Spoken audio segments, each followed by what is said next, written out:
The man in front of me was actually once a notorious gang leader in Nandong High School, but after accidentally killing a notorious thug with a punch, he was forced to drop out.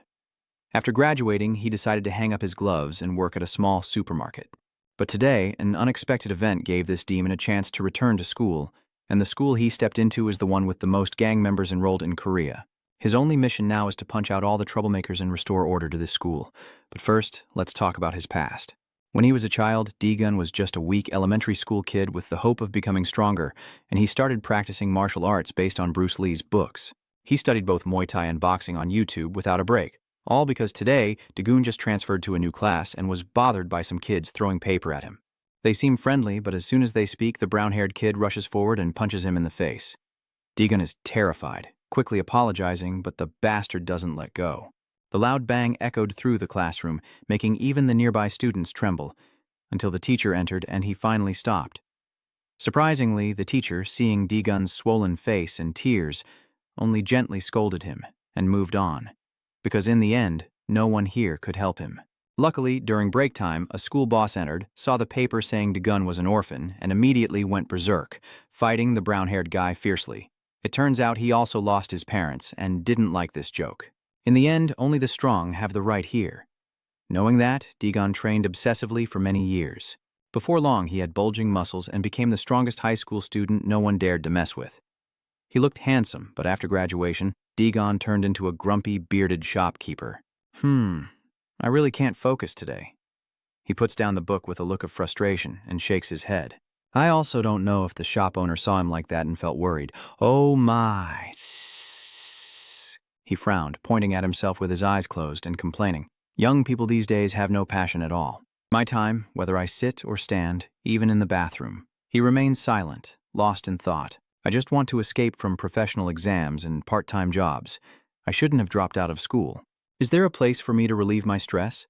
Somewhere in an alley, a bunch of thugs are surrounding a kid. Hey, do you have 10,000 soldiers? Don't you have a single coin at home? Are you that poor? The other person's scared, hands over the money. That guy drapes his arm around his neck while the other hand punches his face to threaten him. The kid is full of fear. I had to ask my mother. Seeing that, the guy just sneered. Do you even know how old you are? Do you still have to ask your mom? The other guys beside them also looked fed up, while the girl in front sneered.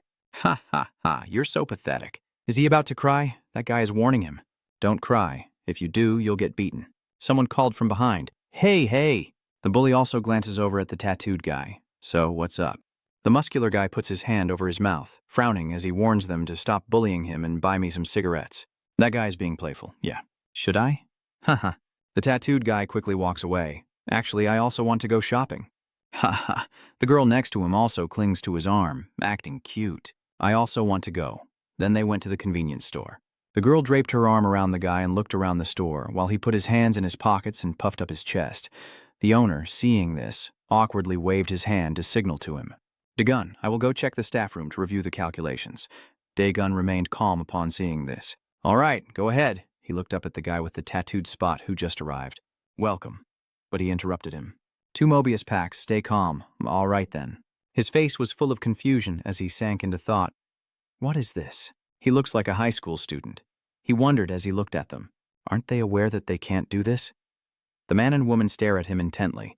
Dagon asked them if he could see their ID. Hearing that, he also turned grim and scratched his ear, glaring at him. What? How can I give that to you? My house isn't right across the street. I still insist on giving it to him. If you don't have it, I can't give it to you.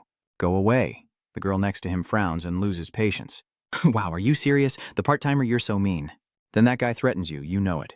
Ha ha ha ha ha ha. Just messing around. I should have checked myself if that old man was here, but why are you here? Dagon still looked at them confusedly, while the girl beside her nodded in agreement. Kaha, that's right. Then he threw 50,000 onto the table and ordered, What are you doing? Hurry up. He sighed inwardly. These 2 spoiled brats keep throwing money and reminding, ID documents, but that guy ignores it. Wait, I should get some water too. Then he took out 2 bottles of alcohol and placed them on the counter, grabbing a few more. Hey, what is this? The guy turned around laughing. Why is she so difficult to understand and why are you drinking that now? Dawn also looked at them with no patience. Hey, when I curse, do you even understand what I'm saying? The other guy glared back, furious. The girl next to him also pouted and glared at his reaction. That bastard grabbed his collar, this damn son of a bitch. But Dae-gun remains calm. He pulls his face closer, his face slightly red with anger as he threatens. Your mother, you've exhausted me. What kind of respect is this? Do you want me to break your jaw and silence you forever? But Dae-gun still calmly looked at that guy. Inside the warehouse, the shop owner nervously peeks out, while that guy does the same and takes out a cigarette. Should I call the police? I don't want to disturb the neighbors. He hesitantly runs outside to stop them. Hey. That guy is still grabbing his collar and both of them are looking at him. Dae-gun calls out to the owner. He glances at him nervously, then raises his hand to pat his head. Hey, I'm sorry. There are other customers inside. Could you please go outside and handle this privately? He looked at him in confusion. So, that guy is still holding your collar. The owner was about to let him go outside and settle the bill later. I wonder if he's just going to let everything happen like that. Immediately after, he was dragged out into a narrow alley by the thug and his girlfriend. He stood in front of him, clutching his collar in a threatening manner. Hey, dog. Say again what you just said. He grabbed his collar, his face flushed with anger, but he remained calm. You're outside now. Do you want to get beaten to death, you motherfucker? Getting beaten outside means this part-timer has no one left to rely on anymore. Then he coldly looked at him and warned, Leave me alone. I give you 3 seconds. Hey, are you giving these guys 3 seconds? Ha, this idiot. Is he crazy? Are we filming or what? Over there, he looks cold and expressionless behind his glasses as he starts the countdown. Seeing that, the thug grits his teeth, glares at him, and swings his hand forward. This guy really needs to be beaten. A deafening scream echoes out. Oh, wow. Someone's gaze is gradually becoming blurry. The girl screamed, Hey, Ba, wake up quickly. She widened her eyes in shock and fear, screaming. Come on, wake up. The guy over there still has his hands in his pockets, watching them coldly. That guy's confused. What is that? The girl explains to the guy with the puffed-up face lying on the ground, staring in shock. What do you mean? You got beaten up and passed out. His gaze becomes even more uncertain. Yeah. Who? Then the thug glared at Dae-gun. He also looked back at him. That guy looked confused. Huh? How is he still okay? The girl beside him helps him to stand, nervously looking at him while he wipes the corner of his mouth. Oh my God, it's not even a full minute and I wasn't careful. He looked at him in fear, then whispered to the girl next to him. If we fight properly, you probably won't be able to touch me anymore. So, call our people here. The girl also glanced over in confusion. Humph. He covers his mouth and repeats, bringing people over, she wonders. Huh? Say it louder so I can hear you. He glared angrily and shouted directly into the girl's face. Hey, call more people to fuck her over. The girl looked on in shock, her eyes wide. Then turned around and ran away, and I also looked in that direction. That guy glared at him with a swollen face. Ha, fuck that loser. Aren't you living in this city? Don't you know who I am? Do you know who we are? His face is full of anger as he glares at him, grinding his teeth, his aura pressing down on him. The other guy shoves his hands into his back pockets, trembling and changing. Dae-gun places his hand on his shoulder. The other guy tightly pursed his lips, looking at his hand in fear. How old are you? His hand grabs his collar and he tries to struggle back. What? How old am I? He's stubborn. Do you know what he's trying to do? Ah. Before he could finish, he pressed hard against him, his face twisted in pain as he cried out, then collapsed to the ground. Dae-gun coldly pressed his hand down on his. I tremble. At 17, with a flushed face, struggling to breathe, eyes closed tight, sweating. I'm still pressing my hand against his neck, damn it. Wait a minute, I feel like I'm about to die. The faint, hazy sounds of fainting. Dae-gun, with a cold expression behind his glasses, warns, Don't try to make a big deal out of it. If you come to buy cigarettes again, I will kill you. He shouts and curses. That damn bastard. Behind a group of tattooed social thugs approaching. Ha, what are you doing? What's going on? When they saw the thug kneeling, I looked on in confusion, and he was also startled. Why are you kneeling before a part-timer? Seeing them, Dae-gun also glanced over, his face showing no clear expression of curiosity. Friends, you're quite popular. Everyone's here, right? The chubby leader with a stern face walks forward. Hey, you part-time worker, you're the one in the wrong. Are you crazy? He looked up at the tall guy, hesitating. High school student, you're not, right? Did you bring your uncle here? Hearing that, he also glared at me and warned, I come from Nadong-o Daehan High School. I don't know who you are, but I saw a wallet clipped under his armpit, so I looked up. He raised his hand, smiled, and prepared to strike. Just keep punching him for now. But Don wants to let him speak a little more first, so he throws a punch straight to his face, leaving him stunned. He spat out all the saliva in his mouth, his face starting to swell as he screamed in pain. Gasping. The big guy was quickly knocked out and fell unconscious to the ground. The girl looked on in confusion. What the hell is this? Did Han just fall after being beaten? He glared coldly at the group and warned, I can't stay here any longer. All of you come at once. The others also look at him in confusion. What is this, you crazy bastard? Immediately after, a grimacing guy rushed forward with a fist. Come here, you bastard. Dagon calmly reaches his hand out of his pocket. He just pointed a finger at his face and made the guy bleed and stumble back. The other guy also swung his fist. He quickly slipped past and then knocked his arm away. The other guy's face contorted, and Dagon delivered a straight punch that distorted it. Blood gushed from his nose as he was pushed back, another thug also throwing a punch. Look, Dagon also notices and turns around. He spins once and then quickly throws a punch to his face, knocking him down. The thug's hand trembles as he grabs the nearby beer bottle, lifts his head to look at him, his face darkening, and stands up holding the bottle. Damn it, enough already. Seeing that, he also glanced over, and the guy shouted, Maybe she will have to die. But before she could finish speaking, a punch was already coming at her. He was struck straight in the chest by him and was pushed back, the beer bottle in his hand flying out. The thug's body was full of pain. His eyes rolled back, foaming at the mouth, and then he collapsed backward. He scratched his head, looking at the guy who hasn't charged yet. It's just you now. Are you going to fight or not? The other guy's face twitched, and he broke out in a cold sweat. No doubt about it. Someone this strong can only be one person. He looked in your direction, and honestly, I find it a bit confusing, too. That guy explained, You're a senior in the army who used to study at the same school as us, right? Seeing that, the girl also turned around in panic. What? Is Dae-gun in charge of the Incheon area? She remembers the image of you in uniform taking down the others, walking confidently with your hands in your pockets. It is in Incheon, the area that was bloodied 2 years ago, and was swept in just 1 week. Dae-gun walks past the unconscious people lying on the ground. The girl added, I heard that being shot is better than being beaten by the poor Dae-gun. Then she looked at Dae-gun and evaluated him. But since he's quite handsome after all, just as I expected, the rumors are just rumors, right? Dae-gun pouted in confusion. The guy quickly bowed 90 degrees and shouted, I don't know. Sorry, I won't let this happen again. Please forgive me. He also felt embarrassed. Hey, you're too old for this. Then he approached, leaning down towards him, grabbing the back of his head and reminding him, Don't talk nonsense anymore. Are you feeling embarrassed? He shouted in panic, I'm sorry. Then he looked at the girl with a blushing, wide-eyed expression, and her. Is she embarrassed? Okay, he sighs softly. All right, fine, she muttered. I'm ready. He looked at the group of unconscious, suffering people behind him. And what should we do with them now? The other guy looked confused. What should we do? Oh, you mean go to the hospital? Don't worry, senior. I'll handle it myself, so I won't bother you anymore. He pouted and emphasized, No, not the hospital. That guy was panicked. So where is it? He and that scoundrel lying on the ground need to wake up. He also looks hazy, face pale and trembling. That guy is urging you to wake up quickly. You still have things to do. What is that guy confused about? What just happened? That guy looked panicked with his eyes wide open. That's not important. Wake up quickly. They kneel on the ground with their hands clasped behind their backs, heads bowed, blood rushing to their brains, making their faces flush with embarrassment. Bow your head and go. The man on the other side is sitting on the thug in the white shirt, his body trembling, raising his hand forcefully, while the girl kneeling on the ground raises her hands to the sky. If you come to the convenience store again and act like a bunch of bastards, that will really be the end for you, he coldly warned. Got it? The others are also panicked and shouting. Understood. Someone on the other side is secretly watching him and recording a video. Dae-gun was still scolding them. As for my own story, I didn't graduate when I was young.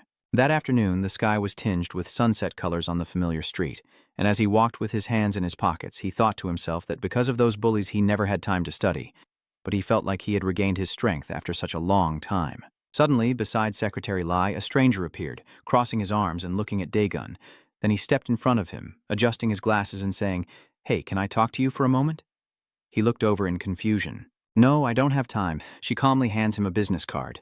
No, that's not it. I have a proposal. Dae-gun took the business card in confusion.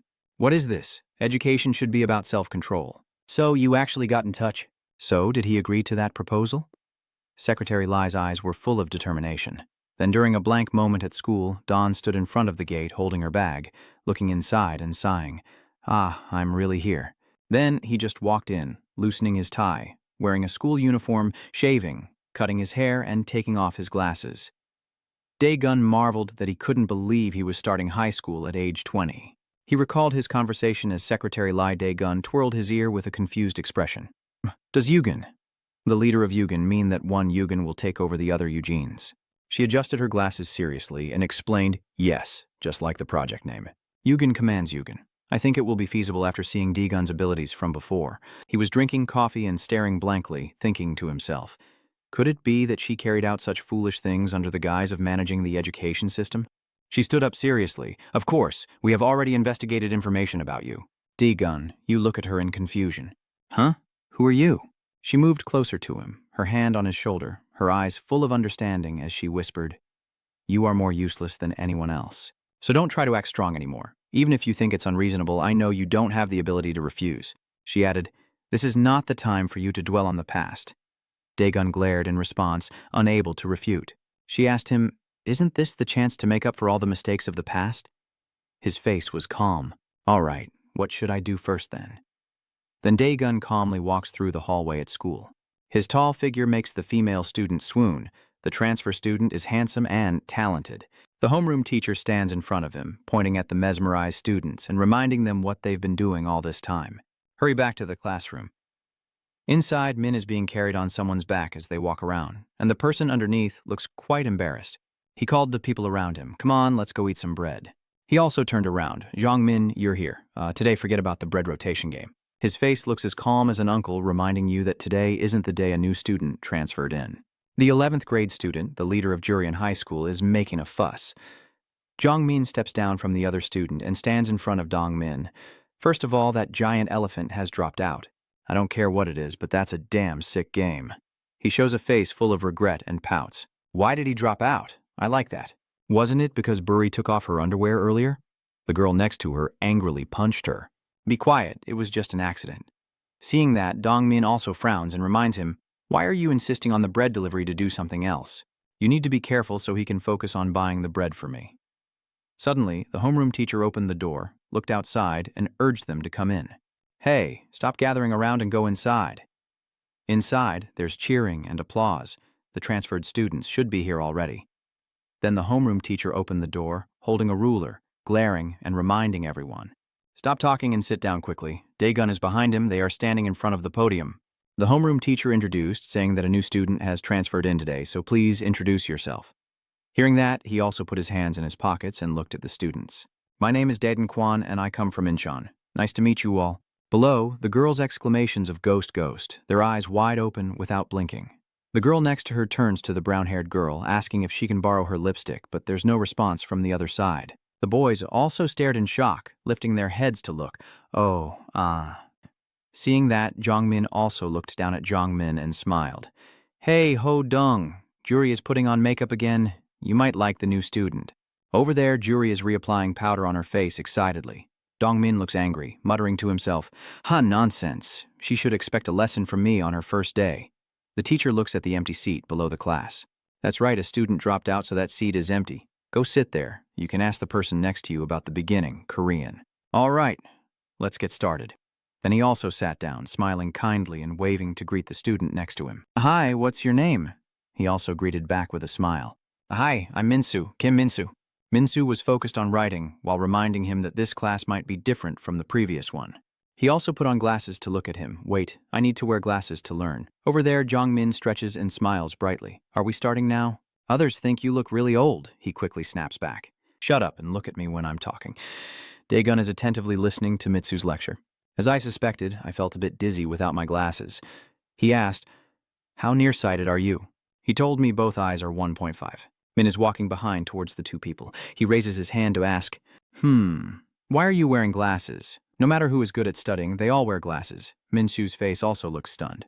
Immediately after, he struck the back of your head, cursing, your face changing as you were hit in pain and bowed your head. The guy next to him also startled, took off his glasses and looked at them. Are you trying to scare each other? What the hell is this? The guy widened his eyes, frowned, and sneered as he reminded him. Are you happy because you have a friend? Shut up and go buy me some sausage bread. That friend of yours looked confused and said, Yeah, I do. He stared intently at the other person, while Minsu was trembling in fear, clutching his neck. That's right, you idiot. Your old friend used to buy bread for me, but now he dropped out and has no sincerity at all. That guy added, I also watched quietly as Jongmin acted, and now that parasite is gone. Do you think you can get away with it? You should at least take responsibility for your friend. Is that right? Then he grabbed Moo's chin to remind him. Now you're officially responsible for buying bread for me. Congratulations. He looked at me with a panicked expression. Uh-huh. Then he nervously showed me the watch on his wrist, but Jongmin cleared his throat. Ha, he's explaining. I can't because I have a class right after the discussion. Hearing that, Dongmin below also burst out laughing. Ha ha ha. What the hell is that idiot talking about? Does the discussion time feel the same? Over there, Dongmin is resting his chin on his hand, eyes closed and smiling. Hey, look at me. What should I do if I feel smarter because your kindness is enough to state the obvious? Then he closed his eyes and clenched his teeth in anger. Damn it, close your eyes. The students in the class quickly shut their eyes tight. He growled, if you dare to open your eyes, you'll pay the price. Choose. He looked around in confusion at the crowd, who told him to keep his eyes closed. Did they really close their eyes? Over there, he didn't hesitate and struck Minsu on the head. Are you crazy? Then came a series of blows to the head, causing Minsu to panic and cover his head. Dongmin, glaring with anger, said, I'm starting to get annoyed. If you tell me to buy it, I won't make you do the shopping. He ordered him to put his hand behind his head. Seeing that, I clenched my teeth and looked awkward. Ha, look at that guy. If I deal with him, I remember reading the contract terms, following the project's security controls, not causing excessive violence, not executing without a trial, not getting caught, victim. What the hell are all these rules? What do you want me to do when I have to carry all this out? If you retreat on your own, Daegun looked up and interrupted her. Sorry, have you ever been to school? She also glanced over when she heard that. Daegun explained that school is only a kingdom for weak or strong animals. In the animal kingdom, even lions cannot become the king of monsters. She immediately looked at him and said, if it were an ordinary lion, he wouldn't have turned into an ordinary lion himself, right? Returning to the present, he frowned and glanced to the side, thinking that this place has so many rules. Perhaps she's saying I should obey or not. Minsu's voice trembled as he apologized. Next, Min shifts his focus to this transfer student. Why didn't you close your eyes? He also casually glances away. Oh, I was just about to think about it. Seeing that, Dongmin smiled even more happily and patted Minshu on the head. You have no idea what has happened since you arrived here, do you? Your seat originally belonged to someone who was out buying bread. He lifts his shirt and laughs happily while looking at him. Why aren't you guys going together? Over there, Minsu looked helpless and confused. Do you want to come with me? He also scratched his head with his hand, closing his eyes in frustration. No, just sending someone to buy is enough. Why should I go together? After hearing that, you also looked a bit embarrassed and nodded. Yeah, I should apologize. Seeing that, Dongmin also burst out laughing happily. Ha ha ha ha. Are these little birds really trying to compete with us? Wow. Jongin also grinned happily to join in. Ha ha, they're really annoying. Then he widened his eyes in triumph and reminded Dawn. Hey, don't act so confident anymore. Hurry up. I don't want any trouble, so I stand up and lean on the table. Then he waved his hand dismissively, reminding them carelessly and without fuss. Fine, then give me the money. Seeing that, Dongmin also glared at his beckoning finger. What are you doing? Why don't you take out your wallet? Take it out. He grabbed his head and shouted, Are you crazy? And he still looked at him calmly.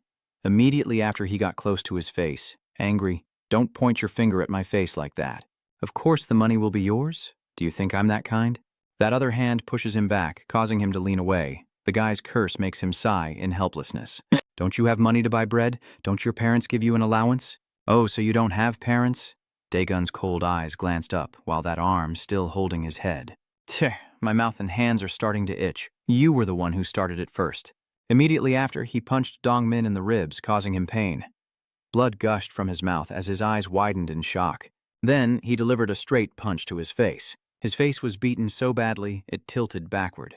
The students in the class stared in shock, watching the scene unfold.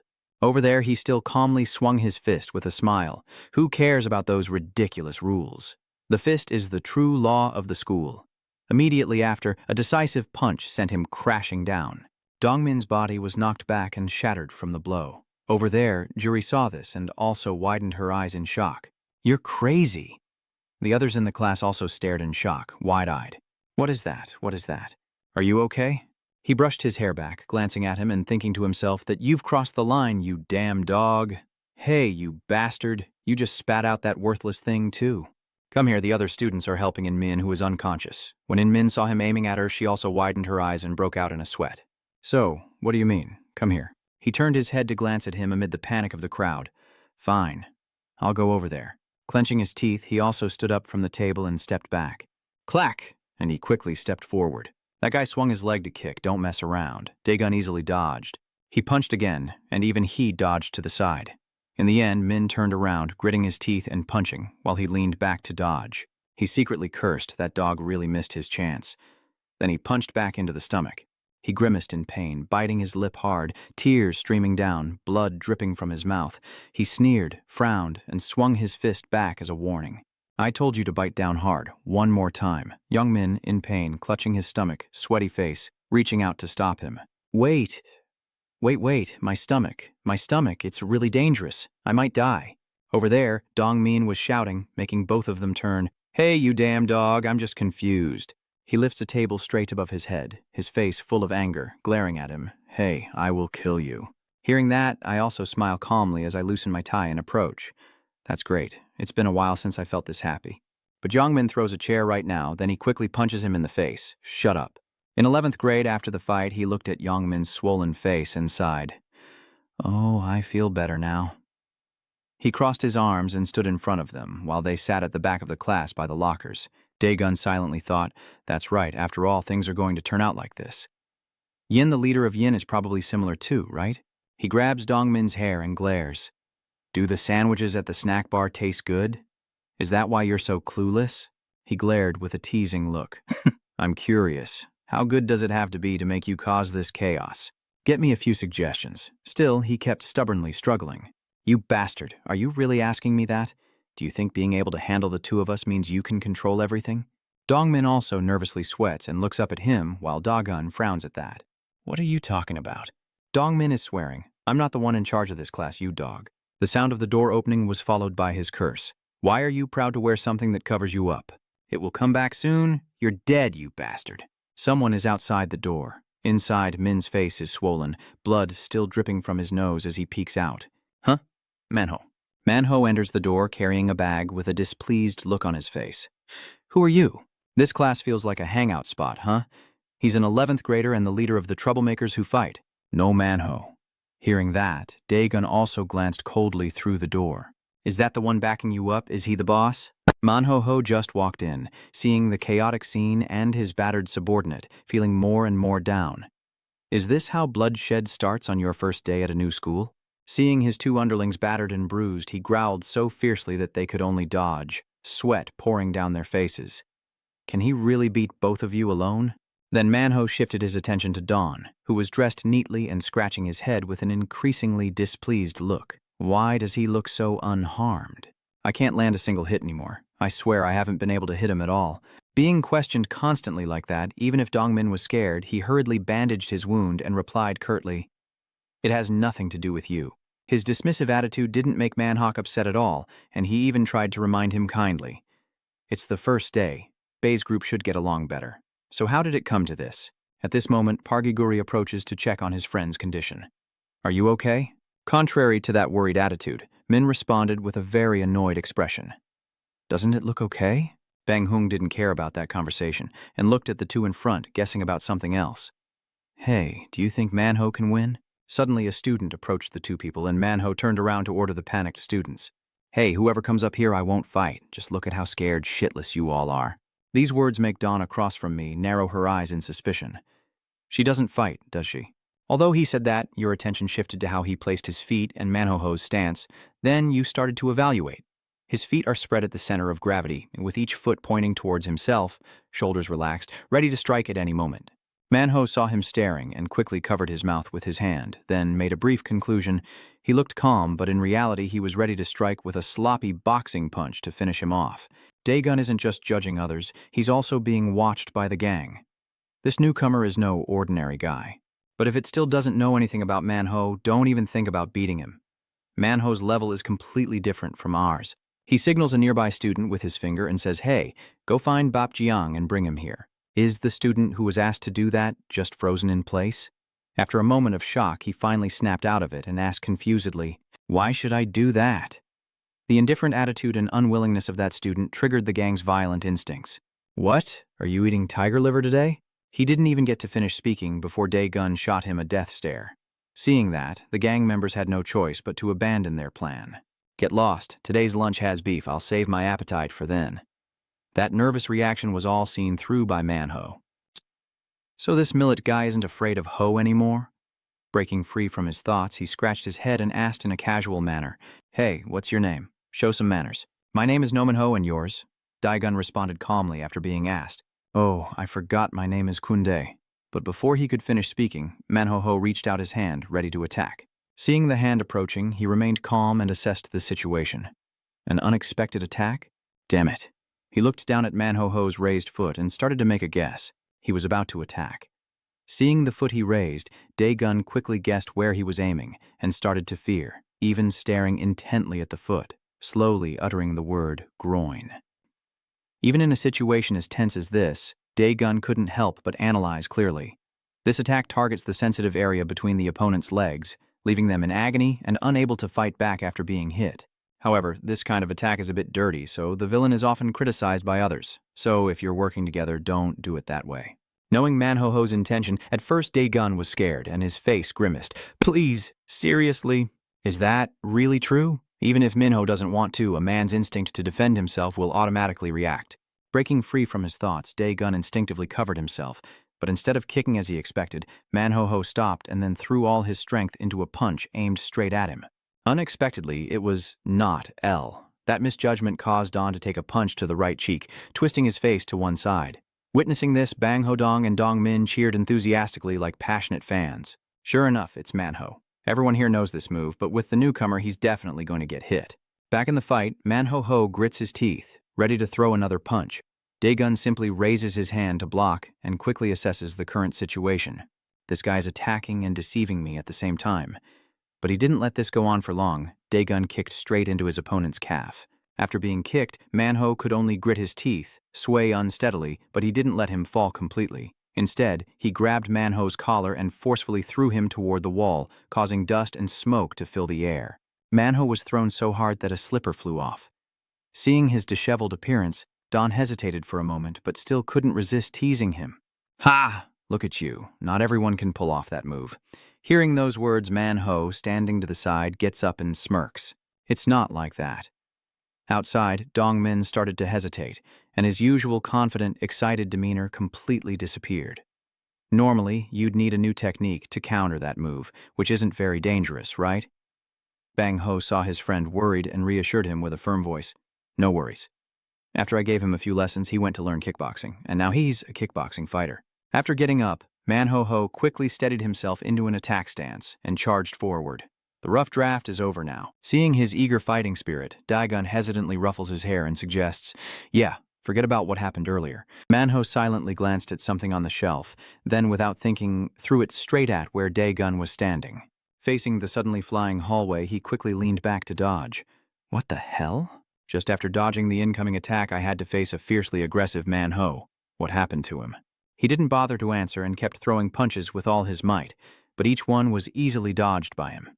Seeing this, Manhwa was so furious he gritted his teeth and growled, "Stop dodging." While fighting, Manhwa suddenly glanced away and stopped, shouting loudly, "Get lost, this guy is my opponent." Hearing that, Don looked surprised and widened his eyes. "Oh, are there more guys?" Then he saw the bespectacled boy looking confused in the distance. The boy being stared at was also confused and just pointed at himself. "Huh? Me?" Once again, while you're distracted, Manhwa swings his hand, ready to attack again. This time Dae-gun didn't fight but raised his hand to block, causing Manhwa to tremble. He also took that chance to speak nicely. "This guy is really too troublesome." "Hold on a moment," he said in a very annoyed tone. "Have you joked enough?" Before that question, Manhwa quickly escaped and threw another punch. Not yet, but he managed to escape. Not surprised by that answer, Dae-gun decided to attack instead of just dodging. "I'm done with this." After saying that, he swung his hand and punched, making him grimace. After that punch, Manhwa collapsed directly. Seeing his body rolling on the ground, Dae-gun pretended to be reluctant, not wanting to get involved at all. "You guys keep messing around and don't want to get involved anymore." Bang Ho from Min's group rushes over to Manhwa when he sees his friend knocked out. The students in the classroom gathered around, whispering, It looks painful. Only Dagon doesn't care and steps forward to kick Manhwa. Hey, wake up now! Seeing no movement, he wiped his hands, approached the two people, told them to wake him up, then took him to the infirmary or just kicked him awake and let him go on his own. Then the three of you came to talk to me. After saying that, he left, leaving the other two sweating profusely, terrified out of their minds. In some meeting room in the school, Lai evaluates Dai Gun Ko. A gun, the first day is so important, yet you. Usually I wouldn't be careless when a new student transfers in, but I return to the room and see the teachers looking bored and yawning, and I smile knowingly. So because of what happened to you today, we had to hold multiple meetings. I really look forward to seeing what you'll do. Stop thinking so much and leave the meeting room with her tablet. Is this the end of the tragic bullying incidents? Her departure was spotted by a girl who is definitely the director of the planning department of the organization. Before she could think of anything else, her friend Ara patted her on the shoulder. I'm done with the documents, let's head out. Gina quickly changed the subject. Yeah, got it. But before leaving, she still looked very confused. What was she here for? Going back to class, Daegun crossed his arms and seriously warned, school is a place to learn, do you understand? So don't do those childish things anymore. The three of them, after returning from the nurse's office battered and bruised from his warning, weakly protested. In this day and age, there's no such thing as bullying, right? We only take care of the others. Seeing no sign of remorse, Daegun gritted his teeth and stepped forward to threaten directly. Either you be my friend and obey me, or you die at my hands. Choose. In that situation, Min could only sweat nervously. Li Shi said, I'm your friend, aren't I? Do you think I'm your grandfather or something? Then one of the brothers started scolding the gang members. Do you enjoy bossing others around so much? Next time, don't do that again. He understands better now and will agree without overthinking. Yeah, okay. Seeing your reluctant attitude, Daegun is about to act. Don't let anyone else buy your food anymore. At this point, the Hodong gang quickly agreed again. All right, I get it.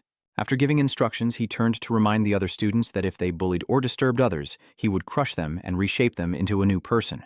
Kim Min-soo stands among the crowd, pursing his lips in surprise. Sometimes he's cute, but he's also very scary. Maybe the atmosphere in the class will be less tense afterward. Right now, in Class 3, someone is reviewing the fight between him and Manhwa. What the hell are they doing? Is this a comedy show? What do you think of the new guy, Sangbo? The person called Sangbo lazily replied with his chin in his hand. I just got lucky. I still don't know what he's capable of. Hearing this, the other guy started mocking his friends. After Sangbo dealt with that guy, he went to learn how to pick locks. The accomplice also burst out laughing. Yeah, he probably just finished a basic course. Wait a moment, the other guy continued. It takes some guys up to 2 months to stand properly. Sangbo now grimaced and asked, what does that bastard hope to do? He then stood up, he's just a puppet used for dirty tricks, and his accomplice went along with it. From the start, he had no chance against Sangbo. The other person was satisfied and took off his uniform shirt. Maybe I should try a little. Where's the punching bag? So before that question, the other person reluctantly stepped forward. It's me. Seeing the boy who looks so innocent, Sangbo still doesn't care. Is it you today? Fine. As soon as he finished speaking, he delivered a powerful punch to the student's stomach, nearly causing him to vomit. Afterwards, Sangbo calmly asked, how many points for those punches? The other person tremblingly replied, 800 points. Seeing the person on the ground vomiting uncontrollably, Sangbo, the leader, was displeased and reminded him, I told you not to eat before coming, but if I hit, I hit. No holding back. After saying that, he ordered his 2 followers to bring a few more bags here to warm up before meeting the new guy. Time flies like a dog running in the field, and it's already the second day of high school. Daegun sits at the back of the class, glasses on, attentively watching the teacher lecture with the demeanor of a knowledgeable student. Daegun's past was blurred by familiarity, and he didn't realize how precious it was. I am sorry. Watching the passionate teaching of the teacher, he paid no attention at all and sank into his own world, which was much better than having to check the quality alone while working part-time. Well, that's the mysterious condition of being a bully. I'll seize this opportunity to wipe away my shameful past. Daegun has been reborn in the body of General Daegun. The bell rings throughout the school. The always enthusiastic teacher stopped and told the students below that today's cleaning duty was enough. Erase the board. It's none of my business.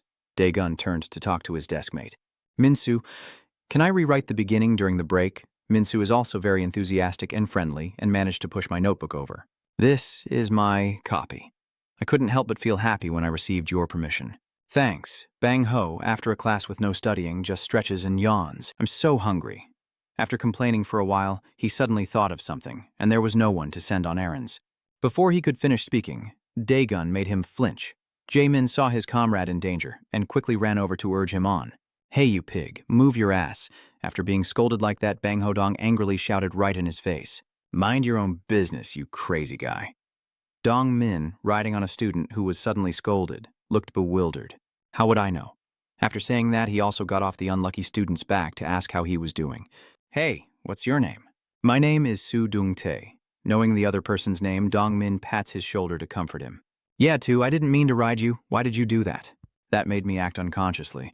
The boy said nothing, only feeling awkward. "I'm sorry." Bang Hodong, still with one eye swollen from yesterday, sighed.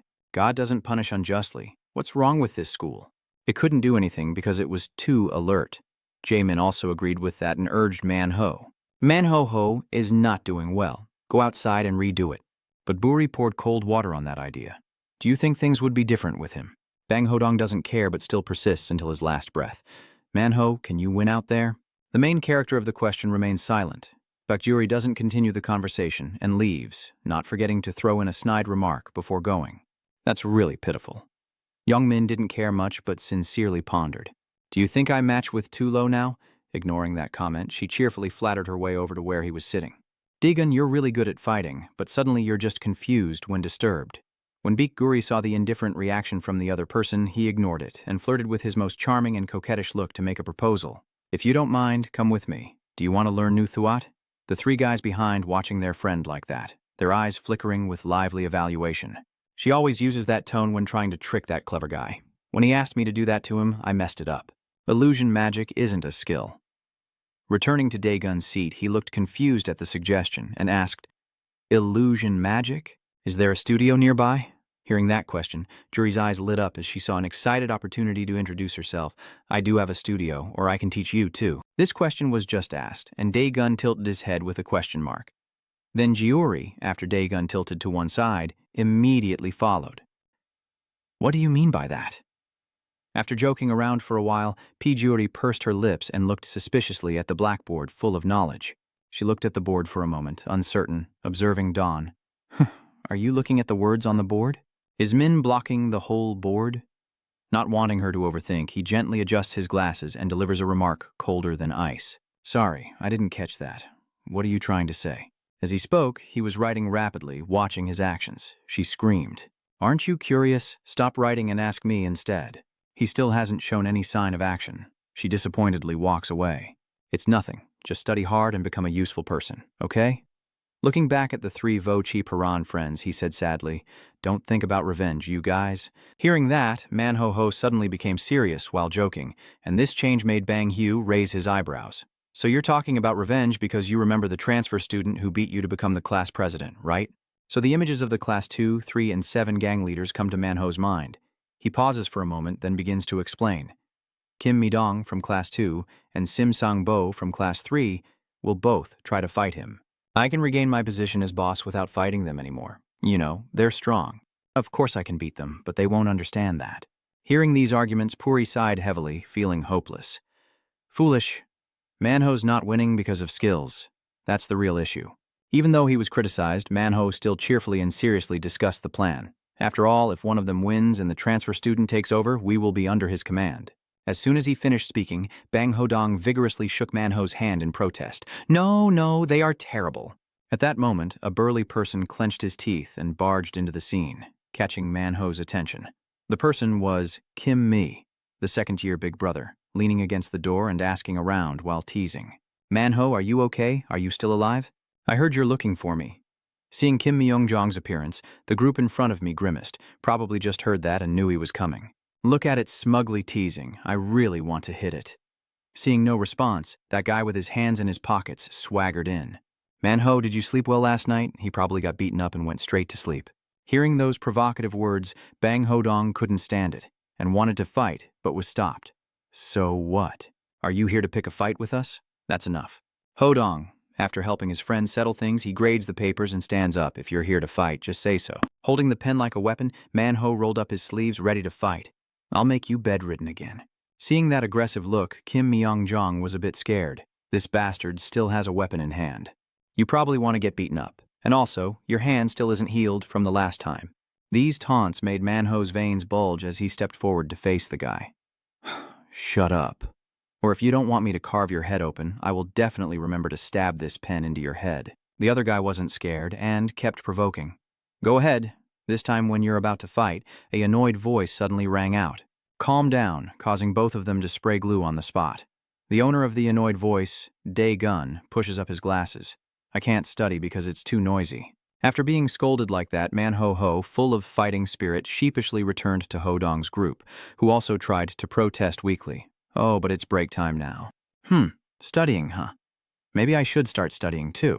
Kim Myung-jong looked at Manho trembling and watched closely. Oh, is that him?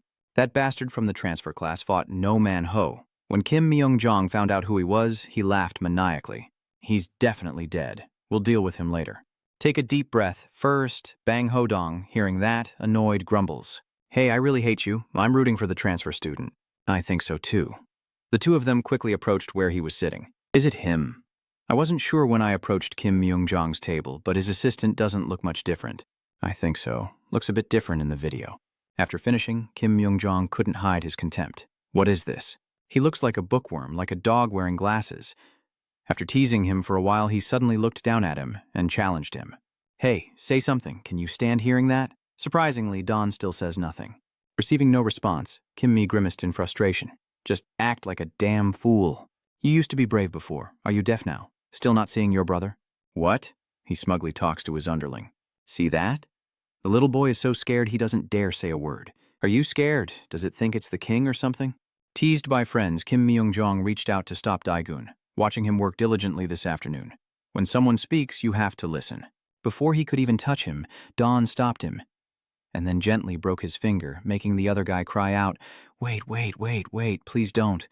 Don't do it, oh my God, stop it. It hurts so much. The screams of pain echoed loudly, leaving the students stunned. Observing his expression, he coldly ordered, I need to finish writing during break time, so if you don't want to lose your finger, come back later. Frightened and embarrassed, Kim Myung-jong trembled and agreed. Yeah, okay, I get it. I'll cheer for you. Upon receiving approval, he let go of the other guy's hand and then dismissed him. Yeah, go quickly before I change my mind. He then turned around and called out to his subordinate. Hey, let's go. Really? He was asked that. Kim Myung-dong hesitated before speaking. Let's go. Still, he hesitated and turned back to attack. I don't care if you write an article or whatever, but Don caught that punch. He reached out, slapped him across the face, causing his face to twist to one side, and the frightened younger brother hurried over to check on him. Myung-dong, are you okay? His eyes are wide open, and his pulse is still beating. Hearing the familiar name, he paused his writing. Myung-jong, the second-year boss, right? That guy answered cluelessly, Yeah, here. He then gave a brief assessment. So impatient I was trying to find him. After speaking, Don's eyes filled with deadly intent as he threatened the two of them, took the kid away, and told me to check on him when he woke up. Don't cause trouble or you'll end up dead if you meet him. This scene makes that guy tremble. Yes. Kim Min-soo sat beside them, watching the two struggle and couldn't help but marvel. Wow, Kim Myung-jong is terrifying. Daegun, you're amazing, suddenly being praised, and you find it confusing, huh? I just finished solving the second-grade problem, right? It's indeed easier than I thought. The group of fanatics behind are just standing there in confusion. Bang Ho also convinced himself after his soul returned to his body. Want to know something? Forgiving is easier than revenge. I have decided to forgive the transfer student.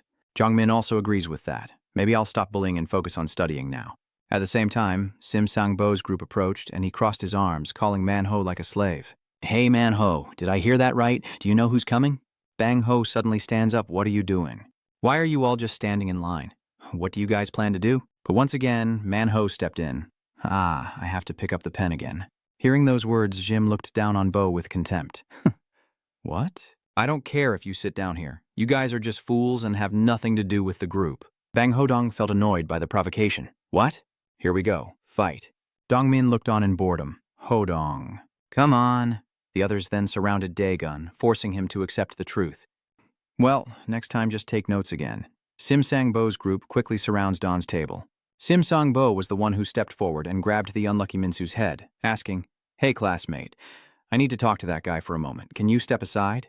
Min-soo, despite being caught off guard, stammers and agrees. Oh, he successfully takes the seat next to Sim Sang-bo, who then lets out a mocking tone. Are you studying now? What kind of person are you? The underlings saw their boss starting and all joined in mocking him.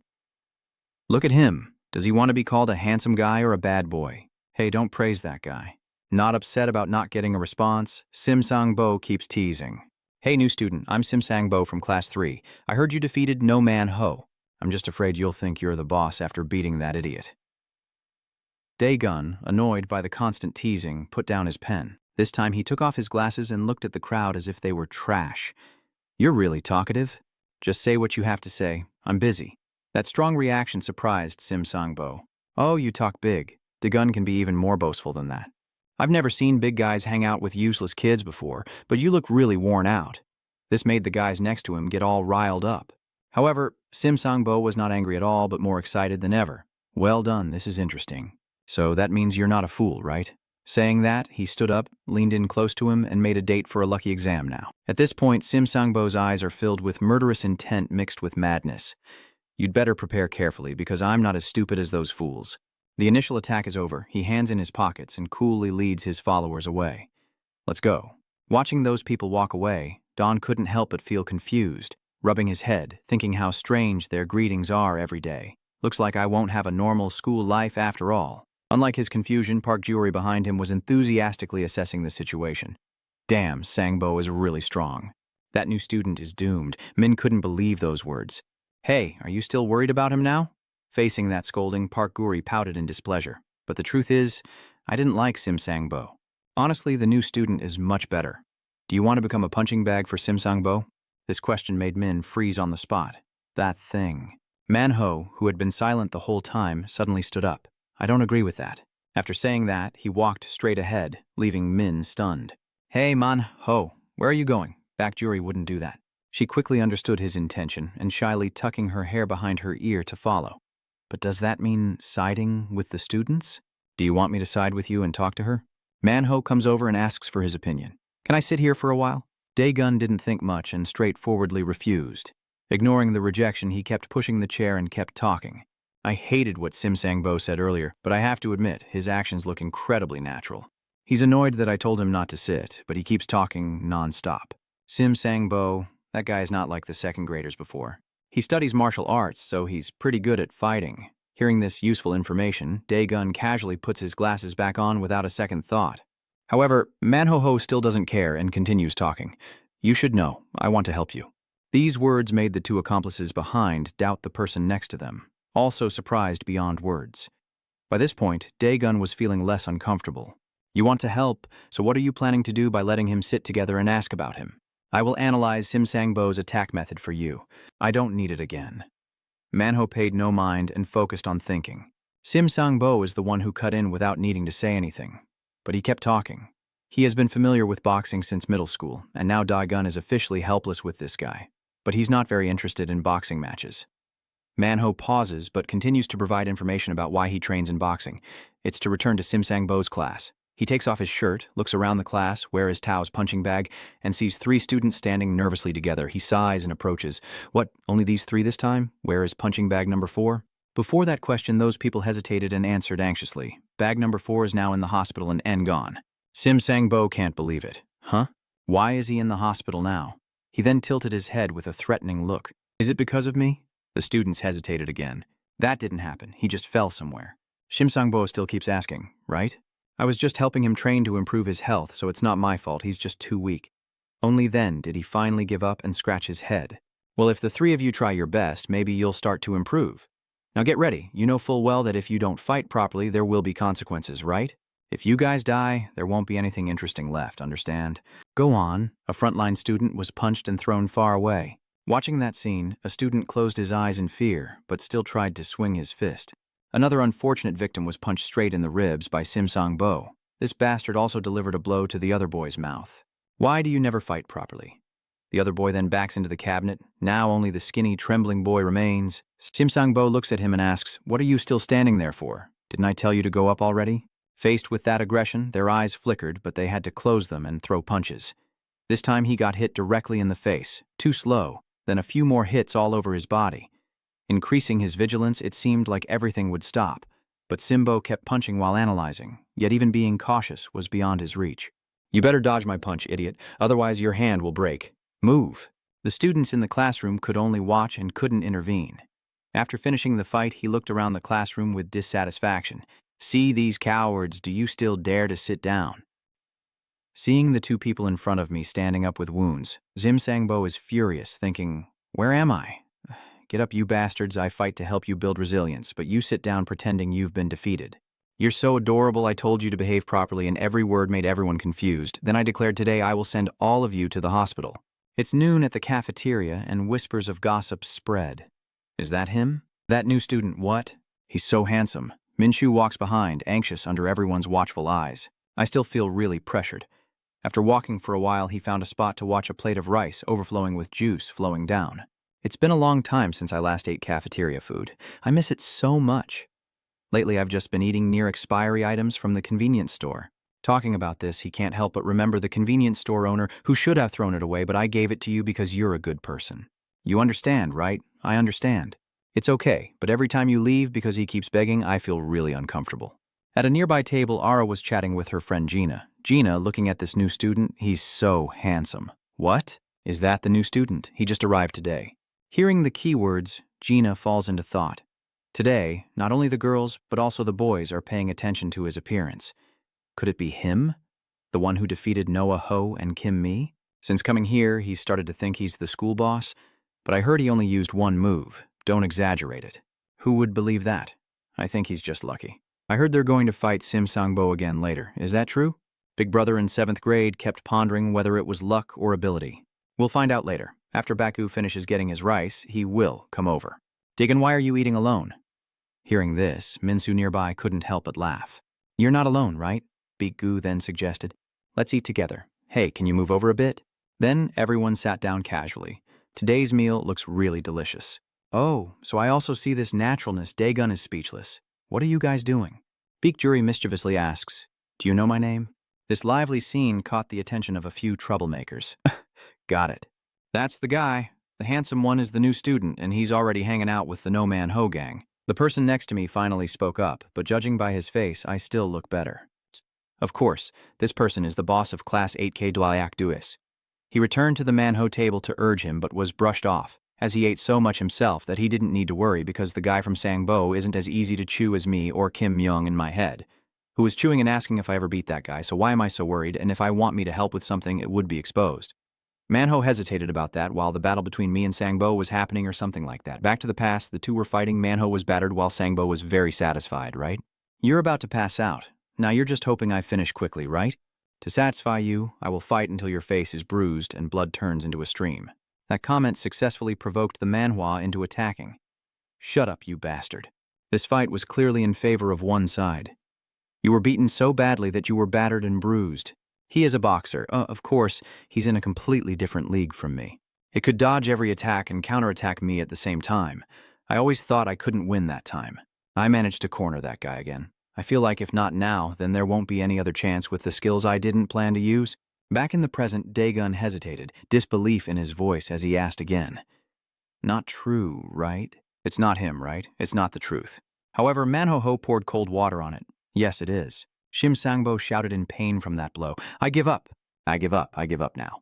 I already said I give up. After telling the story, Manho looked bitter, but now they dare to turn their backs and deny losing.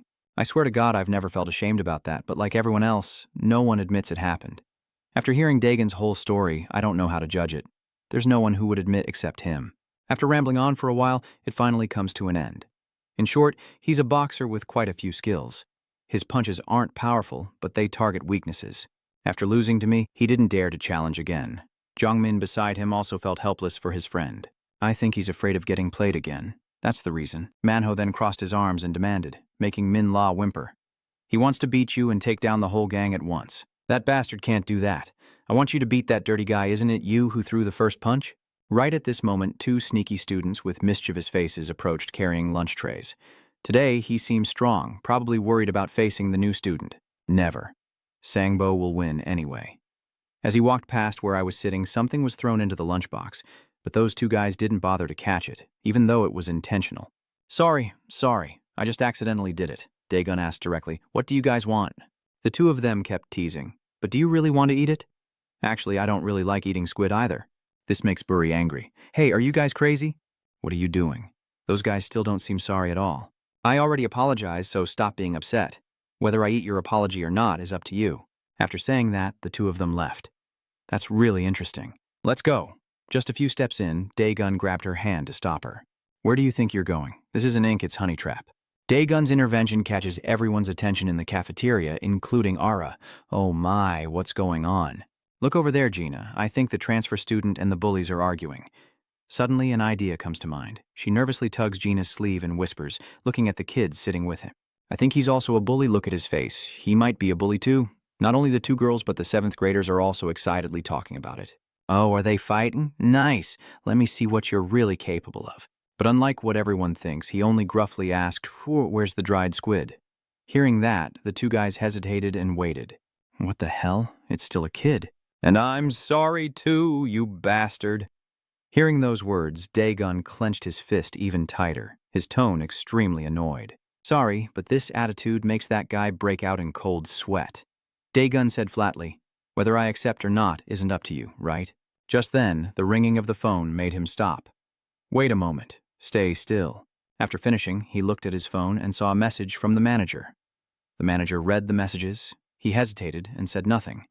Then he returned to the past before starting the mission and recalled what the manager had said he would achieve once the mission was over. You will receive a full scholarship to university after graduating from high school, and we will support your living expenses for a smooth school life. Not only that, she also reminded you of a few things. And the rules I mentioned earlier are not just to restrict you, Daegun. Because confidentiality is a priority for this project, I want to remind you to act with restraint. If the project risks being exposed due to inappropriate behavior, it will be canceled immediately, and you will return to your previous life. Daegun snapped back to the present as Dawn hesitated, glancing at the student. She will probably say to act with restraint and focus on the mission, but the risk of exposure is very low. Coming back to his senses, he let go of the student's hand, and both of them were overjoyed. Hey, it's letting go of your hand now. Yeah, just keep talking and it'll go away quickly. Watching the two of them glance back at him nervously and uneasily. Oh, those bastards. Tsk, look at them run. Judging by their demeanor, someone speaks with understanding. Anyway, those guys are the real problem. The strong ones just stand still. It's always the followers who cause trouble. Over in another corner, Bang Hodong was eating when Min Shu stared at him intently. Hey, what's going on? Why are you looking at me? Minzu hesitated and quietly didn't answer. It's nothing. Hearing those words, Daegun chose to ignore them and patted his head, reminding himself. Yeah, don't get distracted. If I finish this project, I can achieve things I never even dared to imagine. It's only the first day and I've already fought too much, so I need to save my energy. Daegun's silence makes the three of us wait in silence. At the 7th grade table, the students couldn't hide their disappointment. Why aren't they fighting? I'm bored. The boss's analysis doesn't seem like the usual ones from before. He doesn't look like an impulsive type. Having made up his mind, he quickly handled the lunch tray and left. I'm leaving first. Seeing that decisiveness, Manhwa tried to speak up. Wait, I only showed the attack pattern from the sim to Bo. However, Daegun refused. I don't need it. After saying that, he went straight to the tray return area, quickly guessing the reason. His mood changed after looking at his phone, didn't it? That's hard to predict. After finishing the meal, Daegun walked around the school with his hands in his pockets, feeling a bit too noticeable on his first day. I wonder how the management will see this. After walking a bit longer, he was determined to be truly polite today. Just then, the guy who had caused trouble for Daegun walked past.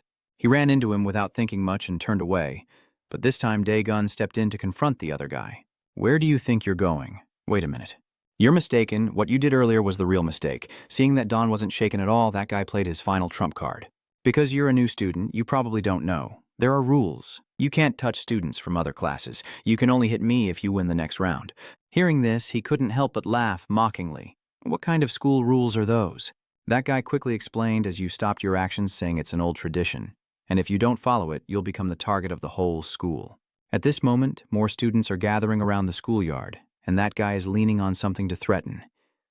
Hey, people are coming, so let's go somewhere quiet to talk. He then stepped forward directly. I'm not going anywhere. If I follow you to a quiet place, you won't let him finish speaking. Daegun asked simply, do you want to be beaten here? At this point, he had no choice but to go along. Then let's go. In a quiet corner, the guy grimacing as he endures a strong punch to the stomach. After punching, he left the guy clutching his trembling stomach as Daegun walked around assessing the situation. I think we can settle this here. This place is really deserted. That guy is lying on the ground, clutching his stomach. Warning, you will regret this. After surveying the terrain, he turned to the other guy and ordered him to spray glue on the spot. Call your boss over, huh? Observe how confusing that is. Dae-gun, with his hands in his pockets, calmly speaks. So, if I win the match, I can hit you as much as I want, right? They can't argue back. Yeah, theoretically that's right. If you ask again, call him over so I can beat him right away. Faced with that request, the student was powerless. I didn't think he could make it now. He's hitting the punching bag right now. Hearing this, Dae-gun raised an eyebrow and quickly understood. Heavy bag? Did he make the others do the punching bag? Seeing that you guessed right away, he sat up with his hands on his hips. You understand, right? You probably did it too. Dae-gun said nothing, just asked, is it in the classroom? Yes. Upon confirmation, Dae-gun headed straight for the classroom, walking and stretching as he went. I can't let him do that. I was wrong. This is not the time to think about the location. Soon it will be third grade. Are you standing outside the door confirming this is third grade? As soon as he looked through the glass, he saw a student with a battered face, and when he spotted a shadow lurking outside the window, he paused, wiping sweat from his forehead. What the hell? Who is that? The younger brother quickly opens the door to check. Let me see. The door just opened, and Dae-gun's face full of murderous intent was right there. Step aside. Did you recognize who it was? That guy was totally caught off guard. New student, do you know who has arrived? Shim squints, but I said I'd meet him after school. After appearing unexpectedly, Dawn begins assessing the condition of the unfortunate students. His punching bags are different, too. He targets the unresisting kids and just keeps hitting them. After the comment, he gently stepped inside. Seeing Dae-gun like that, I immediately understood his intention. Why are you here? Do you want to fight now? Get the punching bags out of here. One of the students, too injured to stand, trembling as he clutches his leg, limps painfully to the side, looking uncomfortable. You're just pretending to be stupid. Then he directly held the student's head and threatened him subtly. Don't make a big deal out of this. Are you trying to pretend you're hurt to blame me, you bastard? The boy could only tremble as he spoke. Sorry, that's not it. Sang crawled under Sim Sang-bo's strangling grip until his face turned purple, and the boy tremblingly made an excuse. I will fall on the way home, it's my fault. Seeing that he got the answer he wanted, Sang-bo smiled brightly. That's right. It's because you guys are too weak. He watched the entire process unfold. Dae-gun glanced at the helpless students standing aside. Whether it's you or your friends being treated like a punching bag, I understand the feeling of powerlessness and not being able to do anything. Thinking about this, I can't help but remember the times when I was beaten up and no one cared. I understand because I've been through it. Yan's gang keeps bullying everyone nonstop, and we can't rely on the adults pretending not to see to handle it. Then, the person hitting him suddenly gets punched by someone else, who then points at Dae-gun and declares, surprisingly, he's the one who solved it. If a stronger in than Yin bullied me, you guys would be dead for bullying him. It was just his careless words driven by anger, but surely those words saved my life. That's the most certain thing. I'm not sure if solving it with another in, but maybe that's the solution. Back in the present, Dae-get clenched his fist with determination, and now I can do it. Looking at the battered boy next to Sim Sang-bo, he declared that everyone needs to know that I, Yugen, will handle that in. Don't pretend to be strong by beating up the weak. Instead, go after the really tough ones. Hearing those words, Sim Sang-bo narrowed his eyes dangerously. Are you talking about yourself? Dae-gun didn't answer, only pointed to one of his underlings nearby and suggested, if you're tired of fighting Baocat, then your friend can go. Hey, can I use this guy as a punching bag? Suddenly, they called him out and he looked confused. He didn't stop there, he asked casually. So isn't that unfair? That guy's also angry now, veins bulging. What the hell is this crazy guy talking about? What? Am I your punching bag? Dae-gun looked serious and firm. Yeah, you're big, so you deserve a good punch. That guy got provoked and swung his hand, ready to attack. That bastard. However, he only needed to gently step aside to subdue him. Not holding him for long, Dae-gun let go and delivered a straight punch to his face, knocking him out with blood streaming down. Seeing the whole process, the group of students was amazed and impressed. What's going on? I think I just heard my dad's voice. After taking down one guy, Dae-gun put his hands in his pockets and looked at Sim Sang-bo, praising him. He can really punch. I thought he was just punching randomly. What should I do now? How many more punching bags should I hit? He was provoked right above his head. Sim Sang-bo, furious, had veins popping out more than a disco. Sim Sang-bo's aura diminishes by half. After witnessing Dae-gun's display of strength, his eyes filled with suspicion, as that guy uses the opponent's punching power to smash the cabinets. It's not just some random guy, he even knows how to balance the weight difference. After analyzing the attack, he scratched his head and let out a sigh of admiration. This bastard is really interesting. Who would have thought he would provoke me like that? Suddenly being asked to do that even though I didn't understand anything, I still agreed. Fine. The bald boy then ordered the students to push the desks into a corner and keep pushing as hard as they could. Seeing the classroom become more and more chaotic, Don carefully observed Sim Sangbo and then guessed that he must be a top martial artist, right? It seems he's trying to create as much space as possible. In another corner, the guy who was just punched by you is clutching his stomach in pain, trying to drag himself back to the classroom. Halfway there, he grabbed a student and demanded, "Damn, this hurts so much. Wait, help me out." That student is helping him back to the classroom, talking as he walks. "Go to class 3. I think the new students in Sangbo will fight." The student didn't deny it. The whole conversation was overheard by the 8th grade group. Che Duman, standing behind Gueong Hoa, asked his friend if he heard anything. Then he didn't think much and decided to go there immediately. "Why is the ice cream so tiny right now?" "You really don't know, 'cause you're pretty big now, you fat pig." The peaceful group suddenly sees a bunch of students hurriedly whispering about something. Sim Sangbo and the new students are fighting. "Oh, where is it? It's in the 3rd class. Let's go."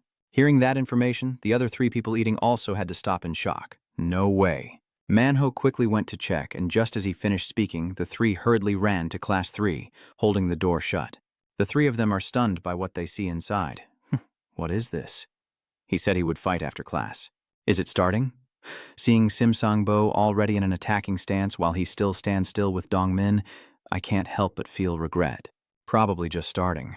Damn it, I should have brought some snacks to eat. Inside the classroom, Sim Sangbo entered cautiously, observing his opponent carefully before attacking. I know he defeated No Man Ho Ho, but in the video he doesn't seem very skilled. Thinking of that, he takes small steps in place to warm up, then charges straight at Dae Gun at lightning speed. I don't know its fighting style, but for now I'll just gauge the distance. This unexpected appearance surprises him a bit, and right after, Sim Sangbo throws a punch. However, Dae Gun quickly regained his composure and dodged to the side. He still refused to give up, stomping his foot to spin around and throw another punch. However, he still managed to lean away and dodge each attack, using the opportunity to analyze his opponent. This guy is even faster than a top-tier martial artist. Watching his footwork, he constantly moves backward to dodge Sim Sangbo's powerful punch again, but he continues to be easily avoided by Dawn. No matter how close I get, he always dodges quickly, but now he can keep up and get right next to me. A horizontal punch was thrown, but I bent down and dodged perfectly. From that angle, Dae Gun clenched his fist and seized the opportunity with sharp eyes, aiming for the gap between the attacks. His move successfully caught Sim Sangbo's attention and countered. Thinking that, he quickly jumped back, causing his fist to hang in the air, creating enough space for Sim Sangbo, still maintaining his stance with a rare smirk of praise. "Oh, you aimed for the gap in the attack precisely, but sorry. I don't plan to get hit." Faced with those words, Dae Gun remained silent with a blank face, showing no expression as he pondered why the opponent could avoid his attack. He watched how his shoulders moved and how the distance was kept. Just as Norman said, he was not an ordinary person. By maintaining his stance and continuously taking small steps in place, he finally manages to get an overall assessment. Born with keen senses and trained systematically, he is also very skilled at moving his feet to dodge attacks. Above all, he didn't let him keep thinking. Sim Sangbo stepped back again, then launched himself straight forward to surround Dae Gun with a series of rapid attacks. He's very fast. Manhwa stands outside the door, watching the fight with sweat pouring down him. If he keeps attacking without gaps like this, he'll corner himself. I don't see any chance to fight back. Breaking free from my thoughts, I couldn't help but ask aloud, "What are you doing?" Kwandon turned back to the classroom, bored of dodging. Dae Gun's eyes flash with a dangerous light as his hand swings decisively. Sangbo, who is attacking, suddenly sees the punch appear before him, helpless and stunned. At this distance, I can't dodge this blow. Just as he thought, Simbo took the full force of the punch, flying backward, out of control. Although he managed to block it, he still struggled to stabilize his body. Once he could stand again, the hands used to strike by Sim Sangbo were already scratched. Seeing this situation, he became a bit more suspicious about life. What the hell is this? Was that really a punch from a person? I raised my hand to block, but the impact was still incredibly strong. It's not just him who's surprised. The onlookers outside also feel their worldview shifting. What is this? I thought he was very sharp, but before I could even react, I got hit. While everyone else was still surprised, the person responsible for that shock remained calm, stretching out his hand and quietly observing. This guy's reflexes are unusual, and his observation skills are really quick too. Sangbo, after a moment of shock, looked at his scratched forearm and then glanced at Don. My hand is slightly injured, but it's okay. Just from that moment, I now know its range. The point of its attack is one step away, so I'll wait for it to strike and then counter. He made his decision and took a small step forward again. This move, of course, caught Daegun's attention. After a quick preparation, Daegun decided to engage directly this time. Seeing this, Sim Sangbo's eyes lit up like car headlights, and he was about to throw a punch. Just as he expected, Daegun threw a punch toward Sim Sangbo's face, but he leaned back to dodge it. When the punch was only a few centimeters away, Sim Sangbo smiled contentedly without noticing his legs coming up. Perfectly within range, while he's not paying attention, I kick straight into Sim Sangbo's knee, making him grimace in pain and sweat profusely. A low blow? Knowing this, the fire of rage in his heart exploded, and his movements became uncontrollable. You little dog. Contrary to his furious attitude, Don calmly dodged and kicked Sim Sang's knee again as he crawled. Seeing this powerful kick, Chaeduman and Guohua outside both marveled. That must hurt a lot. He knows the punch very well but knows nothing about the kick. Get up quickly, you dog. This scene makes Bang Ho Dong Dong Min and Manhwa realize that he immediately strikes the same spot again, without waiting for the opponent to get up. You're holding back? You should have kicked him in the head. After kicking once more, Daegun smirks and taunts his opponent without missing a beat. Your leg is trembling too much. If you can't fight anymore, just lie down. Sim Sangbo suppresses his pain and, ignoring his trembling leg, gets into a fighting stance. You bastard. Don't act like you've already won. You fight like a coward. Hearing that, Daegun kicked up, grateful for the compliment. Seeing this move, Sim Sangbo gritted his teeth and leaned back to defend. Damn it, same spot again, but no one can predict what will happen halfway through life. Daegun stomped his foot to stop, then punched Sim Sangbo straight in the face, catching him off guard. Damn, it was fake. It was hard to block. Seeing the approaching hand, he became more alert and prepared for another strike. He stared in amazement at the palm of Sim Sangbo's hand in front of him. At that moment, he swept his leg, causing him to fall backward. Seeing that attack, the students' eyes widened in amazement, especially those in Min B, who erupted, recognizing it as No Man Ho's move. Covering the eyes with Method 1, that attack. I told you, he's someone who doesn't have a fixed fighting style. Even the 8th graders are now in shock. What is going on? How many times has he been hit in the leg? Probably 4 times in the same spot. Wait, so can he still walk or not? Looking at Sim Sangbo struggling to hold his leg with clenched teeth and a look of regret, Gua guesses. No, I think I can't go anymore. Everything that happened was captured by a hidden camera behind a man's screen as he flicked his cigarette and sighed. Just as I expected, the best thing to watch is a fight. These little kids are fighting 2 against 1. Back in the classroom, even though he had caused so much pain to Sim Sang Bege Gun, he still maintained his emotionless state, constantly mocking the person below him. What are you doing? Get up and fight me. Hurry up. Hearing the challenge, Simbo's veins bulge and twitch, his eyes full of murderous intent as if he wants to tear him apart. However, this state didn't last long as Simeng Bo, trembling and biting his lip, realized his leg was going numb. Seeing his inaction, the students in the class couldn't believe their eyes. Seeing their reaction, Simbo squinted with cold sweat on his face, feeling humiliated. Not only the students, but also Che Duman outside couldn't believe it and scolded loudly. If he were a martial artist, he should stand up. Hearing what his accomplice said, Gui Wang-hoa glanced and asked with a hesitant look, making him freeze up. If he stood up, could he still fight on? After this question, Che-du froze stiffly in place, observing the opponent's hand on his knee. Because of the pants he's wearing, we can't tell, but his legs are probably seriously injured. Gueong-hoa didn't deny the idea and calmly stroked his chin as he shared his guess. When it comes to boxing, people usually fear punches, but the real fear should be the footwork. At this point, the previous match between Manho-ho and Sim Sangbo is analyzed in detail, with avoiding attacks by measuring distance and throwing as many punches as possible being the footwork that supports it. As he finished speaking, images of brass bullets appeared in Gueong-hoa's mind. If fists are bullets, then stepping is the gun firing those bullets. That's right, and Sim Sangbo has a gun better than anyone else. Breaking free from his thoughts, he looked at Sim Sangbo, trying to stand up, and said a cold remark, but with his current legs, he probably couldn't take another step. Seeing Sim Sangbo's trembling legs as if about to break, he finally made the most realistic observation because it wasn't just an ordinary injury. After a moment, he finally managed to stand completely stable, grit his teeth to endure the pain, raise his hand to prepare for an attack, but his head was still straight and stubborn. Facing Sim Sang-bo from above, he looked down with a contemptuous gaze as if he had taken everything from him. But that look didn't last long. Dae-gun quickly straightened his wrist back to normal. So you want to keep going, right? As soon as he finished speaking, he didn't give Sim Sang-bo a chance to stammer anything.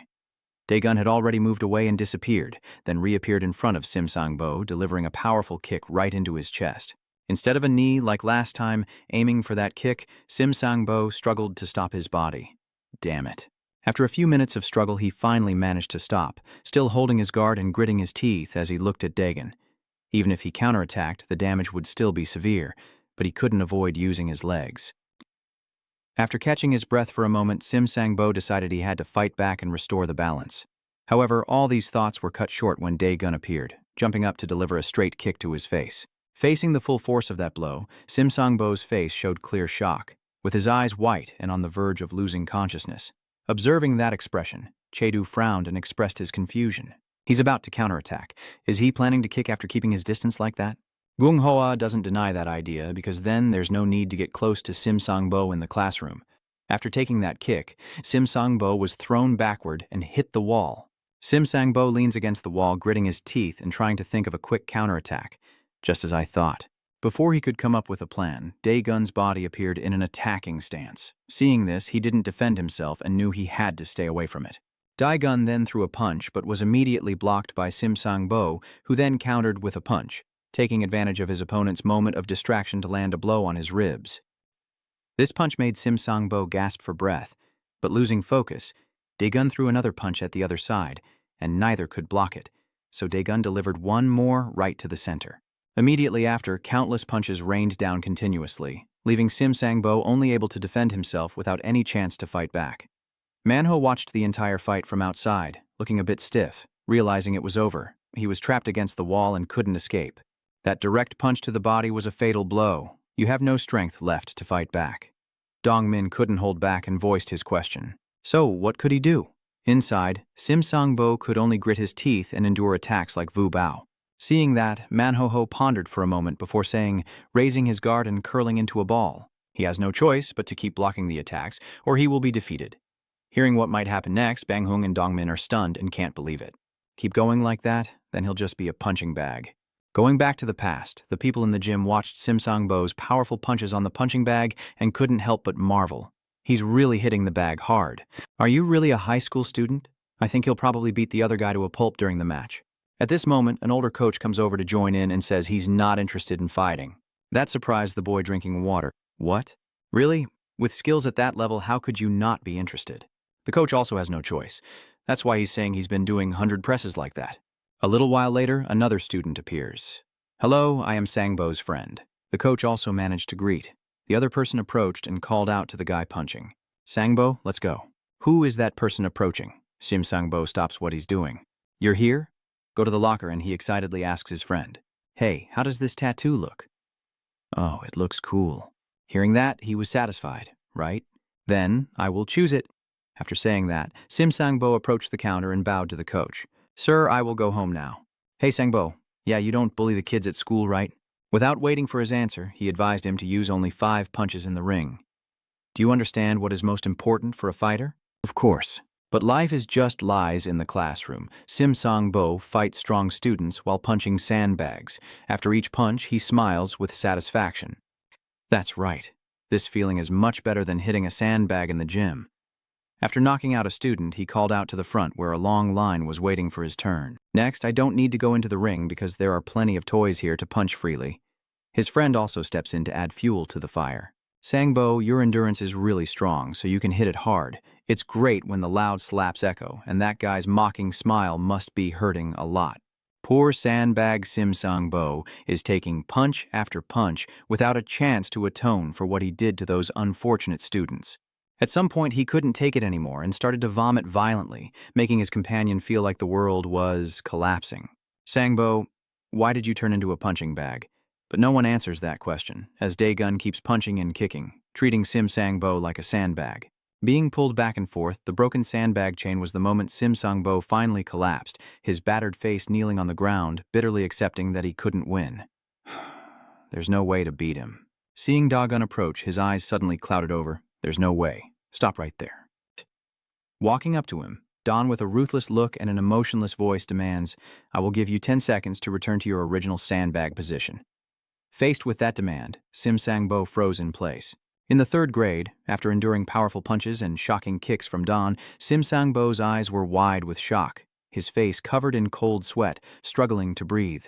Seeing his suffering and difficulty, Daegun showed no intention of stopping, his eyes full of cruelty, ready to launch more attacks, causing Sim Sang-bo to lower his head in fear, unable to face him directly. The students, seeing his fear and hesitation, whispered in surprise, "What the heck, he can't get up, is he scared?" Seeing his friend's defeated appearance, the battered-faced student with a stunned look stood speechless. The students who had been punching bags for Sim Sang-bo couldn't believe what they were witnessing. The other student went from being stunned to worried, then had to accept the truth, even though he had tried very hard in boxing and used many different moves to run away as fast as possible. In the past, he couldn't help but wonder and asked Sim Sang-bo why he didn't go to the competition. He put his hands in his pockets and replied with a bored tone, "It's complicated." The scene continues to change until Sim Sang-bo, feeling uncomfortable, sits down at his desk and makes a decision. "Forget that cowardly bastard. I'll find someone else." Right after that, a student was chosen to be the punching bag and endured all of Sim Sang-bo's powerful punches. "At least, you should fight back." That bastard. Remembering that scene, Sang-bo's friend bitterly realizes why he didn't challenge No Manhwa again when he said he could win, and why he really likes punching bags that can't fight back. On another day, Sim Sang-bo proudly laughs, raising his muscular arm with his tattoo on display. "How does it look? It's very beautiful, isn't it?" He quickly joined in the praise. "Wow, a high school student covered in tattoos of this Yakuza. That's because he tries to look stronger than anyone else on the outside." Returning to the present, he had to admit with a hesitant face and uncertain eyes. But he's also very afraid of getting beaten in a fight where he already knows the outcome. Coming back to his senses, the guy nervously stepped forward and begged, "Stop right now, we've lost." These words successfully caught Don's attention. After glancing at the student for a moment, he turned back to look at Sim Sang-bo struggling on the ground and demanded, "Hey, say it again yourself." Under that demand, Sim Sang-bo bit his lip, lowered his head, and hesitated, glancing away. After thinking for a long time, he had to admit, "I lost. Let's stop." This statement left the students stunned and unable to believe their ears. Hearing those words, Don simply put his hands in his pockets and walked away, not forgetting to mock a few words before leaving. "Are you a boxer? Don't make me laugh. I can't even use you as a punching bag anymore." After that remark, Sim Sang-bo collapsed to the ground, tears streaming down his face. Seeing this, the students started whispering excitedly to each other. Sim Sang-bo lost the match and gave up after being beaten. That new student is really very strong. Those who were used as punching bags by Sim Sang-bo watched Don leave without doing anything and start sharing their doubts with each other. Are we just like punching bags, so that's why we're spared? I don't know, but that new student is definitely a bully. He just walked past Man-ho and Bang-ho-dong, who looked at him with stunned disbelief. Kwanda-gun is only as strong as he is. The 8th graders also watched Dae-gun walk by and whispered among themselves, "Sung-hwa, what do you think about that new student?" Gu Sung-hwa looked at him for a moment and then made a brief comment. "He must be a very strong guy." After saying that, he looked at him for a long time, trying to gather more information. "But I don't know what his main skill is." Trey Duan, after hearing that, thought for a moment and then spoke. "Maybe he's hiding it because he knows people are starting to pay attention to him." He didn't say anything, just quietly made a plan.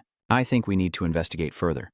On the way back to class, Don ran into a student and got teased by him. "Why are you wandering around in front of the third-class door? Are you running away because you're afraid of Sang-bo after seeing him beat the sandbag?" As his words finished, a heart-rending scream suddenly echoed, making him jump in shock. "What's going on?" However, the student quickly realized who the owner of the voice was. It was Sang-bo's voice. Thinking of something, he quickly ran to open the classroom door and was immediately shocked by what he saw inside. What the hell? He then realized everything, his worried and frightened gaze stiffly turned toward Dawn. "What's going on? Are you giving up already?" The new student, under that look, Dawn's dead-eyed, emotionless voice asks again, "Do you have anything left to say to me?" Knowing the current situation, the student quickly changed his attitude and nervously retorted, "No, it's fine, isn't it? Then I will go right away." After saying that, he turned to head into the classroom but bumped into someone. The 3 guys, Bang Hwang Dong-min and Man-ho, after watching the lively scene, also left and were suddenly bumped into, then all of them asked together, "Get out of the way, move aside, don't block the door like that." Under that request, the nervous student responded hesitantly, but inside he was cursing a lot. Damn it, that bastard no-ho. After getting out of the way, the three of them walked away side by side, watching them. He guessed he just wanted to become a leech with the new student, and eventually he would become more rude. However, he quickly looked inside the classroom with concern. Sangbo hurriedly ran over to Simbo, who was sitting in depression with his head in his hands, and asked, "Are you okay, Sangbo? Are you hurt anywhere? Should we go to the hospital together?" Before he could say another word, Sim Sangbo shot him a fiery glare. Under that look, as if wanting to devour him alive, the student froze, refusing to back down. He turned to the group of students and shouted, "Hey, you bastards, what are you looking at? Hurry up and get out of here." After a period of depression, Sim Sangbo shifted to a state of hatred and clenched his teeth as he declared, "I will never let it end like this again." At this moment in the classroom, Manager Lai and the project director are smoking a cigarette while watching the bright screen. His name is Kwa Egon. His mind is quite sharp and impressive. After finishing his comment, he looked at the girl in front of him. Director, or rather Manager Lai, was quickly called out by name and responded promptly, "I'm listening." At this point, Joe Gabriel also sighed with a more troubled tone than ever and said, "About this project, your daring idea truly touched my heart, and thank you. I can work on this project. The rules are outdated, forget all of them." Listening carefully to every word, Manager Lai couldn't believe his ears and slammed the table in anger, standing up. But the boss didn't know what that person did in the past. If there are no rules, it will definitely go beyond our control with the lowest chance of success. Not letting her say more, Gabriel raised his hand to stop her, to prevent the tension from rising too much, and joked, "Why have you been shouting so loudly lately?" Hearing that, Manager Lai froze in silence, unable to respond. Seizing the moment, he flicked his cigarette and asked with a hint of meaning, "Don't worry too much. We can arrange for him to be in a school with one of the children." Actually, a man's strength with nothing in his hands is nothing. The image of Dae-gun, the handsome commander, walking away, leaves Sangbo drowning in shame for losing. He is just a cat forcing dirty mice to do his bidding, very hard to catch. Besides, that cat is also within our reach. Then let them go crazy and run around however they want. In the face of these words, Manager Lai couldn't say anything. The victory Dae-gun achieved at school has spread everywhere. You heard it too, right? That flashy guy lost. Giant from Class 4P slammed his hand down hard on the table. "Ah, I understand now." After getting excited, he satisfied the request of the student facing him. "Hurry up and give me 40,000 U. I can't do anything about it." The student just obeyed. Fine. This action was met with disapproval from the person next to him. "Dian, what are you planning to do, really?" Before the question, Park Join was just counting money and replied casually, "I don't know. Who cares anyway? I'll give you 10,000 W back." The gossip in the 9th grade still continues. Besides, the class ranking will officially start soon, right? Before that question, 9th grade leader Lung Hun, with glasses hiding his dangerous eyes, replied, "Yes, but can I join?" In 6th grade, Big Brother Jock, with his hands in his pockets, asked his friend, "Hey, Kim Kwan Wong, stop playing games and listen to me." "Nope. I don't care if no Manho-ho beats the 3rd-year leader. I feel like I could take him down too if I wanted to." Seeing no reaction, Jock glared annoyed at the person focused on gaming. "Hey, are you listening to me? I'm about to take down all 6 classes." The other person just responded dismissively, "I don't care whether you do it or not." Hearing that, J. Kasi calmly changed the subject. "Besides, the new guy who just moved in is very different. I feel like we should come up with a plan. If we don't take it seriously, he might take us down."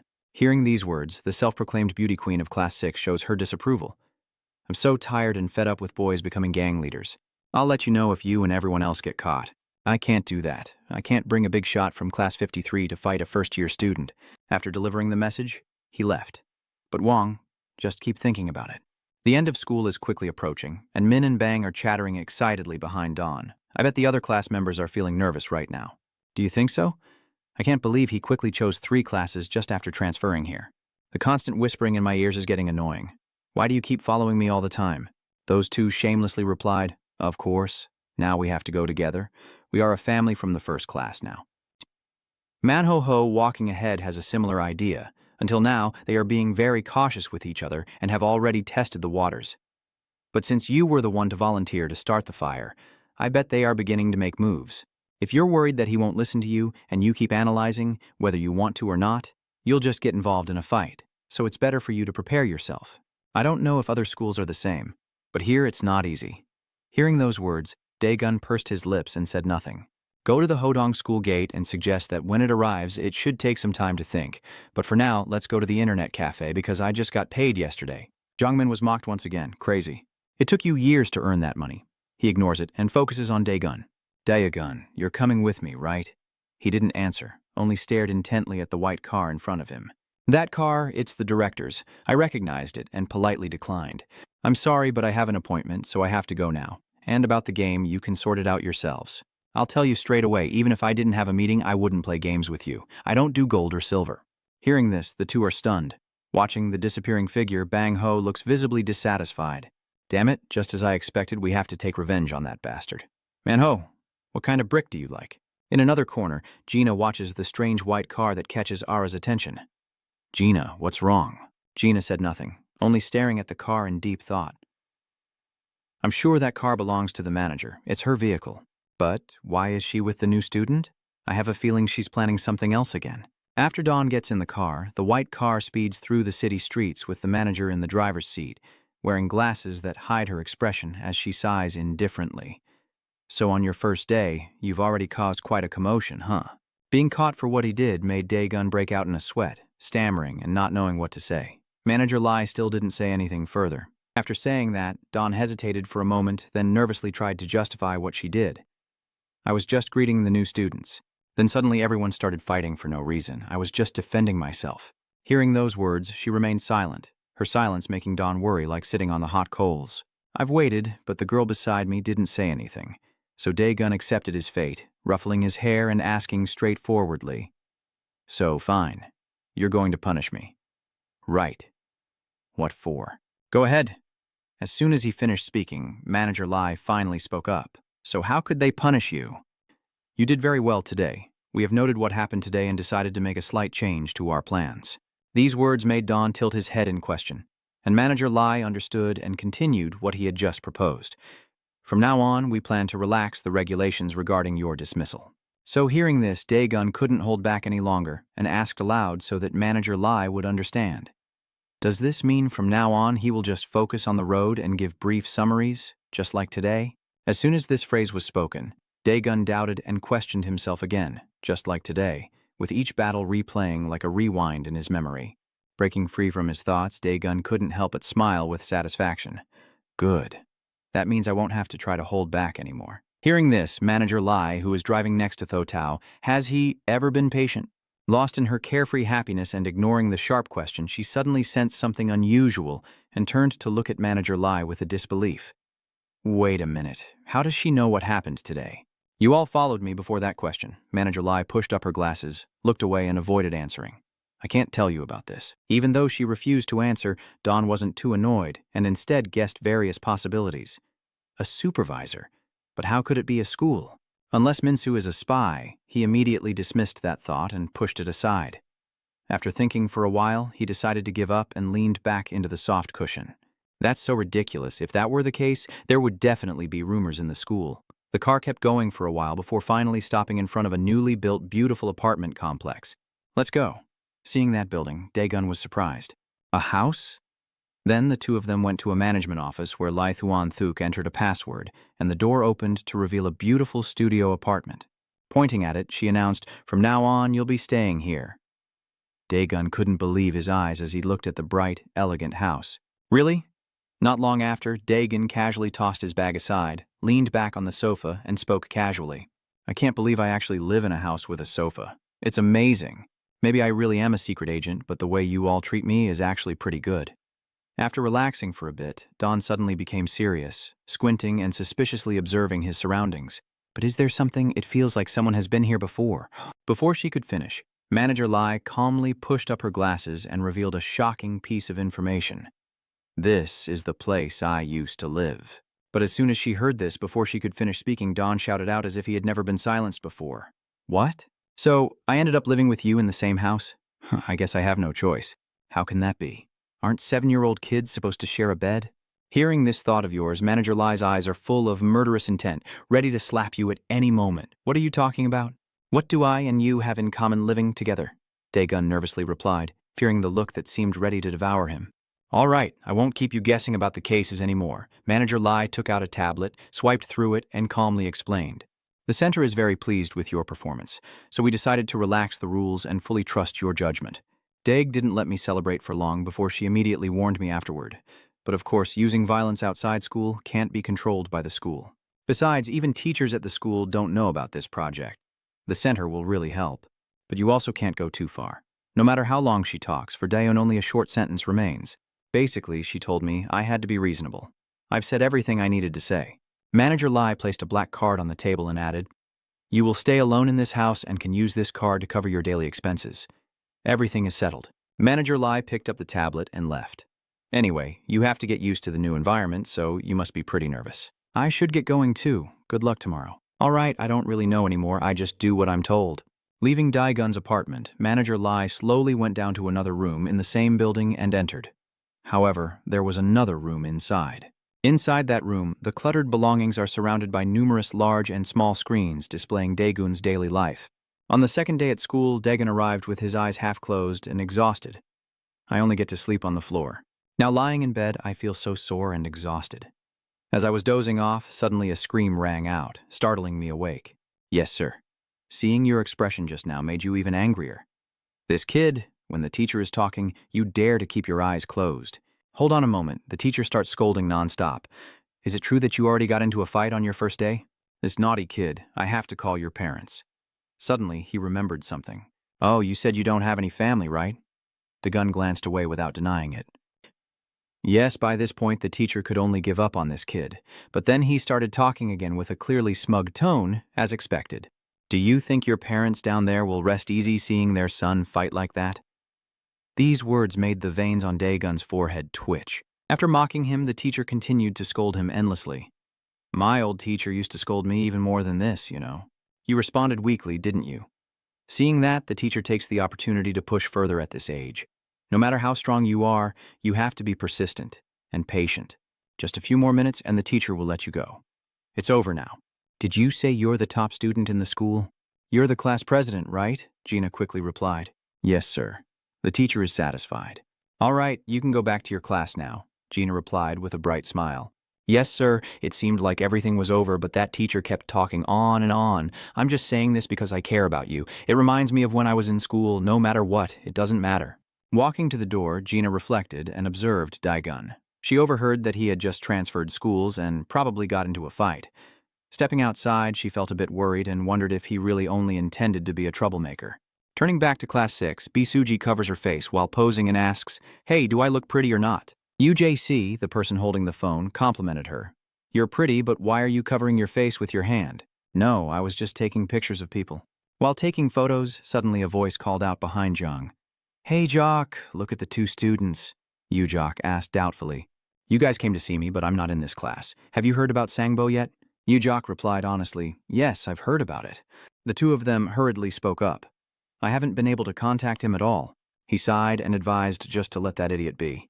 The students didn't bring up this topic anymore and changed the subject to Daegun. "By the way, there's a new student who transferred in. Are you planning to do anything?" Hearing this, Yuach didn't quite understand. "What do you mean?" The two of them stammered and talked, then moved on to Jia the city. "All the kids on the first floor are like that, if we just leave it be." Finally, witnessing the hesitation, big brother Kim Kwan Wong from 6th grade spoke up, and when he was stared at intently, the student quickly explained, No, I didn't mean to say you would lose, whether Jiak or Guan Wong." Kim Wong didn't say anything, just waved his hand to encourage him to step closer, still trying to explain. "I didn't mean to say you would lose, it's just that, in the end, we might have to fight." Before he could finish speaking, he was hit with a punch that made his nose bleed heavily. Kim Wong waved his hand again, and he stepped closer only to be struck again, leaving his face bruised. Kim Kwan Wong advised, "Be careful with your words. That boy speaks quietly. I apologize. I'm bored. Frustrated, you turn back to your phone. These fools, let me handle them. Get out." "Yes." The student gazes at Kim Kwan Wong one last time outside, sharing his thoughts with his friend. "I'm doomed. Do you want to drop out too?" The other guy agrees as well. "Damn it, maybe we should transfer schools." Yu-Jock, after the others left, looked at the boy glued to his phone and sighed. Wow, just look at Wong's charm. But honestly, he's doing the right thing. Kim Wong was just talking on the phone while saying, "I just want to bully the poor kids." Yu-Jock said nothing, still lost in thought about the two people earlier, but we can't ignore what they just said. Maybe we should just take it slow and not let him finish talking, Kim Wong interrupted. Jock, do you know that auto-playing machines are now popular in the gaming world? I don't understand why you hesitated to answer. Yeah, I don't play those games that don't have autoplay features. Kim Wong was satisfied with the answer. Exactly. And why is autoplaying so popular? Because we don't need to use our hands. Going back to school, Deegan lifts his glasses and thinks to himself. Now I just noticed Deegan turned to look at Minsu with curiosity. Why is Minsu suddenly wearing glasses? He couldn't stand it and asked, Minsu, is your glasses a camera? Minsu looked confused. Why a camera? Why would you think that? Deegan explains that in spy movies, cameras are often mounted on glasses. Then he continued to question, why did you suddenly start wearing glasses? Minshu then remembered, oh right, I used to wear them a lot too. Suddenly someone's voice rang out. Wow, it's just like in those cartoons. The chubby guy's glasses are locked in place with a padlock by his friend, while the handsome, four-eyed main character pats his shoulder and offers some advice. Let's just go straight to the cafeteria then. Compared to those guys in the cartoons, I'm pretty amazing, huh? Minsu glanced over quickly, then hurriedly took off his glasses.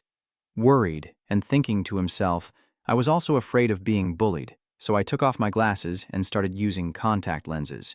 Minsu told Dagon that since he moved here, he no longer has to be afraid, Dagon replied. That guy is really something. Dong, sweating while eating bread, thought. What, me? Is it me? Then, out of fear, she turned to Jong Min and said, Hey Min, I'm bored. Want to play something? You'll get a harsh reply from Jong Min. Get lost. Deegan angrily stood up and shouted, Come up with a plan for me. I already told you not to eat bread anymore.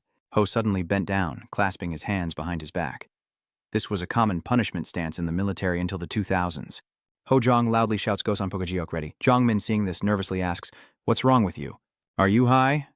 Minzu lifted his glasses just like the grass snake's glasses when solving the case, catching Dagon's attention. Oh, he hesitated and said, Minsu, your glasses look a bit strange. Minsu looked confused. What, I haven't worn them in a while, so I just adjusted them because I was not used to it.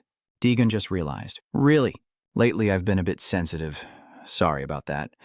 At this moment, he silently wondered why he kept feeling like someone was watching him.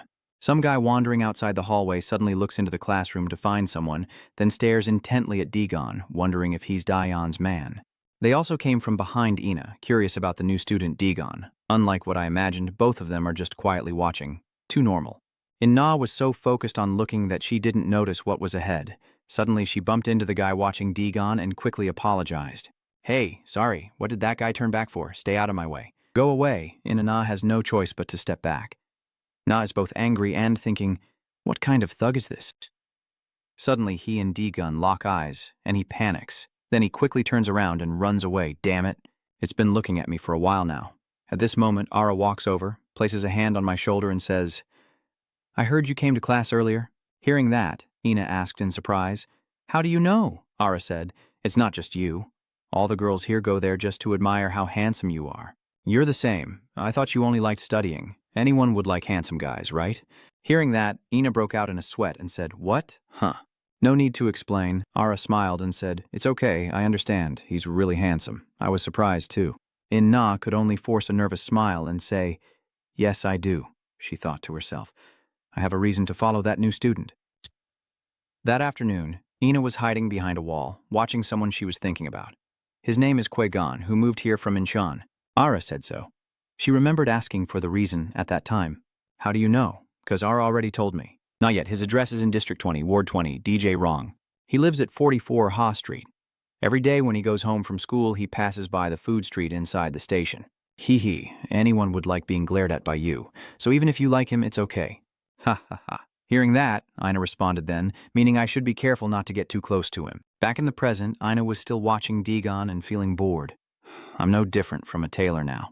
Is he not going with the manager today? What is his relationship with the manager, and what is the real reason he transferred schools?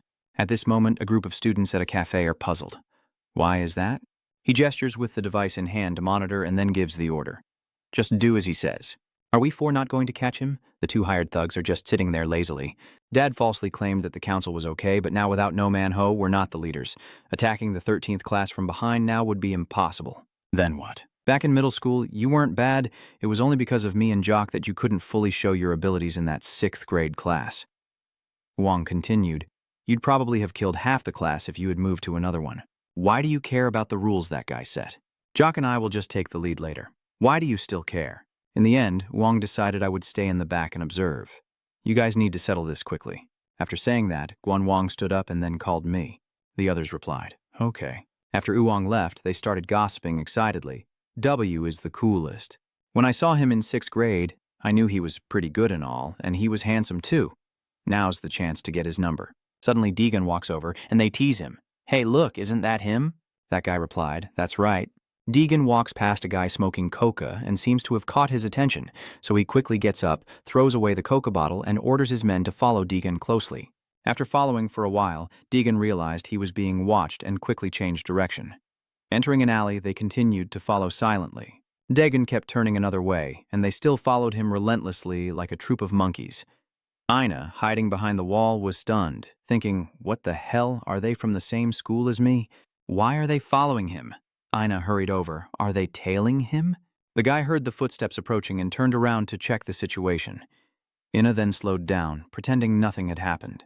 That guy saw that and asked, hey, what are you doing? Ina pretended to take out her phone and make a call, right? But since he was caught by him, don't pretend and then tell the others to go ahead. The guy is confused about what's going on. He quickly said, I'll follow right away. He approached In and asked, have you been following me all this time? Ina stammered, no, I was just taking this way. He suspiciously pressed further. Are you sure? Suddenly he remembered that she was the girl who had bumped into him this morning at school. Wait. At school, he asked again, what are you following me for? Then he suddenly put on a mischievous grin and thought, she must really like me. I'm alive now, oh my God. Then he stepped closer and said, okay, I get it. She looks pretty too. Ina doesn't understand anything. He said, what are you doing following me? Am I busy right now or do you just want to watch me work? Ina silently thought, what the hell? Then he put his arm around her and said, let's rent a room and have some fun after work. Can you stand it? I still have more wine? Are you crazy? Let me go. He grimaced in anger and shouted, damn it. He raised his hand to slap Ina. You like me so you follow me and you're still acting proud? Ina asks, what are you talking about? You look like that monkey. He snapped, shouting, are you crazy or just trying to act tough? Suddenly, a scream of pain rang out, and the guys were thrown into confusion. What is that, heavens? Then they all turned back to that spot. What's going on? I'll find out when I get there.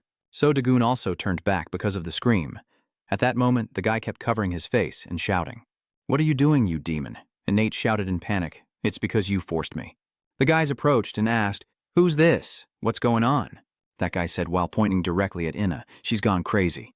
It sprayed tear gas into my eyes. The guys saw the uniform Ina was wearing and recognized her. Are you from the same school? Then they threatened us. Let go of that before they hit you and come here quickly, Ina said in fear. Wait a moment, he's the real one. Before Aya could finish speaking, they cut him off. Our girls aren't afraid either, you know? Ina nervously stepped back and said, don't come any closer, I'll spray you. Deegan asked firmly, what are you guys doing? He steps forward pretending to be a hero saving a beauty. Ina suddenly tears up in fear, unable to hide her shock. Are you new students? Dagun asked seriously. What are you guys doing? None of your business.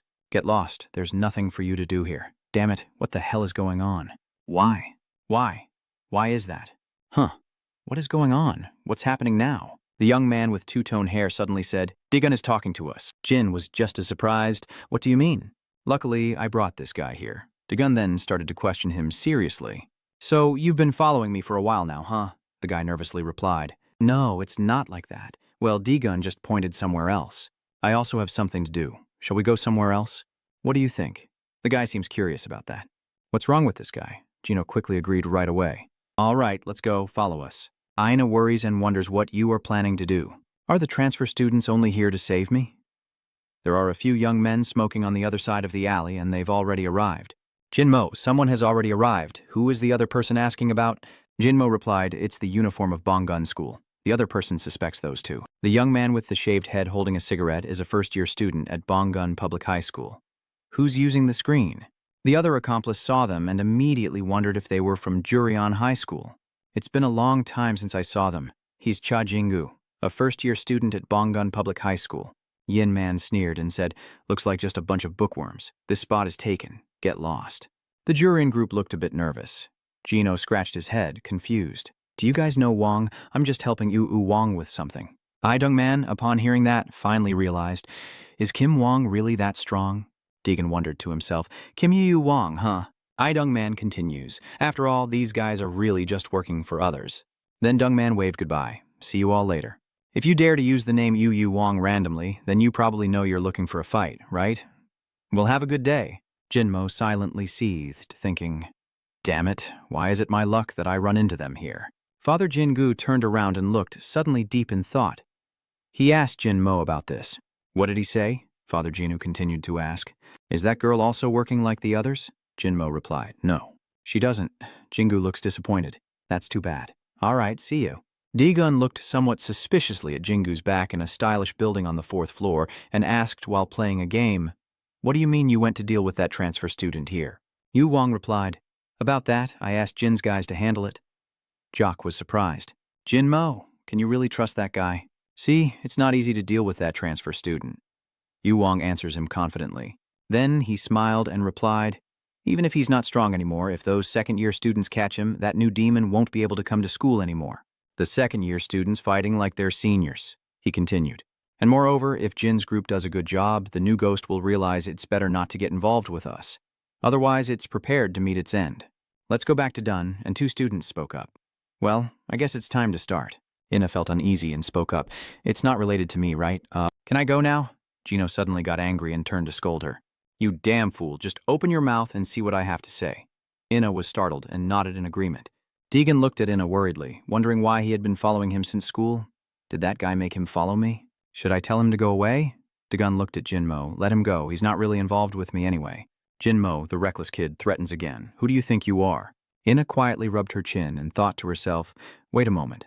Let's see what that transfer student can do. Jinmo, still angry, took off his shirt and said, do you still not understand the current situation? In his mind, he thought, I can't afford to lose face. Gino grimaced and said, are you here to get beaten up? D-Gun calmly replied, I don't know. Gino even admits defeat to this new student. You really are just like I thought I was asking you, huh? I wonder if from what I just heard, it's only those thugs from Yu Wong's faction that are coming. That guy just wants to fight, you know.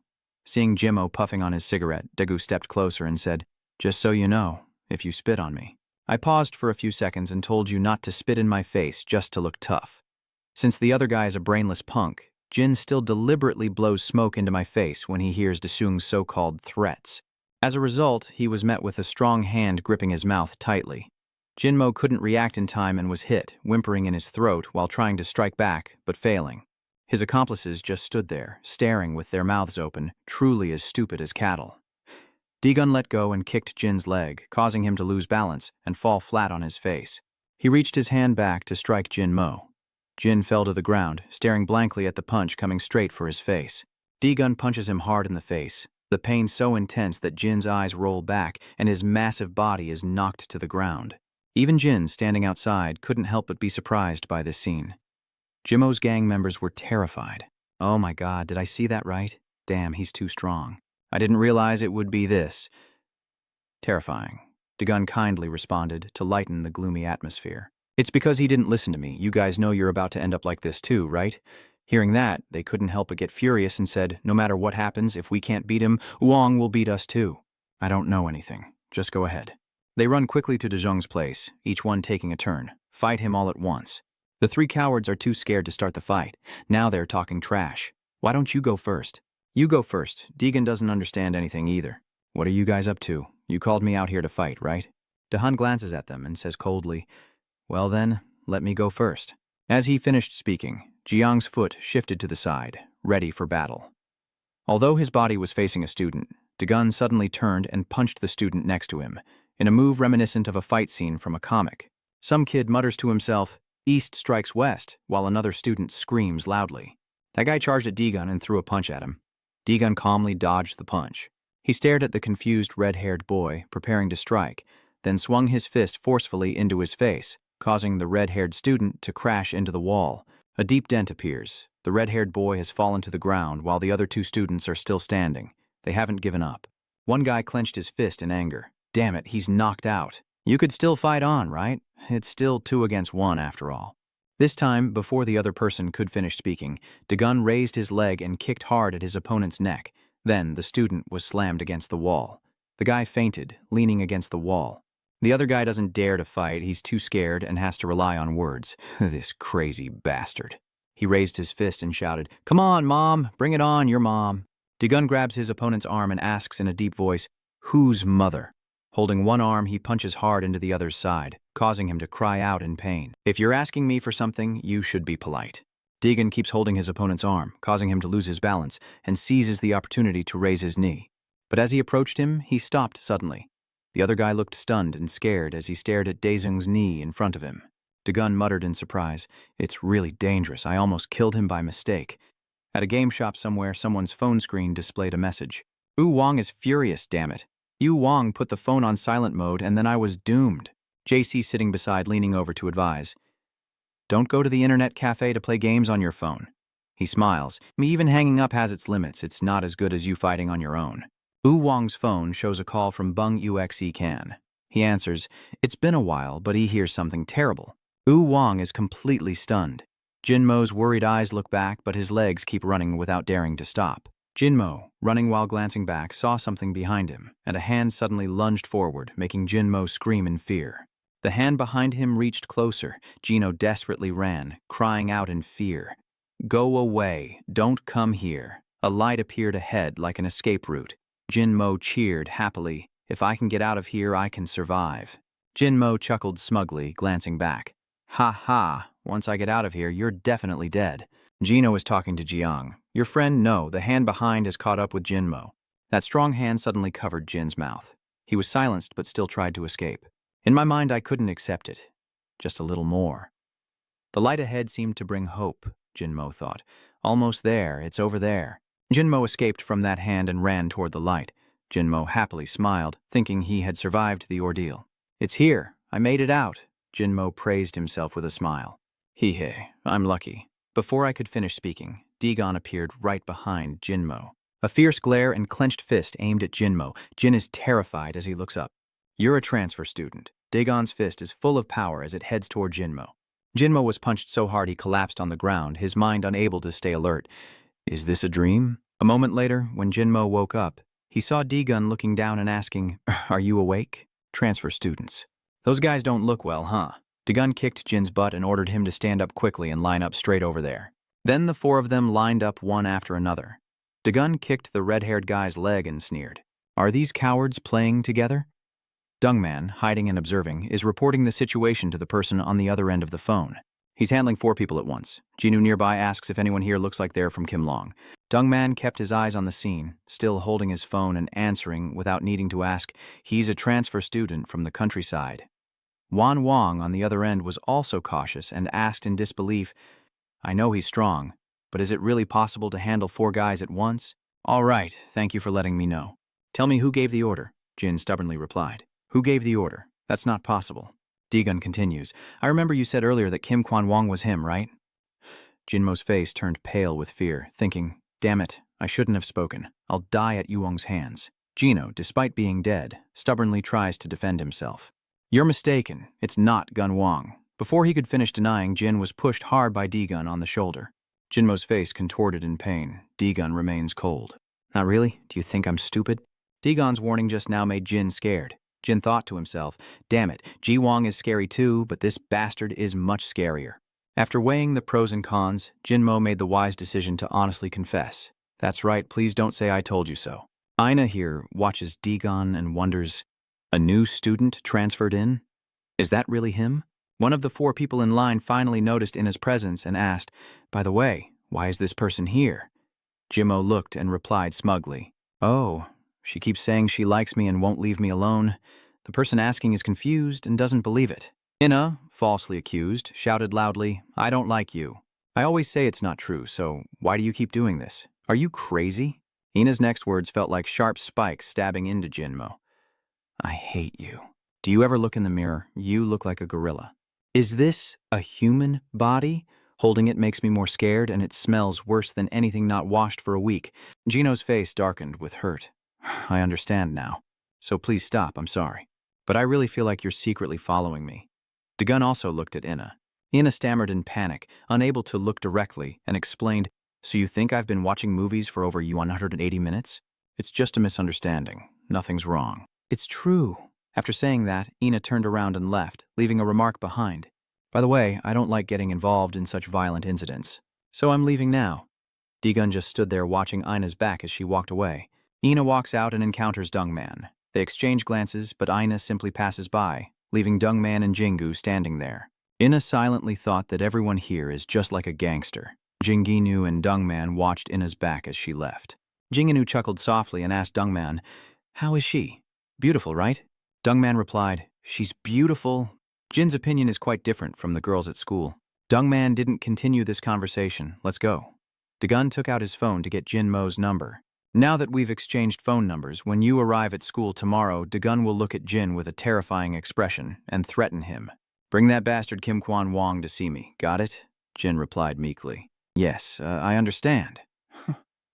The next day at school, Daegun sat cross-legged in the classroom, deep in thought. The third period had already passed, but he still hadn't arrived. Daegun took out his phone to check the message Jin sent. "Daegun, I'm sorry, but I haven't seen Kim Wong anywhere. I think he won't come to school. Really, please believe me." After reading the message, Daegun wondered whether he should do anything, and then stood up from his seat. He thought to himself that if he didn't go, he would find him directly. I wonder if that bastard called Kim Gun Wong. I saw him already. In 16th grade, Daegun opened the classroom door and Jin was standing there holding his phone. He immediately turned to look when he noticed. Daegun approaches and grabs Gino's shoulder, then asks, "Hey, where is Kim Gun Wong?" Gino, still not recognizing Daegun, asks back, "You're Daegun, right?" You squeeze Jimo's shoulder so hard that he quickly cries out in pain. "I know this feeling now. You must be Daegun, right?" Because I was wearing glasses, I didn't recognize him. The others in class 16 stared in shock at the scene. Jin pleads, "Please forgive me." Daegun continues, "I clearly said yesterday that I would come right away." Suji stepped closer behind Daegun, looking at the two of them. "Hey, what's going on? Why are you causing trouble in someone else's class? Hey, Jinmo, why are you just standing there?" Suji, crossing her arms, told Jinmo to stop hesitating and quickly let go of him. Daegun still stood there. Jin replies to Suji, "I don't like it this way." Suji interrupts, grabbing Daegun's collar arrogantly. "Wait a minute, come to think of it, you're the new student who has been causing trouble these past few days, right? Who do you think you are to come here?" Daegun coldly responded, asking why she suddenly butted in. "Are you fed up with life?" Suji suddenly slapped Daegun across the face and looked down on him. "Are you crazy?" Daegun's glasses also fell to the floor along with Suji's slap. "Aren't you going to speak politely? You probably have no idea who I am, do you?" Daegun thought to himself. "Please be polite." Daegun crouched down, picked up the glasses from Suji's feet and spoke. "I don't know, but if my glasses break from that slap, what then?" Suji still acts superior, flipping her hair. "Forget it. Since you just transferred here, you probably don't know." Daegun, unconcerned with what Suji was saying, looked at the glasses and said, "I think your glasses are a bit bent." Suji also doesn't care about what Daegun says. "Do you know Bitch Shu Hyu, the captain of Kim Long's 3rd grade?" Daegun, not wearing glasses, looked up with a blank face and replied, I don't know." Suji looked at Daegun's face and couldn't help but blurt out, "I love you."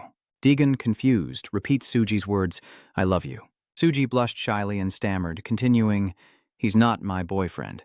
What's going on?" Taking off his glasses, "Is he really that handsome?" Daegun nonchalantly glanced to the side and replied, "So what?" Daegun paid attention to the person behind him as they walked past. "Quan wong vua den da bin, tin botay vao tui quan roi da man vao bung Jinmo. Daegun sung hoi but nango." "What's going on?" Jinmo was terrified as Quan Wong's hand gripped his head tightly. Jinmo was slapped again, the pain making his face tilt to the side, and Quan Wong raised his hand for another slap down on Jinmo's face. Daegun, not understanding what was happening, asked, "What's going on all of a sudden?" Jimo, clutching his swollen, sore cheek, nervously stammered out a name. "Wong." Daegun only now notices the newcomer. "Wan Wong, are you Kim Guan Wong?" Wang Wong's face hardened as he responded, "I am Kim Guan Wong." "I heard you're looking for me?" Daegun replied coldly. "Yes, I'm looking for you. The others in the class are all watching the two of you." Feeling the many eyes fixed on him, Daegun thought to himself that everyone was watching too much. He remembered what Manager Lai had told him. "From now on, we decide to loosen the military regulation rules for Daegun." Daegun asked Manager Lai if that meant I could do whatever I want. Manager Lai replied, "Yes." Returning to the present, Gun Wong looked provocatively at Daegun and asked, "Are you the transfer student? Do you have any reason to look for me? What is your business here?" Daegun glanced at Gun Wong and replied, "What's the matter?" Immediately after, Daegun threw a punch at Oolong's face, his sharp eyes replying, "This is what matters." Daegun's decisive attitude and refusal to waste words made Gun Wong freeze for a moment, unable to react. Suddenly, another arm appeared just in time to block Dagon's punch, and the one who stopped him was Jock. Jock said, "What? We were just talking and suddenly you hit someone?" Seeing someone else suddenly show up and interrupt, Dagon asked, "Who are you?" "Jock? Even though I'm in 5th grade and in a different class, this is still my business." After saying that, he kept his stance and pushed with force, but his whole body was trembling. Jock frowned in disbelief, thinking to himself that he couldn't push down or even move a single centimeter. Dagon remained calm and unaffected, simply observing. "The strength in your brow is pretty good. Want to push me down?" Seeing his expression, Jock was confused and wondered what was going on with that calm face. Then finally, Jock relaxed and returned to his normal demeanor, crossing his arms and saying, "Whatever, it doesn't matter. If this place has to become a chaotic battlefield, I should at least know why, right?" Wang, with his arm around Jin, who was slapped and swollen, replied with a mocking smile. "Maybe it's because of the accident yesterday?" Then Wang turned around, grabbing Jin Mo's hair with a fierce, angry look, shouting and cursing. "Hey, you damn waiter, you have something to explain. I think that guy knows I was the one who made you do it." Jin stammered, not knowing what to say. Well, that thing. Before Jin could come up with an explanation, Wang kept hitting him, causing Jin to fall backward, unable to defend himself. Dagon stood beside him, also a bit surprised. Jin curled up, covering his head with his arms as he took the hit. Wang kept hitting and insulting him, and now I realized this made me humiliated like a dog. Wang's veins burst with anger as he kept scolding Jin Mo, furious and relentless. "How dare a lowly waiter like you humiliate me?" Jin Mo could only painfully hold his head and endure the beating while begging. "Sorry, Wang. I'm sorry." But a ruthless madman like Wang would not be able to stay angry. His furious face refused to let Jin Mo go and kept kicking him and shouting. "Does your head contain something? How dare you make me misunderstood like this?" Dagon remained silent, watching the scene. After venting his anger for a while, Gun Wang finally stopped. He spoke up. "I admit it's because I didn't keep those guys in check." Then Gun Wang turned to look at Dagon and said some vague words denying his own actions. "But why did you pick a fight with an innocent person without any proof like that?" "I didn't do it, but because I was misunderstood, I feel extremely humiliated." "Of course, but as for the evidence," Dagon was about to say something, but he just glanced at Jin, who was sweating nervously. "I really have no proof." Wu Wang saw Jin's expression and was about to jump at him again. "Damn it, stop pretending to be hurt, you bastard. You can't do anything for the family anyway."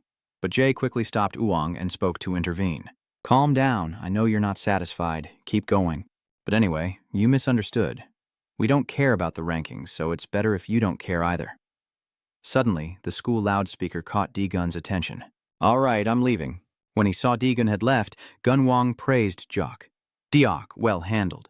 Jock also felt relieved and replied, "Yeah, I was a bit worried too." Jock expressed his feelings, saying, "I only experienced a little. But that guy is really strong, just like you said. It's best not to face him directly."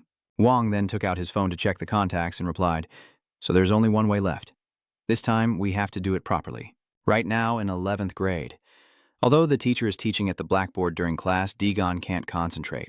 He's lost in thought. What's going on?" "What's going on?" Dagon ponders.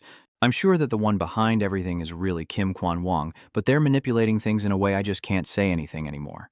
Dagon recalls the scene from earlier in class 16.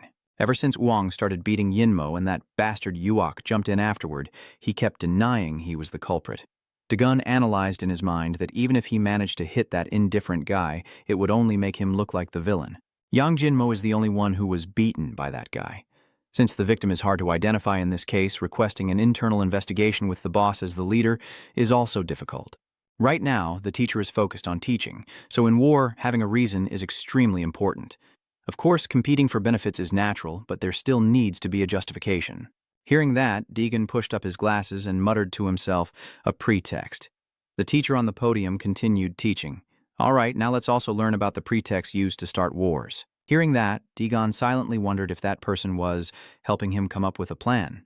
That evening, somewhere at the school, the 4 people who had been questioned and lined up by Dagon earlier were being beaten one after another. First was the slicked-back-haired young man, then the rice-ball-headed young man, followed by the red-haired young man, and finally, Jin Mo. But Jin was beaten again, making Jin Mo wonder why he was hit twice.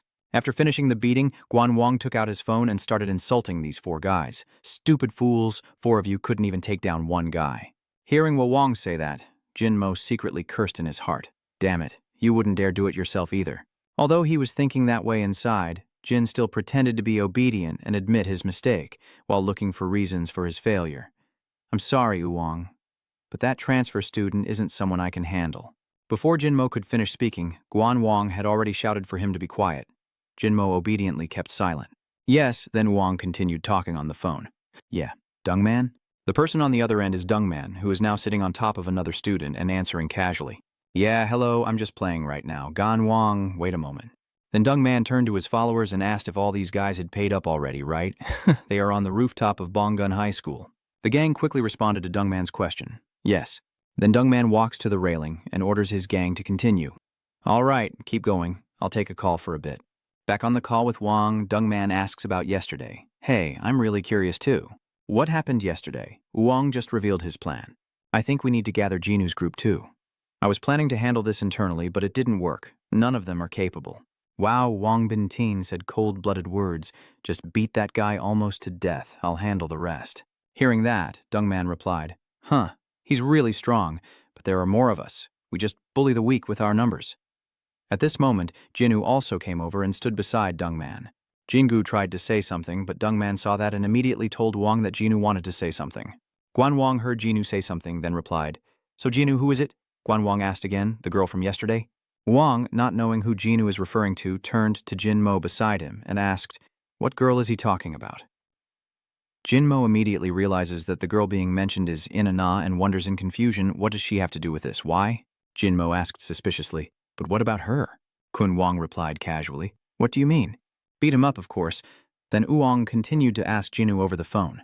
Yeah, Jinu, what's going on? Yeah, that one suits my taste pretty well. When we dealt with that transfer student. Jingu grins maniacally, his twisted expression revealing his dirty thoughts. I'll go play with that kid for a bit. Wanggun chuckled happily and replied that it would be very fun. All right, I'll take him along too. Yeah, fine. See you later. Jinmo, standing behind, clenched his fists tightly, worriedly thinking to himself. What do you mean? What's going on? She has nothing to do with all of this, right? After finishing the phone call, Wang hung up and then turned to ask Jinmo. Hey, did you hear that? But Jin, distracted, suddenly blurted out in surprise. Yes, Wang repeats the request. It wants us to take that girl with us. After hearing this request, Jinmo pursed his lips and thought to himself, no way. Wait a moment, young Jinmo said with a panicked face, sweat pouring down his face, and exclaimed, I need to think. He clenched his fist and brought it to his mouth. The rule of this school is that unless you've fought and beaten the class leader, you can't take over that class or cause trouble with students from other grades.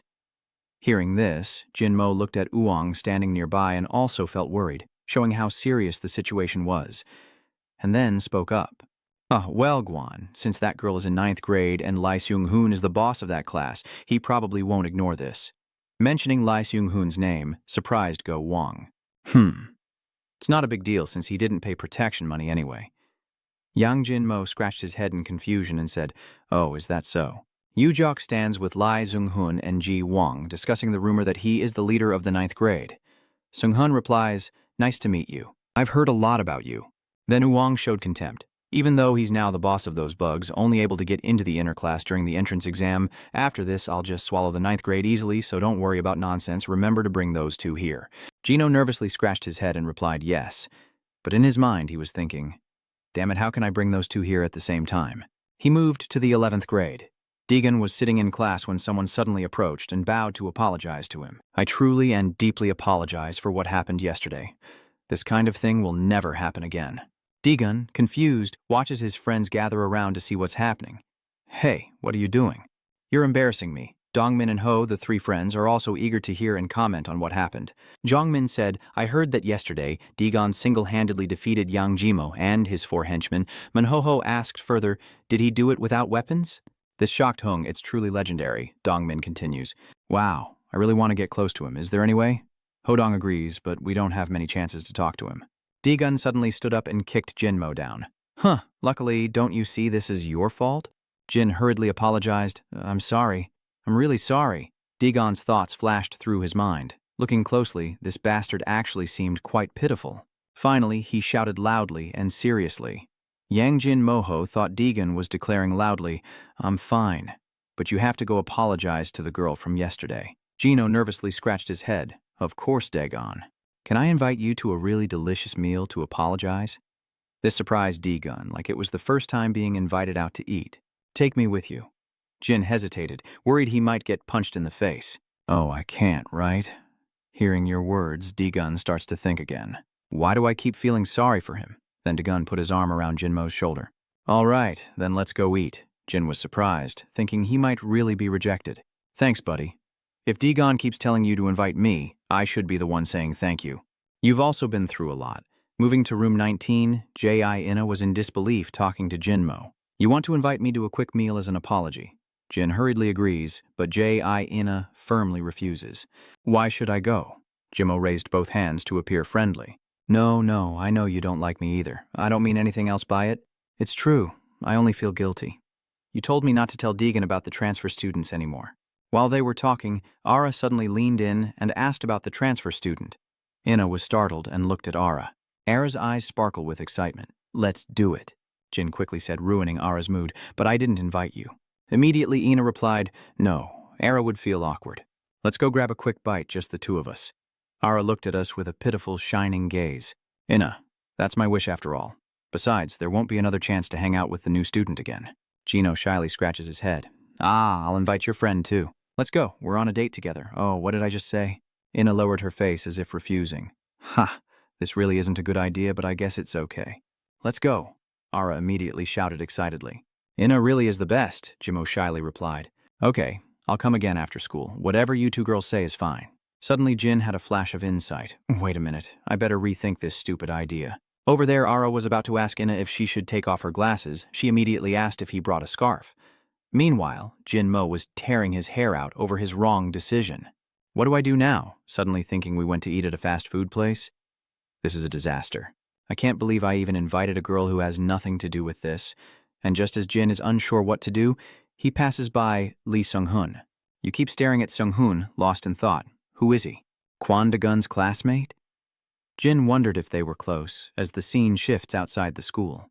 A conversation between two friends, but Dungman, this is an internal matter of Jurian school. Are we really okay to get involved? Yuan Gong isn't even coming with us anymore. Suddenly Dungman said that's why Yuan Gong has to hide behind us. On the surface, it has nothing to do with us, but that transfer student must know it was Wo Wong who did it.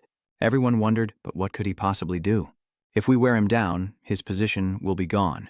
A friend hands him the key to the motorcycle, and if that happens, he'll have to transfer schools or drop out. And after Uong finishes swallowing Jurian school, he'll help us take over Bongan school. The loud engine roars, and he will increase the amount of money we get. That guy standing on the motorcycle looks really cool. To be honest, I really want to stop sitting in the back already. The group of friends riding motorcycles look like a reckless racing gang. To do that, we have to make sure we crush that new student. The sunset scene is incredibly romantic. The four of them, De-gun, Jin Mawara, and Aina, are walking together on the street. De-gun secretly glances over, thinking what kind of weird group this is. Inna is the same, really annoyed. Only Ara is more carefree and cheerful. I can't believe I got to eat tteokbokki with the new student, and so quickly too. Showing that Ara is a tiny girl who loves lively activities, De-gun suddenly notices something unusual. Are you serious? All these places are closed now. De-gun turns to look at Jinmo. Are you really going to eat so quickly in a place like this? Jinmu stammered and brushed it off. Yeah, of course, that's obvious. Ara, with sparkling eyes and a big smile, said, Good restaurants are often in places like this, sometimes even without any signs. Jin seems to be up to something, sweating cold every time he talks and stammering awkwardly. I see you know everything well. Ira cheerfully replied. Of course. I know all the good restaurant addresses, but you also find it strange. But I don't know if there are any good restaurants in this area. Inna also agreed with Ara. I haven't heard of it either. Noticing Jin's unusual behavior, De-gun loudly asked, What is the name of that restaurant? Jin quickly covered his face with his hand. What's the name of the restaurant? What is that? Why are you so restless? Like you're about to do something bad. After finishing his sentence, De-gun saw a fairly large group of people waiting for them, knowing that trouble was coming, and Jin had set a trap for him. He shouted at those bastards and then turned around in anger. Hey, Yin Mo. Suddenly Jin knelt down. De-gun, I'm sorry. I truly am sorry. He desperately begs that whenever he's done, he can kill me. But I truly can't refuse. Inna's face shows worry along with extreme anger. What are you doing? Don't tell me the reason you brought us here is what's really going on. She shouted angrily, You really are a piece of trash. Jin Mo could only bow his head and accept his fault. I'm sorry. I really didn't want to drag you into this. What the hell is this? You shouldn't have dragged Ara into it either. He has nothing to do with any of this, one of the team members shouted. Oh, so adorable. She looks so cute when she's angry. Dongman stepped forward, but isn't the one kneeling Wong's subordinate? He's kneeling before someone who seems to be about to make a move. He stepped forward and shouted, "Hey, you big guy, what are you kneeling for? You gathered us here so that guy has to kneel." Dagon seriously said, "Yinmo, even if you don't say it, your deadly aura shows that after I finish I will also kill you." Jinmo's pale face, with no blood left, shows that his fear of him is not something to be taken lightly. Wait, is that the bastard who won the 4-on-1 fight? They look at Jinmo and judge him. That loser looks so weak. How dare he come to Jurian school to study? If someone like that came to Bonggun, it would be game over for him by now. And then he continued.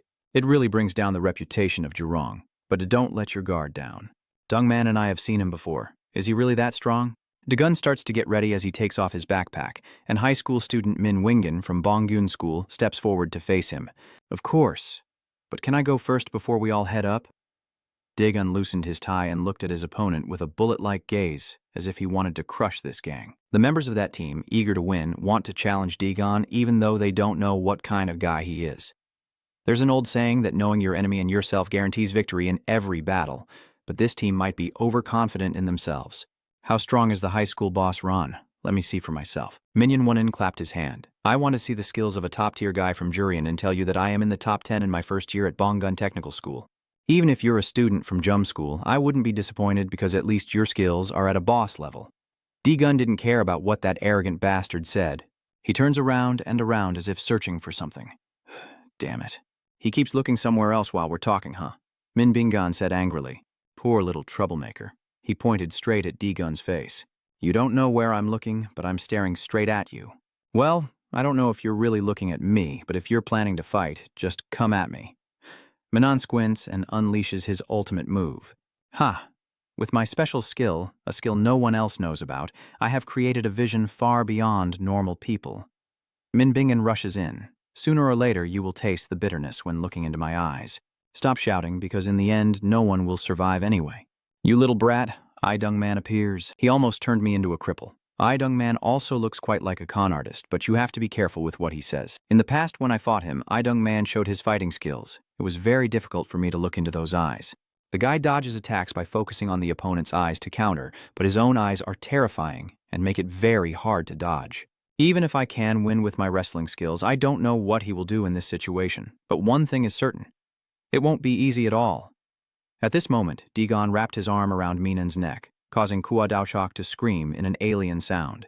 Dungman suddenly didn't understand what was happening. What is this? I didn't even get to see what happened next. What the hell just happened? Dungman looked at Quan Dagun, causing Min Bingen to struggle for breath as water flowed out. Dungman couldn't believe it. Squeezing the neck directly would be very hard to escape from, because his arm was already tightly gripping the neck.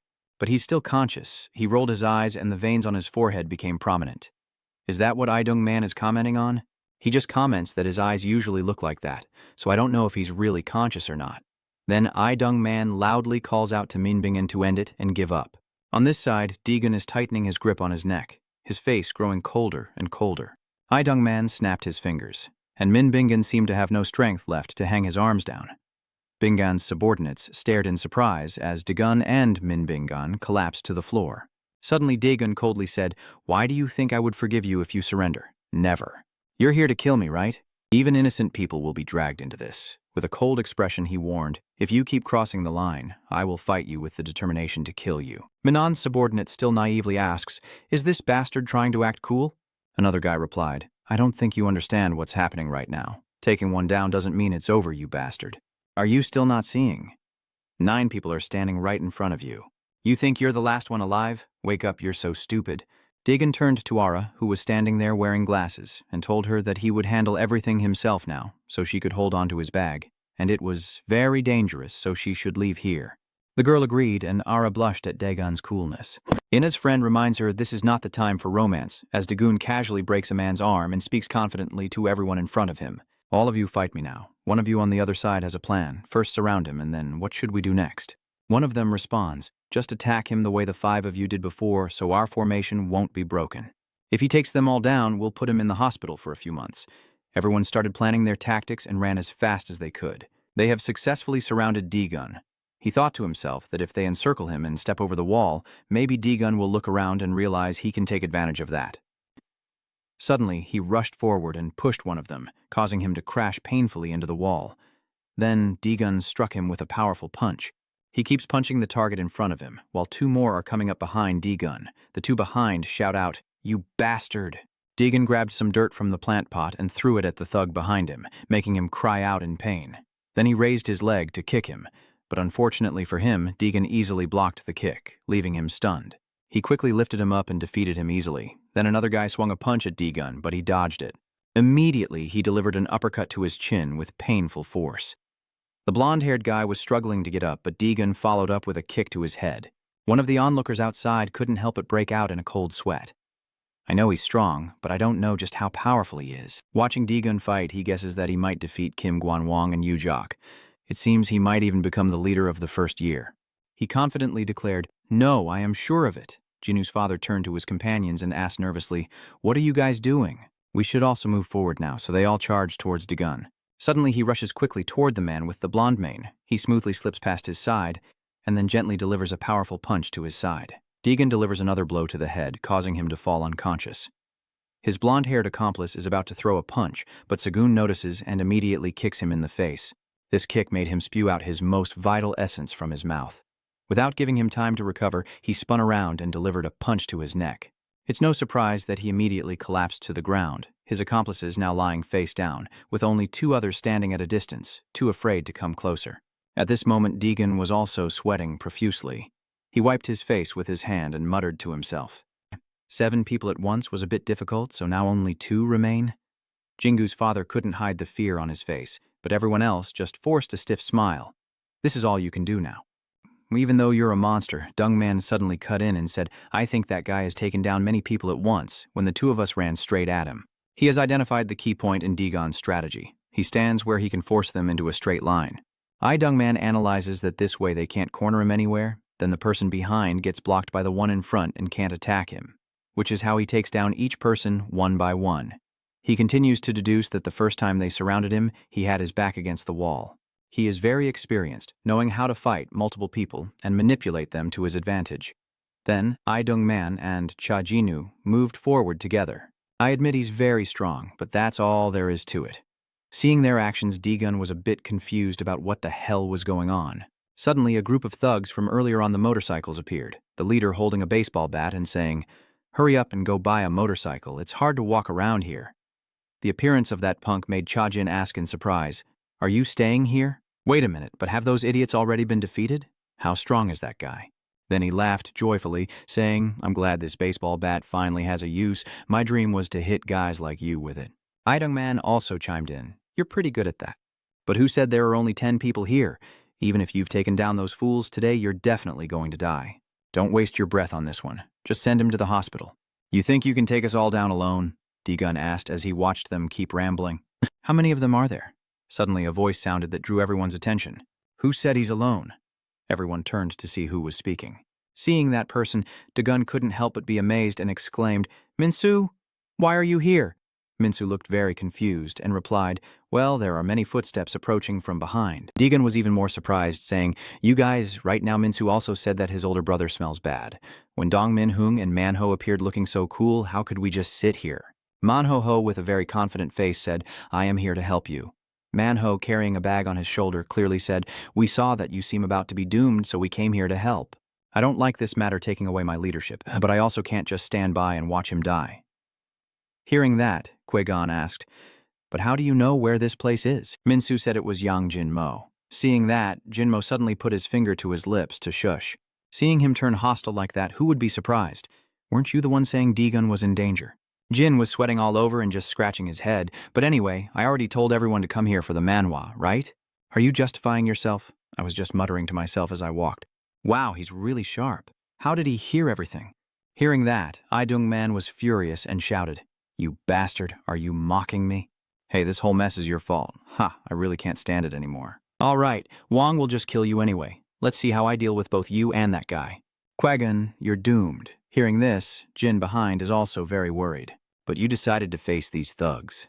"Damn it, actually that guy always made me do cowardly things, so I didn't like him either." Finally, Jinmo bravely spoke from the heart. I am not trash for you to easily trample on. And I don't want to work for a piece of trash like you anymore. Jinmo, get ready, everyone. That damn bastard is really annoying. Hearing that, Idungman and Cha Jinu became furious, grinding their teeth and cursing. Damn it. After witnessing that conversation, Manho turned to Yinmo and spoke. All right, so now you're on this side. Fine, now we have one more person. After finishing, he turned to the other group of boys and loudly said, the other side has about 7 or 8 guys. Which one is the toughest? Then he glanced at Ong Man and Cha Jingu. Those 2 guys are obvious. After finishing his words, Manho continued to finalize their strategy. So Dagun can fight those 2 guys easily and we'll support the others, okay? Then he turned to Minsu and Minsu, just stay here and listen. Minsu immediately agreed. Fine, I don't know how to fight anyway. This is the best place. Manho responded. Oh, you reply quickly too. Whoever Dung Ma is looking at, that red-haired guy is their old boss. He can still throw punches, so he's still on par with the boss. He turned to Hodong and his Samsung body, while the guy next to him looked like he was under 40, truly despicable. I didn't expect them to even hire that mercenary uncle to come here. Over there, Dagun thanks you for coming to help, but he also says some painful words. But I'm really sorry. Besides looking cool, I don't trust you very much. The situation is that each person will have to handle 1 or 2 enemies, but they also have weapons. Hearing that, Manho took the bag on his shoulder and placed it on the ground, smirking. Ha! I am no Manho, an endless warrior. These weapons in front of me are just mosquitoes. No need to worry. He put his backpack down on the ground and asked, Are we ready to start? A voice immediately responded. Then one by one, they reached into their small bags. I haven't used this in a long time. Even if there is a wall of iron and steel in front, Manho now holds a deadly weapon in his hand without any issue, while the others also have weapons or tools in their hands. Manho glared at the provoker. Even though I lost on the field, this is outside the school now. Seeing that, Dagun helplessly thought, what's wrong with these people, carrying weapons in their school bags and still coming to school like nothing's wrong? Suddenly, a young man from the opposing team spoke up. I heard that the red-haired guy is a master of all weapons, and seeing him talk so slowly, his friend next to him got annoyed. What are you talking about? You, that fat guy, are you addicted to games or what? Then that friend of yours wondered, but I think that guy isn't even the same age as us. Zhang Min seems to have overheard and tattled. I think they're talking about you, Manho, but he didn't react at all and just looked at the guy across from him. Hey, you with the baseball bat? Do you even know how to use it to hold it like that? Hearing that, the guy also responded without any fear. I only know how to smash other guys' heads. Do I need to know anything else? Then Manho held out his stick and declared, only a fool wouldn't understand that. Come on, I'll give you a lesson. Hearing that, the baseball bat wielder became angry. Damn it, if you get a brain injury, I won't be responsible, but Manho shows no fear. Come up here and try if you're brave enough. The baseball bat wielder immediately rushes toward him. He screams, I will kill you, but Manho remains still, thinking. Got it, that guy is right-handed. Manho assessed him as an old fool, so when using the bat, he would lift it to the right and swing diagonally. The way to block this attack is to clear your mind, throw powder into his face, and shout loudly. But first, the powder temporarily blinds him. Then Manho put all his strength into his hand and stabbed his stick hard into his opponent's chest. The guy was so furious that his eyes bulged white, and after one more strike, he kicked right into his vulnerable spot. At that moment, he could only kneel on the ground, but he didn't stop there. Manho kicked him hard in the face. Those guys look pale now. Crazy, this guy's playing so boldly. At this moment, Manho approaches and picks up his father's stick, who was a great player. Looking at the others, he feels confident. Now the rest of you come here for Tao. The young men from the other group are starting to argue and fight. Are you done teaming up? What the hell are you talking about? I don't have time for those things. Cha Jinggu grits his teeth and clenches his fists. That guy's carrying a bunch of different weapons. We need to find a way to deal with those dirty tricks. Hearing that, Manho smirked. If you guys are too scared to go up, I'll go up. If you want to live, come down and beg me. Cha Jinggu grew even angrier, punching and cursing. You bastard! You talk like that, but inside you're worried, thinking if I defend and attack at the same time, when his fist swings, Manho will dodge just in time. Not stopping there, he also hit the guy right in the butt with his stick. Suddenly, a chubby guy rushed in, seeming to be able to take down Manho, but in an instant he was punched so hard he doubled over. His face was distorted, but he still kept fighting. This guy suddenly jumps in to do something. Before he even finishes speaking, Hung, holding his wrench, rushes toward him, leaving only a few young men behind. They were horrified and worried when they saw this scene. These guys are crazy. Put down whatever you have as a weapon. One of them implied, I already have a bottle of soju here. This isn't too dangerous, right? The guy next to him then pulled out his knife. Now is not the time to think about that. As soon as he finished speaking, the friend holding the soju was knocked out of sight by Dong Min. The other guy thought he could hit Dong Min, so he launched a kick while shouting, "Die, you bastard." Before he could strike, Jin Mo kicked him away without him noticing. "You go die now." Jinu's father here scolds his sons for the chaos, which is truly a mess. Qui-gon looks really cool now. It seems the other side can't do anything anymore. Are you guys just going to stand here and talk trash? Come on and fight me. Hearing this challenge, Jinu's father cracked his knuckles and said, "But if it's a one-on-one, that's fine. No one underestimating the opponent is any different." I Dong-man confidently declared that even if Dagon was capable of fighting multiple opponents, he would still lose to him if they didn't fight with boxing skills. He already took off his school shirt and threw it on the ground, and he reminded his brothers, "I'll go first. If things look bad, support me from behind." Before making his move, I Dong-man carefully considered his plan, knowing that with just 1 or 2 punches he could make these guys fall apart. Reassuring himself, he thought he would win this time. Now, I Dong-man stepped forward, bent down, and lifted Dagon up as if he was about to slam him down onto the ground. But surprisingly, he reached out and grabbed his muscular arm, leaving I Dong-man completely puzzled. He didn't know what he was about to do. In just a moment, Qui-gon broke free from his grip and even threw a punch that left I Dong-man stunned, wondering if he could effortlessly counter his attack. Behind, Cha Jinu is also rushing forward, preparing to kick Dagon in the head, but luckily his quick reflexes allowed him to dodge calmly. Seeing that, Cha Jinu could only grit his teeth, thinking there was no way to avoid it. Suddenly, a strong hand grabbed Dagon's stomach, lifting him up as he heard the opponent's delusional words. "You're dead." That strong hand belongs to I Dong-man. Do you know what it means to be caught from behind like this in wrestling? That's the end. Hearing that, Dagon glanced sideways. A wrestling move? His legs are a bit difficult to move, trying to escape from the attack of that guy. Dagon is about to run away, but it seems like it will be a bit challenging. I Dong-man holds him back and shouts, "I will teach you some manners." "You're trying to run away, huh?" he declared. "You can't run, you little dog." I Dong-man continued to punch Dagon in the stomach. "Let's end it here." With just a gentle push, he lifted Dagon high into the air. Seeing his pressure, he worriedly thought, "Don Bok X?" Bok is a technique where the opponent gets caught and thrown back by the attacker. At this moment, Dagon tries to jump up high and grab the nearby wall, but it doesn't seem to go well. Dong-man also grimaces, thinking, "What the hell, why can't I move like this?" He saw him holding onto the wall, frustrated, thinking that bastard deliberately came close to the wall. Immediately, both of them fell to the ground. I Dong-man still grips tightly around Dagon's stomach, thinking he can only manage a rough upward strike and can't let him escape. The two of them kept struggling back and forth, with Quan Dagon lying underneath, trying to push himself up with his hands on the ground. I Dong-man kept falling to the ground, then he continued to push Dagon's person on top of him, but he refused to give up and still managed to withstand his strength. I Dong-mo frowned, thinking that if he were underneath, he would be in danger. As soon as he finished his thought, it was exactly what he feared. Quan Dagon was about to throw a punch at him. But from behind, Chain-gu suddenly charged in, preparing to kick him in the head, but Dagon dodged just in time. Seeing that, he gritted his teeth in anger, thinking, "This is so annoying. Those two are working together too well." Jinu's father calmly asked if Dong-man was still okay. He was trying to sit up and said, "Thanks, Jinu. That was really dangerous just now. It seems we need to be careful when approaching this guy. You have to attack Han in the hit and zoom style. You're good at that move." Immediately, Cha Jinu returned to his fighting stance and told me to watch his back because he would attack relentlessly. Kunagun still stands there, waiting to see what he will do. It starts with Jingu's kick, but he was able to dodge easily. Right now it seems he's using a split clone technique, and you can see many of his legs. He quickly rushes from this side to Dagon's troops and lands a powerful strike. He only knew to stand there and raise his hand to block that attack. I Dong-man, watching from outside, had nothing to say. Maybe it's effective.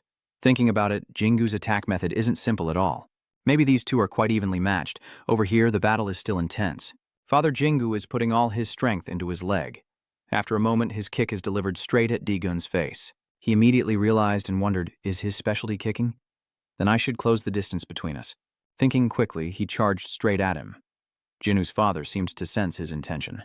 He immediately threw a powerful punch at Dagon and quickly stepped back a few paces. Seeing this skill of his, Dagon frowned in thought. He's good at creating distance. Is that a basic skill from the West? That guy is trying to keep enough distance to land a kick. When I get close, he'll either kick or punch depending on the range, then back off. I think that guy is now observing the situation, waiting for an advantage or an opening to attack. Right now, Dagon is facing two opponents, both of whom are quite strong. Cha Jinu said, "Looks like this tactic works, we have a chance to beat him."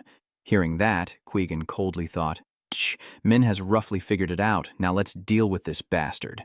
Without thinking further, he quickly rushed towards Cha Jingu. Just as he received a kick from the opponent, there was also a punch, but all of them could be avoided. He eats his fill and then starts unleashing a barrage of punches at his opponent. Seeing that, Jinu worries. Is he getting hit? Luckily, Idung Man arrived just in time to block Dagon's punch, but at this moment Cha Jinu is still frozen, still trying to recover and wondering what he's thinking. Did I really lose consciousness for a moment? Damn it, I let my guard down. But luckily Idung Man prevented that guy from defeating me yet. He tries to reassure himself. Stay calm while Idung Man is buying time. This time, I will try to find the right distance. He just stood there, watching their fight, and now Idung Man had embraced Dagon's body, but it seemed like he had been caught off guard. You're so obvious with your contempt. Even if you try to fake a wrist movement, I can tell you're executing a lock move. Hearing that, Dung Man said nothing, only grimaced and clenched his teeth. Sensing something was wrong, Father Jinguo immediately ran over. In just a moment, Dagon was knocked away. How arrogant of Dung Man. Your friendship makes me sick. You guys don't even give me a moment to catch my breath. At this moment, Cha Jinu repositions his foot and continues to unleash his deadly finishing move, but Dagon stands fearless in front of it. I've also learned all your skills. Saying that, he bends down, lifts his left leg, and steps forward to sweep Chinu's standing leg. Seeing that, he froze, not knowing what to do next. A few seconds later, he also fell rolling to the ground. Seizing the opportunity as Dagon approached Cha Jingu, he raised his leg high to deliver a powerful kick, while Cha Jingu could only watch with his eyes. A few seconds later, Dagon stomped hard on Jingu's body. He could only raise his hands to block as Dagon delivered another devastating punch. At this moment, Cha Jinu can do nothing but accept this punch. Blood is already streaming down his face, and his hands no longer move. Dagon's hands were also covered in blood, and then Cha Jing fell into unconsciousness. Dagon said, "Hey, the last guy standing over there, come and fight me now." Cha Jingu has fallen into unconsciousness. Seeing the recent fight, Minsu couldn't help but be amazed. Wegan is really strong. Ara feels like one of those main characters in a web novel. Ina next to her asks, "What main character?" After finishing, Quotagun stands up, combs his hair, takes a breath, and asks, "Where's the other one after I took care of one?" You teach who to leave alone here. Dung Man is furious. He scowls and curses, "Damn it." Dagon steps forward, speaking as he walks. "Just finish this quickly. It's a waste of time. Why don't you crawl out here yourself?" Dung Man still stands there with his head bowed, but he remains silent and stubborn. Unable to hold on any longer, he thinks to himself, "It's like fighting a monster. I can't hit or throw him down. I don't think I can beat him." Thinking no more, Idung Man bravely rushes forward, believing it's just one last time, but as he charges, Dagon's punch appears right in front of him. He glances and asks again, "Are you trying to knock me down?" At this moment, Dagon's fist is very close to Idung Man's face. Dagon immediately threw a powerful punch at his face and shouted, "I'm tired of this." A powerful punch directly hit his face, causing him to stagger backward, blood streaming down his face, and it seemed he would fall to the ground. But no, Qui-Gon charged forward, grabbing him and knocking him to the ground. Right now, he's sitting on top of him and in a dominant position. Seeing this, everyone is worried and thinking, "Damn, this position is too dangerous. I need to find a way to escape." Before throwing the punch, Dagon asked, "What are you doing? You can't escape." "You keep going. Earlier your friend interrupted, so I couldn't finish. Do you want me to finish it or not?" Seeing that his situation is unstable, Idung Man doesn't know which way to attack anymore, so he can only lie there and curse. "Damn it, your face." Quan Dagon's punch immediately continues straight to his face. Idung Man was beaten so badly he was foaming at the mouth. Not stopping there, Quan Dagon punched him a few more times. Ina outside was extremely shocked and a little scared. As the next punch was about to be thrown, Idung Man immediately begged, "Stop, I give up." He's begging with his head in his hands to stop. Hearing that, Quan Dagon also paused. "Huh?" Idung Man is now terrified and begging you to forgive him, saying he won't hurt you anymore. Dagon glares with murderous intent. "Look at this bastard. Are you trying to get involved with Kim Long again?" He continues to punch Idung Man in the face, and now he can only grit his teeth and endure.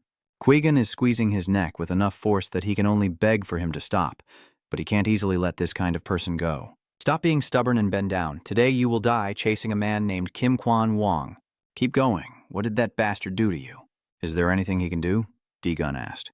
"The reason you entered this school is obvious. It's to disrupt Kim Long's order, isn't it?"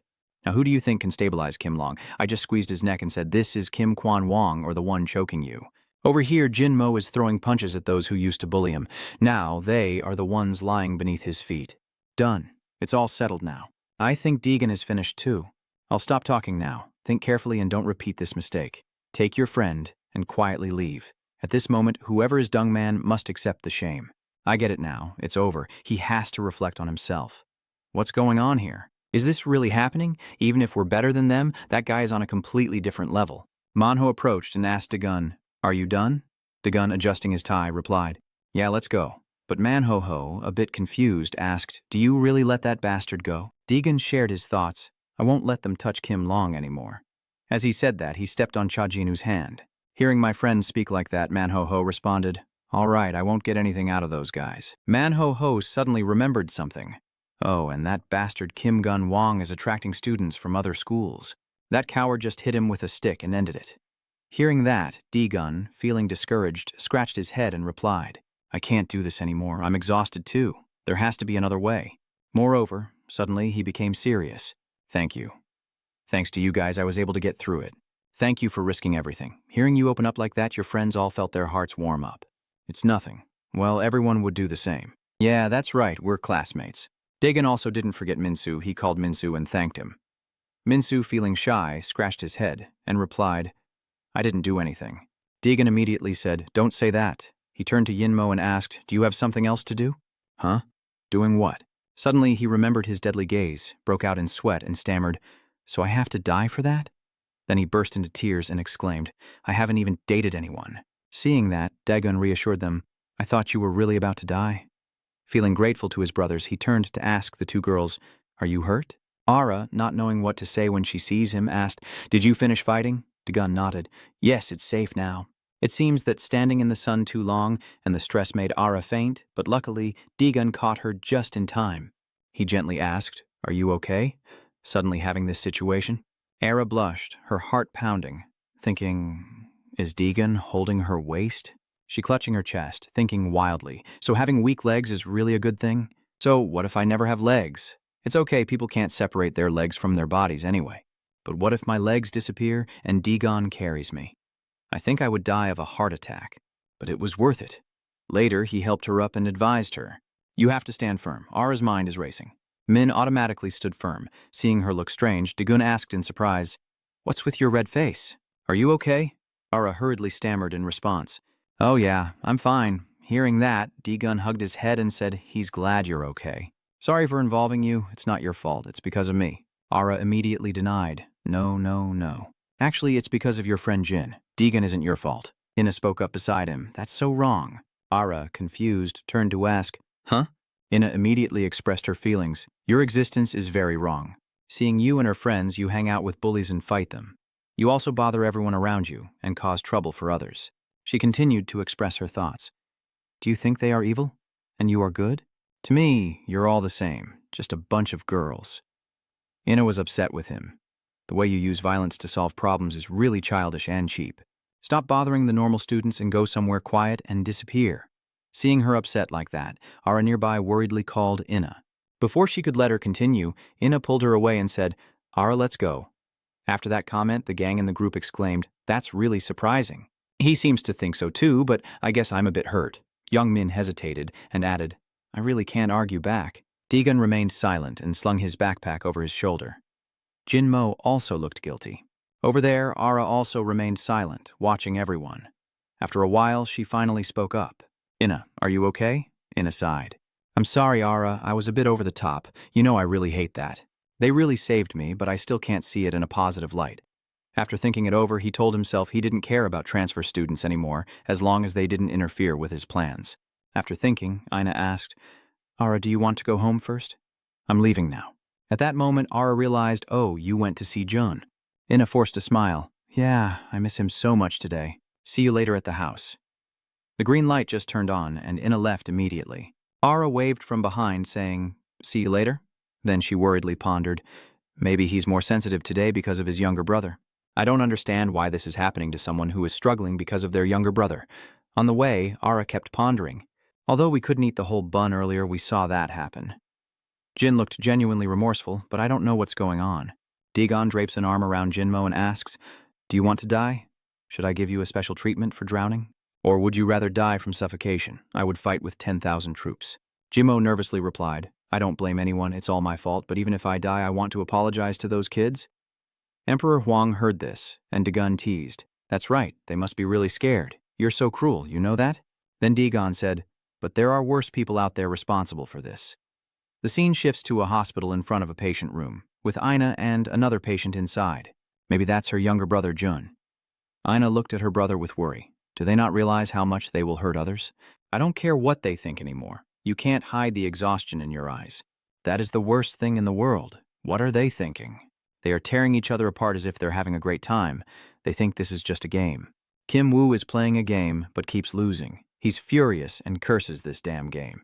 He's annoyed because he died again using auto battle. What's the point of having an auto battle function if it's this trash? Kim Goo decided to delete this game. As he said it, he heard footsteps and glanced up. So it turns out that was Jin and his group of friends. Kim Woo saw and asked where Dungman was. "And where did you come from? And why don't these guys take their hands out of their pockets?" Over here, Ina is still worried. If they keep doing what they usually do, they'll never realize this isn't just a game, right? Over there, Jinmo glared angrily at Kim Kwan-gu. The sky darkened. The amusement park was deserted. Jinmo walked with his hands in his pockets and a stern expression. Kim Kwan-gu sits on the bench, arrogantly ordering them to watch. "Take your hands out of your pockets now." Jinmo slowly approaches. He approaches closely, his unusual attitude catching Kim Kwan-gu's attention. Kim Woo glances at the hand clenched against Jinmo's face, as if making a judgment. Then suddenly Jin swung his hand and punched Kim Gu in the face. Luckily, Kim Gu tilted his head and dodged it easily.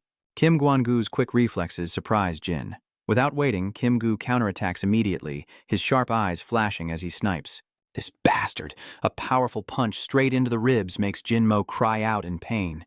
Having just dealt with Jinmo, Kim Gu was suddenly attacked by another red-haired opponent. Kim Gu's eyes widened in shock. The red-haired guy jumps and kicks. Kim Kwan-gu leans aside to dodge. Before he can recover, the thug unexpectedly attacks from behind.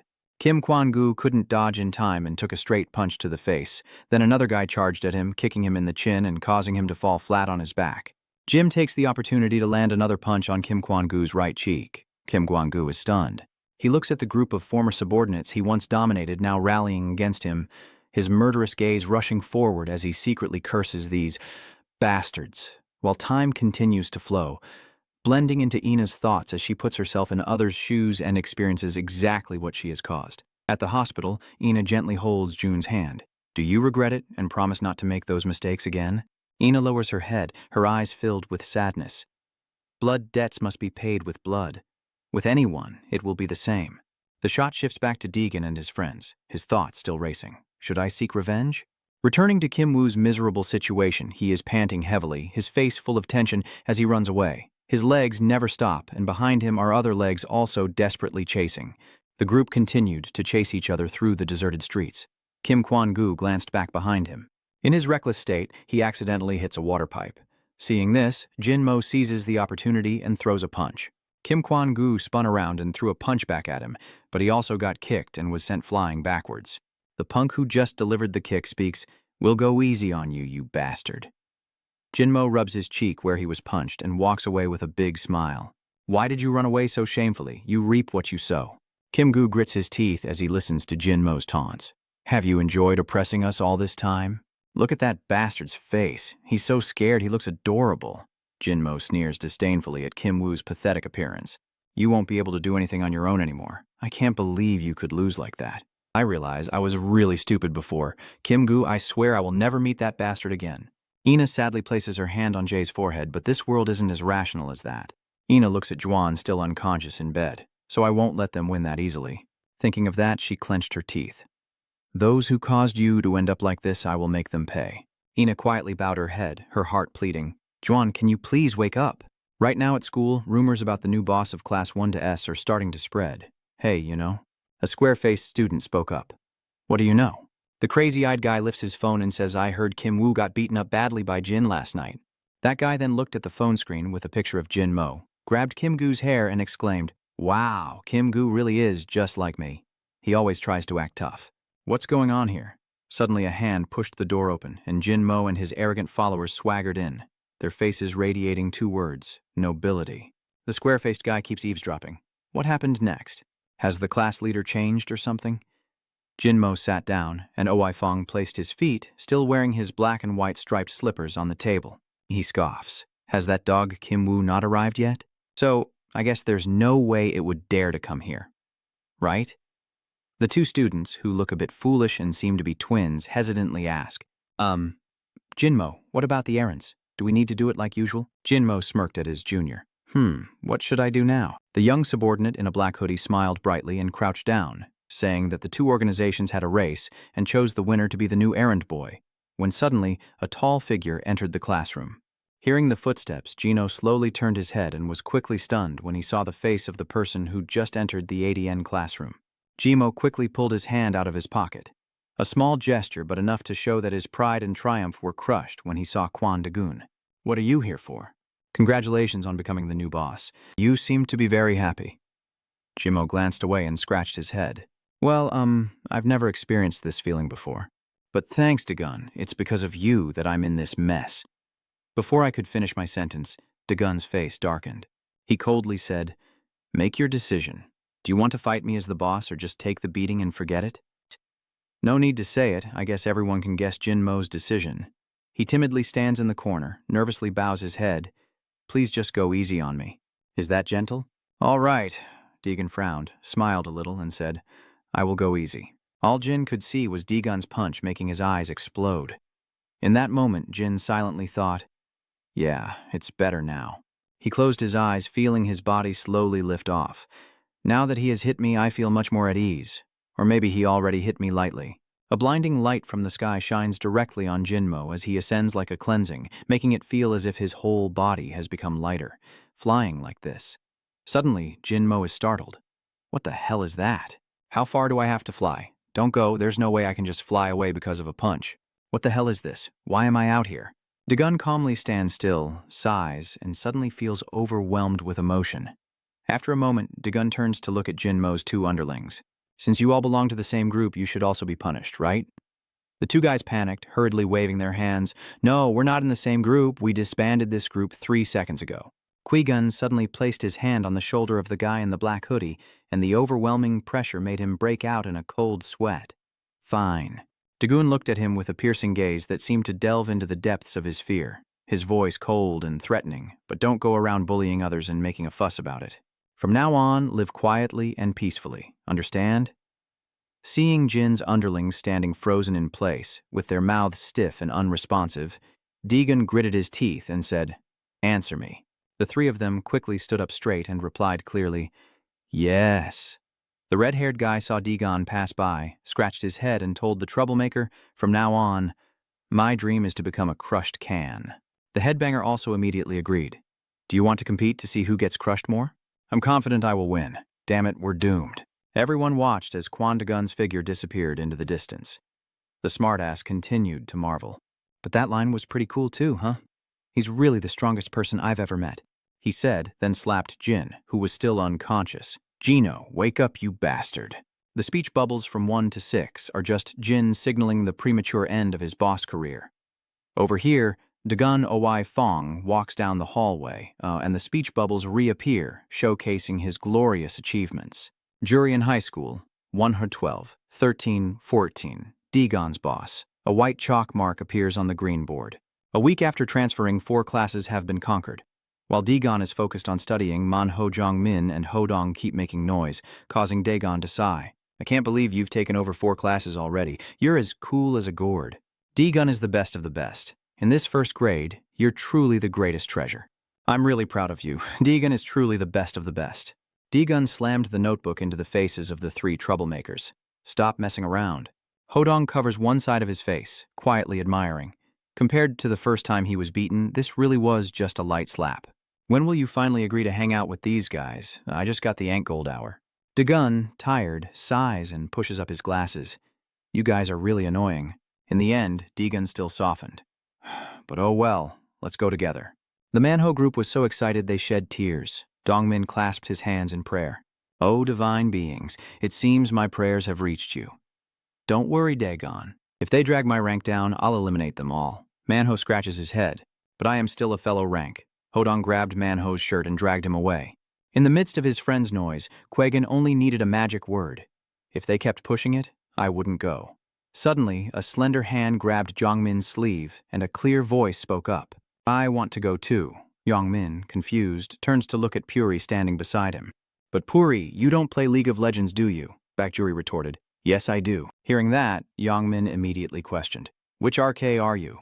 Bakjuri hesitated. Yeah. Dongmin sneered, feeling bitter. You lied, right? You lied to these guys to go with D-Gun, didn't you? Bakjuri's anger boiled over, and he punched Min in the face before shouting. But I can sit and play Pikachu next to everyone. D-Gun stands calmly in the back, while in front of him is a chaotic scene with Bagiguri repeatedly stomping on Min, causing Huang and Manho Huai to intervene. Nabi Juri, calm down or he'll die. Yujok kept calling all year, but all he got was a message saying the customer did not answer. He's frustrated, he keeps hanging up. Beksuji crossed her arms and asked suspiciously, Is Kim Woo planning to drop out of school? He hasn't fought anyone or lost a one-on-one match. It's nothing serious. Yujok remembered Kim Woo's words. Of course I won't go to school because if I happen to run into those second-rate guys, it would be really embarrassing. Jock remained silent. Maybe he would never go to school again. Hearing that, Bitch Sway blushed when mentioning Qui-Gon, looking away. But the new student is so handsome and good at fighting, it's really hard to tolerate. He is perfect already. Then Suji turned to Jock. So what are you going to do now? You don't plan to give up on that new student, do you? He scratches his ear a bit. I guess now that he's alone, he's not so confident anymore. UJ replied with a kusho. Yeah, something like that. Suji frowns. So from the beginning, you shouldn't have been so eager for fame. Or, go play League of Legends with everyone else. Yujok slowly said, The League is not something I haven't considered. The remaining classes are 4, 5, 7, and 8. But didn't you say you didn't care about reputation? Suji blushed and turned away. That's right, but deep down I thought I didn't really care what happens to me. Bitch Suji remembered accidentally calling Quan Dagon bro the day before. Suji blushed, biting her lip, unable to believe those words came from her own mouth. That mean-spirited guy, what should I do to bully him? Now at school that day in 11th grade, Dongmin and Hodong entered the classroom. Dongmin raised his hand to his forehead and asked, Is Dagon here? Did you get home safely yesterday? D-Gun didn't really pay attention to this Min friend. Jongmin walks up again to D-Gun's desk. He's doing his homework. Seeing that, Jongmin teased him again. You've already started studying in the morning? D-Gun responded to Jongmin indifferently. Yeah, what's up? Jongmin, seeing that, keeps joking around with his friend. D-Gun seems more suited for studying than gaming, doesn't he? D-Gun suddenly let out a sound. That night at the internet cafe, D-Gun and his friends were in a very intense game. While typing, D-Gun shouted loudly, Ant now, attack Ann. And then the word defeat appeared on the screen. The game was lost and the main base was shattered. Jongmin looked at D-Gun with suspicion. You said you would carry the heart. Are you really in the Ink Zone now? Not using hacks, right? But how can your hand tremble while holding the mouse? Yet D-Gun still calmly reply, Don't get too immersed in the game. It can be dangerous in real life. Over there, Guyuri shouts. Shut up and keep playing. Are you willing to risk your life for the game? Jongmin's voice echoes from the other side. What do you mean by risking your life just now? Juri turned to look at D-Gun. D-Gun, don't pay attention to him. After all, none of you who risk your lives for the game really understand anything. He replied to Juri. Yes, thank you. Suddenly Juri shouted loudly and let out a flowery speech while Muri yelled and slammed the table. No, what the hell are you doing? Are you blocking her way? Did you win? Juri keeps pounding the table. Over there, the owner of the internet cafe steps forward, resting his hand on the edge of the nearby table and gently reminding them, These students. Juri feels a bit scared and quickly responds to the owner. Yes, sir. The owner points to the small sign across from us. There is a large sign on the board that says, No Soft W. The shop owner gently warns that anyone still doing that will be kicked out. Sitting beside them, D-Gun put his hand to his mouth and said, If we don't get expelled, I'll show you my real skills. It's been a long time since I warmed up my hands. Back in the classroom, under Jongmin's ridicule, D-Gun placed both hands on the desk and stood up, since he had to go to another class anyway. Jongmin asked in surprise, Which class now? D-Gun takes off his glasses with a mysterious voice. Nothing special, just a few things I need to pay attention to. Walking through the corridor, D-Gun is lost in thought about the violence control project, which is not just about fighting bullies, but ultimately about improving the school's image. Walking into the classroom, D-Gun opened the door and asked, Where is Kim Myung-jong? A tall, blonde-haired male student stepped out of the class. What are you here for? As you said, we're now living quite quietly. I see. How's your hand? Kim Myung-jong replied, Oh, you're here because you're worried about me? He said while cracking his knuckles. Don't worry, my hand is almost healed. I can even wiggle my fingers now. Suddenly, D-Gun made a move, if I hold on a little longer. As soon as he finished speaking, D-Gun suddenly struck Kim Myung-jong's hand. Kim Myung-jong cried out in shock. Ah! I told you not to be so reckless, didn't I? Kim Myung-jong grimaced in pain, clutching his arm as he knelt on the ground, glancing at Dae-gun. He turned around and warned as he walked away, saying, I'm here to remind you to keep living like this, and if you dare say anything, I'll cut your hand. D-gun continues to Class 13, muttering to himself that he has to keep an eye on the bullies who tend to cause trouble. When he arrives at Class 13, he finds the troublemakers are no longer at school. The guy who was hitting the punching bag is gone. Now we're just standing outside the classroom. D-gun can't see Simbo anywhere. Inside the class, 3 people are chatting happily, and the scene is extremely quiet. D-gun quietly thought that now everything seemed peaceful, so there probably wouldn't be any problems. Next is Class 16. D-gun put his hands in his pockets and headed towards the classroom. In Class 16, the students were happily playing when suddenly a hand slammed on the desk, silencing everyone. Hey, what the hell? Is it anyone else but Jinmo, holding a book, you guys not being quiet so I can study? The boy in the black hoodie retorted. What the hell, a guy like you ever study? What's wrong with you? Are you going crazy? Jin holds a pen with 2 fingers like a cigarette, bringing it to his mouth, lost in thought about his goddess, and I just realized Jin is the top student in the school. To become the man she deserves, I have to. Over there, the bossy Suji is combing her hair. If you want to study, just stay silent and study alone. Jinmo, hearing the elder sister speak, nervously responded. Oh, sorry about that, Shu. The boy in the black shirt whispered to Jinmo. Hey, why are you being so rude, you idiot? No matter what, you have to protect your own life. Bak Suji here is feeling anxious. That worry really makes me annoyed. Bak Suji suddenly remembered what she had said earlier. Hey, I was just combing my hair while thinking, I wonder if they believe that lie. Then Puji waved his hand to call Jin back. He stood there in a daze. Oh, Puji spoke quickly. Jinmo immediately stepped forward nervously. Oh, sorry, Byam Suji stammered as she looked at Jinmo. Yeah, do you remember that time? Jinmo politely replied. When was it? She suddenly remembered the past, the day Daegon and Trangjimo fought, with Bak Suji standing beside them, looking disgusted, then slapping Daegon. She turned to look at Daegon, then froze, captivated by his handsome appearance. Bak Suji told Jinmo, You remember that time I didn't call Daegon bro, right? Jin replied, Yes, I don't call him that, but I call him brother because B told Ux he is the love of my life. Jinmo holding the notebook, looking down, afraid to meet Pujilini's gaze. Yes, I know, but suddenly she spoke coldly like this. Bak Suji suddenly raises the book Luok to emphasize. Listen to me, and you only half listen, huh? Jinmo nervously replied, No, I am listening carefully. Bak Suji immediately softened her tone. I'll let it go this time. She keeps listening. Suddenly there was a call for Jiang Jin out of nowhere. It's D-gun. I came to Class 16 to find Jiang Jinmo. Jin rushes out the door. Did D-gun call me? In the classroom, North Suji saw D-gun and blushed shyly, clutching her bag tightly. D-gun and Jimo stood at the door exchanging a few words. D-gun told him to do as he said. Understood? Gino reached back and scratched his head with a slight nod. D-gun? Okay, I understand now. Don't worry, I will do my best. D-gun turned away with his hand raised, warning him that if he so much as opened his mouth, he would face the consequences.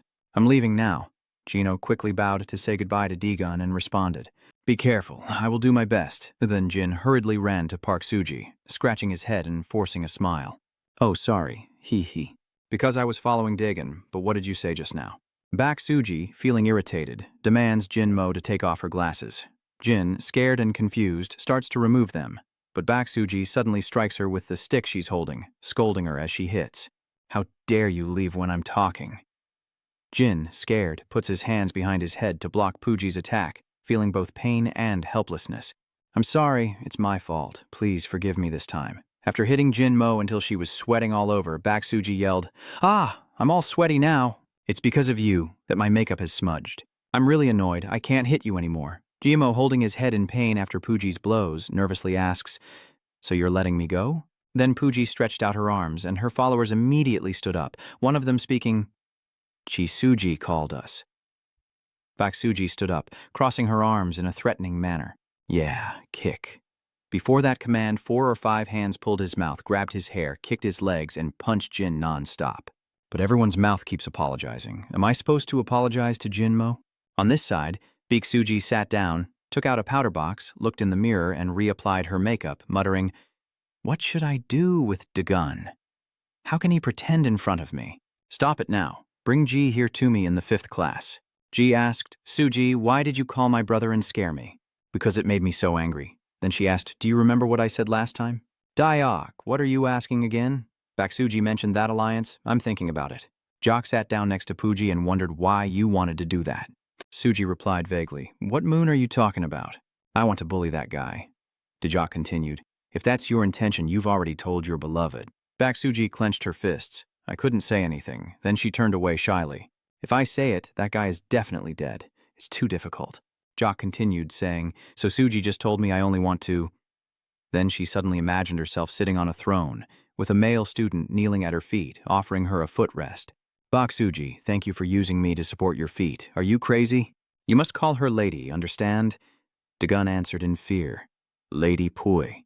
What is going on right now?" Pu immediately grabbed Jock by the collar. "Do you not understand? I just want that guy to leave me alone. I don't care. I have to make it happen." Jock at this moment feels helpless. Forget it. I understand now. In Du Siok's mind, he suddenly thought that if all the big brothers from classes 4, 7, 8, and 9 joined forces, luckily he has good relations with them. Jock picked up his phone, looking and thinking, there's no other way but to form an alliance, and besides, he also wants Dagon to be eliminated. The next morning at Puset Golf Course, Director Kim stood watching Director Lai play golf, crossing his arms as he commented, "Director Lai really is different. Your golf swing is perfect, just like a model." He keeps praising him. "You truly deserve to be a sports model for this noble game of golf." Director Lai responded with his golf club in position. "Director Kim is exaggerating. I'm just playing for fun. No need to be modest." On the top, there's Uncle Zhang Lian, who's quite famous as a clothing model. Director Lai turned and asked playfully, "Who is standing next to Director Kim? A new employee?" Director Kim cheerfully introduces himself. "Yes, that's right. He's quite capable and very effective." Director Lai replied, glancing at him, "Built like a model but working as a bodyguard. It's true that lately there have been many unusual things." He then introduced, "Sir, that our company is a diversified firm including insurance and private security." At this moment, the department head entered quickly and greeted him. "Hello, Director Lai." Director Lai's hand still holding the cane. He replied, "You're here." The department head nods seriously. "Yes, I am here to deliver the draft of this project plan. Do you have time to review this?" Director Lai nodded in agreement while looking intently at the tablet. "This project is quite interesting. He received praise. Dagon seems to be doing a good job, so the progress is good." Then he turned to the department head and said, "I think I need to meet with Principal Bonggun to discuss some matters. Please arrange that for me." Department head replied, "Still at the same location, right?" Director Lai nodded. Okay. Go ahead and let me know when you're done." "Yes, I understand." Director Lai continued polishing the gold, saying to the department head, "Gold has done a good job, but please pay extra attention. This project is important and errors should be minimized." The department head replied, "Yes, sir. I understand. Please excuse me as I go handle the work. You stay and enjoy. Your recent work seems quite busy lately." "Yes, there are some important projects. I will discuss them with Director Kim later." Director Kim immediately replied, "You really are. If there's any difficulty, share it with me and I will do my best to help." Senetsets. Outside, the head of department overheard their entire conversation. That afternoon, at the school, in a securely locked gym room, 5 students, each the leader of their class, were the ones Jock considered to confront Igon. Jock crossed his arms and asked, "Is everyone here?"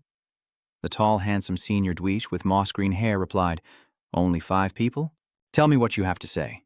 Siona, tall and fierce-looking, continued, "You gathered everyone here for something important, so just say it quickly. Everyone's busy." Big Brother Class 4. Backdoorin, big and burly, with one hand in his pocket and the other holding his phone, said irritably, really frustrated, "Lost again." The other person is Lung Hun, the Class 9 leader, who looks like a scholar and speaks up. "This meeting must be about the new transfer student, right? He just arrived and has already taken down some lower class leaders. Everyone knows about that."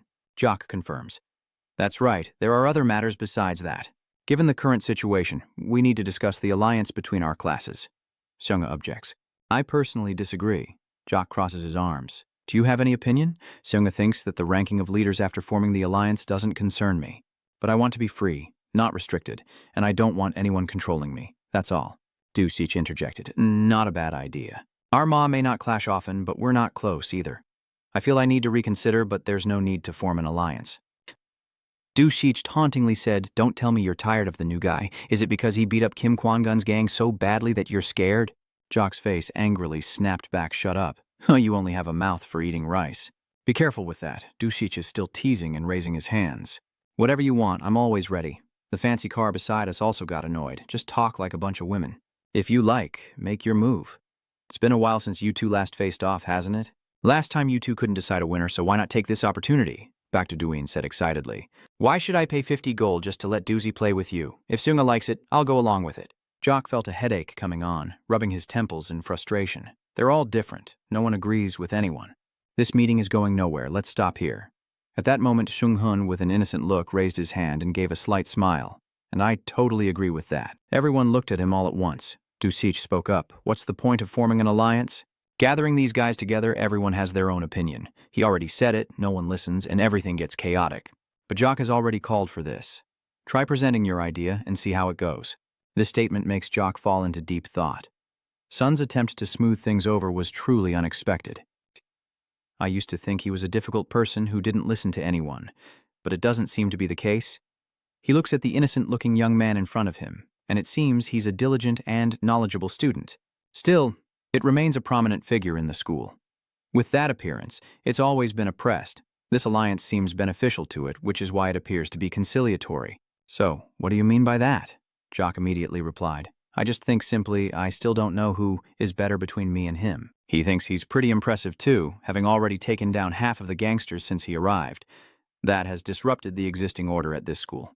I think as the big shots of the school, we need to keep it in check." Seung-hoa suddenly said, "You talk too much. It's always been the strongest one who becomes the boss. That's just how it is." Sunga just got up from the chair and said to me, "That's how it is. If it messes with me, then I'll fight back." What do I think now? The house is busy with things, and I have to listen to your nonsense all day long. Pogan, holding his phone and looking at stocks, just chimed in about the betting case. Now he's saying, "What if there's still betting?" I'm drifting too far away. Who's the boss now that we're forming an alliance? Baek Doan, holding his phone, stood up from the chair, muttering as he walked away. "The money is unclear, so I guess I'll pull out too." Then he followed Jung-hoa and left. Du Shich also stood up, raised both hands in frustration, and said, "Those two are gone. I'm done too. No need to bother since the meeting didn't solve anything." Du Shich mocked him, and the result seemed pretty bad. But as expected, next time if you want to study something, you should think ahead. Jock's face darkened with disappointment, but still responded to Du's taunt. "You're quite something. I've tolerated you quite enough during the meeting." Dush continued to retort with a teasing look, raising his index finger and challenging him. "Oh, so tense. What do you want now? Are you angry because the meeting didn't go as you wanted?" "Just when I wanted to stretch my muscles too." The young scholar Hun, seeing the tense atmosphere, stood up happily and gracefully to calm things down. "Come on, everyone. Let's stay calm and stick together." Du Shich immediately felt upset, pointing his finger at Jock as he spoke. "Are you guys just going to watch and see what he said to me? With that attitude? It's obvious. Even though we're all leaders in the school, don't lump me together with these guys. It's honestly funny. It's up to you, but first listen to this story and then decide. Everything is not as simple as it seems." Right now in Class 4, a loud bang on the table echoes, with a paper and 4 coins on it. The young man in black slammed his hand on the table, then raised his hand to signal and nodded. "Well, that's fine then." The 2 friends beside him looked at him in fear. Then the black-haired boy replied, "So, what did the leaders say during the meeting?" Backdog Jin replied, "Nothing new, mainly about the new guy moving in." Then the 3 of them continued playing the coin flip game. Backdin urged him, "Come on, hurry up." The teasing friend looked at the 4 coins under the notebook and said sadly, "Sorry." Dojin, holding the stack of money, then asked, "So it's 4,000, right?" The boy sitting opposite nervously confirms, "Yes, that's right." Dojin continued, "This guy plays, wins some, loses some. Let's play another round and keep going." Back Dojin lost 4 coins again this time. The opposing student flipped the coin and placed it neatly on the notebook. Back Dogen felt confused and said, looking extremely grim today. He holding the money and said, "I need to send another 4,000, right?" The classmate at this moment felt scared, raised both hands and replied, "Yeah, it's just a game. You don't need to give your head." Then Dojin clenched his fist, smiled, and said, "It's a clear win or lose. Here, take your money." He added, "And also." At that moment, the male classmate felt a bit scared, broke out in sweat, and replied, "Ah, and the next round is also over." Park Dogan continued to lose to his friend, muttering confusedly, "What's going on?" Is it possible to lose like this? He said, raising his hand and looking at it, then asked, Why is today like this? Are you completely numb? Your hand seems to have lost sensation. The classmate stood up cautiously and said, If you're not okay, you should take a break. Backdog Jin looked at his arm and said, Oh. Then suddenly he used that arm to slap the male student's face, causing him to bleed from his nose. The boy fell to the floor, and everyone in the class looked down in panic. One of the boys in the class crouched down and said, That must have hurt a lot. Backdin from above replied, Sorry about that, I was a bit angry, but it seems I've regained my luck. Get back on the bench quickly. Backdin, with a very dark expression, ordered, raising his hand and continuing to threaten. Hurry up or I'll slap you a few more times now. Don't make me angry. Backdog Jin raises his hand and threatens his classmate. Are you going to sit back up quickly or what? Know your place before I lose my temper. The poor boy who just got hit struggles to stand up, holding onto the desk and touching his wound. Backdog Jin arrogantly continues, What are you so slow for? He just lost his temper and raised his hand to give his friend another slap. Do you want another slap? The boy there, terrified, raised both hands to his face and shouted. B-Dog Jin, holding his stomach, laughed and mocked. Look at you, I just scared you a little and you're already so scared. The boy sitting next to PDN added, You're really too timid. Then he changed his attitude, his face becoming more aggressive. What are you doing? Come on, keep playing, you want to win and then just quit? Yes. His trembling hand placed the coins on the stack. Bogan looked annoyed and said, I beg you, I give up, I don't dare take that prize money. Backdog Jin, with a fierce look, retorted, Are you trying to back out? The classmate replied, Sorry, next time I'll bring more money to play. Backdogan felt pleased and smiled, then said, It's okay. He raised his hand and demanded, Then give me all your bet money. But this is my money. Backdogan is too fierce. Do you even know the rules of the game? If you're going to back down, you have to accept the loss. Then he snatched the money from his classmate's hand and handed it all over to me. Backdin stands up, holding the money in one hand and putting the other into his pocket, confidently saying, Next time, learn the rules before you play, you idiot. But this time, you also know that remember to bring more next time. Then he and his deskmate walked out of the classroom together, chatting as they went. You're pretty good too, huh? I'm losing a lot here, probably betting online again, right? That bastard treats me like a gangster. I'm so stupid. He stole 500,000 straight up, damn it. Then the boy, holding his phone, texted someone, thinking to himself, Don't blame me for doing this in class 5. At this moment, the boss lady Sui, with her arms crossed in front of her chest, is looking for someone.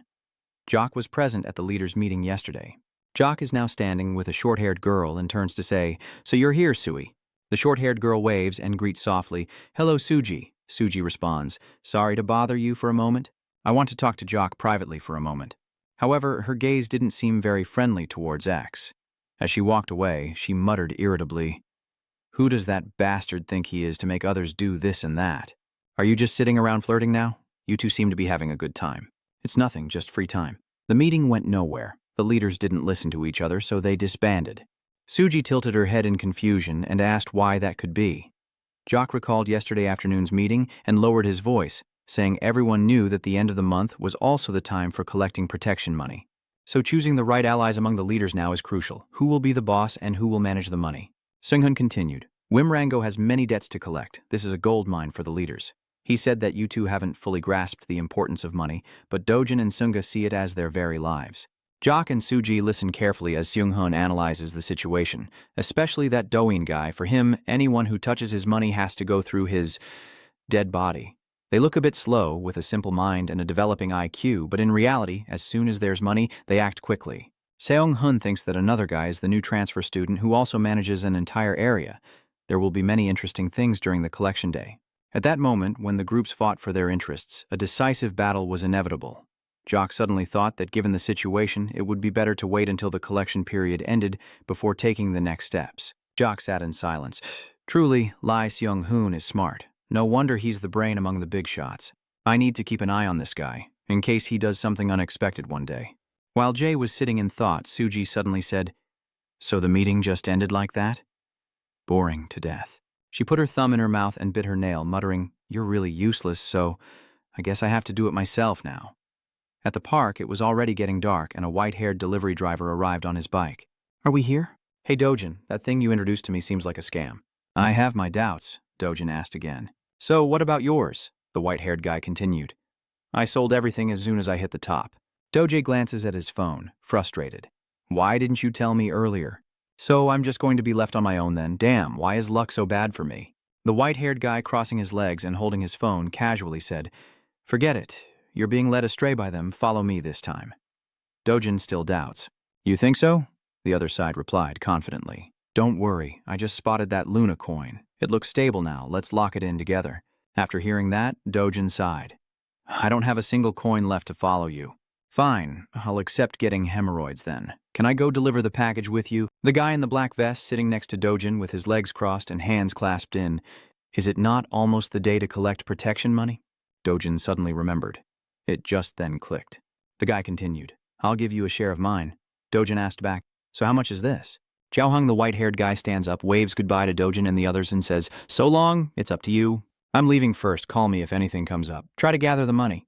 "Lunadong is hot right now. I think you should get out of there immediately." The fat guy in the brown shirt next to the white-haired one just spoke. "You're here already and you're leaving?" The guy in black sitting next to Duan suggests, "Should we go ahead and skim a little from this collection? Collecting from each class is too little. You won't be able to invest in it properly." Jin smirked and looked at him with a sinister gaze. "You have the same idea as me." The black shirt guy nodded. "So which class should we start with first?" Dojin clasped his hands in front of his chest. "I already have a plan. Those gang leaders are notorious. Messing with their livelihood will bring trouble. The new transfer student is the easiest target already." Dojin casually shows 5 fingers. "That bastard is now the leader of 4 classes. Haha, just take him out and the money will be mine to invest freely." The guy in the black shirt then said, "I also have a great idea." Dojin looked at him with a puzzled expression. That guy said, "By the way, if you two have a fight, I'll organize a bet and make some more money." The chubby guy in brown was clearly interested. "Ha ha, not a bad idea. I bet on the new transfer student. If he's already settled 4 classes, he's no amateur," Dojin retorted. "You're quite something. Friends who don't even treat each other with respect. Let me give you a sincere piece of advice. You should follow me instead, or you'll regret it." After saying that, Dojin stood up, hands in his pockets, and as he walked, he said, "Talking about money always makes me angry. Let's find someone to stretch our muscles a bit." At this moment, 2 male students happen to see Dojin, and a chubby guy at the front speaks up, "It's him," and the 2 step forward, bowing politely. "Tong Than, hello, big brother. Yeah, you guys can relax." Dojin also bowed politely. "Hello, sir. I heard that your work has been quite successful lately, right?" The big boss crossed his arms and confidently said, "Not exactly. I've had a lot on my plate lately that's been hard to control." Dojin then asked, "Oh, is there something difficult for you, senior?" "Hey, kid, what's going on here? You're making it difficult for me. I didn't expect the target to be my own younger brother. I don't really know either." Dojin, seeing this, also looked annoyed. "What are you doing here, Kim Do-hyun?" Kim Do-hyun nervously explained, "I am not what you think." The boss immediately interjected. "With your brother here, what are you afraid of? He's just your little brother's follower, and he kept insisting that once you're in the underworld, trustworthiness comes first, don't you see? That kid is just a subordinate dealing with the customer, Mr. Fuck. You should give your brother some face. Your brother just needs to prepare the money." Kim Do-hyun bows his head gratefully and clasps his hands together. "Yes, thank you." After hearing the entire conversation between the 2, Doan understood the situation. He casually said, "Oh, I see. So your big brother took the money from that bastard to go beat up his little brother? What are you saying that hurts my brother's feelings?" "Feelings are feelings, work is work. They shouldn't be mixed up." Suddenly, loud laughter erupts. "Ha ha." Your big brother's face darkened because Dojin was laughing heartily. "Ha ha, that's good, man. Is this how you handle your business outside?" They're still no different from the gangsters who protect the school. Dojin's 2 friends are also surprised, their faces turning pale as they look at him. The boss's face darkened with anger, his jaw clenched. Dojin kept mocking, "You really make me laugh to death. Are you getting powerful now? How dare you talk to the senior like that?" The boss, standing in front of Dojin, hands in his pockets, snarls angrily, "You think you're tough, you dog. Just recently you stopped respecting me." His dark face warns, "It's been a while since I scolded you, so that's why you're daring to talk back. Taking this opportunity, I'll have you hospitalized for a few months." As soon as he finished speaking, the fat guy reached out toward Dojin's head. "That bastard Dojin, you really need to reconsider your head. Gambling too much has made you stupid. Next, I need to make you remember the painful memories from school so you'll be less rebellious." Then he clenched his fist and swung it straight at Dojin. "Today, you won't get away." Dojin was caught off guard but couldn't dodge the punch from the fat guy.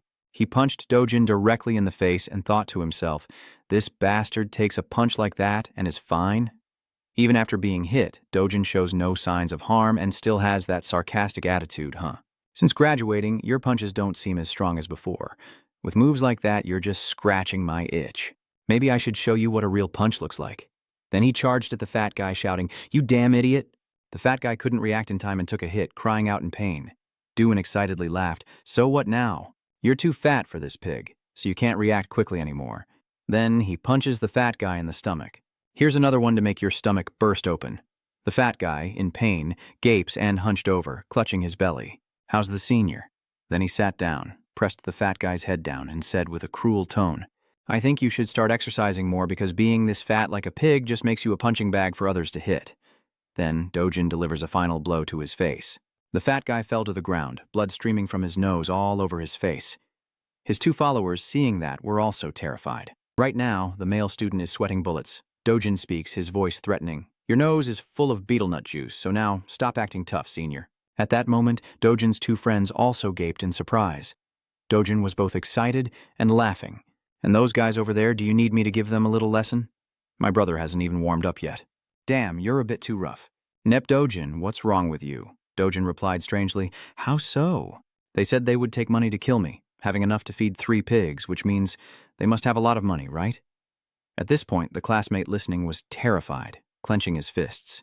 Dojin with a devilish look turns and says sharply, "If he had that much money, he should have given it to me. You guys aren't involved, so all that money is mine." The two henchmen of that fat guy yelled out, "That bastard risked his life for a few coins." Dojin charged straight at the other two fat guys. They were caught off guard and couldn't brace themselves, falling to the ground. Dojin, still in a good position, kept fighting. "As long as I have money, I'll be fine, and so will you guys." He keeps fighting. The fat guy in the white shirt fell to the ground, and suddenly the fat guy in the blue shirt rushed over and pushed Dojin down. Dojin jumps up and kicks the fat guy in the face, and the man in black rushes over to hold Dojin tightly. Dojin's friends saw this and rushed forward, shouting his name. "Dojin, I will help."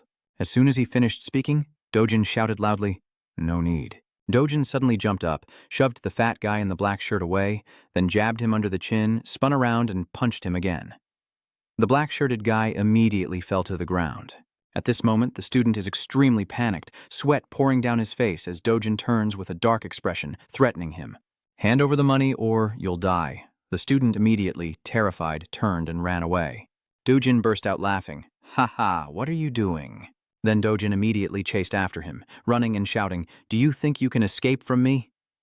Suddenly, the big boss appeared, holding a shiny stick. He punches directly at Dojin, leaving him no time to react. Dojin raises his hand to block. The boss was cursing and holding his stick. "Damn bastard, lucky he ran into the wrong person." But before he could finish his sentence, Dojin's friend in the brown shirt charged straight at him, knocking the stick out of his hand. Dojin took the opportunity to punch the fat guy, causing him to fall to the ground. Dojin stands up, breathing heavily, and says, "Where is that guy?" No one else around, which makes Dojin angry. He's faster than I thought. After a tiring fight, Dojin, with his hands on his hips and fingers running through his hair, said to his two friends, "If that guy doesn't come to school, there's no other way." The two friends following Dojin looked worried. "Are you okay?" Then they continued, "Do you think you're doomed? Those guys are gangsters." "Damn it." Dojin responded without any fear. "Nonsense. They're just pretending. Don't worry. My side is stronger." The next morning at school, Dagon was walking and talking to Minsu, saying, "There's nothing better than school lunch, just enjoy it, Minsu." Minsu responded, confused. Hey, a guy with blonde hair runs over to Dagon and says, "Oh, Dagon, you're just in time. Let's talk privately for a bit. Minsu, let's go somewhere else for a moment." "What's going on?" "If there's nothing important, you guys won't leave me alone," Manhwa said. "I want to talk to you about something. You said you study without caring about grades, but actually you want to get rid of all the first-year students, right?" Dagon asked in surprise. "What? Why do you ask that way?" Hodong scratched his head and replied, "Well, everyone thinks that way, and I think it's possible. Or you. Do you have 2 lives? Dong, seeing Dagon put his hand on his shoulder, immediately trembled and exclaimed, "Huh?" Dagon replied, "I'm pretty sure I warned you that you'd ruin yourself if you kept talking nonsense." "Hold on, Dagon isn't just talking nonsense. Listen, you're the boss of 4 classes and you'll be collecting management fees from those 4 classes. I don't know what your situation is, but you came to Jurian school because you want money, right?" "What are you talking about? I came here to make money. What is this management fee?" He explained himself, saying, "The class president will buy things and if there's leftover money, he'll buy hamburgers to give to the kids." Hearing this, all 3 of them froze and looked up at Dagon. Come on, D-Gun, you're so naive. The other student raised his index finger to explain. It's called an operating fee. He explained, but in reality, it's protection money. Officially, it's a fee for the class's activities, but actually, it's money collected from others. It's called protection money, supposedly to prevent bullying from other classes, but in reality, it's money lining the class boss's pocket. A male student lying on the ground held by someone tells Dagun you probably don't know because you're new, but there's a rule that you can't touch other classes. You can only touch me if you win the fight. Deegan remembered what had been mentioned before and thought that was the rule they talked about.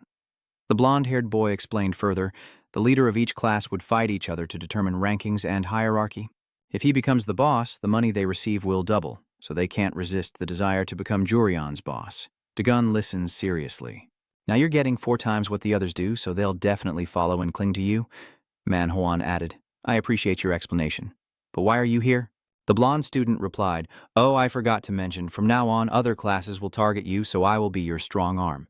As soon as he finished speaking, he reached out toward Deegan, but was pushed away by Deegan's hand. The blonde student shouted, Ah, just a habit. Deegan looked at him coldly and said, This guy, you don't understand me anymore. From now on, there will be no such thing as management fees. Don't charge money. Manho and Hodong were stunned speechless after hearing that. The blonde-haired student retorted, You can't do that. This isn't just our problem. He explained that if you do that, the money collected from the first-year students will end up with the second and third years.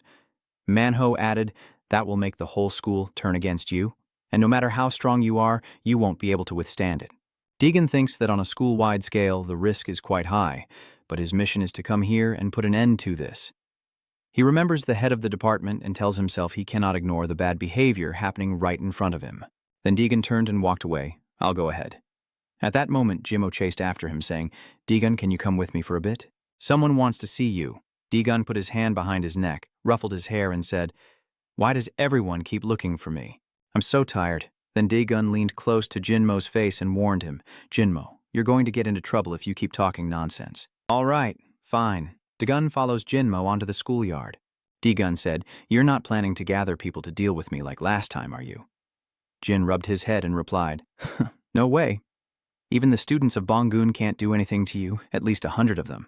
Is that her sitting cross-legged under the bench in front of them? Who wants to see me? Jin nodded. Yeah, she's my class president, Deegan said irritably, squeezing Jinmo's neck. Hey, do you want to die? I told you not to do something pointless. Suji, now facing with an innocent and beautiful face, spoke. Let go. Deegan looked at her with a cold, sharp gaze. Suji kept releasing her grip before I lost my temper. She crossed her arms proudly and asked, Aren't you listening to me? I told you to let him go. Facing her, Deegan looked at her with a sharp, dagger-like gaze.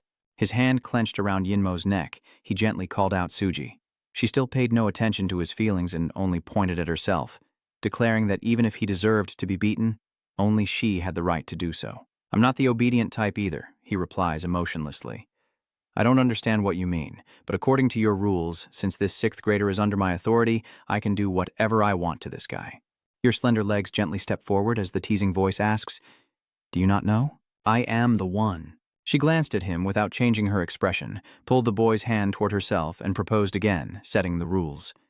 Why do you shamelessly act like the leader in front of me? Stop messing around and let him go. In an instant, Yinmo lost her balance and charged straight at her, but another strong arm quickly grabbed his other hand. He grabs your hand and pulls you towards him calmly. What's going on? I won't let go of this guy for you. Black Suji, hearing that, was so angry he broke out in a sweat and scolded them. Aren't you going to let him go? Are you really a smug bastard? Moving to a construction site behind the school, a shrill voice shouted, You guys are too arrogant. Wanakok sat back in his chair, scolding his foolish underlings. Not only reckless, but also greedy, I am very disappointed. He stood up from leaning on his hands, his face darkening as he warned, I will save you from the rotten karma of becoming a puppet of filthy greed. He looked at the 2 students there with a sneer, I won't kill you guys. He stands up, his eyes calm as he activates, revealing a gold screen watch on his wrist. I will beat you to death. The second-year gang leader of the Wandu Gongmyeong gang casually puts his hands in his pockets and warns, I will show you why paying the fee on time is necessary. You damn scoundrels, second-year gang deputy leader of the Wandu Gongmyeong gang. That's so scary. Isn't it true that you always fight each person separately? He coldly and decisively replied, You don't, only when he's in a bad mood. He suddenly glanced at Dugong Mi and asked, But if you managers of Block 52, how much money could you take? He calmly held up 3 fingers and stammered, "Well, it's about the same as his curiosity asking. So, the money is divided equally, right?" He only answered with one word. Yes. Pak Dujine continued to lick his lips indifferently and said, "I also hope so. I also really want to kill the newcomer who just moved in." Dugongmik looked at him and asked, "So, what happened yesterday that suddenly made him so furious?" He stupidly answered, but some experts couldn't help but laugh. He put his hands in his pockets, watched the boss beat up 3 people, and chuckled, "Look at that. He always tells me to be patient, while Min beats people almost to death just because they were a day late paying. Everything is going smoothly, right?" Dugong Miex casually replied, "Don't worry, these guys are just interns. They're just spreading a fake gang name to collect money." Wanoki suddenly stopped fighting, glanced at you and said, "You can't easily practice asceticism according to Buddhism, Dojin. You should remember not to stray from the path you must follow." Bakdoin eagerly crossed his arms, waiting. "I'm thinking of making the first-year students pay protection fees, but first I need to deal with the new students from the military department." Looking down at the 3 students beaten to a pulp lying on the ground, he nodded with satisfaction and said, "Good, don't delay what you want to do. You bastards are getting their comeuppance for delaying what they need to do. I give you until tomorrow. You better shave your heads, wipe away your misery and greed, and come find me. Your sins are too great. Just holding on isn't enough to fix you. You need a shiny, shaved head." Meanwhile, Wanok leans back with a smirk. "Oh, speaking of fighting, I have an idea." Wanok hides his dignity and cruelty. "I heard the shop is selling a new kind of sausage bread." Dugong Myung put his hands in his pockets, curious. "Sausage bread? Can I eat it?" Too lazy to answer him, I left and spoke slowly. Over here, B, Suji, and Dagon are still locked in an endless struggle. Mine, mine. Buksuji tightly held Yinmo's hand and said, "Let go." Dagon refused without hesitation, saying, "No is no."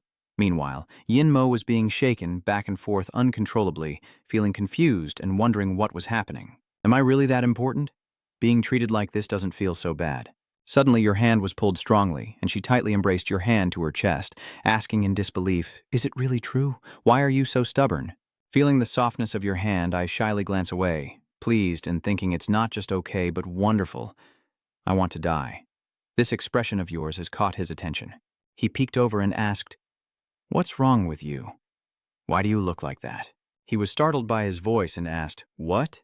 She finally regained her composure, looked down at where his hand was, her face grim and annoyed, and released his hand. As he stared blankly, her voice suddenly sharpened. "Drop dead. A hand suddenly strikes your throat, making you choke and spit out water. That one hit sent you flying over a meter away." Mizuluchi crossed her arms and glanced at you, lying sprawled on the ground. "I'll give you 3 seconds to get out of my sight." And the boy, hoarse, said, "Wait a moment. The countdown is still ringing out." In the end, they still compromised and agreed. "All right, I understand." Running at full speed while teleporting and shouting, "He. Even after getting beaten, you kept running happily with a beaming face. It made my eyes hurt to look at you. I don't care about that bastard, but I have another reason for calling you here." Suddenly, she grabbed his collar. She clenched both of his collars, pressing him against the pole, feeling shy and awkward as she held him tightly and stammered. Hey. Look at Vohoi's face turning red as if he's about to explode. What is it?" In the end, she still felt shy and lowered her head, unable to say a word. She was trying to remind herself to focus on his eyes to overpower her nerves, but she just couldn't do it because her heart was pounding so fast. And he still stood there calmly while she kept nervously asking, "I heard a clattering sound. Is there construction nearby?" In the end, he lost patience, impatiently pulled her hand away and said, "Well, whatever, I'm busy now. If you have something to say it quickly, or you'll be in such a hurry that you'll look up hurriedly. Oh, Dad. Oh, Dad."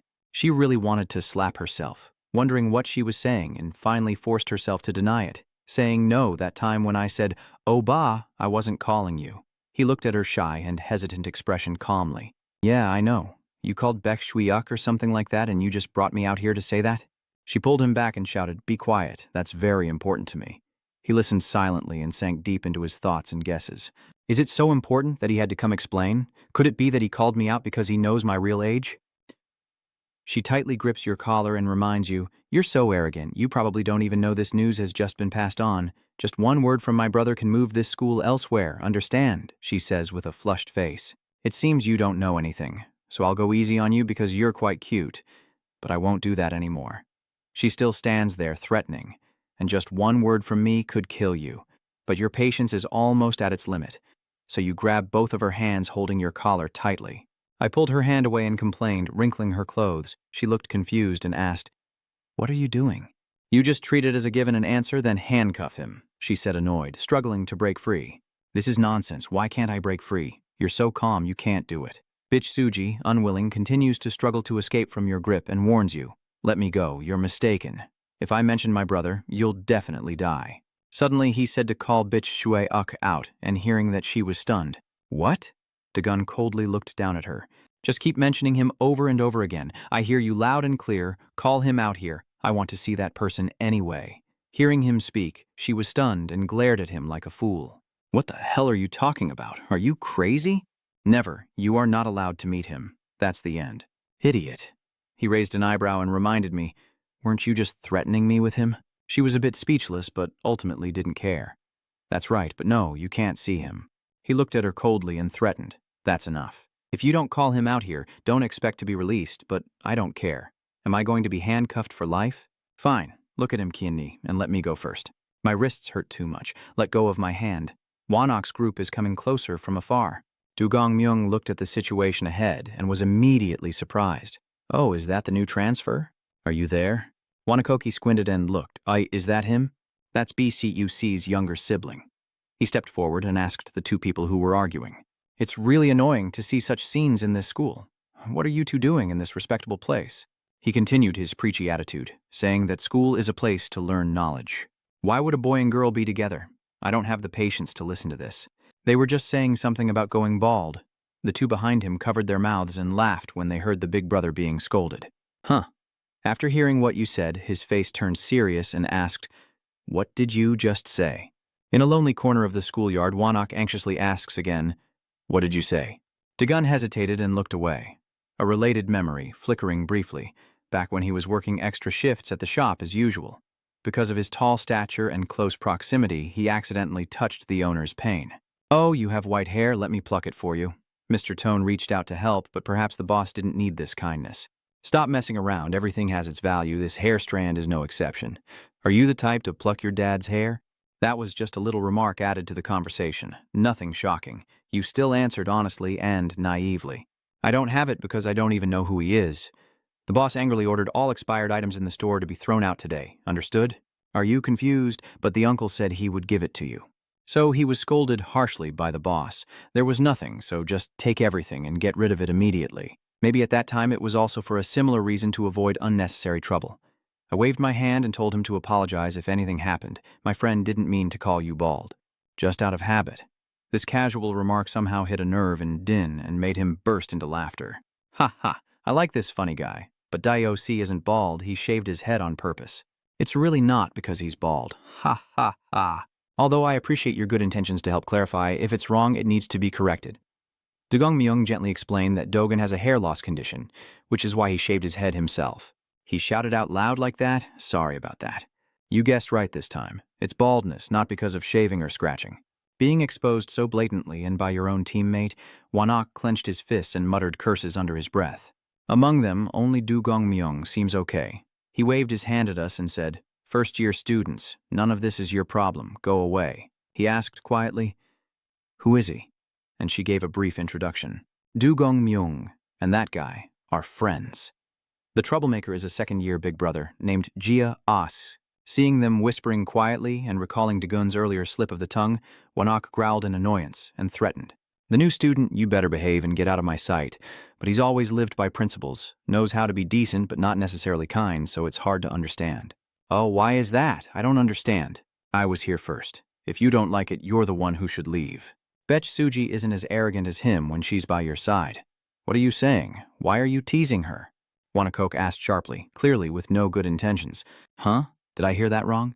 Back Doan still acting impatiently, licking his lips disgustingly before laughing loudly and saying, "Ha ha ha, the new transfer student is crazy." Then Wanok, fully agreeing, said, "Oh, I get what you mean. I didn't want to intervene, but I have no choice." Suddenly, "What do you mean? Where are you?" Listening to her tone like this, Dugong Mi quickly realized something was off and told his teammates, "Wait a moment. Suji Sr. is a tough person to deal with. It seems she's calling Zui Uk. He has quite a reputation." Knowing they've recognized my brother's authority, she raises her voice even more. "Oh, you're coming over to my place?" They all froze, listening carefully to make sure they don't make a mistake and get killed now. So Dagon next to her also overheard the call and asked suspiciously, "What? Is Zui Uk coming here?" She didn't answer and kept talking on the phone, saying, "Yes, that's it. I'm hanging up now." After finishing the call, she calmly asked, "So, what do you want now? If there's nothing else, can we go now? That would be obviously great." Dugongmi advises, "Just let it go, it's over now. We don't want any more trouble, there's no other way out anyway." Then she smiles professionally and says, "Suji, it was all a misunderstanding. You go ahead. Send my regards to Shi-uk." "That's it." She pulled him along, saying, "It's fine, let's go, it's really troublesome." But this is where it all ends. Behind Dugongmyeong, he continued to advise that whether we like it or not, we need to pay attention. As a junior of Shui-uk's, we can't afford to provoke him.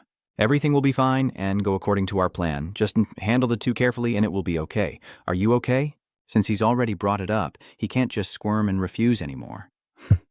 He sat there with a dark face, counting his beads, saying, "There's nothing." The mind focused on Buddha is nothing special, but everyone sees a truth that's not the case. You look pretty annoyed. "Forget about this," Wanok asks Dogen. "What are you going to do now?" "Are we done here?" he muttered in a low voice. "Done? Let's see." "It's not okay. Letting them go like that would be a waste. I can't just let it happen. There has to be a way to make them pay for this."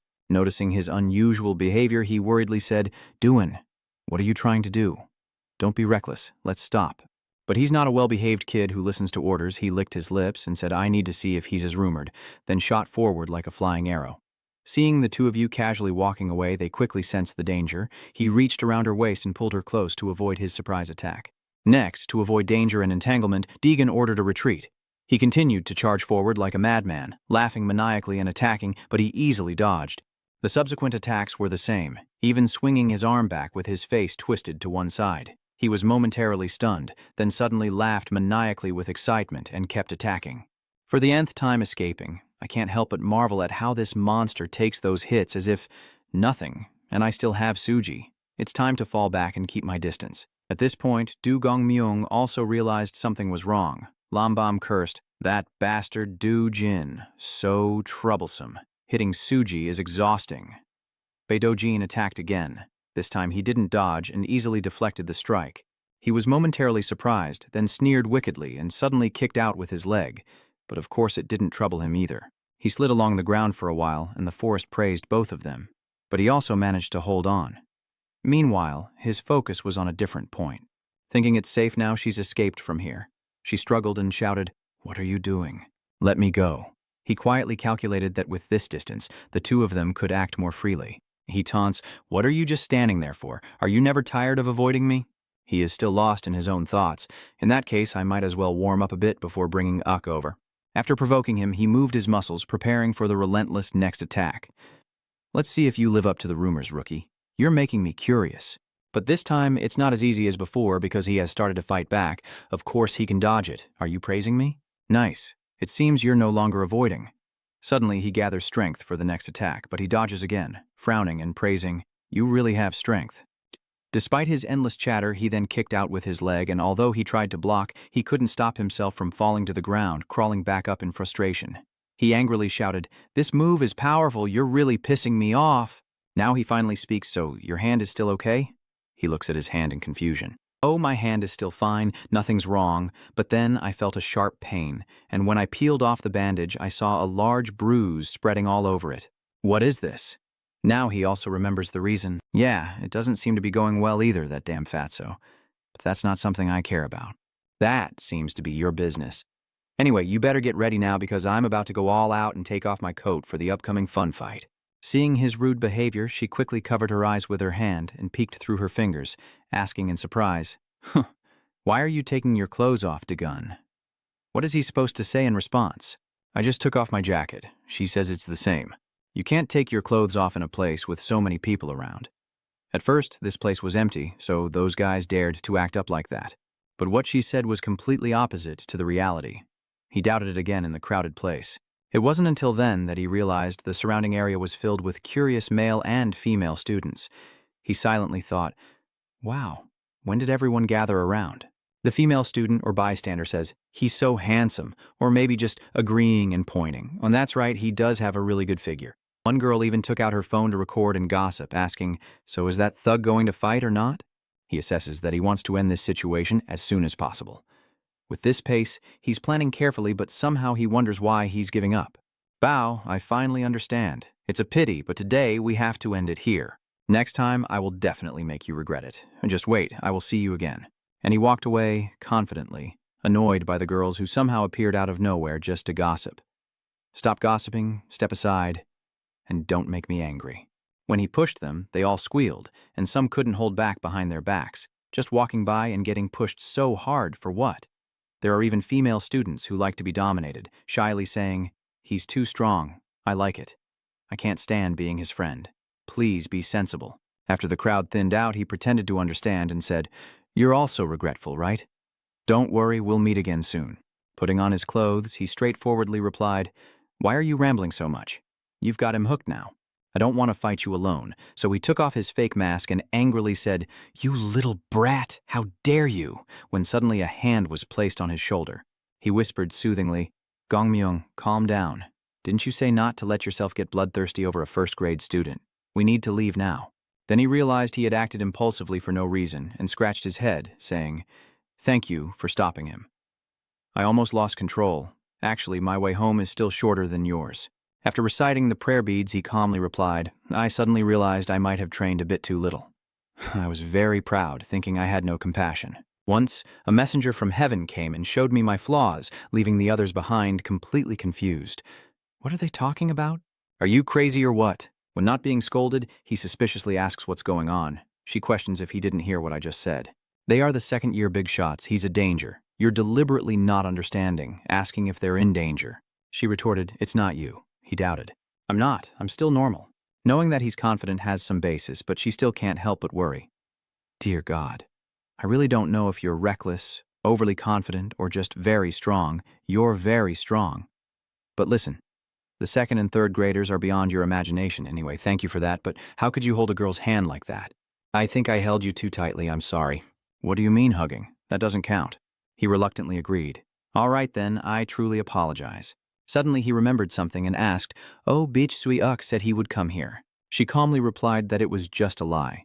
He seemed to not believe his ears and asked again, "What did you say?" She explained more carefully, "You're not perceptive at all. I lied to protect you. If not, we would have died before meeting him. So why do you want to meet him? What do you want?" Faced with this question, he was a bit embarrassed. Regarding that, the true purpose is hard to explain, so he diplomatically said, "I can't say it in front of his sister. She doesn't care much and kindly warns you, you're definitely going to die. You'll get into big trouble with my brother. Not directly related, but I'm worried about you. Don't worry about my brother anymore. Just focus on those guys. Not only packed in, but all of them teamed up to take you down. By the way, since I just saved you, we're even now. I'm leaving now, don't follow me and turn away," leaving him calling out in loneliness. "Hey, are you serious? What the hell is this? Weren't you the one who told me to come here? You saved me, and I worry about you too." Hearing your confession, I couldn't help but feel moved, so I turned and walked away. "If I don't get to see your blushing face, I might die of frustration. You really are a stubborn one. It's so annoying.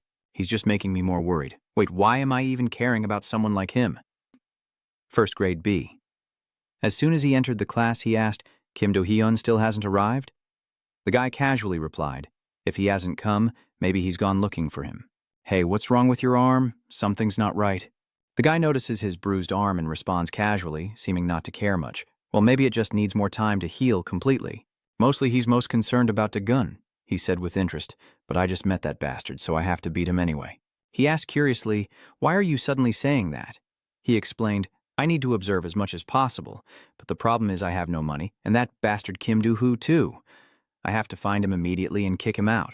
Not knowing what he was planning, he waved his hand and called out, "Hey, class president, come here quickly." The class president ran over eagerly. "Yes." He asked, "Do you know Kim Do-hyu's home address?" The class president naively replied, yes." So he immediately ordered them to give me the address along with this week's money.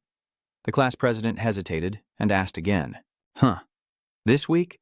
The guy behind immediately stood up and questioned, "Hey, what do you mean this week? They will beat you up if you change things according to your own ideas, right?" He calmly said, "Yes, 1 week is enough, so what now? If you don't invest, you won't succeed." At that moment, the class president was about to speak with a logical argument. "Hey, Dogen, we can't do things our own way, you know." Obviously, he didn't listen. Let's try a different solution. Let's play rock, paper, scissors. The class monitor was momentarily stunned. Oh, why did he suddenly lose patience and repeat rock, paper, scissors? So the two of them ended up starting a strange game of Oan Tu Tai. Rock, paper, scissors again? He calmly said, I lose once more. So what? So what? He repeats it again, and of course, the class president doesn't dare to refuse. This time I pulled the bag. I win, class president stammered in explanation. Well, yes, but I'm not sure if it's okay to use the rock, paper, scissors game to determine the collection. He immediately cut in, saying, delivering a punch while simultaneously preparing to shoot out, leaving the class monitor momentarily confused and clueless. Yeah. He immediately explained that it was not about collecting money but a gamble. Hurry up and bring the chips here. And just like before, he had to wait for him to urge him to repeat it again. Hurry up, class monitor, and learn to obey obediently. All right then. Are you ready? He excitedly asked. How joyful it is to see the prey drowning in fear.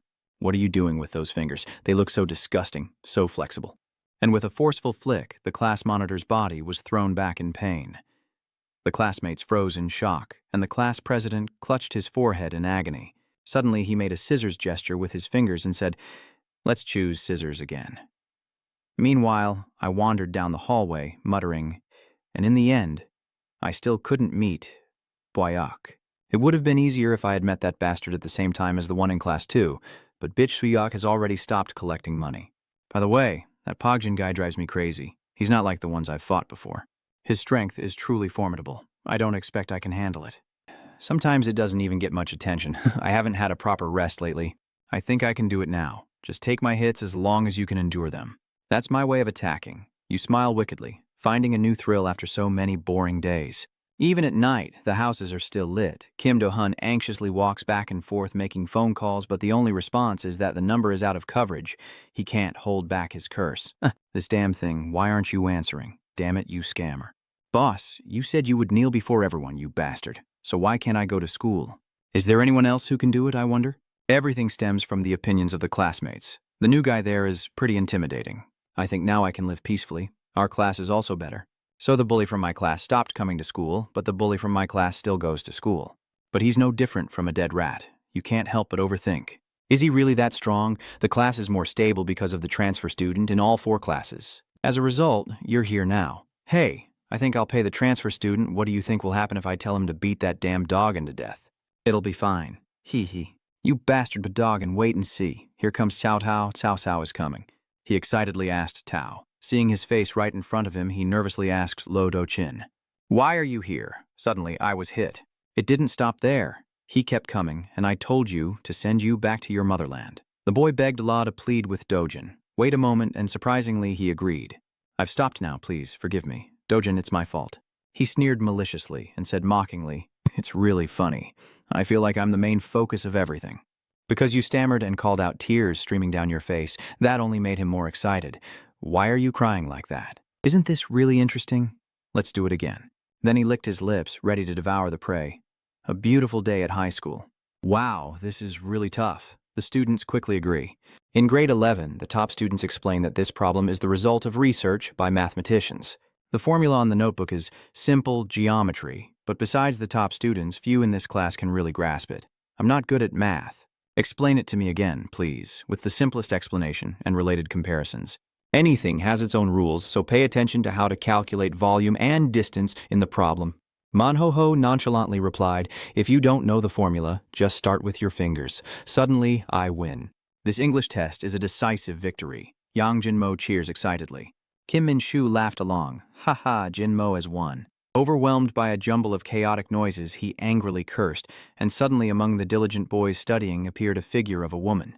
Bak Jiuri gently pats his shoulder and softly reminds him, Dagun, I already gave you a hint. He pretends not to hear and says, sorry, I don't understand what you mean. What's wrong with you? That's where you promised to do jitsu with me, right? At first you didn't understand what was going on, then you gradually realized something and asked the question again, so the answer must be the bed, right? You observe carefully, pretending to be an erudite scholar, and I think you've learned a lot. How could you lose to Jin? Yang Jinmo isn't that perceptive. He just bluntly mocks. Dagon, you need to study hard. I'm losing patience and ending the chat. You don't need to sound so high and mighty. You know what's right. Just beg for forgiveness. Sorry, let me add one more thing. Try taking off your glasses and do it again.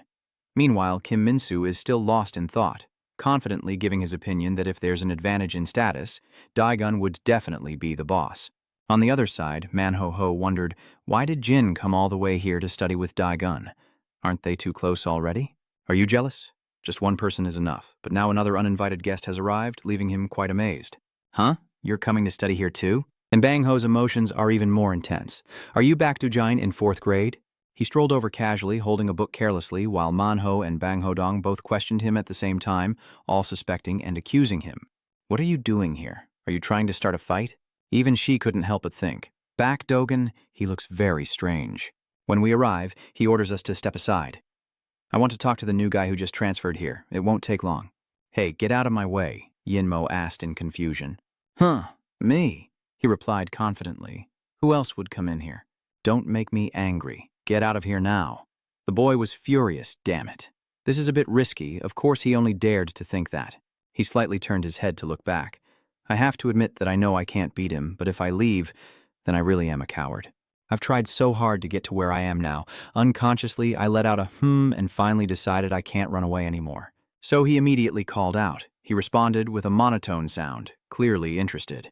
Oh, hearing you ask so boldly, why did you do that? Yongmin saw this and told Jin Mo, come on, you know full well that Daegun won't let this slide. Suddenly he sneered and swung his arm wide, but only to scare, and of course, you instinctively dodged. So I had to quickly defend myself. Hey, I didn't dodge, it was just a reflex. Contrary to usual, today he was surprisingly easy to talk to. Friendly, saying, I didn't hit you, let's play rock, paper, scissors. Seeing that, Yang Jinmo immediately agreed without defense. Oh, ha, I can't win at rock, paper, scissors, and I secretly breathe a sigh of relief. I'm safe. In the end, he casually won with scissors over paper. You said, oh, what a pity, I lost. All right, I'm leaving now. You go talk to Daegun and then turn around. I silently marvel. Wow, I survived. Thank God. Not only did I survive, but I also got to play with him. Maybe he's really a good person. So when he's in a good mood, where are you going? The naive boy turns around and responds, huh? And then he got hit with a divine slap. You almost lost your temper. He said you should be punished after losing the game. You got knocked down and rolled on the ground. Watching this scene, Dongmin sighed, wow, that looks pretty painful. And Man-ho-ho cheerfully said, you deserved it, Jin Mo. After the entertainment, he approached, pulled out a chair, sat down, and excitedly said, I told you we'd meet again, didn't I? So, do you want to fight or what? Sorry, I have to do my English test now. He replied immediately, what a coincidence. I just need a little time because we're definitely going to fight. I want to set a condition. Let's have a few matches. In the training yard, he asked curiously, rent Jim's room? Gung-hoa firmly agreed. But we can do it in the music room that has been locked up by the art class. He replied casually, all right, thanks. But if it's just you and me, don't use honorifics. We're the same age after all. On this matter, he quickly objected and said seriously, no, we have to follow the rules of each gang. Forget about the way we address each other, he awkwardly said. Can you stop standing there?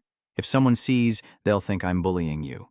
And he refused again, justifiably saying, I'm afraid these muscles will shrink. Please understand. Ignoring the side issues, he probes. Regarding the transfer student, have you seen him fight yet? Is it possible? Whatever he knows, just answer. It might be on par with Simsangbo, so I think it's pretty good. But it's hiding its true power. He's definitely training, but he's not showing any of it. He ponders for a moment before changing the subject. So, what do you think of Purin? He responds casually. That guy is really interesting. I think its strength is really formidable. Basically, that class is full of kids as strong as it. Especially when observing the advantage, it reminds him of the times he met Baeduan, and when he asks what you're doing. So the answer would be something like stretching. He genuinely praised the guy for being really flexible. As for flexibility, it's a factor that leads to recovery, and recovery brings strength, which is generally very important. Or like another time when Tuei started a conversation, where does the computer go to train?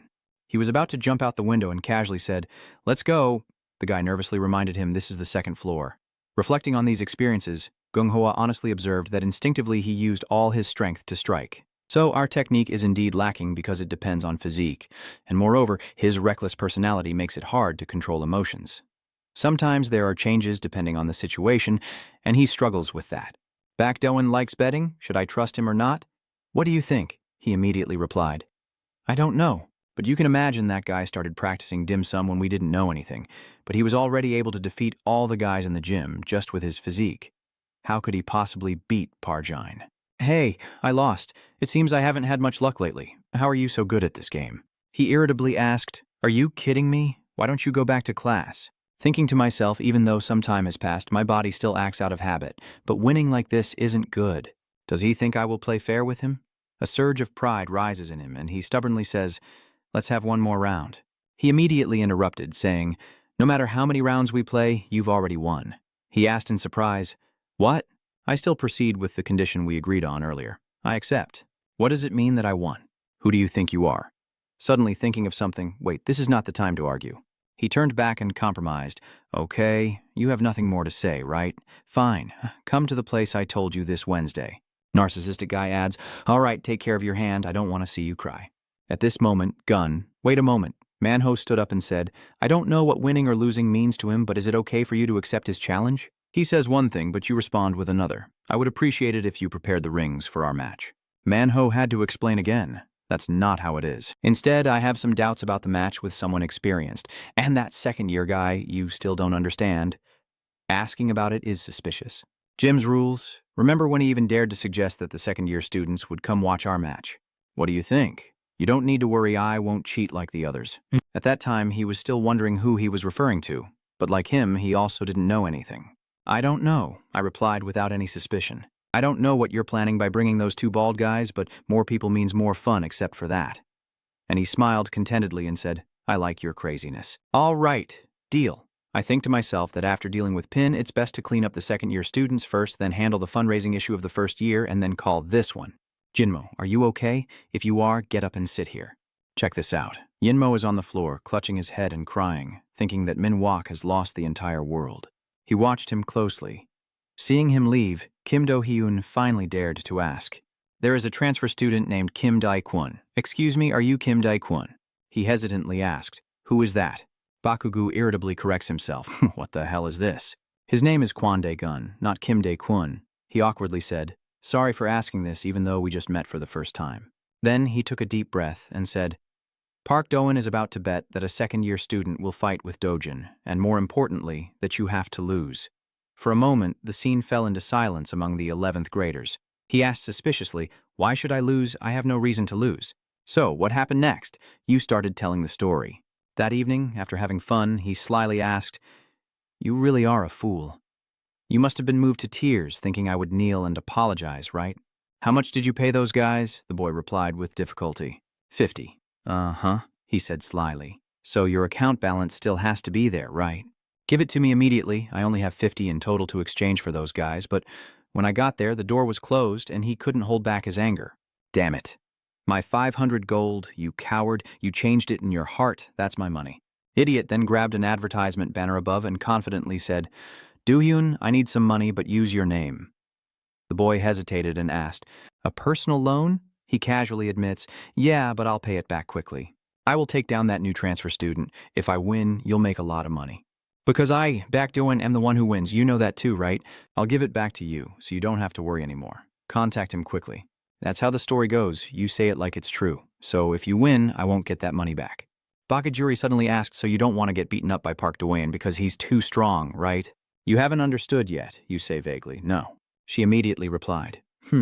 Then, it makes you extremely confusing. What the hell? She explains. So if Park Do-in wins, should I smash your head in to see? Kim Do-hyun vaguely asked, What do you mean? She calmly replied, Do you want to die or what, coming here and saying that? So, if you win, I won't be able to pay my debt. But Juri stood calmly with his arms crossed and asked, which made him a little worried and unable to respond. But isn't it true that you also want someone to take revenge on Park Jin? Do you even realize what you're saying? Then she angrily tried to punch him, but he reflexively dodged, while Juri was held back by Manhwa, who desperately sought help from him. Please call Ho Jong-dong-min to stop them. Out of frustration, Juri keeps struggling to break free. Let me go, or I'll teach this guy a lesson. Unlike Juri's noisy behavior, he seems calmer and more serious as he asks Dogan what would happen if I beat Park Do-in. Huh? Can't you humble yourself a bit? Before you finish your sentence, he interrupted to ask further, Can you speak English? At first Dogan was a bit confused and bewildered. Then he replied, Why are you suddenly talking about English? Well, I know a little. A few seconds later, he calmly made his decision. How should I put it? What you're asking for isn't possible, just like how you can't speak English fluently. Anyway, I will still beat Pogjin, and he even asked to meet me after school. Do-gyun's face turned pale with fear as he backed away from Guri's hand, trying to pull him back. Huh? Why? Do you also want to fight me? Now I can answer Do-gyun's question. I have an English exam coming up and I need your help. Meanwhile, someone else asked Jaimo, who was lying on the ground with cool water flowing over him, Are you okay? Juri, seeing that, gave a charming, blushing look and said, Daegon, I can teach you English. Seeing her expression, he became hesitant and nervous, trying to politely decline her invitation, but it wasn't really necessary. He didn't want to trouble him. Then he turned back to Do-gyun. We will start from today. Although hesitant, you still decided to agree with him. All right. Soon after, he fell back into deep thought. Beating Park Jin isn't that important right now, but the things outside school definitely go beyond my abilities. Time keeps passing, and the sky is no longer blue, but gradually turns into the color of dusk. In a small alley of the neighborhood, Do-gyun's voice was heard as promised. Do-gyun simply responded indifferently with a single word. Do-gyun was walking and hesitatingly sharing what he was thinking about, while he listened and translated the words from the notebook he was reading. Thinking Bangthin saw that he was still listening, so he kept talking. Oh, okay. So if you really can defeat Baek Doyun, then beside him, he asked while walking. So what should we do with the bet money? He didn't answer and kept sorting words to learn English. Money is in MN. From the previous unanswered questions from Daegon, Do-gyun continued to speak softly. If you beat Do-gyun, then I would have died from losing the bet, so can you lend me some money? Hearing Do-gyun's question, he looked up seriously and honestly replied, I don't have any money either. Coincidentally, at that moment, they were standing in front of a modest-looking shop, and Do-gyun's words made him fall silent as he observed. Ha ha, what a coincidence. This is the place where I and PDIN used to borrow money. So I deliberately said that while we were walking. Do-gyun looked calm and composed. Yeah, the brain works better when we take a walk, which makes me a bit annoyed, but it's not a big deal. At the same time, they both looked up at the billboard above. He frowned seriously. So what do you want? You want me to borrow money for you? Hearing those words from your mouth made me feel confused and worried. I really didn't think you would borrow money to help me. Seeing the hesitation on your face, he sighed and was honest. Honestly, I won't hit you. Do-gyun still firmly denies. No.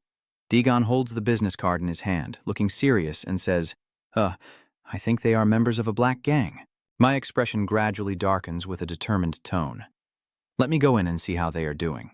If we borrow money here, I'll go in alone, and you should go home. At the same time, in a park nearby, a cocky voice could also be heard. Do you have the money now? Yeah, that bastard. Do-hyun finally agreed to help, so Kim. Do-hyun and I will take it from Do-jin with a look of amusement, one hand swinging on the bar and the other holding the phone, plus the money from the school fundraisers, which is more than enough.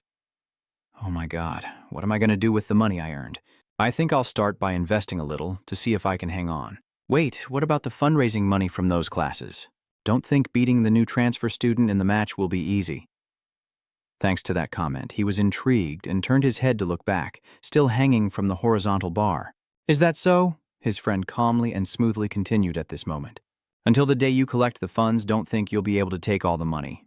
You have to beat them to control their classes. But he doesn't seem to care and continues swinging on the horizontal bar with a confident, excited smile. Who knows? If the risk is high, the profit will definitely be high too. Then he forcefully pressed down the horizontal bar with his clenched hand and threw it to the ground. He still has a smug and confident look on his face. With a cocky and proud tone, he glances and confidently asserts, if you want to eat a lot, you have to take risks. Leave that to me. Next to him, Daegon stood in front of the shop, softly asking with his hands in his pockets, Is no one here, or should I head back? Suddenly, a man who looked like a gangster approached from beside him and asked, Are you here to borrow money? As soon as he understood the situation, the uncle bent down to unlock the door, muttering irritably, I told those bastards not to go chasing women and lock the door to go out and play. Just wait a moment. Then the uncle turned back and looked at him calmly standing there, wondering, But you're a student, right? Why would students like you come here to borrow money? Without waiting for an answer, the uncle still waved his hand generously and stepped inside. Come inside. He stood behind, then hesitated and scratched his head. Before I could speak, the uncle sighed and said, It's already getting dark. Inside the room, the uncle sat comfortably and quickly asked a series of questions, but then stopped himself. What do you do for a living? How much money do you want to borrow? Wait a moment. The proud uncle looked at him again and asked outright how old he was. This question made him hesitate for a moment. Age? He looked worried and confused, unsure of how old to reveal. I meant 17, not 20. Seeing your uncertainty, the uncle gave up. 17? He then changed his answer again. It's not 20. The man looked at his uncle with growing anxiety, secretly thinking, this doesn't seem right at all. Your confusion and nervousness have made the uncle angry, and he shouted, What are you talking about? Is this a place for your jokes, you little brat? Seeing that, he bowed his head in a respectful greeting and said, I forgot I was hanging clothes at home. I will come back later. Stop right there. What about your clothes? His face twisted in anger as he growled the truth at him and scolded him, There's no cold or rain today, so if you want a reason, use your brain. Before he could answer any question, he kept talking and looked at his worried but silent face. With that kind of attitude, you'll definitely be suspected. So who are you, really? But in the end, he still decided to turn and walk away. I'll be back later. At that moment, he roughly grabbed his wrist, his face furious, one hand holding onto the chair to keep him in place. I haven't finished my iced tea yet. Where do you think you're going, On? You're not allowed to mess with me. Where are you from? Without saying a word, he directly grabbed his wrist and twisted it back. Your purpose for coming here, let go. His eyes looked down with a flicker of pity. I said I would leave. What right do you have to stop me? Don't follow me, understand? His face was full of pain and horror, but he kept cursing. You little bastard. Grabbing the ashtray from the table, he quickly snatched it up and angrily swung it toward you. Before he could get there, he reached out and knocked it away, as he reacted and turned his head to look afterward. With a swift and agile body, he struck his hand straight into his head, causing a sharp pain that distorted his face. He then fell forward onto the chair behind him by inertia. I looked at him, slumped unconscious in the chair, calmly feeling that I had hit him reflexively without thinking. Damn it. I walked away but kept turning my head back, worriedly glancing at him, yet I was drawn to the pile of papers on the table. I'll come back another day while he's unconscious to check out these debt papers. I flipped through each page, thinking that this is Kim Do-hyun's name. Maybe stealing this will solve the problem. But then his face turned serious as he looked at this person's file, and the photos of the principal from the school fighting gold appeared before him. Isn't he the principal of the school? Why is his photo here? Suddenly, from behind and through a door, voices rang out, So Happy singing loudly. That spot is really great, especially those handrails. He, holding a file, looks toward the door. Damn it. He quickly put it down and headed toward the door. I need to leave first. As soon as I got close to the door, I ran into those people. Oh, another chubby uncle appears and asks, Who are you? How did you get in here? He nervously stammers, glancing around for an excuse, then happily greets when he sees the short-haired uncle lying on the fat uncle's chair.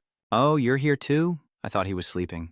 Taking that opportunity, I went over to them and softly hesitated before speaking.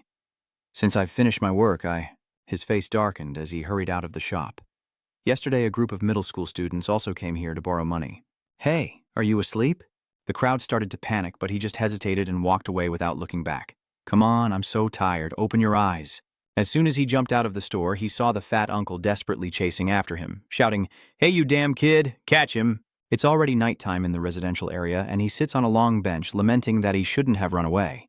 It's like I've stirred up a hornet's nest, but they probably won't chase me anymore. Then I raise my hand to the sky to feel the air. The weather is really cool and comfortable. I shouldn't mention hanging clothes out when it's not raining. Daegun anxiously rummages through his pocket. I need to investigate the principal's photo soon, but first I have to settle Park Joran's matter. He took out his phone to check the weather forecast. When was the last time he talked about the match? So, it's Friday? It's going to rain heavily on Friday. He looked and muttered, I really don't like a rainy day. 2 days later, it was indeed raining at Daegun's school. Those guys arrived as promised with a few distinctive black slippers, and finally the long-awaited day has come. The boy with the bangs approached and asked, Are your hands okay? But only a grumpy voice replied, I told you I didn't need to go to the hospital. He crossed his arms and looked outside for a moment, but it still hurt a little. Jane chuckled happily as she cracked her knuckles. After all, the real highlight was the fight with that transfer student. No one can hurt me. The motorcycle nearby is still running. Then he became even more excited, laughing loudly as he ordered to start. Everyone is here, right? Let's go. A chicken-headed bastard laughs happily. Damn it, what is this place? The fat guy in front replied, Just go in. Jane, with Dogen on his shoulder, is sneaking into the school. The auditorium has been locked. No one here can interfere, he said as he forcefully pulled open the wooden door. It used to be the school's gym a while ago, but now our group has taken over it. Seung-hwa turned around, a bit annoyed, and raised his voice. Hurry up and come quickly. He is carrying a cardboard box on his shoulder while others are cleaning up the gym room that hasn't been used for a long time. The preparations are quite extensive. Doon turned back with interest as if it were a real battle. What do you think? From now on, it's no longer a game but a real fight. I'm not sure about that. Then he arrogantly strutted around like a king to prepare for the fight. I was just joking, you idiot. You're not interesting at all. I never thought I would fight here. Haven't the other bosses arrived yet? Just then, Seung-hoa glanced to the side. They've arrived. The group then looked over in admiration and awe. Oh my God, they're here. A group of casually dressed, slightly bald people walked in from the door, looking very cool. The duplicate class group. The chicken-headed guy respectfully bows and says in a loud voice, "We are friends of Park Do-eun." "Hello, everyone." The others are doing the same. The new fat guy whispers, "That's really scary. Can you sense that the atmosphere of the battle is imminent?" Jaoki suddenly glanced over and paid attention to something. He irritably said to the chicken-headed guy, "Your hair looks so itchy today that it makes him fearfully and respectfully respond. I will hit the target precisely." Then he turned to Dogen and asked, "And you are a second-year gang member, right?" The younger one nervously scratched his head. "I don't understand what you mean." He was annoyed. "You look kind of clueless. How can you act like a boss?" As soon as he finished speaking, Seung-hoa cut in and seriously guided him. "We've already prepared a seat for you in the stands," he replied softly. "Thank you." Seung-ha also politely replied, "It's nothing," but he looked uncomfortable as he asked Dojin and the others, "Has the transfer student still not arrived? I hope my patience today won't be challenged by it." As the scene shifts to the pouring rain, the sky turns gray and black umbrellas are raised high, obscuring the faces of the passers-by. They walk silently along the sidewalk, creating a mysterious atmosphere. Suddenly, Dawn turns and says, "You really don't have to follow me." "What are you talking about? Of course we have to go together." Man-ho-ho, walking behind, also spoke up. "We can't let you go in alone into that second building." He continued explaining, "Because he has always helped us, right?" He looked at Man-ho's bag filled with baseball bats and asked with curiosity, "So what's that bag for? Are you asking if this bag is for that?" Then Man-ho-ho's hand lifts to rest on the strap of his bag, which is carrying multiple weapons, while his other hand touches his nose as if pondering something, and he responds with a somewhat arrogant attitude. "Your opponent is pretty aggressive, so I've prepared quite a bit of backup." Daegun immediately demanded, "Stop it." At this moment, Jong-min suddenly realizes something new and shouts out, "I just learned Park Do-eun's fighting style from an informant." He replied seriously, "All right, I just realized after one punch." He turned to Man-ho and asked, "What does one punch mean?" Bang-hung replied, "I think I might have a problem or something." Da-gun walks ahead of them, focused on his phone as if texting someone, and at this moment he apologizes to the two of them. "Sorry, but you two have to go ahead." Both of them were surprised, not knowing what Don was busy with that made him ask them to go first. Jong-min angrily exclaimed, "What are you talking about?" "Without you, we were in the middle of talking when you suddenly interrupted. You two go ahead, I'll be there soon." The rain drizzles on the dark green dome. The surrounding space is silent, only the sound of rain echoing. The building stands solid with dim lights reflecting through the glass, the wet ground stretching to the entrance, leaving a sense that something is about to happen. Wonok faces Daegun's friends and explains. He said seriously, "That transfer student still hasn't arrived? He only left a message saying he'll come soon, so there's no real guarantee." Baek Do-eun stands watching with a contemptuous smile, his sharp eyes glancing at Man-ho as he questions, "Did he run away in fear?" My friend immediately defends him and responds, "You don't have to worry, he's not that kind of person." "Hey, red-haired kid, you're Man-ho, right? So we just have to wait for him to come." "All right then, find a seat." Young-min sat down on the martial arts mat, relaxing his posture, and confidently said, "I'm 100% sure that Man-ho will save us. I can't believe the pressure within the Salo-kin gang is real with all the top 5 here. Let me introduce a few of them. So the next ones are the 52s from Salo only?" At the same time, 2 people outside pushed the door open and shouted, "They're here!" Then Ma-deok greeted everyone there. "Why did you have to go so far? Is it just because of a fight among the first years? This is the second year, the boss of the Holy Blood, Ma-dio." Lee Sung-hoon cheerfully added, "That guy isn't just an ordinary freshman." Bang Hodong suddenly looked to his left, puzzled. "Leung from 9th grade is here too." Wonok watches someone closely and says, "Are you here already?" "Anywhere you want to sit is fine," Yu-du said happily as he crossed his legs. "There are no more seats. Unfortunately, we have to sit at least 1 seat apart." "Don't worry, a seat isn't that important anyway." "So, where is that transfer student? Has he not arrived yet?" Man-ho-ho and Dong-min are worried. He's scared and lost in thought. "Daegun, when will you come here?" Baek Do-eun holds the phone in his hand, looking at the screen displaying a stock price chart with numbers and detailed graphs. He closes his eyes without saying a word. "Oh, Min Byung-onean and Jugong-myung also closed their eyes silently. Bak Do-in angrily threw his phone to the ground without hesitation. Then he shouted loudly, "Why hasn't he arrived yet? I'm about to die of boredom. Whoever's brave enough, come fight me hand to hand. Step up if you dare. First year or second year, it doesn't matter. I accept it all." The chubby young man saw that and stepped in to stop it, shouting loudly, "What the hell are you doing now? Take it easy now, calm down." Wanakoke, who's sitting there feeling uncomfortable, also speaks up. "That's right, we're not free to sit here wasting time. I think we need some entertainment." He turned around and sneered. "Hey, Nomo Manho-ho, first grade, come here quickly." Even though the heavy rain is still falling, Dae-gun walks over with an umbrella, wondering if he's a bit late. Manho immediately frowns in annoyance and responds, "Are you calling me?" Unlike the panic of the others, Manho remained calm, clutching his pen and saying, "As a member of Class 1, we have a responsibility when Dae-gun is late, so wish me luck to win." At this moment, Ji Sunga, with a composed expression, observed the situation and raised her hand as if she had an idea, saying, "Wait, I have a suggestion. We need to ensure the best conditions for the competitor until the main event and not waste Park Do-in's strength like this." "Shut the fuck up, you dumbass. I need to warm up first before I can fight." "That can't happen. You can't do that to our class. 2 members of the special physical education class will fight each other, and he insists on refusing and shouts loudly. "You think fighting those fools is fun, you little punk?" OJ, along with Wanak and Nambe, quietly watched the scene unfold. At this moment, Dugong-myung, with a serious expression, adjusted his glasses and said, "Fighting those guys is nothing. Just for fun. There's nothing to it." As he spoke in the tense atmosphere, Kim Myung-jong pushed the door open and asked, "Am I a bit late?" Then Manho-ho and Jong-min smiled happily because the savior had arrived just in time, while Pak Do-in turned back with a cruel smile and looked toward the door, asking, "You're here already?" Uncle Kwan, but unfortunately the one who just entered is him. Kim Myung-jong confidently walks in, hands in his pockets, and says, "Did Gun make P-Gina cry today? If you bet on Dae-gun, you might even get a bigger apartment." Then he continued to explain, "But what if Park Do-in beats him up?" At this moment, Parin, upon hearing this, was so angry he couldn't sit still, his veins bulging, his jaw clenched, eyes wide with fury as he looked at him shouting, "What's wrong with this idiot?" At that moment, Jong-min suddenly shouted, "Shut up and come out."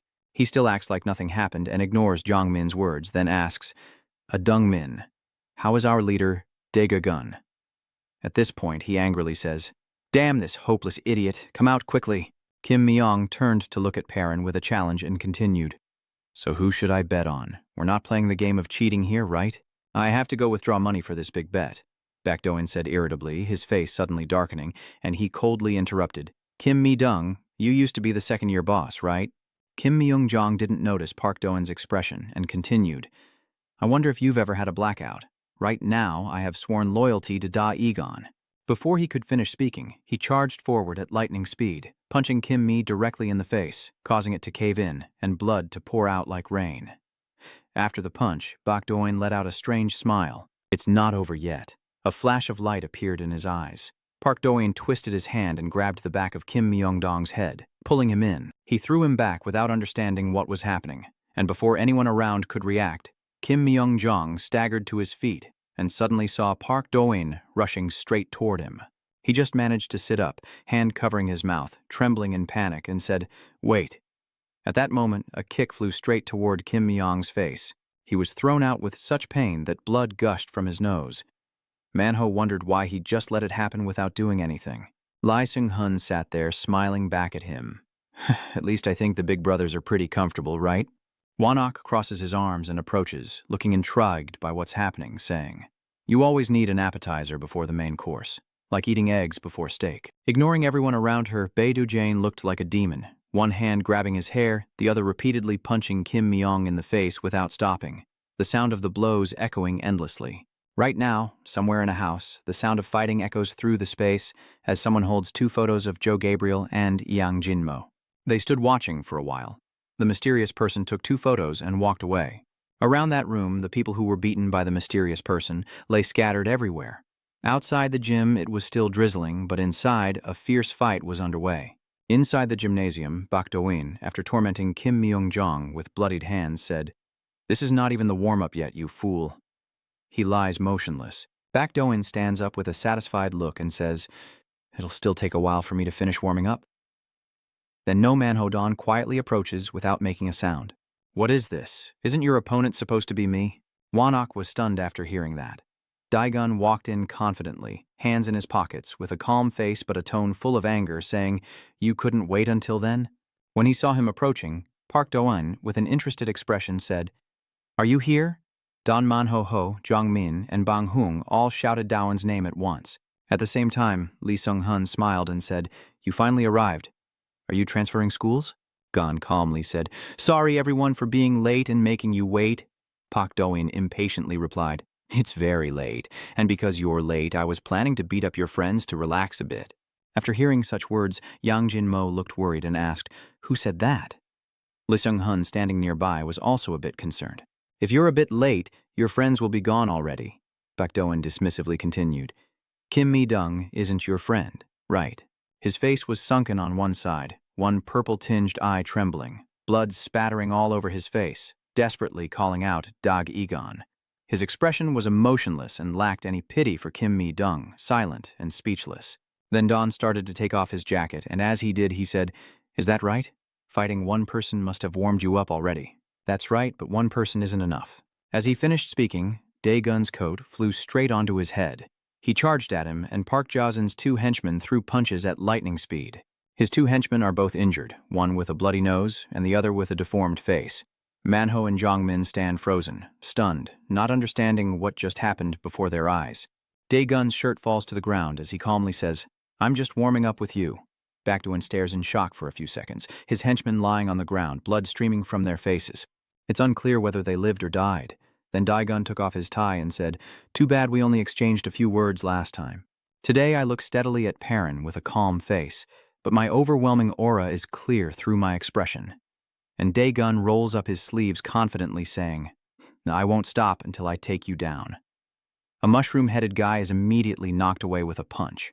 Following that, the fat mushroom-headed guy who often hangs out with Jin was also taken down in an instant, witnessing his power in a single punch that defeated both of them. Manho and Jong-min both look on in admiration and worry, but his calm voice rings out immediately after, beneath the face that is gradually burning with anger. "Yeah, I've taken care of your friend too. Right now, those guys you just knocked out are lying sprawled on the ground, blood and mucus all over their faces. You loosen your tie to reveal your strong, masculine collarbone just above your shirt, and then speak seriously. Last time, I think you said you regretted not doing something meaningful, right?" But today, Daegun spoke up again, rolling up his sleeves to reveal his muscular and alluring veins. This time, it won't end like last time. Seonga, noticing the tense atmosphere, announced, "So it's finally starting now. Both of them will fight you for the first-class boss." Sung-hun, hearing that, just faintly smiled at them and continued listening to the announcement of the match, seeing today as a chance to find out how it will end.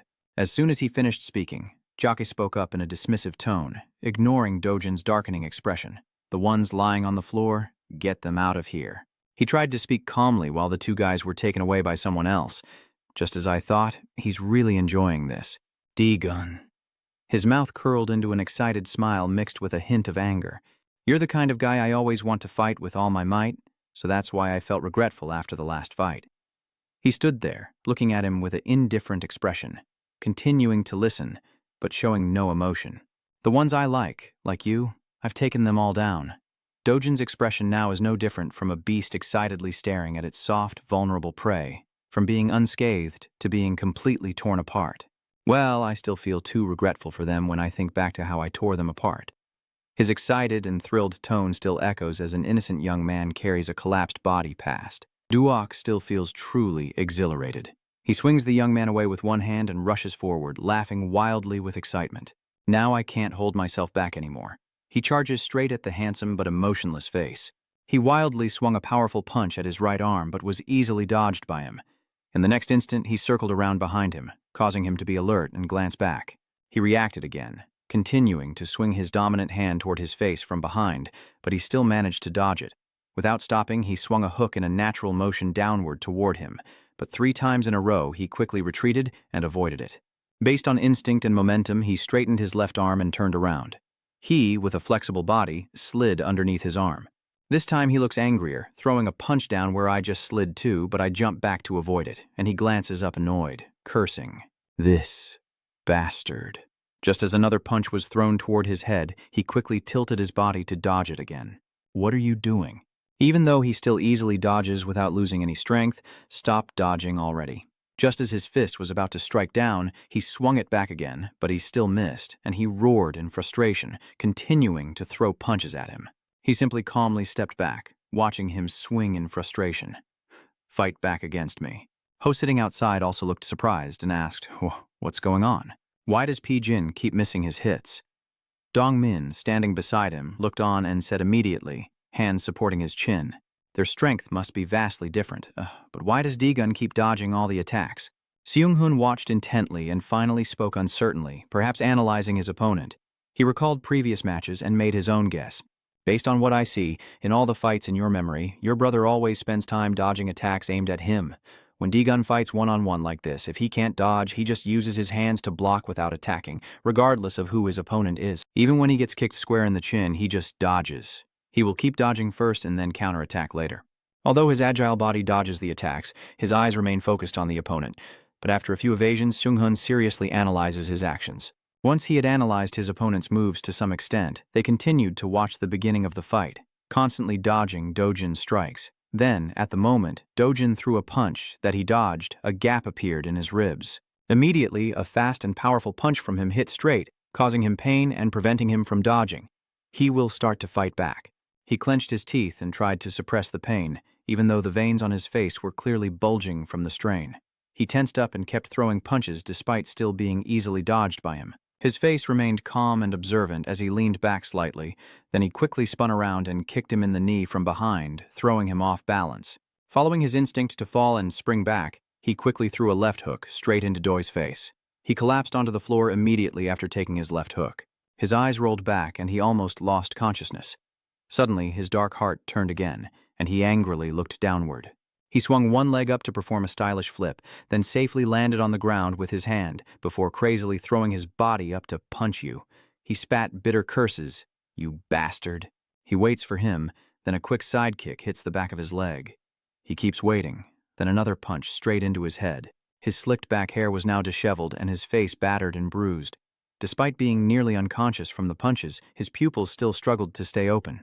"Wake up!" Dejin's hand sweeps across the floor, creating a light cloud of dust, his counterattack. Before he could get up, he kicked him backward with his powerful legs. For a moment, he paused for a few seconds before opening his clenched hand and pointing it downward. Finally, a sharp slap like a crispy fried chicken shell landed straight on his face. At this moment, Bakdoin's consciousness was hazy, and his head was thrown forward by the momentum of the punch. Without giving him time to regain awareness and strength, he directly kicked into his six-pack abs that he had developed. He then used more force to throw his body elsewhere. He slammed his head into the ground, spun around on the floor, and then quickly stabilized himself with his limbs. Putin's face was gradually contorting, but his expression still clearly showed anger. Gongmi furrowed his brow, and a look of surprise was evident on his face, even if only in his mind. Did he really just kick away someone as muscular as Pak Dogan with a single kick? Is he even human? Watching the battle from another side, Che Jomin also felt a bit worried and spoke to Sunga beside him. Bogan just keeps getting beaten without even hitting a single member of Dagon. He also shows some concern in his voice. If he keeps charging recklessly like that and hits the D-Gun soldiers, he might not even succeed. A small mouthful of blood was spat forcefully onto the floor in anger. Dojin, now able to breathe again, grinned excitedly, wiping his bloodied face and muttering annoyedly, "Damn it, that hurts." Manhwa watched the fight with concern and then said in surprise, "Can he really get up after being kicked that far?" Jomin is not much different from Manhwa beside him. He also spoke up immediately afterward, but with a tone of admiration. Dagon is indeed very strong, but PDIN is no less a monster. If there had been one more person involved, this battle would have ended a long time ago. Dagon now gently stretches his arms with a calm tone. "You're good at taking hits too." I just relaxed my arms a bit and looked down, a hint of interest and challenge showing on my face for this fight. I haven't had a real chance to fight yet, so I hope you can hold out a little longer. Are you trying to say that you haven't really fought with full strength until now? His leg now steps back to prepare for an attack. Then like a wild beast, he charges at Dagon, who is standing there, relaxing his muscles. I'm the same. He started throwing punches again, but strangely, with that angry look, he punched downward before reaching where I was standing. He noticed that move of his in an instant. He hadn't even reached me yet and he was already attacking? But then he swung his left arm across, and I dodged easily and skillfully. His eyes have now changed and become more interested in the fight. He also realized Dojin's intentions in his mind. This guy is really funny, pretending so well. Does he mean to say that this won't end easily? He just dodged his hooks while thinking with amusement and a hint of contempt that he must have just realized that attacking like this won't have any effect. He doesn't understand what really matters. He kept dodging each of his punches while thinking to himself, if he doesn't know, he still gets his right hook dodged by me, then a straight left punch comes and I evade it as lightly as a feather. It doesn't matter how strong his attacks are. As soon as there's an opening, he throws a straight punch to his right cheek, followed by a hook that sends his head flying. His whole body seemed to temporarily lose strength and lean back, but his eyes suddenly lit up again after that punch to the face. And if he doesn't realize it and doesn't react in time, he'll get hit with a powerful punch to his side, followed by a punch aimed at his left cheek. And the powerful punches along the ribs down to the waist will just keep coming. Dogen watching the fight from outside with an increasingly excited and satisfied expression, silently cursing him in his mind. That damn P-Dogen has been beaten like a dog all this time. Serves him right, you damn son of a bitch. Che Jomin stood quietly with a calm expression and then spoke. This fight is too one-sided now. No one expected it to turn out like this. Seonghwa also spoke up. He couldn't resist. Seonghun continued watching the fight, calmly thinking to himself that he knew he was very strong, but was he this strong? Manhwa glanced at Jongmin and softly asked, do you remember when Dagon said he tested Park Do-eun through that coin game? Jongmin looked confused and asked back, oh, what's going on? Hanmo said seriously. I know what it means now, Jongmin asked curiously as Dagon's fight was still ongoing. What does it mean? As soon as he missed a punch, he was hit straight in the face by him, causing his head to turn exactly 90 degrees. Manhwa said while watching the intense fight, but I've also seen Park Do-eun fight a little before. He kept getting hit in the stomach, and now that I see his fighting style more clearly, I understand Pogen's limits. Jongmin, seeing you hesitate, gets a bit impatient and urges you to speak faster. Don't freeze like that. Jongmin's urging voice also attracted Seonghun, who was standing nearby, to turn his head and listen as he continued speaking. You know that Park Do-eun's physical strength is exceptional. If you look closely at his hand, you can see the veins and muscles bulging, and he can also apply that to the coin game. When all 4 coins are thrown into the air with the player's force, if we see the coins with a certain force, then all 4 coins will be floating in the air, and floating in the air means they are more likely to be flipped over. After letting go, only a bent notebook remained. That's why he made that hill. It also peeks into the notebook to join in, kind of like long jump, right? Jongmin gradually understood, and then spoke up. Are you saying that if you're strong, you'll have a much better advantage because you can jump higher, right? Manhwa then nodded in agreement. Yeah, that's right. Seonghun is standing nearby, watching them talk but not saying anything, just thinking to himself how serious they look. Manhwa clasped his hands together, looked serious, and said, if that's the case, his physical strength would be very helpful, but unfortunately, the coin game isn't about strength. Jongmin interjected to ask, do you need luck? But he denied and continued speaking. No skills needed. A coin, based on Manhwa's memory during the game, was particularly captivating. After analyzing the situation, it aimed precisely at the target coin to see how many coins were there. Finally, a gentle tap on the book caused the coin to bounce up and flip over. We need skills like aiming accurately and controlling the force of the throw. Manhwa continues to recall and analyze Dojin's aggressive playstyle from earlier. But Park Do-jin, lacking skill in the coin game at that moment, just acted instinctively whenever he felt it was necessary, without thinking. By the time they looked up, it was clear he was desperately throwing punches at him without any plan. And that action of his was also used in this battle. Manhwa continued to say. Dojin also continued to throw punches instinctively in the fight, without analyzing or understanding what kind of opponent he was facing. He just used his physical strength and fought whenever he wanted. But then, Manhwa also remembered and added that he had seen him at the boxing gym before, and because he has the physical ability to withstand many hits over a long period, that's why he has come this far. Manhwa still maintains a serious expression, staring intently ahead, but now his opponent, with a handful of 4 500-yen coins all showing the same face, has proven to be a formidable rival. Knowing exactly how to flip that coin and hitting his weak spot with perfect precision and enough force, Dagon now looked like a giant raising his hand to strike down the small Park Zin, and his opponent was Kwon Dagon. Finally, Dagon's hand quickly came down. On a clear sunny day at some school, a serious voice rang out. Hey, Kwe-gun, what are you doing? Hee-jun frowned and pointed down, shouting, honestly, you're so frustrating. Don't just win and hope for luck. The person facing him is a student looking confused, scratching his head and tugging at his ear. All right, Hee-jun. He kept explaining to make it easier for you. Tossing a coin is the basic step in the game, which makes it even more confusing and unclear for you. What the hell? Hun focused and kept slamming his hand on the book on the table. Look, hit it to the spot he wants with this amount of force. It's not that hard to see where, right? Give it a try. The student's hand reaches out close to the coins as he just hears it. Okay. Hyjin carefully reminds you not to let his hand touch the coins. The student raised his hand, focusing intently on the coins, studying his target carefully and staring at it until the moment he threw it. He furrowed his brows and kept his eyes fixed on the coins as Heejun asked him to watch them. The situation is tense, and the boy responds softly, A 500 yen coin lies motionless, drawing attention. Returning to reality, Dojin is punched in the face, his expression contorted, a hole forming, and he falls back without time to react. His angry eyes furrowed with a twisted face, his cheeks swollen from the hit, still refusing to surrender, he crazily charged back at him. On the contrary, D-Gun looked at him with contempt, casually dismissing him as too simple. His clenched teeth showed how furious he was, but just as he moved closer to him, Dojin was punched straight in the face. D-Gun is completely unharmed, not even a scratch. The punch just now was so powerful it even released smoke. He looks like a tiger butterfly. Didn't you say that Pak Park Dogan is also strong? Has he ever fought Kwon D-Gun in a single match? He's not even a match for Kwon D-Gun. It's funny to bet on such a one-sided fight with a gentle-looking scholar sitting and watching with a polite smile. Pak Dogan is indeed strong, but it seems his opponent is much stronger. Still, we should be grateful that Dogjin has lasted this long thanks to his incredible endurance. Looking at the scene of the match right now, Dojin keeps taking punches that distort his face from D-Gun.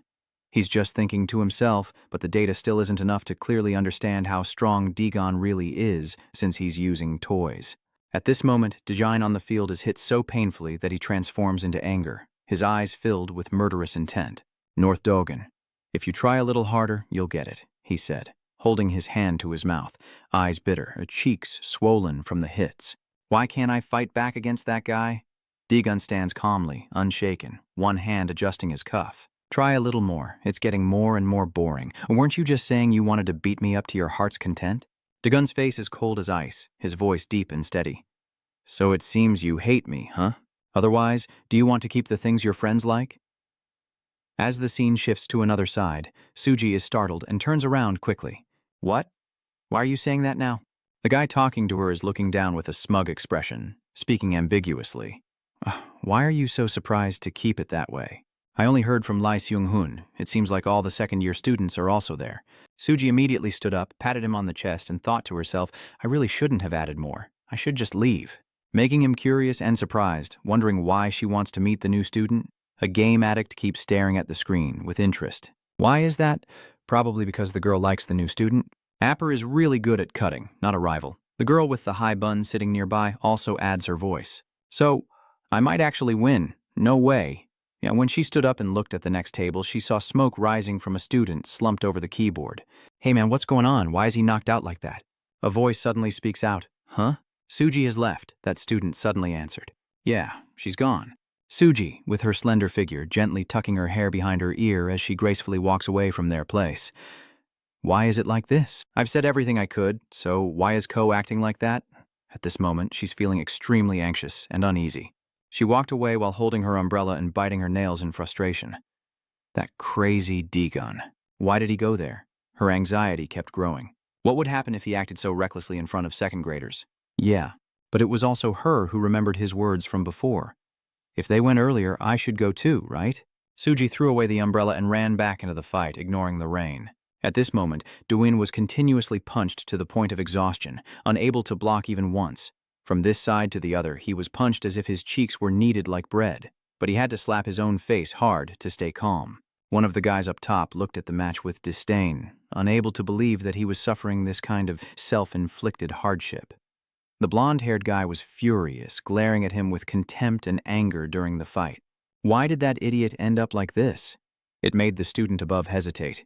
It's probably Du Yine, deep in thought, staring at his two hands in front of him, tasting the flavor of his own hands.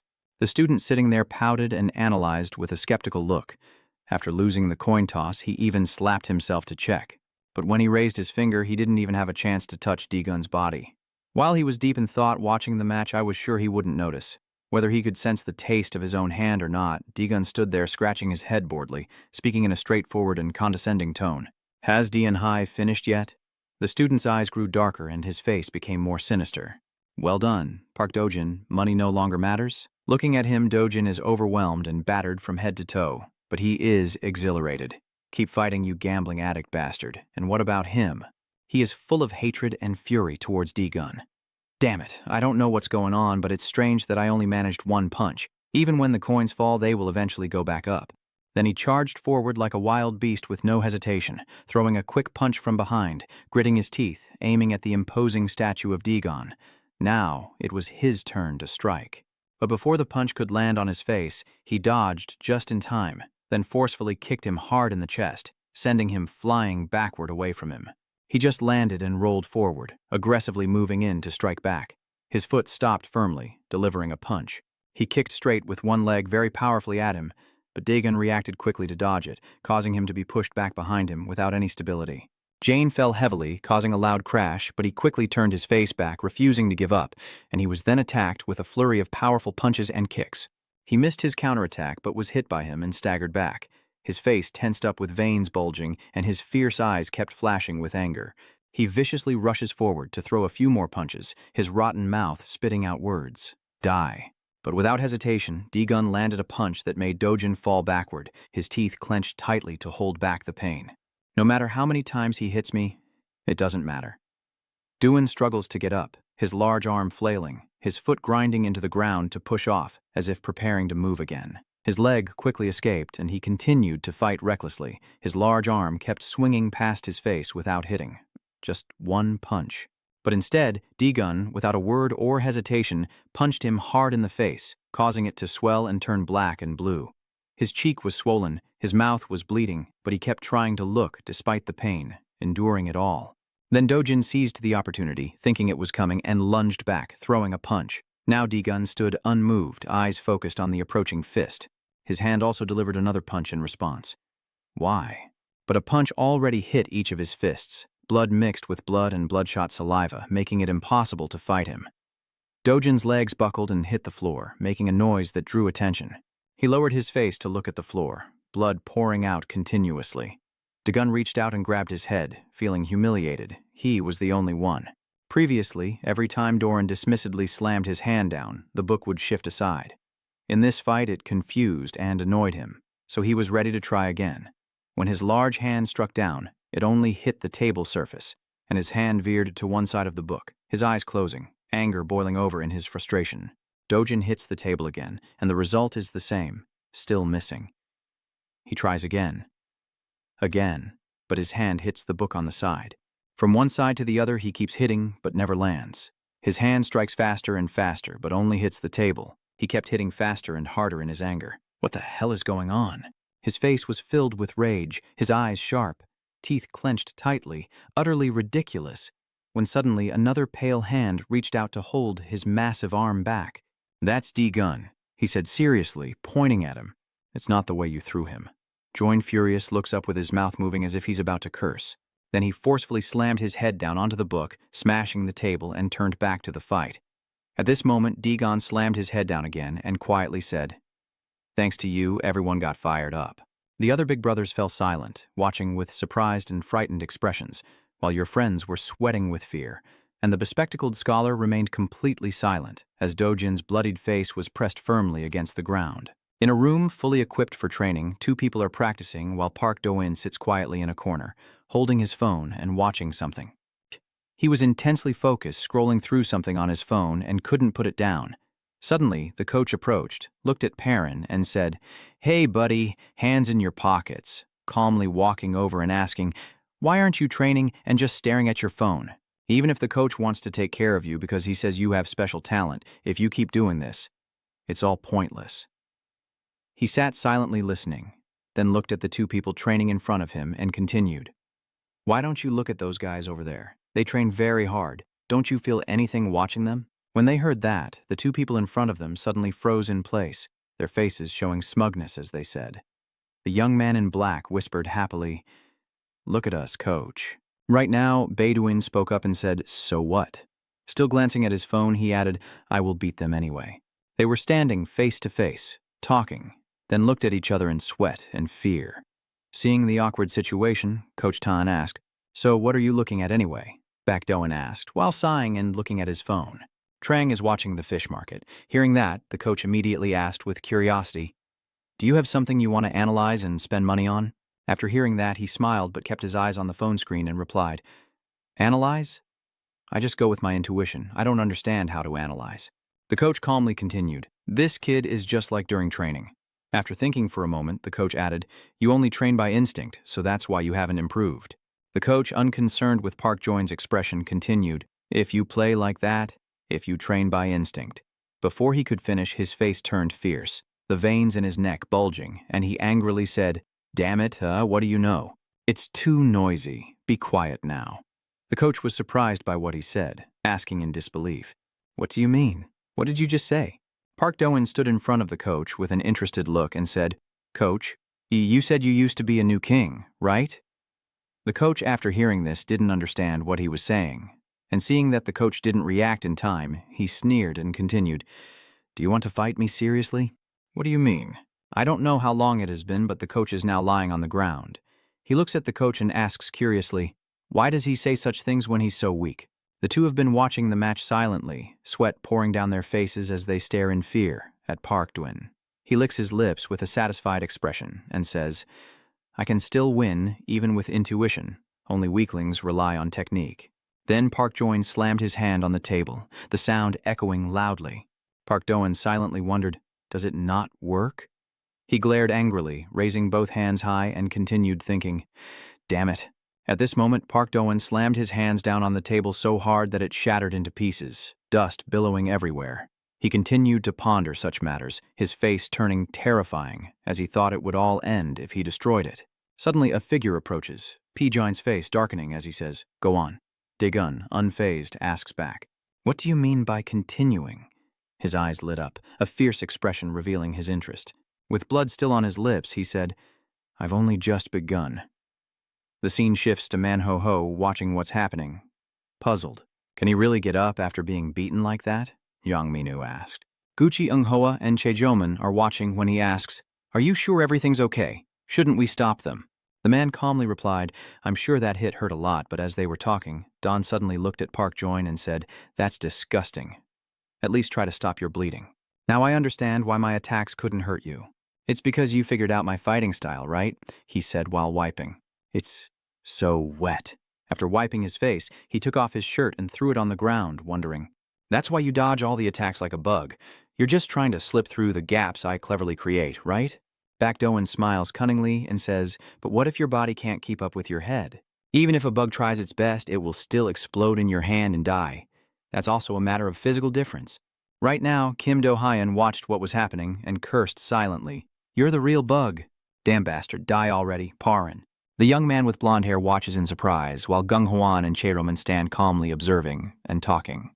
Guang Hoa said it seems like from now on it's a real fight. Cheon, not understanding, asked again what from now on means. "It seems like from now on it's the real fight." He visualized a person exercising with a lock around them. Gunga explained, "Our brains limit our physical abilities so our bodies don't collapse and we don't fall apart on our own. So, these character creations can be dangerous to the body, granting speed and strength beyond human limits." Then, Gusunga looked at Park Zoan and continued the conversation. Similarly, if Park Jin's emotional tendency reaches its peak, driven by the desire to win above all else, he will sacrifice his body. To endure an immense amount of training, Park Do-in rushes toward Dae-gun, his face showing a calm expression as if nothing is happening. Gunga's words still echoed, betting everything on a fleeting instinct. But Dae-gun remained calmly standing there, watching. Gung Hoa's hurried voice followed his attack, pushing beyond human limits. "What are you talking about?" The punch left him battered, his face showing no more pain, his fake white eyes seemingly unconscious. Dae-gun, with a serious and calm face, said, "I told you I had already started." Don, lying helplessly at his feet, looked at him and said, "I'm no longer interested in you." Manhwa and Dong-min gasped in surprise. "What?" Mazak and the other two look expressionless but can't hide their surprise and amazement.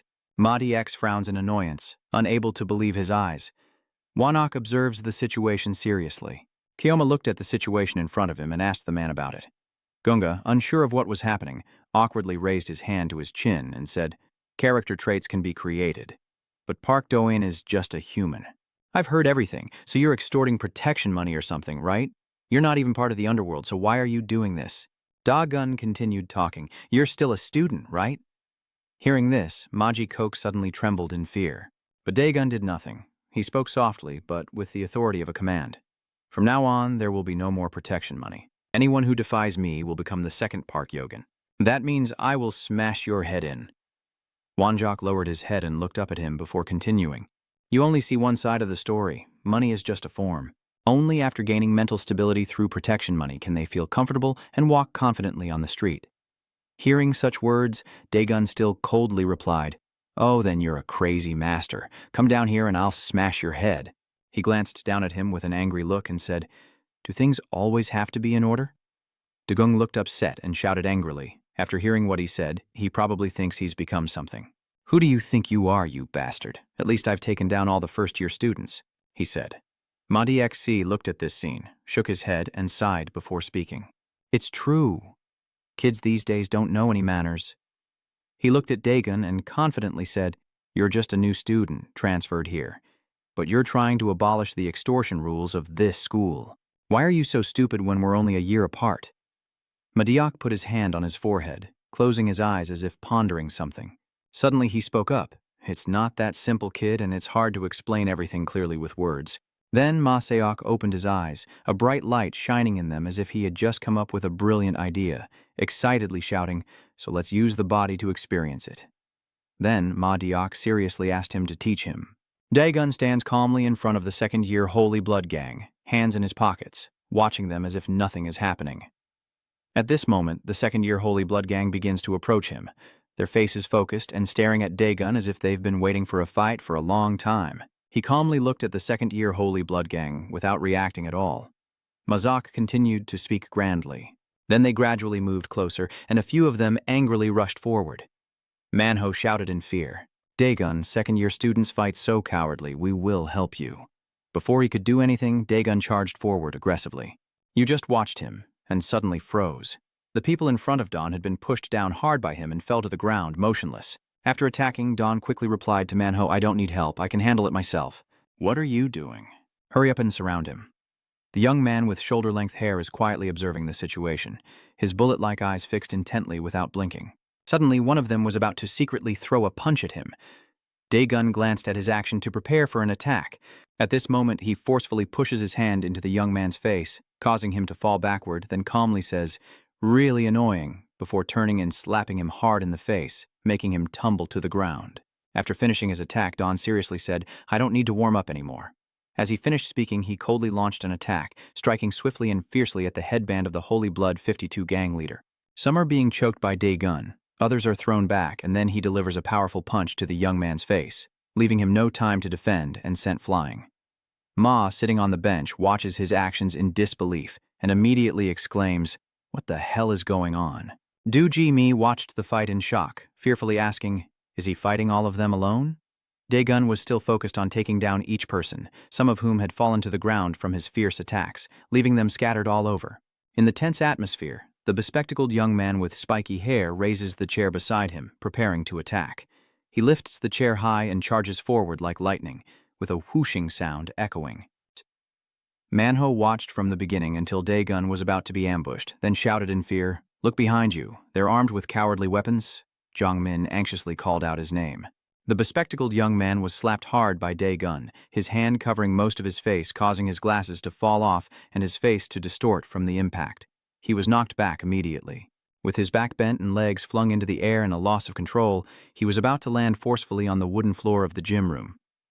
Manho and Jongmin froze for a few seconds before such a situation. Dagon quickly glanced over as if he had just noticed something. Pujin staggered and tried to stand up. The long-haired young man stared in shock and asked, What are you doing? Are you crazy?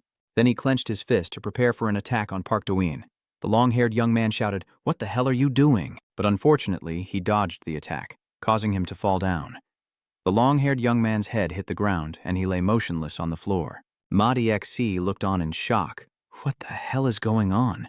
At that moment, Che Joman asked in surprise, What just happened? Did he defeat all the second-year bosses with 5 stars? Gunga watched in silence, unable to find the words. Back Doan coughs a few times, then says, "No." Daegun looks at him in surprise, coughs again, and explains. "This isn't over yet. As soon as you hear this, get ready to attack and respond. This is the last time Guchung Hoa stands face to face, confessing, using such an incredible stance for the first time. What kind of athlete is he? That posture is not ordinary at all. Is everything he's shown us so far just a joke? I don't know anything about that. My eyes keep shining, but right now my body feels insanely light." As soon as he finished speaking, Park Do-in charged like a lightning bolt and shouted, "If I'm in this state, I could tear you apart." His figure moved so swiftly he was close to Dawn, who was preparing to fight back. He calmly responded as if nothing had happened, with a cold expression. "It's been a long time, hasn't it?" Daegun's eyes lit up brightly. Park Do-in staggered forward, and at the same time he thought, "Unfortunately, but I will finish it." He quickly tried to grab Don's head, but luckily he dodged. Then suddenly he pulled out a gun and aimed it at Park Jo-in. He stared blankly at the gun, then immediately turned his foot as if to kick Park Jo-in, and delivered a kick to his chin, causing him to fall backward. Park Do-in's face was instantly injured and disfigured, blood pouring out continuously. Then he quickly pulled his hand back to the original position. He fell backward, sprawled on the floor with his arms and legs outstretched, a pool of blood appearing beneath his head. Wanoki looked at Park Do-in and suddenly thought, "I just saw something else." Joke irritably added, "What was that attack? It sounds like gunfire." Li Sheng-hun stood observing and pondered. It all happened in an instant. "What is that?" Kim Do-hyun nervously said. "You bastard, Pin. You're really finished now." Dae-gun, both cold and thoughtful, thought this might be the end. Under the dim light, a group of men in black sia stood scattered in front of an old warehouse. The desolate space is littered with trash. Someone asks, "Are you ready yet?" "The seniors will finish it." Then he took out the young owner Shu Hyuk's photo and Director Kim's. The young man asked, "Is that all the photos?"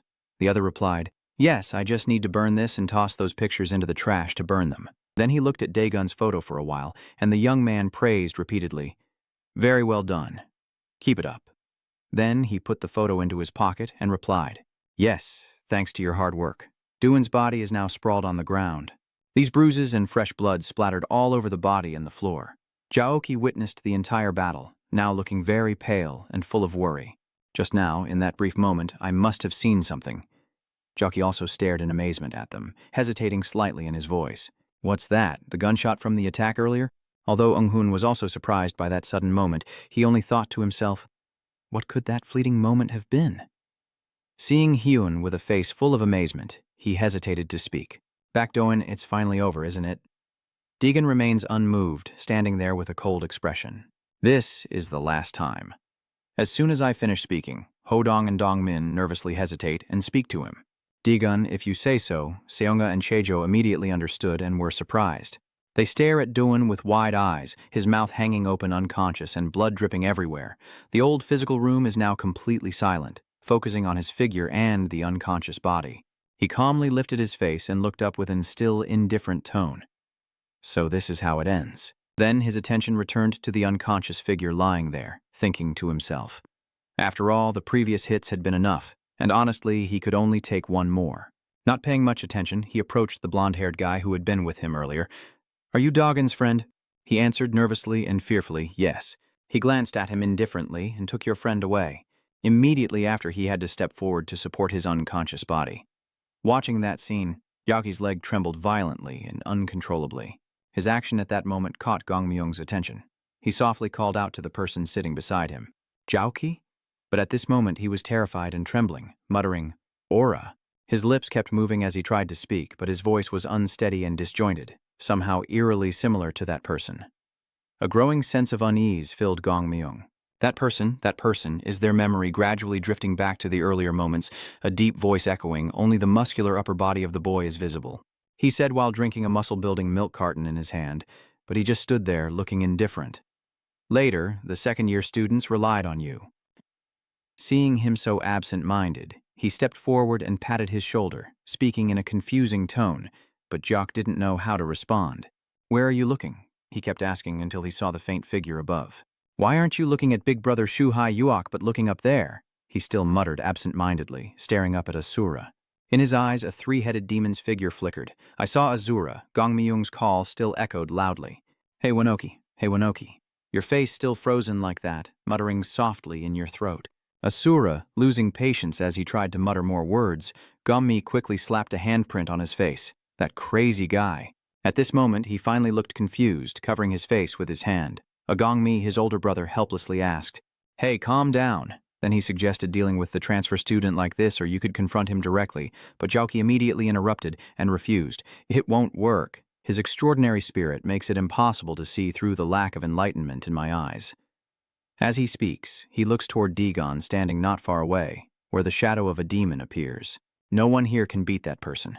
But he looked at him with doubt and uncertainty, asking, "What are you talking about? So, what are you planning to do?" The PDN has finished handling it. Who's next? At the same time, on another side, a pair of legs are hurriedly walking. Suji hurriedly waved her hand and loudly called a taxi, then quickly got into the car and slammed the door shut. She hurriedly urged, "Driver, please start now." The uncle chuckled and asked, "Ho ho, why didn't you bring an umbrella in this rain?" Then he glanced at her through the mirror and, oh my God, her shirt was soaked. That look made her uncomfortable as she snapped, "Hey you." Then, her voice gradually turned into a threat as she approached with a contemptuous expression, making the uncle withdraw his gaze. If there's still time for silly talk, use it to kick and leave. But then she leaned back into the chair, her worried face thinking to herself, "This idiot Tsugan always makes others worry." He returned to the gym room and found a pile of unconscious bodies lying on the floor. Then another long-haired man was knocked out and fell down. On the other side, a lifeless body was also struck with a punch. The calm voice of inquiry echoed, making Jock also feel scared and worried. Who's next? Ju heard the echoing question and felt worried and annoyed, sitting still in place. Are you all silent now? Samuel was no exception, and simply remained silent. Seeing this, he grew bored and wandered around. Is no one there? I'll choose then. Then he casually pointed, but was suddenly interrupted. Which side should I choose? Hearing the ringtone, he immediately picked up the phone to see who was calling. Lai, be quiet. Just as he was about to speak, a voice on the phone interrupted. Dagon, did you suddenly jump back from your phone in surprise and start yelling like that? Manager Lai immediately asked with concern. Dagon, what are you really doing? Where are you right now? After hearing that, he calmly replied, What's going on? I'm executing the project very well. Manager Lai can only feel helpless now. You must follow my instructions first. Seeing the current situation, Hung and Dongmin are also stunned and confused, standing there anxiously whispering. What is going on here? I don't know either. She fought off the second-year seniors and now she's making a phone call. After giving some instructions, she finally wraps it up. Do you understand? Then I'll call you back later. His face remains expressionless as he keeps the phone close to his ear. She sighs in frustration, typing on her computer while muttering softly, wondering why he has to go alone. In the end, she quietly started scolding him. Just needed to play the bait a little. But he kept doing pointless things. After hearing Manager Lai's instructions, An immediately left with his phone, still sounding cold. You're lucky today. Then he immediately turned away indifferently and left. I'm busy, so I'll leave first. As I said that, he picked up the coat from the floor. I was planning to beat up those idiots in the second year today. He hooked his finger into the collar at the back and looked back over his shoulder. Today, I will let it go. What do you call this? His every word seems to weigh heavily on me. Okay. His whole body is now overwhelmed with fear and anxiety. Compassion, right? After speaking to those people, he turned to his side. Let's go. Everyone was surprised and excited. Oh, really? Do-hyun saw him leave and, despite feeling a bit worried, still shouted loudly. I'm also going with Cheo, who is sitting behind, walking calmly and casually scratching his nose. I thought Park Do-in was the strongest, but what's up with this transfer student? Can Seung-hoa win? Seung-hoa glanced over without hesitation, honestly considering and discussing him. He's indeed incredibly strong, but when faced with advanced techniques, no matter how powerful he is, it all becomes meaningless. And to master your technique, isn't it true that you know how harsh my training was? When it comes to skill, I don't know who's better than whom. As he was about to approach the door, he stopped. All right, collecting money next week, isn't it? Then he turned back seriously, determined to find and kill the money collector. Gongmi's veins bulged, but fear still overwhelmed him, preventing him from speaking. D-Zok is also very tough right now, but doesn't dare to act. Then he reached out, slowly pulling the big door open, but as soon as he stepped out, he was bumped into by a familiar figure. He looked at bitch Suji in surprise, and she was also caught off guard by him. Her whole body was soaked, but she still worriedly asked, Are you okay? Why are you acting normal? Why are you acting so normal? He looked down coldly, retorted, and asked, What is it? Do you want me to be no longer normal? She shyly tilted her head to look behind him, her hand covering her chest. No, clearly there's a group of fifth-year students here. As soon as she looked behind, she immediately saw a crowd of unconscious people on the floor. Did Suji look back in shock and surprise to see everyone knocked out? "What is going on?" she said in disbelief, her tone full of astonishment. "What is this? Did you do all of this?" Seeing that she was still stunned, he gently asked, "If you weren't here to see me, I would be leaving now." Suji still stood there, her eyes wide with amazement. No way, could this really be happening? You're only in 5th grade and you're already this strong? Suddenly, his voice interrupted her thoughts about the blue school uniform jacket. "Hey, wear this." Even though it just fell on the ground earlier, she once again secretly marveled inside at Kwandagon's shirt. Her face blushed with embarrassment and worry, but her tone remained proud. "You want me to wear the shirt you already wore?" Her hand hesitated as she touched the shirt, a joyful feeling in her heart. What is this amazing thing? Seeing that, he quickly draped the shirt over her, carefully adjusting it on her, making her blush even more as she looked down, feeling embarrassed because she looked so adorable in his eyes. But inside Suji's mind, his words had changed, fitting him perfectly. The wedding dress suited him well. The scene of the bride in wedding dress now replaced her calm thoughts. I really could have just dressed myself. Her eyes shyly avoided yours, feeling bashful in the bridal gown. Why are you dressed like this, making me feel so embarrassed? Our honeymoon. Are you not going? Hodong, halfway there, turned back and tried to shout loudly. Suji, are you okay or are you not going? We're leaving now. Seeing that they've all left, she hurriedly ran after them. I'm going as well, judging by their relationship, Najuk said with confusion. What's going on? He looked worried as he glanced toward the door, wondering. Who is the new student who just transferred there? Do they have any connection to Suji? It's all headache-inducing. His words were cut off in the middle. No. Sung-hun, standing beside him now, is calmly smiling, as if he sees through everything. Just by looking, you can tell that year 2 is no match for him, so he's just taking advantage of his relationship with Beiji. So what if he's exploiting Bihayu? Suji is rushing over and shouting loudly now. Come on, Dagon, let's go. By now it was getting dark, and the streetlights cast a faint glow enough to see. Do Hyun, walking behind, whispered softly. Dagon, congratulations on winning, right? Hearing your voice, he casually glanced over his shoulder and calmly asked, Are you not satisfied? You immediately shook your head in confusion. No. When Hyeon raises his hand excitedly thinking of Doan covered in blood, seeing Pijun beaten like that makes it all worth it. And for him now, it's no different from hell. He can no longer move freely. After hearing that, Minso looked confused and uncertain, asking hesitantly, Is that all you've got? Hodong hesitated, unsure how to respond. Probably so. At the same time, in the gym room, Myung was punched until his face swelled and he lay on the ground, silently cursing inside. Damn it, I wasted time waking up. How long do I have to pretend to faint? Lying still on the floor, he kept thinking non-stop. Dagon, I knew you would win. I was right, but unfortunately I didn't bet any money after walking a long distance. He suddenly remembered and turned back to ask, Kim Byong-dung hasn't come out yet, has she? Manho-ho? In the end, he handed over the task and left. Sorry to bother you, but I have to go now. Hodong watched his figure with a bit of surprise and worry. You seem busy, huh? You were even late earlier and he agreed right away. That's right, they probably went to meet a friend. Ami, in an abandoned factory area, uniform voices echoed. Is the director here? Director Kim confidently walks into the middle of his subordinates. Yeah. Fine. What's going on? If you're going to beat him to death like this, there's nothing more to say. His sarcastic tone as he looks down at the tied-up man on the ground. So pitiful. What kind of state is this, and why would he dare to stab someone in the back? Haijun then stepped forward from behind and said, I'd like to step out for a moment. He turned around with an amused look. Why isn't it all finished yet? The kids should be done with it too, right? He explained calmly. It's not work. I have personal matters to deal with. He looked confusedly at his figure. Why does he suddenly need to handle personal matters? An underling agrees. That's right. His hand reaches out to accept the wooden token from the subordinate. Let's go meet a friend from our hometown. A familiar voice echoes in a small apartment complex. How many times have I been here already? Dagon asked casually, still on the phone as he followed his usual routine. Back then, my photo had already been sent to that suspicious phone number. The only place I can think of is the one we've already been to.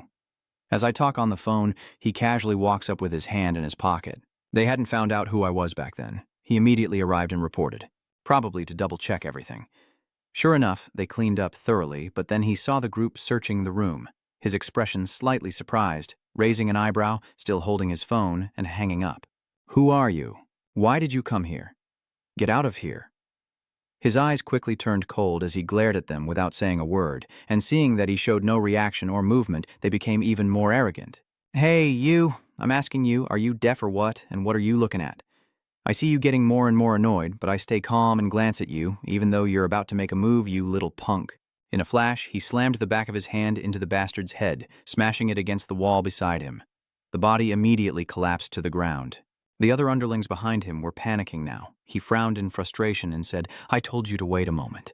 At this moment, seeing him move slightly, everyone immediately backed away in fear, ready to defend themselves. How dare you? Where do you think you are? Suddenly a voice from behind said, Stop, and the crowd gradually parted to reveal his figure.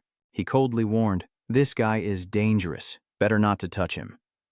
One of his subordinates was stunned and turned back to him, asking in disbelief, That kid is dangerous? Really? His coldness never changed as he stepped forward, patting him on the shoulder and warning him, making the glue guy worried. What do I mean when I say dangerous? You understand, right? The two figures now face each other, creating an extremely tense atmosphere. It's been a while. His calm face and pitying gaze stare intently at him. Still doing well? I just nonchalantly called back Haijun afterward. Both of them, after all this time, are together on the rooftop. He remains calm and Hoainim speaks, surprised to meet him here. He glanced at him calmly, smoking a cigarette. That message made you send it. I remember the moment I read those messages while walking with everyone. I rushed over quickly, but all that was left was a scene of chaos. Until he arrived at the place mentioned in the message, he was surprised to see several bodies lying there. What's going on? He still remembers the chaotic scene inside at that moment and asked, Was it you who did it? Haijun didn't admit outright. Yes. He exhaled a small puff of smoke and calmly explained, They are the ones who secretly investigated my organization. And just when we were dealing with that, they got information about you. As Hun explained, he handed him a pack of pre-rolled cigarettes, but he waved it away. Maybe they investigated and suspected you were one of us, but don't worry about that. Only I know. Then he frowned again, turned to look at him, and calmly asked, So what exactly are you doing? That's the uniform, right? What do you mean? Going to school, of course. That remark of yours surprised him a little. School, huh? A hint of sadness flickered in his eyes, but his tone remained calm. Yeah, just as normal, you bastard. He took a drag from his cigarette, eyes still fixed on him, then looked up at the sky and warned him. All right, I won't ask you anymore. I don't know what you're doing. At least I know she's connected to a woman named Lai Zim. Don't trust her too much. He was a bit distrustful, glanced over and leaned back slightly. All just your own imagination. Finally, he stood up from the low chair. You've forgotten how to see normally. I just want to live a normal life. A normal life. He hesitated a bit before saying that graduating and going on to university was what everyone else did, then walked past, causing him to glance over and listen to his reminder. It's fun to meet this time, but next time I don't want you to interfere with my life. But then he asked, Dagon is studying worth it? Dagon remembered the time when he was studying English with Hodong and Seung-hun and felt a bit annoyed. These English questions, I am the best at them. He turned to stare intently at Hun, his veins bulging on his face, making him a little anxious. Don't appear in front of me again. As he was walking down the stairs, he muttered angrily, What do you guys know about those English questions? Suddenly he realized something. Wait a minute. He walked along, lost in thought. Biki Jun has already processed all my information. How does Lai Zhou know? The next morning, at a prearranged location, he confidently stepped forward in his formal attire. I have to study English vocabulary now. I'm feeling bored and discouraged. Study more and then take a break. Manhwa also cheerfully advised her. It's the weekend, so relax a bit, Jungin cheerfully said, making him a little confused. We should celebrate our victory in 4th grade, Dagon. Right after, Manho confidently pulls out a pen. Dagon handed you the ball. He calmly took the pen, a bit surprised. A pen, huh? Thanks, I'll study hard. But at that moment he was splashed with a cold bucket of water, illustrating how to use the pen. What nonsense are you talking about? It's used for fighting, so hold the pen upright and stab down from the top. Jiang Min, seeing them take too long, quickly urged them on. What's going on? Hurry up, you're about to throw it straight. Hearing the call, Manho happily quickly ran up the stairs, calling out to his brother. Of course, Dagon, you should come up too. Have you bought a new bat yet? He looked at them with a hint of worry in his mind. In this normal life, you're the biggest source of anxiety. Ina also happily steps forward to join his side. Let's go up there too. As soon as we arrive, Manho pulls out the baseball bat from his pocket. He immediately got into position to swing the bat and looked at him seriously, thinking, Nomo Minho's fighting spirit and swinging the club are also worth expecting. A few seconds later, an automatic machine shot a golf ball towards him, and Manho quickly swung his club seriously, but the ball directly hit the backboard. He said straightforwardly, "Isn't that okay?" Dongmin, feeling disappointed, wondered, "Isn't Manho not going to use it?" He happily looked at them and confidently grabbed the club, so that this time he had to swing and use it. Then he confidently adjusted his stance again. "Let's go." As the ball was automatically fired again, he quickly swung the bat and hit it away with a joyful tone. "Come on." And then another ball was hit away, followed by yet another ball being struck out. Finally, he hit another ball away. He looked up at the Manhwa in surprise. "What's going on? Why are you suddenly so good?" He happily stepped closer, thanks to him. He asked him what it was with a puzzled look, then he confidently and seriously answered him. "The technique I invented? I'll tell you." He hesitated, wanting to refuse. It's not just that, but in the end, he still had to sit and listen with a helpless expression hidden beneath. The boy raised his hand confidently, mysterious. "It's that simple." Immediately after, Manho's eyes each dart in different directions, leaving him confused and squinting before he looks. He looked a bit worried and asked, "Why do I have to do this?" Manho didn't answer, only nodded for him to proceed. "Try it and you'll see. Are you really unable to do it? Then let me explain. If you lose focus, the point will blur and what you see will turn into two objects. From his point of view, at that moment the two baseballs were stacked on top of each other. And when you see two baseballs overlapping, that's when he still didn't understand and wondered why. Then he thought of the two marbles in his mind, aimed carefully and prepared to swing the bat. Having identified the target, he immediately scolded the kid after hearing it. In helplessness, he placed his hand on your shoulder. "Next time you get into a fight, call me." Manho looked confused and asked why. He helplessly replied, "Because of that person." Hodong excitedly stepped forward confidently. "Next is me." The automatic ball launcher fires again. As soon as the ball arrived, he grimaced and tensed his abs to block it, causing everyone to panic even more, and then the automatic launcher continued firing. This time he still didn't use a bat, just his body to block. Dongmin also had to speak up in confusion. "Why is Hodong not fighting?" Hodong confidently flexes his arm and turns to face everyone. "It's not that I brought a stick today, I'm training my endurance." Dongmin sighed, thinking he looked fake now. Hodong confidently declares, "I am the dragon's roar," as memories of being punched by Dagon flash back. First a powerful blow to the right side, then a straight punch to the face. He was punched then, angry, grabbing a chair above the one who got hit by Dagon. But then he was calmly loosened his tie and was praised with amusement. "You're holding up well," with a tone that tells of life's hardships. He remembered Doan also smiling with a bloody face from being punched by him. "I woke up after seeing that bastard endure a terrible attack.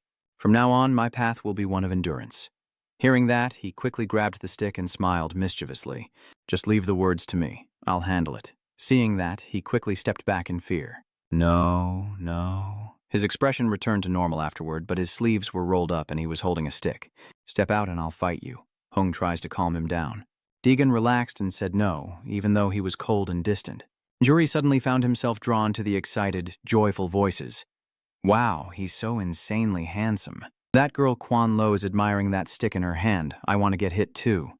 The blonde girl glances boldly, hinting. "Give me your number," Quan Lo said, then took her hand off my shoulder. Suddenly, Quan Lo and Juri's eyes accidentally meet. She looks at her with a displeased and proud glare. "That girl." The blonde one also complained and sarcastically asked, "Are you tired at your boyfriend's house?" A loud male voice suddenly rang out arrogantly. "You're still so arrogant, huh? Do you want to die?" Those people swagger over. "Why are you all looking at me like that? Did someone touch Bongyeon? Are you trying to die?"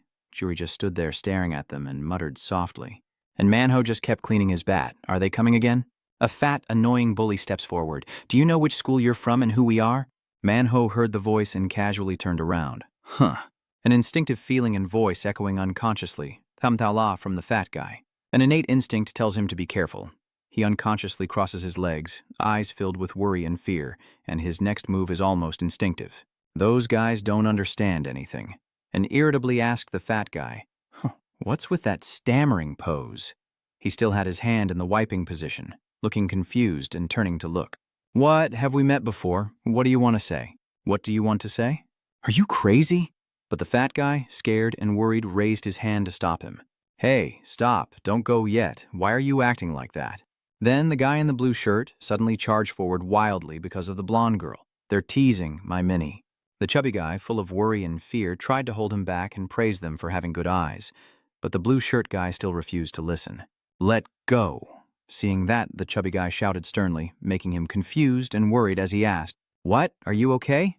The fat guy then placed a hand on his shoulder with a worried and pitying look, revealing the truth. Your dream of living happily and having children with men is just a fantasy. After hearing that, the guy in the blue shirt became even more confused. Why are you telling me this? The fat guy then hurriedly emphasized again that he had already said she couldn't have children. Young men looked at the confused and puzzled crowd. What's wrong with them? The guy in the blue shirt is annoyed. I told you I already knew. Go check it out, Manhwa replied indifferently. I don't know why they suddenly provoked us. Aquanlo, seeing them, angrily pointed at Deegan and shouted, "What is he doing, that guy bothering us?" He asked calmly with a slight glance. What's going on? As soon as he saw the fat guy, he remembered him and instinctively stepped back in fear. Quegun? He hurriedly pushed the blue-shirted guy away in fear and ran off. Hurry up and go down to fight, the guy in the blue shirt says, confused. Don't push me and make me fall. The fat guy, add more to it, that's even better. Dongmin cast a slightly disdainful look and glanced over. Hodong also looked over. That guy seems to be the one we beat up pretty badly, right? I think he was among those who got beaten to death. Dongmin dismissively comments on how he's running. Shh. That evening, a clear voice rang out. I told you running is useless.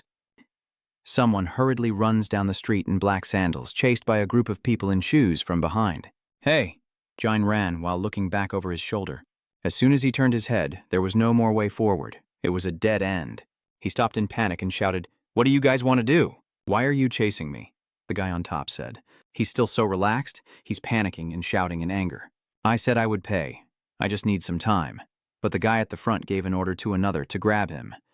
As the black vest guy approached, he growled and prepared to fight him, causing him to hesitate. The annoying long-haired guy judges, "Look, a student," and the big guy in front orders, "Who's bringing the stick here?" Suddenly, Haijun's voice and figure appear, slowly stepping forward. "No need, I will do it." Seeing that, Jine panicked even more and shouted in anger. "Who are you?" But he only coldly replied, "You don't need to know." Then he quickly assumed the same stance as Deegan with an extremely indifferent tone.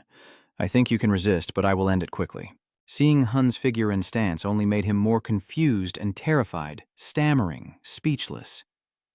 That stance. Immediately after, Doin was defeated and collapsed unconscious on the ground. Haijun looked down with contempt and a cold, mocking gaze. "If you have no money, what can you pay with your body?" The next morning at Jumrong High School, Jo Hyun glanced inside and suddenly looked a bit surprised. Bokdoin, you look at Join's empty seat and ask unconsciously, "Not coming to school?" Bokjin isn't going to school. Do Hyun's expression is very cheerful as he chats. "I can't believe my school life is so peaceful. Have I finally escaped this?" Suddenly, another arrogant fool approaches them to show off. "Move aside and quickly pull your hand out of your pocket, you bastards." I quickly took my hand out of my pocket. I was annoyed inside, or so I thought, but then something strange happened. Then his annoyance showed on his face, leaving him confused. What's going on? Do-Hai Unyun was still annoyed and thinking to himself, this guy hasn't adapted to the situation yet. Then he immediately threatened, "I will tell Dagun." He immediately panicked and looked worried. Hey, don't, please." "All right, can I apologize now, damn it? You look confused, holding your phone." I still haven't told it the truth, so I threatened it a little. It was in front of the 11th grade classroom, and Deegan had given me an important task. Deegan calmly talks with Hun. The mission is to investigate the bullies and report back to him. Then he takes a cautious glance at a room, so I created a secret fan club for Dagun. I mean the anti-bullying club. A boy quickly reads the code, and the bullies will be shot. He gestured with his hand and then walked away. All the members gathered around inside the meeting table. The people who have been protected by Dagon gather in each class to investigate the bullies' evil deeds. The boy appears to be pondering. "All right," a male student from the 3rd grade spoke up, but before he could finish, Hyun hit him on the head and scolded him for being stupid. "How dare you call the savior Dagun by the wrong name? This ungrateful kid, sometimes there are a few fools, but as the president of the association, I have to understand them." Then he calmly reorganized the pile of papers. "So today, classes 7 and 8 also can't make it. That's it for today." He walked away indifferently, lost in thought. It seems that classes 7 and 8 can't attend the meeting because they still have after-school practice. He considers the situation of each class, and it seems that no one in the 9th class is being bullied. Is it because they are all colorful? Is it because they're all bookworms? You open the gate and speak. "I'm home." Just like that, you peacefully climbed into bed after changing clothes. Being good at school and bullying others, it's really a strange and peaceful feeling. His eyes gently closed with a slight smile, able to sleep without worrying about school tomorrow. A look of peacefulness gradually appeared on his face as he drifted into sleep, until Doan's arrogant and domineering figure suddenly appeared, startling him awake with wide eyes. "Hey, Kim Do-hoon." Jo-hoon looks anxiously toward the window, then lets out a sigh of relief. "It was just a dream. I feel so relieved." The next morning, still at Jumrong High School. Outside classroom 19, a tired voice calls out, "Well, it's time for the next period." All the students in the class are diligently doing their homework, except for one chubby kid who casually tosses a small piece of paper at the student a desk away. "Hey!" The chubby guy quickly gets annoyed and reminds him. "Come on," that guy mockingly imitated in a squeaky voice. "Come on." Then he started to speak, pretending to mock and sneer. "These guys are still studying during break. If you keep studying, your grades won't get any higher." "You should be playing during break, you idiot," In immediately retorted back. "What are you doing? Why are you so childish?" He arrogantly exclaimed, "Huh?" Then she continued to mock and ridicule. "If you're a good student, just don't care and focus on studying." Ina once again retorted, "So what if I don't care?" Gradually, she grew annoyed and started nitpicking, while he surprised the classmate next to him, but still looked a bit worried. "If you're bored, go outside and play alone. Why can't you study during break time? Why are you interfering in other people's matters? I'm really curious." She is not afraid and continues to criticize, ignoring someone standing outside the classroom door.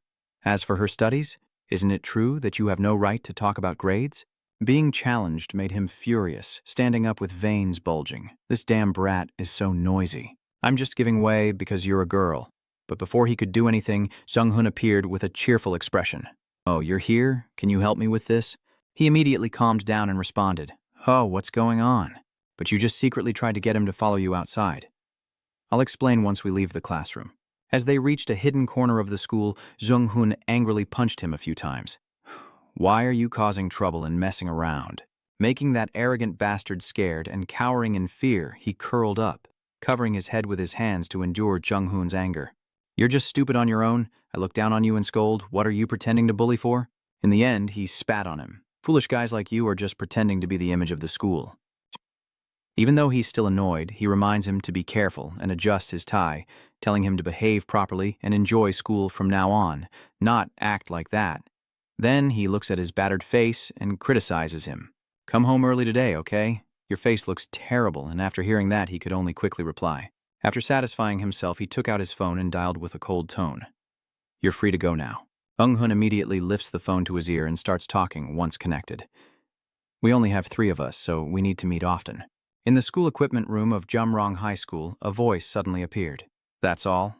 Dusich sat cross-legged, hands in his pockets, annoyed and arrogant, saying that he easily defeated Park Join but was so strong he could beat the second-year students, and if they tried to collect money from him, he would kill them. Are they crazy? Jock sitting beside him also spoke up, saying that Wok, the second-year leader, just stood there in disbelief. Seong-hun, always smiling but now hiding danger in his face, continued speaking. "The new student is really strong, but he's crossed the line and now even says we can't collect money anymore. He's become the enemy of the whole school." Jock, feeling a bit tired at this point, half-heartedly replied, "That guy can be dealt with any time, but we need to collect the money first before he find out." Do, hearing that, immediately got excited and teased, which made Jock even angrier. "Are you afraid or just admitting you're stupid, Jumrong, for bringing that up? Why don't you go flatter the new student instead of collecting money?" Jung-hoon still gently smiled and pushed up his glasses, but the atmosphere carried a hint of danger. "Don't worry, I'll finish it." You clap your hands in agreement, finalizing the plan for the 3 of them. Before collecting the money, we need to deal with that guy first so we can proceed with the plan. That guy has gone beyond the protection money limit. It has already broken all the unwritten rules of Jumrong School. Now it just needs to destroy itself. Your side is still monitoring the situation. Aren't 7th and 8th grade students supposed to be here? Just keep an eye on them and let me know if anything happens. Do-hyun quickly agreed. "Okay, Dagun." Jury turned to look and calmly asked, "Do you remember its name now?" I confidently and surely answer, "Yes, of course." "Who do you think I am?" After hearing that, she just stood there with her arms crossed, too bored to speak. While Do-hyun was proudly showing off to him, a slender figure approached. Thanks to D-gun, many kids are now very happy to go to school. Dagun's pressure is rising. Suji glances down with disdain. "Can you move out of the way?" Do-hyun looked confused, anxious, and hesitant as he glanced behind. Huh? Oh, yeah. Immediately, Suji and Juri's eyes lock in a hostile stare. She approaches, holding the same shirt she previously handed to him. Hey, your shirt is real. It has makeup on it. He also calmly took it without a second thought. After hearing that, he glanced away and spoke in a mocking and sarcastic tone. How can makeup get on your clothes like that? Or are you smelling it? What are you talking about? Why did I do that?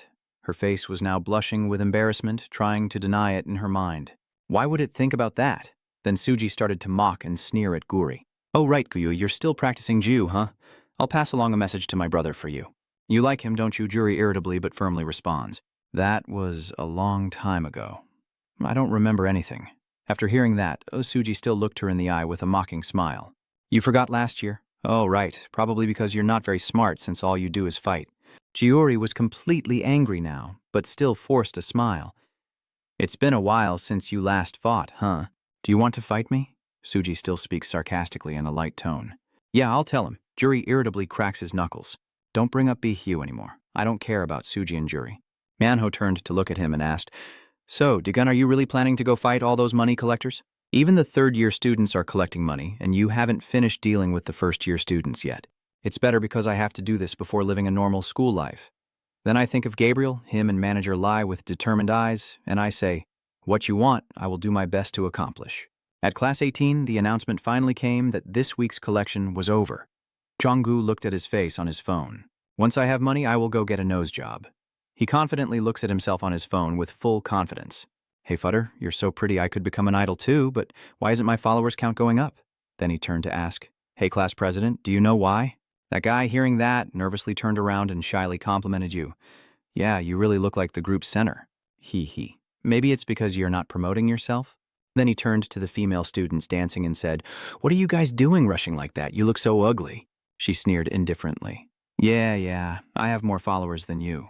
At that moment, someone stood at the classroom door, swung it open wide, swaggered in with a Coca-Cola in hand, and sighed. It's too noisy. Where's the class monitor? The girl who saw you earlier quickly pulled out her phone and started recording us. But he looked down on Ko-Rang. Come on. She kept whining anyway. What's wrong? Can you just stick your face in for a little bit? The boy student from earlier approached innocently and asked, Are you calling me? He arrogantly didn't answer and directly asked if you had collected the money yet, which made him pause in surprise. Oh, we collect money. Why are you so angry after seeing the reaction of that new student? Why are you stammering like that?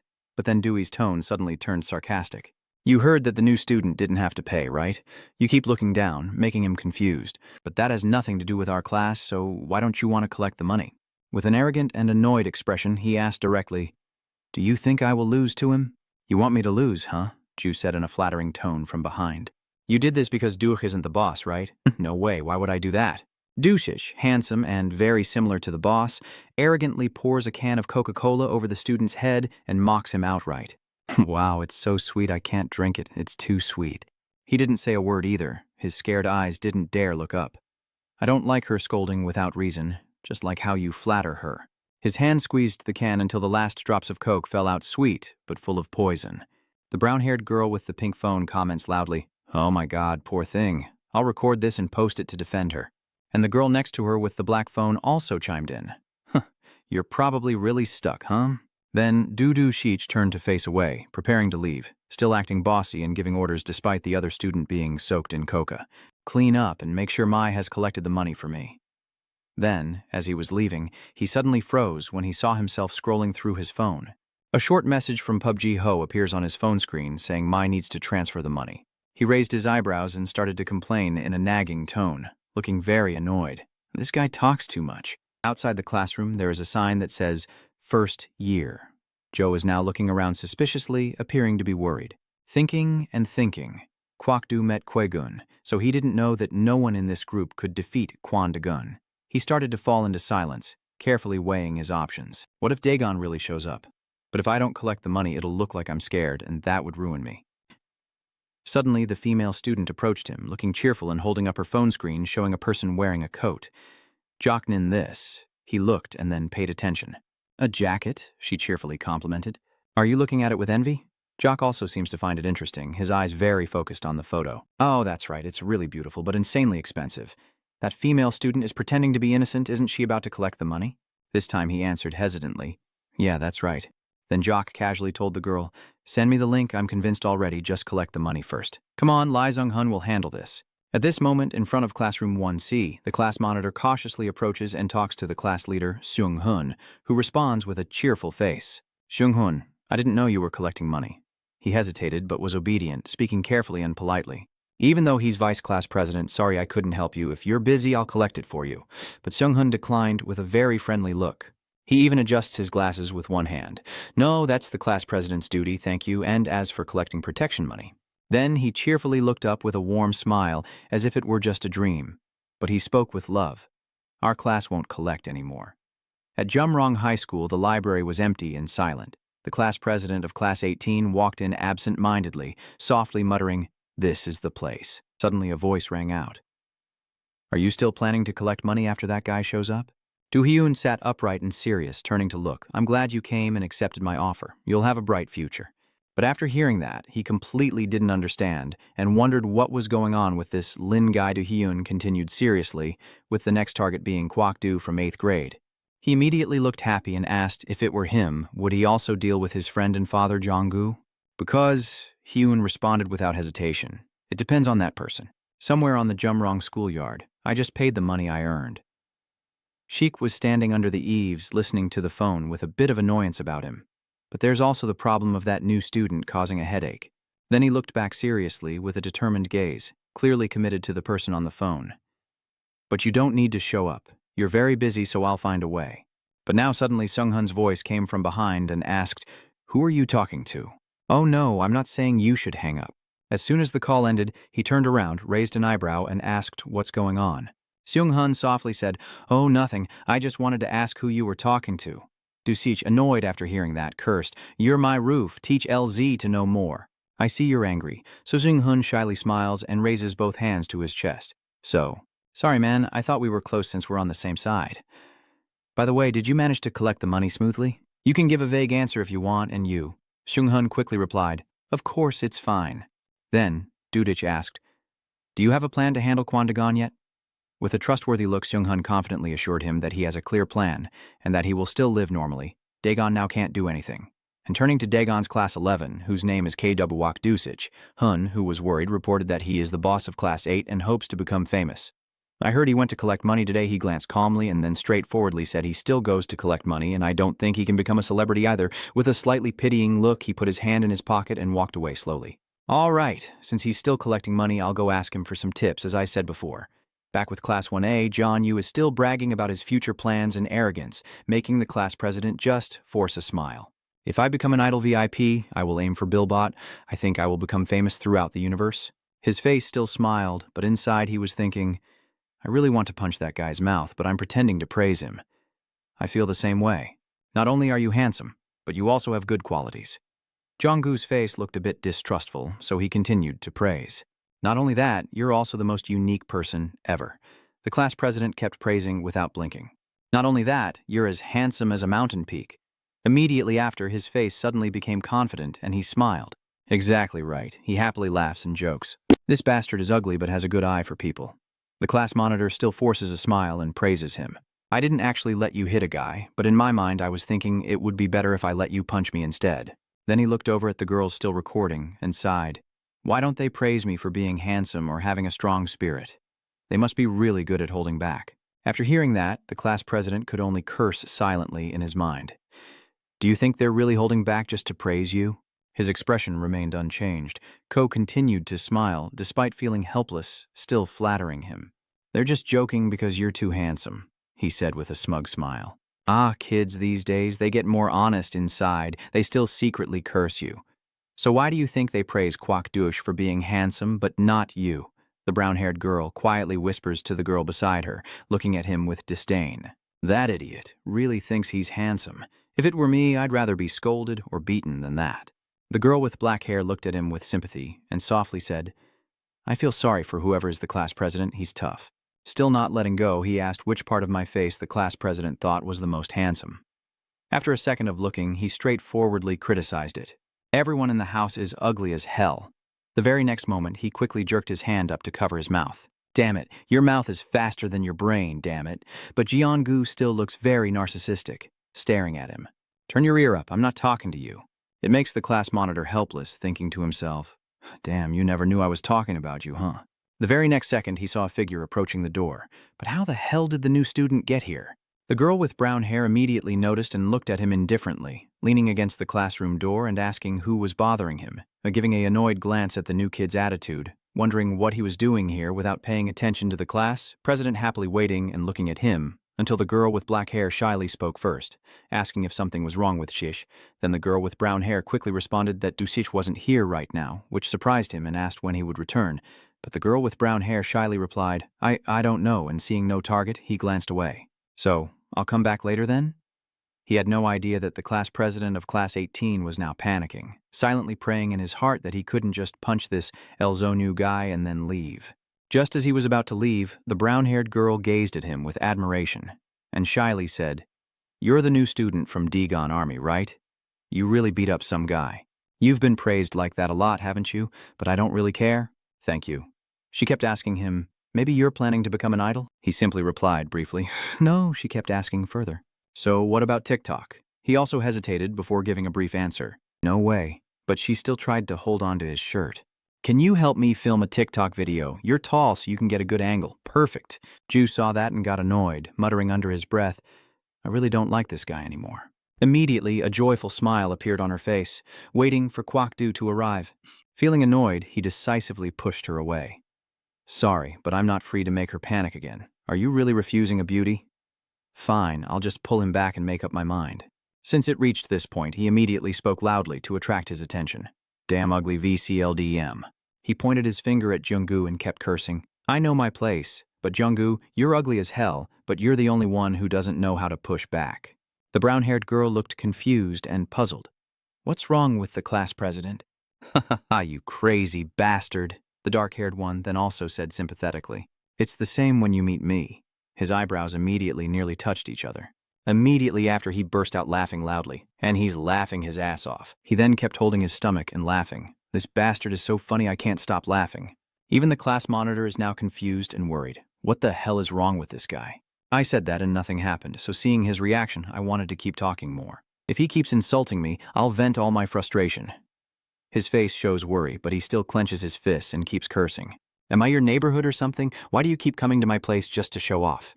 He still calls himself an idol, damn it. But then he suddenly slammed the table and stood up. "Hey, that's enough." Jeongu's face is now swollen and showing clear anger. Even if it's a joke, it's pretty annoying, you little dog. The class president's face at this moment was not afraid, but rather looked a bit relieved, realizing that honesty is necessary. Immediately after, he was punched square in the face by Jeonu, that crazy bastard. Then he stomped on the class monitor with an angry tone, calling him a dog. Even though he was beaten, he felt very satisfied inside.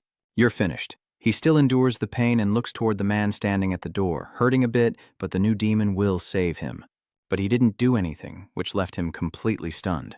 What the hell is going on? Why are you just standing there watching?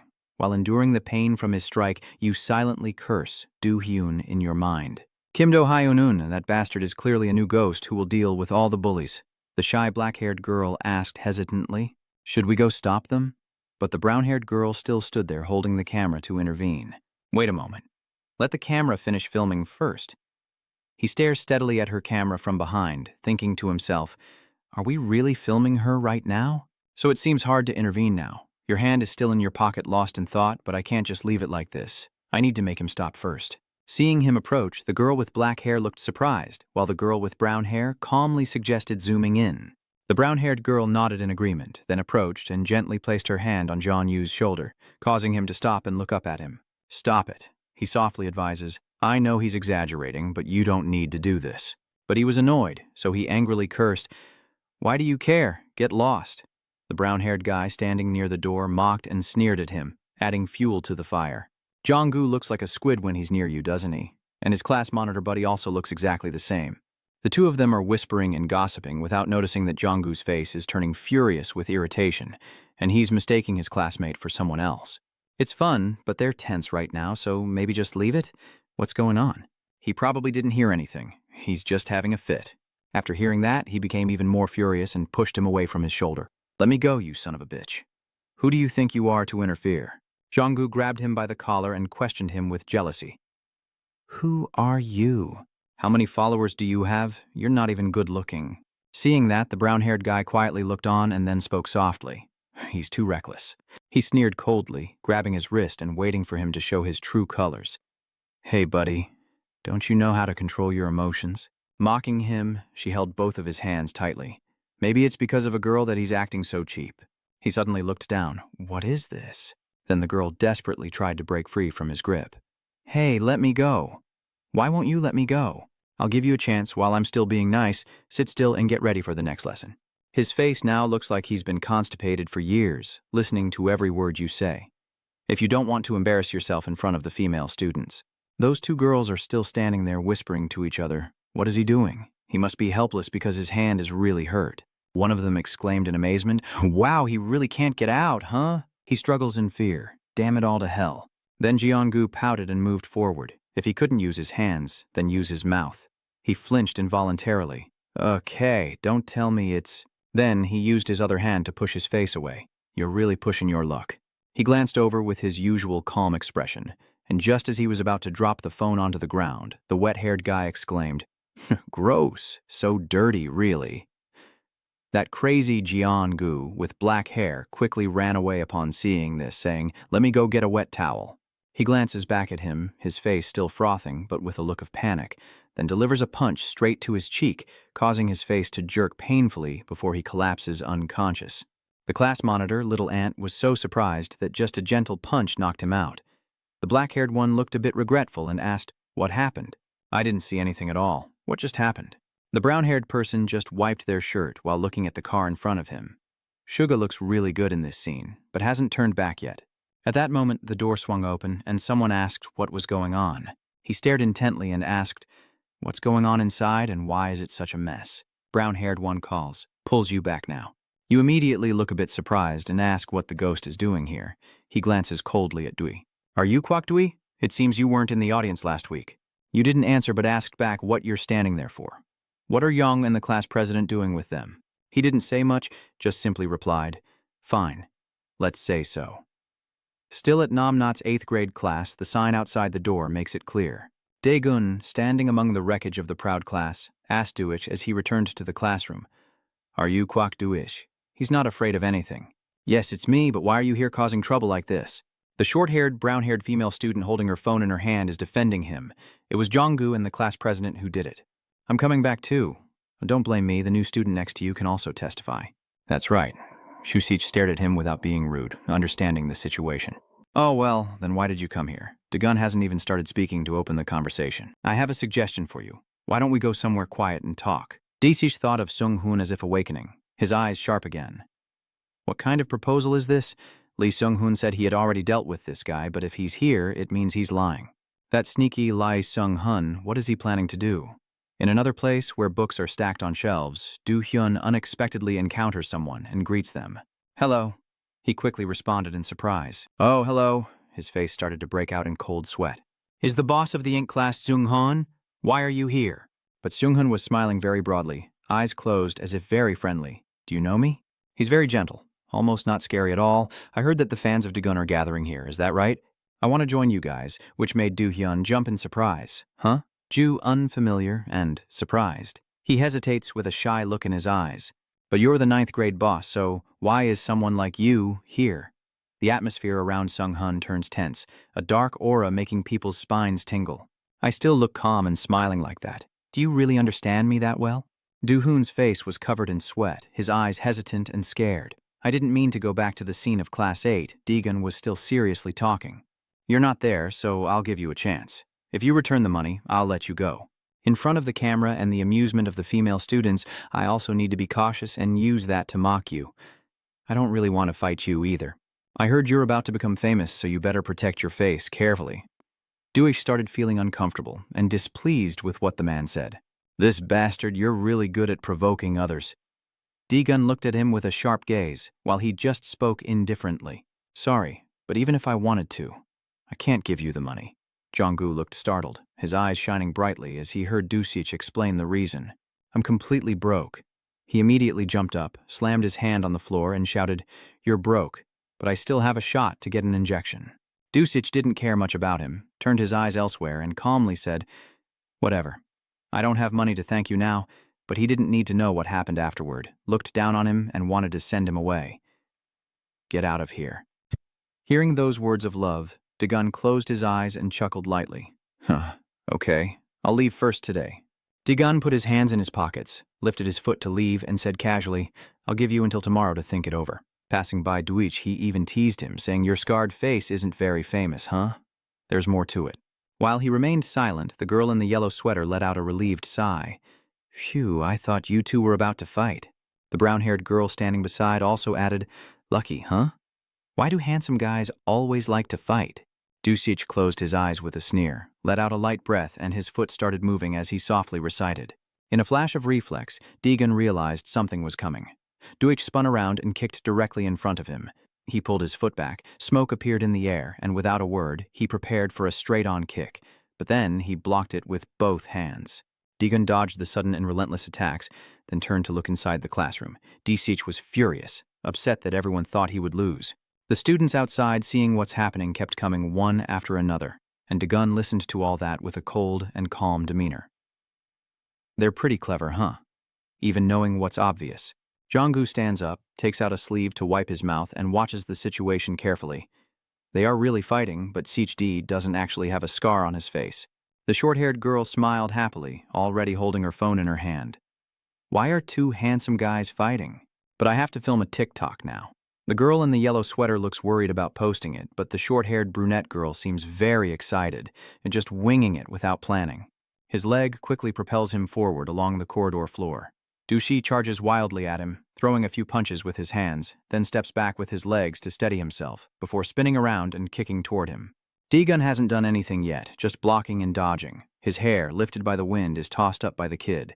His sharp gaze assessed Dusich very well. He strikes very quickly and flexibly, quite impressive.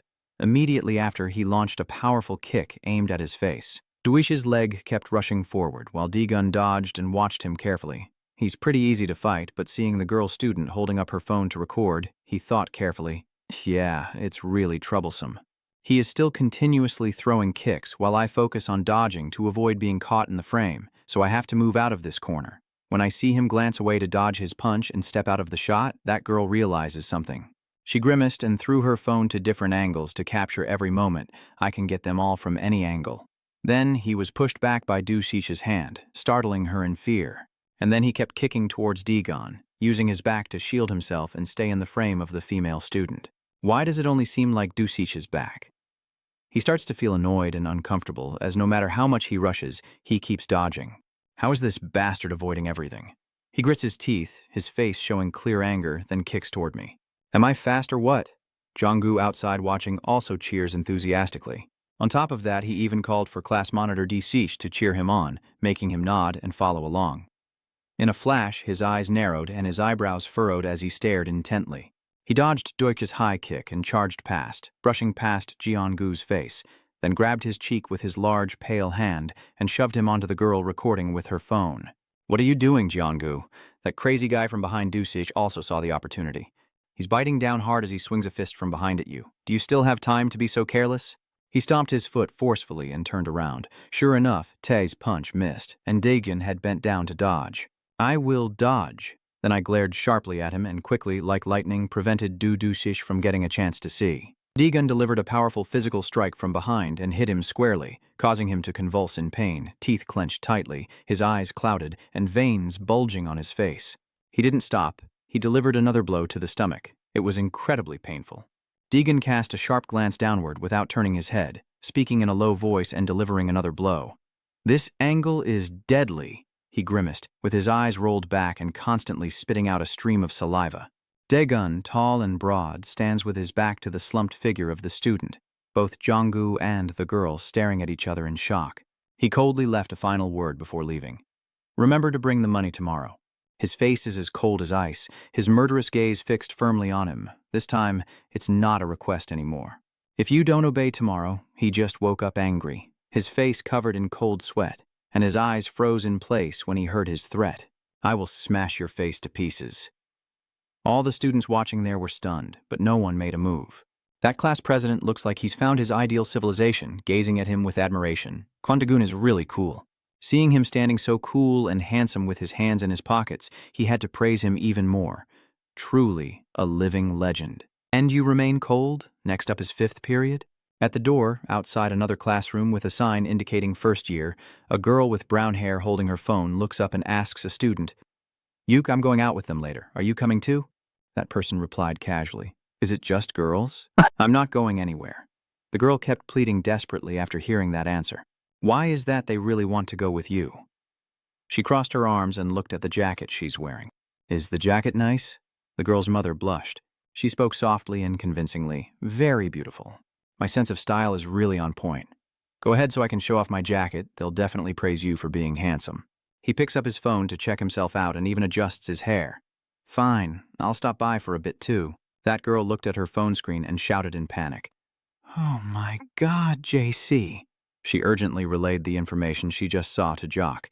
They said that Kwok Duich from grade 8 got beaten up by a new student. He froze in shock.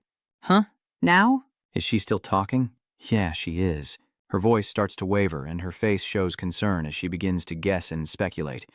"He's coming here. Does he want to fight you?" Jock clenched his teeth in anger, only then realizing that Lai Sung-hun, that bastard, was sitting and chatting with Dahoon. So does this group have no specific purpose? He hesitates because he still seems afraid of this person. "Yeah, I'm gradually improving." Down claps his hands together, proud look on his face. "My brotherhood with D-Gun is very strong. What if he interrupts me?" Do-yoon's face started to sweat as he didn't understand Sung-hun's question. "Huh?" But he looks very friendly with a kind, honest smile on his face. "I lead this club, but since Hyun refused outright, I will take orders from Dagoon." When he heard this, Sung-hun furrowed his brow. His eyes start to widen, his face tightening as if he's trying to hold back. "Are you slow to understand?" Seeing that face, Dahoon was so scared he broke out in a sweat and nervously leaned back. "Zaeyoung-hun, from now on, you are the leader." Hearing the satisfactory answer, he happily pats Do-hoon on the shoulder. "Don't call me that, I'll do my best," still with that innocent smiling face as if I have no guilt. He said those words with so much love. I just want D-Gon to wipe out the bullies. They only know how to ruin the school atmosphere among themselves, while the conclusion of that conversation was a seemingly very truthful statement from Sung-hun. Some of them don't even realize they're bullying, and Jock, feeling uneasy and scared, decided to leave early because I suddenly have something to do at home. The girl just nodded without asking further and relaxed. "Oh, you'll be here soon, right?" As he stepped closer to the door, he was immediately met with a pair of legs. Just as he arrived, D-Gun had already reached him, standing tall with a piercing gaze fixed on Jock as he approached the door. He remained silent, eyes cautious. Suddenly, Dagon spoke in a deep voice. "It's not the end of class yet." "Where are you going?" Outside the first-year classroom door, someone is blocking the way, and class isn't over yet. "Where are you going?" Yuju clenched his teeth, glanced behind, then decided to leave and said, he couldn't help but wonder after a while, "Why did you go so far?" Yuju Jock looked at him and said, "Shouldn't we handle these things somewhere quiet?" Dagon replied, "Yes." He secretly thought this guy had defeated Ung. His eyes were sharp. "Today I have to take him down no matter what. It's undeniable. It is indeed very strong, but what if I attack suddenly? Even though I know it's cowardly, I guess I have no choice." Yujok grit his teeth and muttered to himself, "Damn it." No matter how much he thought about it, he knew he had no chance of beating him. He fell into deep thought for a moment before speaking hesitantly. "Is it because of the money collection?" You finally voiced your suspicion." Yujok clenched his fists. "I don't know why, but I think I should face him honestly. Now I need to figure out what to do next." Back in class, Dagun is lost in thought, while Class B and Class 9 go on. "Yeah, I was tempted to scare them, but before fighting, I need to find the one I want to fight first. Oh, I was told to just ask directly if they're collecting money, but when I asked, he started pretending and said, 'Are you collecting money?' Huh, if so, I'd punch him, then that's it. If they answer honestly, then I'm good. But if they deny it, they wouldn't do that, I can only respond." "Oh, really?" Then he walked away, leaving behind the sound of mocking laughter. "You idiot, I've collected a lot of money here. If it ends up like that, it would be troublesome, so it's better if someone investigates first for me." Class 19 finally finishes, and the girls remind each other to lock their bikes before leaving. "Remember to lock the door when you get home." You also said goodbye to them. Yeah. Stay safe. The two girls are happily saying goodbye to each other as they leave.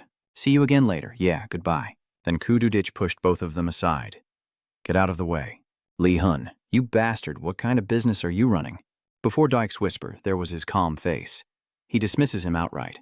Everyone is watching. Don't you feel ashamed? You don't know anything at all, Duish snapped. What am I supposed to do? Are you crazy? Where did you come from? Why the hell? You're here too? You got startled. What the hell is this? Ex-Sung-hun is smiling so peacefully. Jock is here too? You guys aren't exactly getting along smoothly. Are you mocking these failures for thinking you can cooperate with each other? Wasnich clenched his fist in anger. Hey, today T won't let this guy go easily. With his squinted eyes behind thick glasses, Sung-hun calmly watches Dwai rush forward, his face grim with a punch about to smash his phone, only to be sent flying by a perfect kick from Jung-hun. Shockwave is speechless. Lai Jung-hun, what the hell are you doing? As he finished speaking, he was hit with a punch he couldn't dodge, pain making him step back. Sung-hun smiled gently, squinting his eyes. What are you doing? Hurry up and fight instead of talking nonsense. Still not giving up after all those hits? Your face is all scratched up. Dusich gets up, that bastard. He quickly charged at his opponent but was dodged, and Seung-hoon also grabbed his arm. A skillful arm lock followed by a knee strike to Dusich's face. Continuous pain made him cry out as his body was about to fly out into the hallway. A quick hand grabs your face and pulls it back, causing the girl outside the hallway to be stunned as well. The sound of punches, full of relief, echoes from the classroom and resonates across the school grounds. What are you doing over there with all that aggressive energy? Come on, go back and watch. The two on the field are fighting and everyone around is commenting. Fight back. Come on, he's already lost. Next is a fight between two others. Hey, stop that guy, their weight classes are way apart. Next, there's another fight. Come on, stop it. That guy has already fainted, but he's still punching, making the crowd rush in to stop him. Hey, stop it. Is this guy crazy? Ge-eung-hoa asked with a mischievous grin. It seems like he can't control his adrenaline. Is he playing basketball? The guy next to him replied, yeah, that's Peter. He commented that he knows how to use his shoulder strength, but since he's not used to fighting, he can't control the force. That guy looked at the person he just punched and said sorry. After that, he left with his friend, and starting tomorrow, they'll double their training intensity to calm down the excited kids. Today is enough for now. Back to grades 1 to 9, Woosie was beaten to the point of losing consciousness. Blood and snot are streaming down his nose. Lai Unung-hoon stops and approaches them to ask a few caring questions. Do you know your place yet? Then just declare it yourself. I will make Kwon Daegon the boss here. That's all you need to know. Don't forget to assess your opponent because fake ones like you have no right to choose. The sky has turned golden and the sunset bathes every alley and street corner as the main character happily walks home, followed by someone behind him. Does Daegu know he's being followed? Who is it this time? As he crossed the street, he thought this building was quite small. Then he suddenly realized something. And just as he turned into a corner, the other person was startled and quickly followed, afraid of losing him. And he jumps out behind him over the wall, landing softly without being noticed. The person is startled when he sees the dead-end courtyard. Why did you come to a parking lot with no cars at all? Ara flinched when caught. Daegun, I was stunned. Is that you? Why were you following me? She shyly rubbed her hands and said, No, I was just planning to follow you for a little while. I saw someone was following you, so I followed them because they looked suspicious. But then they suddenly disappeared, and I was left all alone. So you're really following me? I'm sorry, Daegun. I didn't mean any harm. I just haven't had the chance to thank you for saving me. You told her that you would give her your number. If you want to say something, just call. She was surprised. Huh? Really? My number's not very nice. I should have changed to a better number. You're speechless. What did you say? After finishing, he said goodbye to her. I'm leaving now. It's not dark yet, so you can go home by yourself, right? Ara suggested, take me home. He has returned to his apartment. Daegun couldn't help but marvel. It's already late. Luckily, I brought him home. I don't know if it's just around me or if the whole world is in chaos. As I change clothes, I recall. How many times have I been followed already? When I first got involved with Kim Kwan-wong, Yang Jin and his friends, and even the 2 ninth-grade girls. Luckily, they are still kids. His gaze turned sharp, but it's not just them. Parun and the 2 detective agency are involved too. I walk into the bathroom but can't stop thinking that I didn't realize I was being secretly filmed. It would be very troublesome if this happens often. Baek Hai-jun suddenly appeared. I don't know why he came all the way to DJ Dong, but it definitely has something to do with the manager. What is their relationship with the manager that makes it tell me not to trust her? I really don't understand what it means, but I just need to do one thing. The next morning, Do Hyun's thoughts were very clear. I really don't like Lung-hoon. You walk and comment. Its eyes are very sneaky. I know. He's not a failure like me, he's a bully. You grit your teeth in frustration. How dare you interfere in my relationship with Daegun? I need to badmouth it to Daegun. The club president position is mine. As soon as I opened the door, I finally saw the main character with his unshaved skin. Oh, you're here? I heard about it. The car you hate is greeting you. Hello, Do-hyung. I just told Dagon about that. Tired of your sweaty face, I secretly warned myself not to trust him, Dagon. The sky gradually shifts to sunset as Dagon and Ara walk around the lakeside. He walks while watching the car go by on the road. Where is this? The atmosphere is completely different from the alley across, isn't it? She asked again. I see. Then she smiled at him. Dagon, there's something I've always wanted to tell you. Thank you for saving me back then. He looked at her and remembered if it had been back then. An image of a group of people with arrogant faces appeared in his mind. What are you thanking me for? I'm the one who feels guilty for getting you involved, she said calmly. Back then, Jae-in said harsh words and Ms. Dan's hand was a bit shy. I think you would also get hurt. What are you talking about? Those words are true. It's because of me that you all got caught in this, so there's no need to worry about being hurt. She looked down at her fingers intertwined, and honestly, Jae-in also felt very guilty. Although I can't tell you the exact reason, Jae-in was also very shocked because everyone has their own weaknesses. He thought of the proud baseball player, face dark, eyes closed. Yes, depending on the situation, it's also possible to feel hopeless. Suddenly, she grabbed his shoulders in agitation. Even though he can't think clearly right now, someday he will come to apologize, so please don't be angry with him. He stared at her intently, her hand still clutching his shirt. Can you wait? Daegun will respond. But he continued. I'm curious about this. Ara happily intertwined her fingers and placed them in front of her. Really? Go ahead and ask. I like eating spicy rice cakes and watching detective movies, Daegun dismisses. That's not it. His face is serious. Is the 9th grade the class for top university admissions? She's disappointed. Oh, you're asking all at once. What was the atmosphere like in that class? There weren't any troublemakers in there, right? Ara, honestly, at first probably so. She remembers Seung-hun constantly scolding the others in class and tells the story. All the girls are no match for Jae in verbal sparring. All the boys listen to Seung-hun. Hearing this, he also squints. Lee Seung-hun, Ara explains, yes, he is our class president. If Seung-hun takes the time to talk with them, everyone will behave well. They walk and chat, and Ara grabs his sleeve to insist that he has leadership skills. Everyone listens to him, so the atmosphere is quite good now. He put his hands in his pockets and asked, so?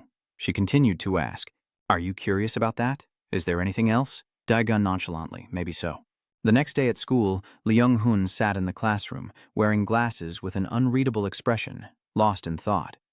Although he was there with Nam too, he probably wasn't a bad person.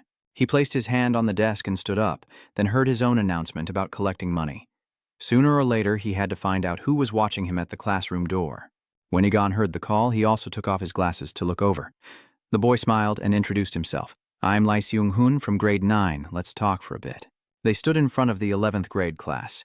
Feeling shy, Hyun frowned as he looked at the two people hesitantly. Oh, you've already met? That's quick. He looked at him seriously, recognizing that although the time was short, he had already worked hard. Next to Seung-hun, he smiled warmly. Daegun announced that now this friend will do what you used to do. He shyly pointed at Seung-hun with an awkward expression. But Daegun also knows that Seung-hun is the leader of the 9th grade class. Boss? So you're calling me a bully? Hearing that, you also felt a bit sad but smiled kindly and reminded him. So because I am the boss, you call me a bully? Du-hai Unun hesitated. Anyway, since Seung-hun interrupted, he might think that way. Then you put on an innocent look and asked if Daegun, the 6th grade leader, was also a bully. Seeing that, Do-hyun also looked at him in fear, shaking his hands and repeatedly denying, I didn't mean it like that. He just closed his eyes and smiled as he walked away. I know what you're worried about. Actually, at first, I also had that kind of prejudice. Before that, Daegun stepped out towards the door at Do-hyun's call. Are you loosening your collar coldly and telling me to talk? Coincidentally, I've been thinking about whether to talk or fight with my fists. Clearly, Ngung Do-hyun, kept interrupting him about not charging money. Daegun froze. You said not to, right? He said with a bright smile. Daegun, you're really impressive. He clenched his fist with a joyful smile. I really admire you. He paused for a moment, looking at him in confusion. What is this? Seung-hun explained. Thank you, because of you I didn't have to collect money. I was really struggling. Then, Do-hyun turned to look down, reluctantly closing his eyes as the 9th grade class president. I have no choice but to collect money to protect my classmates, bearing the reputation of a big brother, and I can't escape the shame of being called a bully. Hyun reached out to grasp his shoulder and affirm, but I always try to break its prejudice. Daegun suspected that your presence gave me hope. His eyes narrowed with some suspicion. He closed his eyes, full of sincerity. Is there any way I can get a chance to help you? Daegun then realized this, closing his eyes and tilting his head. Since you spoke like that, I can also sense your sincerity. Maybe there's a bias that Big Brother is a bully, but you said you would entrust it to Sung-hoon. Back to reality, as Hee-yoon remained stunned. Huh? No, I insist. Anyway, let's officially entrust it to Sung-hoon. Dae-gun extended his hand and called out. Come on, shake hands, both of you. They also did so in confusion. Huh? Please count on you. Fine. Inside, I was cursing that damn Hai-hun. And Jung-hoon grinned widely, clasping his hands excitedly. After all, isn't it better if everyone gathers together before everything officially begins? That day at the school warehouse, Dong-min pouted and looked confused. What's going on? Suddenly appearing like this. The girl next to him also poked her head over. Since when have they been so close? The elegant car stands in front of them, smiling and spreading its arms, asking if everyone is here. From now on, I will start the anti-harassment meeting. Hearing that, Mi-young-jo sitting on the chair also smiled in surprise. What kind of alliance? With money, you can do anything. Tell me clearly. He turned to look at Do-hyun. It looks impressive, but there's nothing to it. The bullying club. Hearing that, Man-ho-ho and Sang-bo also looked on with confusion. Sung-hoon insisted that the bullies must be caught. He interrupted, and both In-min and Ho-dong were stunned and defeated. Soon after, he also chuckled and rubbed the back of his neck. Ha ha, that's what it means. Sorry for calling you here just to say that. That's all. Man-ho frowned in confusion. Fine, let's assume that, but why is the 9th grade leader giving orders? Then he finally spoke up, saying that he asked me because he wanted to break the school's money collection rules, and for that he thought Lee Seung-hun was very suitable. Seung-hun adjusted his glasses and smiled. I have the same goal and can also help Dae-gun a lot. He makes a gun shape with his fingers in front of his stomach and explains that I am both the boss and the class president of 9th grade. As you know, collecting money is carried out by the class president. I joined the class committee at school, working together regardless of grade level. He smiled brightly, recalling the money collected from the classes, which is how he could track the flow of funds.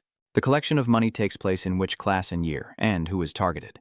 Then Sung-hoon makes a gun shape with his hand. No matter how powerful a gun is, if the target is unclear, it's useless. You need to set a clear target and aim precisely.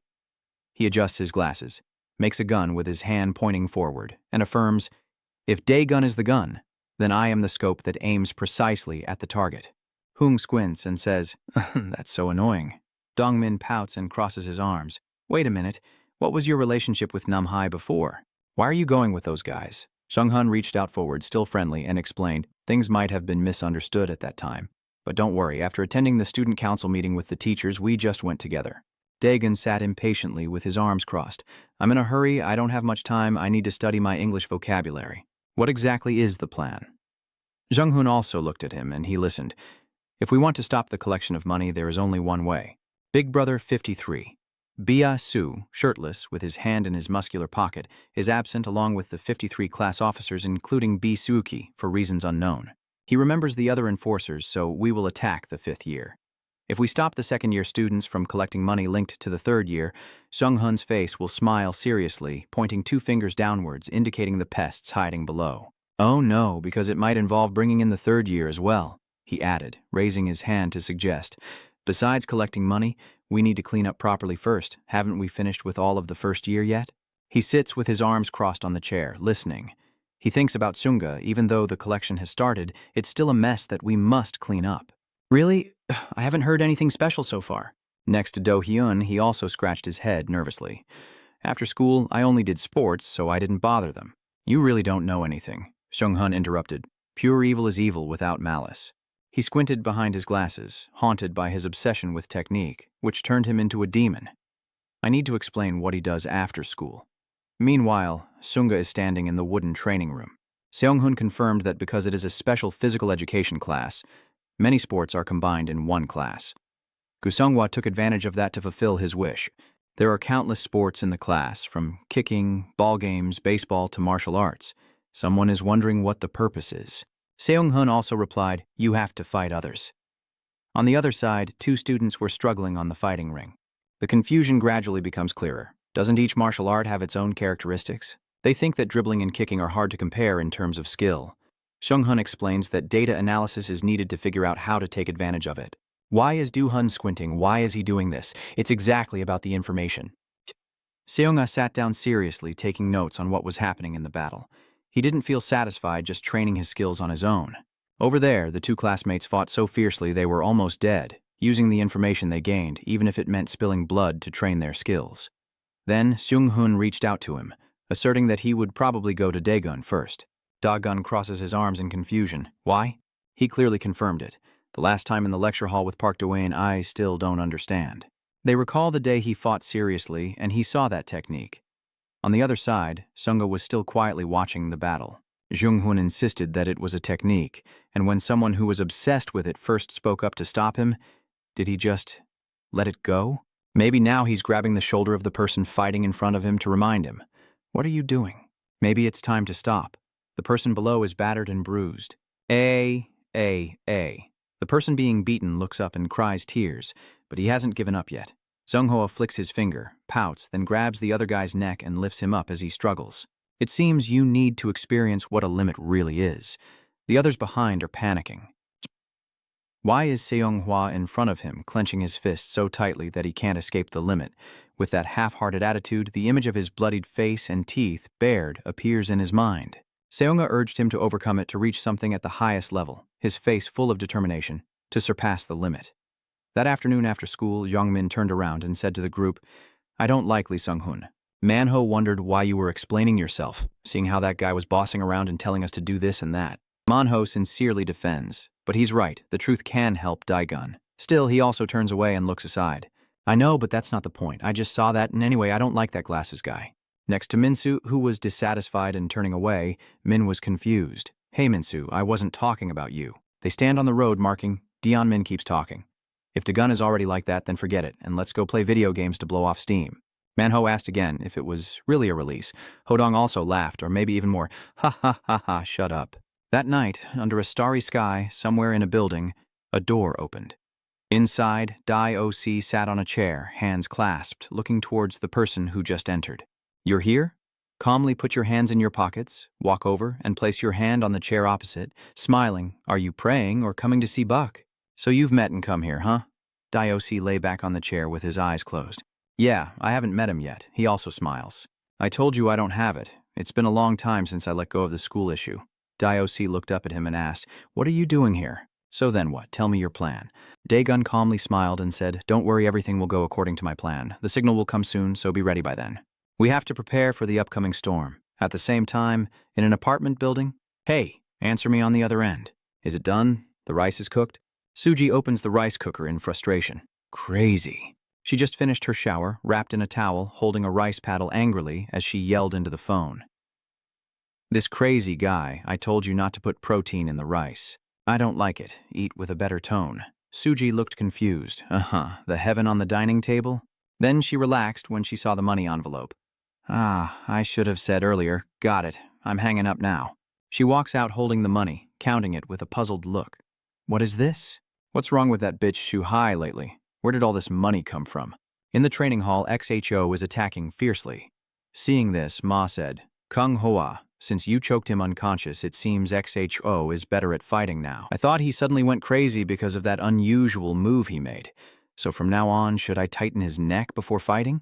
Zeong Hoa coldly said, no meaning. He looked surprised. What did you say? Zeong Hoa explains that, based on the analysis I've done so far, the limit is clear. It's just that their physical condition is no different from that of an ordinary person. What? The one fighting now must be at a level different from normal people. So right now you're researching the ones who joined with special skills. Why did it suddenly change after that time? This is something you did a few years ago, so why are you saying it's meaningless now? Suddenly Sunghwa stood up and said, Everyone stop. The top-skilled individuals and XHO gather, and everyone immediately lined up neatly to listen to the orders. He started explaining the plan.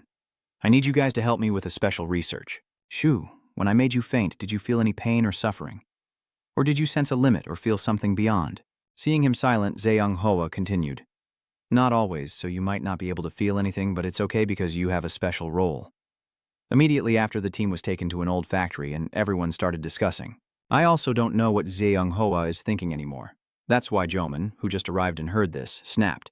What are they saying? Is Zeong Hoa doing something pointless? Everyone has different thoughts. In that case, just confirm what to do. He called Azo and said your role is important. He asked if the guy was worried. Someone quickly texts Sung-hun. You're Sung-hun in grade 9, right? There's something you need to tell Daegun. He immediately asked what was going on, and the other person replied, Do you know Seung-hoa from 8th grade? Now he's gone crazy. We're currently at the construction site. Joman orders, is everyone ready? Let's get started, Exo stammered. How should I fight? Segu looked at him and said, all right, we were also given orders, so just do it. Don't hold a grudge. He said that, then threw a powerful punch straight into X's face. In a small restaurant, Sung-hoon asked, how's the situation lately? Samuel bowed his head and replied, quite chaotic. Even though I tried to make contact with Gongmi and So-hyuk, I haven't met them. Anyway, it seems the rumors about year 3 are true. Sung-hoon looked at the message and quickly said, sorry, I have to go now. The person next to him said, do you have to leave already? What about the ceremony? Samuel smiled, and I happened to want to be with him too. He seemed to understand what I meant, and I felt the same. After all, we'll meet again next time. Zeon takes out his phone. Zeon is calling. Deegan answers the phone on the other end. Oh, really? Do-hyun, sitting nearby, wondered. Why is that guy Lee Sung-un calling? Is he now determined to take back the president position at all costs? I haven't even accepted money for English tutoring yet, Daegan exclaims. What? Where's the news? I'm on my way now. Eung-hun starts the video, wondering if the 7th graders are bullying someone and if this was ordered by Seung-eung-hoa. Although I know this guy does everything to research, he's not the type to enjoy these simple, low-level acts of violence. I have a rough idea, but let's just cooperate and see how it goes first.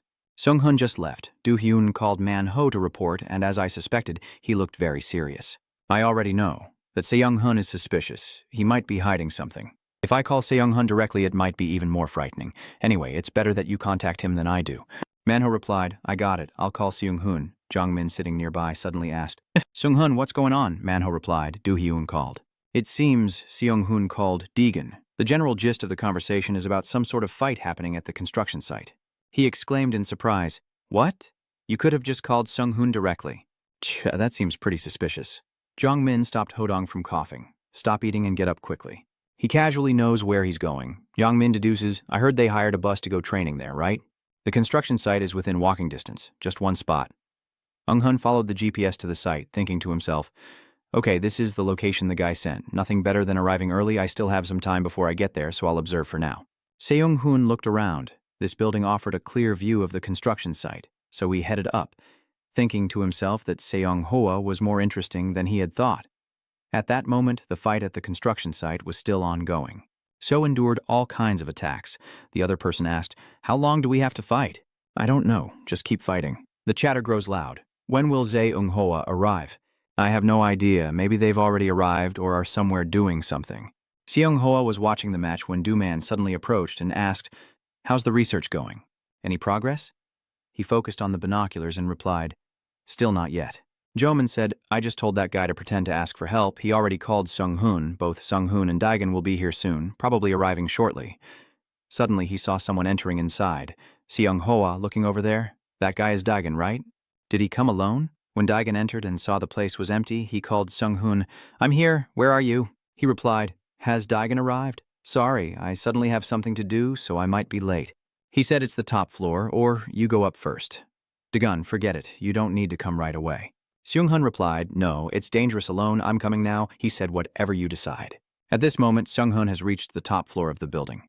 He comments that the 2 cool rooftops are really nice, with a spacious view, which is truly great. No matter what, seeing Seung-hoa using binoculars to observe, Sung-hoon exclaimed, so the reason was just a pretense. How narrow-minded. Are you planning to stand there and watch, Gun? Not bad, huh? Then I'll just stay here and watch you two. In the building across, the group of boys is still beating up XHO. Daegan steps onto the stairs and says, nice spot, I like this place too. Hearing the noise, the boys turned back to see Daegan unfastening his tie and whispering that even if they beat him to death, no one would find out. Segun asked in surprise, what makes you know this place? He didn't answer him. Daegan looked around, questioning. What's going on? No Seung-hoa? Where is Seung-hoa? Oh, never mind, you don't have to answer. If you're fighting, then you're probably here already. Over there, Joan asks curiously. It's starting. So what kind of research is this? What is the reason for using the fake excuse of fighting XHO? Kung-hoa explains that ordinary people like XHO cannot break through their limits. It is judged that only the chosen ones can do it. It can be seen that the chosen ones must have a clear goal to strengthen their will and constantly train themselves. Joman was a bit confused. Even though they are quite strong for 7th grade, just behind us, do you really expect that? He replied, no, I don't want them to get stronger. They will be sacrificed for Daegan soon. However, what I really want is to learn about the technique that allows them to become stronger by sacrificing themselves for Daegun. Just then, Sang-boy, hearing Zunghwa's words, asked, "Do you see friends as sacrifices?" "You're really a wicked person," Seonghwa replied just in time. Sang-bo. He grinned mischievously and said, "I'm not too late, am I?" Seonghwa insists that you have to arrive just as the opponent is ready. On the other side, Daegun is prepared to face the challenge, ready to rush in once, but do you want a one-on-one?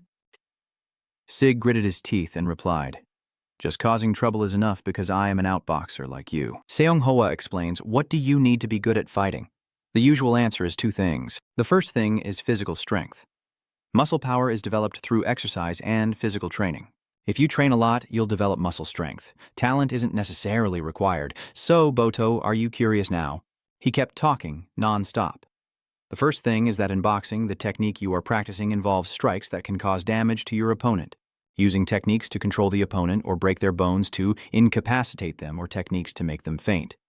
People often talk about stamina and skills, but there's one more important thing. It doesn't require your body, only your mind. That's the information you need before each fight. You have to research your opponent's strengths, weaknesses, techniques, and habits, then analyze the data and develop a suitable strategy to knock them out. The fight doesn't only happen in the ring, it starts even before stepping onto the stage. Seonghwa suddenly remembered, "But you've never competed before, how would you know?" Sang-bo cursed. "Damn it, what did you just say? Are you mocking me?" He glared with wide eyes, thinking I have nothing better to do. Remember, before major battles, those called strategists always investigate to come up with winning plans. Sang-bo shouted, "You pig, why are you messing around with this nonsense?" "What did you just say? Summarize it for me to hear. Stop messing around and I'll hit you once now." Seonghwa carefully looks through the binoculars and explains. "So the reason you lost to Daegun is because you think it's because of his strength and technique? It's not because you're lacking information. You don't know anything about him, but he knows you very well, thanks to Manhwa. Then Daegun learned how to knock you out even before stepping into the ring, and that's what caused you to lose. Because you know nothing about it, you couldn't do anything when it attacked you, otherwise you wouldn't have lost. It's that bad." Sang-bo has now understood, he sneered. "Of course. If I understand him, he's definitely dead. So, now I'm investigating Daegun to find a way to beat him." He smiled and replied, "Thanks, man." Sang-bo suddenly wondered, "Why is there only one binoculars?" Seonghwa replied. Daegun is a bit suspicious. Is it really possible for Sang-bo to beat Daegun by doing that? Clearly, it saw Daegun fighting with Daegun. How could Sang-bo be a rival to that Daegun? He's a monster. At that moment, the battle between Daegun and the group of boys at the construction site had already begun. He looked at the opponent and asked, "This stance is loud shouting. Stay away from me." He responds, "Are you planning to use a lot of space? Is that outboxer's technique?" He shouted, "Leave me alone. You know what to do." Then threw a punch. Daegun dodged to the side to avoid the attack. Sagun launched a flurry of kicks but couldn't land any on his opponent. He silently thought that this kind of attack reminded him of someone.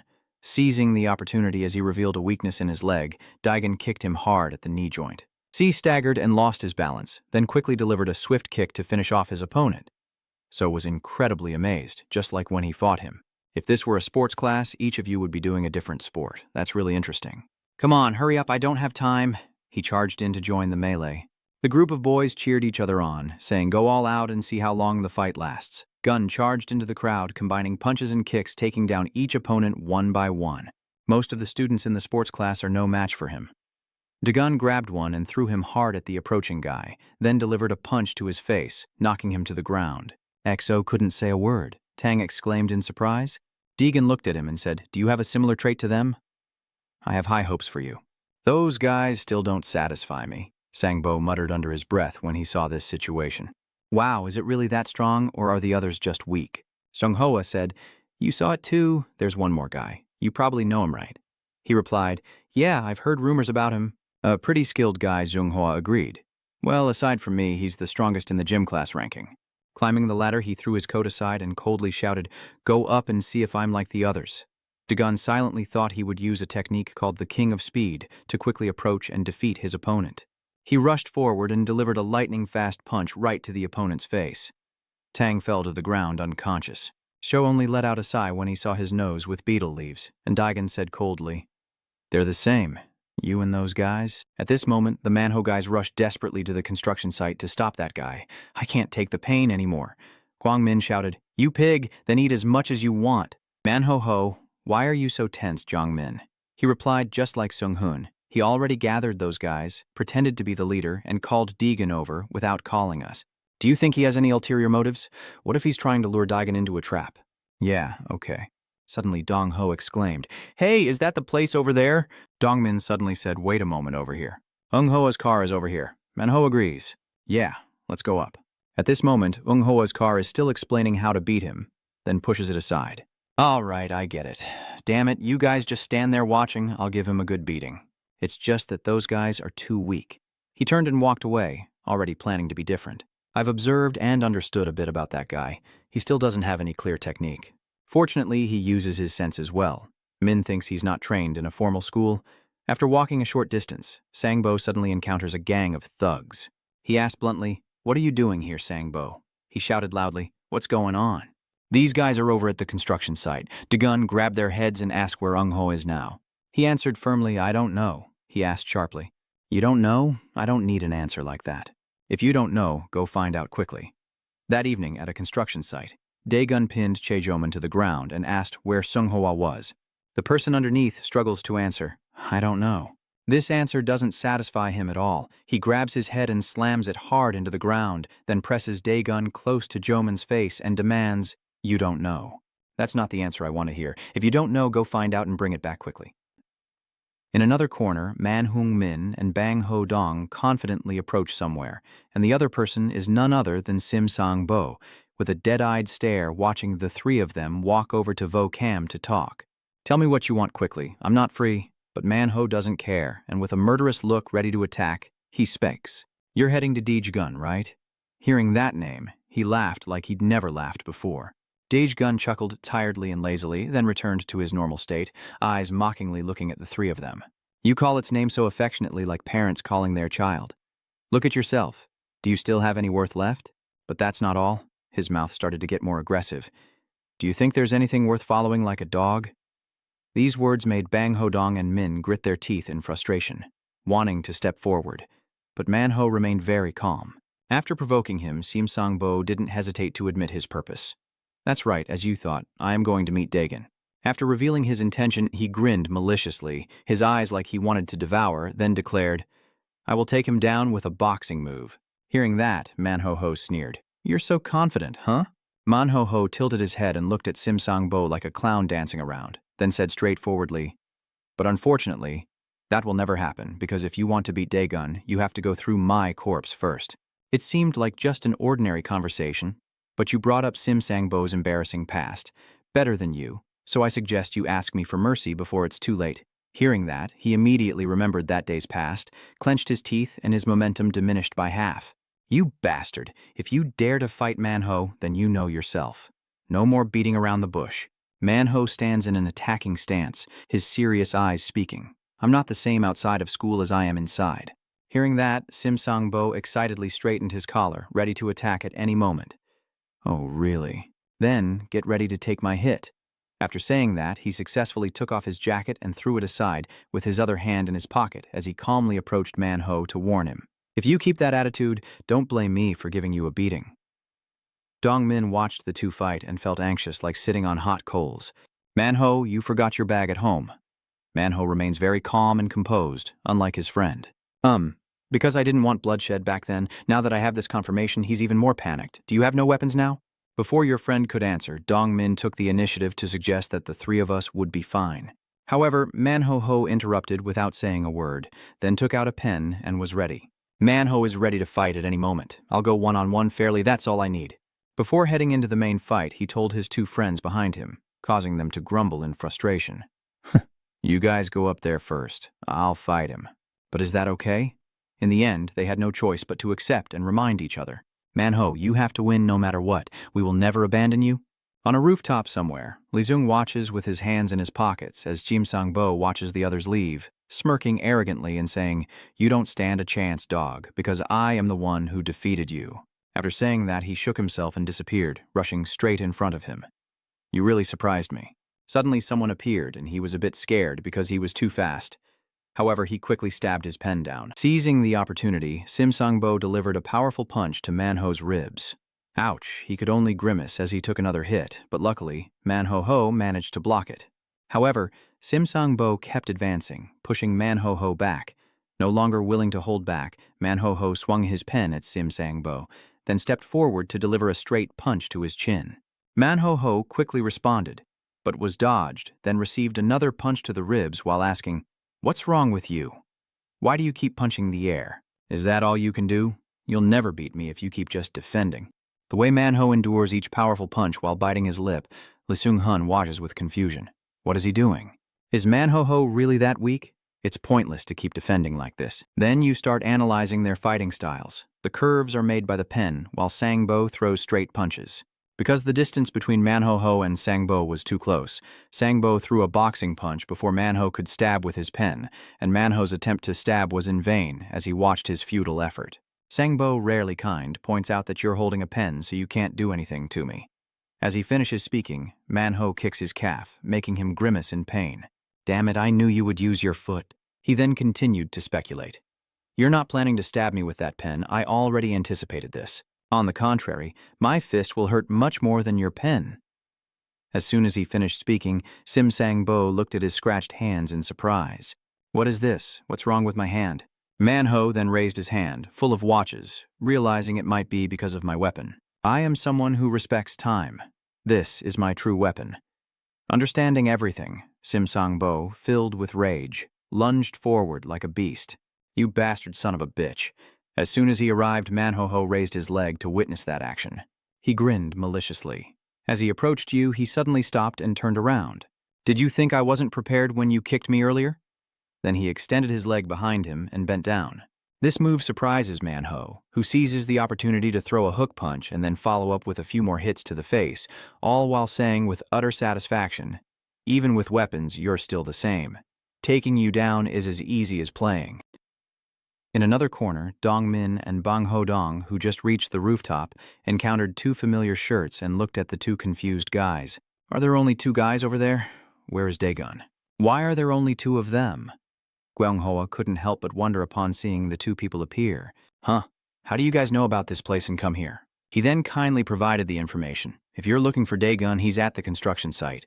Knowing the information, Bang Ho gets annoyed and grabs Dong-min by the collar, shaking him. "Damn it. You're leading me in the wrong direction. You pissed me off, I'm going to kill you." Jong-min still tried to argue.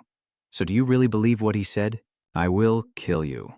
After a moment of chaos, the two of them finally reach a common conclusion. "Let me call Daegun and see. I didn't know Sung-hwa was here. Now I'll call him right away. While you two are busy with your phones, Che-duman is rushing over, grabbing Bang Ho-dong's shoulder and kicking Dong-min, sending him flying onto the bed. Having successfully knocked down Dong-min, he spun around and kicked Bang Hung, but he blocked it. Seeing that, he clenched his lips in pride and declared, "What's the point of calling Dawn? I'll fight you all." Seeing that attitude, Bang Hung was annoyed. The dead dog being insulted, Duan angrily charged forward. "I won't repeat myself twice, loyal dog." Hearing that, Bang Ho-dong angrily charged forward and threw a punch. "Who are you calling a loyal dog, you bastard? I'll show you my strength." As soon as he finished speaking, he was hit with a hook punch. "What the hell are you talking about?" Then he threw a few more punches. Just at that moment, Gung-hwa interrupted. "Sang-bo probably already took down that guy. We should go now." Che-du-man, acting proud, dodged and kept talking. "What are you worried about? This pig only needs one hit to be done." He returned to Man-ho's place, clutching his stomach and panting heavily. He pulled out the familiar pen, battered. "We should end this fight quickly." Sim Sang-bo laughed mockingly at that. "So it ends? Who will be the one to finish it off?" After saying that, he shook his body and disappeared, reappearing in front of you to declare that of course this time I will be the one to beat you to a pulp and end it. Man-ho stays still, draws a line with his pen, causing him to step back and dodge. Then Sim Sang-bo sneers and swings his hand. However, before he could do anything, Man-ho delivered a kick to his ribs, taking the full force of the blow. Nothing was painful at all. "I told you, your kick isn't enough to scratch my itch." A few seconds later, he was covered in cold sweat, then clutching his stomach and leaning forward. "Damn it, what is this? Man-ho's kick has never been this powerful before." Seeing him writhing in pain, he gently wiped his mouth and explained, "This kick is different from the previous ones. I didn't use my usual move of kicking with the top of my shoe, but instead used the tip of my shoe. Now, Sim Sang-bo looks down at the black shoes that Man-ho is wearing. You pause for a moment and then explain further. If you kick with the top of your shoe, it won't cause much pain, but if you kick with the toe, it's like a stabbing sensation. Explanation is over. Manhwa, with his hands in his pockets, coolly walks away. You will feel an indescribable pain. So who do you think will win this match? Under that question, Jimsangbo, despite the pain, declares, "I'm not done with you yet." Hearing that, you annoyedly prepared to strike again. In this situation, he could only surrender. "Wait for me a moment. Hold on. Wait for me." Ignoring those words, another blow was delivered, causing Simsangbo to scream in pain. "Pull me out." After the battle, Manhwa sat battered and bruised on the side. "Even though I won, I'm so hurt I can't move anymore." After sitting for a while longer, I look up at the roof of a nearby building. "Jinmo Jongmin, did you find Daegun?" Just then, a person appeared in front of Manhwa. That person is none other than Daegun. "What are you doing here? What's going on? Who is the person that just arrived?" Manhwa couldn't believe his eyes. Daegun then chose to lie. Nothing happened. Up on the nearby rooftop, Gung-hwa watched the entire match and couldn't help but feel amazed, truly astonished. "I didn't expect Nominho to win, so we won't get to see the match between Kwodea Yoon and Simsang Bo." After observing a bit longer, he left, disappointed, glancing back behind him. But now we also have some very useful information. That's it for now. We'll have to come back next time. But what caught his eye was the battle between Chae-duman and Bang Hung. This scene surprised Gweung-hwa. "Are you still not finished?" Chae-duman, exhausted, responded contrary to his initial arrogance. "I have no idea what this pig is thinking." After saying that, he angrily clenched his teeth and swung his fist again, but Bang Ho blocked him with his thick skin and fat. "You still haven't given up after I fed you? I'm just trying to contact Daegun with a single message." Gukung-hoa can't stand watching this act anymore. "Hey, are you planning to settle this once and for all?" Complaining about Duan only makes him helplessly punch back. No way around it. Even if I hit him hard, he's unaffected. Hearing those words, he shook his head in displeasure. I'm saying this." Ji Sung-hoa stepped forward, hugged Bang Ho's waist, surprising him, lifted him up, and then delivered a spectacular somersault. "I have to land a single decisive blow like this." Bang Ho after that headbutt grimaces and faints. Chae-duma looks at Guo Hua on the ground, wiping sweat and protesting. "It's just that dog's body isn't normal. I'm not weak." While talking, Jiang Chae-duman suddenly noticed Jong Min, who had been up for a while and was busy on his phone with another guy. He then quickly rushed over to attack. He stands up straight. Guo Hua doesn't care and focuses on investigating Bang Ho's condition. His body is indeed a bit strange. Youngmin saw him approaching and panicked, but before he could do anything, Chae-duman was kicked away by a pair of legs. Chae-duman was able to stand upright again, but he still had to endure another kick that hit the wall and then another one to his neck. Seeing who was helping him, Dongmin became more suspicious of life. Lee Sung-hun was caught off guard and confused. "I didn't text you to let you know." "Why are you here?" Tu Duong was asked back and was stunned before quickly giving a reason. "Why? Because I think Daegun is in danger." Lee Seung-hun then softly said, "He doesn't need your help. Weak people often cause trouble, don't they? Why are they criticized so harshly in this situation?" No matter how annoyed he was, he still tried to stay calm and ask for the information he knew. "So where is Daegun now?" "If you want what's best for Daegun, the one just mentioned has appeared with Manhwa on his shoulder. It's me." Manhwa was quickly supported by him, and he asked about Yongmin. "Are you okay?" Seeing who arrived, you were surprised. Daegun handed the Manhwa to Dongmin to help. Daegun glanced at Lee Sung-hun, asking for information. "Things don't seem to be going well." "What happened before I arrived?" Wei Shung-hoa appears with many guys gathering around, looking at Gu Seung-hun with his head bowed, asking directly what is happening here. Before that question, he raised his head, pointed to the side, and answered with a trembling voice. "Nothing much. There are about 10 guys on my side at the construction site. I want you to go there and fight them to learn more about you." Hearing his true intention, Lee Seung-hun couldn't help but look down on him. "You're just here to get information, but you're beating up these guys?" After being scolded like that, Gweung-hwa just smiled, pretending she had done nothing wrong. "I'm telling the truth. This time I just want to understand you, so see you later. Now I have to go." Hearing those words, Daegun's eyes were full of murderous intent, ready to attack at any moment. "Who allowed you to leave? You have to stay here and fight me." At that challenge, Gweung-hwa smirked. "Now I understand why Park Do-in went crazy over you. If you want, I'm ready any time to fight you." Somewhere in a warehouse with 3 gold papers on the door, inside 3 people are sitting, then a stack of money is thrown onto the table. "Is this enough for now?" As soon as he finished speaking, the 2 of them charged in and tore apart the stack of money. "Split up and go away. We're in the middle of something," a person interrupts. "This is my territory. As soon as my subordinate arrived, that guy asked, 'You already paid the protection fee for 53, right?' Dugong-myung replied with his hands in his pockets. But I haven't met bitch Shu Hai Huck yet. I already had someone deliver it to him. You know where he is, right? Then he sat down on a nearby chair and asked his long-standing question. Why don't you meet him directly and see for yourself? That teasing guy hesitated before giving a reason. You know it too, he's very hard to meet. Since the beginning of the year, after counting the money at the table, the two guys couldn't help but feel excited. What should we do with all this money now? Of course I'll buy Wagyu beef. The kind of beef slaughtered that day and grilled over charcoal, still slightly rare. But before he could say more, Dugong Myung cut in, switching the subject to food, as now was not the time to talk about spending money, seeing his worried attitude. That guy just laughs it off. He's only a soldier. Why make such a fuss? He's not really a big problem, so why are you worried? He really is strong, but I trust Asura he will handle it well. As if to make it more convincing, he revealed a shocking piece of information. Jia OC has also seen Asura before. May also knows that Jack's intuition is never 100% accurate. Asura is just a henchman bringing money for you. Bitch Suhiyu. Wait a moment, he continues to point out. I also talked about Asura's abilities before. It's all the truth. You think that guy dares to come here alone and fight all of us by himself? Sangshu quickly reminded him from beside. Jin, your mouth is pretty sharp. Watch out, he might really come. As soon as he finished speaking, there was a knocking sound at the door outside. See, I told you. Open the door now. Outside, a student in uniform asks sharply, Have you changed your number? Who are you looking for? He was surprised but still asked the necessary information. Are you Samuel? You've been gone for so long? We agreed not to mess with the henchman tonight, especially on such an important day. Too bad. At this point, Dugong suddenly stopped speaking. That guy isn't coming, right? I heard he's at Gusung's place. Hearing that name, Oj became more confident than ever. What could be better than Seung Hoa being there? He quickly pointed out the issue of whether Seung Hoa could win or not. Ju remained as confident as ever. I think it'll be fine. Even though it's a lower grade, it's the same age as us and with mixed blood, so its physical condition is pretty good. Afraid that others won't believe, he had to tell the harsh truth, which was embarrassing. But among us, very few can beat Seung Oe. Until now, Dugong Myung finally temporarily believed and asked the opinion of the person next to him.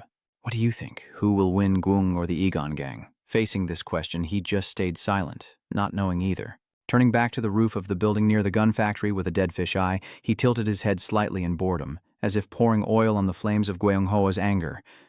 Why am I a professional boxer? I don't stop there. He begins to boast about his achievements. I don't know why you said that, but this is a professional match, just in a narrower space. As he finished speaking, a slipper flew toward Gung Hoa, who caught it and looked at his foot, only a white sock left, laughing mockingly. Are you mocking me? Not wearing slippers and hitting others with them? Ridiculous. Are you trying to provoke me? Before he could finish his sentence, another slipper was thrown, hitting him directly in the face. As the slipper fell, the challenge was issued once again. Stop talking so much. Go ahead. Success has angered Gu with that stance. Fine. Lai Sung watches a spectator outside comment on the move, noting that his stance resembles judo or boxing more than wrestling, and wonders if he can win after learning about his opponent. Still, seeing the veins on Gung Hoa's forehead bulging like he's at a nightclub, I feel satisfied. My provocation seems to be working, huh? Fight seriously. Seeing his hand appear in front of him, Daeun remains very calm. Just relax. Manhwa behind is also guessing what's coming next. He's up now.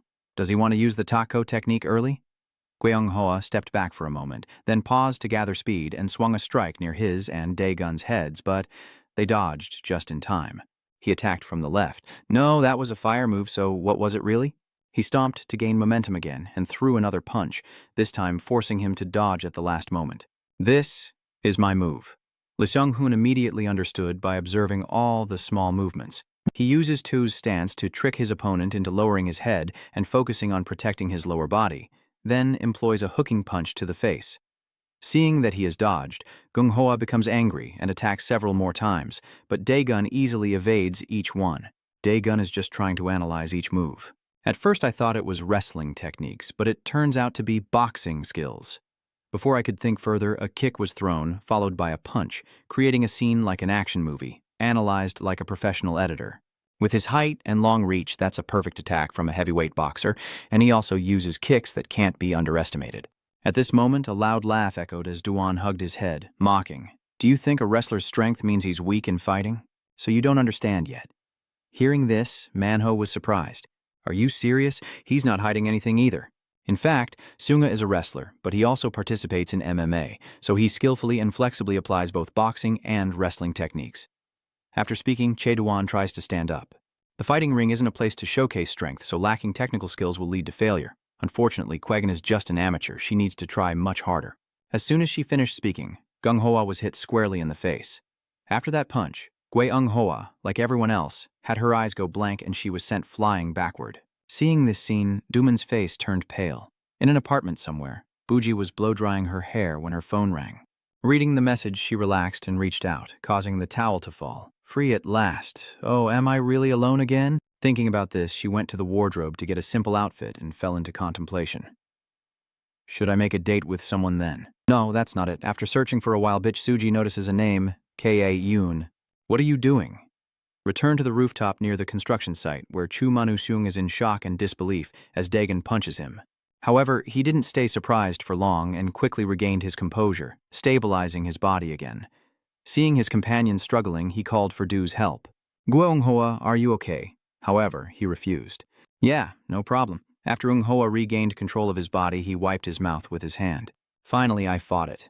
Just as I thought, that guy is very strong, his punches are highly accurate, but to me, they are still nothing.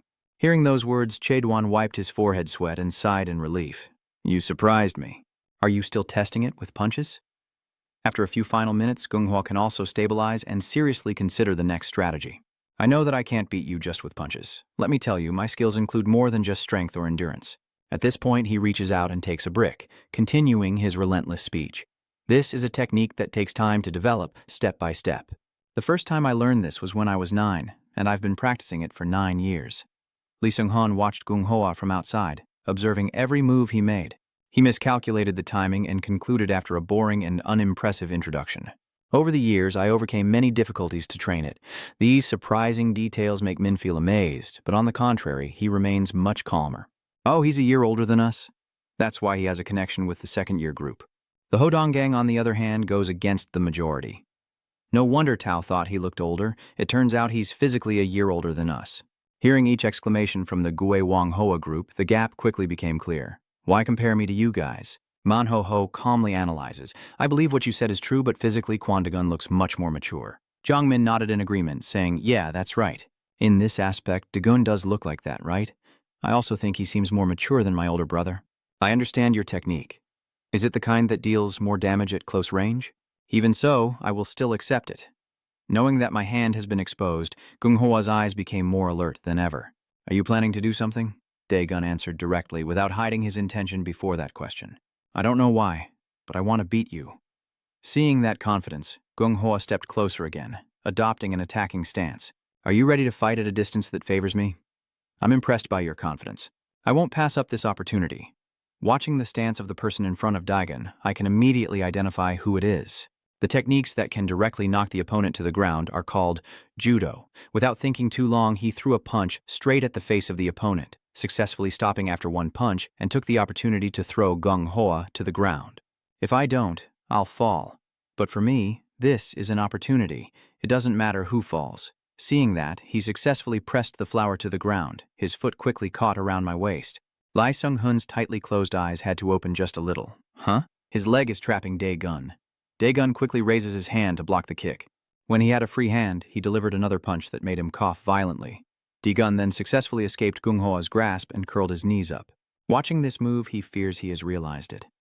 His knee is broken. To prevent this from happening, he wrapped his legs around his waist and kicked hard, successfully pushing him back. After a series of attacks, Gung Hoa no longer looked aggressive and carefully observed. His reflexes aren't bad. I wonder if he knows my technique or if it's just a coincidence. I need to find out if he truly knows my technique or if he's just lucky. Daegun slowly gets up, brushing dust off his pants after being pushed away. I really don't like fighting in public.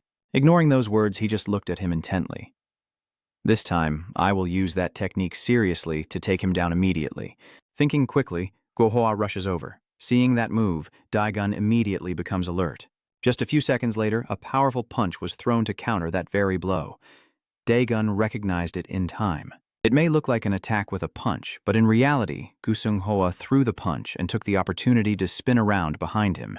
Seeing that move, Chuman's confidence was once again about to fade. This is Seung Hoa's ultimate technique. On the other side, he has successfully immobilized one of his legs. In this situation, Daegun was somewhat surprised and caught off guard. Chuman then continued to analyze with arrogance. After that, before finishing his sentence, Gung Hoa pulled his leg, causing him to lose balance.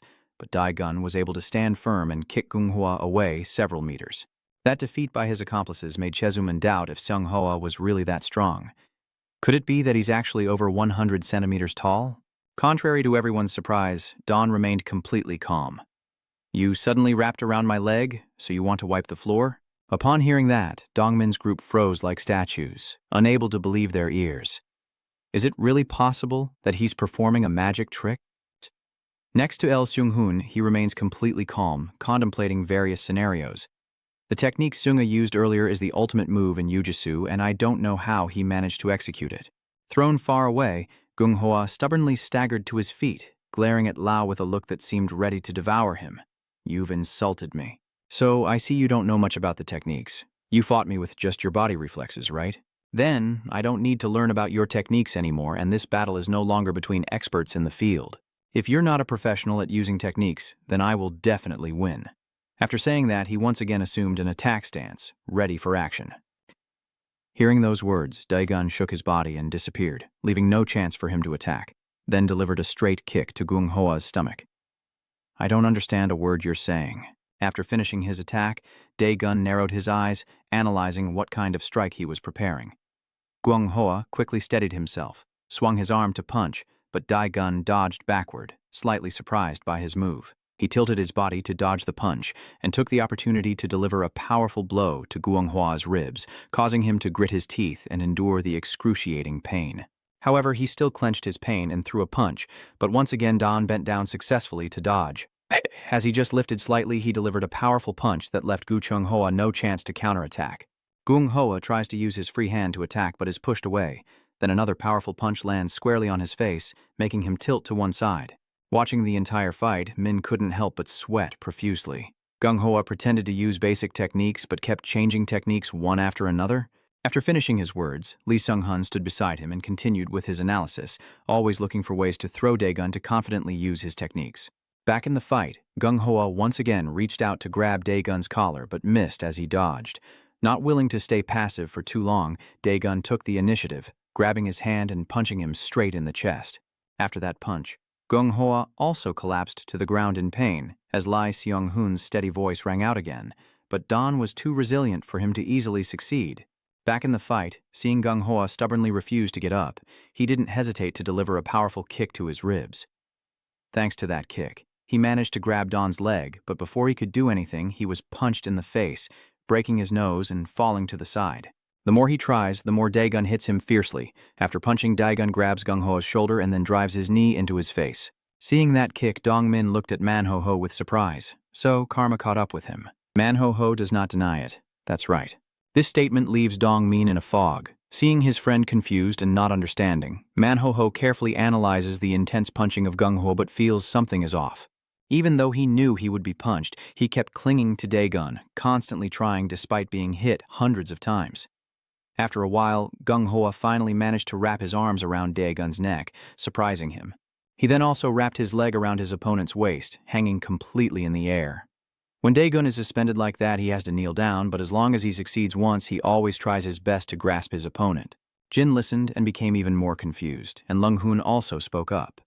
Juju calls it a lock technique. No matter how strong Dae-gun is, if he doesn't know the technique, he will be in danger. Successfully controlling Dae-gun, Gu Seung-hwa finally returned to his original arrogant demeanor, welcoming Yu to the floor. Lee Seung-hun paused for a moment, then continued speaking. No matter how strong the lion is, if it's trapped in a pond by a fish, what can it do? Even in a passive state, Dae-gun remains very calm. What are you planning to do? Gu-hwa didn't answer, but asked back. You think I can't do anything when my opponent is you lying on the ground? At this point, the situation quickly shifts in my favor if Dawn is the one subdued on the ground. I am an expert in using all techniques. If I have hundreds of techniques, I can use them in this position. Let's see if you can handle it. In another corner, Beach Suji was lying on the bed when her phone rang. She quickly answered. Hello, what are you doing? The person on the other end asks and then keeps it brief. What's going on? Okay, see you later, I'll come to your house. Move aside, D-gun, with a triumphant voice, saying it's because I am at the top level and possess many powerful techniques that I can easily defeat you. I have hundreds of techniques I can use from this position that you can't handle. And suddenly D-gun changes the situation, causing Sion to fall to the ground. D-gun raises his fist and asks, Do you understand? Can't you tell which way is up and which way is down? Sunga raised his hand to block Dagun's punch. Damn it, I can't let myself get hurt. Dagun throws a punch straight at Sunga's face. Sunga still plans his tactics, but then he quickly traps Dagon's body with his legs. If he loses his balance, the force of the punch will decrease. That's when I'll use my techniques. First I will grab his collar, then his elbow, and deliver a kick to the head. At the last moment, Dagon raises his fist, but Sion still doesn't realize the danger he's in. He keeps coming up with strategies to take down Dagun. I will make him suffer.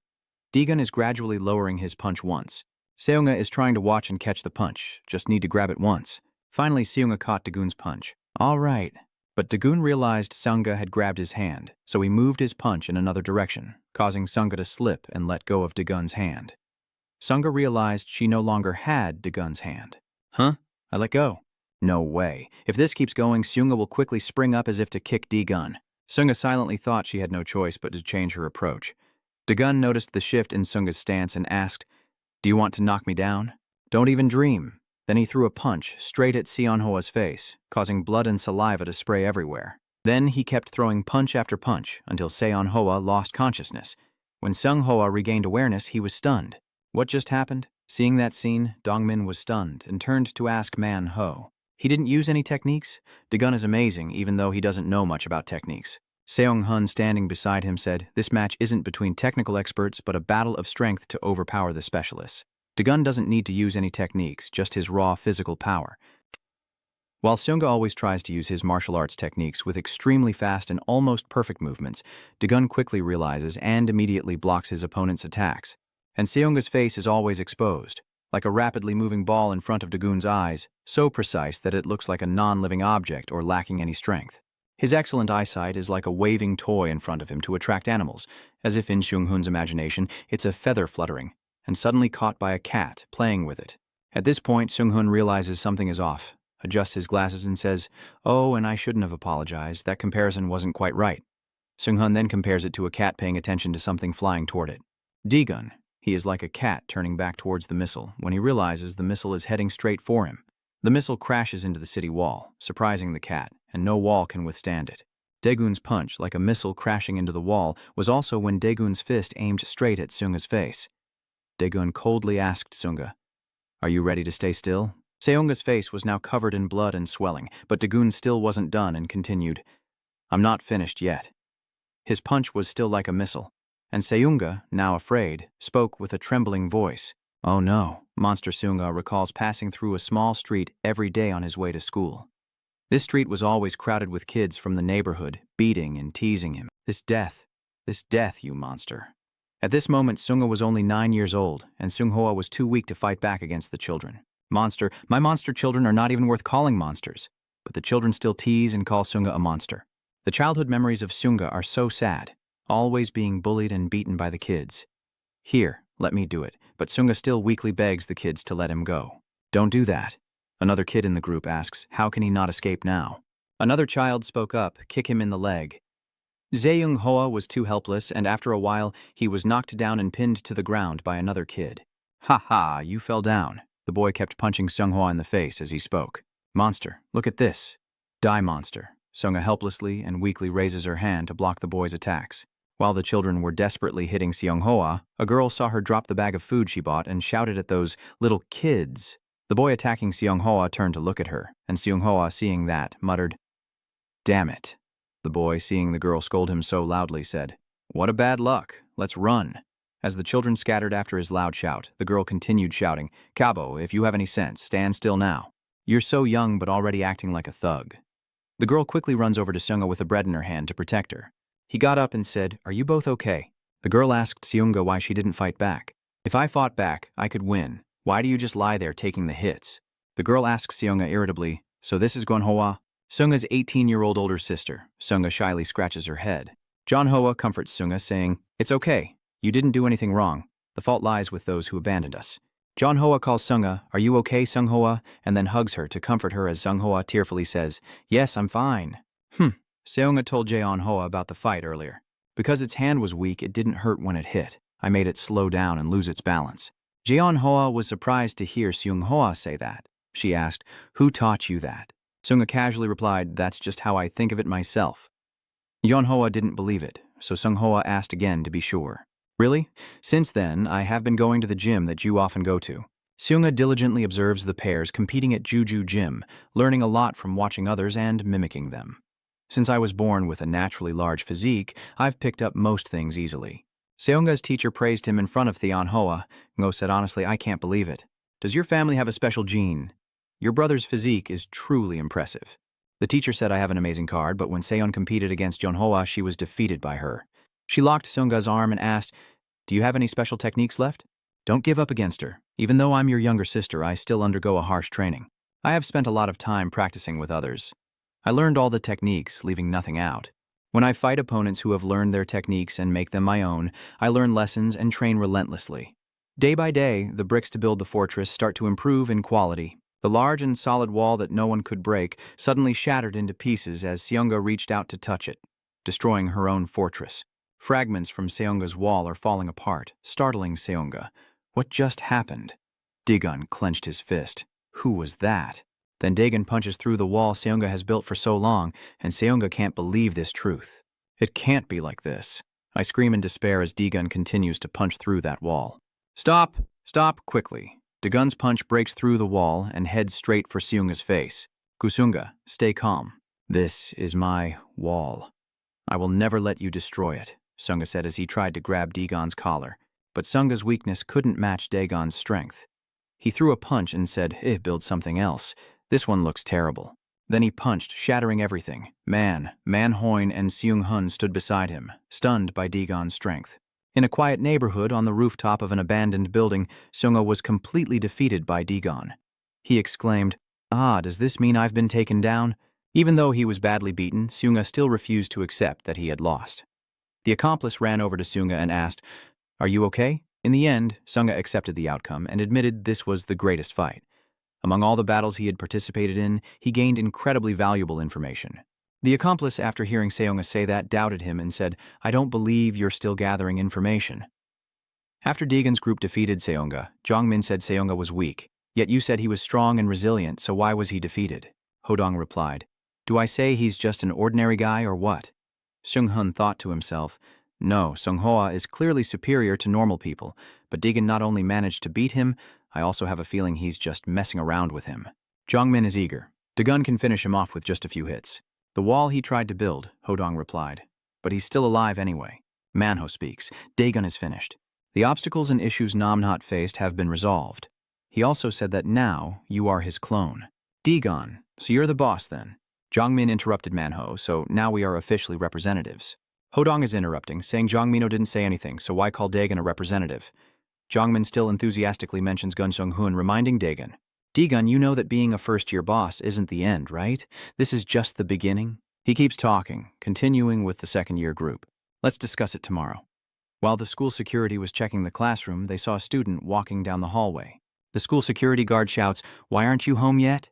I turned around in fear of being caught and said, oh, I dropped my stuff at a roadside coffee shop. On a starry night? Is this girl going to karaoke now? The other girl agrees immediately. Let's go. The short-haired girl in the hoodie sips her drink and asks, aren't you inviting any guys? Lee Soo-dung replied. No, the girl in the hoodie keeps asking. When will you invite me to meet a guy? Lee Soo-dung replied while looking at her phone. Are you crazy? Your standards are really high. The girl in the hoodie shouted loudly. There are many handsome boys at Zion High School. Don't take up all the space like that. Suddenly, the two girls saw someone. The girl in the hoodie asked, who is that? Oh, a new student. Lee Soo-dung shouted. Wait your turn. Lee Soo-dung wondered, so is that Jock? The girl in the hoodie suspiciously asked, you Jock, your lover? Lee Soo wondered why he was here if he wasn't nearby. The girl in the hoodie next to him comments, wow, he's got an amazing body ratio. So Yoo-jock quietly wondered, is Suji all alone? Huh? That's not it. Yoo-jock remembered how Seung-hoon asked about his relationship with Suji, and they looked quite close. So you're not dating her, right? Yoo-jock denied his relationship with Suji. Of course, we've known each other since we were kids. We're just close friends. Lung-hun happily told Yoo-jock that it's good because he knows a lot about her. You know that BCUC isn't here right now, so find out why she left and where she went. Please continue. Also, could you tell me a few things about Bisui? It's like whether she likes or dislikes something, for example. Yoo-jo asked why. Lee Seung-hun coldly replied, why are you so nosy? Just stay silent and do as you're told. Seung-hun assured that if you follow me, there will be no harm. My brother and Boji, or the entire Juryon, will all aim for happiness. Yujok thought to himself that anyone who said such things was not a good person. It felt a bit uncomfortable, but Suji would be in danger, even Sung-hun, and he wouldn't do anything stupid to provoke Shu-hee-uch-hyung. Suddenly, a loud call rang out. Yujok. Lu Zudong walks over to Yujok and asks, "What are you doing here?" Lai Sung's friend also approaches and comments, "Wow, he's incredibly handsome." Yok was surprised to see Li Shudong here and replied, "Li Shudong, it's just meeting your friend." Li Shudong suspiciously asked her friend. Li Shudong's friend introduces himself saying, "Hello, Yujok, I am Sudong's friend, but you know what? Xdong always says you're very handsome." Hearing what his friend said, Lai Sudong felt embarrassed and stayed silent. Yujok burst out laughing. "Haha," Sudong shyly explains to Yujok. "Sorry, he confused you with someone else." Li Sudong's friend exclaimed upon hearing that. "What the heck?" Sudong asked Yuduisyok. "But who did you go meet?" "What's going on?" Suji asked Yujok when she saw him standing with Suzong and her friend. "You didn't tell me and you're going with someone else," Yo replied. "I just happened to run into them while visiting you." Sudong understood immediately when she saw Shu. "Oh, you're going to meet Suji. Hello." Li Sudong's friend asked, "What? Who?" He's curious. "Suji, I've heard that name somewhere before. But aren't you saying he's the one you love? What kind of relationship is this that they meet at this hour? Is she dressed too much?" She continued, "I remember now. Sudong, I think you've mentioned her before. Was she the empress or queen or something?" Sudong shouted, "Hey, be quiet!" Sujdi looked at Sudong's friend and asked, "Why are you whispering next to her? Take your hand out of your pocket. Are you talking about me?" Suji and Li Sudong's friend stare each other down, as if challenging each other. Suji's sharp gaze makes Lai Sudong feel a bit scared. As she walks towards Sudong and her friend, Yak places a hand on her shoulder to stop her. "I didn't come to see you because of this. We didn't come together, so don't worry about it anymore. Come here and talk." Suji grabbed the hand on her shoulder and pushed it back. Yui cried out in pain. "Ah, wait," he exclaimed. "That hurts." Suji glared at Sudong's friend with a warning once more. "What are you doing? Are you deaf?" Sudong's friend looks a bit scared. Suji turns around, then grabs Yujo's hand and pulls D. "Let's go. If it's just nonsense, we're lucky to get out of this." Sudong's friend, seeing that, curses out loud, "Who the hell is this crazy person, bitch Suji DM? So what if it is? I will call my people." Inside Sudong's heart, she always wondered about the relationship between the two of them. What is the true relationship between those two? Suji asked Yujo as he left. "And what about my brother?" Yujok felt confused, and I also wondered for a while since I met Suhi-uch-hee-ung. Suji replied, "I don't know where he went and he won't be back for some time." Yujok asked how long, and Suji replied 1 month. "I don't know. I didn't hear what he said." Yujok shyly asked, "A month is quite a long time." Suddenly Suji interjected, "I know he expects me to do something. I think I've come up with a way. I can help you with that." Suji immediately replied, "So I was just saying, hypothetically, don't touch Queg. You won't do anything to involve my brother, right?" She said you promised not to bring the issues from the 3rd year into the 1st year. Do boys also like to lie? Not cool at all. Hearing Suji's words, Yujo becomes even more tense. Yujo asked, "Do you like Dagon?" This question made Suji feel a bit guilty. Jock continued, "You also said you didn't like Dagon, but now you like him." Suji shouted angrily, hitting Yujo and saying, "What the hell are you talking about?" "I don't like you?" Yujo silently endured Suji's hits. "But don't worry, I only heard that. Dagon is already the boss of the 1st year." Suji was surprised and blushed when she heard that from Yujok. And she covered her mouth and exclaimed, "Oh my God." The security guard at school took Minsu down to the gate. "Be careful on your way home," Minsu politely replies. "Thank you, sir." Minsu took out her phone, then dialed a number and called someone. The other person's phone rings, displaying the name Kim Minsu. Manager Lai answers Minsu's call. "Yeah, Minsu. What is it?" She responded while running on the treadmill. "That's good. I'll check it immediately and consider Konda Egon's opinion." Manager Lai pressed the stop button on the treadmill and continued. "I understand now. So that's how it was. That was quick." She unties her hair and asks, "Minsu, can you speak a little slower?" Minsu follows the girl's request. "Ha ha. My role is to be the one on the other end saying something to Minsu." Then Minsu hurriedly said, "I will do my best. Thank you." Manager Lai replied, "I will call you back. Goodbye." The next day, everyone was talking about how Dagon had now become a 1st-year boss. Did you hear that? So far, Dagon is a 1st-year boss. Damn it, it's been dangerous ever since it was transferred. Blocking the boss after the transfer is just too unreasonable. He's also really handsome. Dagon continues to walk calmly despite the gossip. The world is truly unfair. Suddenly, a whispering voice. but he's really bad at studying. Yeah, I'm not sure he's really bad at school, although I've heard his brain is beyond saving. In Class 1B, the troublemaker is pointing at a student writing on the board the words, "First Year Worm" of Jurian High School, Dagon's Army. The troublemaker comments that the handwriting is the biggest and most beautiful, and adds a cool touch to Dagon's name at the end. The bully changed his mind again. No, add more fun expressions instead of just, "Cool." Is the handwriting a little tilted? No, it isn't. It tilts about 8 degrees. Dagon suddenly appears behind the troublemaker and says, "Touch it." Seeing Dagon suddenly appear, the bully was startled. Oh, Dagon. Lee Seung-hun is starting to flatter him. Congratulations on becoming a first-year student. From now on, I will also support you in running the operation. But Dagon paid no attention to the flattery. Dagon asked the bully, "Where is Lee Seung-hun?" The confused thug replied, "Lee Seung-hun." He replied casually, "I'm pretty sure I know where he is." Dagon asked again, "Where?" The troublemaker replied, "I'll call him." At Bonggaeun Technical High School, the leader said, "Finally, that crazy guy became the boss of Year 1. Isn't that pretty clear now? I've never met anyone as strong as him." The guy next to me agreed, saying he's a monster, and that's why he became the boss of Namnit. Min Bingen added, "I don't remember that day, so it's better that way." Fatty Jimo burst out shouting, "Big brother, congratulations on your new gang."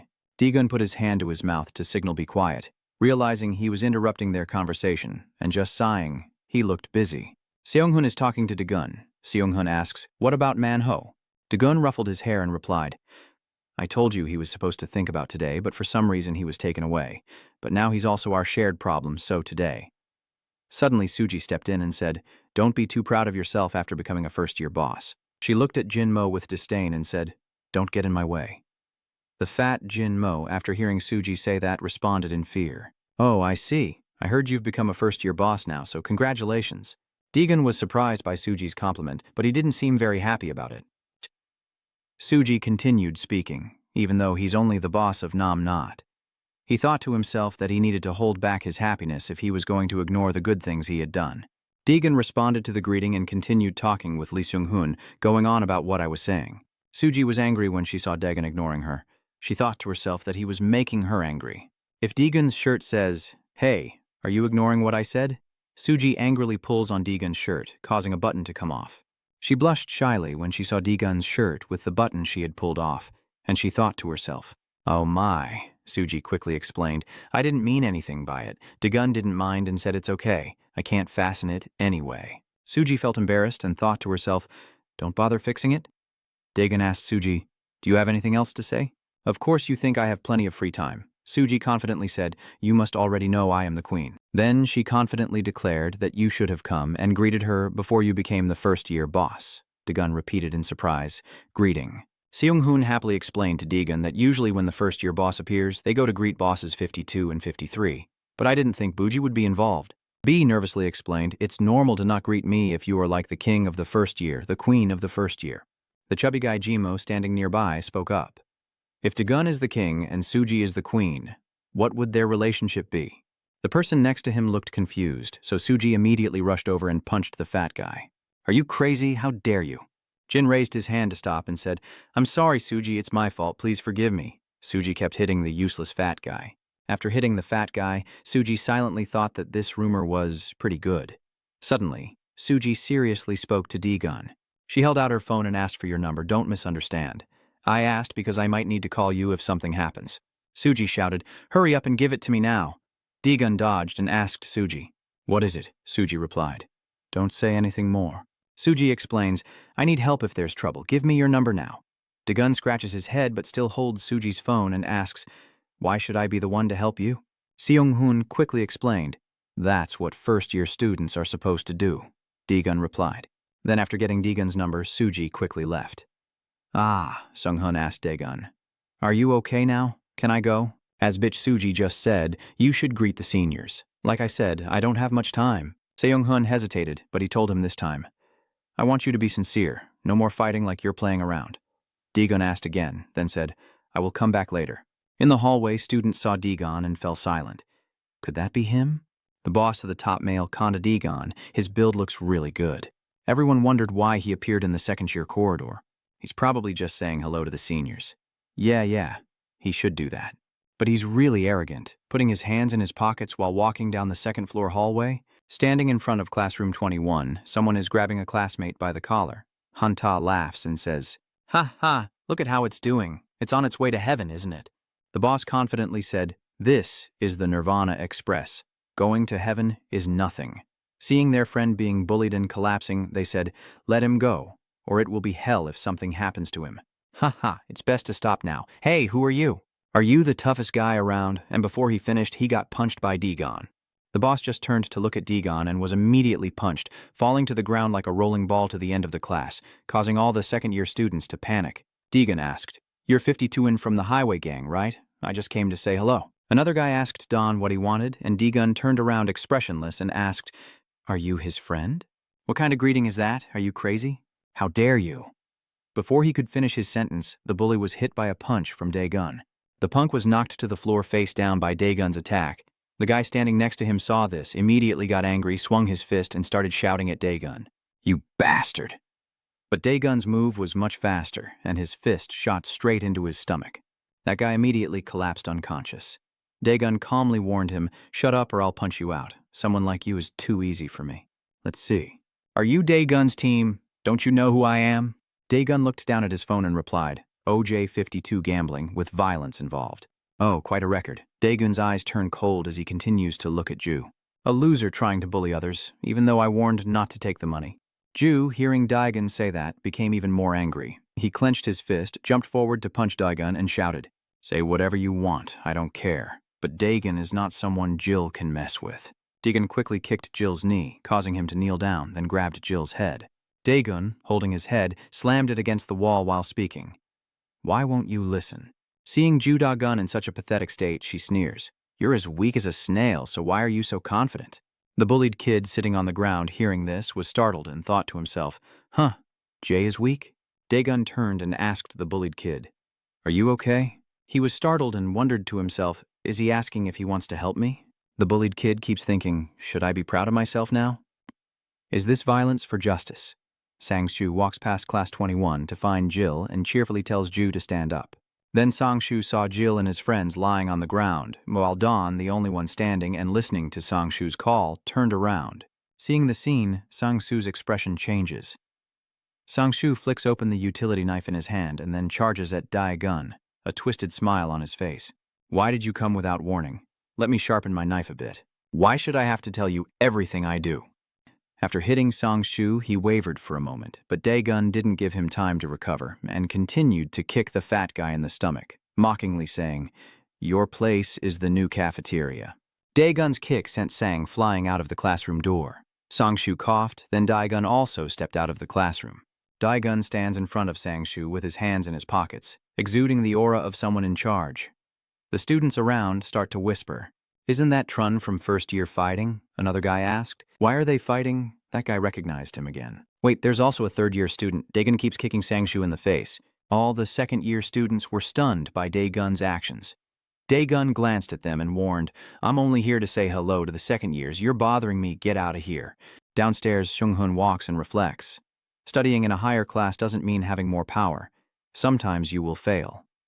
Jung-hun continues up the stairs, thinking that even Bu Hyuch, known as the school boss if considered an enemy by the whole school, will face more difficulties than advantages.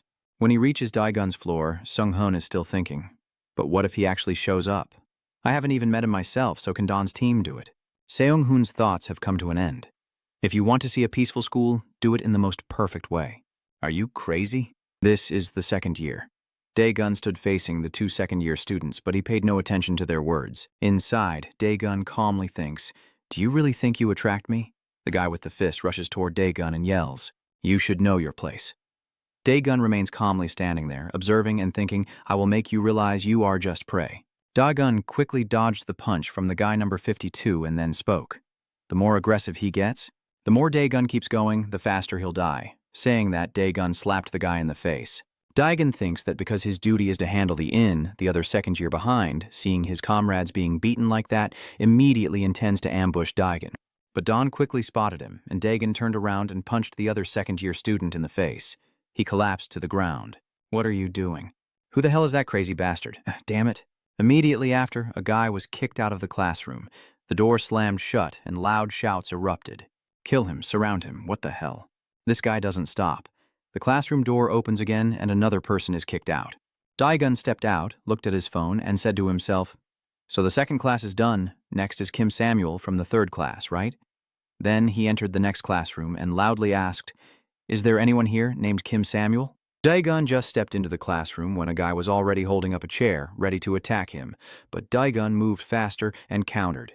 Daegun kicked the guy in the groin without mercy, causing the fat kid to cry out in pain. Daegun apologizes, the technique of no manho. After speaking, Don swung his hand directly at Kim Samuel's accomplice. Due to the urgent situation, I had to use no manho's technique. The fat guy was knocked back, and Daegun noticed another person behind him preparing to ambush with a broom, so he turned around and punched him directly in the face. The broom-wielding guy shares the same fate as the fat guy earlier. Another guy who doesn't know how to behave lifts a chair to hit Daegun, but is quickly spotted and dodged by Daegun. Daegun stepped on the chair and asked where Kim Samuel was. The stubborn chair-wielding guy answered, "Damn it, before I could finish my sentence, Don punched me in the face." While Daegun was still asking about Kim Samuel, you know a lot about Kim Samuel, right?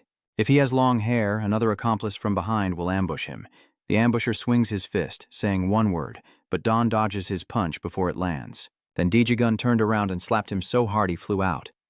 Daegun was annoyed and really fed up. Daegun looked at the remaining accomplice lying face down on Kim Samuel's table and silently hoped he would come to see him voluntarily.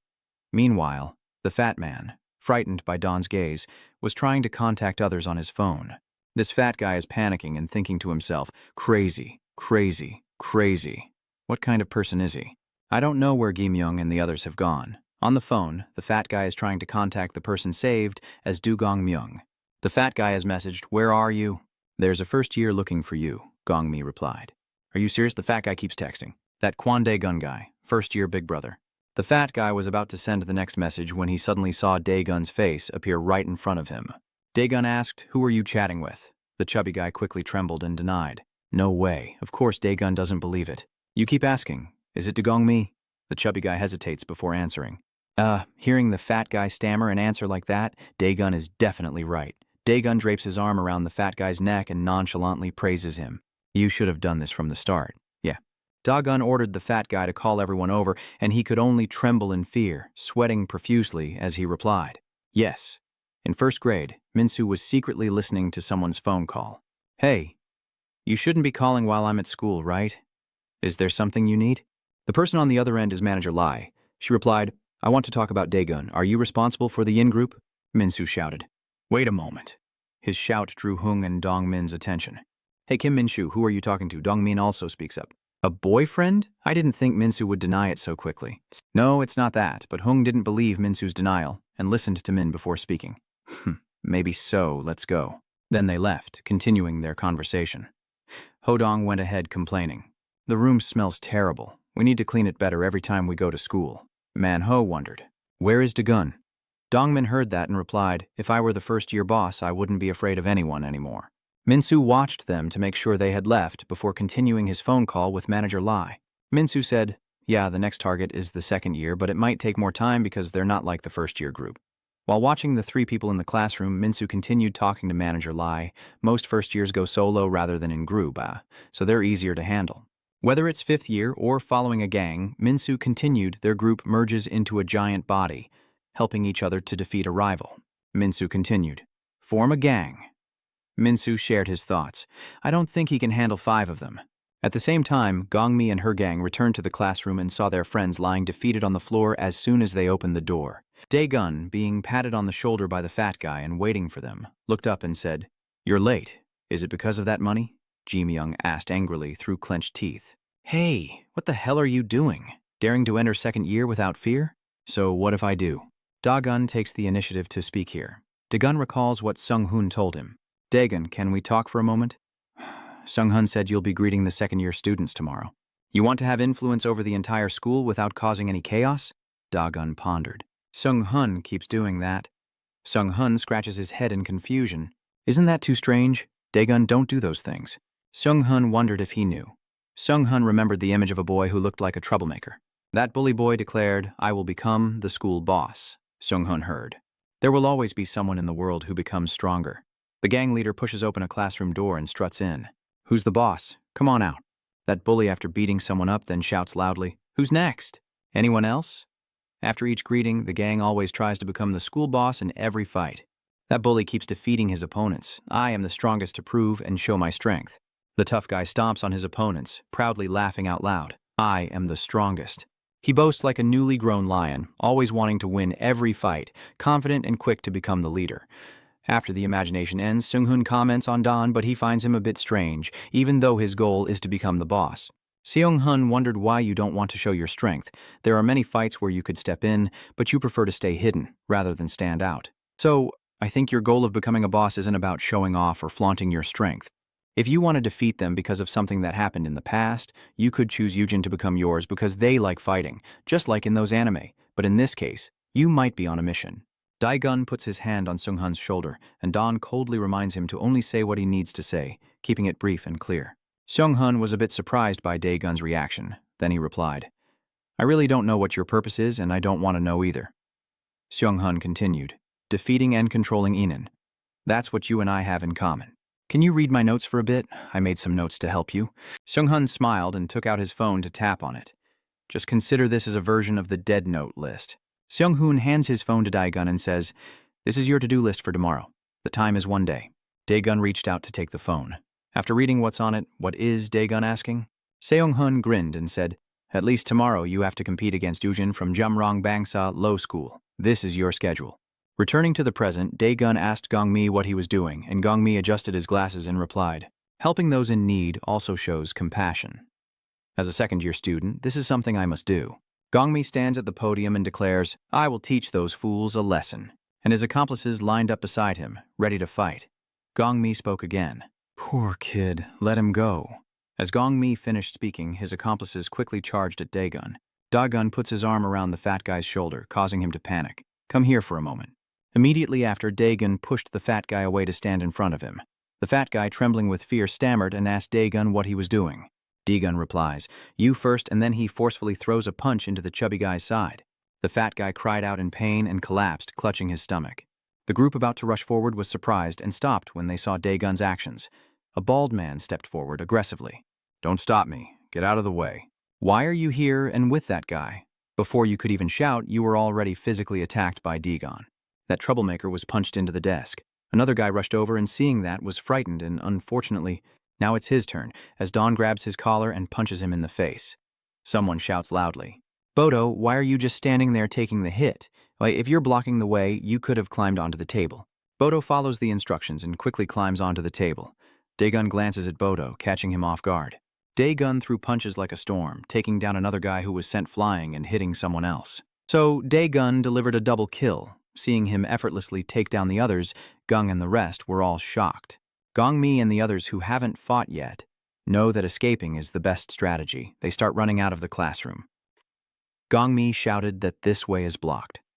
As the accomplice tries to escape through the back door, another guy is suddenly thrown in front of him, crashing through the window and shattering the glass. The accomplice quickly changed direction again and shouted, "This way!"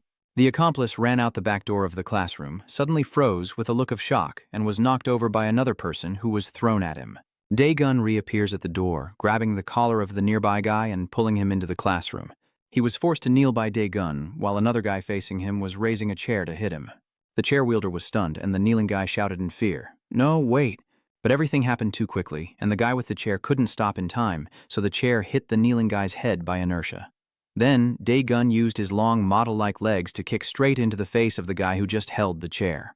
The chair-holder has been defeated by Dae-gun, and Dae-gun alone is fighting the others.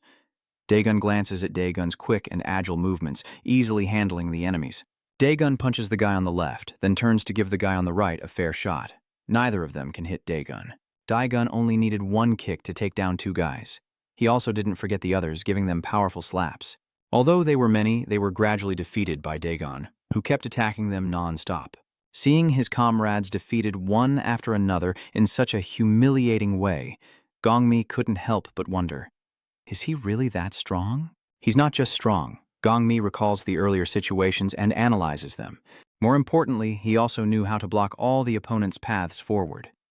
Ji Myung thought further. To force the enemy into a one-on-one fight, Guy continued to control the situation. Gongmi is amazed, thinking that even as a first-year student, it's impossible, no matter the age, to do this. As he continues to observe and comment, he sees that he is fighting while controlling the situation. Ji-mi thought, no matter how many people there are, Dae-gun is still fighting. While Dae-gun fights inside the classroom, outside in the hallway, other students are gathered at the door watching the battle in surprise. Gong Myung thought to himself in disbelief, barely able to believe that a first-year student had defeated almost all of the second years.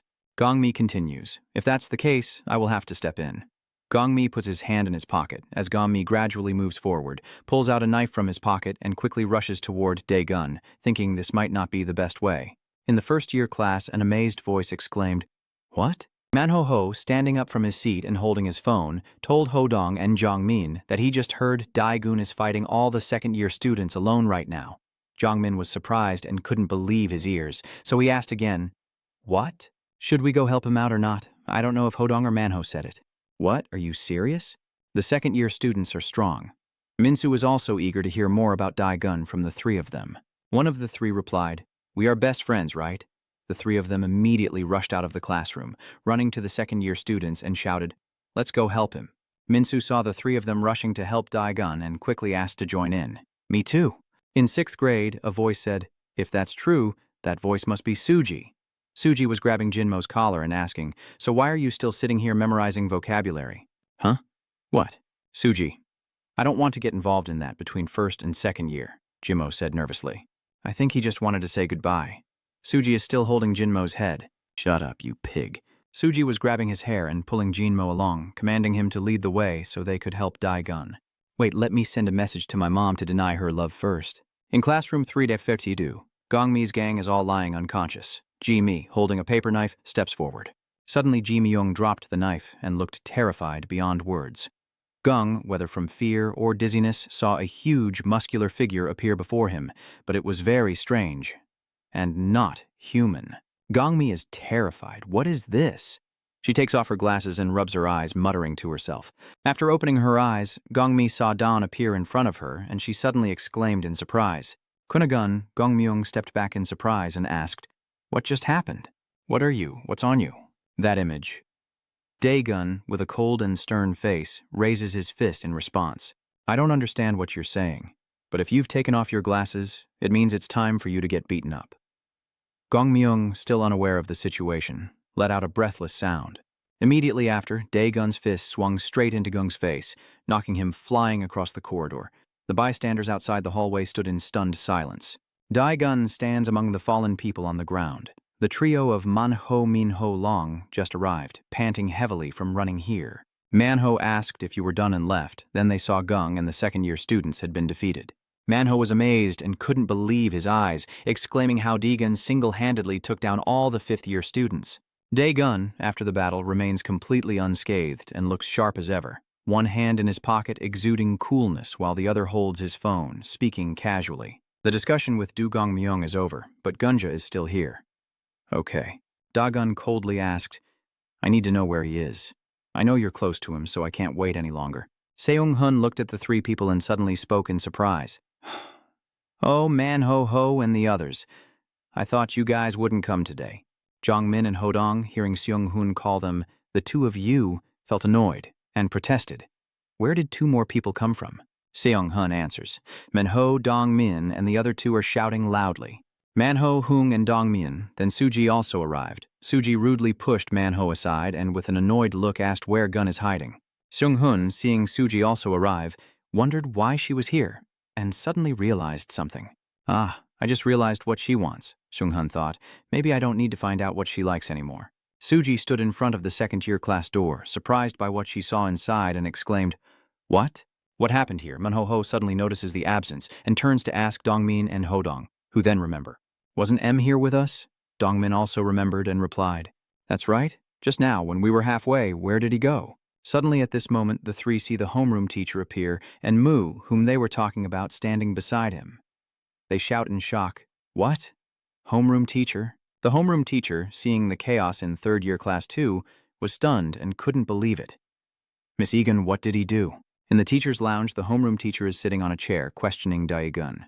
"Are you a thug? You've broken all the doors. You're causing a big mess." The homeroom teacher warns again, don't make me call you up here another time. If you want to fight, go outside and do it. Why act like a thug in this school? Daegun just stood silently, looking away. Minsu stood outside the door, observing everything inside and wondering, even a day after defeating the first-year students, nothing seems to have happened. Why was he immediately called out for a warning while fighting the second-year students? MX thought to himself. The problem was that the homeroom teacher didn't seem to know anything about this project, and things became less chaotic because I told him to delay his time, but I don't know what he did next. Suddenly someone approached and said, "Let me through." Minsu bowed respectfully as they entered the teacher's room.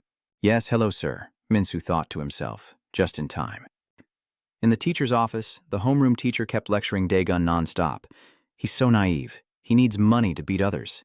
But you don't have a single coin, you idiot. It's no longer the time to beat others with muscle. The homeroom teacher crossed his arms, sneering as he continued lecturing. Someone like you probably never thinks about the consequences. I can't call your parents to advise you because you're just an orphaned kid. So frustrating. Suddenly, upon seeing Gabriel appear, the homeroom teacher exclaimed in surprise, Chairman, you're here. Gabriel calmly replied, I have something to do. The homeroom teacher hurriedly bowed and greeted, Hello, Chairman. Gabriel ignores the homeroom teacher and pats Don on the back to show familiarity, then laughs and chats with him. Don student, it's been a while. Are you still well? Are you doing well with your studies? Daegun replied. Yes, sir. The homeroom teacher was surprised to see Gabriel knowing Don. The teacher thought to himself, wait, what's going on? Do they know each other? Then Gabriel turned and with an authoritative aura called out, Teacher Lai. The homeroom teacher hurriedly replied, Yes, sir, Chairman. Gabriel ordered him to come in with me for a moment. The homeroom teacher has no right to refuse. Yes. In the chairman's room, the homeroom teacher is kneeling with his head bowed on the gold of mini lawn inside the chairman's office. Gabriel's voice echoes, Teachers should educate students with compassion. Gabriel is holding a stick to hit the golf, preparing to strike the ball towards the target, which is the head of the bowed homeroom teacher, but his mouth remains calm as he continues to teach. The teacher no longer thought it was better to forgive him than to scold him like a dog just because he had no money. At this point, the head teacher no longer had the arrogant aura he had when talking to Daegun, and instead was pathetic, following the chairman. Yes, you're right. Finally, the golf ball rolled to just a few centimeters from the head of the homeroom teacher.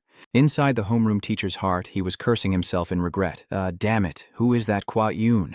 I've looked into it carefully and found out he has no family and has been in an orphanage, so how could he be familiar with the chairman?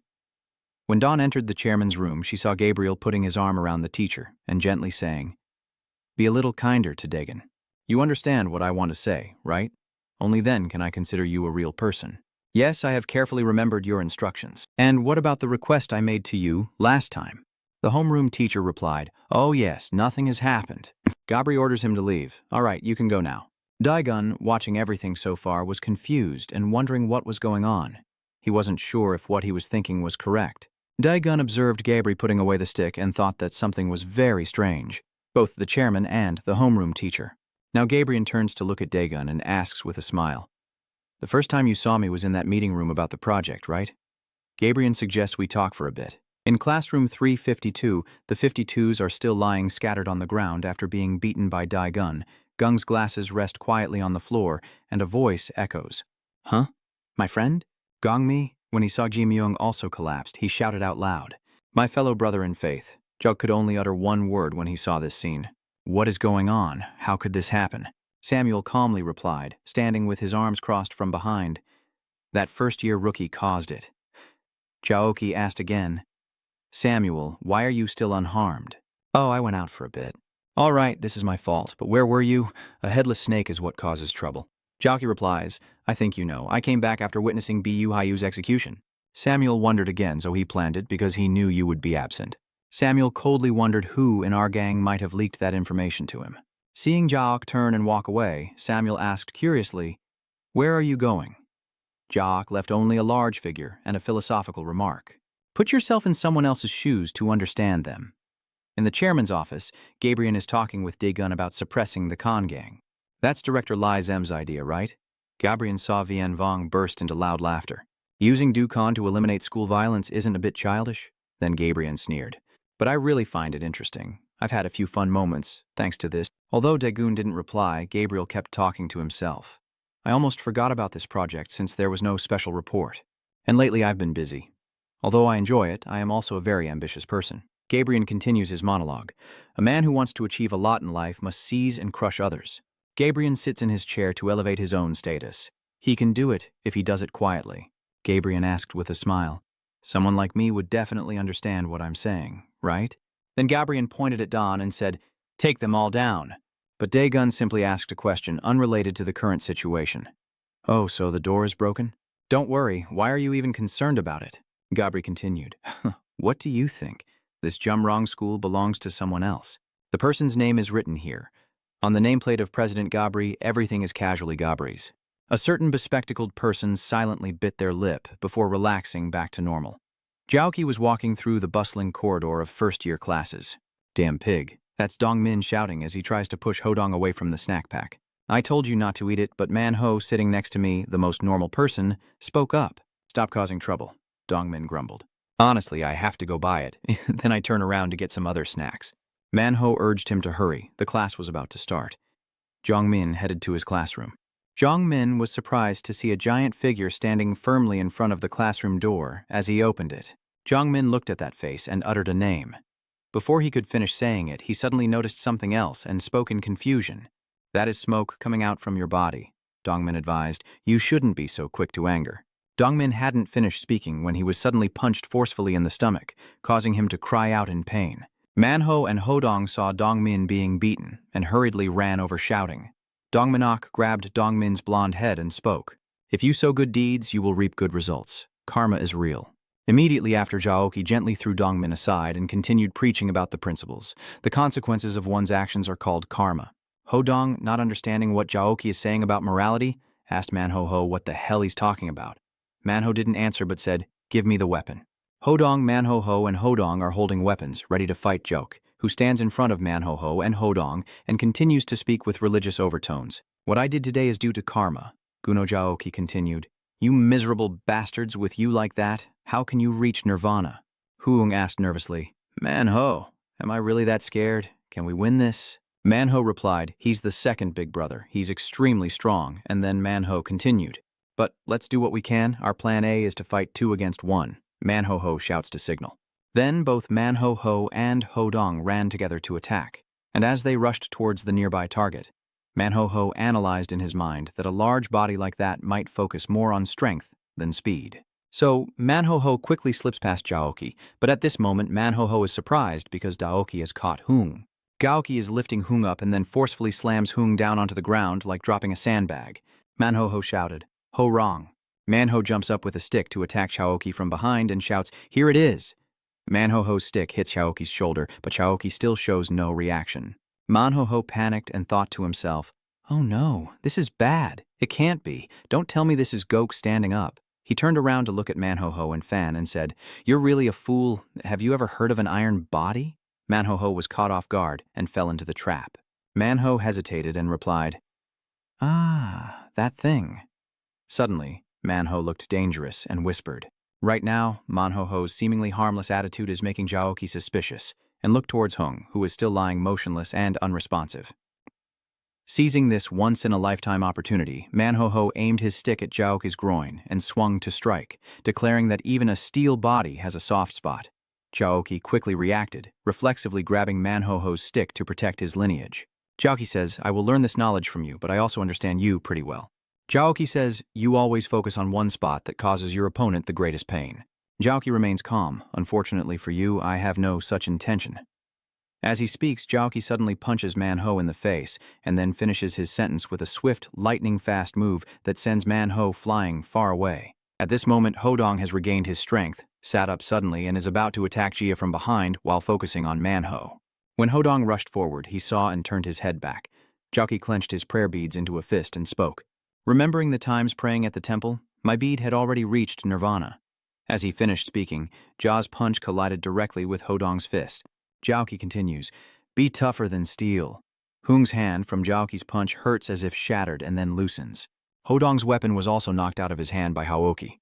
Xiaoqi still wouldn't let go of Hodong and continued kicking him. Hodong, in pain, shouted loudly as he continued to raise both fists high, then both fists simultaneously slammed down on his back like a thunderbolt. Manho, still injured, hears Jiaoqi's footsteps approaching and listens as he speaks rationalizations. Karma will be repaid through the law of cause and effect. so anyone connected to Gun must die. Manhwa frowned silently, thinking to himself that he was not an ordinary person and would never win.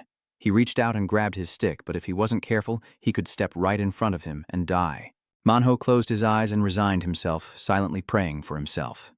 Life is so short, and there are many weapons he has yet to use. Suddenly, someone asked Manhwa, "What are you doing?" Manhwa snapped awake and opened his eyes. The one who just asked is Juri. She is standing with her arms crossed next to Manhwa and asks, "Why are you lying here?" Manhwa looked up in panic and shouted, "Juri, it's dangerous, don't go in." Zaoki asked Juri, "Do you belong to Daegun's group too?" Juri pushed back her hair and replied, "What's it to you?" Jaoki replies, "If that's true, you will pay the price." Manhwa, hearing this, quickly shouts, "Juri, run now!" Startled Juri, suddenly someone pulled him aside, and he narrowly avoided Jaoki's punch. Jaoki missed and hit the air as another person appeared, Daegun. Daegun quickly lifted Juri to avoid Jaoki's punch. Manhwa shouted, "Daegun!" Daegun coldly glances at Jaoki and says, "Finally, you've arrived." Daegun gently lowers Juri and asks if he's okay. Juri, a bit startled by what just happened, quickly responds, "Yeah, I'm fine, but I wish you could hold me again." Daegun reminds you it's not just for fun. "It's very dangerous, so please step back," Jaoki said with anger in his voice. "You're here. Come on. I've been waiting for you all this time." Jaoki isn't in a hurry to attack Daegun and is just talking. "My highway gang members, and yet you managed to take them down. Although I wanted your friend to pay first." Joki's face remains fierce, "But you have to take responsibility for everything, so I can't bear it anymore." Jaoki, emphasizing that I will send you to the King of Hell. The whole school is bustling with gossip about the fight between Daegun and Dawn, with everyone whispering rumors. First-year boss Daegun and boss Kazok 52 are fighting. Someone else is so shocked they can't believe it. Everyone quickly rushed to the first-year classroom to see the fight between Daegun and the others. When Hyun, who hadn't heard the news yet, saw the crowd, he curiously asked what was going on. Daegun replied with a gentle smile on his face, "Everyone will misunderstand that. I beat you guys up because you deserve it. I told you I would if you took protection money again." Manhwa, sitting in the classroom through the door crack, warns, "Daegun and Gun, don't ignore him. That guy is pretty strong." Daegun, hearing the reminder, tilted his head to see who was speaking and saw someone crawling on the ground. Dawn asked, "Is that you?" Manhwa sighs. Manhwa continues to remind Dawn, "That guy's pretty quick too. His strength and speed are not ordinary, and he's tough enough to withstand attacks even with weapons." Daegun interrupted and asked, "I know, but what are you doing over there?"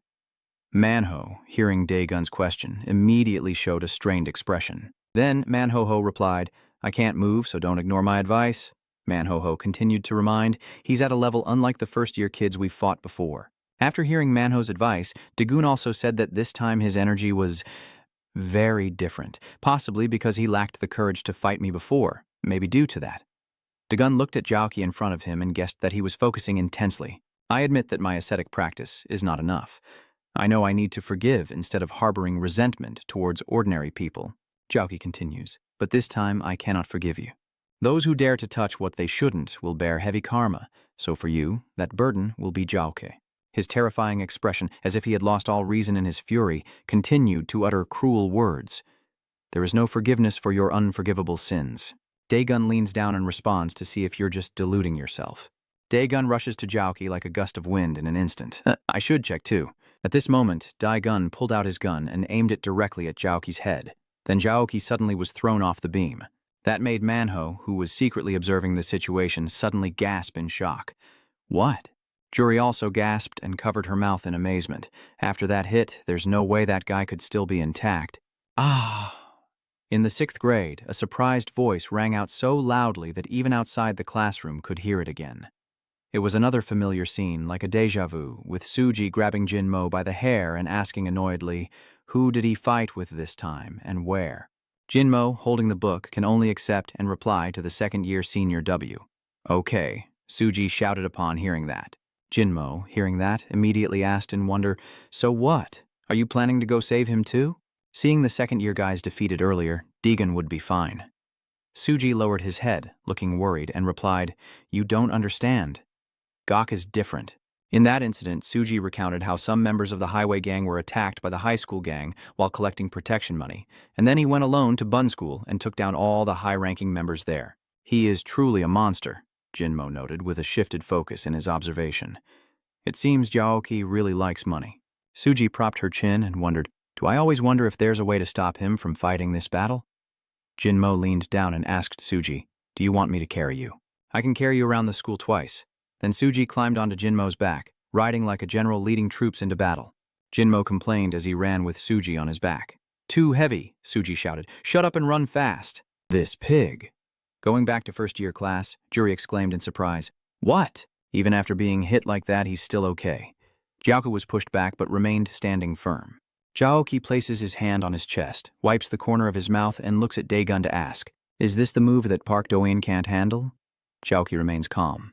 "That's impressive, but it won't work on me." Daegun still keeps his fist raised, calm and silent. Joki then asks, "Do you know what Jia-chi is?" Jia-chi is a metaphysical power received from Buddha or Bodhisattva, and humans who are blessed with this protection are supported by those mysterious forces, similar to divine blessing. Jiaoki said this while cracking his knuckles. "If you receive protection from the Buddha, you will never get hurt." Hearing this, Hyun, who was eavesdropping, stroked his chin and pondered. "I wonder if Daegun's steel body gun has any effect on him." The epic showdown between Big Brothers 52 and 51. In this fight, before Hyun could finish his thought, he was hit with a punch from someone who then shouted for him to step aside and blow the whistle. That person was Suji riding on Jinmo's back. Suji looked at the scene in front of her and muttered, "Really crazy. They're finally fighting." Suji watches as Jaoki and Daegun face each other, while Jongmin, holding Hojong's weapon, appears behind Jaoki, approaching to ambush him.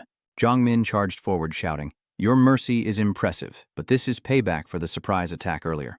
Jaoki shouts loudly, "Stop!" The sudden shout startles Min into freezing in place. "Jaoki, curse you fools."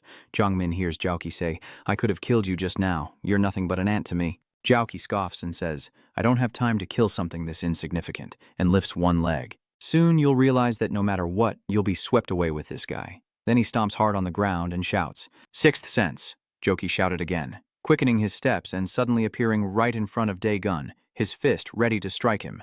Daegun saw how fast Jaoki was and thought to himself that he was too quick, but he still managed to dodge Jaoki's powerful punch. Juri stands nearby, watching in surprise, with her mouth open, while Dawn doesn't stay passive, encounters Jaok's move with a punch. Ultimate move, go down, fire. A powerful, overwhelming punch hits Jaoki, but he doesn't go down that easily. Jaoki managed to block Daegun's punch. Next, Daegun quickly targets the center of Jaoki's chin. Daegun uses a sniper punch and a rifle. Jaoki is knocked back and falls backward. Jaoki's head crashes into the classroom window, shattering it into pieces, but after taking such a powerful blow, Gok is not defeated and can still speak. "That stiff thing didn't even scratch my head," Jaoki said as he clenched his fist, then launched a counterattack. "My body isn't hurt at all." However, Dawn dodged the punch without a scratch. Daegun focuses his gaze and throws another punch into the stomach. Jaoki grits his teeth. His footing begins to falter, unsteady from the pain. Without giving Jaoki a moment to regain his composure, Daegun strikes again, relentlessly continuing his assault on Jaoki. Jaoki keeps getting hit by Daegun and is thrown back. Do-hyun, standing outside and watching this action scene, then admires and respects it. Egon has so many techniques that I can't name his secret moves anymore. I wonder if he still has any guns left unused. Suddenly, Seong-hoon appears beside Jo-hyun, puts his arm around his shoulder and smiles as he speaks. "So you're the one who's been naming Daegun's useless techniques?" Do-hun replied, "Yeah, aren't those moves all okay?" Seong-hun replied, "I'm not sure." Seong-hun, while watching the fight, suggested that instead of using machine guns and rifles, Jaoka should try to attack Daegun but keep missing. Then he takes another hit. Seong-hun continues to think about using a bandage after attaching a spear tip, nail, or wooden stake, as this weapon can pierce targets at high speed. Jaoki grits his teeth in anger as Seong-hun's thoughts continue, still believing it should be used with sturdy gloves at close range. Daegun keeps delivering heartfelt punches to Raok. Seong-hun continues. No matter how hard the object, Daegun plants his feet and pushes off, thinking of anything in the world. Daegun uses his leg strength to surge forward and throws a punch, aiming straight for Jaoki's stomach. This time, Jaoki's strength is halved by the blow, and Seong-hun's thoughts reach their end. All of them will be pierced through. Jaoki is thrown far away after Daegun's punch. Where has Buddha's blessing gone? Is it really the Buddha blessing you, or are you just confused? Jaoki grits his teeth in anger, provoked by Daegun. Don't insult Tao. Jaoki still hasn't given up. Although overwhelmed earlier, he still got up and continued attacking Daegun with a Buddha palm, but Daegun easily dodged by leaning away. "What is your Buddha hand intention?" Daegun grabs Jaoki's wrist. "I should let you continue." Daegun forcefully throws Jaoki to the floor and continues speaking. How long can this fake monk disguise last? Daegun clenched his fist, sneering. If it's real, you might as well ask to leave for a bit because you'll get beaten even more. I'm bored of the game shop because I don't go to school, so no one dares to mess with me here. The guy with glasses and hair like grass turned his head and asked Jock, "Has Samuel contacted you yet?" Jock replies, "Not yet, but as Sunghan said, the outcome is already clear." The dusty-haired guy chuckled. "Yes, the moonlight is gradually sinking. It's a shame I should have seen that monk get beaten up myself." DXOC said, "Don't worry about that, just gather the children as much as possible." DIOC also advised, "And also tell them to bring something." "Don't worry about that, let's see what can make someone hurt." Suddenly, Uo was punched in the cheek by someone, and Yu Kwok clenched his teeth and shouted as that hand continued to strike the other cheek of Uo. Do Hyun stood outside staring in shock. Baeksuji saw the scene and silently thought, Yu Kwok, he can't even fight back. No, I can't just be brought down like this. Yu Kwok, beaten and unable to fight back, screamed silently inside, holding on to a great desire and a goal in his mind. Ujia Kwok silently thought to himself, his eyes full of determination as he looked into the distance, then suddenly stopped his thoughts. Who am I? Ujia Kwok remembers the past, as the third son of the Yu family, Ujia Kwok. Kwang's father asked his son, Jia Kwok, what he wanted for his birthday this year. He thought about having full control over his life. After a moment, Jia Kwok responded to his father's question. A Rolex Datejust watch is fine, he has everything he wants. A privileged son, born with a silver spoon in his mouth. When Jia Kwok was young, he looked at the gold watch on his wrist, which was exactly what he wanted. One day, Jia Kwok was taking a shower and looked down at the hair-filled drain.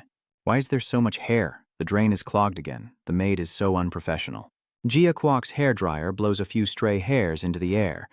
Kwang inspects his hands full of fallen hair, puzzled, a discomforting feeling creeping in. Jia Kwok ran out and said to his father, "Dad." Jia Kwok was stunned to see his father's shiny bald head, and at that moment all his doubts were resolved. For someone as perfectionist as him, someone who doesn't even recognize their own flaws, this is too difficult, too bitter. Jia Kwok's face was covered in sweat as his gold watch sparkled, shining so brightly that it looked like gold. He slammed the table and shouted, "Why can't I keep it?"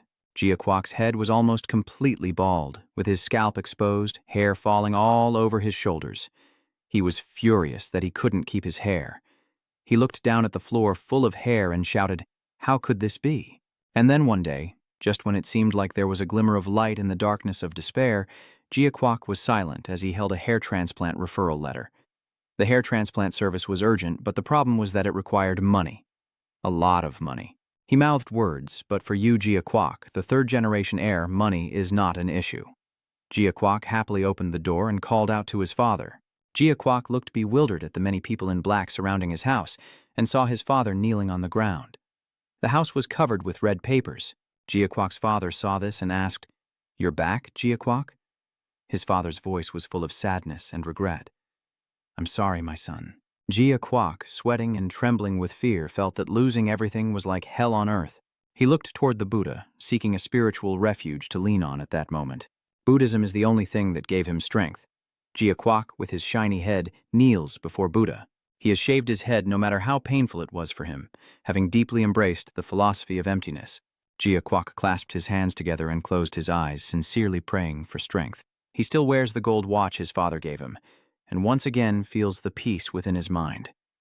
Not having hair anymore no longer troubles him.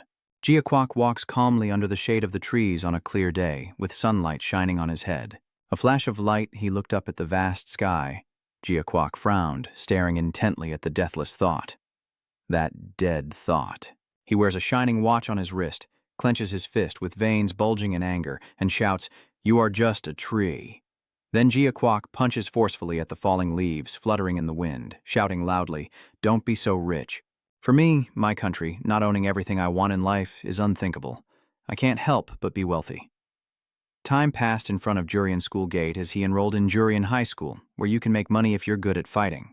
The strong and steady back of Jia Kwok appears along with his shiny bald head. Who could beat someone with such a hopeless heart like him? After dominating the entire school year, in the blink of an eye, he made money multiply again. Images of stacks of cash appear. Jia Kwok stands near the window, one hand resting on the windowsill. His cold face appears. While waiting to return to a wealthy life, he looks down at the tree-filled schoolyard that will be soon. Jia Kwok strokes his empty-headed head.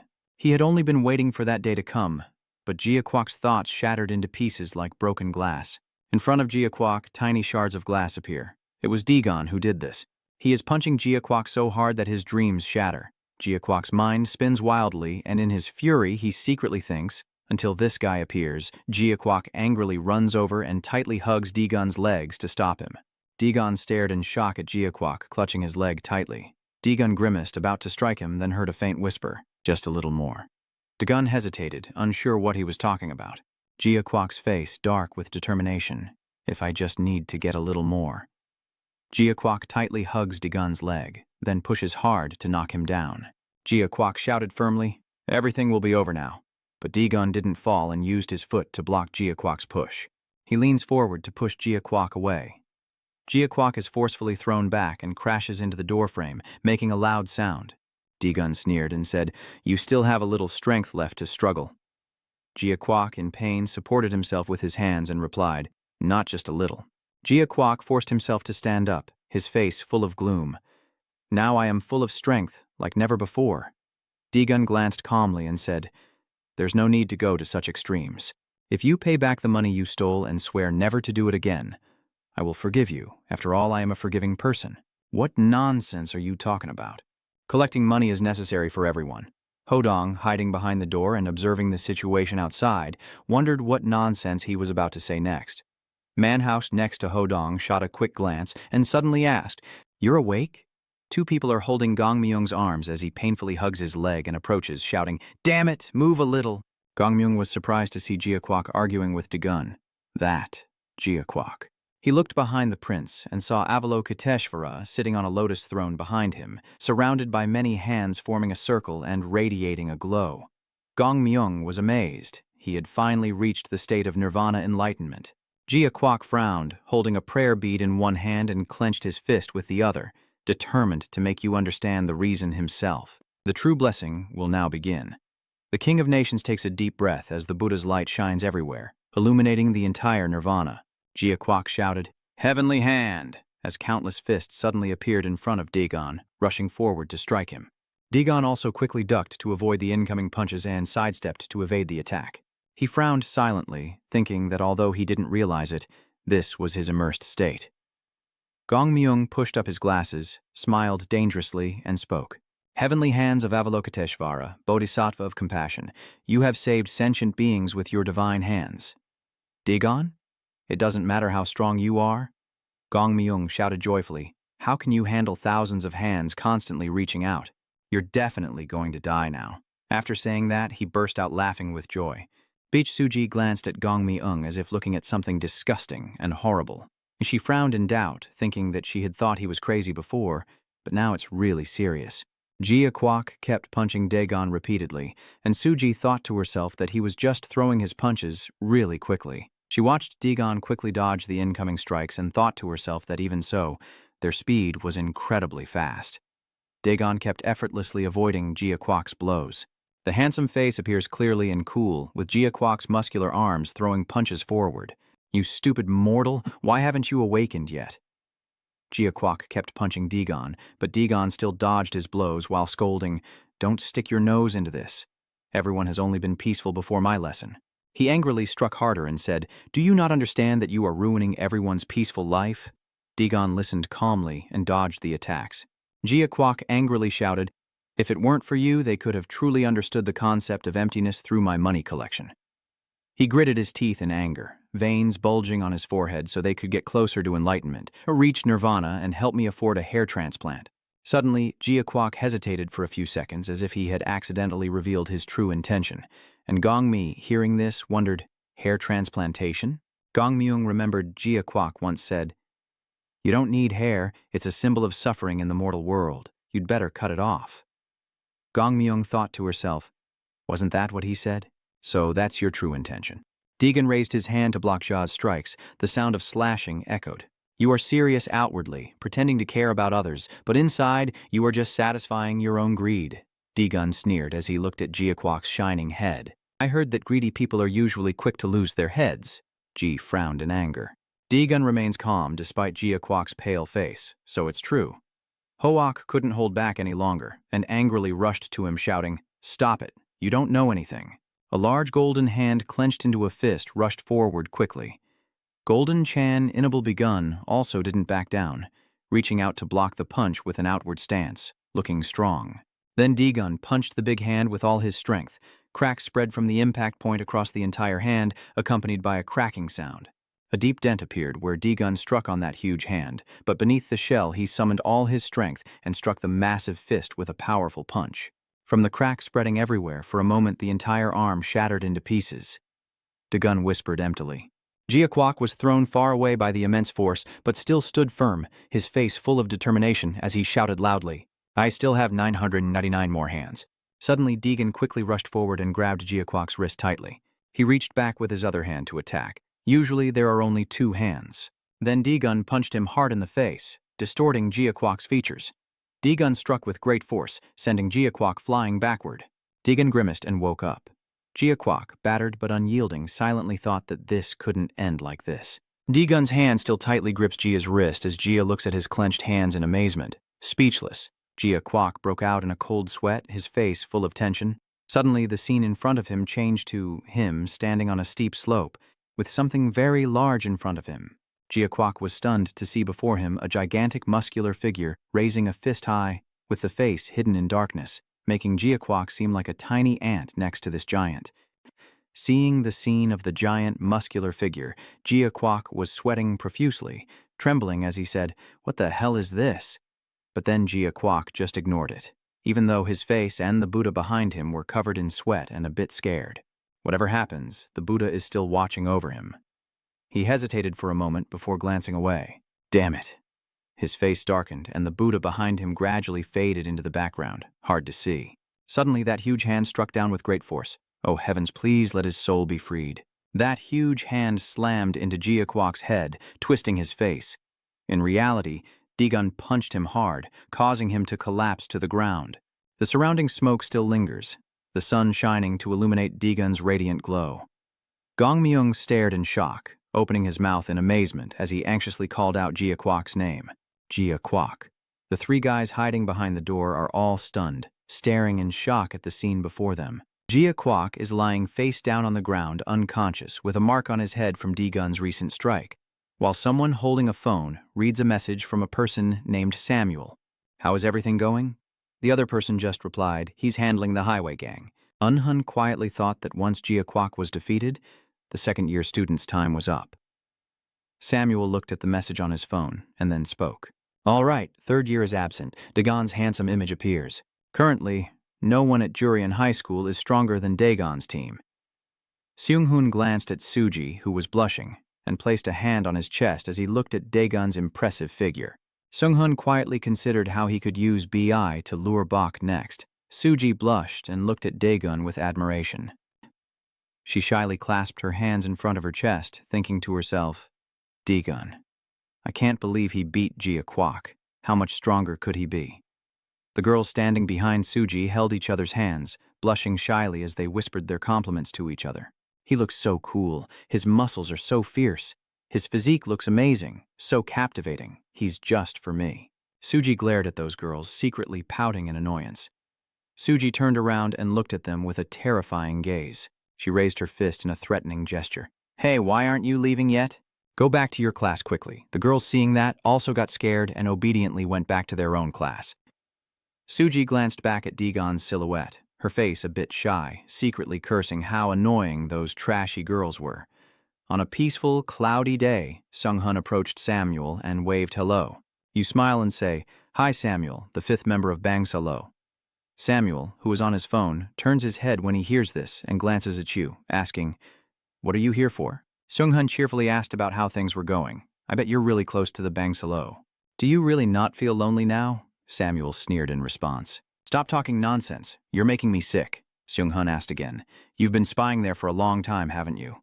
"Come on. I've already contacted the Holy Blood Gang." "How are you doing?" Samuel clearly explained his question. "I'm talking about how you lure bitch Swak out." Seung-hoon pushed up his glasses and chuckled softly. "That might be easier than I thought." He revealed the key point. "Bitch Suji likes it, you understand now." "What do you mean?" Seung-hoon squinted and pointed as he explained, "Do you know about B. Swak's case? Why has the Bongjin Vocational School principal been afraid of the high school lately? Jurian Sung-hun recalled last year's events and explained clearly to Samuel. At the end of last year, Jurian School and Bongun School were the two most prominent schools in Dej. The images of Jurian and Bongun schools appear in my mind. He continued. During the fierce battle between the gangs, a shocking incident occurred. Images of many people lying scattered on the ground appeared. After that, the gangs affiliated with Bonggaeuntan disappeared. The image of unconscious people lying in a heap and a group of people leaving the scene appears. It wasn't just a fight between the Bisun Hyok's gangs and his 4 disciples who caused that incident. Just 5 people wiped out all the gangs. Seung-hoon smiled softly, so after that, Bongun School didn't dare to say a word to Jurian School anymore. Bitch Swak decided not to interfere. Even if Bongun and Jurian schools fought, what made him appear in that battle? He recalls something that happened earlier. A chubby guy sneaked behind Suji. Just as I thought, one of the gang members was obsessed with Suji and followed her all the way to her door. So now you're telling Kwon Daegon to bring flowers to Baek Suji's door? But does Kwon Daegon even like Suji? Jung-hun smirked eerily, bringing flowers to the front door. Yeah, sounds adorable, sounds interesting, but still not enough. Jung-hun smiled brightly and revealed the plan. We need a bigger trigger, which is Kwon Daegon will go straight into her house. Samuel, hearing this, immediately stroked his chin in thought and cursed, sweating a little. That method sounds more effective indeed. Jung-hun immediately cut off Samuel's words. No. Jung-hun's car just points up, imagining her bedroom in his mind. He smiled gently, but with a dangerous edge. It won't be truly effective unless he gets into her bedroom. Samuel was so shocked he shouted out loud, "Damn!" After the incident where the first-year students defeated the second-year students and caused a shock, the atmosphere in the school suddenly changed in a convenience store within a day. Daemin looked at the scene before him in amazement.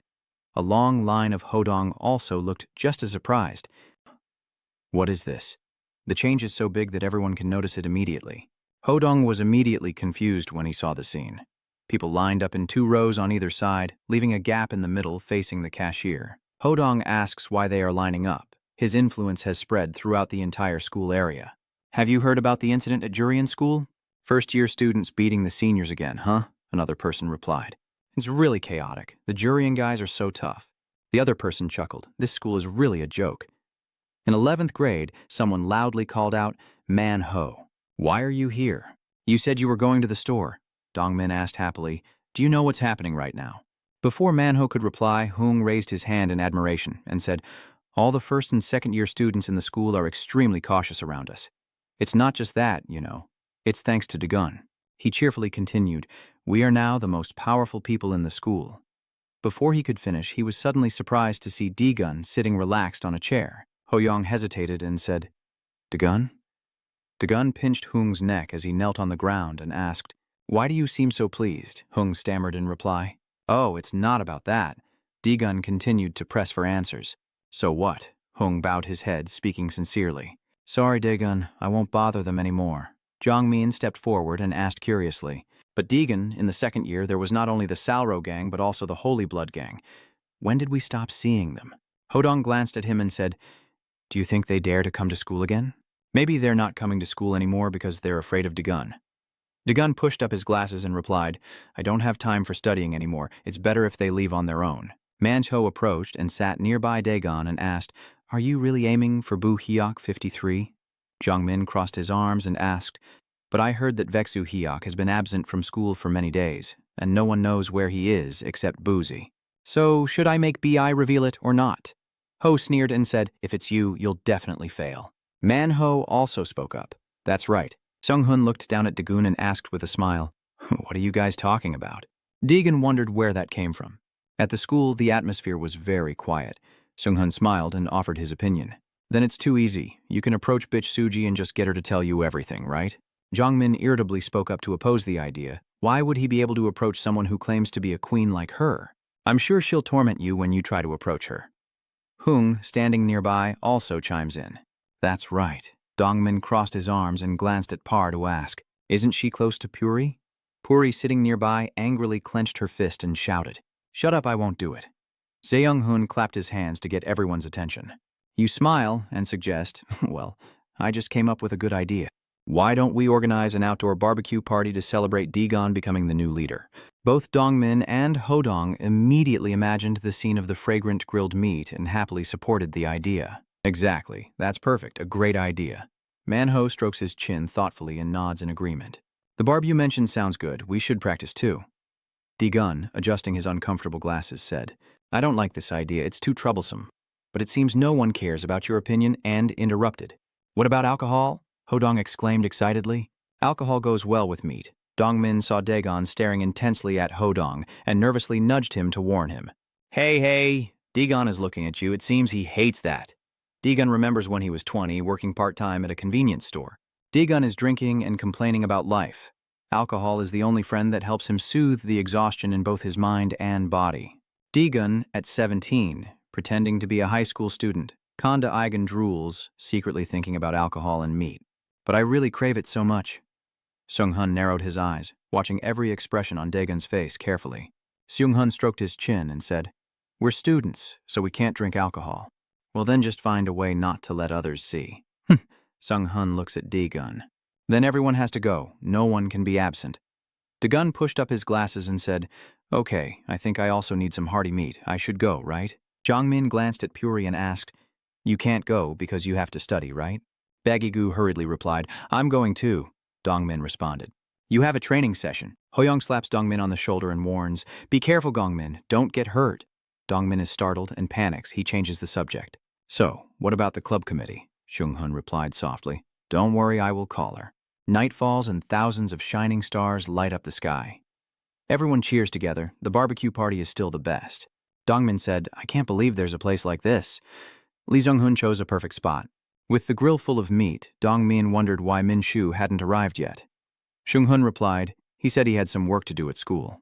Dongmin happily said, Sorry, only we get to enjoy this. Wow, look at the beautiful color. It looks so delicious. Daegon gazed intently at the grilled meat, a hint of disappointment on his face, secretly thinking that there still isn't any alcohol after all. Fine, it's better this way since I'm still a student now. The girl sitting to Daegon's right spoke up. Do you like eating meat, Daegon? Daegon nodded lightly and replied, Yes. The girl saw this and smiled brightly. I'm the same, we're alike. Bakuri forced a smile and said, No one here doesn't like eating meat. It's our shared hobby. The girl replied softly, Oh, really? I didn't know. Bakuri turned to look at Dongmin and whispered, Hey, why is she here? Dongmin replied to her, I don't know if Seung-hun called her then. The girl told Daegon let me grill the meat. Bakuri looked at her and said, I can do it myself. Dongmin, seeing this, helplessly spoke up. Bakuri, come eat over here. Ho, feeling helpless, said, Forget her. It's great if we eat all this meat together. Manho told Dongmin and Hodong, This is not the time to talk about that we need to focus on. This is a chance to practice. Jongmin looked confused and didn't understand. The man shouted while practicing and guiding the two step by step, using both hands to grill the meat. You need to observe both sides. This is the most basic thing you must know. But before I could finish speaking, Puri punched me hard in the face and scolded me. I opened my eyes wide and said, Hurry and take me. I will grill it. Jongin shouted in frustration, Manho, you're too unfocused. Daegon was surprised and glanced at something. Daegon focused on something in the distance, ignoring the girl on his right who kept rambling. I think it's done. I'll try throwing it. Daegon saw a black bag on the opposite table with the shadow of a bottle inside, silently thinking it might be a bottle of alcohol. The girl took a piece of meat with her chopsticks and held it out to Daegon, saying, Daegon, eat this. Daegon replied indifferently. Thank you. Bakuri glanced at the two of them with envy. Bakuri mimicked and picked up a piece of meat. Daegon, this one is tastier. Go ahead. Dongmin was surprised and said, Hey, that piece belongs to us. Seung-hun spoke to mediate. There's still plenty, just enjoy it at your own pace. Dongmin helplessly replied, It's not about the amount, it's really annoying. Suddenly remembering something, Dongmin asked, So how is BJI? Have you called her yet? Seung-hun smiled and replied, Maybe she will arrive soon. As soon as he finished, Suji appeared. She is wearing short shorts and a long coat, and she complains aloud. Why do you keep calling me non-stop? The Empress can't be absent from the new king's coronation. I only came because I had no choice. Dongmin was surprised and asked, She really came. How did you manage to get her here? Seung-hun smiled, secretly thinking, Of course, she had no other choice. Jae-Hun immediately remembered the past when he overheard the conversation of the girl sitting next to Daegun earlier with her friend. Do you know? Daegun also took me home. The other friend was surprised. What? How could he? Seong-hun quietly thought to himself that he knew Ara in his class also liked Daegun. In classroom 16B, Suji looked confused and asked why a barbecue party. Why should I go? Sung-hun replied. Well, just to congratulate Daegun. Suji secretly thought she wanted to go too. Really? Why should I congratulate him? Suddenly, Seung-hun said, I will also go there disguised as Ara. Suji immediately kept asking, why is Ara a girl? Who is she? If she's in your class, she must be quite something, right? Why is she going there? Seong-hun replied, oh, it's nothing special. Seong-hun said something that surprised Suji because she liked Daegun, and he smiled mysteriously. Daegun is focused on studying English. Maybe they discussed homework together? It would be more fun if she also went there. As Seung-hun finished speaking, Suji quickly agreed. I'll go. Suji, proud, steps forward to the barbecue table, frowning and blushing, lost in thought. Are they both sitting on either side? And they're sitting really close to him too. Seung-hun smiled. Suji, sit here. Ara happily greeted her. Hello, Suji. Suji coldly flicked her hair back and calmly nodded. Yeah. Hello. Ara waves happily and introduces herself. I'm Ara. Nice to meet you. Suji frowned and looked thoughtful. She is the kind of girl who is simple-hearted. Suji blushed slightly and pouted, even though she didn't like it. She had to admit that she was quite good at studying, and I am the most resentful person here. Suddenly Puri pointed at the book on the table and asked curiously, Hey, Suji, are you okay? What's that? Why are you talking nonsense? I'm also pretty good at English, Ara's husband asked. Suji, are you studying English? Suji awkwardly replied, Yes, that's right. Suddenly someone asked, Hey, why don't we have a little drink? Shu Jiang-hun heard this and replied, Just a moment, I'll bring it out right now. Jae-Hun, smiling as he holds two glasses, says, Let's all raise our glasses to celebrate, but doing it the normal way wouldn't be fun. Seung-hun set the glasses down and said, I will now mix 8 types into each one. Everyone heard this and murmured, saying it was just a childish trick. What's wrong? It's fun. Everyone finished their drinks and shouted, Congratulations to Daegun on becoming the new leader. Cheers to that. Daegun takes a sip of his drink, followed by Manhwa taking a sip as well. Seung-hun raises his glass and drinks, and Ara joins everyone in drinking. Daegun lowered his gaze, feeling disappointed as he had been looking forward to this, but it turns out the wine was just average. Manhwa shouted, I'm done. I am the same. Dongmin also said, He's done too. Someone wondered. Is no one drunk yet? One person asked suspiciously to Seung-hun. Did you really mix them up? Seung-hun raised both hands in response. Well then, I apologize. Someone complains. I'm so bored, the other person replied. Sorry about that. Bakjuri glanced at Suji in surprise. Bakjuri noticed Suji's silence and wondered what was wrong. She looked strange. Suddenly, Suji cupped her flushed cheeks and sighed. Seung-hun, seeing this, worriedly asked what was wrong. Are you okay, Suji? Suji didn't answer and wiped the sweat from her face. It's too hot. Hearing that, Seung-hun, confused, asked again. Why did Jung-hun ask if she was okay? Before she could finish her sentence, Suji punched him in the face and shouted, I told you it was too hot. Seung-hun fell backward to the ground, everyone panicking and asking if he's okay. Seung-hun, are you all right? Suddenly Suji took off her jacket and said, I'm so hot. Dongmin stared at her in panic, unable to speak. Hodong, seeing this, also trembled and asked, Are you okay? Suji suddenly called out. Daegun, you bastard. Daegun didn't understand what was happening. Suji placed her hand on the chair beside her and scolded, You bastard. She rested her hand on her cheek and seductively ordered, Sit next to her again. Hurry up right now. What are you doing? Hurry up and come here. You can't hear me, huh? Daegun glanced at Lang Tran, secretly thinking he shouldn't get involved with her, or it would just cause trouble. Seung-hun pushed up his glasses, the person on the phone deep in thought, probably already drunk. Perfect. Suji hurriedly urged him, I won't bother you. Come here quickly. They got in touch again. Is the message about completing the mission over there? He replied. Of course it's done. Just sign your name. He sneers with a cruel smile, waiting like this is so boring. Let's get ready. There are also many people around him holding sticks.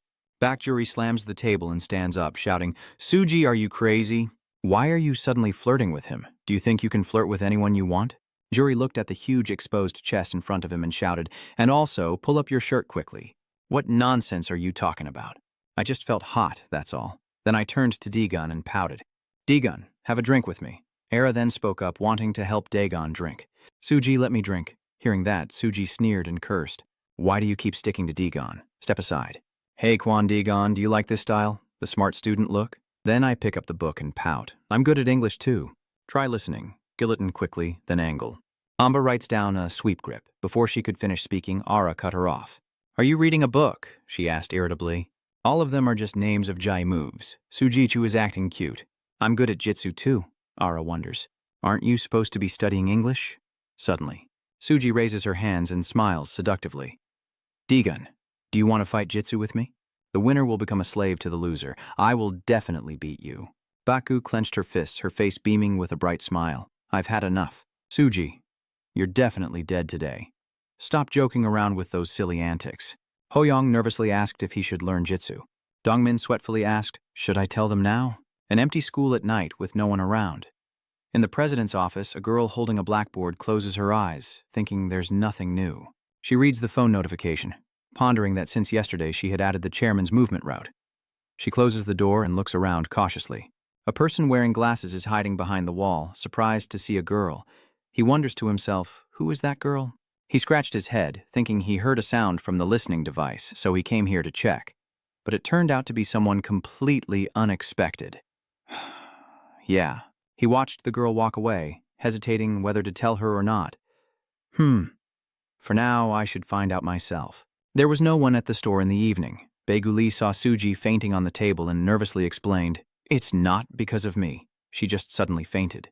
Ara leaned over to look at Suji, guessing he was already asleep, like he was drunk. Zhang Bin asked loudly, did you put something in his drink? Hodong immediately asked, is it because Sheng Hun mixed something in earlier?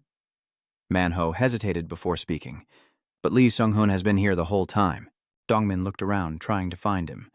Where is he? Ho looked around and asked where did he go? Dongmin couldn't find it and wondered what was going on. Where did it suddenly disappear to? Deegan looked at the black bag, silently guessing that this was definitely something he was holding, pondering whether dangerous drinks like this should be handled by an adult like himself. My party is just getting started. Did anyone know where its house is? We probably have to take it home. Bakjuri helps Suji up and says, let me take her home. Suji, drunk, lets out a soft moan. Yeah. Hodian saw that and asked, are you able to go alone? Manho also spoke up, noticing it was heavy. Bakjuri turned around and replied, but I can't hand him over to you guys. Hey, hold on tight to me, Suji, he said. Suji, drunk, replied. Yeah. Seeing something, Bakjuri glanced and snorted. The blue-haired guys with glasses carrying sticks on their shoulders stand menacingly at the door and ask, where are you going? The blue-haired guy smirks and asks, what's wrong with that girl? So you've said it? Do you need my help? Manho wondered what was going on when he saw Puri standing still at the door and asked, what's wrong? What's wrong with you, Giri? The guy with glasses standing next to the blue-haired guy asked, it's B.I. Just let it go. The guy with blue hair looked regretful when he heard that. Oh, I see. Suddenly, that guy turned to look at the boys sitting over there and voiced his opinion. So getting beaten up in place of a girl is also part of a man's role, isn't it? Even No Man, shouting Dongmin and Hodong, was stunned and wide-eyed. Are we right to ask loudly? The guy with glasses smiled and asked, it really is a sacred night. Are you guys having fun? Then they looked at D-Gun with curiosity. But what is that? That guy's drunk, right? One of them said. It looks pretty alert, huh? Fagun glanced and replied casually. What are you guys doing? I'm already drunk. I don't know why you guys came here, but do you really have to show up now? The blue-haired guy glanced at the guy with glasses to ask for his opinion. It seems he's not drunk. What should we do now? The guy with glasses immediately curses. This damn Li Sung-hun is so difficult to deal with, and he shouldn't be involved in this either. Zhongmin clenched his fist in anger and gritted his teeth, saying, Li Sung-hun, that guy is definitely on our side.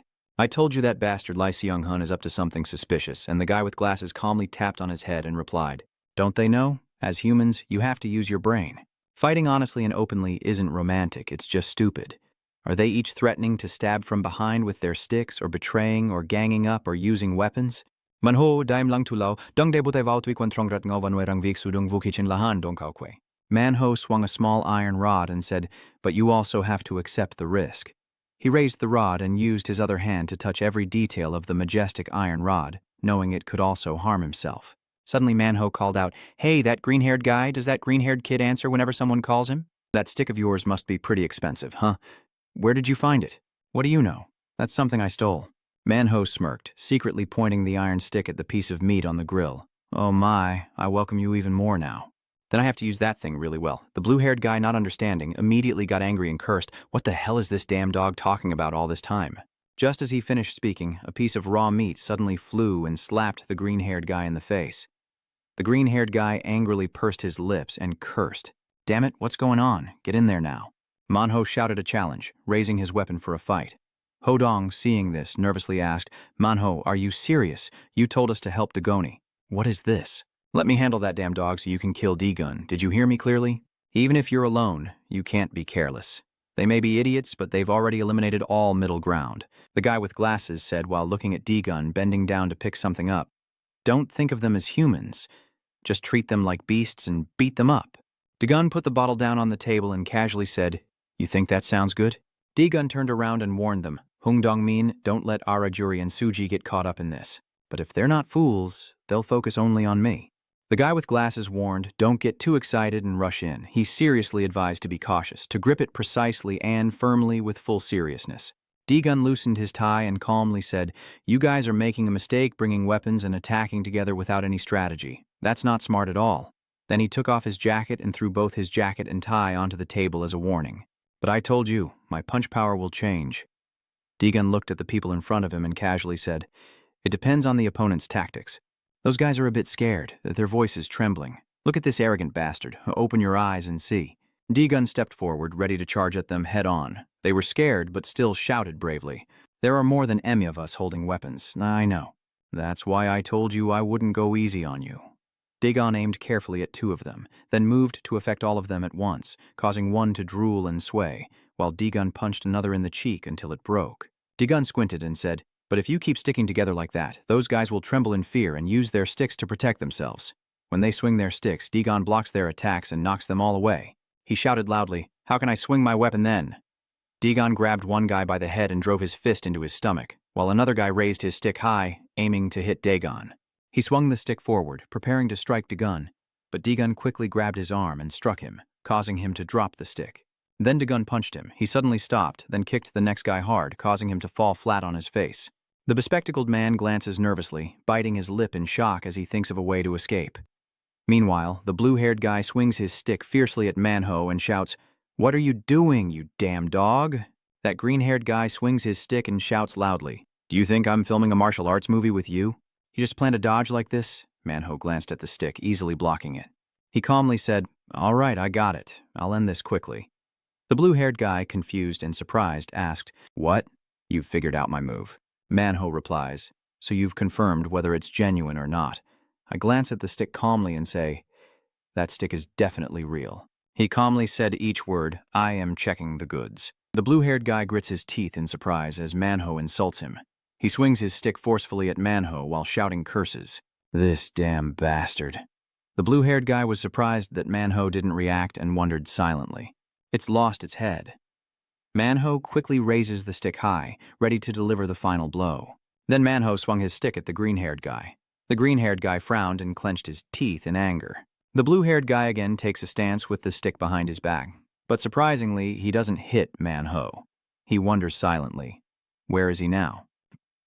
Suddenly, the blue-haired man was shocked to see Manhwa behind him. Manhwa suddenly attacked him from behind, causing the blue-haired man to grit his teeth in pain. The blue-haired guy silently wondered to himself, could that be the reason he didn't see it? He remembered the past when Manhwa threw raw meat at his face, and his anger furrowed his brow and clenched his jaw. Manhwa, standing behind, said, You figured it out, huh? The grease on the left lens is clear pork belly fat from delicious roasted pork, but it sticks like crazy. The blue-haired guy clenched his teeth in anger, furious as he raised his stick to prepare for an attack and shouted loudly, You cowardly bastard, so you've been hitting to the left all this time. Is it too late, greenhead? The man shouted with a deadly glare, smiling as he gripped the 3-section staff with both hands. Manhwa forcefully pushed the blue-haired guy, causing his stick to fly out, and he stumbled backward in pain. The blue-haired guy grimly thought to himself, It's not the stomach after all. The bespectacled man glances at Suji and Juri with a surprised look and a sinister smile, raising his stick high and shouting, Sorry, but you two will become our hostages. Bak Juri sneered with contempt. But these guys aren't really like that. As soon as she finished speaking, she stood up and kicked the other guy hard in the groin, making him scream in pain. You look down on her, truly pathetic. Bakjuri grabs the collar of the glasses-wearing guy, making him widen his eyes in surprise, then lifts him up high. Bakjuri kicked him hard to the ground with a loud thud. Narrowing her eyes with deadly intent, she said, "This pathetic one. Do you think girls are weak?" "Now I have to go help D-Gun." Suddenly, the guy with glasses raised his stick. Bakjuri sensed something was wrong and quickly turned around to look behind him. The bespectacled man, wielding a stick, shouted loudly, "Go die!" He disregarded everything and ran forward shouting, "I don't know, but we're all going to die together." He swung forcefully at Suji, who was unconscious. Juri quickly rushed in to block the attack with his body. Bakjuri, both hurt and furious, clenched his teeth. The bespectacled man, seeing that, narrowed his eyes in contempt. These cute girls are crying over friendship too.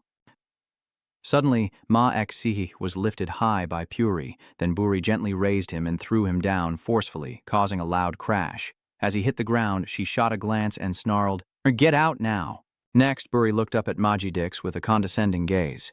"Do you think I'm weak just because I'm a girl?" Then, suddenly, a hand reached out and grabbed the shiny ball-throwing stick that the blue-haired guy had dropped earlier, who was now unconscious and not moving at all, and Manhwa held the stick up, admiring its shiny appearance with a very excited expression. "From now on, I will be your master, thank you." The shiny, beautiful bat with an added value of 18 in metal was handed to Manhwa, who then sighed in admiration before turning to Dae-gun. "It seems like Dae-gun's side is almost done too. I wonder how the fight is going over there because suddenly a shoe flew right in front of Manhwa." Manhwa quickly dodged the slippers, then glanced back and saw them about to hit Ara. Immediately, Manhwa used the stick he just stole from the blue-haired guy to knock away the shoe, leaving Ara behind open-mouthed in surprise. After knocking away the shoe, Manhwa turned his head to look at Ara kindly and asked Han, "Are you okay, Hanara?" Ara stammered in response. Manhwa briefly glanced at Ara. "That's good." Seeing that Ara is okay, Manhwa picks up the baseball bat he just snatched from the blue-haired guy, gently strokes the bat, and looks strong. "This stick is pretty nice, isn't it? Very responsive and lightweight." Ara's face flushed with embarrassment as she listened to Manhwa and looked at him with admiration. After Manho's impressive strike, Dae-gun was still fighting on the other side and had just dodged his opponent's move. Before he could land his next strike, Dae-gun delivered a punch to his ribs, leaving him in excruciating pain and grimacing in agony. Dae-gun just finished punching this guy when the other was about to swing his bat at him. Then Dae-gun kicked him, causing both of them to fall onto the bars. He had just finished dealing with these two guys when another one appeared behind him, ready to sneak attack with a stick. But thanks to Dae-gun's quick reflexes, he dodged and landed a punch right into his stomach. After that strike, the stick in his hand also fell to the ground. Dae-gun was about to give him another blow, but just as he raised his fist to strike, a loud scream suddenly sounded. "Stop right there!" Because of that scream, Dae-gun turned around and saw Puri being held hostage with a paperclip by Maji-seo. Maji-seo, holding Puri in his grip, angrily shouted, "If you move, I'll cut her. Every move you make, I'll cut her by 1 centimeter. His loud shout also surprised Dong-min and Bang-hoon greatly at what was happening. Meanwhile, Puri was in a very dangerous situation, with Ma-seok leaning close to his face, his sinister expression threatening. "If you're smart, I'll let you go. Don't even think about doing anything stupid. You want to resist? Maji DXC is focused on talking. I will start from your mouth and go up to the top of your head." At this moment, Madi Sek doesn't realize there's someone behind him. He was about to stab Parjiguri with his paper knife, but before he could, a hand from behind stopped him. Then a powerful punch to the back of Maji Deok's head struck him right at the neck. While Maji Seok's was still stunned, that hand had already clenched one of Maji Zok's wrists. Maji Zok's neck was tightly locked, causing him to cry out in pain, and overwhelmed by the agony, Dai Zok dropped the paper-cutting knife to the ground. Then the ambusher wrapped his entire arm around his neck, making him struggle to breathe. His face twisted in pain as he cried out, but he couldn't do anything. So it turns out the one who launched the surprise attack was Lee Sung-hun. You lean in and whisper to him. "Every time Henry talks to you, I feel uncomfortable. You're going too far." At this moment, Dae-gun is holding one of their hair and is also very surprised by the appearance of Lee Sung-hun. Lee Sung-hun is scolding Maji Dio. "I thought you betrayed us, but it seems that's not the case." Seeing that, he slapped him hard across the face, causing him to stumble back. After dealing with that guy, Dae-gun turned and sternly called out to Seung-hun, "Explain yourself clearly." Seeing Dae Ji-eun looking a bit annoyed, Lee Sung-hun quickly spoke to explain. "Everything, listen to me carefully. Things are not what you think, understand? The truth is I lied about having no connection to the Holy Blood Gang. I'm sorry about that. You bastard." Before Yong Min could finish speaking, Lee Seung-hun shut his mouth. Be quiet. Let me tell everything. Then Lee Seung-hun admitted, yes, I cooperated with them first. They will attack you after you get drunk. At this point, Lee Seung-hun chuckled softly and then asked, but that bottle of alcohol, bitch Suji drank it, right? Dagun ran a hand through his hair, looking annoyed at Lee Seung-hun. You shouldn't decide the plan on your own and drag others into it like that. I can't trust you anymore. Lee Seung-hun approached Dagun and smiled, saying, sorry, I didn't mean to deceive you like that. That's all there is to it. At this moment, Dagun moved to Puri's side. He reached out to help her up and asked with concern, are you okay? Puri replied, it hurts a little. Thanks. As soon as she got up, she went over to the angry ghost and kicked him, shouting, this bastard, just die, just die. Dagun glanced back and checked. Luckily, everyone was okay. Dagun warned Lee Seung-hun in a stern voice, if it happens again, you'll end up in the same pile. As soon as he finished, Lee Seung-hun raised his hand with a bright smile and replied, okay. Then Dagun ordered, clean up those guys. Manhwa immediately approached, placing his hand on Pururi's shoulder to calm him down, noting his wrist was hurt and suggesting he see a doctor first before he took the stick from him. I just wanted to test if this stick works, that's all, Lee Seung-hun asked with a glance. Is everyone okay? Only then did Lee Seung-hun remember Suji and ask with concern. Just then, I remembered Suji was injured. Lung-hun turned to ask Don, you're okay, right? You can take Bae home. Dagun skeptically replied, what about me? Lung-hun said you're very healthy. Seeing that, Dagun didn't refuse and immediately picked up Suji to ask, all right then, what's the address? Baek Guri blushed and shouted loudly when he saw that. He's known as Queen Jendanen. You can't let me take him home. Dagun looked worried at Phi, but P's wrist trembled as he stammered in panic. But at least don't let Dagun. Dongmin and Hodong both spoke up together. So I can't let Bae Shuyae look at both of them either. Lung-hun kept urging. Dagun, go quickly. We can't stay here any longer. Baek Juri stammers while looking at Lee Seung-hun. But I can't say the full sentence. When we go downstairs, Lee Seung-hun tells Dagun, here's the address. Dagun glanced briefly and replied, okay, it's close. Lee Seung-hun patted Dagun's back and asked, are you okay? After everything, I truly regret those things. Dagun coldly replies, you should forget about it too. All right, I'm fine. Dagun kept walking and replied, okay, then help the others. Suddenly, a loud scream came from behind. Suji, so that's Jock. Lee Seung-hun turned back and asked curiously, Jock, what are you doing here? Jock is exhausted and sweating from running hurriedly. I heard Suji is drunk, so I will take care of him. Before he could finish speaking, Lee Seung-hun cut him off, saying it's not necessary. Dagun, hearing the earlier shout, turned around and saw Lung-hun waving goodbye to reassure. Dagun, don't worry, you should go now. Then Lung-hun told Jock, come here with me for a moment. Jae was surprised and exclaimed, okay. Lung-hun whispered to Jae, thanks for coming here to take care of Suji when she was drunk. But Jiori knows Suji's address. You don't need to come here. You can go now. Jae nodded and replied, but I want to take him home. Bitch Suji becomes rude when she's drunk. Strangers will have a hard time with him. Seeing Jae being stubborn, Lung-hun raised his voice. Lung-hun pats Jock on the shoulder and gives him a warning. Go home and rest. I can see you're uncomfortable. Diok looked at Lee Seung-hun with suspicion and confusion. What do you mean? Are you feeling uncomfortable? As soon as he finished speaking, Lee Seung-hun kicked Jock's leg, causing him intense pain and making his face grimace as he screamed. Lee Seung-hun sternly looked at Jock and said, I told you. Lee Seung-hun smirks eerily, looking at Jock. I think my foot is bothering me now. Luckily, Dagun took her away. You're just a puppet here. Lee Seung-hun spoke. I know you're worried about her because you've been friends since you were little. So what happens next? At this moment, Jock saw that he grimaced and clenched his teeth, secretly thinking that usually Suji, when drunk, would challenge Jisoo. Jock watched Dejun slowly carry Suji away, feeling deeply troubled and lost in thought. If Dagun takes him home in that state, Min definitely won't be okay. Right now, drunk Suji is unaware of anything and is leaning on Dejun to sleep. Suji's eyes gradually turn blurry and dark. Suji slowly opens her eyes. After opening her eyes, she looked around, confused, to see someone holding her. Suji blushed, clutching her arm in bewilderment. Then Suji looked up and realized that the person carrying her was Dagun. Suji was very surprised and thought to herself, Kwegun, you're so handsome. Both of them are now walking on the street to go home. At this moment, Suji's mind is completely confused, her face turning red as she silently wonders, wait a minute, why is he carrying me? It really is a beautiful dream. Dagun glanced at the person behind him, wondering, what's there to look at? Does it look strange or something? Seeing a taxi, Dagun called out loudly, Hey, taxi, taxi. Bougie squints her eyes, blushing and acting cute with Dagun. I don't feel very well, I can't sit in the car. Are you awake now? Is Suji awake yet? Bi closed her eyes, blushing, and didn't say a word. The taxi driver waited too long and finally poked his head out. Are you going or not? Daegun replied, sorry, we're not going. Bougie still remains in Daegun's arms. In Bougie's mind, she kept praying. Oh no, please don't leave me. I don't know if it's real or a dream, but I want this moment to last forever.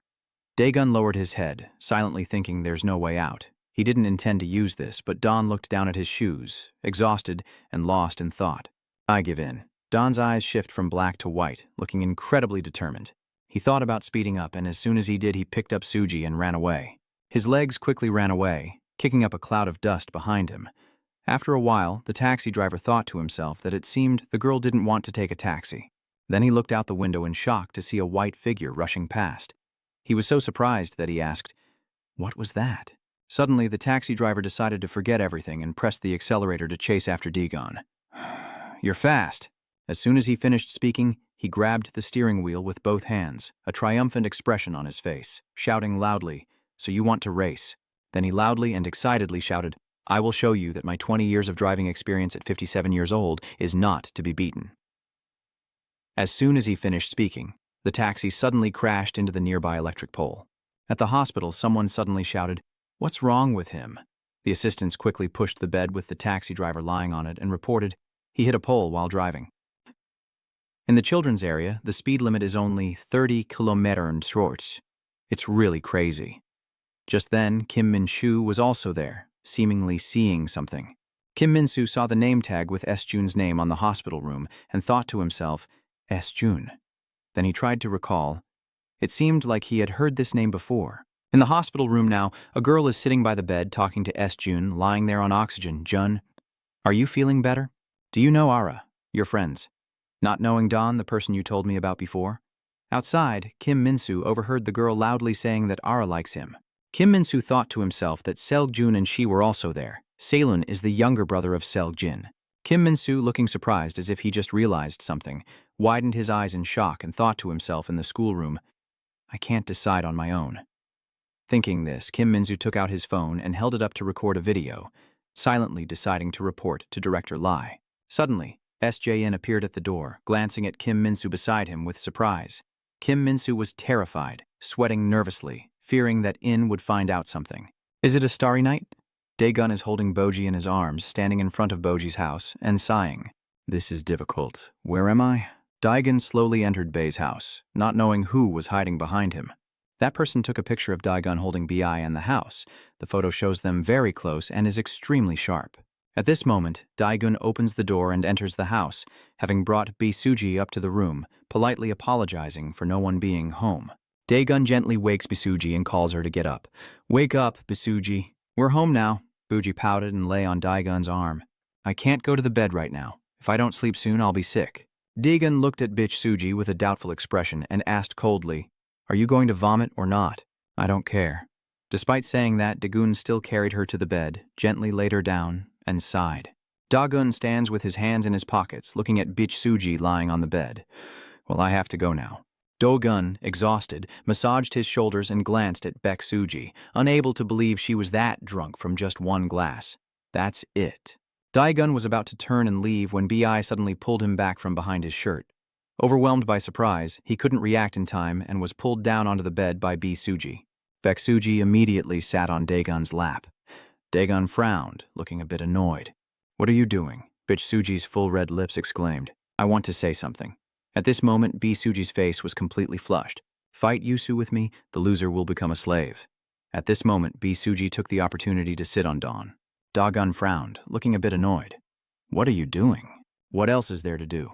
Of course it's Juju. I just said it a moment ago. Bisuji's face flushed red as she shyly looked at Daegun. The loser will become a slave. What do you mean slavery? Do such things still exist in this day and age? I won't fight Juju and I won't become a slave. Get out of my way. But Bisuji was determined not to let him go. She blushed as she looked at Daegun. I don't like it. Right now, I need to determine who is truly in charge. After saying that, Bisuji pressed her knee down on Dawn's stomach. Bisuji presses her knee against Daegun's body and asks, Do you still not feel pain right now? I wonder how long you can endure this. Bougie gradually moves closer to Dawn, a look of excitement on his face. The only way out is to surrender to him. Daegun glances away and thinks to himself, I have no choice.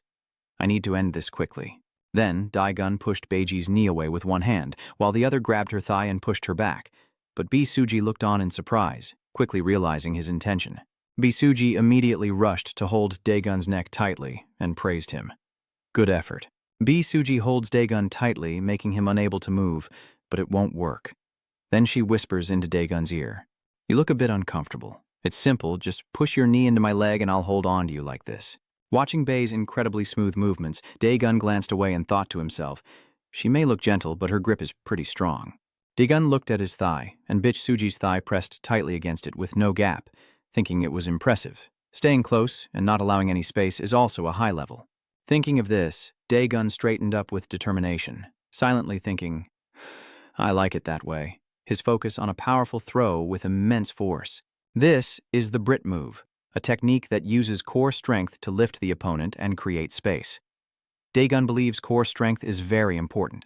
Daegun from the past has trained his body thoroughly from start to finish without any slack, so his core strength far exceeds that of an ordinary person. Witnessing that incredible strength, Bougie was stunned and wondered what kind of monstrous power this was. Before Bougie could recover, Daegun seized the opportunity to perform moves that widened the gap between them.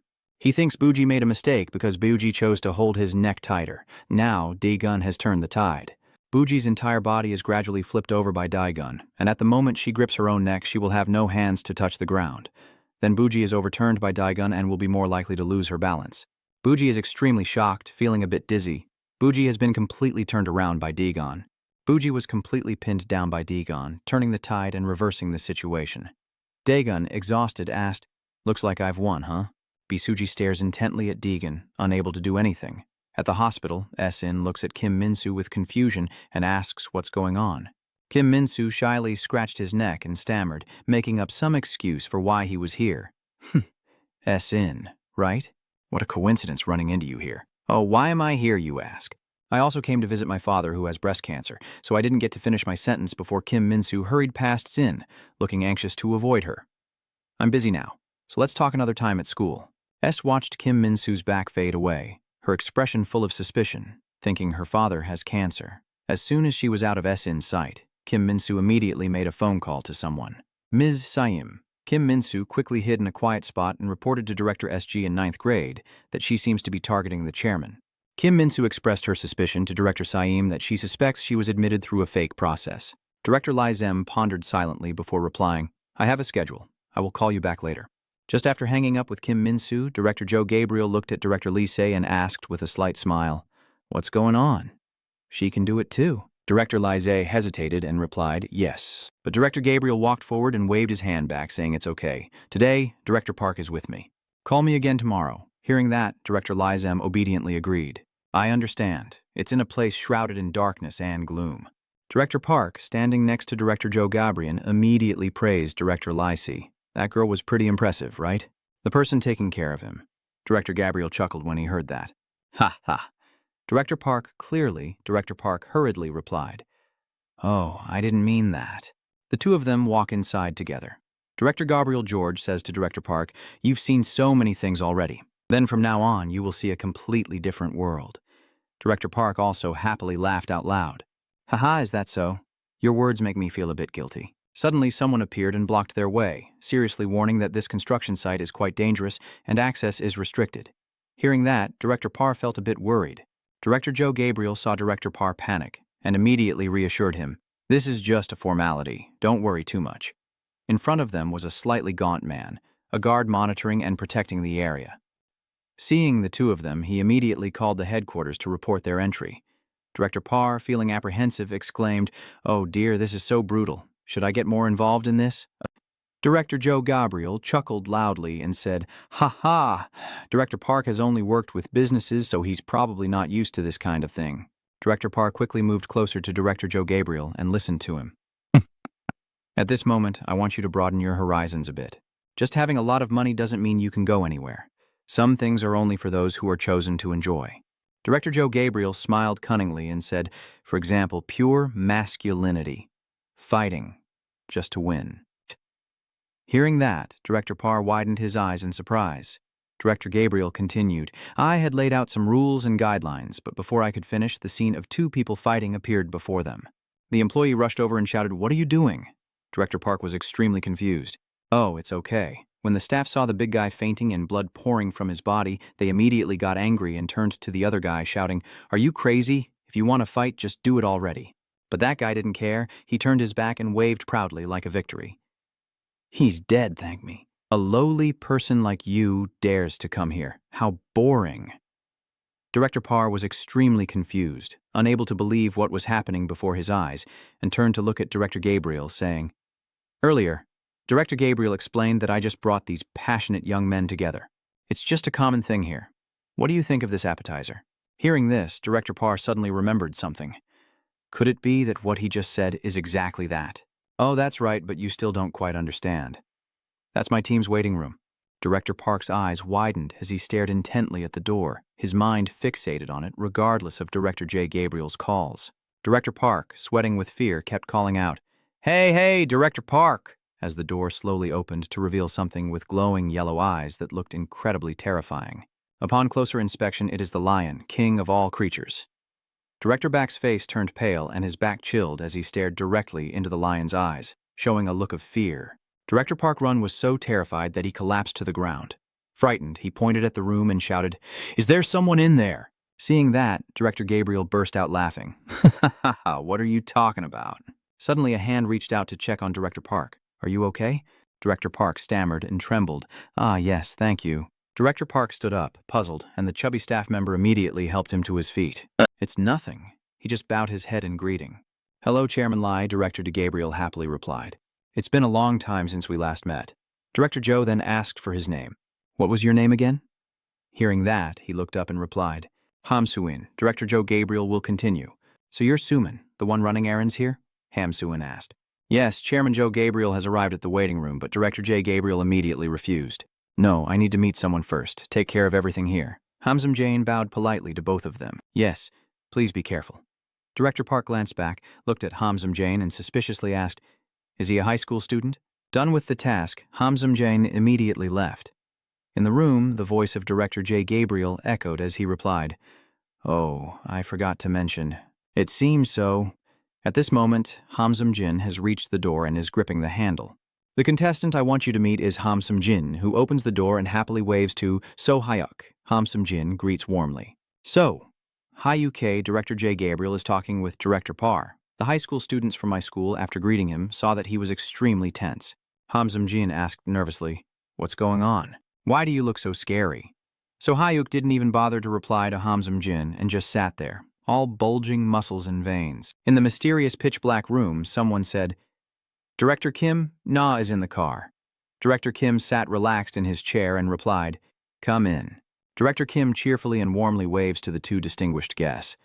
Chairman Joe Gabriel, why are you so late? In response to that warmth, Director Gabriel's coldness was evident. Director Gabriel replied indifferently, It's been a while. As Director Gabriel entered, he saw the mysterious young man standing next to Director Kim and immediately asked, Who is that player over there? Director Kim forced a smile and said, Go outside for a moment. Director Joe Gabriel immediately wondered what needs to be so secretive. Director Kim humorously replied, I need some privacy. I hear that. Director Kim looked at the boy and said, Well, if Chairman Joe Gabriel finds out, wouldn't that be a real surprise? In Beiji's room, Beiji's large, smooth, white thigh is tightly pressed against Daegun's stomach. Daegun's throat struggled to swallow as he resisted Beiji. Daegun's hand still clenched Beiji's arm. Daegun stared in amazement as Buji, blushing, breathed right into his face, thinking to himself with a shocked expression, What is this? I thought she was just talking nonsense, but she's better than I thought. At this point, Buji's pressure grew even stronger, causing Daegun to loosen his grip on Boji's arm. Then Daegun glanced thoughtfully, feeling the pressure intensify. Then Bi suddenly slammed his head into Daegun's chest. Buji quickly raised his leg, and his foot struck Daegun's arm with great force. In the end, Buji's legs and arms pinned Daegun's arm. Buji frowned, thinking to himself, What the heck? Can he still block like this? How can he defend so well? If I didn't know jujitsu, I should have won already. Before I could finish my sentence, Dawn counterattacked. He quickly flipped her up with one move, causing Beiji's shirt to come undone instantly. Daegun's hand suddenly shot out and quickly grabbed Beiji's arm tightly. Beiji struggled in panic. Daegun smiled and let out a relieved breath. Got you now. Buji, lying below, screams in surprise, handcuffed. Bisuji frowns at Daegun and scolds. You're a bit rough, but Daegun doesn't let Bisuji off. I know what the key point is now. It's the blanket, right? Bisuji was very surprised, confused as she remembered the blanket, then shyly turned her head away to look elsewhere. That's right. Bisuji glanced at Daegun with a look of confusion. She immediately asked, but what about that blanket? Bisuji continues, don't tell me you're planning to. Before she could finish her sentence, Dawn quickly pulled the blanket over Boozy, and as the darkness surrounded her, Boozy started screaming. Wait a minute, what are you doing? Bisuji kept struggling helplessly in the blanket. Seeing that, Daegun sat down to comfort her. Calm down. Boozy panically shouted in confusion, but what's the point of doing this? After calming Bisuji, Daegun sat up, ran his fingers through his hair, sighed in relief, and explained that he had to do this to end it. Then he turned decisively and walked away. I'm leaving now, even though Bae keeps struggling and shouting inside this blanket. Just let me go. After leaving Bae's apartment, Daegun is sweating profusely, glancing back as he walks, feeling so hot that he's sweating for no reason at all. Daegun walks through the terrifying darkness when suddenly someone hiding behind a pole from afar is watching all his movements. That guy's phone is held up showing Daegun's image. Seeing Daegun come out sweating profusely, he frowns and guesses. Daegun, who looks very neat and tidy, sweating without doing anything? Maybe it's better to stop, but thanks to that I managed to get a good photo. In the room filled with darkness, suddenly a voice called out to Shu Hai, making her tense up. But before he could finish speaking, the phone rang again. A mysterious person had sent Hamsum Jain a few messages. Hello Hamsum Jain, third-year student at Jumrong High School. I have something I want to show you. I will send some photos. After Hamsum Jain finishes reading, his expression is extremely shocked and confused. Then Hamsum Jain looked at the photos sent and became very excited, marveling at them.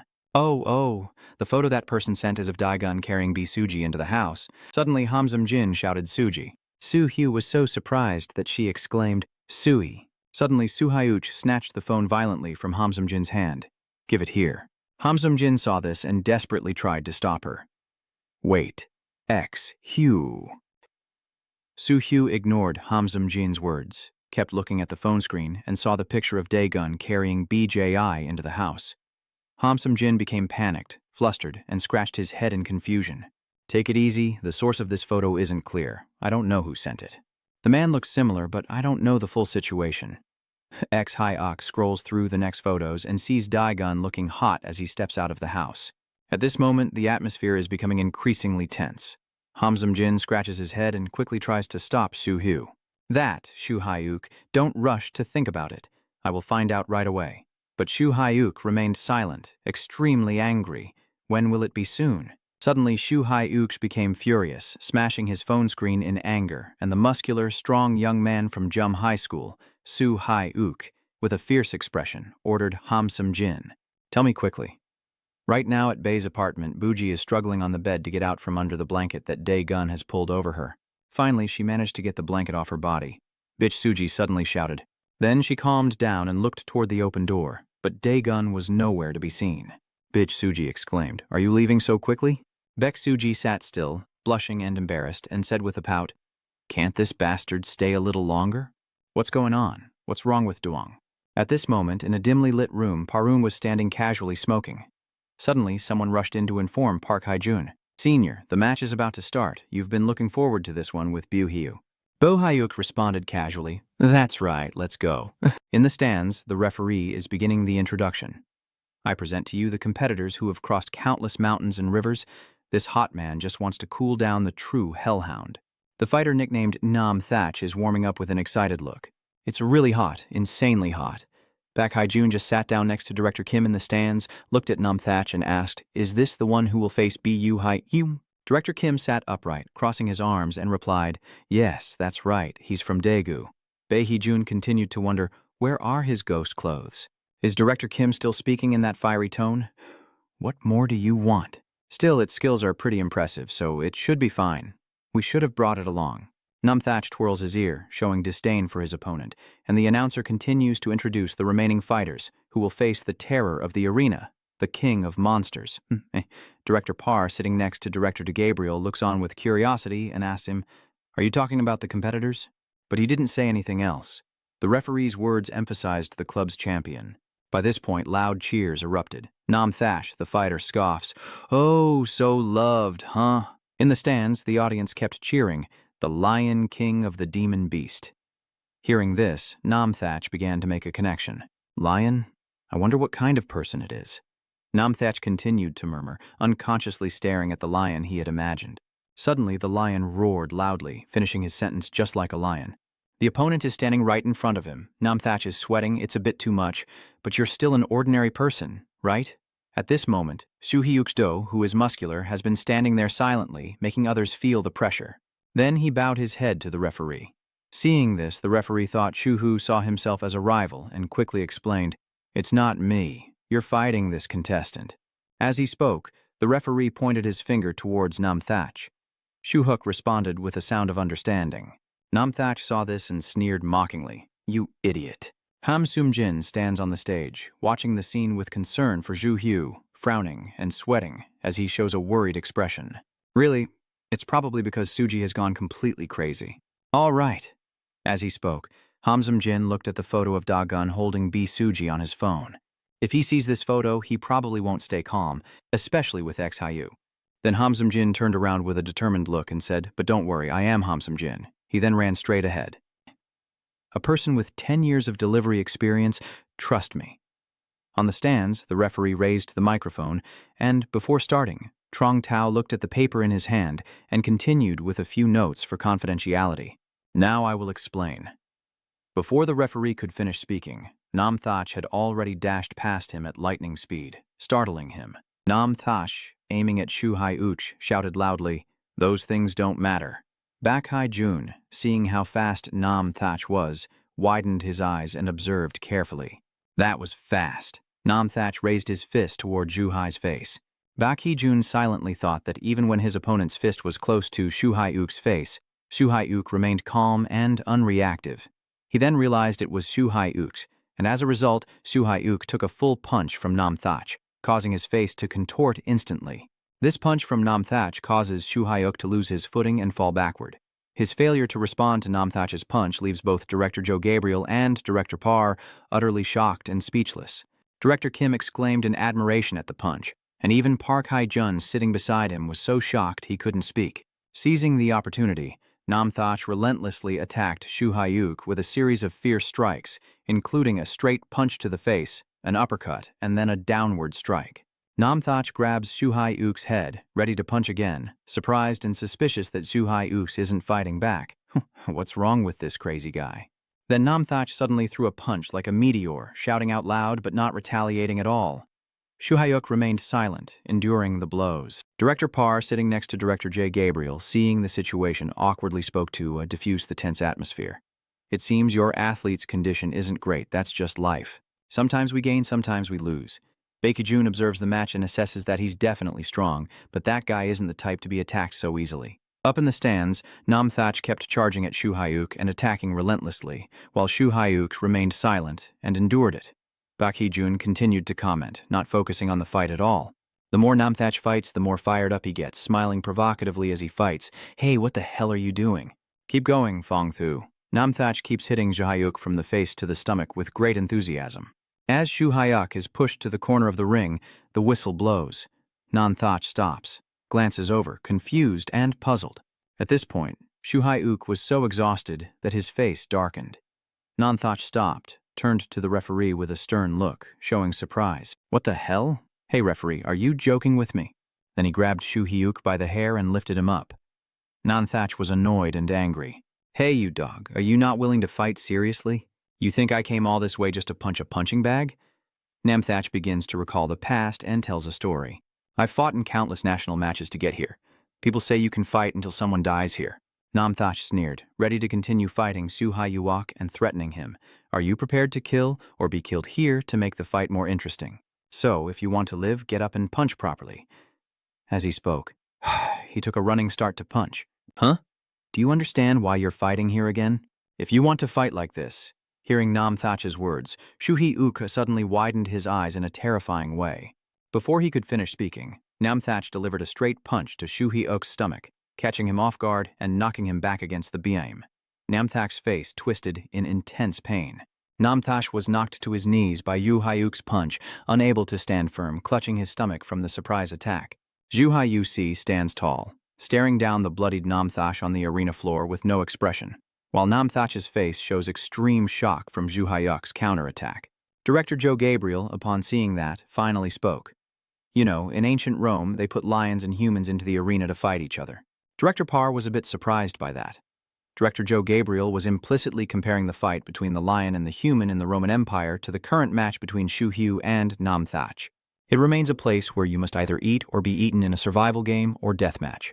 Right now, under the stands, Namthach was just punched in the stomach by Shu Hyuk's gang, but no longer has the strength to stand up. Director Gabriel turned to ask Director Parr sitting next to him. So which side do you think has won? Director Back, sitting nearby, hesitated, unsure which side to support. Of course, on the arena, Namthach slowly pushed himself up, slightly overconfident. Then Namthach staggered to his feet, wiped blood from his mouth, and looked at Shu Hyuk with an annoyed expression. This kind of punch is nothing. Now you want to fight? Then he glared, his eyes turning more terrifying, veins bulging on his face, muttering, Fine, from now on I won't hold back anymore. Back. After saying that, he crazily charged at Shu Hyuk and clenched his fist, shouting, I will kill you. Seeing this, Shu Hyuk remained calm and, in a flash, quickly dodged to the side while simultaneously throwing a punch at Namthach's biceps. The punch was so powerful it affected the bones inside his upper arm, as if they were about to break. Namthach screams in pain, his eyes rolling back, his arm flung backward as Shu Hyuk continues to strike, targeting his ribs and causing him intense agony. This attack directly caused his ribs to crack. Namthach, bleeding from the pain, continued to suffer, so overwhelmed that he could no longer stand and dropped to his knees. Seeing that, Shu Hyuk looked grim and slowly approached him. He then grabbed Namthach's head with his hand and forced him to look up. Namthach was now so scared he was crying, trembling as he raised his hand to beg, Wait, Lung, stop. Namthach tremblingly pleads with Shu Hyuk. But before he can finish, Shu Hyuk punches him directly in the face, causing blood and shattered teeth to fly everywhere. Shu Hyuk ignored his pleas and delivered another punch to his face, knocking Namthach flying backwards. Director Joe Gabriel, seeing this, continued the story with Director Parr about humans. Even a light attack from a lion can be deadly and threaten lives. Director Joe Gabriel continues, On the arena, humans and lions do not compete with each other, and no one expects humans to win. He crossed his arms, looked down at the audience with a smug expression, and smiled, a dangerous smile. They will witness the Lion King hunting, just for entertainment. Back in the arena, Namthach couldn't stand up, still vomiting blood from Shu Hyuk's finishing move earlier. Shu Hyuk slowly approached to check on him. Shu Hyuk walks away with a gloomy expression and asks him, What is your name? Hearing that, Namthach trembles and answers as best as he can. Namthach. Shu Hyuk continued to ask him, Did you ask me that before? Hearing that, Namthach became frightened and glanced at Shu Hyuk. XHUK continued, explaining why I could come this far. I have a beautiful and adorable younger sister. Because of her, I can do anything. Aren't you curious to see how beautiful she is? Shu Hyuk is so calm, it's terrifying. I want to show you a lot. But unfortunately, Shu Hyuk keeps going. The reason you came here is because Shu Hyuk said something that made Namthach extremely scared. Sweating bullets, to fight until death, right? The 4 words fight to the death that Shu Hyuk emphasized made Namthach tremble with fear. He looked at Shu Hyuk as if he were staring at a lion targeting its prey. The brave warrior drew his sword, but just after facing the lion, he was immediately struck and had no choice but to accept death. Namthach appeared terrified, retreating and begging. No, we don't need to fight anymore, I don't want to. Namthach's pleas go unheard by Shu Hyuk. Shu Hyuk keeps advancing, making Namthach cry out in fear. He pleads, Please, I beg you, please have mercy on me. Please, he's screaming everywhere, stop the match right now. But the referee only looked at him coldly without replying. Namthach cried desperately with a distorted face. He shouted, I will die, let me out of here, help me now. Zuck was holding Namthach's leg. He shouted desperately, I will pay back all the money. Take everything you have. Shu Hyuk grabbed his ankle and responded, Very sorry, but it's not possible. Shu Hyuk's expression now is extremely cold and sinister, making others shiver just looking at him. You know, these matches usually bring in a lot of money. Shu Hyuk's eyes lit up with a cold, bloodthirsty smile, now able to buy delicious food for Bisuji. At school, in Daegun's classroom, Manho Min and Bang Hung come to find Daegun. Is Daegun in the classroom? They're probably studying again. Seeing the scene of the whole class lining up, Manhwa exclaimed in amazement, CLGT. Kim Do-hun saw the 3 people arrive and reminded them to line up properly. The one behind must not cut in line and go to the end quickly. No hands should be raised to greet the king. Did you hear that? Move quietly now. When Manho's group arrived, they wondered if the king thought Daegun was already in line. At this moment, Daegun's pencil broke while he was writing. Daegun sighed, I can't take it anymore. Then he turned and said, don't you see I'm doing my work? Stop bothering me and go somewhere else. The guys in the class are flattering everyone. No. Are you guys armed? You need to listen to the end first. That guy pushes in. Get out of the way, it's my turn. Listen, you don't need much, just a little. Everyone is arguing. Step back. I'm not talking about those cultivation sects because we already have a second-year guy. They're pushing each other to get a chance to talk to Dawn. From the back of the class, a fierce female student approached while the blonde-haired boy still clasped his hands together, begging. Therefore, even the smallest help can be useful. That third-year guy has left, so let's take this opportunity. As soon as he finished speaking, he was kicked right in the face. This kick made him fall to the ground. Turns out that was B. Suzuki. Bitch Suji tucks her hair away. Don't annoy me and just leave. The blonde-haired guy covers his face and yells, you crazy bastard, what are you doing? Do you want to die? Damn it. Then someone stepped forward and grabbed his collar. This is my business. Fuck you. I'm the one who kicked you. Bitch Suji turned to Daegun. Hey, Daegun, look at me. No response received. She immediately grabbed his collar and pulled him over. Are you ignoring me? Daegun took off his glasses, looked at her, and complained that he just couldn't study. Dawn's expression just now made bitch Suji feel shy, and she muttered to herself, ha, what kind of situation is this? So handsome it's annoying. Daegun asked coldly, what's wrong? Bitch Suji clenched her fists and shouted loudly. Yesterday B.I. shouted because he was too passionate and broke the bed. That statement made everyone fall silent. Everyone was shocked to hear this. Even stabbing Min-ho was completely surprised. Baek Suji, feeling embarrassed, turns away. You have to take responsibility. Daegun froze in place as if he couldn't believe his ears, sweat pouring down like rain. Daegun exploded, asking what he was talking about. Nothing happened that day. Suji-bae turned back to face Daegun and said the blanket was soaked with sweat and hard to wash. Ham Sanjin sat silently, listening to their conversation, clenched his fists, furious that he couldn't believe it. But how could this be? Calm down, Ham Sanjin. Suji has grown up now. Speaking of growing up, Ham Sanjin remembers the day when he was eating rice and Suji ran over calling out to him.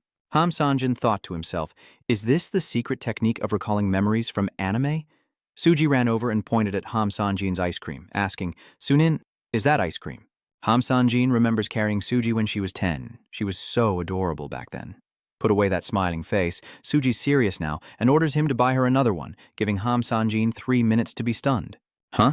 Then she kept kicking me non-stop for a long time. Do you understand what I'm saying? It hurts to remember. Ham Sanjin quietly thinks, Suji used to be so adorable. Now Ham Sanjin stands up, stay calm, it doesn't matter anymore. I think even though it's the truth, I can't just leave it be. Daegun noticed Ham Sanjin's actions. Seeing him go outside, Daegun wondered, hey, that friend just went out there. Hey, where are you looking? Daegun replied, he's in the same class as me? No, that's not right. Lee Sung-hun speaks up now. Sorry to bother you. Daegun was surprised. Lee Sung-hun. Jongmin, standing behind Sung-hun, asked if you were a student in this class and what you're doing here. Lee Sung-hun didn't answer and just said, yeah. Is everyone here now? Coincidentally, he asked if everyone is free. We need to discuss something. Okay. Everyone except Suji. Suji shouted. Why is that? But she still isn't allowed to go with us. Talking loudly in the room. What's going on? Lee Eun-ung solemnly said, that guy is Ham Sanjin, a third-year student. He guesses that the third years are starting to act now. Dongmin nervously asked, what? A third-year student suddenly cut in. Why would a third-year pretend to be a guy? That's really scary. Lee X. Eung-hun explains that because of his unique appearance, he has become Byok's errand boy, which means he's here to investigate Daegun. If you take any action, the third-year students probably won't stay still. Specifically, Bak Sui-uk and his 4 subordinates are commonly known as the 4 Origin Marshals. Bang Hodong scoffed after hearing the name. Are you kidding me? Are they really in third year? Dongmin also thumbs down. Manho sat boredly. From Yuan Soi, I really hate that stupid nickname. I heard they've known each other since elementary school. Youngmin looked at Daegun and said, if there are only 4 of them, it should be quick, right? We can handle that Juyuxi quickly, right? Daegun sat down and Lee Sung-hun said, they shouldn't be underestimated. They only have that childish nickname and few people. You know that Jurion now rules the Daehaeon area, right? he explained. That means Bui-uk and his 4 subordinates control the entire Daehaeon with just 5 people. And Lee Seung-hoon's expression is serious. Those 4 are on a completely different level compared to the second-year students or any other guys they've fought so far. Can Dae-gun finally speak up now? He asks a completely off-topic question. When is the exam? Lee Seung-hoon helplessly replies. What's the point of asking in 3 weeks? Dae-gun replied seriously. I have to study for the upcoming exam, that's more important. Just tell the 4 of them to come here quickly. Dae-gun's response made Lee Seung-hoon secretly admire him. When it comes to studying, he's serious and keeps his word. Then Lee Seung-hoon told Dae-gun if he wanted to, he could borrow his notebook. Dae-gun stood up quickly and shouted urgently, What? So you actually let me borrow it? Someone like you deserves to have a lover. Do you want me to hit you? I want to learn quickly. Lee Seung-hoon pondered. I also want to give them a blow, but I already sent the bait photo, yet I can't tell what they're doing or where they are. I wonder what has happened. The scene shifts to that evening. Ham Seung-jin texting in the 4 generals chat group, wondering what they are up to. He's frustrated. Damn it, they're ignoring him again. And Hagen, that guy just loves to talk, huh? Ham Seung-jin thought to himself, if I tell Sui Wok it's not allowed, he's busy already, so I have to handle this myself. Students are leaving from one training center and a group is chatting together. Today was really boring. Want to go to a coffee shop? The other person replied, Fine, I have to go to training now. Were they surprised?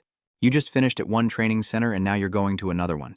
They just chuckled, you know my mom. Oh yeah, really. The conversation continues. You're the strange one. Who wouldn't be willing to study to death here? Oh, right. The training here is crazy, but after leaving the center, I still walk home alone, quietly. As I pass an alley, a robbery is happening. Hey, idiot, I told you to give me the money. The boss continued, really disappointed. It's all your fault. Merely, how do you plan to take responsibility? Seeing Nambi pass by, he called out, that guy with glasses, the one with the black backpack wearing a white shirt, gray pants, and black shoes. You're the idiot, you. Han Nambi stops and points at himself to confirm. The guy says, yes, it's you, come out here. He said to go back and head towards that guy. The gang leader mocks and looks at his face. He sneers, with his shirt buttoned up to the collar like that. You must be the model student type, right? When Han Nambi stepped forward and stood in front of him, he was amazed. What is this? You're taller than I thought. Does this kid do gym? He glanced behind him, even though everyone here is pretty weak. This guy's a bit different, huh? One of the gang muttering about a mugging. What are you wasting time for? Hurry up, take his money and let's go. Han Nam-bi tilted his head to look behind the man blocking his front. The man pounded his hand on his chest. Did you hear me? Hand over the money and the iPad. What are you looking at? Han-bi didn't respond, just looked at the gang of thugs standing and laughing happily. This gutsy kid is pretty brave, huh? He patted Han Nam-bi's face a few times, cursing and understanding the situation. How many slaps does it take to wake you up? Immediately, Nambi grabbed his hand, broke his chest, causing him to cry out in pain, then delivered a straight punch to his chest, making the thug vomit and fall to his knees. Hey, are you crazy? Do you know who we are? Nambi unbuttoned his shirt slightly and irritably asked, Are you ready? Getting all the way here must have been tough. Are you guys sneaking in? The boss standing behind with his arm around a beautiful girl orders, Hey, if you're not going to do it right, don't waste time. He confidently used this dog and then left. The followers all obeyed in unison. All right, Nambi, put down your backpack. The muggers rush forward while demanding money. Are you so impatient? Just leave the money carefully and get out of here, you bastard. Just kill them all so they're out of the way. Every attacker who charges at Nambi is taken down instantly. One after another they come, as he skillfully dodges punches from the left and right, moving forward. Nambi easily dodges all their attacks and then counterattacks, twisting their bodies like squeezing a lemon. One after another, they got beaten up, thrown around like balls by Nambi. Soon, the other 3 gang members involved in the robbery were beaten to the point of being unable to stand. The boss was caught off guard. They were getting their asses kicked. The girl beside him is scared. The boss pulls out his knife, frowning. Everything is mine. Just a little scratch, and this dog will be obedient. Nam-bi, expressionless, said that only professionals have the right to use weapons. Before he could finish, the boss suddenly lunged at him with a knife. He aimed straight at Hanambe, who was deaf and mute. The bastard. Nambi quickly dodged to the side, then grabbed his hand to make the knife fly away, delivered another punch to the chest, and finally knocked him down, leaving him motionless. The girl following him, recording on her phone, was startled and frightened, saying, You? I've recorded everything. If I report you, you won't live peacefully. Nambi slowly approached, causing her to panic and step back, unable to get closer. He knocked her phone out of her hand, making her so scared she fell to the ground and fainted. Nambi fingerprinted the phone, found the video, and immediately deleted it. At this moment, he noticed the person behind covering their mouth and disappearing. It's Ham Sanjin, who isn't scared at all. Did they find out? Nambi asked back, Ham Sanjin, why are you here? Sanjin is furious, pointing at Han Nambe and shouting, you should be the one asking that. Why are you here? You didn't even bother to send me a message. And the Four Origins Marshal is at school too? Han Nambi remained silent without answering. Why is that? You won't get special treatment just for going to school, Nambi replied indifferently. Just say what you want. First of all, since this is an emergency, I'll let it go this time. There's a new student who transferred in and he already defeated the second-year students, he continued. Moreover, when Shui Wok is not at school, it pretends to be the leader of Jurian. Luckily, I have to go to school and teach the Nam's gang a lesson. No, I don't care about that nonsense. Sunin was surprised by Han Nambe's response. What's the issue? Establishing order at school is just a trivial matter, huh? Han Nambe picked up his backpack and interrupted him. Tell Ham Sin that he said he doesn't want to be in the pencil case with you. Go find someone else. Sanjin, angry but helpless, cursed out loud. Damn it, I won't forget this. After saying that, he ran off. On the way, Sanin was texting while lost in thought. It's no use. I thought at least he would understand. He believes that 3 out of 4 marshals are crazy, but I have no other choice now. This guy is rarely here, but his skills are very reliable. In the dark room with no light, only shadowy figures can be seen moving around. Suddenly, a phone screen lights up, and at the same time, someone is being slammed face first into the edge of a table. Den, holding the person's head, notices the phone and asks, What's that? Who's calling? Then he picks up the phone. Hey, why do you keep calling me like that? He continued. Oh, I forgot. I'm busy right now. Just send me the list and the number of people to kill. Even so, I can't guarantee it. The guy on the phone is Hagen, one of the 4 martial generals. The sky is clear today, with big white clouds gathering in the sky. The beauty of nature is truly wonderful. How peaceful is the school campus? The couple Dongmin and Bang Hodong are walking through the school corridor. Both of their faces look exhausted, as if they need to recharge.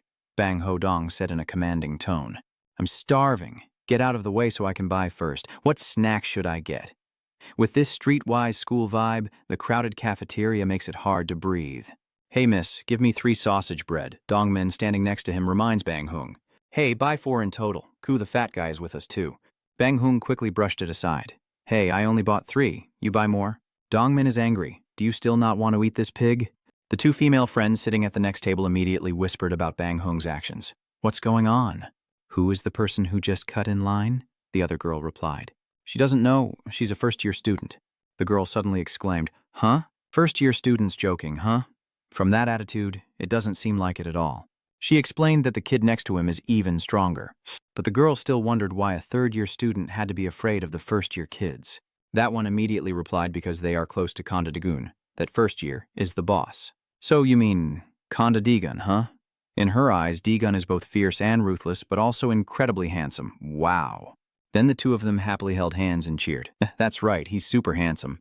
Up close, they look even cuter, but it's really annoying. Their playful teasing surprised the person on the right and made them wonder what they were doing. 2 male students passing by glanced at the 2 girls happily chatting and joking around. One of them asked, Have you heard about this? He said Suji and that first-year kid are crazy. How could they stand up to Suji? The other replied, Yeah, I've heard the story. Next to them, Sanjin sat at the nearby table, seemingly eavesdropping on their story. Maybe he hasn't heard this one either, and his stomach clenched as he muttered to himself, Oh my God. The 2 guys have gradually moved away from their stories, but they still haven't stopped. Oh, I wonder if he's still alive and what bitch Sui Uk is doing. Can you believe it? Sanjin suddenly stands up, looking anxious as he urgently calls someone. A first-year student dared to punch a second-year student. I'm telling the truth, I'm just so worried I'm trembling. No, Kwang is the bald guy, Sanjin shouted loudly. Stop talking nonsense. What needs to be done now? In room 11, the door opens and a sound is heard. Are there still other experts in grade 11? Manho is standing with his friends discussing that. Now he knows. Ung Hoon is sitting quietly listening to what they're saying, and Dam Chio suddenly speaks up. That's right. I overheard while looking for more information about the 4 martial group. This is the first time I've heard about this, and I don't know who that monkey is. He said there's someone named Chun Sim. Dongmin leaned against the table when he heard the name Chun Sim. Bang Hodong was surprised and asked again, Chun Sim. Ung Chun Sim. Yeah, his name sounds a bit rough. Suddenly Manho spoke up. Stop hiding its name, it's known as the Rough Warrior. It seems you're also a fighting machine at this school. When asked, Bang Hodong quickly replied, I didn't criticize his name at all. Dong Min also chimed in with Bang Hong. I mean, just hearing the name makes you act like you're ignoring it. D-Gun sat quietly writing, but still paid attention to what his friends were talking about. That's all? And then what? Shung-hun replied, I just want you guys to be more careful because there really are people like that. Moving to room 31, a group of friends in the cafeteria just discussed that ongoing story. Has that guy lately been acting so arrogant? That's right. How should we respond now? The two girls are speaking harshly to the two boys. Wong is so pathetic he can't do it alone and has to find allies to help him. You chicken. The two third-year boys are annoyed. Shut up. Don't take their side just because they're handsome. It seems that the third-year students are probably afraid of the fighting spirit of the first-year students, so they are planning a strategy to eliminate them. The male student continues speaking with fear, clearly visible on his face. So neither Sui Wok nor Tu Nguyen Soai is here. Only you remain Chun Sim. You are the only one who can help us. The big guy responds. Handsome guy, huh? The classmate scratched his head awkwardly. Well, he looks pretty handsome, but he's not really my type. The muscular guy responds. It's okay, go ahead. The classmate continued speaking. Yeah, okay, got it. You're so cute today. Chun suddenly opened the classroom door wide. Sunan entered the classroom and, not seeing anyone around, heard his voice shouting loudly. Chun Sim, I want to ask for your help with a first-year student named Kugan. Chun Sim was studying when he had to stand up and say, What's all the noise? Who is it then? Said a round-figured classmate. Are you done with your makeup? Chun Sim said dismissively. I messed up again today. Go check the mirror. Sin, I've been standing next to Chun Sim all this time, waiting for her to finish. So Chun Sim, can I talk to you for a bit? Chun Sim responded indifferently. Yeah. Sanjin begins to recount the whole story about a first-year kid named Kwon Dagon. Before he could finish, Sanjin had to stop. Maybe Chun Sim didn't care about what he was saying. Chun Sim was focused intently on his phone. So it turns out he's playing a video game. Chun Sim raised his hand in celebration, scrolling through the screen, then said, Well, then bring Tuningen Sawai along. Just call Bech Ziosh. Sanjin shyly scratched his head and said, You know Biuk is very busy. Chun Shin suddenly replied loudly. What? Even Martial 4 Elements is busy? Then she clenched her fists. No way. He must be taught a lesson. Where is he? I don't think we should handle it that way. What are you planning to do? The next room is the cafeteria where Konda Egon is eating with them. Since they are talking, I need to find a way to confront that person, named Chun Sim. My instincts tell me he's not someone easy to take down. Manhwa ponders. They say you have the ability to persuade Martial 4 Elements. Quagan doesn't seem very interested in this. Listening to this nonsense makes me lose my appetite. What's so great about it? At most, just one punch, and Chun Sim was already standing behind. Dagon heard everything he said, then turned around and saw Chun Sim, and they looked at each other face to face.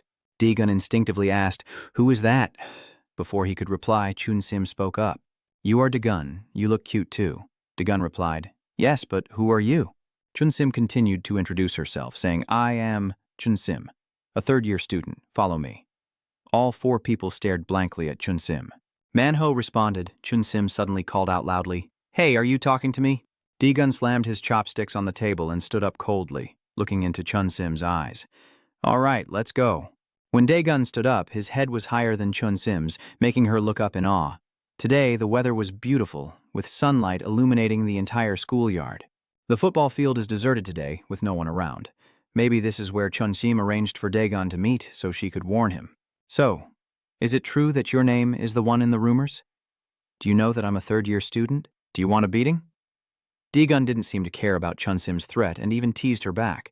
You're 20 years old now, little sister. Chun Sim, angry, kept uttering words turned into special characters.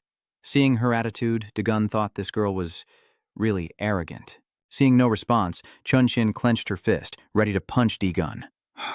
Why doesn't she answer me? Look here. The fist that was about to hit Dagon's stomach suddenly stops, and then lightly punches, as if Chun Sim is scaring her younger siblings. What did I tell you? She doesn't hesitate to punch hard. Dagon chuckled to himself, thinking silently. Is this even called punching? Seeing Dagon go silent, Chun Shim grew even angrier. Just say what you want. Yeah, sure. If things keep going like this, you'll be dead in no time, understand? She's like a barking dog. I give you advice because I'm worried about the first-year kids. Whatever it is, just stay quiet and don't be too eager. Then she hugged her head, turned around and walked away. This warning has gone a bit too far. I feel guilty, so let's stop here. Dagon watched Chun Sim do her thing, feeling confused inside because he didn't understand what she was doing or what she was trying to prove to him. Deegan clenched Chunsim's hand and pulled her back, asking where she was going and what warning he was supposed to give. I have something to tell you. Now Chunsim is confused by Deegan's actions and surprised that the two of them have nothing to do with each other except fighting. What do you mean? What do you want to say? Just so you know, I don't care about those pilots. Maybe so. Meanwhile, there was someone standing above, watching their every move and gesture. What is it doing? The mother is taking the little boy to the market. The boy suddenly asked, Mom, who is that guy? The mother hurriedly led her son away. Son, don't look. Deegan stared directly into Chunsim's eyes, trying to find out about the Four Origin Marshal. I want to learn more about those Four Origins Marshals or whatever they are. It seems like they're watching me. You take them here immediately. Suddenly, someone in a school sports uniform appeared behind Deegan and called him. Deegan involuntarily looked back and asked, What's going on? Why are you here? So it turns out this is Gunga. Gunga came to acknowledge Deegan. You really are a master of combat, so normal skills won't work on you. Even though these guys are not used to real combat, I have prepared a secret technique more destructive than any current skill. I ask in surprise, what does this have to do with that guy? Gusunga has assembled a team of 8 to take care of Dagon's child. Gusunga approaches and tells him that a step has been taken. He charged straight into his team, then leaned back onto his team, using their combined force to perform a powerful leap. The whole group rushed toward Deegan, then raised their legs to deliver a kick. Deegan swiftly pushed Chunsim away, dodging. At first 1 leg, now it's 2. Guunga is very skilled in fighting, but he didn't expect Deegan to have such incredible speed. He dodged and slid toward Guona's face. Realizing that Deegan was right in front of him, he seemed to have figured out what to do next. Suddenly, Deegan punched Gugu Sunga in the face with a powerful blow that sent Gungwa flying and breaking his wing, crashing to the ground. For Deegan, this seems like a trivial matter. He didn't have to exert much effort. His words about it being troublesome show his arrogance, but he is justified in dismissing others because someone with true strength isn't afraid of anyone. Suddenly, Chunsim collapsed to the ground, crying and pretending to be weak to get Deegan's attention, while Sanjin was hiding behind a tree, observing the situation to tell his friends about it later. That's just the way young people are these days. Deegan quickly went to help Chunsim up. Yes, I'm sorry. Are you okay? Can you stand up? Chunsim replied. It's not your fault. I was just startled. Suddenly, Sunjane rushed over quickly, shouting Chunsim's name, worriedly saying we need to go to the infirmary or the wound might get infected later. Can you walk? Chunsim shyly looked at Sanjin and said, Hey, no need, I'm fine. Sanjin shot a quick glance at Deegan, his eyes like bullets, as if blaming him for Chusim's injury. Dagon hurriedly explained, It's not my fault. Suddenly, Dagon recognized Sanjin. It seemed like he was the person sitting in my class. Once he realized he was exposed, Sanjin quickly pulled Chunsim away. You need treatment, so let's go. Gua lay there muttering to himself. So, your professional wrestling technique has failed. Which move should I try next? Deegan shouted Guzunga's name. All this is your fault. Do you want to die? I know everything. Get up, Gunga said to his team. This can't go on like this. Come here quickly. Everyone bow your heads. The subordinates dare not disobey him. There's a guy watching from the fence, sticking out his tongue weirdly and saying, Why is it him I thought I was here just to punish a noisy freshman? He looked extremely fierce. But what is with its gaze? It's a shame to have to take down such a good kid. The image of the young man in a varsity jacket with piercings all over his face suddenly appears as a teacher calls out to him, Hey you, I'm a teacher here. What are you doing? The boy turned around and the teacher immediately recognized him. Maybe I've met this guy many times. I'm here because people said there's someone suspicious. Is that you, right? The teacher shouted loudly. You rarely even go to school, and then a lightning-fast move appears. In the blink of an eye, the teacher is lying in the public area. The teacher sat up, fidgeting, and asked, What? Why am I lying here? Scenes of the school campus continue. Loud shouts have appeared. You're not allowed to do that, not allowed to fight with the teacher, right? That damn idiot. It's getting dark and Deegan is walking alone on the street. It's all because of crazy Gunga. It's too late now. I just want to finish quickly, but I don't understand why I have to explain everything. Gunga and his team are being punished by planting trees with their heads, and Gunga says, Do you know what, Deegan? Deegan asked, What's going on? Gusyunga said, You will soon face one of the 4 marshals, so let me tell you this. Are you planning to pretend not to know? Deegan felt helpless. Yeah, thanks, I'll tell them later. Gunga tried to hold on to Deegan, saying, This is important information, I'll wait for you. Deegan continued walking down the street, his thoughts flashing through his mind, thinking that it would really wait until after school, and even try to attack him with strange techniques. It was becoming more and more troublesome. He walks up to a convex mirror and checks his tattoo and hair. It's about time for a haircut, isn't it? I'm a student, so my hair can't be messy like when I was at the shop. I need to tidy it up. Suddenly, a young man in a newspaper boy outfit rushes toward me in the mirror. He punched hard at D-Gun in the darkness, but he dodged it. He quickly stepped back. D-Gun, the young man in the newspaper shirt, after the sneak attack, says, "What are you doing?" That guy froze for a moment before turning to look at him and say, "Tao ha, du me biet bo me la ide?" D-Gun replied coldly. "So what does that mean? You deliberately approached me without intending to tell me your name. I was just saying that you're overthinking it. Don't think too much anymore. Now that you know my name, it doesn't change anything." As soon as he finished speaking, the young man in the newspaper shirt kicked D-Gon. Fortunately, D-Gon managed to dodge that deadly kick. The fight was extremely fierce, with each move seemingly aiming to kill the other, but both possessed real combat skills and avoided many attacks. In Dagon's mind, he briefly wondered if this guy might be one of the four great marshals. He observed his appearance and movements and guessed that someone with such looks didn't seem like a student. Dagon thought that now he was alone and shouldn't hurt him, but he was attacking as if he wanted to kill. The young man in the newspaper shirt was extremely aggressive, with eyes like a hunting beast. Deegan kept a sharp gaze, watching every move of the opponent. When he saw the young man in the newspaper shirt lift his foot, he immediately threw a right punch at his face, thinking he couldn't afford not to hurt him. The school scene at night is very peaceful, but during the day it's so noisy. Ung-hoon waves goodbye to his classmates and heads home. On the street, he meets Gunga, who along with his teammates is still being punished outside the yard by Dagon, so he approaches to say hello. "Gunga, is it after school and you're still standing here?" Gunga looked and replied, "You saw it too. We're being punished and I haven't been allowed to go home yet. It seems Seung-hoon doesn't know about Dagon and Gunga fighting." "Who gave you detention? Did Dagon punish you for causing trouble earlier?" "Why are you standing here being detained?" Gu Sung-hoa replied. "Oh, Seung-hoon will explain this. As the boss, you have to behave properly. I believe you're not that kind of person." Gunga looked at Seung-hoon with a fierce expression. "I was made to stand still while they were training like that, which is a waste of time." Gung-hoa closed his eyes, looking helpless and unwilling, and said, "I wish I could sit down or do something right now." Seung-hoon scratched his head and smiled faintly, as if he understood what to do. "What were you and Dagon talking about earlier that took so long?" Gu Sung-hoa frowned and replied with a serious expression. "4 Prime Marshal, do you want to hear?" The younger brothers just carried out a punishment so intense they had to shout. "Someone said they can't take it anymore. Gu Sung-hoa, let us go home." Gu Seung-ga continued talking to Seung-hoon, ignoring the complaints of his subordinates. The 4 great generals are also known as the 4 Gold Waters, and they are friends who come from the same place. One of the team members, unable to bear the punishment, struggled to stand up, leaning on his knees and tiredly saying, "I'm leaving now, I can't take it anymore. Gunga, I'm out." Gunga seemed very interested in the 4 Prime Lords and wasn't paying attention to his surroundings, continuing. "At first, they were famous for being too strong, but recently there's rumors that they're cruel. That's what everyone is spreading." Seung-hoon hates it when people talk too much. He said sharply, "Don't beat around the bush anymore." Gusunga continued, "You probably also know the second name." Seung-gun wondered if he was criticizing Joman, but Gu Seung-ga denied it. That day in front of him, we were training as usual at the construction site. One of the team shouted loudly, "Then who?" Then a young man with red hair wearing a newspaper print shirt appeared. This is the aggressive youth who ambushed Dagon on the street. He has a tall build, wears extremely cool clothes, ripped jeans, leather shoes, and a tight-fitting shirt with a newspaper print. His muscular features are clearly defined as he steps onto the arena and loudly asks, "What are you guys doing?"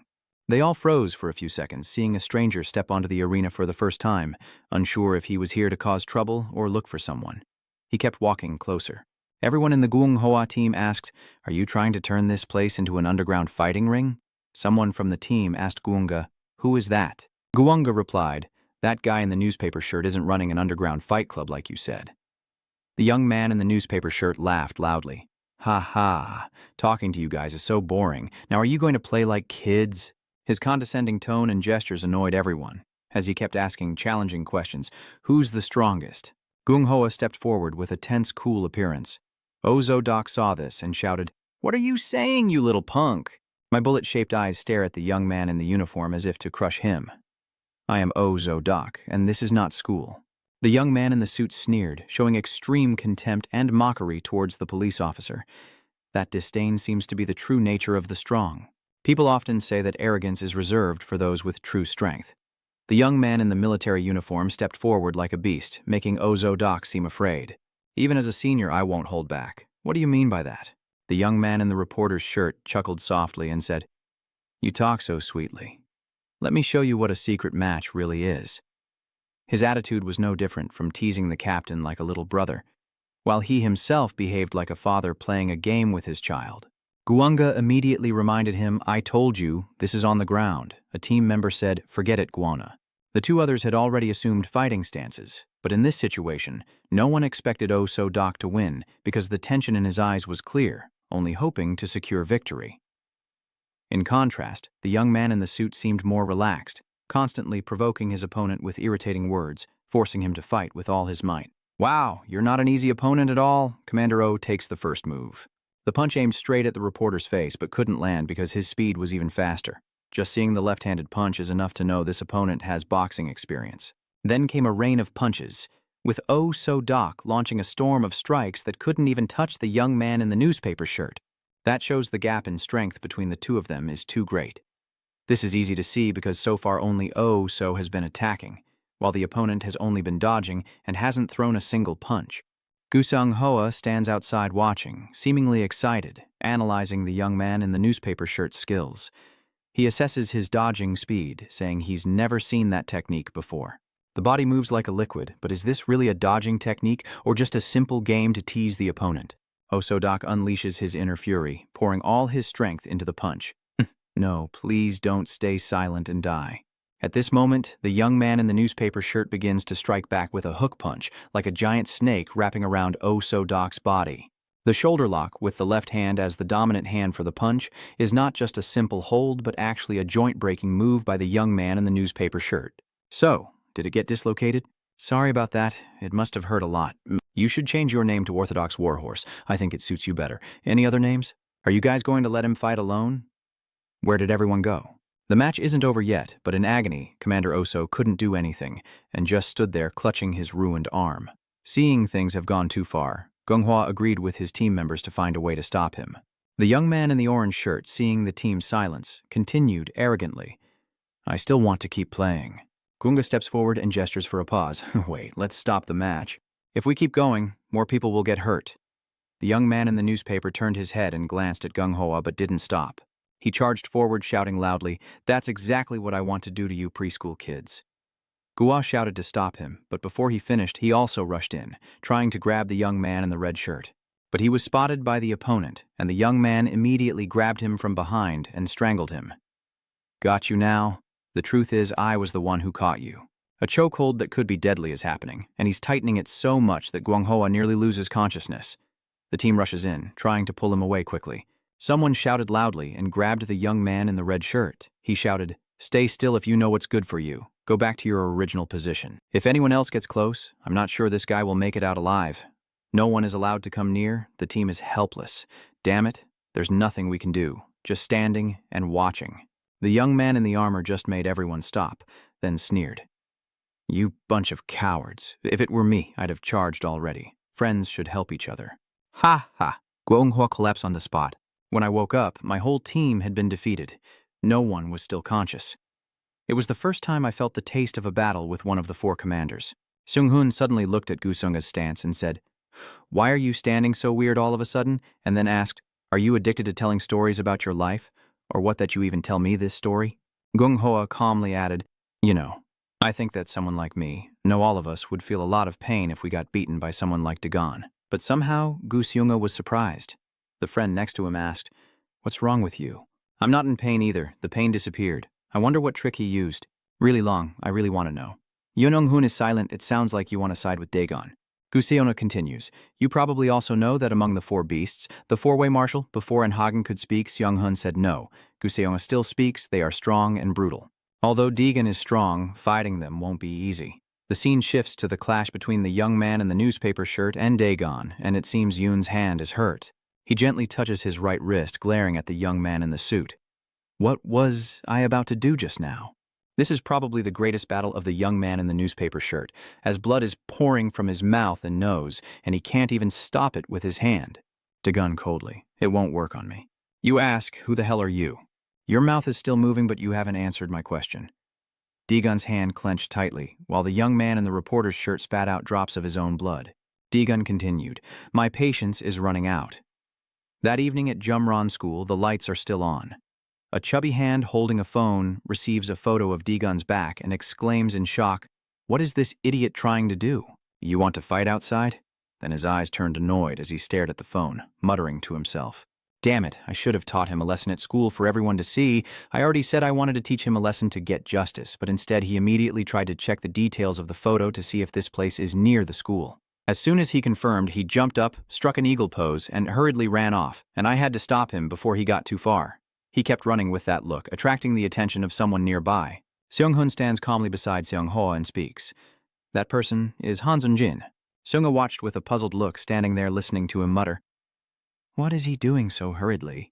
But it was as if he suddenly realized something in the silent atmosphere, and immediately he quickly ran after from behind, surprising Seung-hoa, who reached out his hand. "Where are you going, Eung-hun? Speak up, Eung-hun," in a hurried voice. "Follow me." Seung-hoa, with a serious expression, ran after him and hesitated slightly before speaking. "That's strange." But then he straightforwardly asked his question. "That little guy runs fast, huh? Not only that, he keeps chasing while wondering to himself, why run like that for no reason?" At the same time, from a street corner illuminated only by moonlight, a serious voice sounded. "Who is your father?" At this moment, Hagen still stands firm, even though his face is turned to the side with a hint of sarcasm. His hand clenched tightly. Then he sneered in contempt, the tension in the air thickening. He raised an eyebrow, looking up with a hint of annoyance. "I'm the one asking that question. Who the hell are you? Are you really a first-year student?" Then he wiped the blood from the corner of his mouth and glanced over. "Losing to a first-year student isn't a big deal, but you don't look like a first-year at all." Hearing those words, he immediately became alert, with a serious expression, secretly thinking with tension. Does he suspect my age? But they probably don't know anything about the project, right? This body and strength are definitely a bit too much for a first-year boy. Then he imagined some younger celebrities. Compared to them, the 16-year-old world-famous fighters, he still felt a bit nervous and avoided eye contact, but he tried to keep calm and reached up to touch his face. "So it's not much different from me. Probably won't get noticed either, right?" And Hagen sneered arrogantly as he looked at him with a smug tone. "Where are you from?" I won't answer, just reassuring myself inwardly, staying calm, nothing to worry about as long as I don't get hurt. Dagon remained silent, thinking to himself before approaching Hagen. This will be the final blow. He didn't bother to say anything, just sarcastically praised him mockingly, thinking he looked quite impressive too. Then you sneer and chuckle maliciously, preparing to strike with a dangerous tone. Your eyes. As you spoke, you swung your hand and charged forward with a crazed, excited smile, likely delivering a swift kick right to your chin. His figure suddenly passed by, causing Hagen to fall flat on the ground with a loud thud. He turned back indifferently and asked coldly, "What were you about to say just now?" Knowing Hagen couldn't answer, he kept asking, "What did you say?" At that moment, Suman's worried voice immediately rang out, and Hagen, seeing Dagon standing right in front of him, was stunned, but he looked at him indifferently, not understanding anything. He was confused and terrified, softly saying, "Huh? Could I have lost?" At the same time, from behind, Sunga and Sung-hoon caught up and called out Daegun's name. But as soon as they saw the scene in front of them, both of them were stunned, and Sunga nervously spoke up. Hagen, the Four Origins Marshal, has defeated even Hagen himself. At the same time, in the arcade, a small hand holding a gun is shooting at the snake on the screen. Soon after, the snake was in pain and died, and the player cleared the level. Jongshin happily placed his hands on his hips, laughing loudly and feeling relaxed now that the stress was gone. Then she thought of his cold as ice face and muttered to herself, "Almost going crazy over that first-year kid, but after all, he's my junior, and since I'm the senior, I shouldn't argue with someone younger." Soon after, Chum Sim rolled her eyes, put her hand in her skirt pocket, and kept muttering to herself, "I guess having such thoughts means you're starting to act like an adult." Chum Sim crouched down, inserted another coin into the game machine, and sneered at Sunjin. Ham Sunjin is only in his third year. He can't have such mature thoughts. Calling the marshal just to fight a first-year student? Are you planning to kill him or what? He muttered to himself as Chum Sim's hand started typing on the electronic box in front of him, sounding annoyed. Do you not know how powerful the fourth marshal is? Back at the fork in the dark, deserted road, Hagen's figure still lay there, motionless as Dagon's voice echoed. What did he say? He casually looked at them and asked indifferently, "Is this guy Hagen from Marshal Tu Nguyen?" "Yes, that's right." Seeing that, he stepped forward, reached out his hand, and casually called out, "Hey, are you just going to stand up and sleep here?" But suddenly a large floral blanket quickly wrapped around his arm with a wide-open mouth. His hand was grasped tightly by Hagen, the other hand clutching his shirt collar, surprising him a bit. But then he reacted quickly, reversing the situation and grabbing the fierce blanket's edge. As soon as he grabbed it, he squeezed tightly. Then, due to the rapid speed, only a blur was seen passing by, and he threw Hagen to the side. You also managed to land successfully thanks to your agility. Your muscles are clearly defined as you smile excitedly. That was a quick reflex, I asked with a bit of annoyance and indifference. You're only waking up now? But Hagen seems surprised as he reminds you to wake up. Then he immediately covered his face and sighed in disappointment. I see now, damn it. Then he ran his hand through his hair, raised his head, and revealed a pleased smile as he looked at him, all because of the side effects of the medicine. His face remained indifferent, but a flicker of attention appeared when he heard Sin's voice from behind. Anha approached him, questioning irritably, causing Seon to look over as well. I told you to handle him on campus, so why didn't you follow my instructions? And Hagen glared at him angrily, trying to intimidate. Hey, pig? Be careful with your mouth or you'll need to choose your spots when fighting, so go ahead and fight yourself. Are you on drugs? He replied casually. I naturally put my hands up to ruffle my hair. You really don't know. You're too naive. My son uses it whenever he faces someone too strong. And Hagen put his hands behind his head, glaring at Dagon with dissatisfaction. This guy isn't an ordinary freshman. He's not a snack. But then I get excited and thrilled, speaking in a dangerous tone, because he's a perfect dinner for me. I also stared straight into that gaze. A sense of helpless worry appeared as I listened to him speak. This first year isn't an ordinary guy, I understand. Soonjin immediately turned to Seung-hoon and shouted loudly. So hurry up and finish him quickly and see clearly how your friends got beaten. Seonga and Seung-hoon still stand there, calmly listening as he boasts. Why not strike first and put him in his place? These first-year students are so rude, so let them see how powerful third-year Marshal Tu Nguyen is. Then Suman proudly pointed at him and the guy. You're probably doomed now, kid. I've also realized the problem now. He licked his eyes, looked, and then thought to himself, so he's only serious now. He does look more focused than before, but something feels truly different. The very next second he thought to himself and threw a hook at him, but of course he would notice and dodge the punch immediately. His eyes and smile are full of cunning as he glances at me, then Hagen's hand quickly wraps around mine. He tightly grips his and Du's hands with an excited face, his other hand clenched behind him to strike. To see how you dodge, but then his eyes caught on your actions, there's no way out.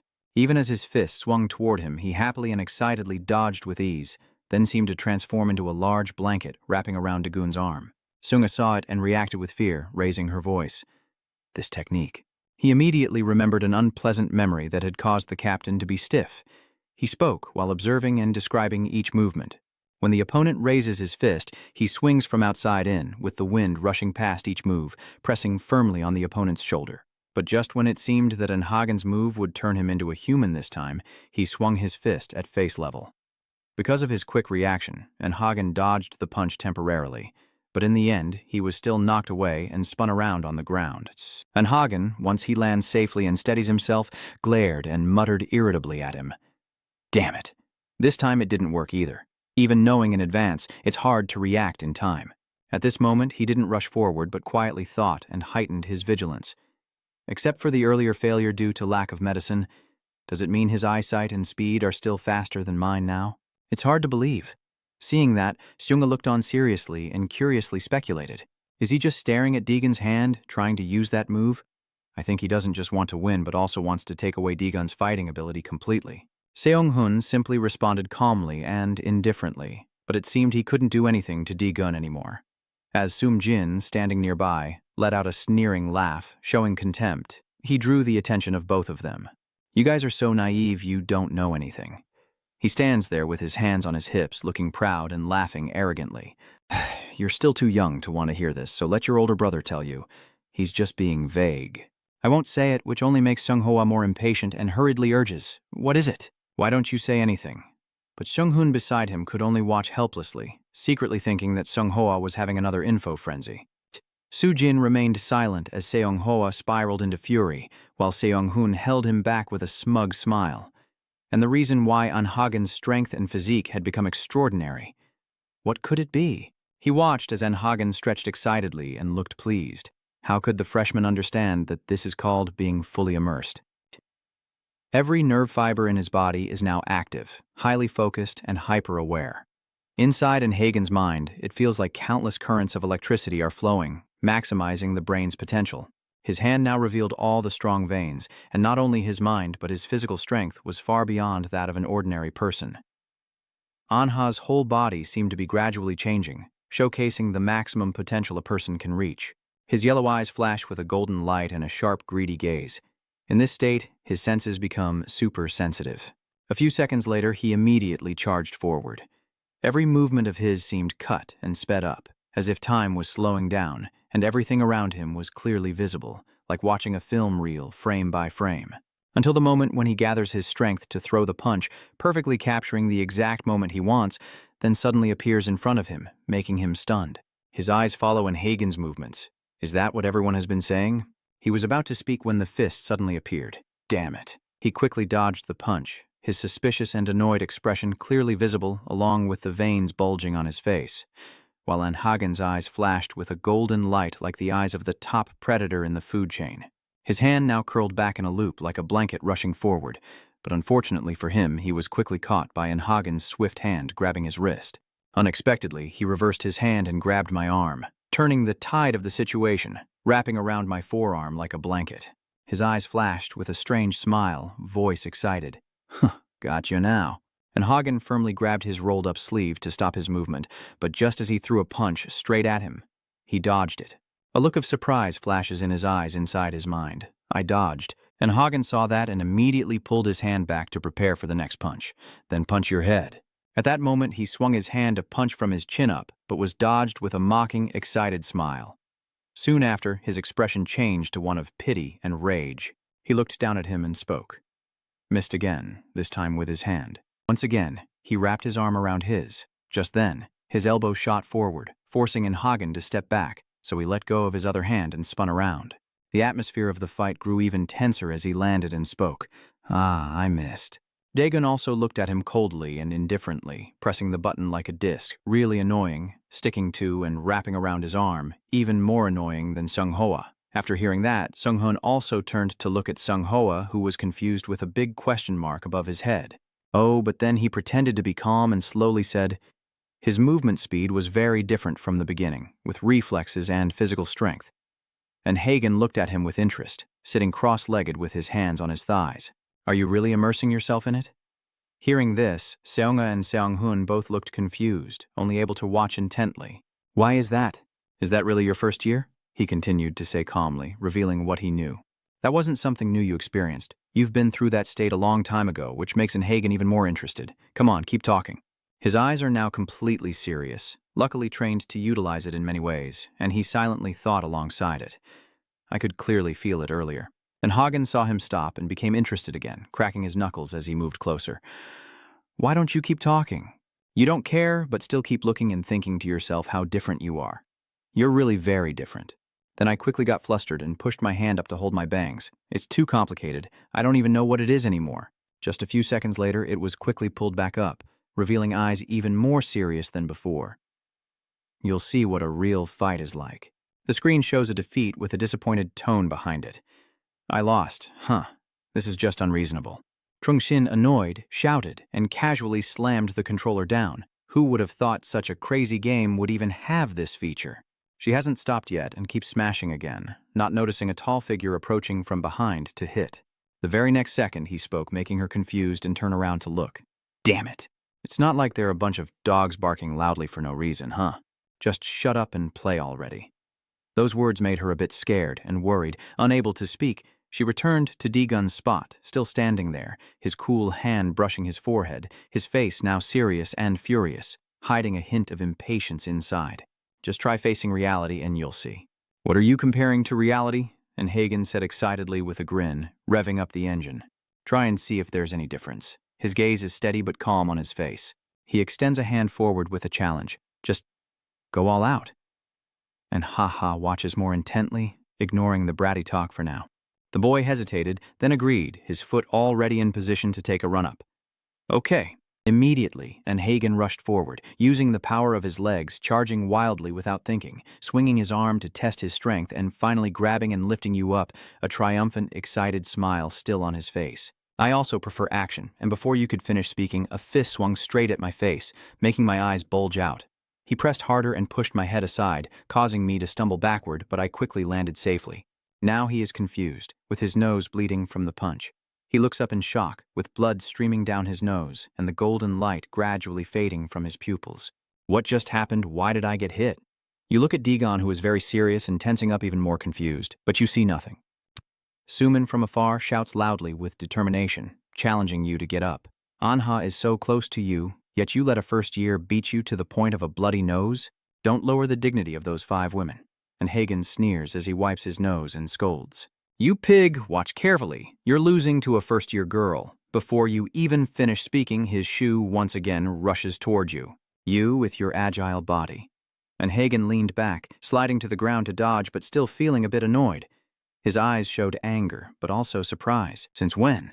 Less than 10 seconds later, Dagon immediately charged forward and threw a punch. He saw his fist coming at him, panic-stricken, trying to think of a way to dodge, but at that moment he only managed to lean back to avoid it. And Hagen quickly stepped back, eyes sharply fixed on him. What the? How is this bastard suddenly so fast? I was trying to trap him, but his long legs moved to find an opening to grab. Your eyes suddenly widened in surprise. You quickly wrapped around his leg. His hand tightly grips Dagon's calf. And Hagen laughs with excitement as he finally catches him. Before he could finish his sentence, he immediately kicked you away, causing you to hit the wall with your back. And Hagen's face showed a look of pain, trying to endure it.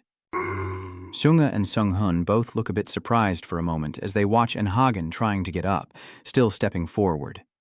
And Hagen's face now is filled with pure anger as he stares directly at Dagon. Something feels strange. He looked down coldly and spoke indifferently. What are you doing? Fight properly. He didn't change his attitude and continued to speak coldly as he approached Hagen, because I have something I need to confirm. Before he could finish speaking, he spun around and kicked at his leg. As soon as his leg completed a full turn, he stopped, then used the momentum to grasp his fist and punched directly at him. The punch kept coming, but Hagen's expression began to change. Their eyes locked and his gaze now flashed with a white light, like a snow leopard stalking its prey. The next second, he stood upright and punched straight into your chin. Anha looked down with contempt. His legs quickly spread to stay steady, his hand still clenched as he swung again, and then his fist appeared right in front of his face. But his punch was faster, hitting him directly in the face, while his head had already dodged earlier, causing Hagen's face to be struck again and blood to spray out.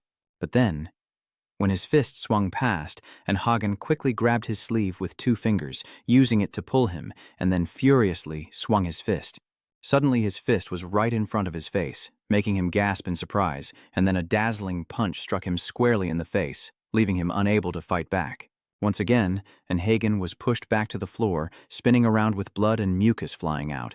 But after that punch, he still slowly got up and stared fixedly at him. Seeing the punches that just happened, Suman was shocked and worried about Hagen. What's going on? Is Hagen being pushed back while in a focused state? At this moment, he can only struggle to push himself up with his hands, crawling up painfully, silently cursing inside. What the hell is this unreasonable thing?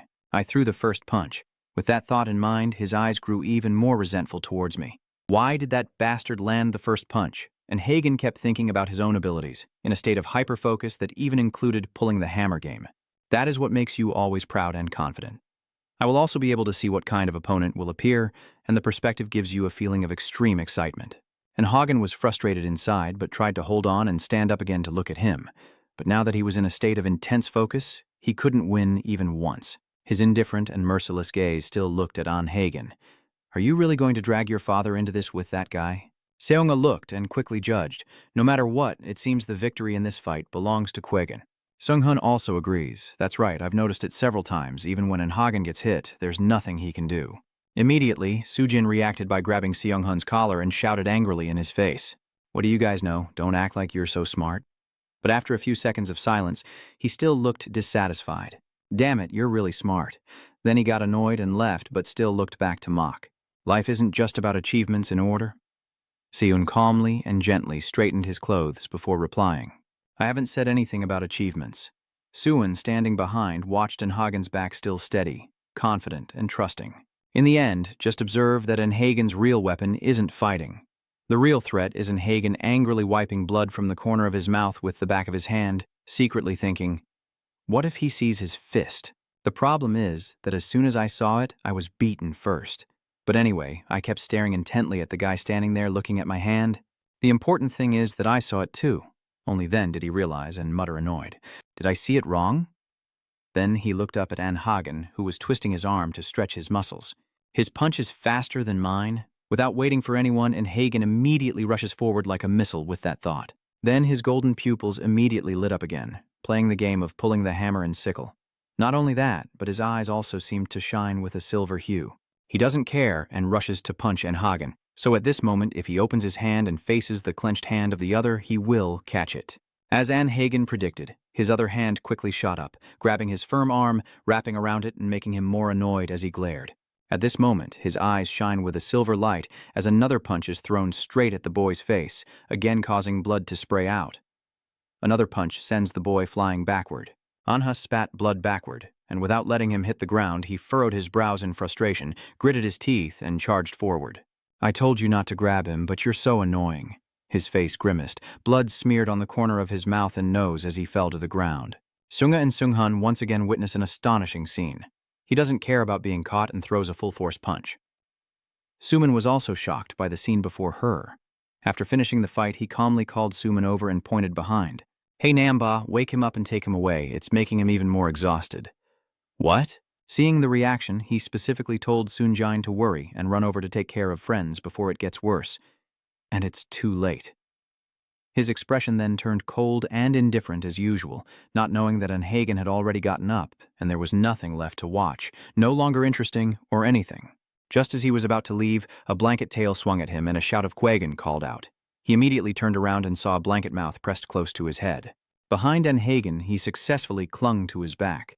Hagen smiled excitedly, gripping his neck with his hand in delight. You understand, right?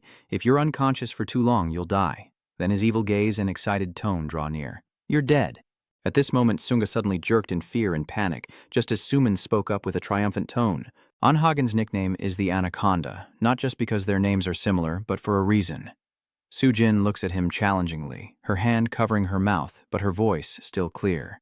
But since you're smart, you should know what that is. If caught by the anaconda, you'll see what happens. Animal behavior is studied by scientists. The anaconda snake wraps around any object and tightens the more it struggles, leaving the object unable to move.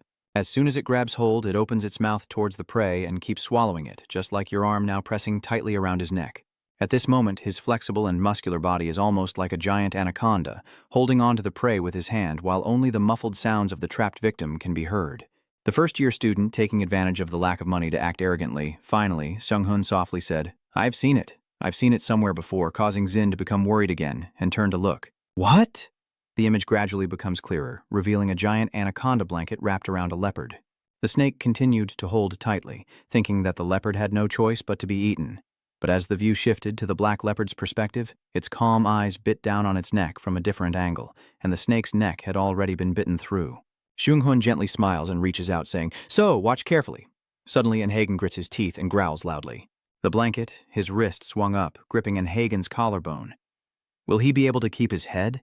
The strength in his hand begins to increase, causing him more pain. He closes his eyes. Sujin watched the scene in front of him grow more and more tense, as if his hand was gripping the neck of a dead blanket. Seung-hoon's eyes peek out from behind the light of his glasses, showing interest. I think the image in his mind now shows the head of the torn-off blanket falling down. At that moment, the head of the pillow was also bitten off when Hagen was thrown to the ground and immobilized. Hagen grimaced in pain, clutching his shoulder, his face full of anger, but still with a hint of worry. You really want to push the limits. Bin coldly looked down at you with a dismissive and contemptuous tone. If you knew I had spared you, you should have stayed still. Why keep rushing in to risk your life? With an unchanged expression and emotion, he continued to lecture. Then I guess I have to push my limits too. Sunga at this moment glanced over and realized that with the collarbone already broken, it wouldn't be impossible to fight right now, but it would be a semi-permanent injury. But he only thought to himself that he was almost done shipping. Sunjine was surprised and stepped back slightly. No way, Nahung immediately spoke up. What are you doing? His empty, emotionless eyes glanced at him. Aren't you going to check on your friends? They returned to the game shop where the beast fighting game was lit up, and the chubby guy from earlier was now grabbed by a muscular hand around his neck. This close friend of yours is loud and talkative, but why is he talking about others like that? Another dark-skinned guy behind, feeling annoyed and dissatisfied, also spoke up. Hey, you're hurting him right now. Hey, do you know who this is? You don't want to die, right? He, with his muscular body and silver hair, suddenly changes his tone and turns to Chun-sim. Besides, the cute little dog can be teased a bit too, right? The chubby guy immediately spoke up. Yes, please forgive me this time. He coquettishly turned to ask her, right, Chun-sim? What are you saying? Are you calling me a dog? He still happily smiled and spoke cheerfully, but his hand was still gripping the fat guy's neck. I mean, you're as cute as it is. Anyway, let me help you deal with these guys. He continues to speak cruel words with a smiling face of an angel. Just a word from him is enough to make them tremble. The Jumrong tu nuyen soai elul certificate. The night sky is gradually turning dark, with stars sparkling brightly above. The three loudmouthed guys are bowing 90 degrees, begging, "We are sorry for causing trouble." "All right, I will overlook this mistake this time." They hurriedly obeyed. Yes, understood. She took the candy out of her mouth and gently told them to leave. You're all exhausted. Go on. But she suddenly frowned and pointed at her game console screen. Wait, before I go, let me check this first. They don't understand the problem. What is this? My record. They are naive. Oh yes, is there a problem with that? And on the game screen, is her record isn't the first place visible?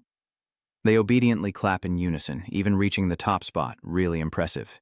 Satisfied, she nonchalantly dusts off her hands. All right, let's go, and before leaving, they bowed deeply once more. Yes, we were rude, and I wish the young lady a good evening.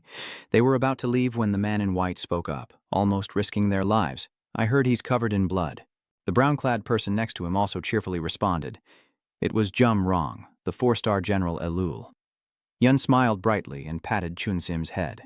Chun-sim, please calm down. I told them to go buy what you like. She doesn't seem very happy, so don't touch my hair. A junior with 2 bottles of milk walks in. I've already bought the drinks, indifferently. Just leave it there and get out quickly. Chun-sim looked at the milk box in his hand and shouted loudly because it wasn't what he wanted. Hey, why is it plain milk when I told you it was strawberry milk?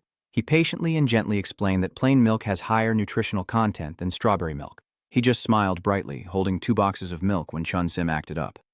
Does he mean for me to drink milk to grow taller? She still had to bend down into the water. He looked at her with a gentle smile. Did I say that? Chun, pretending to roll up her sleeves and threaten playfully, looks so loving. Hey, don't even think about running, and Yoon pleads for forgiveness in the most adorable way. Sorry, Chun-sim. I don't want to get my head cracked. Just let me go. As night falls, the buildings light up brightly. Really? Chun-sim was angry as she walked away with Yoon. So it's true that everywhere people are just talking about that first-year kid. She looked completely indifferent, dismissing the fat guy. That Hamsun Jane is also such a troublemaker, begging to summon Marshal Tunuguyan and all that, as if a first-year student could be a match for you guys. She still keeps talking calmly without even considering doing something that crazy. And he quietly recalled the messages in the phone, then sent several messages in the group chat. Chun-sim clenched his fists, a look of delight on his face. So I got angry directly, making Yoon beside me startled. Huh? Did you meet that 5th-year guy? She immediately lowered her tone, her hands as if nothing was happening, her gaze softening. It seems he's the type of person who doesn't know how to adapt. I warned him not to be arrogant. I heard he looks pretty handsome, so I went to check it out. His eyebrows started to lift, and he made a grimace when he heard Chun-sim's compliment. You look pretty good. Yun immediately worriedly grabbed her hand and kept asking, Chun-sim, what are you talking about? Is he handsome? Really? Are they more handsome than me? And what about height? Is he tall? To her, he's also quite strange, so she nudged him to push him away. What are you doing? Let go, I'm on the phone. Chun-sim looked away and picked up the phone. Hello? Yes, but her face suddenly paled, startled by the information from the other side. Huh? Hamsun Jane is sitting outside the hospital room. If you're asking where I am right now, Chun-sim took the phone away from her ear. Okay, got it. Yoon stands beside him, curious and not understanding. What's going on? Is something wrong? She was sobbing, her cheeks flushed red, her eyes teary, and his face darkened with a look of displeasure. Ha is near him.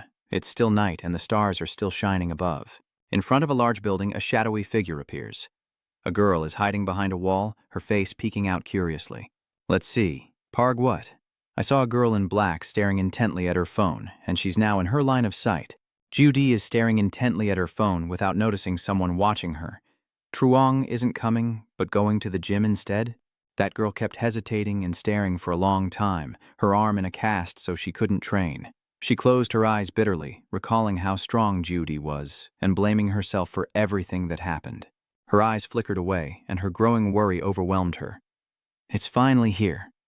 What should I say now? Are you okay, or is it thank you? I'm not good at these things.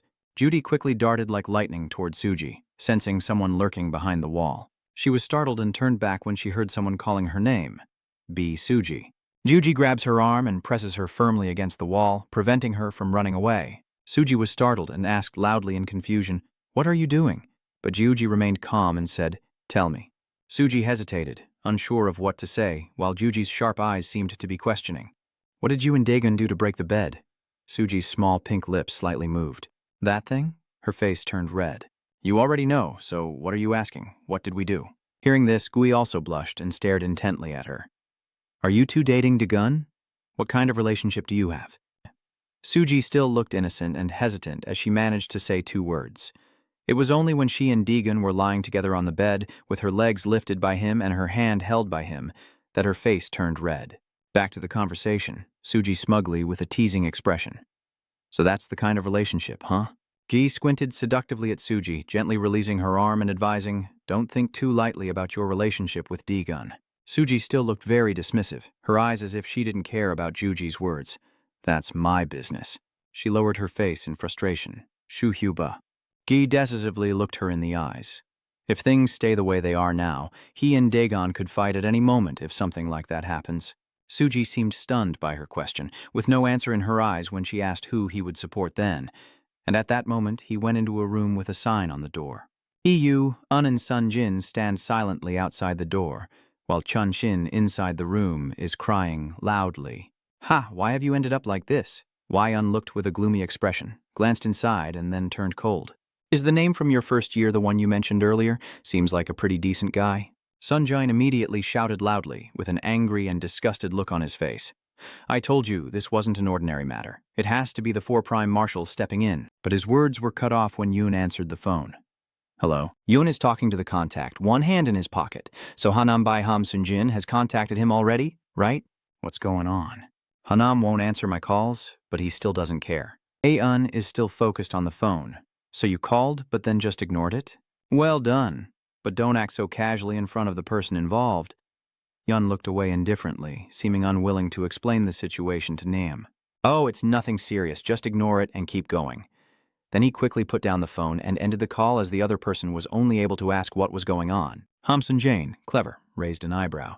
"Hey, Ul, you said just to ignore it. What do you plan to do?" But he only answered briefly and concisely, tightening his fists with anger, his eyes sharp and determined. "The one who makes Chunsim cry, I will kill him." Sunjin, standing nearby, was startled, relaxed his hand, took a shaky breath, then picked up the phone with the screen lit up. "Wait a moment, I need to answer the phone. Who needs him to inform?" Yun coldly says it's up to you. After leaving Yoon's place, he answers the phone. "Hello?" His face is full of vulnerability. A sneer crept onto his face. "What's going on here?" "What wind made you call first, Your Excellency? Now you're just curious, huh? You probably felt something was off, right?" The person on the other end called him Hanam Bai. He wears shiny glasses and has a sturdy build. "Hanam Bai, let's discuss personal matters later and clarify the situation." Sunjin started speaking about how Chun-Sim is crying loudly and causing a fuss, while the arrogant red-haired and blonde boys walk through the school acting like big shots so the third-year students can't relax. The current situation is that those guys are dominating the cafeteria, ruining the school atmosphere so much that we can't use the cafeteria as we want. There's nothing more to say. Nam's face tense and serious. "Oh right, what kind of bread does Chun-Sim like?" Sunjin looked serious about the situation. Basically, it was all Kwon Dagun's fault. The first-year Nam standing alone in the hallway, calm and full of presence. "Got it, I'm hanging up now." Sunjin puts down her phone and looks thoughtful. As expected, Chun-Sim is the focus of the 4 Origins Prince. He walks while texting, plotting something sinister in his mind. Although I may have gone a bit too far, there's no other way, and it's just to be cautious. At this moment, Nam has also acted, moving forward with heavy steps. On his phone, the message Sunjin sent is clearly visible. He holds a pink masculine pen case in his hand, his face tense. Hamsun Jin's pencil case. He rubs it in his palm. "Hamsun Jin has to bring it along. It's a sunny day, so let's go have fun without worry." The blue sky, white clouds, and green trees. In a classroom outside there is an 8 and a loud shout echoes out. What? Some clueless student is sharing information with the others. As expected, the result is that Dagon won. He analyzed the course of events and saw that Dagon broke Hagen's spiral technique. He attacked the collarbone by destroying the R-kick move. It seems he will be in pain for now. Another first-year student is excited, one hand in his pocket. that an Hagen really is cursed. The admiral was injured in the shoulder and suffered greatly. Others responded in agreement, sharing the same thoughts. We should have watched that scene first. Did the others also whisper about it? He should have been hit on the head a bit more. A student with sweat all over his face. Hey Zeung-hoa, you fought him before, right? How are you still alive?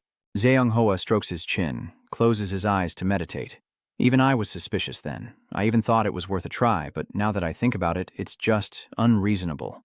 Then he crossed his arms and looked down, calculating seriously. Kui-gun will need to observe fights and study more in the future. This time she said she'll come back soon, so I decided to ask her myself.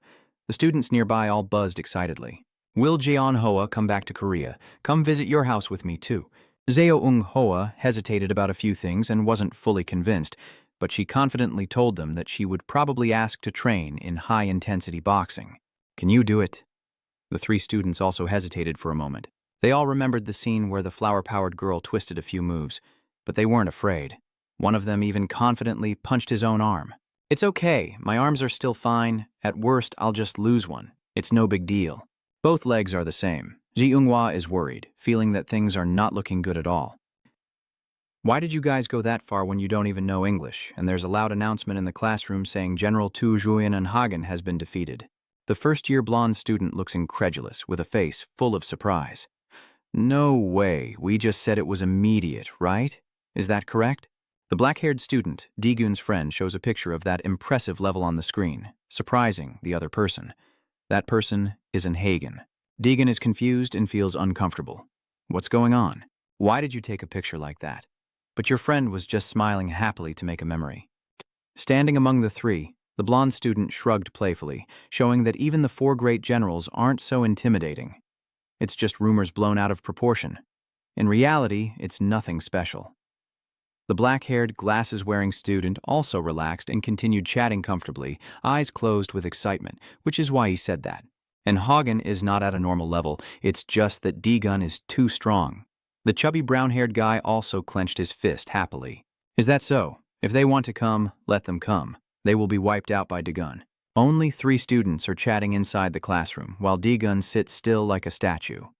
He glances toward the window, as if noticing something unusual, still holding a sharpened pencil in his hand. His eyes clearly shifted elsewhere as he began to ponder and analyze Anne Hagen.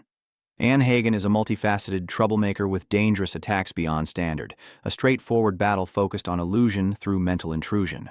He didn't say a word, but inside he was both curious and cautious. What level do the other supreme beings have? Very curious. The main gate of the school opens wide in front of the grand main building, and the person with classic shoes stops right there. The man with the backpack on his back, standing tall like a mountain, hasn't been seen for quite a while. His face lowered in silence, he muttered about returning, not going to school. Outside the door, a mysterious shadow is trying to observe inside the classroom. Seung-hun suddenly feels something is off, lifts his head to look out the window, and his face shows discomfort as he senses the disturbance. What's going on? Is someone watching me?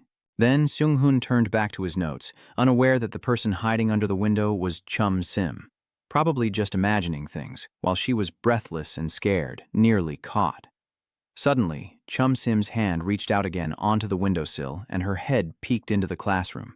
As soon as she saw Seung-hun, she kept evaluating him. Is that the first year who defeated Hagon? Did he do something or cheat?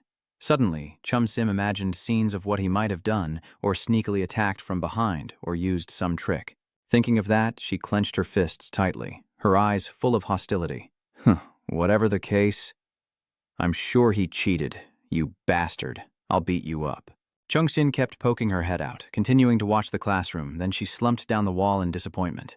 Although Hagen said he was fine, there was no way that situation was okay, so Chung-sin sat there in a daze, motionless. I don't know why that first-year guy is targeting Commander Tu Nguyen, but they shouldn't fight so that unfortunate incident doesn't happen again. Luckily, everyone is busy, so I can do something here at school. After a while, her hand once again reached for the window. Chum Sim stuck her head out, thinking about some trivial things, really wanting to go over and scold him right now.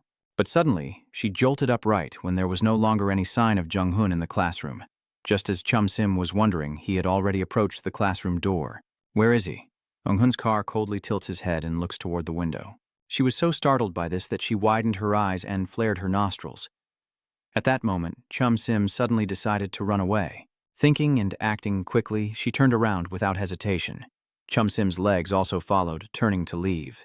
But before she could act, her leg was lifted high, and unable to struggle further, Chum Sim's escape came to a halt.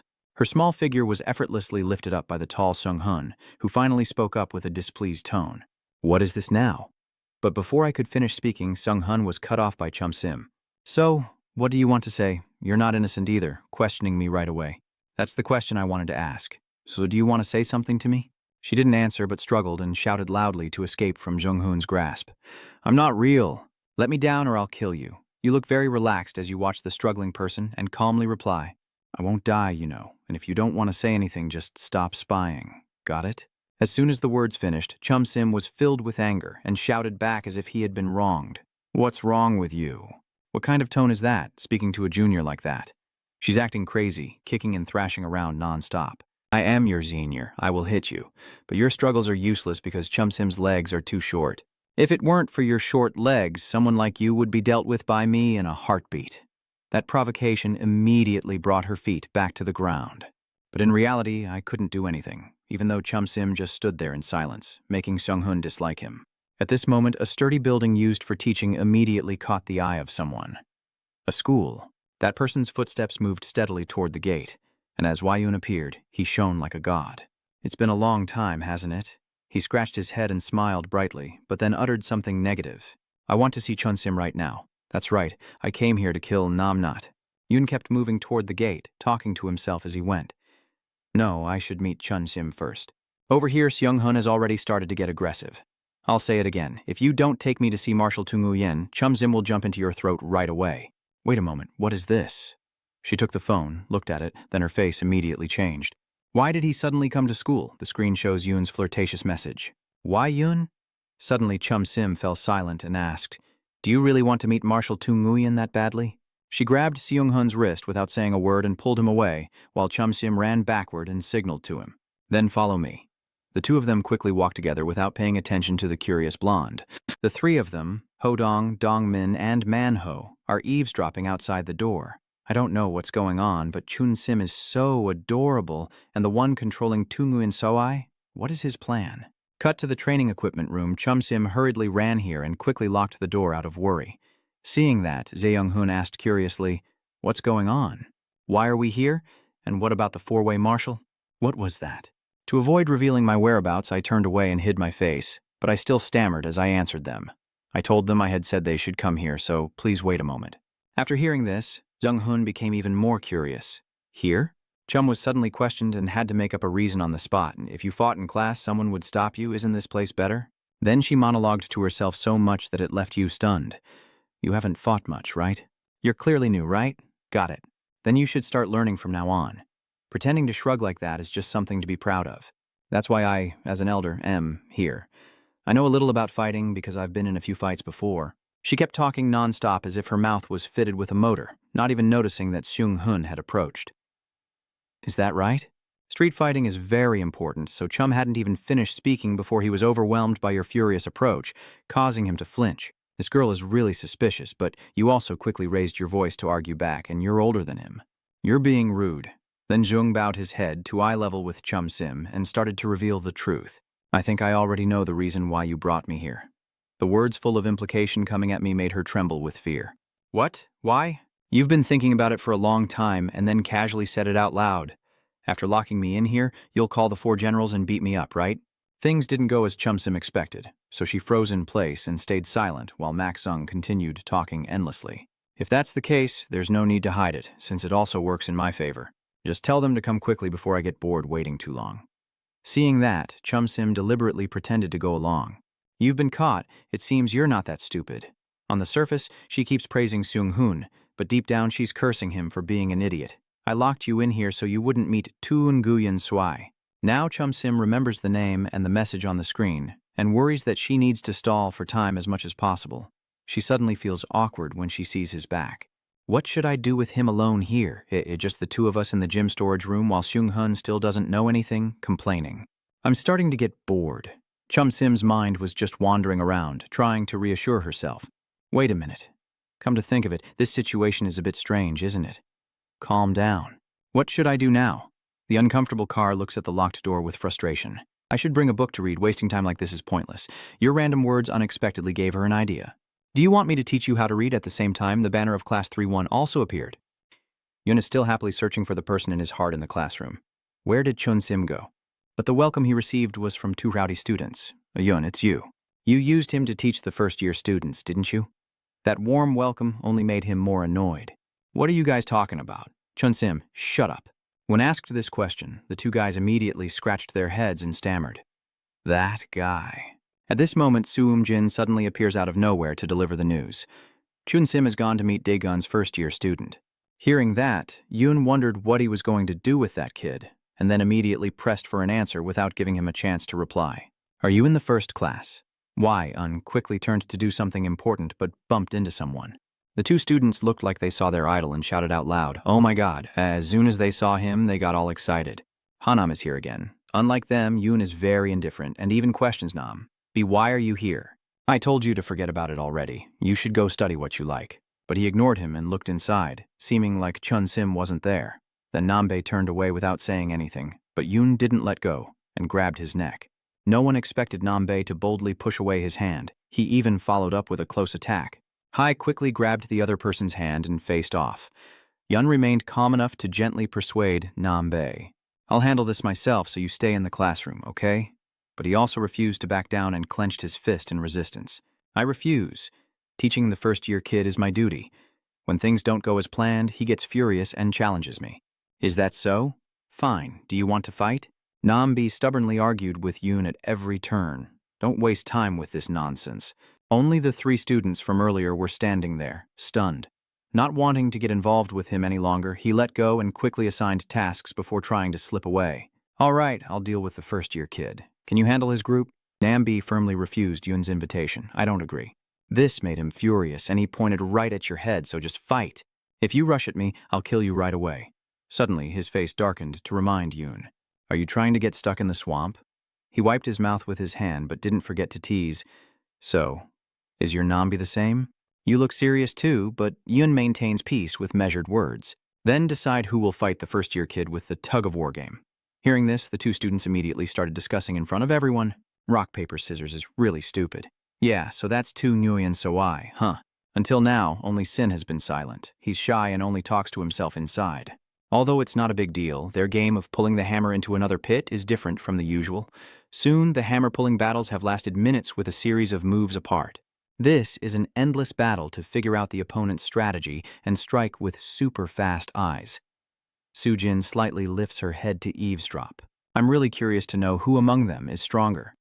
The scene quickly shifts to classroom door 1. Myungjong just arrived and called out loudly, "Is D-Gun here?" Seeing the two students, he approached to ask, but they started teasing him. Where did D-Gun go? I don't know where it just left to. Where to? I won't say anything. Are you trying to ask for protection money again? Your provocative words hit Myungjong's sore spot, making him ready to explode. Watch your mouth. Are you trying to die? Myungjong insulted him without hesitation, making Dongmin so angry he couldn't even hold back. You're just D-Gun's dog. Do you really think you're all that? What did you just say? Seeing that the situation was tense, Jinmo quickly stepped in to mediate. Hey, let's not fight. Dongmin looked at you and immediately got worried. Why are you here? The four of them started arguing while one foot was stepping toward them. Don't bother D-Gun, that's not it. I have important business with him. Are you lying, saying you came here under Bitch Suji's orders? Just as things were getting intense, a serious voice suddenly rang out. He's not here. Those two random students from earlier are back spouting nonsense. D-Gun isn't here anymore. You're right, that arrogant first year isn't here, is he? They started to block the classroom door and threaten everyone. I'm here to watch over you. None of you are allowed to go anywhere and stay still. You will be disciplined soon. Myungjong couldn't hold back his temper and started cursing, causing the two guys to panic. What the hell are you talking about, you dog? Stop messing around and get out of here. These two are being scolded mercilessly and are getting agitated, pointing fingers and trying to cause trouble. What did you just say, talking nonsense? We're third-year students, you dog. The freshmen dare to do this again. He continued to curse, leaving no dignity for them. I know you guys are in third year, so get out of here before the first years beat you up. Suddenly provoked, the brown-haired guy was about to go crazy and charge forward, but his friend stopped him. So what now? What are you doing? They'll be here soon. Hold on, let me go. He couldn't hold his anger and turned to scold his friend again. Don't you feel ashamed when hearing the Southern First say that? I can't take it anymore. Besides Deegan, the others are nothing. Having said that, he boldly charged forward with his fist. Open your rotten mouth again and I'll teach you a lesson. But Myung was not afraid at all. Instead, he insulted him to fuel the fire. You idiot. He easily dodged the brown-haired guy's punch. It was pure hell. Everything happened so fast that the brown-haired guy was confused and couldn't react in time. Myung-dong dodged and immediately kicked him in the face, twisting his features, causing the brown-haired guy's entire body to be thrown back by Myung-jong. After intimidating the others a bit, he turned to look at the remaining guy, trembling. That's the result for those who think I'm useless. He arrogantly uses his large body to threaten. I am Kim Myung-jong, the White Demon. Jongmin and Hojong are standing to the side, gossiping and watching Myung. Thinking about it, that guy is also a boss. I almost forgot because it got beaten up so much. But when fighting, mentioning a skill name like that is a real advantage. He keeps targeting his black hair and bullying him, making him scared. Hey, you bastard Namba, if you don't want to die, crawl back here. Sword! But at that moment, Nambi appeared like a savior, drawing everyone's attention. First years don't seem as impolite as rumors say, huh? When teased, he immediately got upset and questioned. Who are you? He didn't answer and confidently stepped in to intimidate. You guys need to be taught a lesson. Black-haired guy was delighted to see him. Nambi and Myung-jong, upon hearing that, immediately wondered who was behind it. Not knowing who he really was, he ignored everything and threw the black-haired guy aside to run forward. Those glasses wearers are pretty annoying. Get out of the way, I'll kill you first. Dongmin is still scratching his chin and talking nonsense. Nambi, I think I've heard this name somewhere before. For a moment, he suddenly exclaimed, I remember now. But when he looked up, Min's clear eyes quickly showed panic. Myung-jong had failed and collapsed at Nambi's feet. Seeing this, they hurriedly stepped back in alarm. Jongmin suddenly spoke out unconsciously. 4 Prime Marshal Ha Nam-bi. And outside the school grounds, Yoon is still running around frantically. I wonder where Kwegan is. He was walking and worriedly listening to his phone. Why isn't Chun-sim answering? Suddenly, the gym equipment room caught his eye. Yoon checked his phone again while approaching, sensing something suspicious. In front of the classroom door, the sign reads 1-1. Nam stands tall with a muscular build, one side of his glasses glowing, the other side clear. Myung, with a dismissive expression, unaware of who Nam is, arrogantly approaches. The education was stopped. He then immediately sprinted at full speed, lifting his leg to run in that direction. His eyes rolled back and he could no longer see his pupils, and he charged forward fiercely. Then I'll kill you first. Nam's eyes behind his glasses narrow, silent, and suddenly his pupils glow bright gold as he shifts his gaze elsewhere. Immediately, he throws a powerful punch clenched tightly from his 5 fingers. The punch hit his cheek so suddenly that Mi couldn't react in time, causing him to temporarily lose consciousness. After the cheek was knocked away from Nambe's fist, he remained standing silently, while only Mi was knocked down to the ground. Jongmin was stunned, disbelief written all over his face, his mouth opening in fear. His deep voice echoed, showing that the wisdom of the school's top guys is truly different. When I was in school, I never dared to step on the shadow of my seniors, a first-year student too scared to say a word. Nam remains calm and composed, talking to himself in the tense silence, even as the other guy tries to sneak away, let alone jump in alone like you would. He twirls the tape measure in his hand skillfully a few times before stabbing it straight into the wall. Luckily, that student dodged. His eyes flicked over, sweat pouring down his face. It's Nambe. He's holding his hand out to throw the key, exuding a powerful aura that fills the room, his voice cold and threatening. Where are you going now? The civic education class just started, but you're at the warehouse, which is locked tight, and I hear voices coming from inside. This time the question is simple. Chun-sim is sitting and playing a game with Deegan, so guess quickly. He leans back and strikes. Let's see what it is. Chung will count quickly. You lost, so I decisively reached out to stop you. Wait a minute, you counted too quickly. But then she cheerfully pointed at him mockingly and said, Come on, if you can't guess, that means you lost. You lost, you lost. Then he hesitantly spoke, No, but you didn't even let me speak and already scolded me loudly, complaining endlessly, brushing your hair back, I'll make you regret it. Even though he brushed some of his bangs up, his voice was still soft. Let's go again. Can you close your eyes when it comes to that? He looked at her with confusion, then asked curiously. The reason I stammered and looked for an excuse was to hide my true feelings because you're handsome, not because I couldn't focus. After listening, he reluctantly closed his eyes, but his good looks remained unchanged. Fine, but hurry up. Chum's hand pointing towards his forehead with a persistent blush on her face makes her think to herself, I need to slap him really hard, but he's too handsome. I can't focus on anything, so I have to focus on something else. As soon as she gave a strong tap to his forehead, his head snapped back, and then she proudly placed her hands on her hips, confidently challenging him. What's wrong? How is my skill, huh? Next question. His hand, still holding the spot where he was just tapped, calmly spoke. This time I'll ask you. Being in third year, you must know a lot of things, right? She also replied confidently, and of course, he added that if she answered incorrectly, she'd get a bump. But her expression was a bit disdainful and proud. I won't be wrong. At Jumron schoolyard, a pair of white shoes stands still. Aeon nervously holds his phone. Why is Chun-sim not answering the phone? He walks away while pressing his hand against his phone, trying to contact Chun-sim. Since I haven't been able to reach him repeatedly, I can't understand what's going on inside. Chun-sim said Dagon isn't in class right now, so I told Hanam to go there, but now I can't contact Chun-sim either, so how am I supposed to know where Dagon is? Then, in a moment of doubt, Yoon's eyes dart to one side, gazing intensely at the gym locker room, his head racing as he suddenly realizes something. He can't take his eyes off it, but the room's door is tightly shut with a suspicious smell. But just a second later, two cheerful female students rushed out in front of him, affectionately speaking with love. Yun, it's been a long time. The brown-haired girl looks at Yun with a cute expression. Why didn't you call us when you came? The short-haired girl with black hair furrowed her brows and asked with concern, What have you been doing all this time to be so late?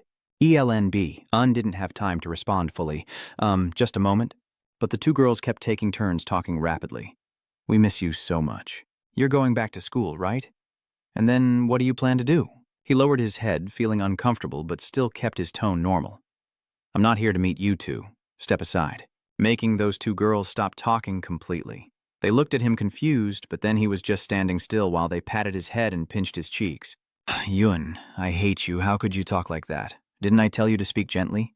Over there, the gym room is silent with the door tightly closed, while Yoon is caught in a troublesome mess. Why are they like that? The sunlight streams down into the gym storage room through the door crack, and inside, D-Gun looks incredibly intimidating, just like he's bullying children. That's wrong, give it here. Chun-sim nervously leans back.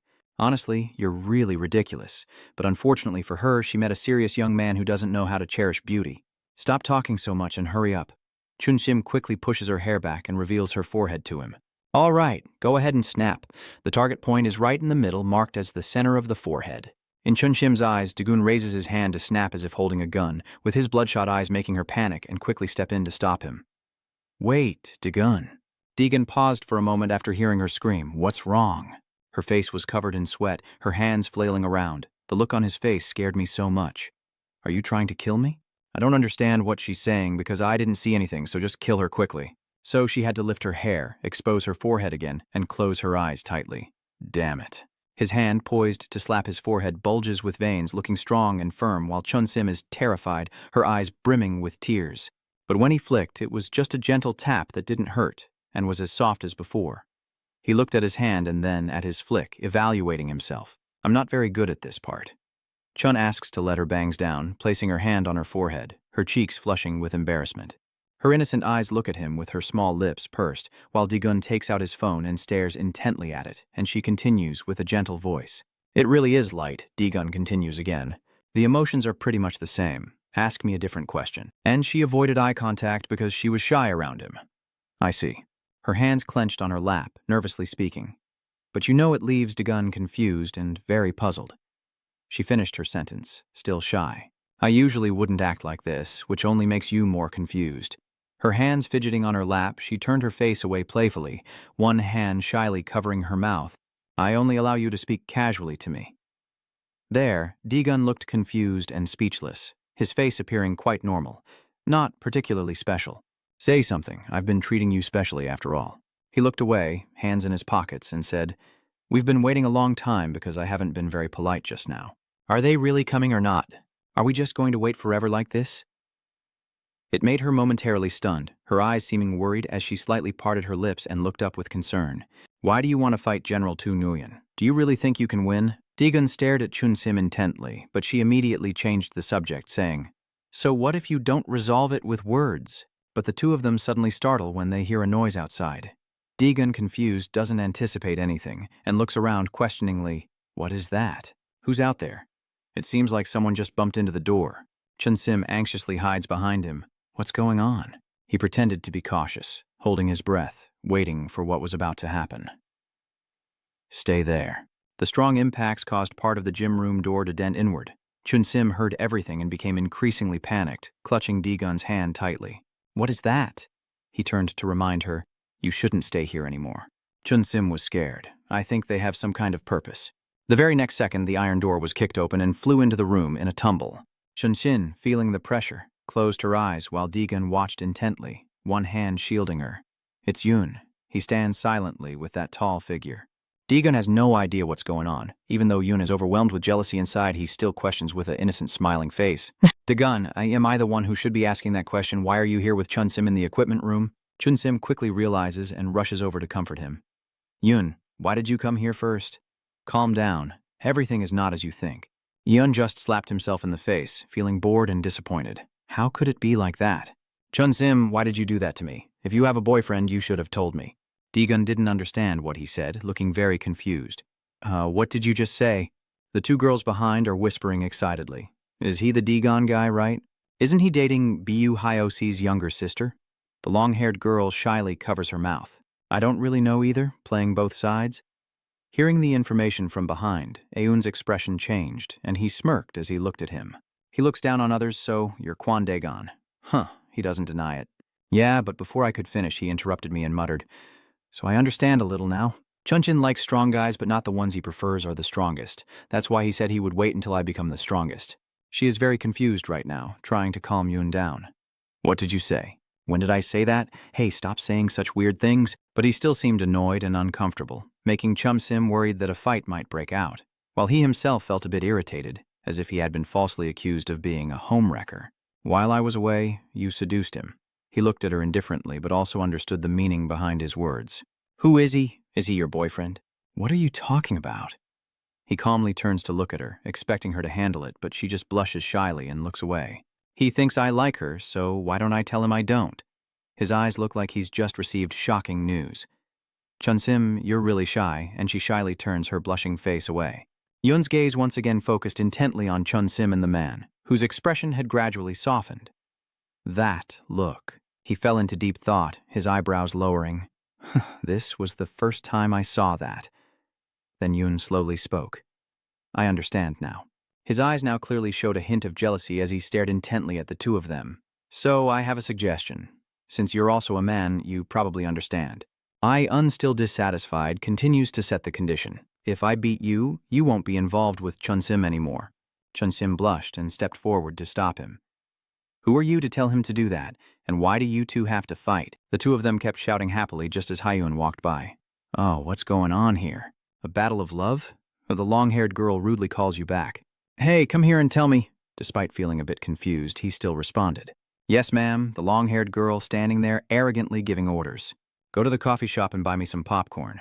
But he stopped mid-sentence as he was about to finish. Why should I? Immediately pay attention to Daegun standing not far in front. Daegun. What's going on? Who is that person?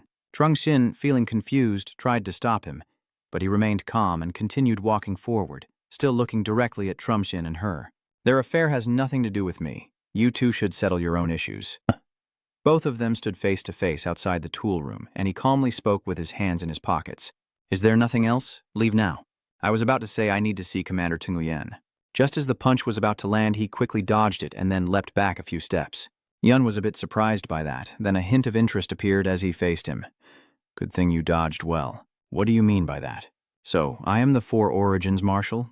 He said seriously, adjusting his collar with a fleeting hint of amusement on his face. Really? His tone remained calm with a hint of interest. So then the situation has changed. He looks down on you. Do you want to fight? He paused for a few seconds, then quickly used Chum-Sim as an excuse again. And to get Chun-Sim, he cut in indifferently. No, I didn't mean it like that. Seeing everything, Chum-Sim was confused and could only hold his head in worry as he watched them, but it was a decisive battle.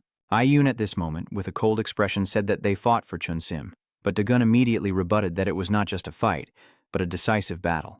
Chum-Sim, standing there, could only helplessly scratch his head. Kim Do-Huin, witnessing this scene, was also shocked and wondered in his heart why he had to report this blood battle between Marshal Tu Nguyen Elgin and Kaegun over a girl to everyone. The scene shifts to inside the classroom where Bisuji is sitting alone, sighing and recalling the question from a classmate. If Daegun and Ansu Hyuk were to fight someday, who would he root for? Bisuji feels gloomy and bored. So annoying. He's right, so I feel really conflicted. If Daegun loses to Soai Nguyen, even though I know it probably won't happen, I don't want Daegun to lose at all. Suddenly, a classmate peeked in and called out that Kwon Daegun and Tu Nungyen Soai were fighting. Hearing this, she was shocked and exclaimed, "What? Suddenly like that? I haven't made a decision yet." BH Suji quickly stood up and ran outside while asking, "They've already made their decision." At this moment, an annoyed voice was heard in front of the first grade classroom. "All of you in first grade are on Kwegon's side, right? He has caused everyone to be extremely frightened." Nambi with a terrifying expression, questioning, "I don't see Kwegon here.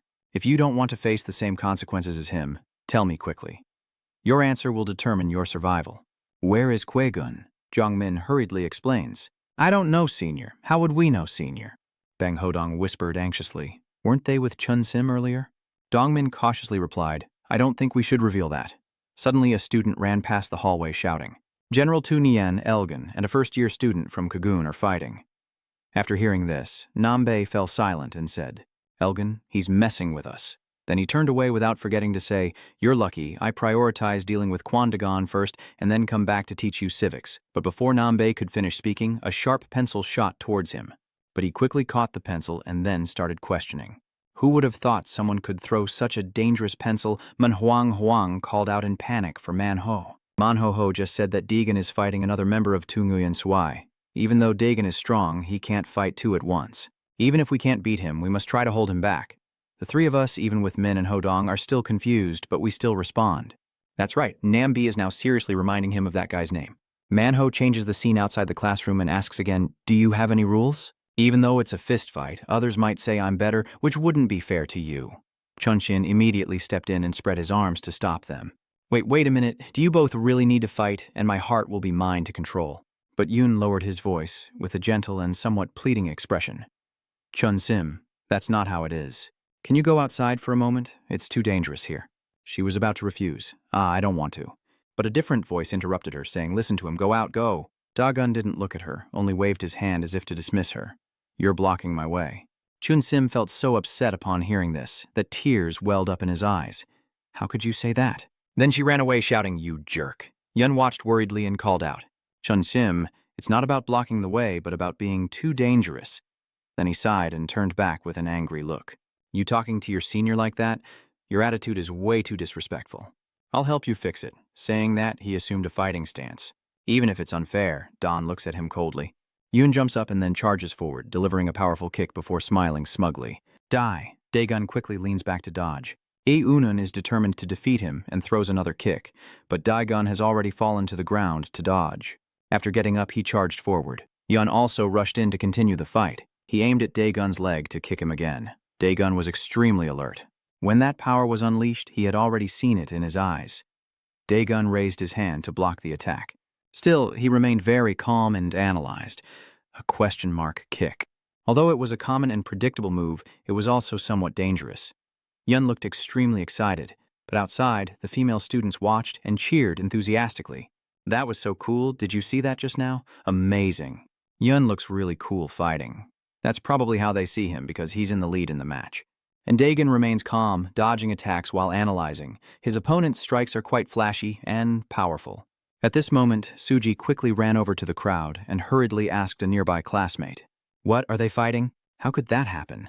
The other friend replied, "I don't know either, but she hit me with a pretty uncomfortable blow." "You must have seen it too." Suddenly, two guys standing over there are talking to each other. Who will win? I wonder. From afar, Yun's attacks look pretty cool and flashy, but those moves all have a wide range, so they are quite predictable. On the other hand, Qui-Gon's attacks are quite passive.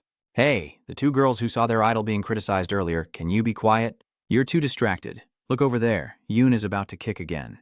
Then they started judging again. Kwon Daegun's physique looks amazing, but it seems like Yoon has the advantage. "Please, everyone standing here, be quiet for a moment." That girl looks confused when she sees her. "What? Who are they?" Suji continued to speak with a look of contempt. "And besides, just looking cool when fighting, does that mean you're good at it? Being cool or not has nothing to do with fighting skills. Those guys just stay silent and don't know anything, so shut up. She's planning to jump into this fight. That first-year girl with short hair was immediately stopped by the girl next to her. Hey, go away, that girl is Suhai's younger sister. Her name is Bisui. That hot-tempered girl is sulking. Huh, really now. All right, just wait and see. Suji calmly and confidently flicked her hair in response. If you like, then go ahead. On this side, Yoon and Dagon are still fighting fiercely. From the looks of it, Yoon is still the one attacking more, while Dagon remains calm, dodging those strikes. Yoon saw that and sneered. Can a first-year student like you really dodge attacks like that? As expected from the rumors, Dagon continued to bend down and dodge, replying seriously, "Thanks." But then he got angry and threw a fist. Dagon coldly continued his words, "But you are more normal than I expected." Immediately, his iron fist swung straight into Yoon's face. Blood appeared from the impact. After taking that punch, a stream of fresh blood spurted into the air. His two crazy fans are stunned right now. Eun tries to stay steady, still in fighting stance. Then he made a look of disbelief. "I'm bleeding?" Dagon also stopped and told him if he wants to look cool, he should stop acting. It would be better for you in the fight. If you keep trying to act cool and end up losing, it'll be even more embarrassing. Wai Nayeon quickly regains his composure, wiping his nosebleed and looking confident. "You only fought us once and you're overdoing it, Chun-sim. I don't see him anywhere. The main character should be here, right? You know that." Although Chun-sim talks tough, he's actually quite fragile inside. That damn first-year bastard, you're right. He suddenly smirked knowingly. In a fight, winning by any means is what matters most. Yoon's hand had now grabbed a piece of netting on the table. Then he quickly swung it toward Dawn as he just spoke. Even if he had to resort to dirty tricks, Dagon was now trapped under that net. Dagon leans back to avoid the net. "What are you doing?" As he was about to rush forward, another kick appeared, and Dagon threw his head back to dodge it. His expression now is a bit serious. "Wait a minute, what is this?" Yoon's hand reached out again, covering his face with his palm. Then he delivered another kick. Dagon, though struggling, managed to dodge, his expression calm as he analyzed his opponent's movements, but his eyes had already changed. He observes Yoon's expression and wonders to himself, could it be that he is also fully immersed in it? Meanwhile, Chum-sim is sitting alone in a secluded place. Chum-sim was very headache and sighed. "Finally, they really fought, but I don't have the courage to stay and watch. I'm afraid this time will be like that time." Remembering last time, she was extremely scared. Yun handled a group of people easily on his own, grabbing the other's hair and then throwing a punch to their face, blood splattering everywhere. A fat man is holding him from behind, but Yoon's two fingers quickly stab back, causing the fat man to fall down and scream in pain. Then he delivers another blow to the person's head. Finally, Yoon stomped on his head. Suddenly, he turned around and saw Chung-sim standing there in confusion. Standing under the eerie red moonlight, Yoon, covered in blood, smiles menacingly. "Chun-sim, what's wrong? When did you start watching?" Chum-sim, terrified, covered her mouth tightly. "What's going on?" "Yoon, is that your blood?" Wai immediately held out her blood-stained hand. "Oh, this. Don't worry, it's not mine. I won't let it bleed because of scumbags like these." Then he kept smiling brightly to reassure you, Chun-sim, "It's because you always smile at everyone that this happened. But don't worry, if anyone bothers you, I will kill them." Chum is deeply worried, thinking about Dagon. Could he also be going to die? Even though he was a bit rude, he's not a bad person. If I just ignore it, then suddenly she stood up. This isn't the time for me, as the senior, to just stand by and watch. After making up his mind, Chum-sim quickly runs toward the fight to stop Yo-eun. Hang in there a little longer. The situation where the two are fighting remains extremely tense. Yoon throws a punch again, and Dawn dodges it. The two keep attacking and dodging each other, growing more intense. Dagon just dodged and also deduced that he's in the zone. That's right, he's fighting like a dog. After calculating, he threw a strike, and Yoon dodged Chanu successfully. Dagon continued analyzing. From the outside, it looked like he was fighting recklessly, but in reality, he was adjusting his distance based on his vision and physical condition.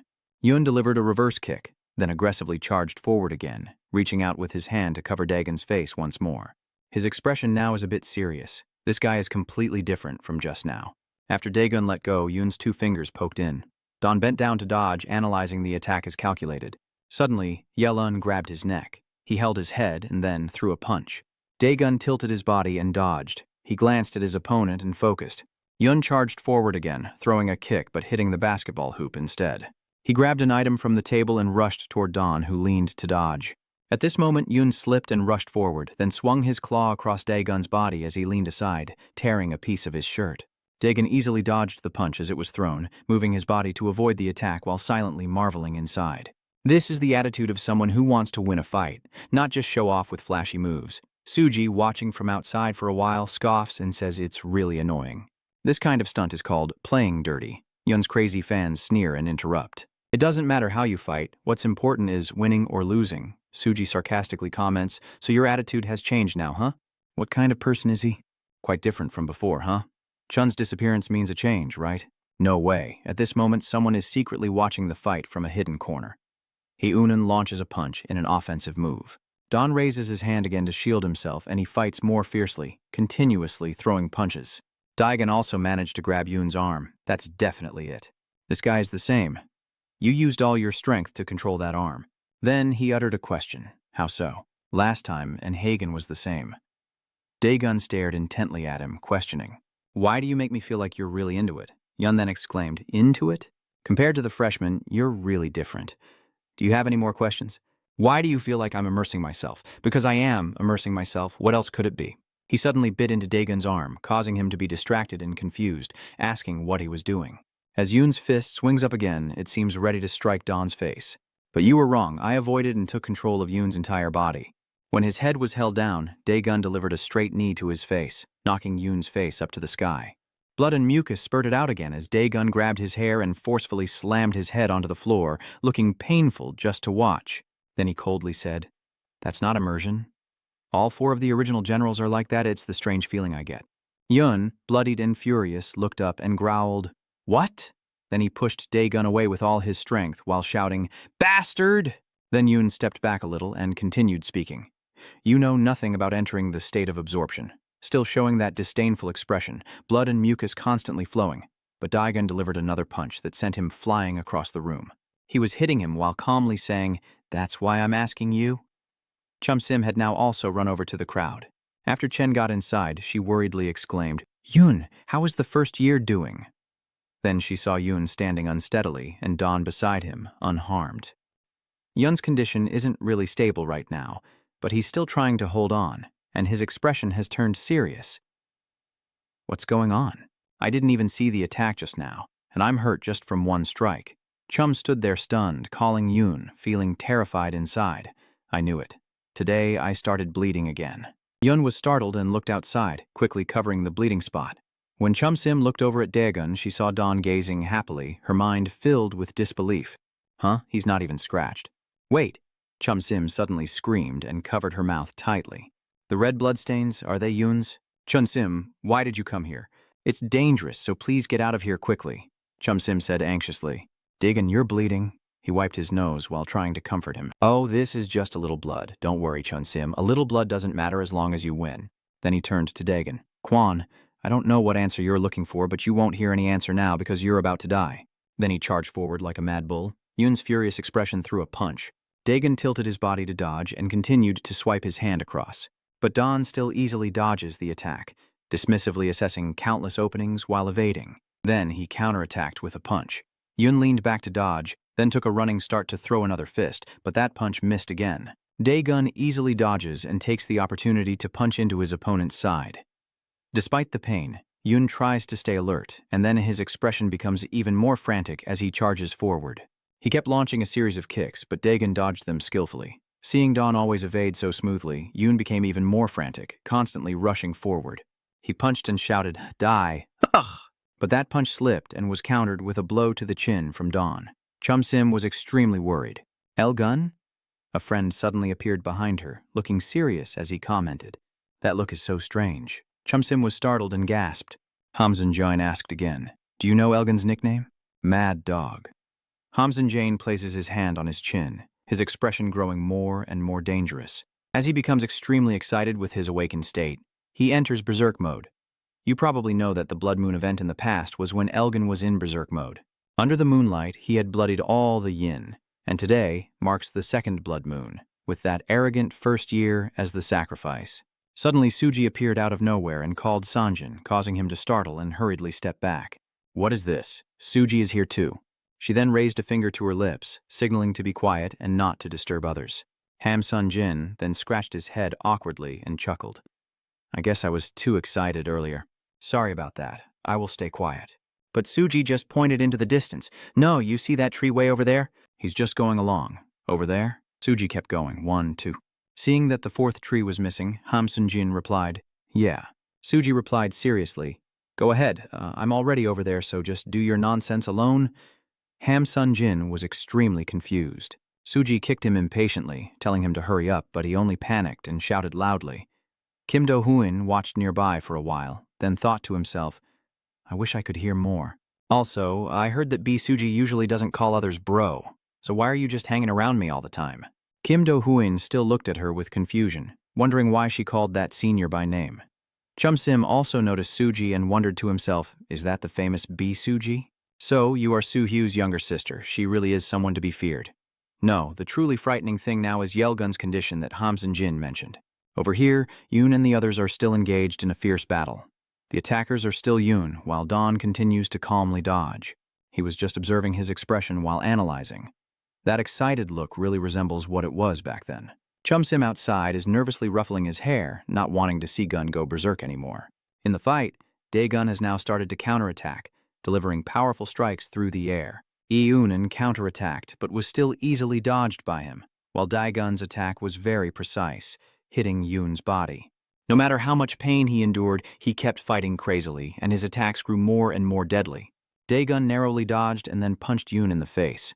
He clenched his teeth but couldn't stop the blood from gushing up his throat, yet he still fought back with all his might.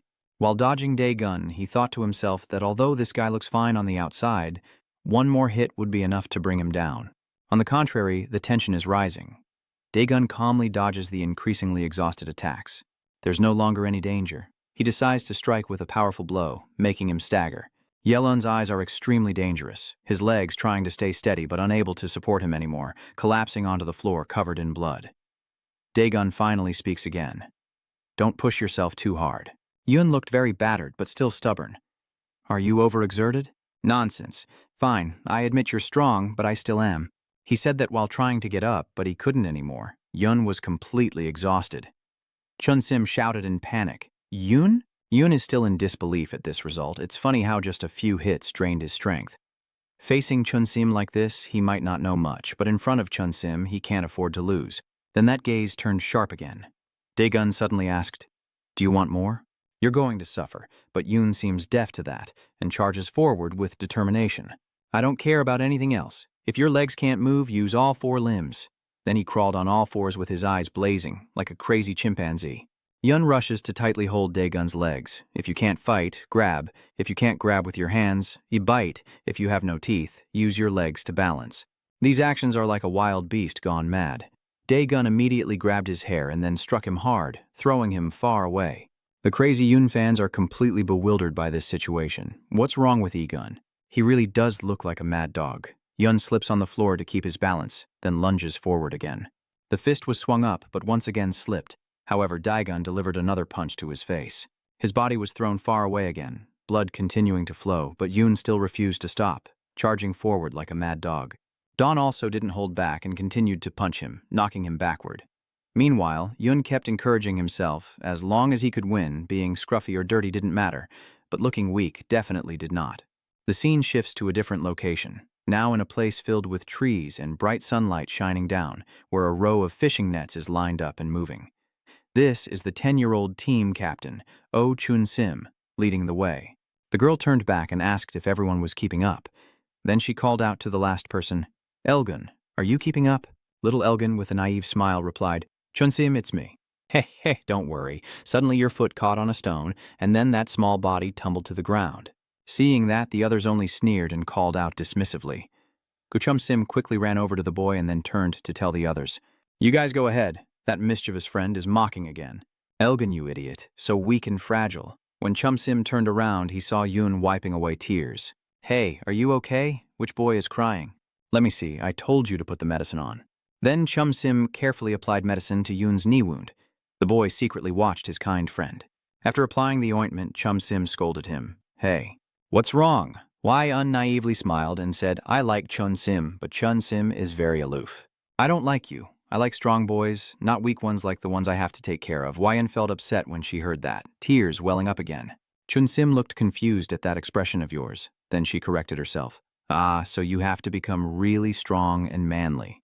Yoon immediately felt hopeful, his face brightening as he tightly gripped her arm and asked, If 2 is strong, then would you like her?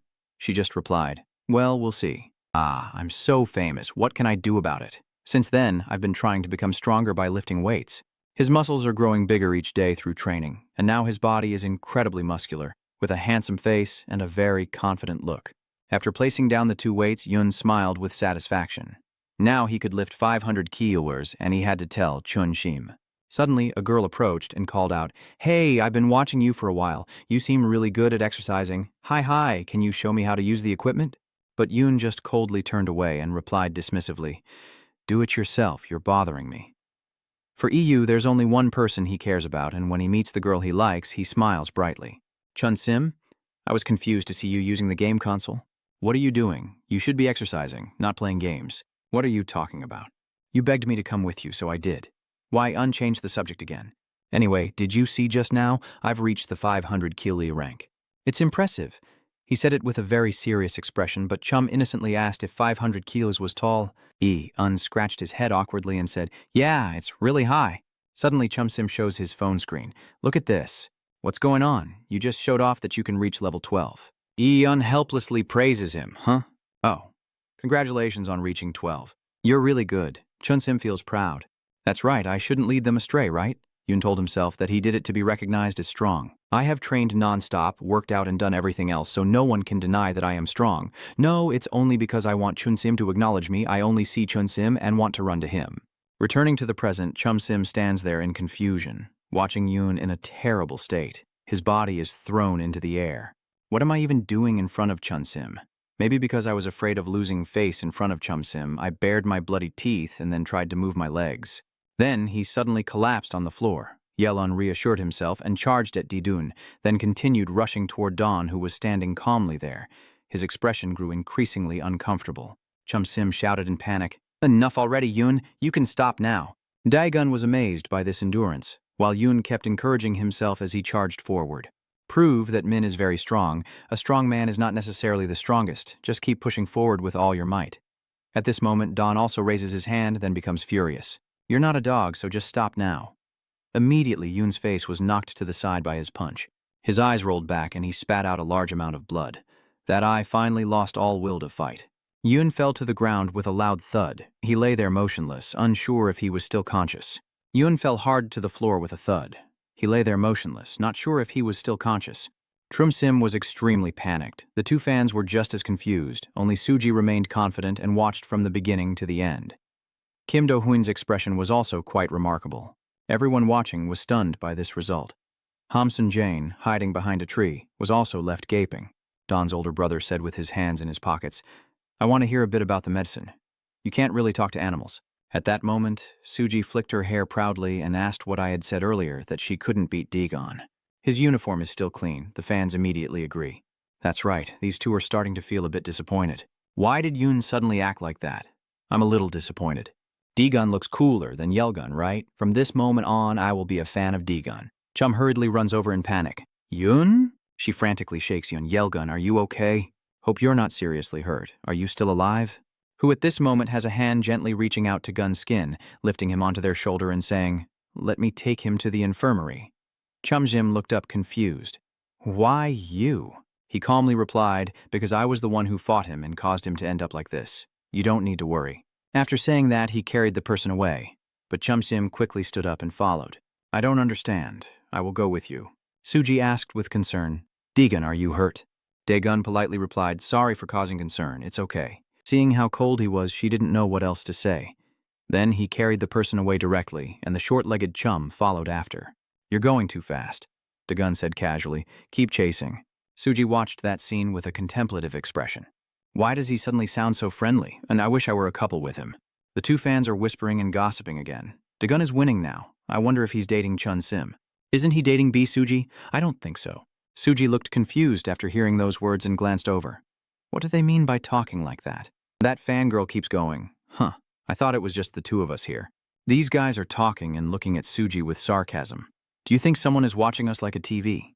Ha ha ha, look at that. It seems Daegun is quite regretful. Let me tell you what happened. Then both of them ran away. Let's go. Hurry up, Suji angrily points and calls out. Wait a moment. What do you girls want? Where are you running to? What do you mean by that? At that moment, Kim-do only shook his head with a comforting expression. Suji also saw the action and turned to question. What? This crazy guy. She decisively jabbed her fist into his stomach before asking him anything. Tell me what happened, Kim Do-hoon said, sitting with his stomach wrapped, groaning in pain as he explained. I don't know the exact reason, but Daegun and Yoon fought to compete for Chun-sim. Suji was stunned and asked him to explain in more detail so I could recount the whole story from the beginning, starting with when those two were together in the tool room. Hamzan Jane is hiding behind that big tree number 4, grinding his teeth in worry. Damn it, both Tung and Soi have been taken down quickly. How can this be? Suddenly he seemed to remember something. Oh right, I remember Han Nam is still here. Then the scene shifts back to first grade, where a sharpened pencil is shot out, grazing Jong Min's cheek as he stands there, stunned. The one who threw it was Ha Nam Bae. Manho immediately rushed forward, shouting to reassure him, Don't be afraid, brother, because fear is what he wants to see. Bang Ho then also approached, reminding Jin Min, Gong Min, stay calm. Then he rushed to attack Nam Bae, but he dodged and countered with a blow that made his nose bleed. Not stopping there, Nambi clenched his fist around his neck, making his face turn pale. He decisively slammed Bang Ho's head down onto the nearby locker in the hallway. Jong Min then swung a wrench at him, but Nambi caught it with one hand. He swung straight down at Jong Min's elbow and then delivered a slap that hit him off-center. Manho quickly rushed over to catch the falling wrench. Jong Min's face was slapped so badly it was deformed. Manho swung a crowbar and Nambe leaned back to dodge. He continues attacking with a sharp pen, which is about to stab into his face. But once again, Nambe manages to dodge. Manho continues to stab wildly in a frustrated rage. While Nambe was dealing with Manho Ho, Yinmo hit him with a chair from behind but quickly turned back and punched him in the face. Yinmo's body fell backward, but he managed to catch the chair to confront Manho Ho rushing toward him. The chair was thrown and luckily Yu dodged it. The two of them stood in silence for a moment, exhausted from the fight and now sitting on the ground, leaning against the cabinet. Jong Min is lying face down on the floor unconscious. Yang Jin is no better off. Now only you are left.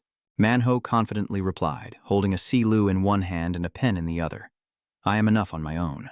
Charge in. Nambi calmly says, Hang in there, little red-haired guy Manho, but if you look closely, are you perhaps the younger brother of the weapon master Nojinu? If you're his younger brother, I really don't care. Go ahead and relax. Manho was extremely surprised and asked back how you knew his brother. Nambi still looks serious. People say he kidnapped Doraemon and stole the magic bag. I just wanted to verify if Nojinu really has a magic bag of gadgets. Then he took out a small pen case from his pocket. I only have a pencil case. That's enough. He pulls out a red pen. Manho frowns and asks again. Hey, are you serious? A red marker pen? Nambi's expression turns serious. It's time for civics class, so the scene shifts to the infirmary where Daegun has brought Yoon unconscious. Then, when he saw Chum-sim keep staring at him, he turned back and asked something, and she hesitantly replied, thank you for bringing him here. Then she looked back at Yoon, probably misunderstanding something because he's not the reckless type. Maybe he has special feelings for me. And the other 4 princes are the same. I don't know how others see it, but Don felt annoyed and interrupted. That's none of my business. Chum-sim looked confused. Daegun looked at him and replied, With you, he's a friend, but to me. He was again confused about himself, wondering what he was trying to say inside his mind. Wasn't he also satisfying himself with the project of spreading violence to eliminate violence? Tu and Nguyen Soi and the others might think the same way. Then he just covered his face and said, Well, the wounds aren't serious, just bleeding, and the hit was light so he hasn't broken any bones. Last time I was fainting from being hit in the jaw. Daegun glanced over and saw Chum-sim wide-eyed listening to him. He then continued, I think I've been drugged and now I'm completely drained, so let me take care of him. I'm leaving now. Daegun was about to turn away when Chum-sim grabbed his sleeve and said, Wait, we haven't finished talking yet. Daegun turned back and she continued, The fight between you two was also because, after all, it was for me. Her expression was a bit shy, her hands twisting together in embarrassment that he had won. So Chum-sim hesitated and stammered for a while, glancing at Don's expression. Suddenly, a classmate ran over hurriedly calling Daegun. He responded to Minsu, I've been here for a while already. Minsu hurriedly said, That's not the issue. The urgent matter now is in Class 1. The remaining Prince Hannambai Daegun looked serious after hearing that, while Chum-sim was stunned. They returned to Class 1. One of Manho-ho's arms was stained with red ink, and the other couldn't escape either. With a pen in his hand, Niambi kept attacking rapidly, as if multiple arms were growing, overwhelming Manho. He still managed to hold on and quickly countered with a strike. Suddenly, Nambe seized one of his arms and then stabbed the pen into Manho's armpit. Still, Manho still had one hand holding the pen and stabbed straight down. Nambi dodged, then struck a blow at him. Manho glances back, thinking, heh, this isn't effective at all. He pushes the crowbar aside and then continues stabbing with the pen. Both of them fiercely attack each other with pens, but Manho has already got ink on his face. He continues to swing the wrench down hard, but Nambe catches his arm, then forcefully twists it behind his back and drives the pen into Manho's hand.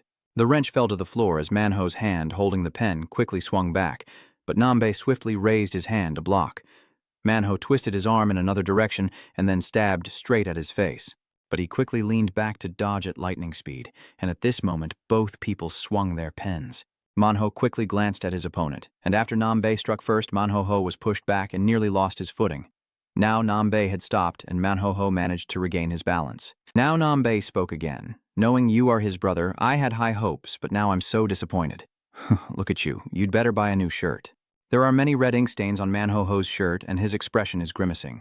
I admit that if it's not real marker ink, then it must be my blood.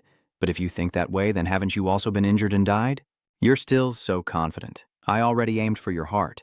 Hearing that, Nambi froze in surprise and quickly reached his hand to his chest. There's still no sign of anything. At this moment, Manho's pen strikes again. But Nambe quickly tilted back to dodge a few strands of unlucky hair that fell down, while Manho took the opportunity to strike secretly. Then he reached forward with one hand, the other continuing to stab with the pen. Nambi tilted his head to dodge again, then kicked out his leg, causing Manho to fall hard against the metal cabinet. Manho looked up annoyed, while Nambe falsely claimed, "That's a bad trait."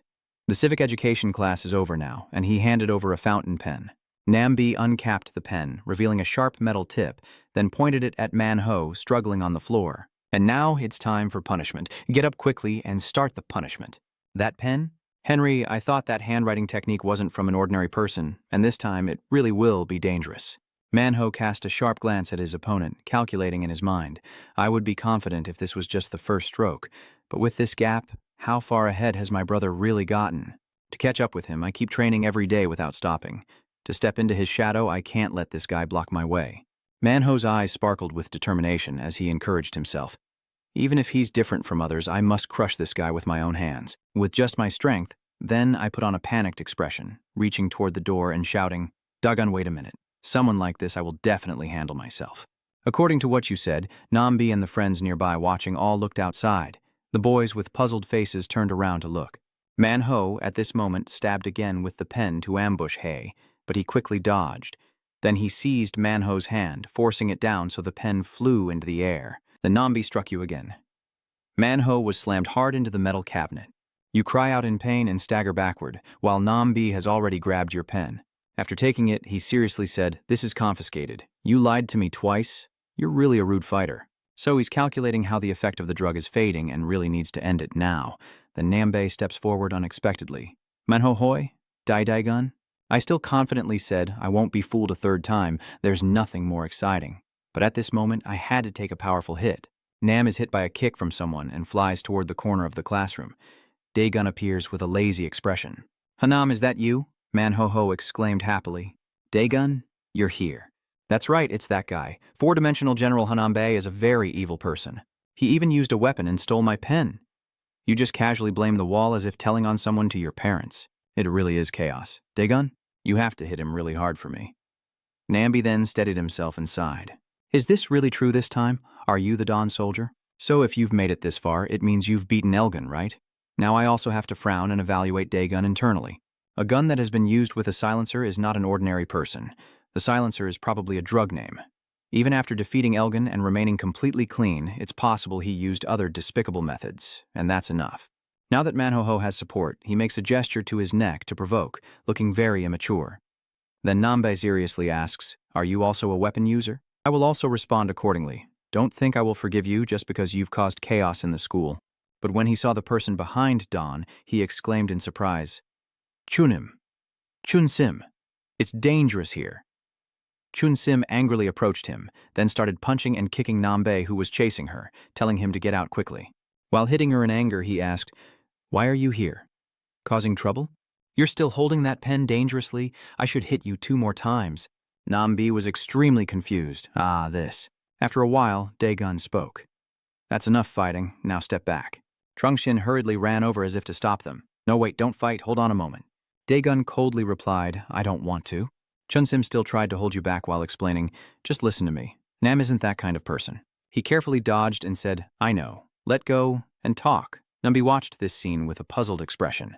What is going on here? Isn't Chunsim being pressured by Daegun? But from Chunsim's actions, it looks like they are close family members.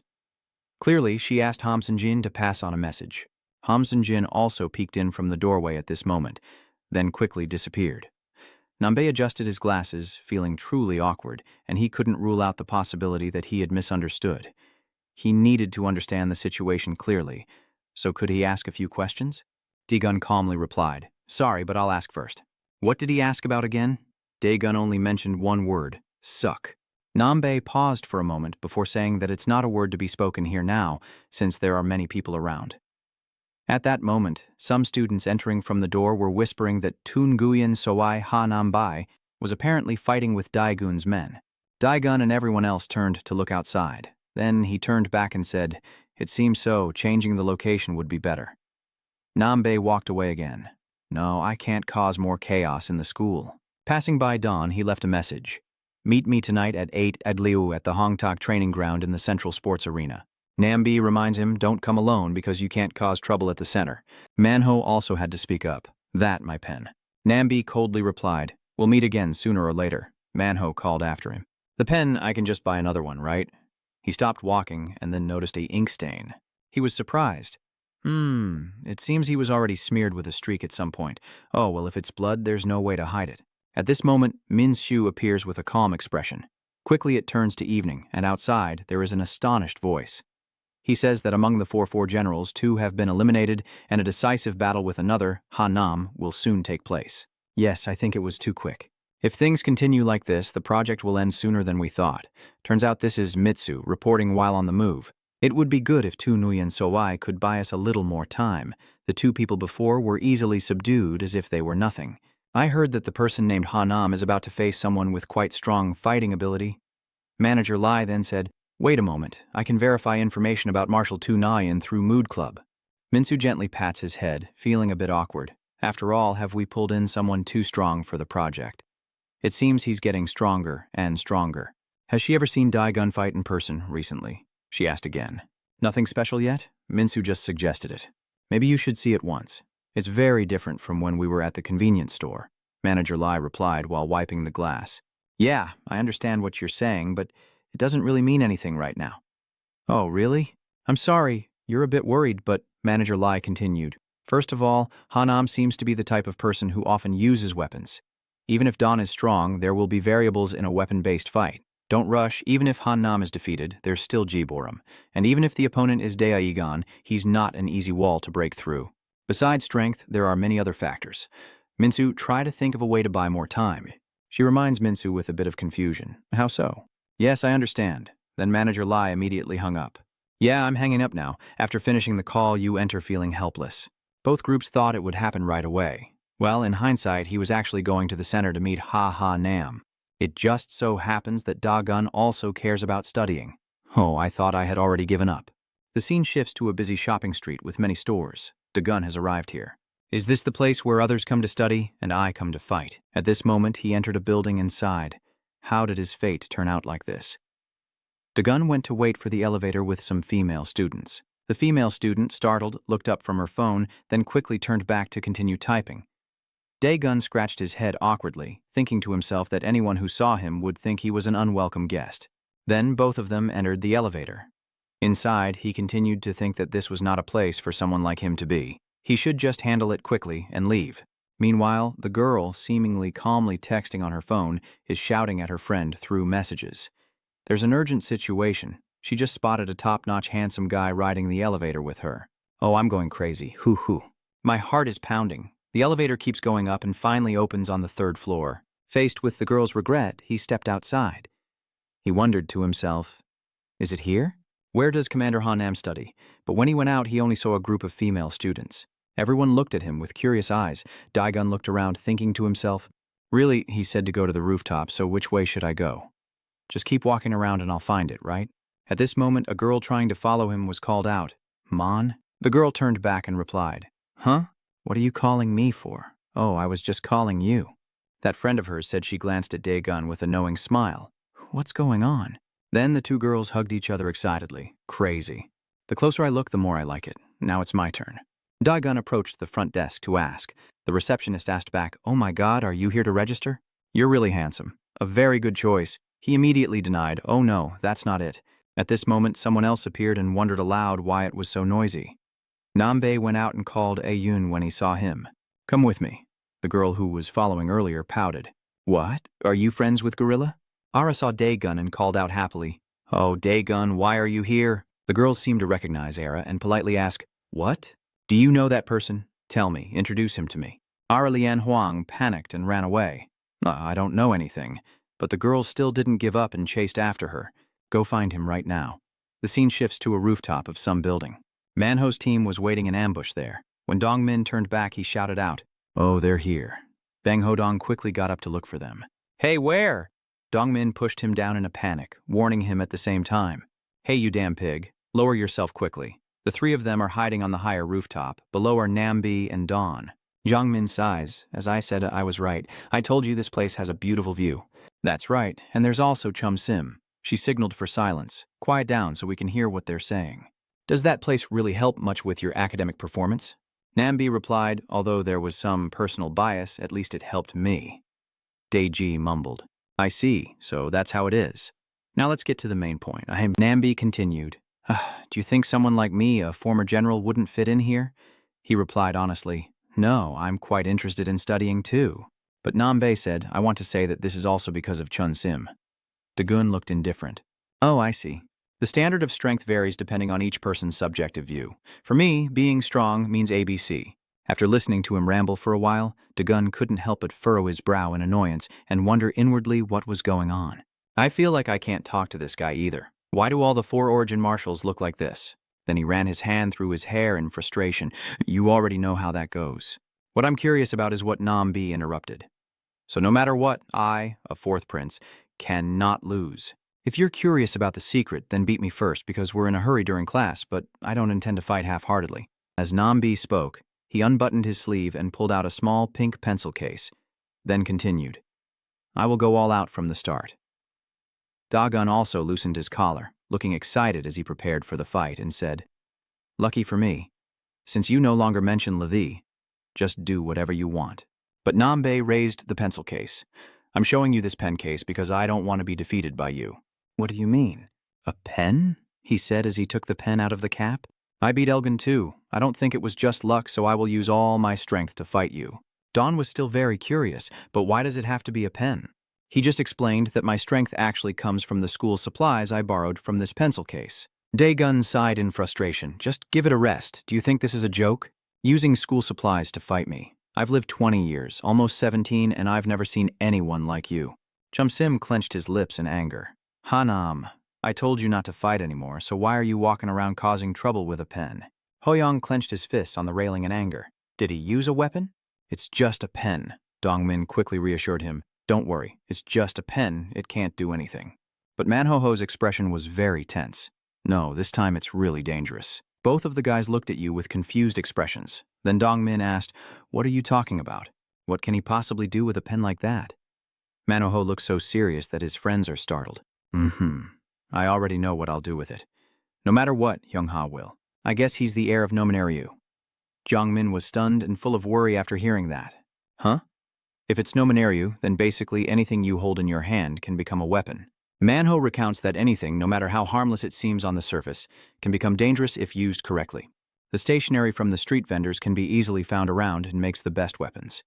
Then Manho glanced at Chum Sim beside him and saw she was also paying close attention. Manho looked serious and turned to ask, and Chum Sim hurriedly explained, "I'm really not curious, so don't explain anymore." Manho immediately turned to his two friends and continued, "If you take an example, a good and powerful sword used by a beginner or a master swordsman who only uses a stick, who would be stronger? Your expression looks very dangerous." Humph. Jiangmin, lost in thought, was about to speak when Manho was about to continue. The correct answer is that Jiangmin immediately annoyedly said, "I haven't answered yet." "But you still firmly gave your answer. Of course, a master swordsman will win." The moment the master swung the branch, it was no longer just an ordinary branch. It had become the strongest sword. So the important thing is not the weapon itself, but how it is used. If he uses the pen with all his strength, it must be at least 45 times more powerful. Unlike the hand-to-hand fights we've seen so far, which lead to bloodshed, if in the worst-case scenario you suddenly turn to Trump Sim, you'll see her eyes full of worry as she asks, "Is it that dangerous?" Manho clasped his hands together and adopted a very serious expression, then nodded firmly as if to confirm. "Then why are you just standing here watching? Hurry up and find a way to stop them. Why are you just sitting here with your head bowed?" She just let her anger flare up, but he only took the hits while saying that he trusts them anyway. He confidently responded while looking down below. "Did I hear wrong, or does your face look genuinely sincere?" Honestly, at this moment, Nambe is holding a triangular compass, placing his finger on the central circle and spinning it like a fan before throwing it straight at Dawn. He still warns him to stop joking around because this isn't a child's game. It wasn't until the sharp edge sliced through that he was stunned. Daegun had already leaned back to dodge. Seeing the sharp corner of the triangle stuck in the wood, Daegun exclaimed inwardly in shock, "What's going on? Stabbing it in again? I really can't believe it. Are you sure this isn't just a child's game? What I used earlier wasn't just a ruler, it was a real sword. I'm the same way, so you'd better give it your all. You are in danger right now." He immediately lunged with that sharp pen at Daegun. With his other hand, he grabbed a straight-edged ruler and then stabbed forward. Daegun quickly bent down to dodge. Nambi's hand with the pen suddenly stabbed upward. At first, Dawn kept dodging, allowing Nambi to attack continuously, so his assaults grew more and more fierce. One hand holding a ruler with a sharp angle, the other wielding a pen to stab and slash left and right, while Daegun calmly dodges each attack. From then on, Daegun seemed to be oppressed by Nambe from start to finish. He was pushed back and forth by those two weapons. Manho, watching from a distance, also frowned in worry. Is that really just a pen? His hand clenched tightly, clearly different from the pen he used to threaten. Can a pen really be used as a weapon? Suddenly another student appeared and spoke up. Hanambe's nickname is Gorilla, and it's not just because he likes to explore and tinker with everything. That was Hamsun-jane's words. The Manhwa readers were extremely startled after hearing it. What? How can we get here? Dongmin was just as confused. Where did Senior Chun-sim go? Did she transform into a boy? Quickly bring Chun-sim back, she's so adorable. Then he and Bang-hung both seized Hamunin from both sides. He panicked and shouted, "Wait!" Manho coldly ordered, "Pull him out!" He stood on Tu Nguyen Soai's side, but Ham Sun-jin tried to explain. "Wait a moment, let me explain a bit about the relationship between Ha-nam and that gorilla guy," Manho said sharply. "So the grip is strong, right? It seems you understand as well, huh?" That red-haired guy Noan calls out, a fragile-looking pen with no handle, but its threatening power as a real sword comes from Hanambe's strong grip like a gorilla. So even a simple pen, which is easy to find in a pencil case, can become a real weapon in Han Nambe's hands. When facing an opponent with a weapon, it's important to note that if fighting hand-to-hand, the distance of the strike can be gauged through the arm. Now with weapons involved, a single attack can be deadly. The battle between unarmed and armed opponents is a completely different matter. From these facts, Manho Hoang's group became increasingly worried, as even a slight scratch could be dangerous. Jongmin was no less anxious, the only way to win. Below, Daegun is still calmly dodging Hanami's deadly strikes. Manho, watching closely, continues to say they must destroy that weapon. Hamsun-jane continues to wear a knowing expression and says, "I told you so. He has the grip strength of a gorilla. Even if he dies, he won't let go of his weapon." But at this moment, the weapon in Nambe's hand was easily knocked away by Dawn. Stunned, Nam looked at his empty hand, with an expression that seemed almost disbelief at what just happened. Daegun simply said calmly, "It's because you wanted to do this. I tried to mediate, but how long do you plan to toy with Tao?" "Nam?" Bai furrowed his brow, growing angry as he thought to himself, Why did you manage to touch my ruler? No way." Then he once again put his hand into his back pocket and pulled out another triangle ruler. Is it just a coincidence, twice in a row? He then charged forward with two weapons in hand, Daegun's indifferent face holding Nambe's ruler out in front, but he dodged it, then quickly stabbed with a sharp pen, followed by another attack with the sharp ruler. Daegun's eyes caught the opening. After dodging for a while, he finally threw a punch at Hanami's wrist holding the ruler. The third ruler slipped from his hand again, and he became even angrier as he charged forward with the pen. But at this moment, Daegun's fist swung toward his face. Nambi hurriedly raised both hands to shield his face, and then stepped back several meters. At this point, he was sweating profusely, marveling internally, "I can't believe he can fight against my weapon." In any battle, no matter how powerful the enemy, no one has ever knocked the weapon out of their hand. Yet this guy just calmly walks forward. The Manhwa viewers watching from above exclaimed in surprise. knocking Han Nambei's weapon out of his hand. If this keeps up, there will be a chance to win. But Hamsun Jin, standing beside him, countered thoughtfully. No. The true terror of Hanam begins now. The real power lies within the pen case. At that point, Nambei became more confident and said that because this thing is extremely dangerous, I tried to avoid using it.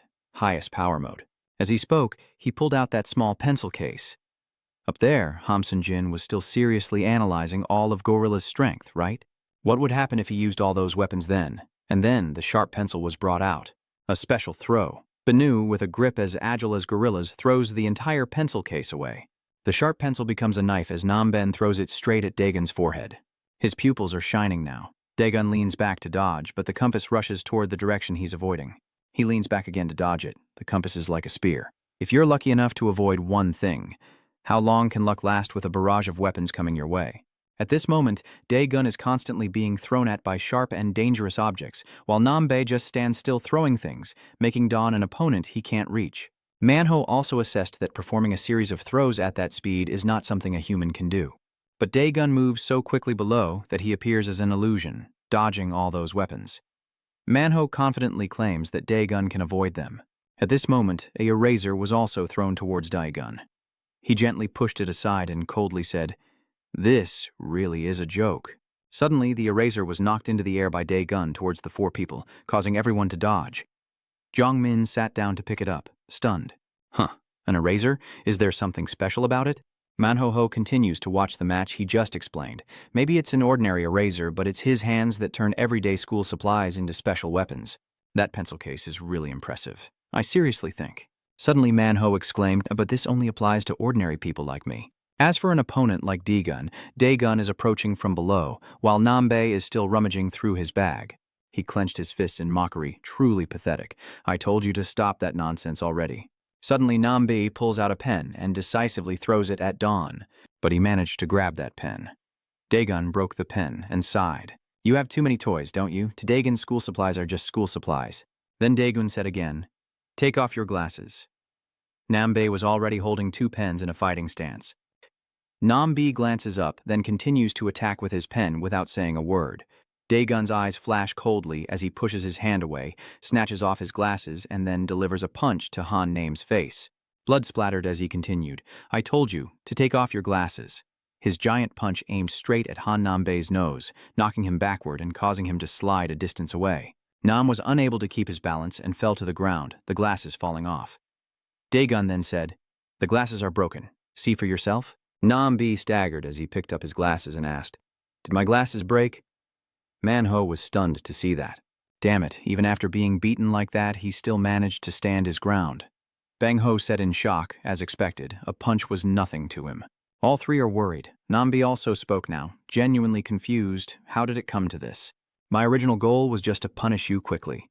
I only drank the potion earlier to help me focus better. He originally drank the potion to study, not to fight Dagon. Nambi stands up with calm confidence. Unfortunately for you, the drug is starting to take effect now. A voice echoes from the quiet street outside. Yes, big brother, I am waiting in front of the address you gave. From what I see, this is just an ordinary villa area. What should I do now? A subordinate is reporting the situation at this moment. Back Jun on this end responds. Yeah, park your car where you can see the window and wait there. While talking on the phone, he opened the eyes of a person who was unconscious, as his subordinates in the car observed and reported the situation. There is indeed a window, but you can't see inside. Should I keep waiting like this? I wonder what time I should wait until, Bak Jun asked coldly. Are you asking me? The subordinate hurriedly explained. No, I won't. I'll wait until I receive further instructions. All right then, I'll hang up, but Parjun hung up first, making the subordinate swear in anger. If that young brat just turned 20, he really is not worth it. If he had backing, I would have killed him already. Then he looked up at the window of the building next door. But what's the point of me staying here quietly if I can't see anything inside? Is there something inside? He wondered.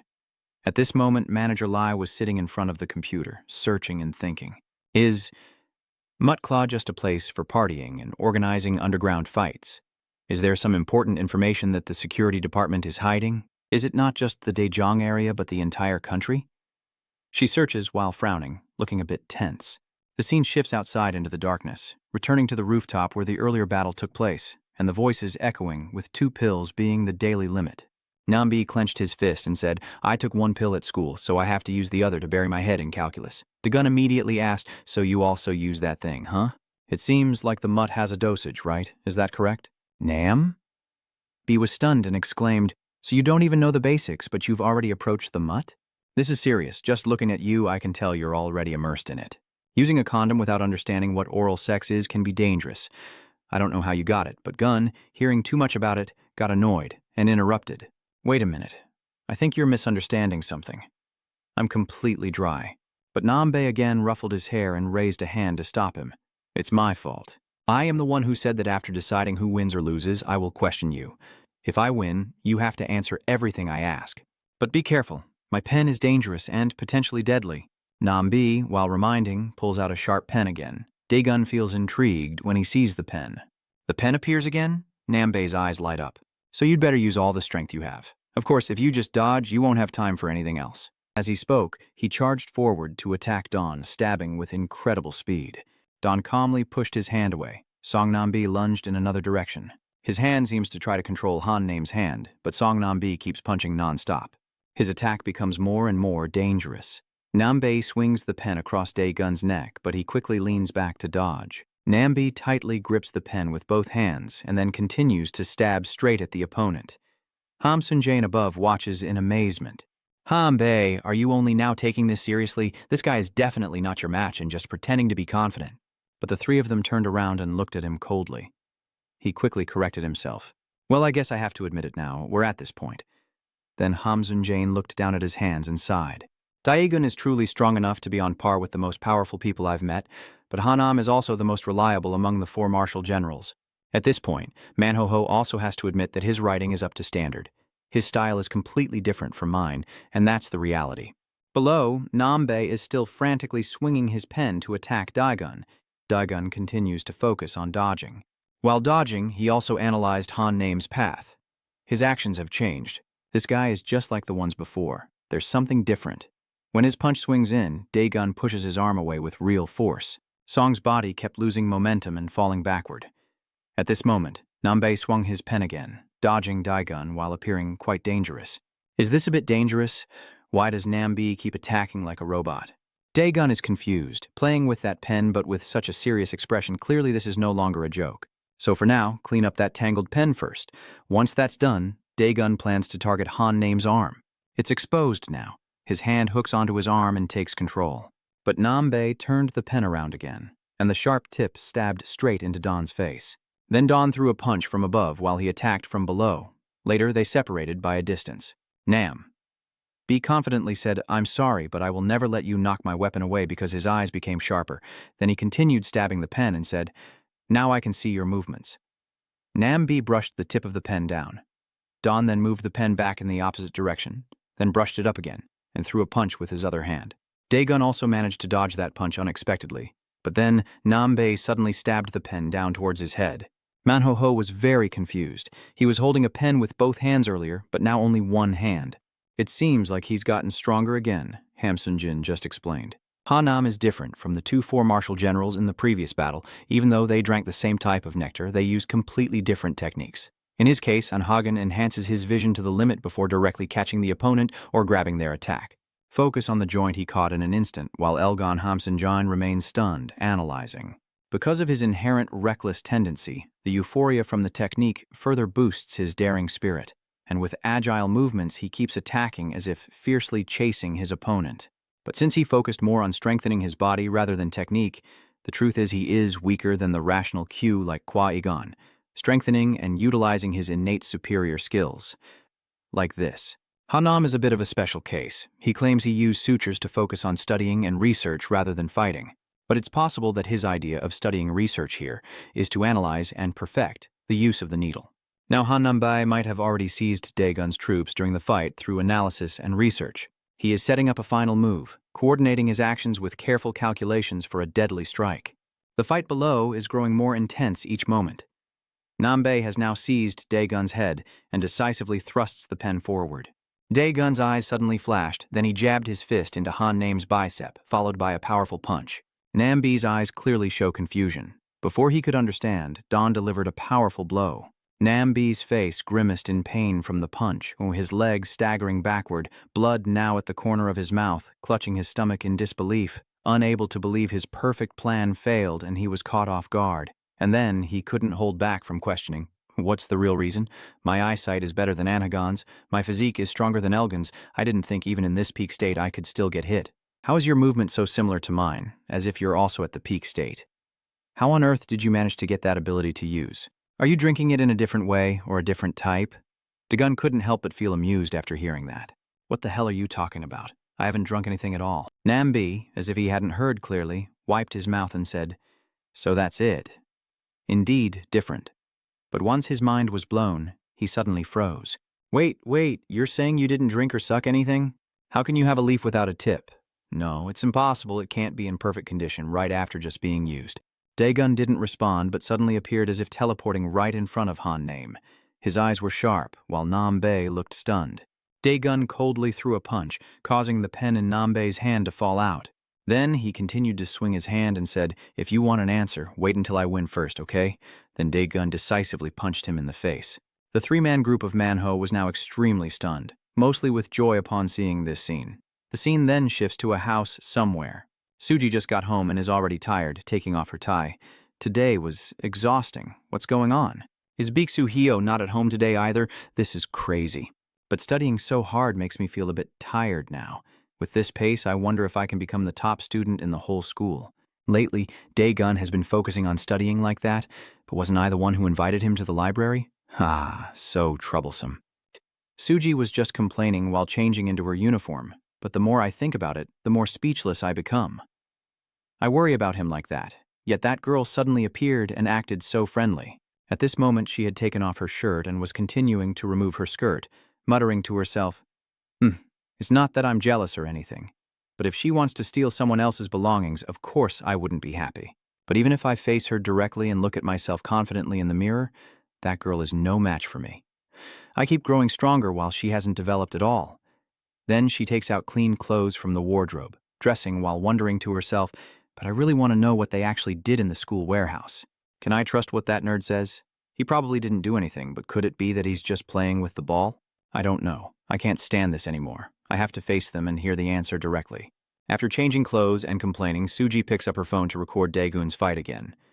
After he knocks away the pen, he swings his fist again and tells me he will answer. After winning against you, he decisively punched Hanami straight in the face. All three men were stunned. Dongmin exclaimed, Wait. Could he block that punch? No way. Nambi quickly crossed his hands to block Don's punch. Then he looked up confidently and said, My strength is all in this hand. You won't be able to move because of my power. But Don interrupted and threw another punch. What are you talking about? I still have one more hand. Nambi immediately agreed. That's true. Then Dagon threw another punch and said, Exactly. So Nambe, still shielding his face, was stunned and wondered if he had to use both hands. But if he did, Dagon was already rushing in with lightning speed. He was too fast. Dagon missed that punch, but he quickly kicked out and Nam had to grit his teeth to withstand the attack. Even if this strength is blocked, it will still be attacked in the head. Dagon holds his arm with one hand and throws a punch with the other. When that punch hit Nambe, he staggered backward. Nambe struggled to think, unable to defend anymore, and the only option left was to deliberately leave his face exposed. He has no choice but to aim for it.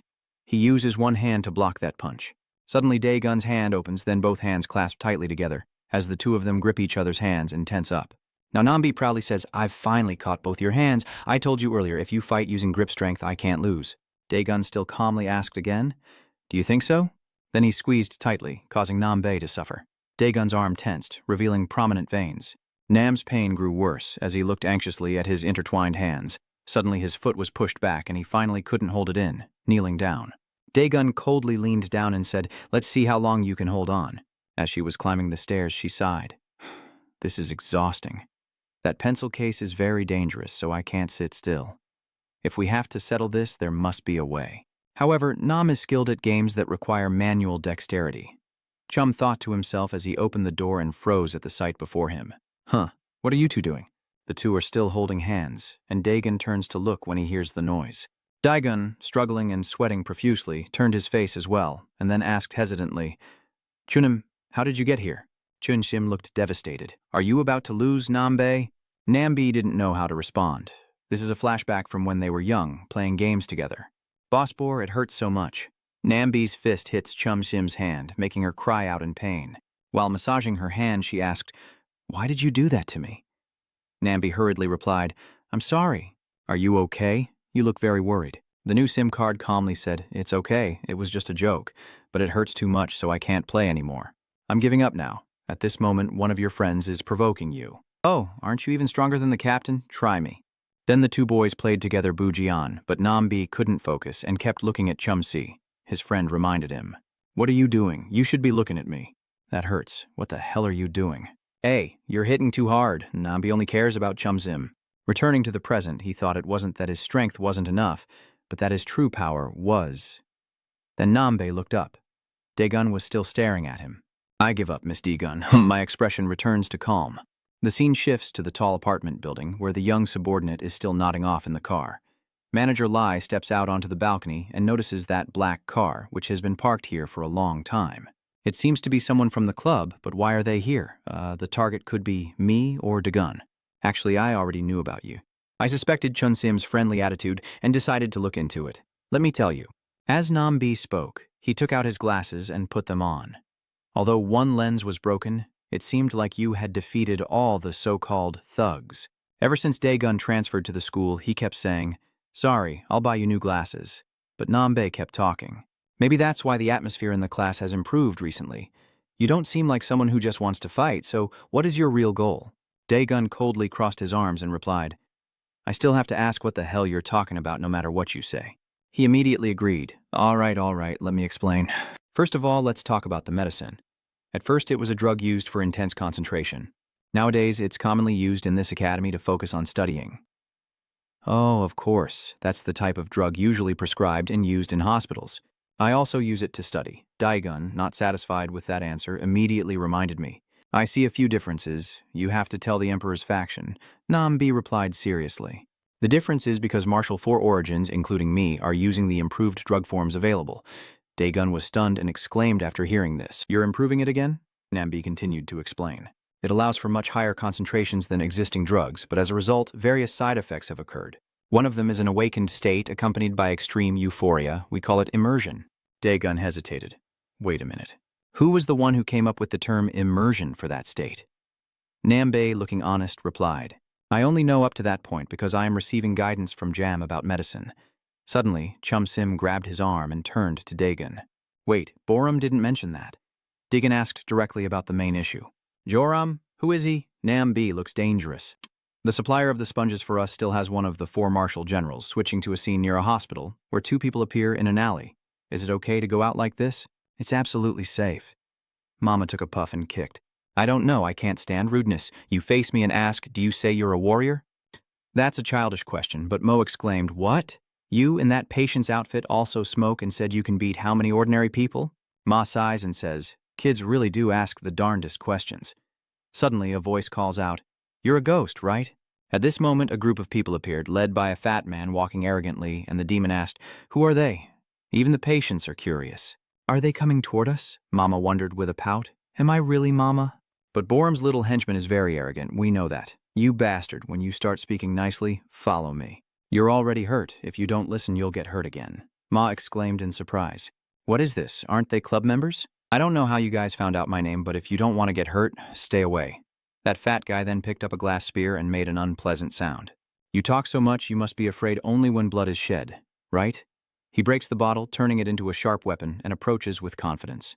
"You just need to move your hands and feet for a bit. Fighting like this is pointless. At this distance, that's the truth." As he spoke, he smugly raised the broken bottle. "I can be reckless and lost." Ma found these words very amusing and couldn't help but tilt his head back and laugh out loud. "Ha ha ha ha! This is so funny I can't hold back my laughter. You look so worried." "Hey, are you okay?" Ma still keeps smiling faintly. "Are you okay? Anyway, you bastards, what about distance and real fighting? Maybe you've watched too many movies, like we should destroy all the cinemas or something. You only care about scaring others, right? In the end, the only thing you guys do is eat a lot. You're just like fattening up to make yourselves bigger. I'm someone who often thinks about how I should kill people. My health isn't in the best shape right now, but no matter what, you guys will all die." Boram's henchmen were stunned after hearing this. Ma excitedly moved forward. No, this isn't the time to destroy the cinema. I need to break your jaws now. I've been feeling itchy for a while, so I guess I need to warm up first. The patient was extremely confused, but couldn't stop it. The fat guy, now scared, stepped back and ordered his henchmen. Hey, you guys deal with him. The others said Borum hasn't arrived yet. Is that okay? I don't know anymore. That's for you to decide. Come at us and try to kill us. They challenged Ma to go up alone. One of them threw a punch, but he leaned back to dodge. Then Mama punched him again and asked, "Where are you aiming?" Before another guy rushed in, he had already taken down one. He swung his fist and punched the face of the new attacker while complaining. "You guys are too slow. Oh my God." Then the demon mother stomped her foot again, then kicked the other guy away with one leg. "Keep trying and see." That guy was kicked far away, and everyone was extremely panicked. "What are you waiting for? Come at me again." At this moment, the fat guy ordered him to try attacking with something. A nearby man carefully grabbed a stick leaning against the wall. That guy swung his stick with all his might, but I easily dodged it and sneered, "What are you trying to do?" Then I threw a punch, hooking his chin up. After that guy fell, he casually said, "That's right." Suddenly, Mama was seized by someone who held his legs tightly, but he remained calm. Defeating a warrior had to be quick and clean. As he spoke, he clenched his teeth and bit into his head. Immediately, the guy collapsed, bleeding profusely. After finishing the task, Mama spoke again. Next target. The fat guy was terrified and ran away, but the ghost didn't let him go and chased after him. "Where do you think you're running to?" the fat man hurriedly explained as he ran away. "No, I have something else to deal with. I don't care about your problem anymore. No, from the beginning we weren't the only ones here. Jin Borum hasn't arrived yet." Suddenly the fat guy froze when he saw someone and shouted. Jin Borum, with an indifferent look, cigarette in mouth, looks over. "Huh?" the fat guy immediately asked. "What are you doing here?" He shouted in frustration, "What are we supposed to do if you don't come? What's going on? What did you do?" But Jin Borum calmly unzipped his pants, just having peed on a fainted person, and said, "Well, you guys have had a hard time. What can I do if I can't stop? Oh no, I've got something on me." "Are you drunk? The ghost you're talking about is causing chaos everywhere." At this moment, Mama rushes over shouting, startling him. "I found it," the fat man urges. "Oh, that bastard is coming. Do something. Hurry up." Jin Borum noticed the broken sword in the fat man's hand and said, "Looks like you have a good item. Since you have it, try using it." The fat guy was terrified. "This is just a fake. How could I possibly stab him?" "You just casually chew gum like that." "Yeah." As soon as Jin Borum threw away the candy wrapper, the demoness rushed in and kicked the fat guy in the face. "Got it. Where do you think you're running to?" He was immediately knocked back and let out a pained cry. Jin Borum, with her hands in her pockets and a calm expression, assesses her impression. Impressive, very good agility. Mama turned back and asked, "Who are you? How do you know me?" "Are you with that pig over there? Wait a minute, you look so familiar. I must have seen you somewhere before. Mood Club, right?" Jin Borum was stunned and asked, "Do you know me?"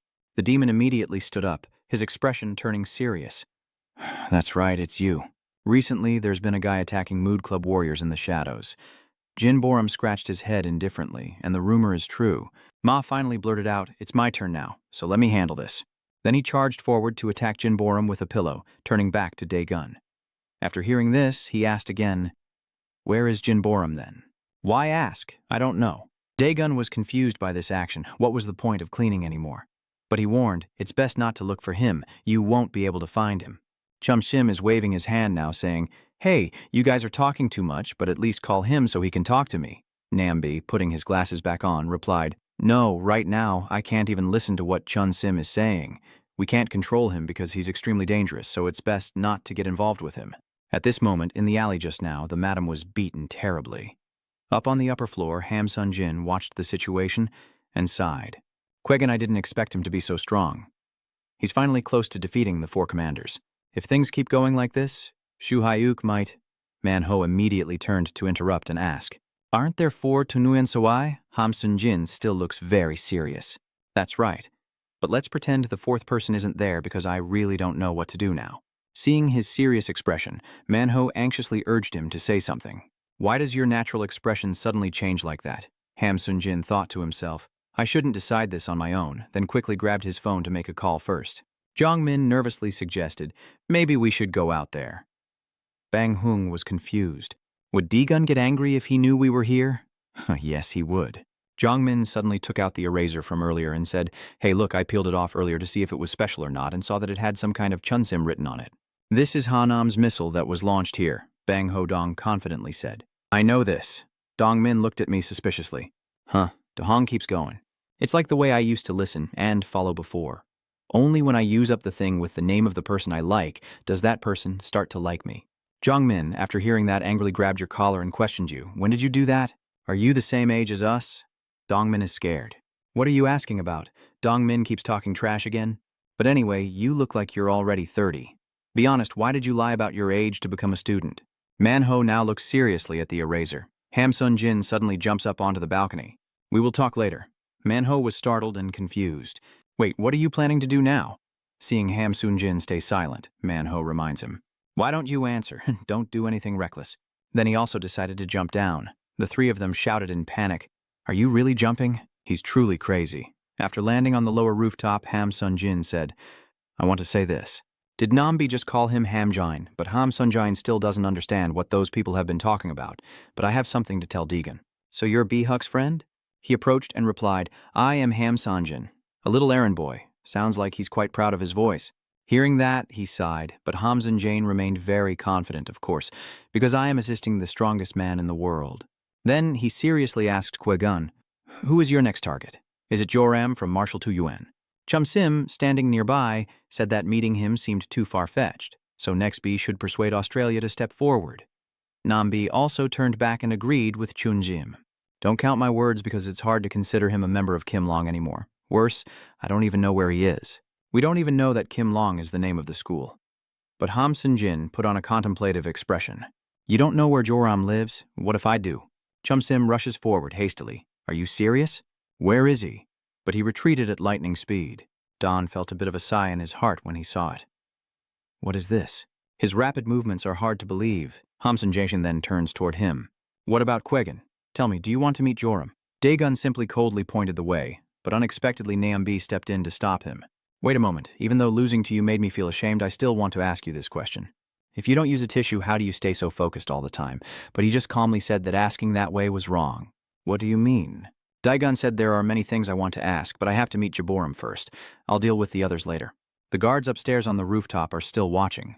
Hodong exclaims in shock. Can he jump over there? He's so small but so quick. Dongmin changes the subject. I think Daegun will go, so we should leave here too. After saying that, he moved toward the door.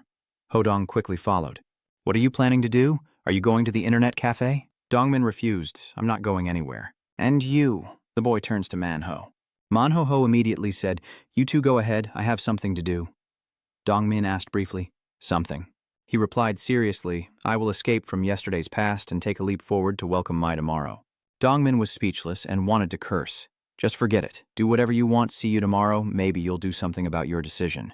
Meanwhile, down below, Chum Sim and Nam Bei are gathering their school supplies, and she's complaining as she picks them up.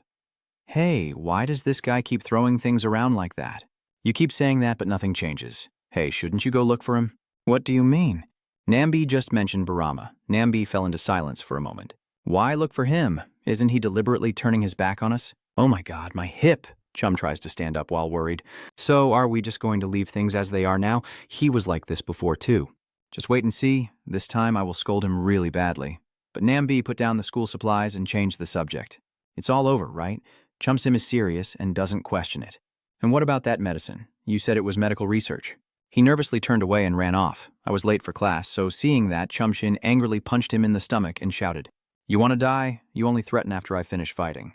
If you don't say it, I'll put all my strength into hitting you, so hurry up and say it. Nam's face twitched in pain as he quickly said, all right, just say it fast. Okay, I understand. Having made his decision, he closed his eyes tightly and steeled himself. Then Manho struck a cool pose and jumped down. Just jumped. But when he landed, it wasn't very smooth, and he fell hard to the ground. Nambe and Chum Sim were startled and turned around. Manho was clutching his knee and groaning. Hey, Nambe, did you set a trap for this bastard? Nambi is confused. That's not Manho. Yeah, what did you just say? Is there a trap here? Chum Sim hurriedly runs over in worry. Are you okay? Are you stupid or what?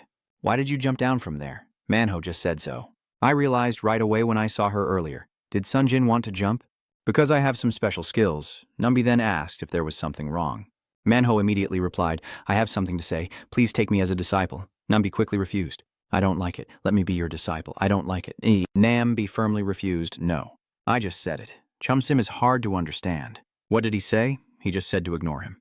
But Manho's expression became more cunning. Whatever. What about this? The words written on that eraser are about that matter. Nambe, caught in the act, had no choice but to surrender. She went to the hospital first, and then the scene shifts to the hospital. In the quiet space of the night, a scream suddenly echoes. Aman shouted in pain as the doctor bandaged his wound, saying it hurt too much. Be gentle. What is that? Oh, is that a sharp-looking weapon or just a tool? Nambi and Chumsim then asked from the next bed. So tell me what happened to Bohm. Anne was lying down but had to sit up. Geez, you're so noisy even while sleeping. Seeing Nambi's crooked glasses, he just mocked him. What's wrong with your glasses? Ha ha. So now wearing glasses is the trend at school? Ha ha. Chum quickly warned him. Hey, don't tease him. Nambi asks again. If you're still able to laugh like that, it means you're not seriously hurt, right? And Hagen still has a mischievous smile. Did you break your glasses fighting that bastard? Later, his expression became serious. Did Marshal 4 actually lose? And the next target will be Joram. Do you want to meet him before D-Gun finds him? But I don't know anymore. All we can do is fight and fight. You know we both like fighting too, Nambi said. I know he fights for an underground arena? He exclaimed in surprise. What are you talking about? And Hag just told me. I mean fighting on the street because he's been kicked out of the underground arena a long time ago. Nambi was very curious. Wait a minute, so how do we get the mutt? And Hag laughed and said, I'm not sure either, but it seems he still gets his supply of mutt as usual. I only see him once in a while and pass you what I get. I don't know how, but that drug is pretty useful for us. You know how it is, the crazy effects of the drug. After drinking it, I just want to fight. I feel like I suddenly become stronger at an incredible speed. It's pretty exhilarating, but there's nowhere to fight. So Hagen excitedly recounted. We went through every alley together. Damn it, we fought like crazy, hitting anyone we came across. Among them are students from our school, both of you acting crazy, but Jibram, when he fights, he can never control his excitement. Sometimes he would charge at me like he wanted to kill me. Then Han said, sorry, you know how it is, the effects of the drug make it uncontrollable. But how could I just stand there and let him hurt me? So I argued with him. At first it sounded funny, didn't it? But then it was like he couldn't think of anything else. He charged at me like he wanted to kill me on the spot. I know how crazy he can get, but I didn't think he was that insane. He has a pretty eccentric personality, but lately everything has been getting worse at a rapid pace. Anyway, because of that, I rarely see him unless I need to buy medicine. That's everything I know. After hearing this, Chumshim hurriedly asked, Are you done telling the story? So where is he right now? And Hagen irritably waved his hand and said, I'm going to sleep now, go home and don't disturb the patient resting.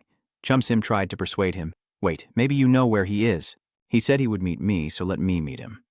If things are getting worse, we need to meet and sort this out. Hey, both of you stop looking at each other and don't hide anything from me, you bad guys. Maybe there was an underground fight with Buyuwas. I think that's the reason he used the foam. Unlike us, he probably fought and lost all his will. Things must have been very serious because he is usually very resilient in fights. So he used the pacifier and became obsessed with trying to become stronger. But it seems he has lost his way. If he really is too dependent on the mutt, we need to do something before it's too late. And Hagen sighed. I don't know. He's not the type to listen to others. You find your own way, but more than anything, Chunsim, you are our team leader, and you will be in the same position in the future. However, your expression is very serious. He's no longer the Borum you once knew, even if you meet again. At this moment, Manho had already noticed the 3 people on the neighboring bed, his sharp gaze assessing the situation, as the scene shifts to a dark alley with flickering lights. After leading Daigun around, Hamsun Jin then said, I don't know where Joram is anymore. Daigun calmly asked again, Do you think if I punch the sky and the sea you'll fall down? He hurriedly explained again, I don't know right now, but maybe I'll find out tomorrow. Daigun frowned and reminded him, Tomorrow, Hamsun Jin promised I will find out soon, but right now, I really don't know. His expression was extremely confused. What on earth is he doing? I really want to know how he's doing right now. It moves to another deserted area where a subordinate reports that according to the investigation, all 8 members of the Mood Club are currently unable to fight. Bak Hee-jun just stubbed out his cigarette and asked again. All of them? The subordinate replied, Because everything happened on the street, and according to what I found out about Mama, just as you said. Director Kim, sitting nearby, was stunned to hear that name and exclaimed, Wait a minute, isn't it too early to deal with ghosts? Are you a little confused, subordinate? Continue reporting that Mama has been attacked and is in critical condition.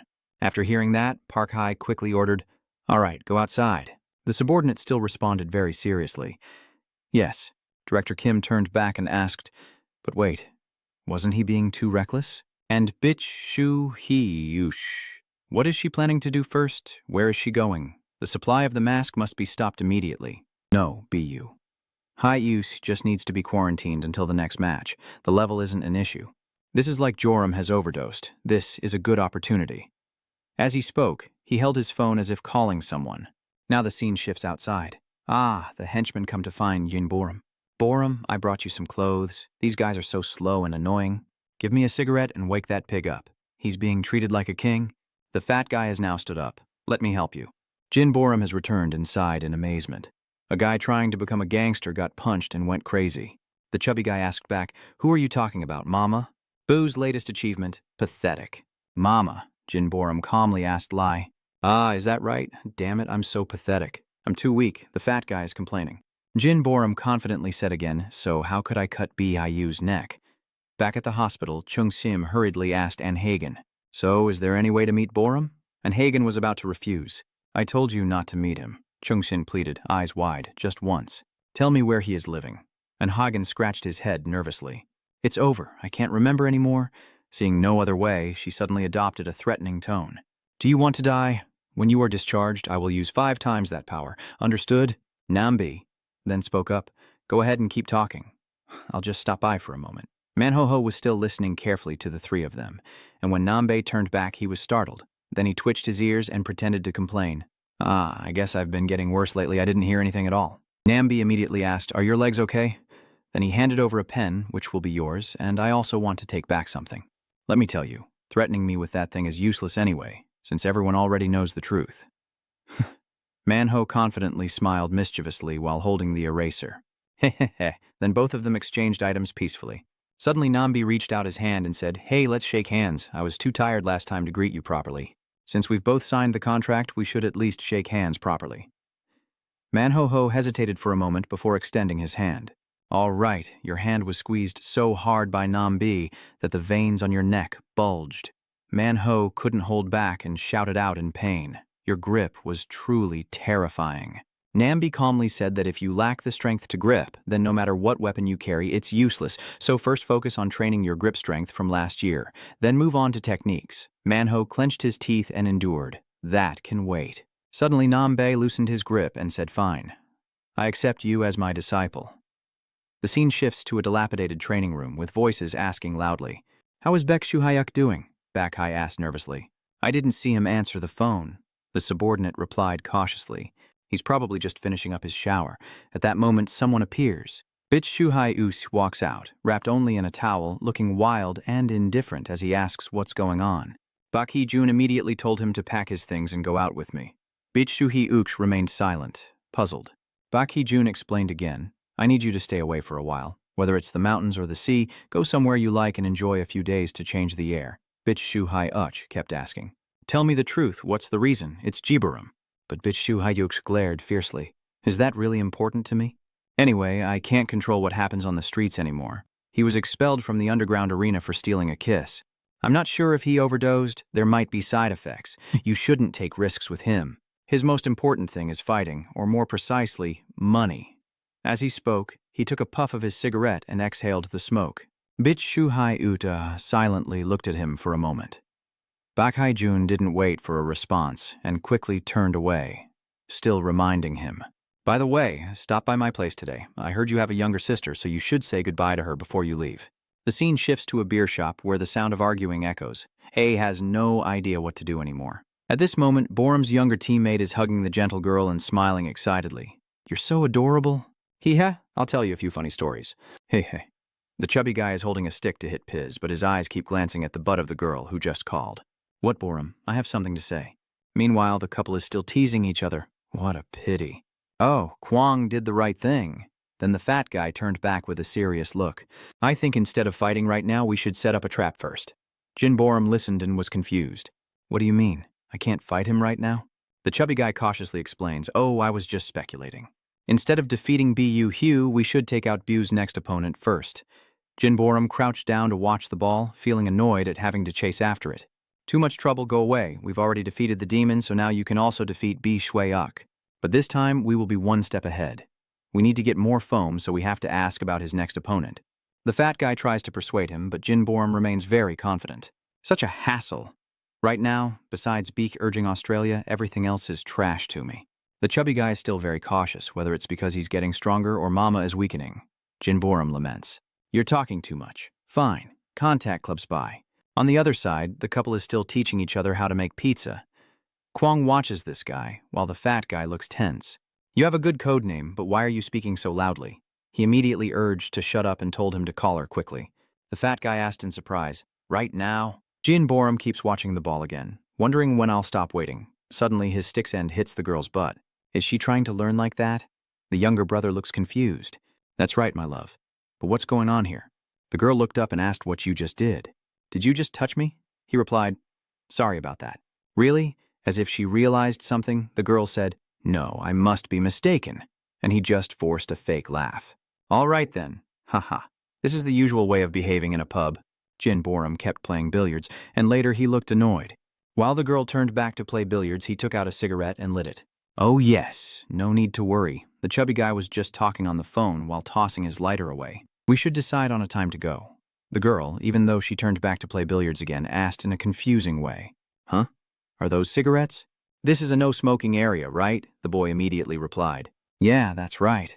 The girl pouted in dissatisfaction. It's really shocking how he doesn't follow any rules, and Jinborum getting impatient because the lighter won't light. It won't light. The fat guy is now panicking at Jinborum's attitude. Hey, don't tell me the girl was about to say something else when he turned back and warned in a low voice. Damn it, you bastard. Watch out for that tree. It might hit me now. The couple was extremely panicked, and he kept going. AIS, do you have a lighter I can borrow or not? Are you deaf? The rice is like clams, are they all dead? Then Jinborum loudly called out, do you have a lighter? The guy hurriedly led his girlfriend away in worry. Let's go outside. I'm sorry, I don't know anything. But Jinborum hit him with the stick so hard it broke, causing him to fall to the ground. After the hit, he irritably said, I told you not to mess with me. The girl was trembling and standing there, too scared to move. Jinborum started to lose his mind again. Hey pig, find me another weapon. Fighting seems more fun than drinking beer right now. A group of 3 people passing by call out. Hey buddy, I saw everything. Who the hell are you? Where are you from? What kind of nonsense are you up to in this area? Then he turned to the frightened girl and showed concern. Isn't she noisy? Oh my god, this guy keeps coming closer. It seems like you're just a little punk. Real gangsters never act like kids like you, but he immediately got punched and bloodied by Jinborum. The other person's body was sent flying back. After hitting him, he reminded him to stop wasting time and just fight. At this moment, a sleeveless shirt guy pushed the other person back and told him to go call some more underlings. Jinborum approached and asked, are there still many more? Call them quickly, I'm waiting, don't ruin the fun. And then he charged forward again like a madman. Jinborum kicks the sleeveless man in the face. The black-clad person, about to attack from behind, throws a punch, but Jinborum quickly turns and lands a punch to the face as well. The body of the man in black was thrown straight into the table, causing it to deform. At this moment, another group of people arrived. Who is he? How can all of this happen? Jinborum saw it coming and let out a small sound before sighing. Those dogs are really quite numerous. He took out a pill from the pendant and put it in his mouth while the others still didn't understand. Sue, who is he? Then everyone charged forward with sticks. I don't know, whatever, just go. One person rushed ahead and swung a stick at Jinborum. His eyes flashed brightly as he threw a punch that twisted the other person's face, blood immediately splattering out. Just as that person was dealt with, another desperate individual charged in. Jinborum easily throws another punch, his appearance becoming more and more frantic. His eyes shone brightly as he swung left and then right, each person taking a punch from Jinborum. And the fat guy is still negotiating on the phone right now. Ah yes, sorry, it's too noisy at the moment. He turned to look at the fighting group and responded to the call on the other line. Yes, it's nothing serious. Although he said that, the current situation is quite tense. Jinborum was alone dealing with the newcomers when suddenly he was hit in the cheek, bleeding from his mouth. Nevertheless, he managed to land another punch and take down one more person. Despite being punched, Jinborum seemed unfazed by the pain and kept fighting excitedly. At this moment, he was struck in the side by a blonde-haired person and fell against the table. At this moment, he grabs a ball, holding the other person's leg with one hand and smashing the ball into their knee joint with the other. Obviously, it shattered like an egg. The blonde man, in pain, lowered his body. At this moment, another red-haired person tried to ambush from behind, but Jinborum turned around and punched him. He kept charging forward wildly but was hit again in the face. With such force that the stick broke in half, Jinborum spat out a large mouthful of blood. The guy who just got hit finally stopped and cursed out loud. "Damn it, this damn bastard." Jinborum slumped forward, coughing up blood as he said, "All right then." Then he threw his head back and sighed. "Damn it, this feeling is exactly it. I really like it." His expression is incredibly wild. Then he sneered maliciously at everyone. "You dogs, can you do the same?" These people were so terrified by that expression that they broke out in a cold sweat. The scene shifts outdoors, still under the dark night. Big Zhu Hyuk, dressed in black with a hat, carrying a bag alone, walks down the street thinking about what Park Hae-jun said earlier. The most important thing to him right now is money. His expression is extremely cold. She turned toward Suji's house and heard the door opening. She grabbed her phone and coat, ready to leave, and called out as she saw someone entering. Suji punched his brother in the stomach and asked where he had been all this time. "Didn't you say so yourself? Don't put so much simple food in it." Biech Shuhai Yuos took off her hat and replied, "Sorry, I couldn't prepare a meal for you, just some simple food." Then she scolded, "Are you crazy?" He just bought a box and said it was the cheapest. She reminded him, "Don't just save money for me, spend some too." Then he saw the tear on the sleeve and felt heartbroken, blaming himself. What the hell is he wearing? It looks just like a bunch of torn rags. "Bitch Shuhai Uoc just said it's very durable." She immediately complained, looking really embarrassed. Song Sujdi walked out the door, putting on his shoes and saying, "I don't know. You handle it yourself, I have to go out now. He's worried. It's dangerous for a girl to be out this late." But Suji confidently replied, "I am his sister.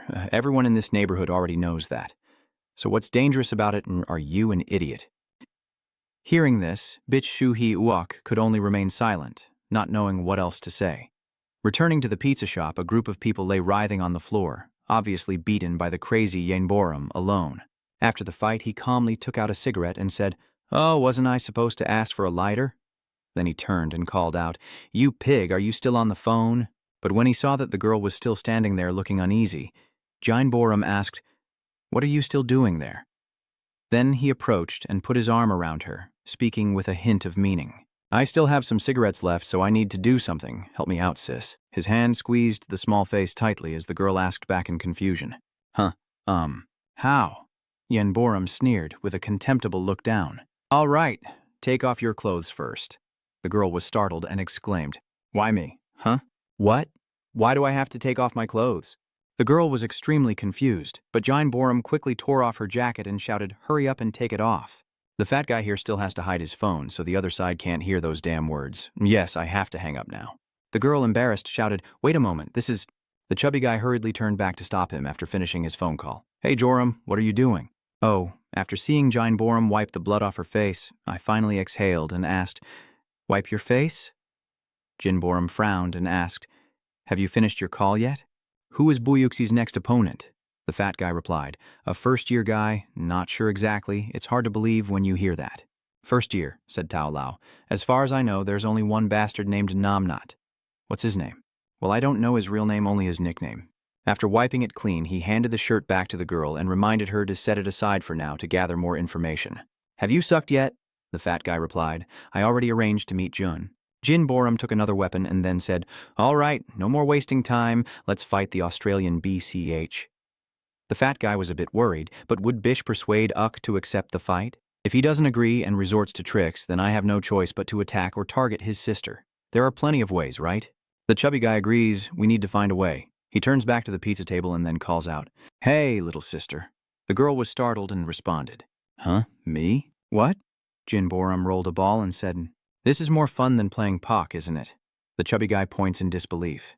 "What are you still doing at this hour? Making such a mess and still drinking beer? Put on your clothes and leave here quickly. No shouting aloud." He can only speak softly and pitifully, right? It seems they are the pests of this area. Now it's about time they get beaten up. Cut to someone who just finished a phone call, sitting back with their feet on the table asking if it's done. The subordinate immediately replied, "Yes, I delivered the package exactly as you instructed. I will contact Jay Borum and his team now." Then Bae Jun stood up and praised him. "All right, well done, let's go." "Yes, sir." Suddenly, he announced another matter.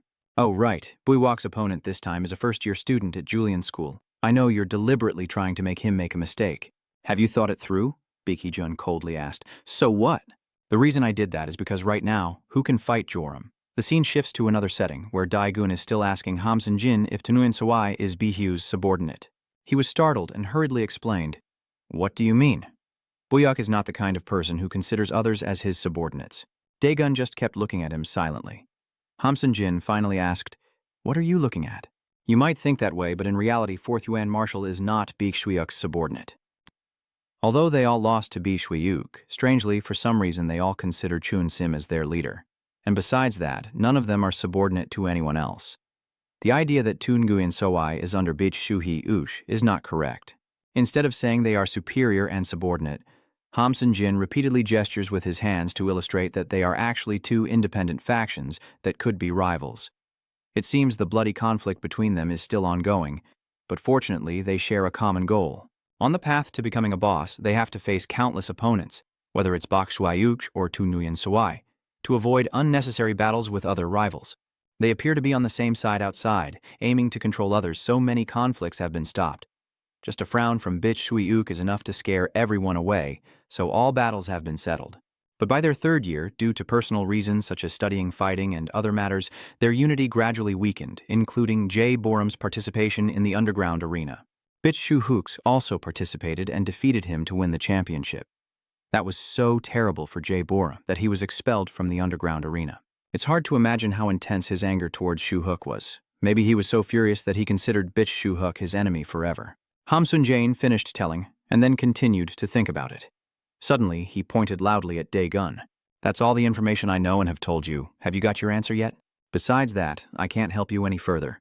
Ha ha ha. Before he could say anything, he kept going. "Now it's my turn to ask you what kind of relationship you have with Bi." Suddenly, Dae-gun's phone in his pocket rang. Dae-gun took out his phone, looked at it, and was confused. "Huh. Why is she calling at this hour?" Hamsun-jin was stunned to see the caller ID as Bi Suji, then he reached out to grab it. "Give it here." But Dawn pulled back her hand, causing him to miss. Hamsun-jin looked up in slight anger, muttering to himself, "This guy." Dae-gun also looks down at him with confusion. Suji wondered why he wasn't answering the phone and asked, "Why aren't you picking up?" As soon as he finally answered, "Hello. I didn't say hello to you." Not hearing anything from the other side, Suji felt very worried. "What are you doing? This is really too much, I swear." "Why did you answer the phone without saying anything?" "Hello." Dae-gun managed to avoid it, but Hamsun-jin stepped back. He calmly asked, "What was that just now?" Hamsun-jin hurriedly questioned, "That's not important." "What exactly is the relationship between you and Bi Suji?" Dae-gun asked, confused. "What are you talking about, Bi Suji and I? Is Suji trying to listen in on this side or not? What are they saying?" "I have to hear it for sure." Dae-gun responds to Hamsun-jin. "So we have nothing to worry about." Suji's steps then come to a halt. She stands there for a long moment, then suddenly turns around in anger. "Hey, you're crazy. My older brother hasn't been home for a long time, so I should have a meal with him." She just sadly turned back. Suddenly, a few thugs nearby saw her and started looking at her with dirty eyes. "Hey, what do you see?" There. Another one is warning. "Crazy guy, you should stop, don't you know?" That is Bi Yusi's younger sister. He still watched and sighed. "Oh, wow. I didn't know you were here. The other guy was just smoking and gossiping. But lately I haven't seen Baek Shuiuk show up anymore. I heard he's been sold to some superpower research institute. That guy still looks at Suji in a disgusting way. Haha. Where do you think he is now? If I were him, I wouldn't be able to go anywhere with a sister like that." He. On this side, Hamsun-jin angrily rushes over, shouting, "Don't lie, how could there be nothing? But I got hit on the head so hard it made me drool." Then he said, "I told you so," and rubbed his head in annoyance. "You bastard, don't think I don't know. What about this picture?" He said that while showing his phone screen to him, which was a picture of Dae-gun carrying Suji. I was also stunned and exclaimed, "What is this?" "How did he get it?" Suji finally arrived home and let out a sigh of relief. "She's home now. Bitch Shuhyuk wondered why you came back so soon." "I don't know," she interrupted and then asked him, "Have you eaten yet?" Bitch Shuhyuk replied while watering the plants, "I haven't eaten yet," and then suggested, "Why don't I take baki and eat something spicy?"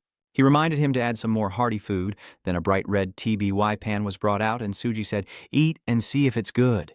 Bitch Shuhyuk replied, "Thank you." Suji quickly picked up a piece and ate it herself, giving her own opinion. "It's so delicious and spicy. Did I cook it too spicy?" She ate while fanning herself with her hand to cool down, then urged her brother since he wasn't eating. "Why haven't you eaten yet? And why have you been coming home less often lately? You have a lot of work?" Bitch Shuhai Wok hesitated before reaching for a piece of the red rice cake, then quickly switched to grabbing the safe egg. Yeah, Suji just reminded me. Don't push yourself too hard. Things are different now. Back when we used to share a bowl of ramen, Bitch Shuhai Ook added another piece of sausage. Suji keeps rambling on, now almost full, huh? As he's about to put the sausage in his mouth, he hesitates. Huh? You just questioned me, why aren't you eating the rice cakes I made? Biekshu Hai Usi calmly replied, yes, because it doesn't contain protein. Suji, hearing that, angrily swung her fist. Do you want to die? You're eating rice porridge, but not eating rice cakes? He quickly tries to fix it. Sorry, I'm eating now. Then he asked about how your sister has been doing at school lately. Suji replied, what do you mean by how? Then there was a back and forth like a judge asking a parent. Is anyone bothering you? No. Is anyone rude or what? No. Is your wife behind you? No. And your boyfriend? At this point, Suji finally slammed the table and shouted, hey, are you going to stay silent and eat or not? But Bitch Shuhayuok still stubbornly asked, do you like anyone yet? Hearing that, she blushed with embarrassment. What? Then let's see who dies with whom. Bitch Shuhayuksi leaned down to continue eating and praised, that's delicious. You only know? Yeah. Just give a proper response. If you're eating, don't say anything that might disturb her. Suddenly, Suji exclaimed, no one. You don't like anyone, do you? She looked sad. But if there really was someone you liked but for some reason fought with me, Baekshu Hiwash quickly sat up and asked why. Who is that? Suji quickly grabbed his hair and pulled hard. Then try to make excuses. What is it? There is no one else. Then Suji picked up a piece of sausage and put it on his plate. She seriously advised, eat more and come home often. Don't you worry about having such a beautiful younger sister at home. Is that correct? Bitshuhi Uts could only remain silent in the face of these words. Is it just a switch to streetlights or something? Hamsun Jane only seemed to realize after watching the image over and over again. After watching it, I guess it was just a misunderstanding. Dagan only wondered about the photographer, but that photo was definitely intentional. Who sent it? He replied, I don't know. At first I thought it was just a coincidence. As I said, Shu Hyu has many enemies, and I received many provocative messages like that. Then he scratched his head, sighed, and kept talking about finding a place to stay here. From now on, remember to behave properly to avoid misunderstandings. I'm leaving now. I will inform you if I hear anything about Jay Borum. After saying that, he quickly ran off. Don stayed behind and noticed something that made him think to himself. It seems like someone is following me. Could he be Bihuk's enemy? First, I want to find out if it's just a coincidence that they use the word immersion naturally. Could it be related to that guy? As he thought, he calmly walked away and moved to Suji's house. After she finished eating, she said, honey, I'll take a shower first. But bitch Shuhai Ooks was coldly talking on the phone. Have you found the person in the photo yet? Ham Sun Jin on this side scratches his head, looking uncomfortable. Hyus, I was worried internally about whether it might be related to Suji, but to avoid bothering her, I didn't report it to him and simply responded differently. I'm still searching, and if I find anything, I will let you know. Don't worry. Just focus on protecting your body because your health is the most important thing. But bitch Shuhayuch remained cold. My health isn't the most important thing to me. Above all, I prioritize money. I need a lot of it. To do that, I might have to destroy my entire body. His expression grew more and more terrifying. Yes, I understand. If you want to earn that money, joining the underground arena is the best option.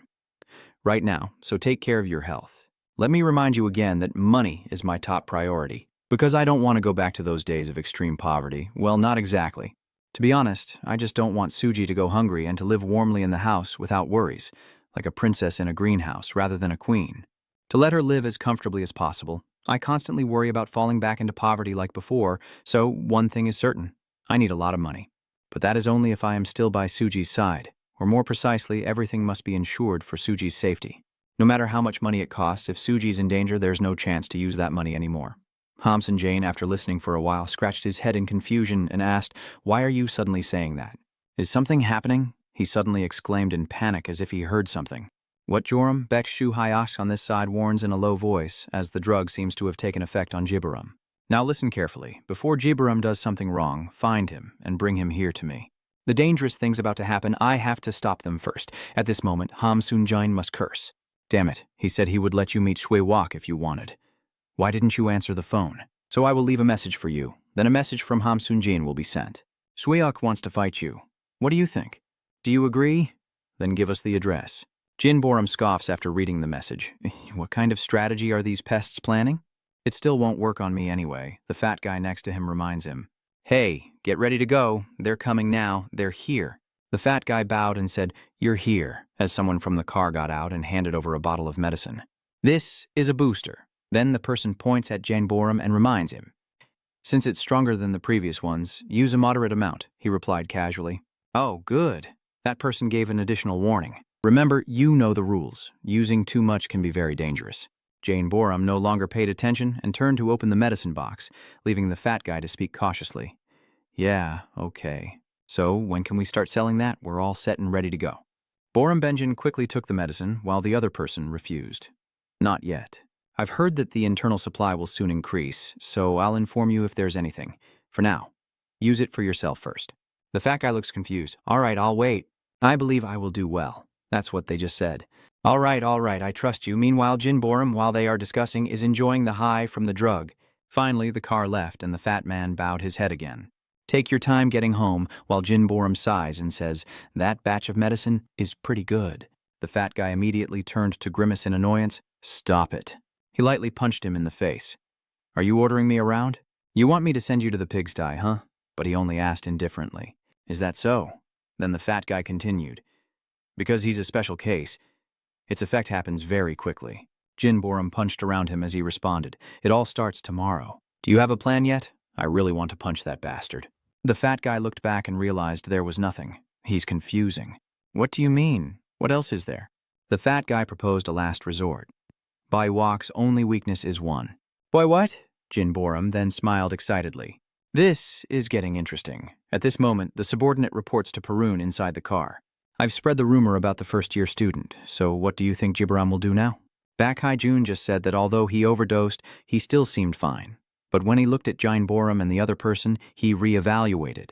"No, probably very well." The scene shifts to the next day, and the school echoes with a chorus of voices. "Everyone, good morning, sir." Dagun stretched and yawned tiredly. "Have you prepared for the exam yet?" he casually replied. "What?" "Recently, I've only been fighting at the tutoring center and on the street," Minsu asked in surprise. "Are you fighting at the tutoring center too?" "Oh, weren't you planning to join the cram school?" That's when Don finally remembered what happened last night. "The cram school? He muttered to himself. "That's right, Hanam said it works pretty well." At this moment, Hodong also came over to ask, "Dagun is going to the cram school?" Dongmin also chuckled and said, "First year? Are you joking?" Daegun just said he would join, so why not? And then the two of them started arguing again. "What have you been eating all through the class?" Hodong scratched his head and replied, "I always get kicked out of class, so I'm just practicing eating quickly." Daegun casually comments to himself. Then he turned to Minsu and asked again, "But why the cram school?" Minsu hesitated a bit. "Oh, I remember. Manager Lai said it was a cram school back then. That sounds good. We should do that to have more time." Then Minsu scratched his head and replied, "I also want to join the prep courses. Dagun can come with me too." Dagun also seriously considered in his mind. "Yes, I need a future after this project ends, so I have to go to college. But since the project is still ongoing, studying at the cram school would probably be quite expensive." Daegun's pensive expression made Minsu secretly feel uneasy. Why was he so worried? Then suddenly Don turned and asked, "How much do you think it costs?" Minsu thought to himself. "I see then. Using the scholarship money requires your consideration, Mr. Daizem. I can't decide on my own." "All right then." After that, you enthusiastically said, "Let me check it out. I also want to learn about it. I can answer that." Minzu quickly grabbed his phone and stood up to make a call when a voice called out. Everyone was startled to see Manho walking in with a crutch. Man asked, "What's wrong?" "Is something wrong?" Manho looked serious. "Something big is about to happen, so we need to discuss quickly." Then Daegun's group went to the corner of the classroom to talk. Hamzan Jane, who is eavesdropping outside the door, wonders what they are talking about now. Even though I told Daegun to find Jiborum, the plan has now changed because Suhayuk is also looking for him. If I tell him anything now, it won't be loud. Helping Suhyuk will benefit me more. You're too inexperienced to defeat Joram. You should sincerely thank me. Suddenly, Chum Sim appears and shouts, "Hey, Ham Sunjin, what are you doing?" "You're spying again?" That startled Ham Sunjin in panic. Chum Sim keeps pointing and prying. "What did you say to Daegun yesterday?" "Tell me, quickly let me know. He must be very anxious if he gets caught eavesdropping." Then Ham Sun Jane immediately ran away, turning back to shout, "Don't even dream." But he couldn't help feeling worried inside. Big trouble if Chun Sim also wants to find Jibaram. They might find him before we do. Chun Sim then entered the classroom, sighing. That guy is so fast. When she went in, she saw Daegun's group talking. "Oh, so you hurt your own leg? That idiot Manho-ho is lying." "No, that's not important right now. Yesterday I overheard Senior Chun Sim talking about Joram, but now that she's entered, everyone is cautious. Yeah. Then they changed the subject again. You know how it is. Yeah, those pizzas are really delicious. Manho sighed, but Chum Sim had already said so. Come on, I know you eavesdropped on us yesterday, so it's better to stay silent. Then she pulls Daegun's hand again. Come here for a moment, I have something to say. You're hard to understand. Me? What are you asking about? Trum quickly stepped back a few paces and looked at everyone with concern. Everyone here is staring at me with piercing eyes, so I urge you to look away. I just want to talk to Daegun. Then she straightened up and whispered into Gun's ear, come closer. You're also cooperating. What are you bowing down for? You know that. Can I really trust you? This isn't an order or anything. If you refuse, it's okay. Hung's people wonder what they are whispering about. So in the video, Mantam looks worried. Is Manho really hurt so badly that he needs a cane? But Manho happily raises the heavy thing and denies it. Oh, I just wanted to try it out. It's not as cool as using a gun, but I think making weapons is pretty good too. Then everyone turned their attention to Daegun, who was enthusiastically gesturing and talking animatedly. What did they say that made you get so emotional again after listening for a while? And then tears started to fall again. But Daegun still has a cold, expressionless face. She's crying now. After listening for a while and seeming confused, he shook Chum Sim's shoulder. Just tell me clearly so I can understand. In this case, I don't understand, but she only knows how to cry. Dongmin exclaimed in panic, what is going on? Daegun just came back and said, oh, she wants me to help. She had only spoken a few words when she started crying. Chum wiped her tears and tried to hold back her sobs. I was a bit overwhelmed and wanted to criticize you for being so cold. Then Dongmin, with a friendly expression, asked, Senior, what do you need help with? Ho kindly added, we are willing to do anything to stop your tears from falling. This is corn cake, you can use it to dry your tears. As he spoke, he held out a piece of cake, but Chum, with those innocent, sparkling eyes, delivered a deadly threat. Take it out, or I will kill you right now. So everything was clarified later. So you want me to be bait to lure Jaboram? Chum Sim weakly shook Daegun's arm and apologized sincerely. You're the only one I can ask. If you can meet Boram, I'll find a way to get him out of there. I know that's quite dangerous, so you refused, but Dawn quickly agreed. No, I'm willing, but I don't intend to just be bait. Is there any other way to lure Joram out? Seung-hoon looked in from the door and called out, Are you all here? After hearing everything clearly, he also smiled happily. Can we use Daegun to make him show up? Not bad, but calling it a strategy is still a bit simple. Youngmin struggled and said, Who are you, to say whether it's good or not? Daegun put his arm around him again and said with a smile, He's pretty smart, isn't he? Youngmin warns you not to trust him too much. Daegun. Song Jung-hoon isn't paying much attention and seriously says that the variable here is Joram. Chum Sim nearby reminded him to call him Senior, but he didn't pay attention and kept going because Joram has younger followers. So I don't know if it's dangerous or not, but we have enough people, right? So it would be good if Jiboram steps in as planned. After hearing this, everyone looked at him with suspicion. Daegun immediately put his arm around Sung-hoon's shoulder and said it's over now.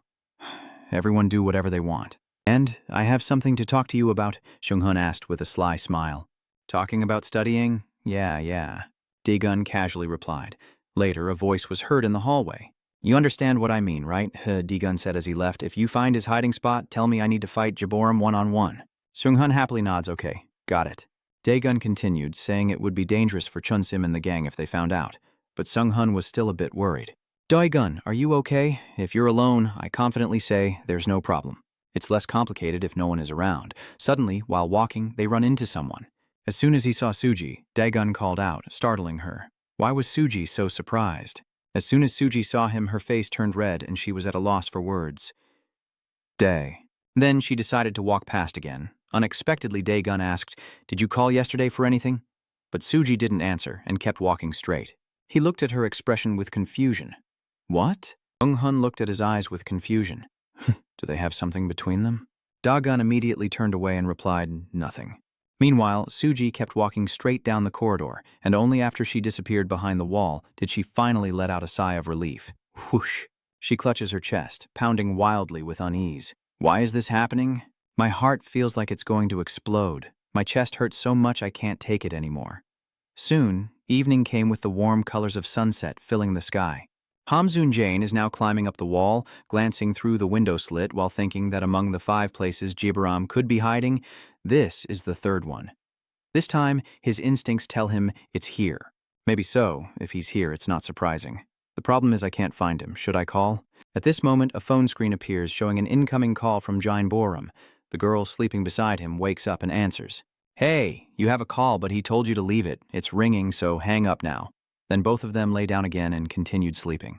She said, I want to sleep more too, and at that moment the fat guy came in shouting, Sleep again? What's her name? Never mind, go outside, we have something to do. Joram, wake up. Jin Borum just woke up with a grimace on her face. The fat kid just announced it. It's time to bring Beach Chu Hai here. He then exclaimed that he had a good sleep and said, Let's go. Hamsun Jane was outside the window texting on his phone, just as I expected. He didn't reply. But when he saw the person who just came out of the other room, he exclaimed, It's Joram. Sure enough, let's go Ham Sunjin. Where are they headed now? I will keep following and pursuing. Suddenly, someone from inside opens the window and questions when they see you. Hey, who are you? Ham Sunjin quickly lets go and jumps down. Damn it, your foot slipped on the takeoff so you fell freely downwards. The person above muttered angrily, What? It's not my fault. And Ham Sunjin, despite the pain, forced himself to push on. I need to quickly follow Borum. What? As soon as he looked up, he saw Jain Borum. Ham is after Jain, he shouted. G Borum? The fat guy followed and asked, What's going on? Who is he? Is he ex-Hayu's henchman? Jin Borum smiled and said, Get up. You have a lot of missions. Looks like your eyebrow is crooked, huh? So, I can't run, right? Ham Sunjin clenched his teeth, looking quite worried. The scene shifts to the school. Minsu waves goodbye to Daigun and says, I'll contact you later, and then nods at him. Don nodded as if he understood, and Manho Ho saw their interaction. Later, Daigun walked away, alone. Suji had been waiting there for a long time, and when she saw him pass by, she called out to Daegun, saying, I have something to discuss. Can you spare a moment for me? Daegun calmly replied, I am really busy today. She pouted in frustration and said, I know you're busy, so I only need a moment. 10 minutes? Can't you give me 10 minutes? She blushed and pouted in slight displeasure. At this point, Daegun could only tell her to speak as they walk. They went together, but at this moment, a group following Suji noticed Daegun and wondered who he was. Do I see Suji always walking alone? The little followers immediately asked, What should we do now? The chubby guy made a call and answered, I called Borum. After the other side picked up, the chubby guy spoke seriously. Yeah, Borum, he asked nonchalantly. Why are you so serious? Who is the guy with her? Jean Borum's hand is holding a baseball bat, either ordering to beat them or asking them to follow him to bring Beach Suji to me. Hamsun Jane has already been tied up and beaten to the point of bleeding. I shouted in anger. What do you want to do to Suji, you bastard? But Jin Borum seemed not to hear. Yeah. Hamsun Jane continues. Do you think you can go on living after doing this? Jain Borum sneered in contempt. That's strange. You're still talking big over there, fatso. The gang members asked, what did he say? He's annoyed by Jin Borum's decision. I wonder what's going on in his head. Let's go follow them. We'll leave the alley and head onto the main road. They follow Daegun and Suji, then the fat guy plans and takes down that guy to kidnap Bi-Sui, cutting to the hospital scene. A voice says, Do you remember me yet, Sung-hun? Smiling kindly as he brings a basket of fruit to visit Anhagen. And Hagen irritably replied, So you're the kid who was standing behind and watching everything back then? Along with that guy in the blue outfit, then he smirked cunningly again. So now you want to know where Jorum's secret hideout is, huh? I don't know. Song Jung-hoon still calmly recounted Man Ho's story. The truth is, I heard it from a friend. He said he knew I would come here, so you didn't tell him to protect Senior Chun-sim, right? And Hagen beckons, inviting him over. Come here, kid. But after Minzu approached, he was grabbed by the collar and scolded. This arrogant brat, how dare you talk so loudly? What about Chun's request? Should I let you sleep for a few days? But at this moment, Sung-hun still calmly held up his phone screen. Senior Chun-sim and I are also trying to find a way to meet Senior Jae Borum. On the screen is a group chat warning everyone that Chun-sim is very dangerous. Be careful, everyone. Let's go. Okay, Dongmin runs really fast. Minsu just told me that we plan to use Daegun as bait to provoke Jibarum. Although that method is dangerous, we might be able to meet Joram, and I'm sure you'll get involved in this too. At that moment, and Hagen finally let go. Ha! I already warned you guys, but it seems you don't know how to be afraid. And Seung-hoon coughs a few times to catch his breath. Later, and Hagen asked seriously. So what do you mean? Minsu replied. If you had given us the information, we could have acted quickly to prevent Chun-sim from getting involved in this. The timing is up to us. So what are you guys going to do? Seung-hoon said again. It's simple. Daegun will go find Joram himself. Wouldn't that be better for you? The scene shifts to Jain Borum, who says, You really are pitiful, always chasing JN. He pats the boy's head and grits his teeth. If I beat this messenger kid up now, nothing will change. Suyuk won't care about that. But if we kidnap Beach Suji, he won't stay still. That would be much more interesting. But Ham Soon-jin still insisted, "No, Suyuch will come to save me, so don't involve Suji." At that moment, Jane Borum punched him in the stomach, causing him to spit out a mouthful of blood. "I'm not asking for your opinion, dog." Ham Sun-jin still tried to argue back. "You bastard. You'll face the consequences. Let me go and you'll see." But he covered his ears and didn't hear what Ham Sun-jin said anymore. "What the hell are you talking about?" Then Jin Borum sarcastically used black tape to cover your mouth. "Soon I'll make you scream like a pig. When bitch Suji arrives, remember to shout really loud. Say what you want to say. We've been silent for over 10 minutes already." She looked confused and asked again, "So what? Already so quick?" he urged. "We don't have much time left." Then Suji finally blushed with worry. Yes, that's how it is, but inside she felt uneasy again. There are many things I want to tell him, but why can't I find the courage to speak? Then she quickly mentioned that there was a senior with a petite figure, and he immediately realized she was talking about Chun-sim. She just said, "Yes, that's right, Chun-sim." Then she was startled by his attitude and thought to herself, "Huh? He calls her Chun-sim? So, why isn't he using formal speech?" Thinking back to the moment when his voice was heard. If you want to attract someone you like who is older than you, what should you do? First, speak without using formal language. Oh, why is it like that? If you drop the formal language, it will feel more familiar and close. Did you use that approach when you were a teenager? Of course. The last time I met her, I spoke without using honorifics. Ha ha. And then what happened? Suji is lying on the sofa watching her show now. After hearing that, she looked confused and evaluated. What the? I always talk nonsense with everyone. I do it because they seem easygoing. Do others often talk like that? Returning to the present, Suji cautiously said, "Don't misunderstand and listen to me. I'm asking this out of curiosity." "Okay, I really don't mean anything by it." "All right, go ahead and ask what you want to know. What is your relationship with that person?" Daegun rubbed his temple as if analyzing what kind of relationship it was, and the answer is just junior and senior, nothing more. But Suji quickly retorted, saying you were lying. If there was nothing going on, why didn't you use respectful language? She's older than you after all. Are you allowed to talk like that to a girl older than you? Are you trying to show off your charm? Don looked at her confused. What's going on, man? But you also speak casually to your seniors. At this moment, Suji was speechless. That matter. But she cleared her throat and regained her composure. Hey, but anyway, nothing is real, right? It's not some other relationship, is it? Daegun affirmed. I already said no. Then Suji clasped her hands tightly together, hesitating. So what about me, then? Asking this, she no longer dared to look him in the face. But Daegun fell silent and said nothing. Suji secretly glanced up, confused as to why he wasn't saying anything, while Dawn had already noticed the group of chubby guys following them. They've been following me all this time, but I don't know who they are. Then he turned to Suji. Why are they following us like this? Do they want to tail me or be Suji? Seeing her avoid him, he coldly asks what, and she silently ponders. He looked at me as if he wanted to say something. Maybe it's because he finds it hard to speak up. It's also understandable. It's hard to express your true feelings in front of so many people, especially since she's the sister of the person he wants to fight. It's probably really hard to give an answer and express your feelings. I know because I've been through it myself. After thinking, Suji shyly said, I understand how you feel. Truly, you can be honest with me. Suddenly, Dawn calls Bji. She's thinking about that matter. Yeah, I really understand what you're thinking. He pointed to a quiet alley and said, Let's go into that alley. Wait a moment, Suji exclaimed, looking quite confused. Honestly, it would be better if it were true, but that alley is too deserted. Daegun once again said something that could be misunderstood. It would be more convenient if no one was around. She still felt a bit worried.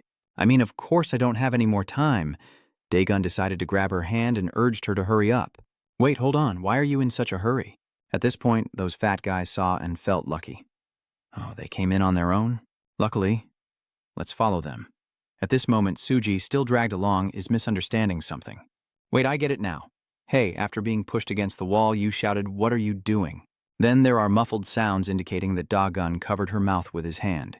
His serious expression warns, stay here for a moment. Someone is following her. The problem is, I don't know if they're following me or you, Suji shouted, and he looked over and asked, what's wrong? Suji pointed to her mouth being covered and shouted a few words. Sorry. Dawn just realized and then took her hand away. Only then did Suji say, no crazy bastard would want to tail me. All the ones following me have been taken out by my brother. How dare they? Or are you trying to make an excuse? They are still outside right now. One of the henchmen asked, what should we do? Should we go now? The chubby guy was a bit cautious. Even though it was an alley, it was still troublesome. The younger thug questioned, do you think you're scared? Did you get beaten by a ghost before? The fat guy immediately retorted. Scared, you little bastard. That's called professionalism and caution. The junior henchman then confidently put his hands in his pockets and walked in. That bastard was supposed to be the leader, but he's scared? Damn it, he's just a freshman after all. Immediately, he was grabbed by the first-year guy and pulled by the collar. The chubby guy looked at him staggering and found it hard to understand. What's going on? Inside, Gun is controlling the head of the subordinate being interrogated. What are you doing? Why are you following us? Now just call them all in here. There's a way. Then he waved the other guy's arm to the outside. The fat guy saw and shouted, He's signaling to us. Let's go. The subordinate inside is being controlled like a puppet by Don, while he himself is unconscious. Right now, the fat guy pulls someone in and speaks. Beach Suji, I know you're here. Let's talk for a bit. Why didn't you say anything? Are you scared and hiding? You can't hide anymore. We saw you, but when he entered and saw that scene, he had to hold his tongue. That little follower is unconscious and lying on the ground. The chubby guy looks down in panic. Then he starts tapping his head. What is this? I suddenly feel a bit uneasy.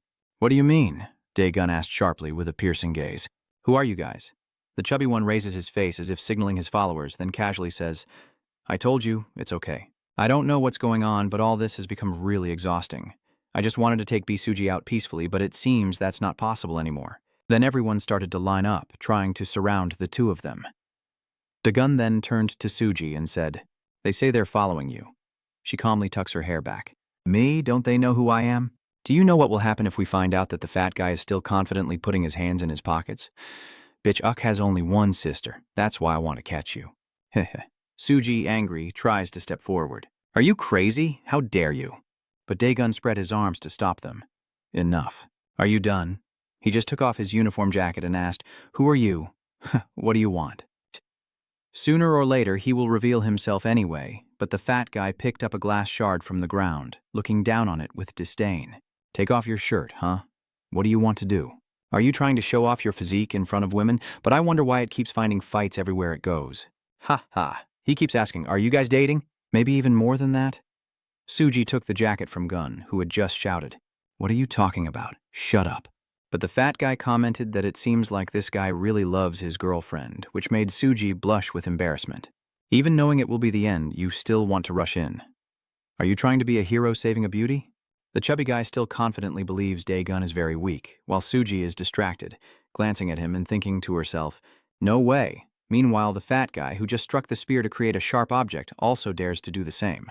That kind of attitude is pretty good. But unfortunately, real life isn't like the movies. Acting like that will just get you in trouble faster. But just as he brandished the spear, another henchman fell to the ground. Daegun easily took down those guys and then looked at him saying, You talk too much, huh? I don't have time. Get on quickly. The fat guy was now sweating in panic. At this moment, another guy rushed in to punch him from the side. This guy's doomed. But he only coldly swung a punch that made him grimace, his body flying past Suji and then crashing down to the ground. Daegun then turned to the fat guy and said, If you don't hold that thing, one hit will do it. But if you hold it, it takes two. The fat guy now dares not to go up, switching to another phone screen showing a chat with Ham Sunjine listing 5 places he can hide. Before sunset, I will check all those spots. If you have any information, I will message you back at 6 p.m. That is Bu's phone. Hugh. He checks the messages again, then looks at his watch. It's now past 6 o'clock, and at this moment, a black car appears. Then, it stopped by the roadside. Baek Soo-hee-ook looked down through the window and saw it already. He looked at his phone screen with an incoming call and then pressed the end button. Baek Soo-hee-ook quickly grabbed his coat, hurriedly put it on, and carefully pulled the hood down. The person below is the one who called you, but only a message was received. The phone number is currently unreachable. That is Perun. He ordered his men to check it out. He replied, yes. Then the henchman jumped over the gate wall and looked inside through the glass window while reporting, It seems like no one is home. Bak Hai, sitting in the car, rubs his head in frustration. What are you planning to do? Bitch Shu Hai OC. Well, meanwhile, Bitch Shu Hai UC has escaped through a different exit and run away. Smart move. He's on his phone. So that's how it is? Hey, now that you're awake, talk to me. Now grabs his ear and pulls it up. You know what I want to ask, right? The fat guy's face was flushed with pain. Where should I start? First of all, I was born into a pretty wealthy family. Suji immediately slapped him and shouted that he was wrong. Meanwhile, Daegun calmly handed me the phone. Then he picked up his phone, looked at it, and exclaimed, Joram? Suji asked in surprise. So Joram planned this? Suddenly it's like this. I know he's pretty crazy, but lately he seems to have been quiet. Did you hit something? Dagon, holding his phone, stood up. Good. Now I will take this and make sure it gets to where it needs to go, the confused fat guy said. The place he needs to go. Dagon looks down and responds. You know where he is, right? Where is Jorah? I will go see him myself. The fat guy has no intention of replying to that. Well, I don't know. You interrupted the threat. I won't repeat myself. The scene shifts to Yen Baram. At this moment, a pill is thrown into the air, and then he opens his mouth wide to catch and swallow it. Hamzan Jin is still blinded and struggling with his mouth on the side, while Jin Boram just said she's really looking forward to it. I don't know when they'll arrive here. Right now, Buu is on his way. Daigun and Suji are also searching for a way out, while Jin Boram tilts his head back to the sky with a wildly excited expression. I can't wait any longer. At this point, Daigun told Suji, I will go alone. You should go home. She snapped back. What do you mean? Give me the shirt. He reached out to take the jacket, but Suji was determined to go with him. You don't know that place, so how could you go there alone? Besides, this is a matter between me and my older brother. Don reluctantly said, No, that's my business, and Suji is hiding the shirt to the side so I can hold it for her. Daegun had no choice but to agree. Then tomorrow, just bring it to school and give it to me. Suddenly she reached out and held Daegun's hand, her eyes sparkling as she begged. Please, at least let me go with you. But he suddenly grabbed Suji's shoulders and anxiously explained, Did you not see just now? That's their target. It almost caused a problem. If you follow her now, you'll be in danger. I also have a responsibility in this matter. Suji looked at another sentence and asked again, blushing. Responsibility? Are you holding me responsible? Suddenly Daegun said, Close your eyes for a moment. Suji was confused. Wait, our relationship is only for a moment. You're stubborn. All right, fine. Suji blushed, closed her eyes, and pouted, feeling helpless with herself. She hadn't even fully decided yet, and had already closed her eyes. I don't know, I can't wait any longer, but right now Daegun has run away at full speed. Hey, as soon as I realized Suji hurriedly ran after me, I shouted, Do you want to die? Wait for me. Daegun ran while looking back. Did he really chase after me? Then my steps will be even longer. He ran desperately, like a gust of wind. Suji couldn't catch up and could only stop. He really is something. I do know the address after all, right? First I need to inform my brother about it, and then I'll think about the rest. Then she connected with her brother. Suddenly she remembered that conversation from that day. Wait, if those two meet, surely they will. Bitch Shuhyuk asked at that moment, Do you like someone? Who is that person? And Daegun coldly told her to call bitch Sui-uk, but she was determined not to do it. Can't you give up on that? After the call on the other end was answered, Suji immediately pressed the end call button and then sighed tiredly. It's really complicated. Those two will fight. I can't let that happen. Even if my brother doesn't know anything about Daegun, Daegun will still come looking for him. So he went alone earlier. I'm worried. What should I do now? Suji helplessly sat down, then stood up and shouted, I don't know what to do anymore. My head is going to explode. Meanwhile, at Bitch Such's place, he just received a confusing call from his sister, making him even more anxious, as he was still holding someone by the collar. That person was begging, Please spare me. I have no idea who Jabor is. How could I know who the previous tenant was? At this moment, Suji's phone rings with a call from her brother. He's calling her. What should I do now? What am I really supposed to do? Ha, I didn't know. After a moment of hesitation, she finally answered. Yeah, hello, it's me. Over on Don's side, he's still running desperately. After a while, he turns his head to look back and he sees that the others are no longer chasing him. Suddenly, a call from Ly Seung-hoon appeared on his phone. Daegun immediately answered without saying a word.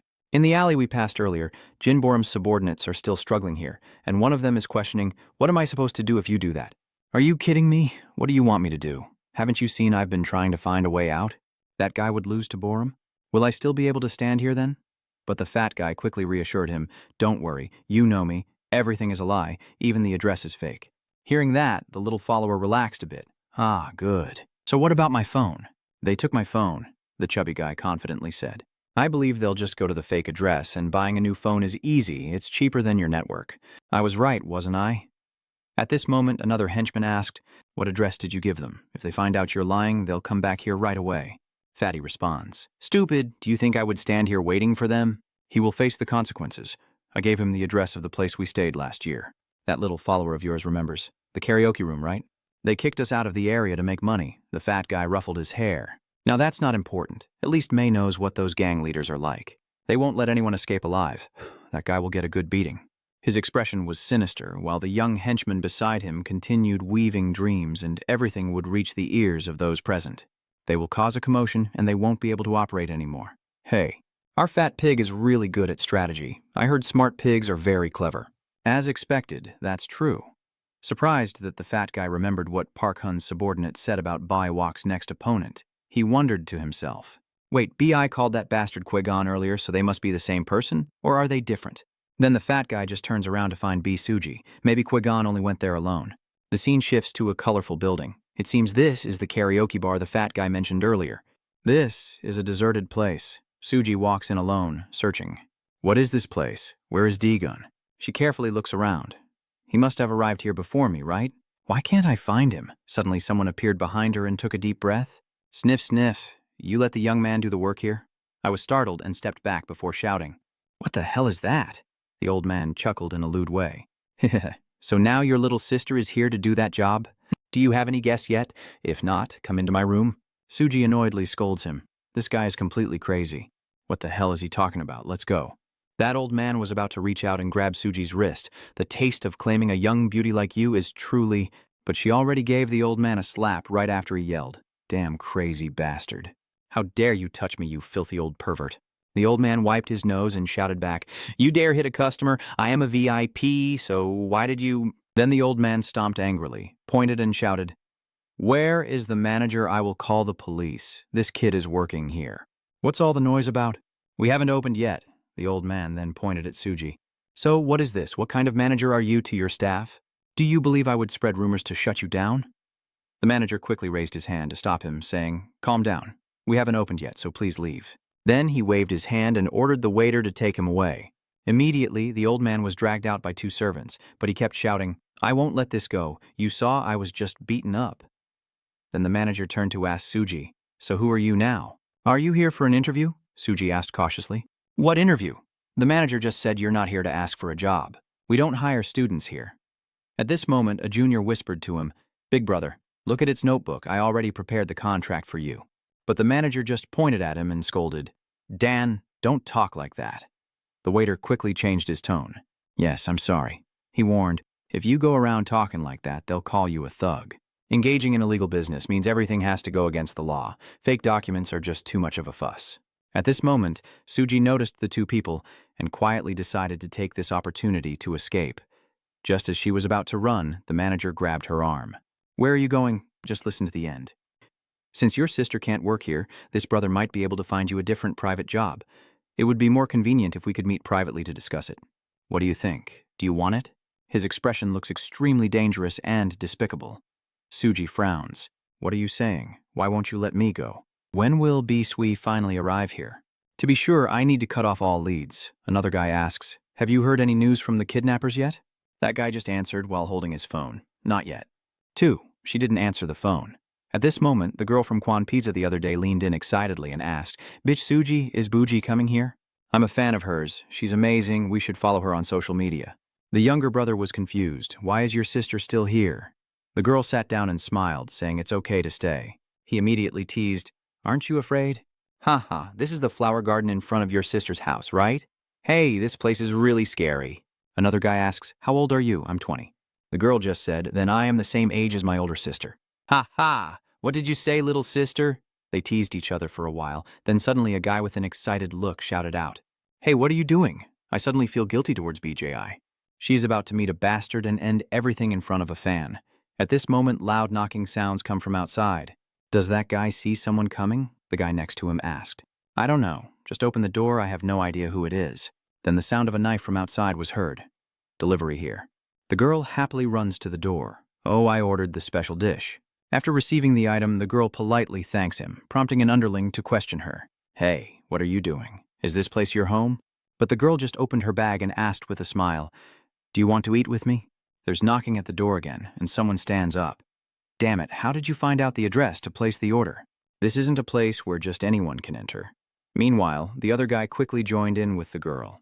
Is it tasty? Give me a few. The guy in the gray shirt went out to open the door, complaining, I have a stomach too, but I still can't eat. What is she ordering now? But the girl just chewed and said, I didn't order anything else. The guy in the gray shirt has opened the door. So, who's out there? But when the person who just appeared made him startle in surprise, they asked, Where is Joram? At the karaoke bar, the manager quickly took a punch to the face, his body being thrown far away. At this moment, someone appeared from behind Susie, who thought it was Dae-gun, and muttered, "You startled me." After realizing it was bitch Soo-hee-ook, she exclaimed in surprise, "Oh, brother." He asked if I was okay with concern. Yes. At this moment, the waiter approached to help the boss get up. "Are you okay?" He clutched his face and ordered them to catch him. But bitch Soo-hee-ook calmly stepped forward and said coldly, "Do you dare to use that filthy hand to touch my delicate sister?" He gritted his teeth. "Is it your right hand? Then you won't be able to use it for a moment. Tell me, who are you guys?" The manager, blood dripping from his nose and mouth, glanced up while Don appeared in front of the two henchmen, glaring and asking, "Where is Joram?" The man in gray was about to question him, but was immediately kicked and flew back into the room. The man and woman eating inside are stunned as they watch him fall to the ground. "Huh. Who are you? Why are you looking for Boram?" Dae-gun pocketed his hands and looked around, saying to himself, "This must be the place." Lee Seung-hun has confirmed it. It seems that after seeing a door, he asked, "Is anyone inside?" The guy in the white shirt, with a fierce look, yells, "You bastard! Who do you think you are to come here and cause trouble?" At this moment, Jine Boram inside notices the commotion outside and calls out loudly, "What's going on out there?" At this moment, the guy in the white shirt was also knocked back by the door and flew into the room, flipping in midair and crashing into everything, causing chaos. Hamsun Jin, struggling at this moment, tries to look outside, and after seeing the intruder, he whispers to himself. Qui-gun Dae-gun also saw him tied up and asked, "Are you Jibberum?"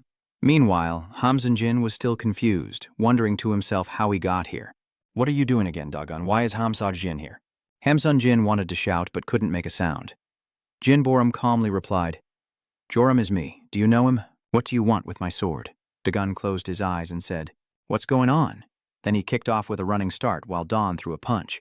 Jin Boram quickly swung the baseball bat, but it was no match for Dae-gun's fist. He took a punch that left him twisted in pain. Dae-gun coldly continued, "I don't care if it was lucky or not." After taking a punch from Don, Jin Boram swung his baseball bat again. That shot would have shattered his head, but Dae-gun ducked to avoid it and then punched him in the ribs. Jin Boram breathes out in pain, but it's not over. Another fist appears before him, this time from Dae-gun. That punch successfully hit his face, but at this moment Jin Boram threw a punch. Just as that punch was about to hit Dae-gun's face, he lifted his leg and kicked him in the stomach, causing both of them to be pushed back. Jin Boram managed to steady himself and then looked at Dae-gun, speaking with amazement. "Wow, you really surprised me. I'm starting to feel excited now." As he said that, he ran his hand through his hair. Dae-gun calmly asked, "You took some drugs or something, right?" Then he ran his hand through his hair and asked confidently, "So you're the one I took from the club? I don't understand how your speed could be that fast." "Well, it's nothing special," Jin Boram muttered as he put a piece of rubber into his mouth.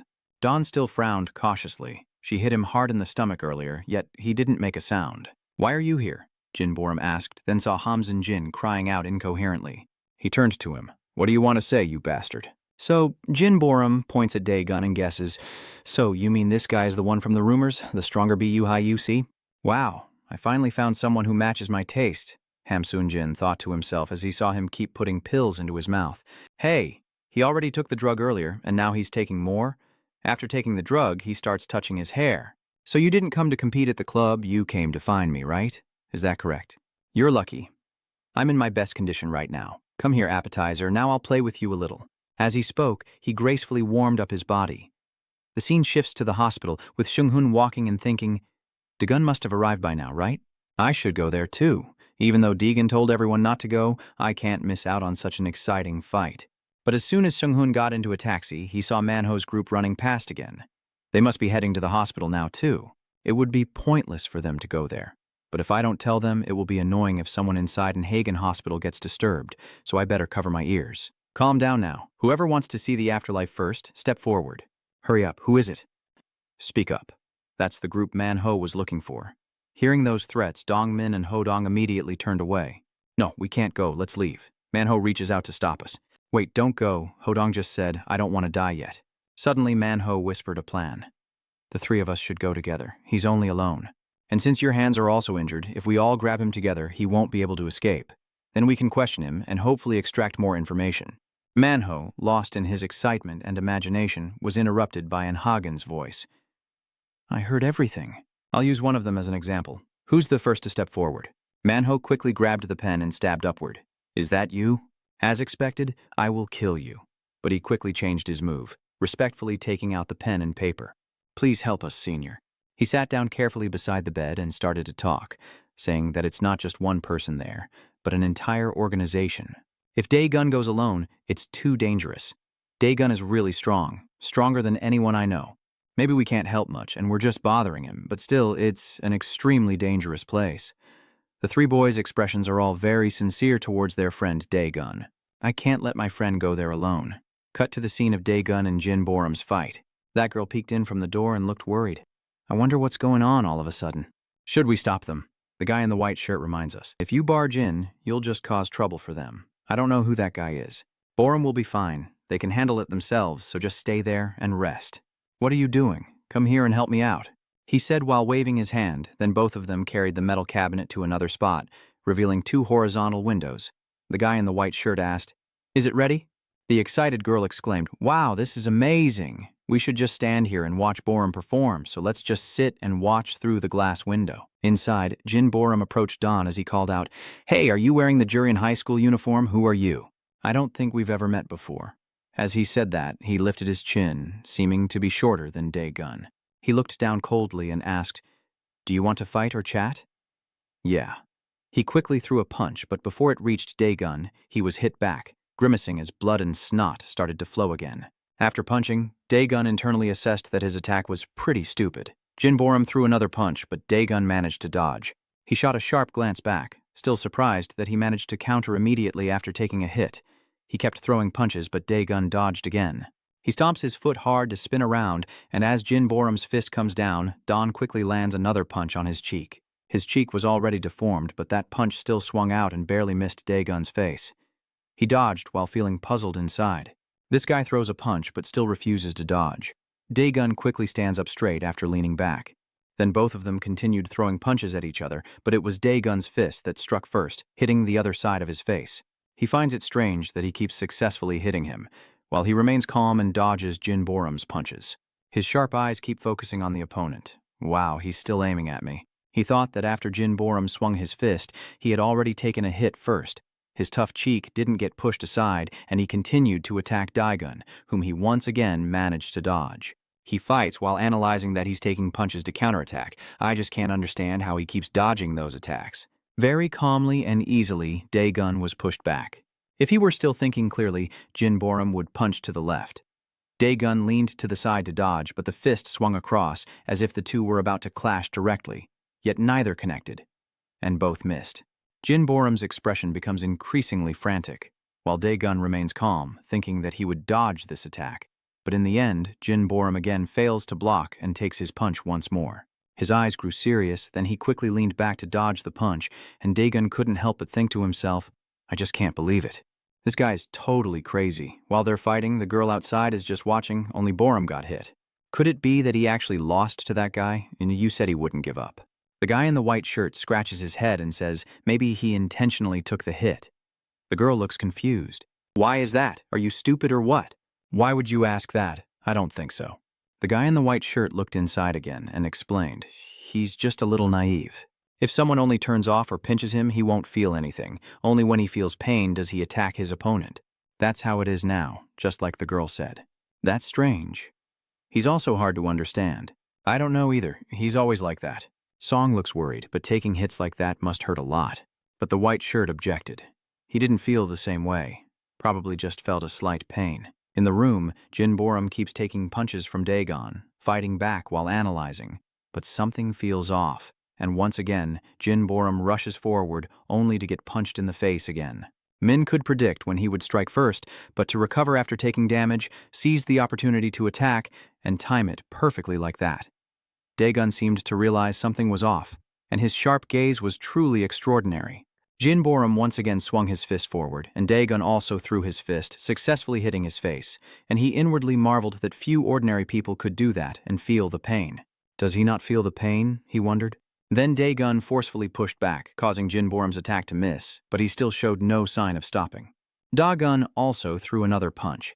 If that's the case, the next move would surely be his fist about to hit Jin Boram's cheek, but he glanced back unexpectedly and kicked back at Dae-gun.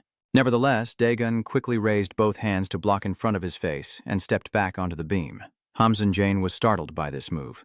The two people watching from outside are also stunned. Daegun steps back and tries to keep his balance.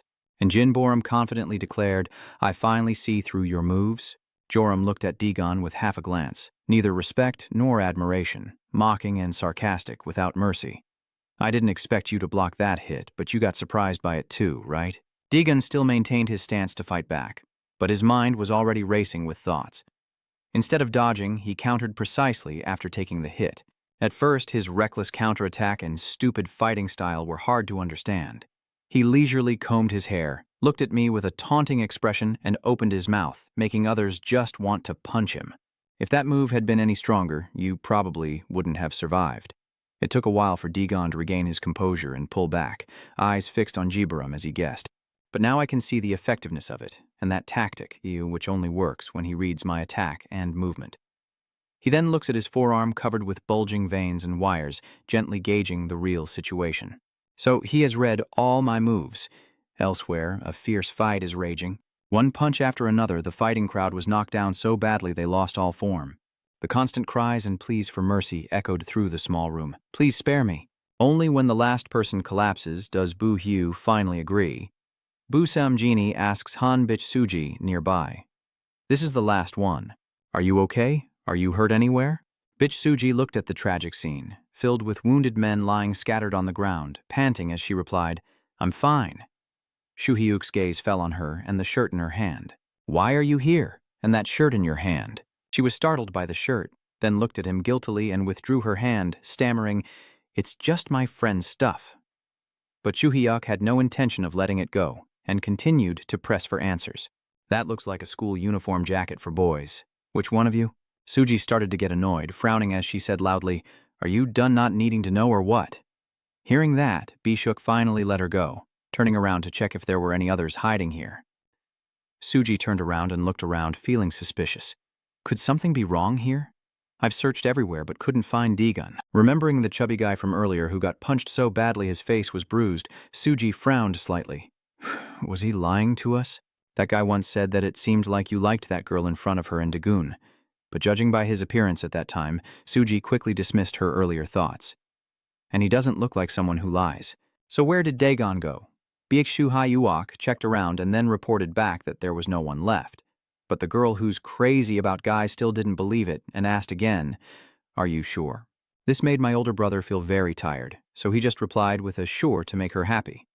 Bitch Suji then finally let go of the cursed brother and left. "Let's go then. Joram and Daegun over there aren't exactly happy either. One person constantly mocks the other with a very sharp attitude, while the other remains patient and keeps a calm mind. Shibaram just pointed at Daegun and teased him. He's definitely a more interesting guy than the ones I've met before. Daegun isn't inferior to him either, and he's just as foul-mouthed. No one could guess that strange fighting style. He said while holding his favorite leopard leather jacket, "I think you should join the underground fight club. No need to go to that damn place." He took a few pills from the bottle and casually said, "The guys in the underground arena are mostly just fools." A few pills had already fallen out of the bottle, and he added, "Except for one person, and he will soon fall under my hand. That's why I told you I was really happy to meet you. It's been a long time since I met someone as interesting as you, so I won't miss this chance." He couldn't help but ask him, "Wait, you already chewed 2 pills earlier." At that moment, the chubby man tied up and gagged in the corner suddenly let out a few muffled groans, drawing both of their attention and turning their eyes toward Sunjin. Seeing that the goal was achieved, Suin continued to make choking sounds in his throat, like a dog choking on a bone, implying he had already eaten more than 2 pills earlier, and using that much was very dangerous. Joram quickly understood what Suin meant and turned his head away. It's not much. I'm still fine." He slowly walks over to Daegun, tousling his hair in a very charming way, speaking playfully as if he's ready to strike a blow. "I need its effects to satisfy my spirit. The more Daegun sees Jibaram using the drug, the more he feels he's not worthy to be his opponent. If you are not strong enough, taking another 100 pills will never help you win, and will only lead to a humiliating defeat." So Daegun's face remains completely calm as he says, "But if you keep using it, I think it will backfire." He suddenly charged at Daegun, calmly daring him with a challenge. "If you want to know, go check for yourself." Joram rushed forward with his right hand, forming a lightning-fast fist that seemed capable of knocking a person several meters away with a single punch. But in the face of this situation, Dagon remained very calm, with not a hint of hesitation in his eyes, even looking directly at him with the coldest gaze, then responding with an unstoppable punch to his left cheek. This punch could even daze an ordinary person and make them struggle to stand up. But Jebarum is different. This only slows his attack. His punch still aims for Dagon's face, but he couldn't have expected that Dagon was faster than him by a step, delivering another punch right to his left cheek, making his face spin and dizzy. It seemed that even that wasn't enough to stop him. He used both of his muscular arms to trap Dagon in a circle like a clamp, leaving him no way to dodge. But he didn't expect Dagon to take advantage of this position to block his left arm with one hand and deliver a punch to his ribs and side with the other. After 2 punches and a strike, he finally lost his initial composure. Dagon saw through his current state. He takes advantage of his dazed state to quickly slip behind Vyamjini and grab his other side at the waist, just as Jebarum's spirit returns. He opened his eyes wide, trying to scan the whole scene for a chance to turn the tables. Dagon, knowing he would wake up soon, delivered another ruthless punch straight to his face, completely crushing his hope. Then he took a running start, grabbed his waist and gently threw him over a meter away like tossing a few pounds of sandbags, and Dagon didn't seem to have exerted much force to handle Jebarum. His condition is like having just crushed a queen ant, and he casually says, "I don't care if your spirit rises or falls." He basically doesn't want to care much about him, just fate pushing him along, and also to let him know that it doesn't really matter to him anyway. The man with his hands tied and mouth gagged in the corner of the room watched the swift fight between the two and couldn't help but marvel. In just a few minutes, they threw so many powerful blows. Ochum couldn't help but be amazed to see the once-in-a-millennium Jebarum lying sprawled on the ground after being beaten so badly. Why did he get thrown so far away? Trey stared at him so intensely that he couldn't blink, only mouthing the words, I don't know. Talking suddenly became strange. Jebarum still had the strength to get up, seemingly unscathed compared to his endurance. He still has the mood to joke. Are you a troublemaker or what? It took him a few seconds to regain his composure and stand upright. Even after being punched to that extent, your reckless mouth still shows no sign of stopping. Whenever I get a chance, I seize it to fight back. I really like your unique moves. You must be underestimating me. He gets ready, all set to end this once and for all, so Dagon has no chance to fight back. He declares clearly, I'm sorry, but it's time for me to strike. As he said that, he rushed straight at Dagon again, as if a single blow fueled by all his rage for the insult would end Dagon's life. Just then, the drug took effect, turning into an invisible electric current that stimulated his brain, causing him to convulse wildly in ecstasy. It seems this type of drug works almost like Mai Thui, as he enters the initial euphoric stage after it takes effect, activating all his mental strength. He poured all his strength from both his body and the drug into this one thunderous blow aimed at Dagon. But unfortunately, he failed to achieve his goal. Dagon reacts more quickly, easily dodging his attack. With the effects of the drug, his strikes are indeed very powerful, but they also impair his judgment. Based on the situation, he kept swinging his fists wildly without aiming and failed to hit any part of Dagon's body. Even if he managed to hit his left wrist, the force of the punch was no longer as strong as the first one. This weakness was quickly exploited by Dagon, who began to counterattack. Dagon bent down and slipped behind him, out of his line of sight. Then he quickly assessed Jebarum Vyamjini's intoxicated state from below within a few seconds, preparing a punch that couldn't be blocked. Unfortunately, Dagon didn't have time to counterattack, and Jebarum unexpectedly retreated to kick instead, catching him off guard for a few seconds. But that's not enough to make Dagon give up. He's determined not to give him a chance to counterattack. Jebarum immediately turned back to explain once again. As Dagon expected, this time Jebarum still used a foot kick to attack, even though he was wearing ZPL shoes instead of professional, or at least sports shoes like Dagon. But he still saw an important problem right now. He was faster than before, and he guessed it was thanks to the drug he had just taken. Jebarum may be strong and healthy now, but this is not his true strength. It's the drug stimulating his mind, causing him to attack in a wild, chaotic manner. Now it's your turn to strike back, a familiar fist hitting Jebarum's left cheek while he's high on drugs. His punch was so powerful that his face was knocked to one side. He seemed to have no sense of pain, controlled by some force, only knowing to attack wildly. His strength and speed were no longer as precise as before. Dagon takes this opportunity to prepare another punch for him. Sure enough, he's heavily drugged, and even Dagon's normal strike can't be avoided, taking the full brunt. Then he kept taking a series of hits from Dagon without being able to counterattack. All of them were part of Dagon's plan, so he wasn't surprised. Until he suddenly spread his legs to block the attack, Dagon saw this difference from before. He unexpectedly responded with a punch. The situation was sudden, but luckily D-Gun's agility allowed him to lean back and dodge. D-Gun realized this situation was not in his favor, and even when receiving the blow, he could still read his opponent's attack. It's no good. Joram keeps attacking fiercely, leaving D-Gun no room to breathe. D-Gun sensed that disadvantage was imminent, and his senses became sharper and sharper. It seems he had underestimated that drug before. That small pill really works. Wonders.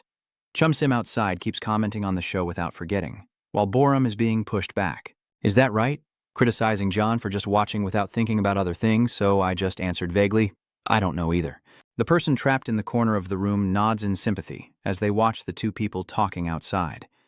They won't be able to notice the recent difference because they are also an observer and genuinely want to understand the nuances of the fight. Sujin narrowed her eyes as she watched the two fighting fiercely and evenly matched, noting that Joram had clearly improved by just 0.1 seconds. That's not right. Not only is the speed different from before, but even the fighting instinct has changed. It's like Jibaram is possessed by someone else fighting in his place. Gradually, D-Gun's attacks were all being blocked. The situation seemed to be gradually turning in Jibaram's favor. Even Sunjin felt the same way. D-Gun was able to dodge all of Jibaram's attacks earlier, but Jibaram couldn't dodge anymore, so he blocked it. Seeing the two tall, muscular men fighting each other, Sunjin only cares about the effect of the pill on Jibaram. I heard Jibaram has a special physique, but could his skills have improved because he's overdosed on the medicine? Even Suman himself couldn't believe this useful side effect of the drug. It's unbelievable. Joram suddenly kicks out a long leg towards D-Gun, catching him off guard. Anticipating Joram's move, D-Gun instinctively steps back, as if falling for his trap. He also naturally pulled back his foot as if he had achieved his goal. D-Gun looked at his left hand, silent for a long time. Jibaram, who was fighting passionately, was made to lose his momentum by him, who nonchalantly withdrew his hand and teased, "What are you doing?" He acts as if he's the one in control and will always win against me no matter what. Now is the decisive moment, so don't do anything stupid. Before the final blow, he still arrogantly taunted and watched, but when their cold eyes met, both probably realized something was wrong. Before he could act, D-Gun delivered a left hook to his solid right cheek. Joram only now reacted to the reality. He clenched his fist, ready to throw another punch at D-Gun, but ultimately he was still a step behind D-Gun and received a punch from him instead. He was knocked back several meters again by this counterattack punch. Knowing that his opponent hated being provoked, D-Gun, usually calm and cold, decided to tease him with a remark today. "Aren't you still not awake yet?" The man in the corner watches intently, but when Jibaram is pushed back, he feels restless, as if he can't quite understand what's happening. Aren't both Chum Sim and the others just as surprised? Joram was defeated again, yet he still can't shake his habit of looking down on others. He sneered and said, "Do you just reflexively block my attack?" But he knew better than anyone what was really happening.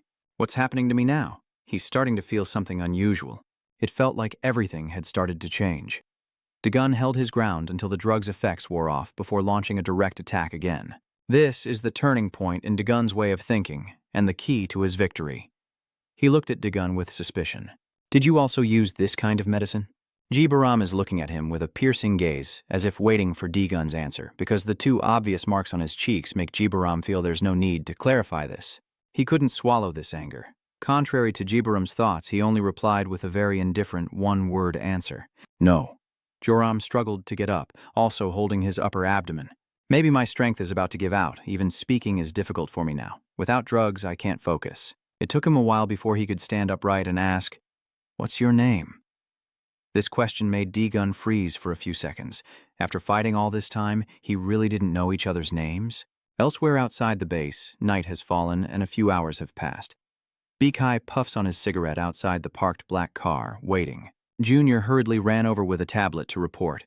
"Senior, Borum is fighting at the residence, but Hyun, seeing his hurried look, immediately guessed something was wrong. He quickly snatched the tablet still on display.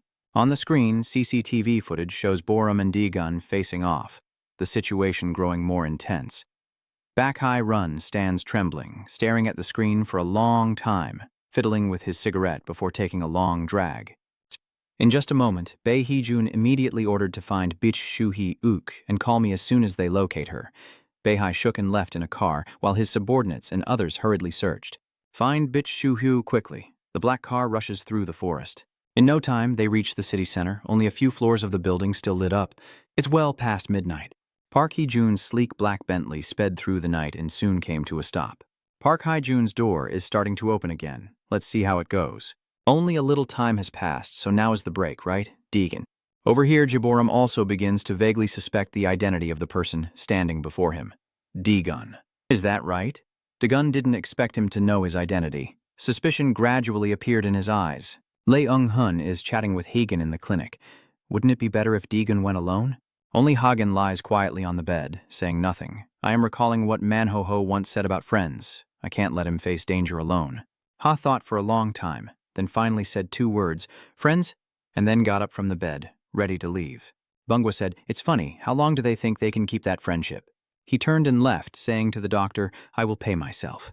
The doctor was puzzled for a moment before replying. All right, I understand. Joram and Deegun are now facing each other. Under his interrogation, Deegun said nothing and just stood still like the heavens were provoking his bloodlust. Hey, are you not going to answer me? The blindfolded man can't speak, but Sunjin's thoughts can't be stopped. How does he know Deegun's name? Is it because he's also from Sao and Wang, or because you also participated in the underground fight, or is it your thoughts being interrupted by Yoram's words? Wait a moment, it's just your age. After this fight, I'll find out. You say you've never used drugs? So, I'll ask you a question.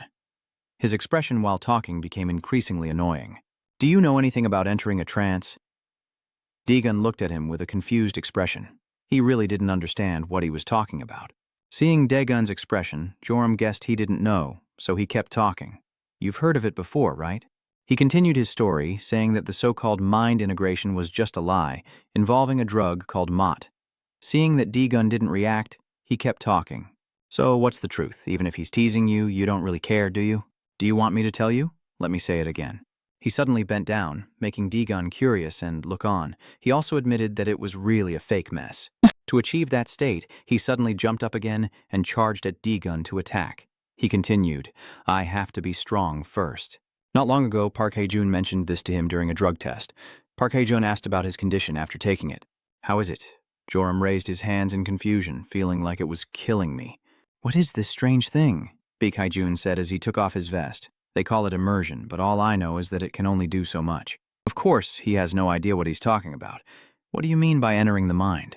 The vest he took off is hanging on the nearby chair. Bakhai waves his hand at Jibaram, challenging him, saying, Come on, instead of explaining, I'll help you understand what it means to be fully immersed. He rushed straight at Park Hee-jun without hesitation, just like he was facing Deegun now. Jibaram threw a powerful punch at Deegun, but just as his fist was about to connect, he leaned to the left and dodged the first strike entirely.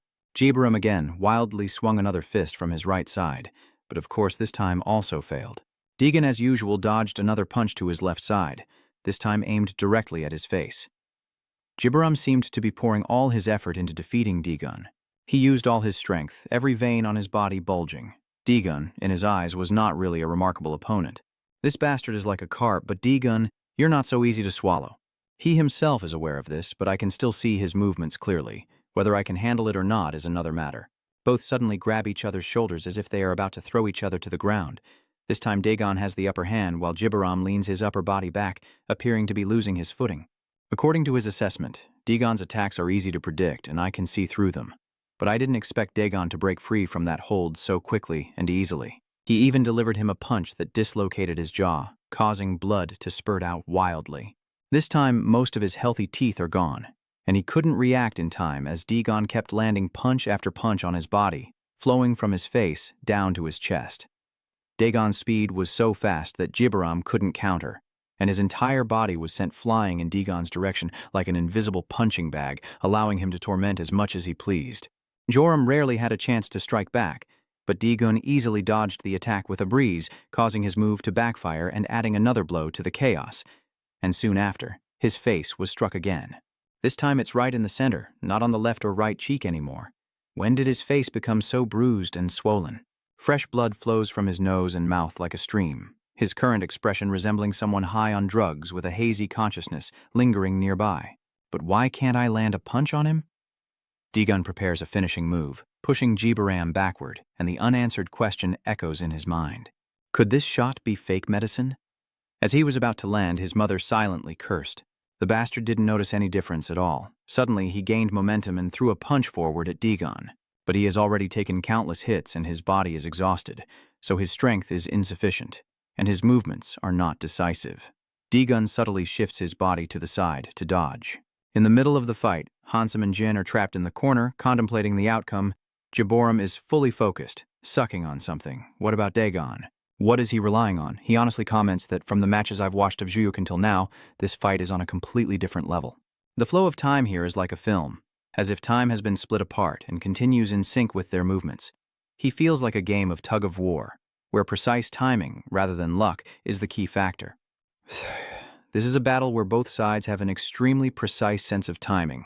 With Joram and Dagon constantly dodging lightning-fast punches, Hansam Jin feels like they are both in a state of deep focus. The battle is evenly matched at 50-50. Just one dodge from Dagon would shift it to 51-49. Joram attacks, then Dagon counters. One keeps attacking, while the other keeps defending. They keep punching and punching. Joram keeps getting hit, while Dagon, just like from the start of the fight, hasn't been struck once. Everything is becoming rhythmically unbelievable. The dodger and the one taking hits create a chain reaction. Now his nosebleed is uncontrollable.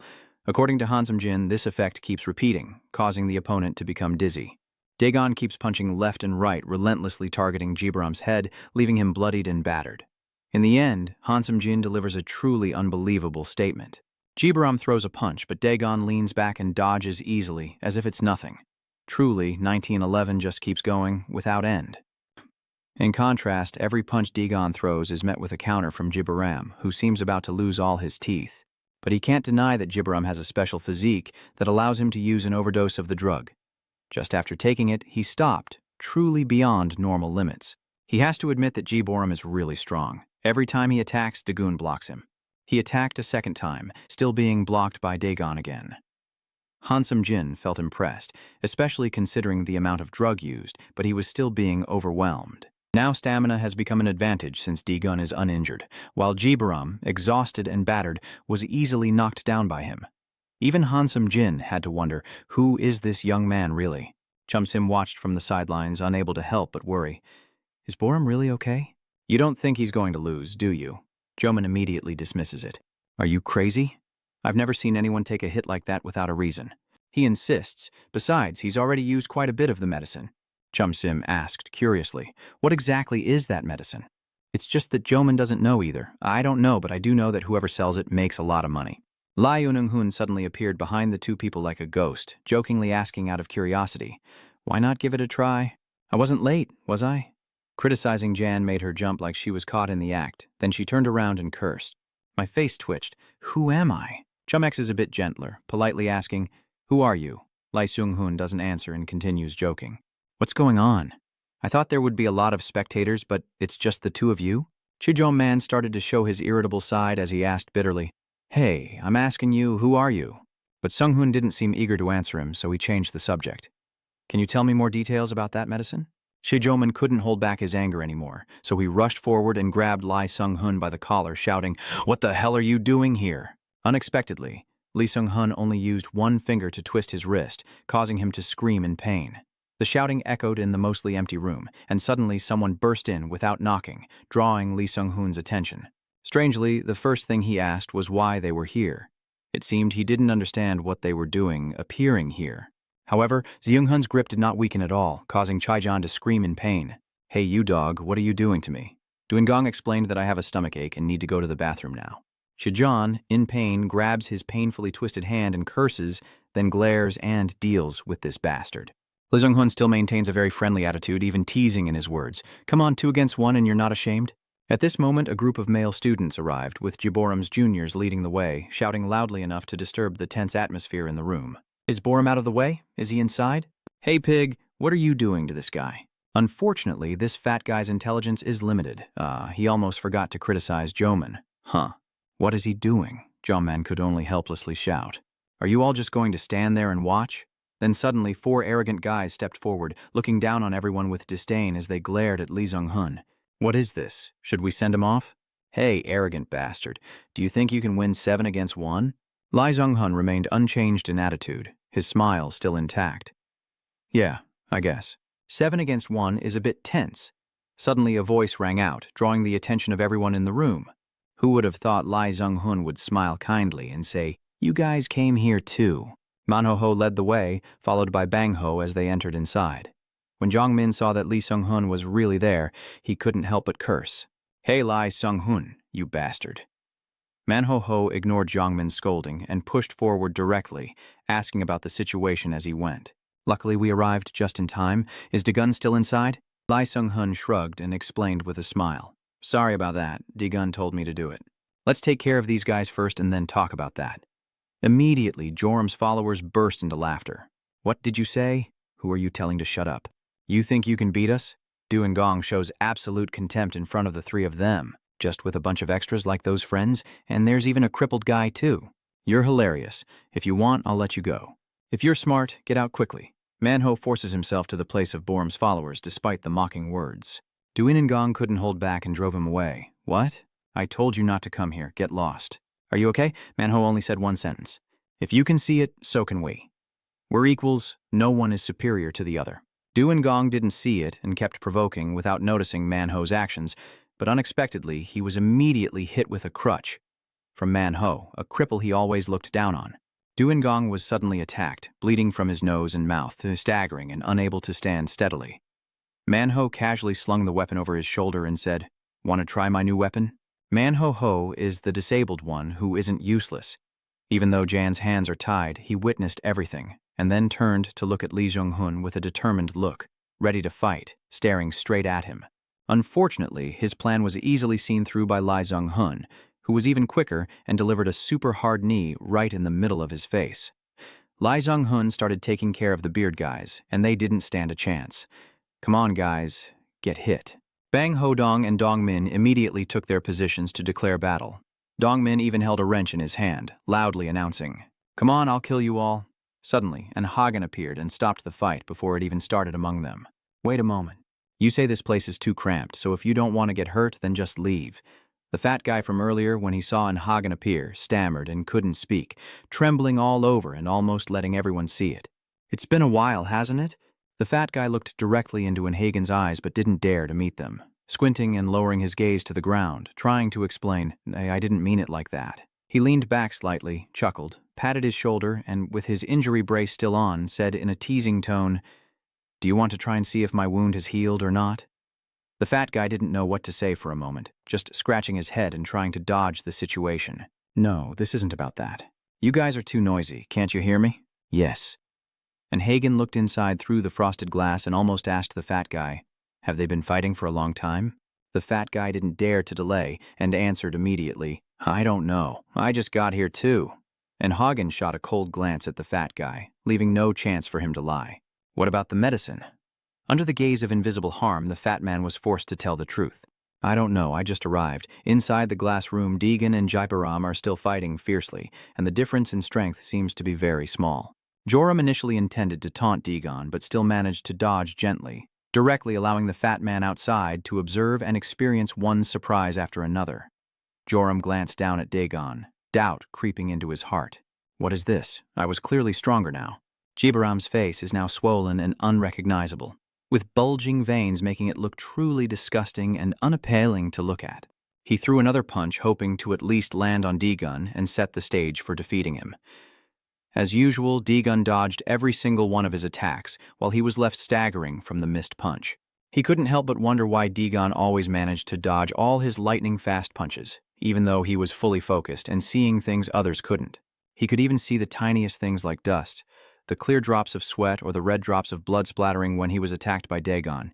He saw everything very clearly. He refused to throw another punch. This time, not only did he fail to hit, but he also performed even worse. He was knocked back to the ground, lying flat on his face, blood pouring from his mouth like a fountain. But he still refused to give up, continuing to punch and kick, covered in his own blood from head to toe, only missing blood flowing like a river. Even when D-Gun kept attacking, he couldn't understand why he couldn't land a hit. Thinking of this, he wildly punched D-Gun, but none of his punches hit, and instead he was beaten mercilessly by D-Gun. But D-Gun's speed was even faster than his, and just as he was about to throw his punch, he suddenly disappeared from his sight. Although he didn't know what he would face next, he was certain of one thing. He was fully committed. Before he could regain his composure, D-Gun suddenly delivered a blow that sent him flying over 1,000 meters. He was already battered and broken, and now he faced Dagon's unstoppable punch, so it's no surprise what his fate was. Spinning head over heels on the ground, looking utterly miserable, a stark contrast to his arrogant and proud appearance at the start. After that last blow, a giant red thread of sero is also flowing from his nose, and his mouth is now covered in blood. He sneered and said, "So it's all just a fake." During the previous test of the drug's effect with Pun, he lost that fight and he felt ashamed of himself. Baek Hae-jun put on his vest and calmly said, "It's just a realistic simulation effect. Now I will give you a bottle of medicine." Joram hesitated but didn't finish his sentence. Could it be that Bae Hee-jun didn't care at all about his question and just said you have many friends? Then threw an unlabeled white pill to Jibaram. "Promise me you'll share enough, so split it up." Jibaram is competitive, so if there's a chance to win, he won't hesitate to risk himself to seize it. Even if that opportunity isn't very fair, this time the medicine is the chance to win, so he won't easily let it go. He just received the medicine bottle and asked if he should take more than 2 pills. Baek Hae-jun, busy putting on his shirt, heard the question and was a bit puzzled, then immediately replied with an indifferent attitude. "Of course there are side effects. This Jibaram guy is definitely better at fighting than others, but his brain is just incredibly low IQ. It's not about demanding more, it's about double the effect. Maybe he just doesn't understand the principle of greed leading to ruin." Baek Hee-jun turned around and asked him, "Do you haven't looked into it yet?" Joram didn't answer, only let out a faint sound, his deep and unpredictable gaze making it hard to tell what he was planning. Dagon looked at Jibaram suspiciously. "What are you doing now?" This Joram didn't expect to go all out by swallowing all the remaining pills in the bottle, then happily tossing the bottle far away without a care. His actions drove everyone in the room crazy, including Handsome Jane. His mouth was sealed with tape, so he couldn't speak, only able to express himself through muffled groans behind the thick band. Joram has truly gone crazy. Hagen can't hold back and wants to rush in. I don't care if the 2 illusions are real or fake. The veins on Joram's body are all bulging. He ruffled his hair, reaffirming his resolve. "I swear I will kill you today for sure." Ex-Hyuk, wearing a hooded shirt, looked at Suji and warned, "You haven't had any problems yet, but you should still be careful, especially now." She also grabbed her coat and looked at him, saying, "I know." Then she glanced around, thinking to herself, "I wonder if Dagon has found Jibor's hideout yet. I have no way to find out." Ex-Hyuk looked over, her brow furrowing with worry and hesitation. "By the way, what are you guys looking for?" He glanced at her and narrowed his eyes. He also couldn't get in touch with him. "What are you looking for him for?" She also looked confused. "What's going on?" Sujdi's face furrowed with worry. "Where could they be at this point? The situation seems quite serious." Shu Hyuk nearby gives instructions. He will now go search the remaining places. "Suji, go somewhere safe for now. Don't come home because I'm not there to protect you." She looked at her brother with confusion. "So, what should I do now?" Hearing that, he also coldly reminded her, "Find a safer place than our house. I want you to be safe, so stay close to me." She punched him in frustration. "So from today on, I won't be free anymore?" Those people saw them on the street. Wait, it was them who pressed the radio to their ears to report. The others are also giving orders to move out. "We've found Bitch Sui-yuk, so I'll proceed immediately." Seeing them approaching, Shu Hyuk also noticed. He pulled his shirt over his face and took Suji away. "Let's go somewhere else quickly." She followed absent-mindedly. "Huh? He's urging us to go. Run faster." Suji looked on in confusion. Why the rush? The guy in black saw them turn and run away and also reported it. "Send more people here. I'll send the address now." "Why are they? Are they chasing us?" The group in black also moved along. She looked up at Shu Hyuk. "Hey, what have you been doing these days? Are you saying that job pays really well?" He also confirmed, "Yeah, that's right. See, Australia looks serious. Running like this isn't safe. It's hard to run in that outfit. Let me carry you." He says and does, carrying Suji on his shoulder while she stands there in shock. "You're going crazy, aren't you?" "Oh, really? What are you doing?" "Over there." He frowned at the guy in front of him. "What are you doing?" Borum over there is drinking medicine like crazy, blood all over her face. Hagen also grimaced in panic and quickly rushed forward to stop him. "What are you doing?"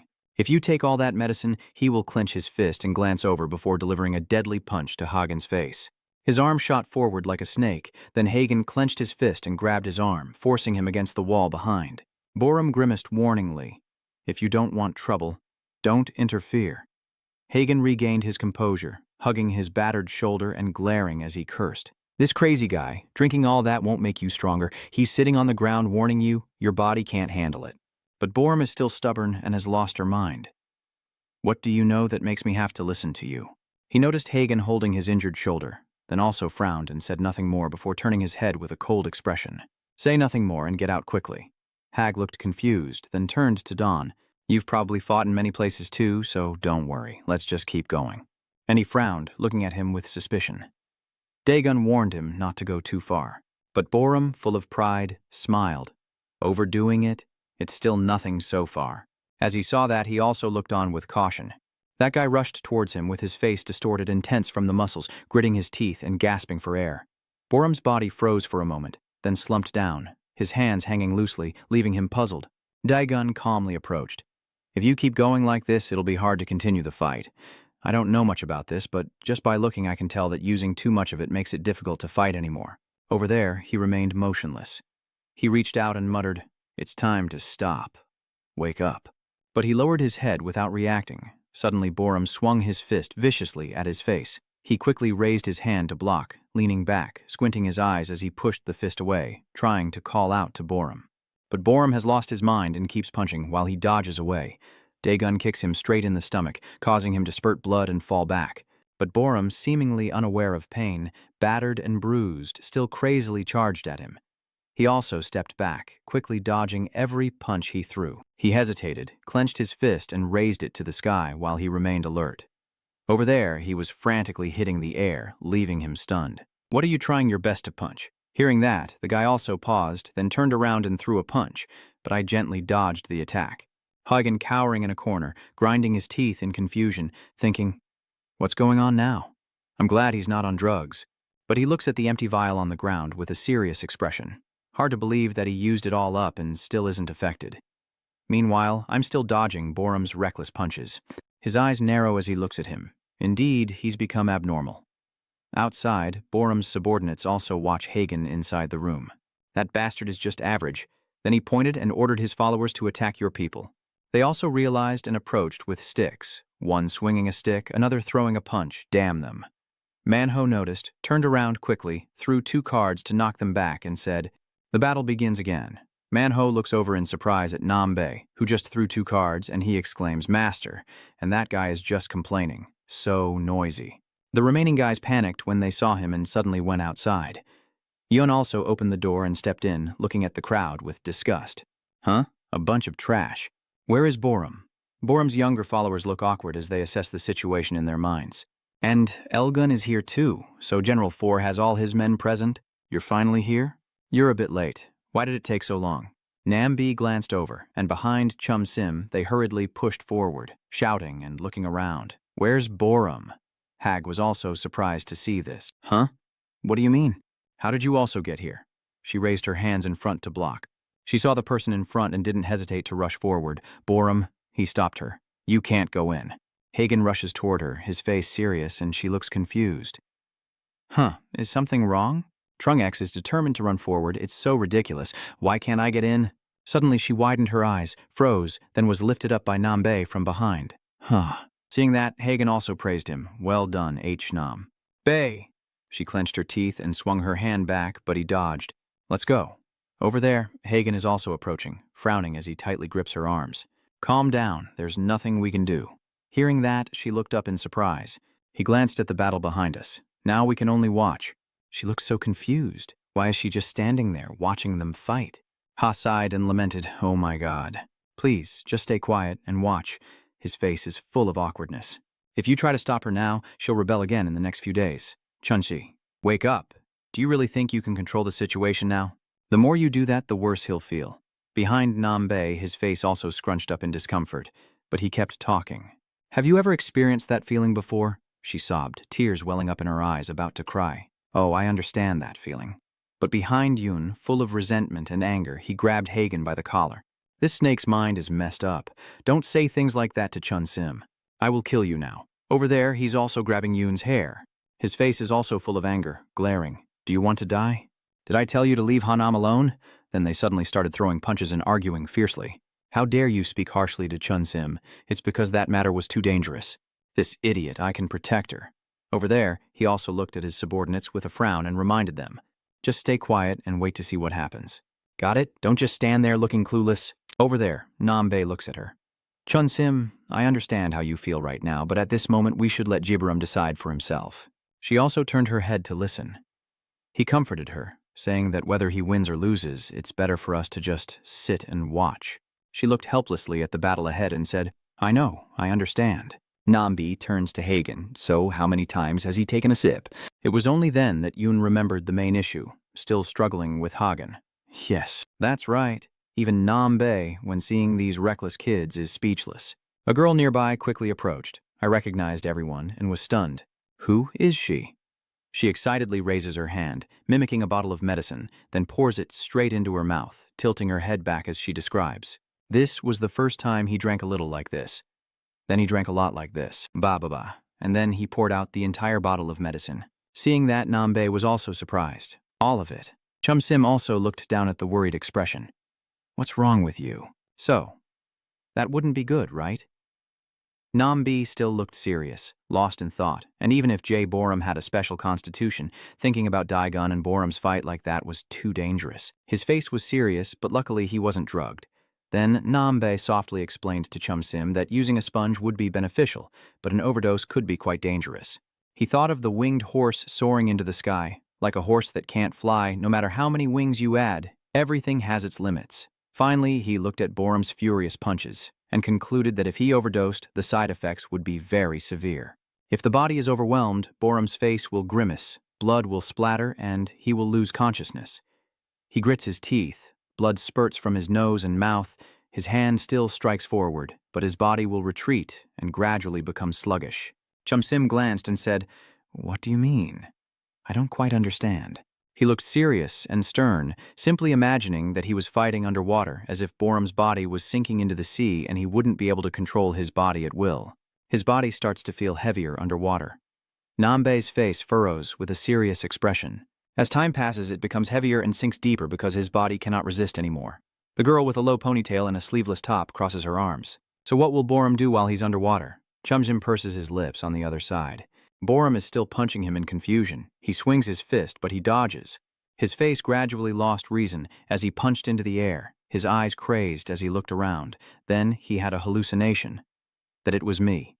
He swung again, but I dodged. Dagun realizes that the madness he senses in the other members of the four commanders is also present in Borum, who, blood dripping from his nose and mouth, throws punches at him with even more terrifying insanity. He was completely immersed in it, watching the crazy man rush toward him in a state so drunken that his body was out of control. He swung his fist to hit his face, but his reason could no longer control his body. Over there, he also vaguely gritted his teeth and threw punches at him.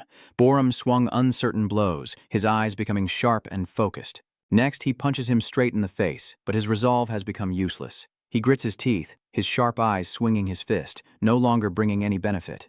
Over there, Borum's body seems to be sinking into the sea, his muscles held back by the water. He delivers a final punch that twists his opponent's face, blood spurting from his mouth and nose. His punch was blocked by the water until it shattered, and Daegun delivered a direct punch to his face. He staggered back, blood continuously flowing from his face. Then Borum vaguely punched at his illusion, but missed, while he stood behind, watching him punch into the void. Borum's face full of confusion after his punch. Daegun also stepped forward, muttering, "He will soon destroy himself." He closed in, throwing a punch, but he would also end the fight. Then he delivered a straight punch to the face. Blood splattered out, his face distorted. Borum's body collapsed to the ground, while he stood there, watching him fall unconscious, blood pouring non-stop from his mouth. Over there, Yoon and Hagen are fighting and also watching the battle in shock. Chum Sim and Nambi are looking over as well. The rest of the group, along with the girl in the 2-second shirt, are also stunned. The one who was gagged is also panicked, just like Manho's gang. He stands before Borum's battered body, who is injured all over, while he is beaten to the point of sitting slumped in the corner. Thanks to you, I've learned a bit about it too. But I still have some questions. Daegun tilts his head, fully focused and even mentioning my name.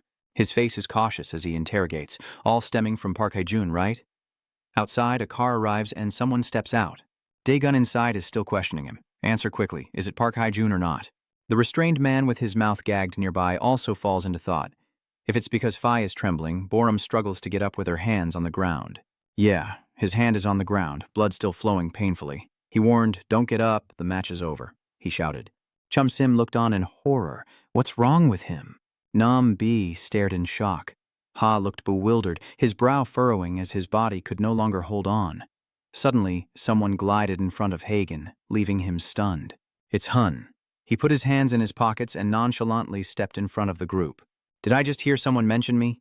Hearing that, he also turned to look at him. He narrowed his eyes at him, bringing the cigarette to his mouth. Daegun, what did you just say to me? Over by Suji, she looked at the crowd chasing after her and shouting, Those bastards, are they really after us? Hey, what have you been doing these days? Are you doing some high-paying job or something? He quickly carried her on his back. I'll carry you so we can go faster. She was also startled when carried, with ex-High Huck on her shoulders and her complaining. It hurt so much because you pressed my chest. He looks serious as he moves and reminds me to be patient. Immediately after, the group in black blocks their way. The leader calls Bid Shu Hyuk, the director looking for you, and those around also block them with cold expressions. They remind her to be quiet and follow them. Shu Hyuk quickly drops Suji to the ground and she looks confused. Hey, you look a bit worried. Who are these guys? Did you guess right? Shu Hyusi's face darkened beneath his hood. Yeah, she muttered. Are they part of the underworld? One of them is angry. Watch your words. Are you crazy? You should also watch your mouth. The leader squinted and held out his hand in a gesture of peace. Calm down, we're not the mafia. Okay, they stepped closer with friendly gestures. Sue Hyuk, it seems there's some misunderstanding here. We just want to take you on a vacation. Why are you reacting like that? I don't know what you want, but you understand the situation, so just say nothing and come with us. Shu Hyuk remains silent and doesn't respond, his face expressionless. The guys over there are starting to get anxious. Why is he so silent? It's really making me worried. Please, stop being silent. They are begging in their minds. Just follow quietly and don't cause trouble. Please. Then Shu Hyuk waved her hand.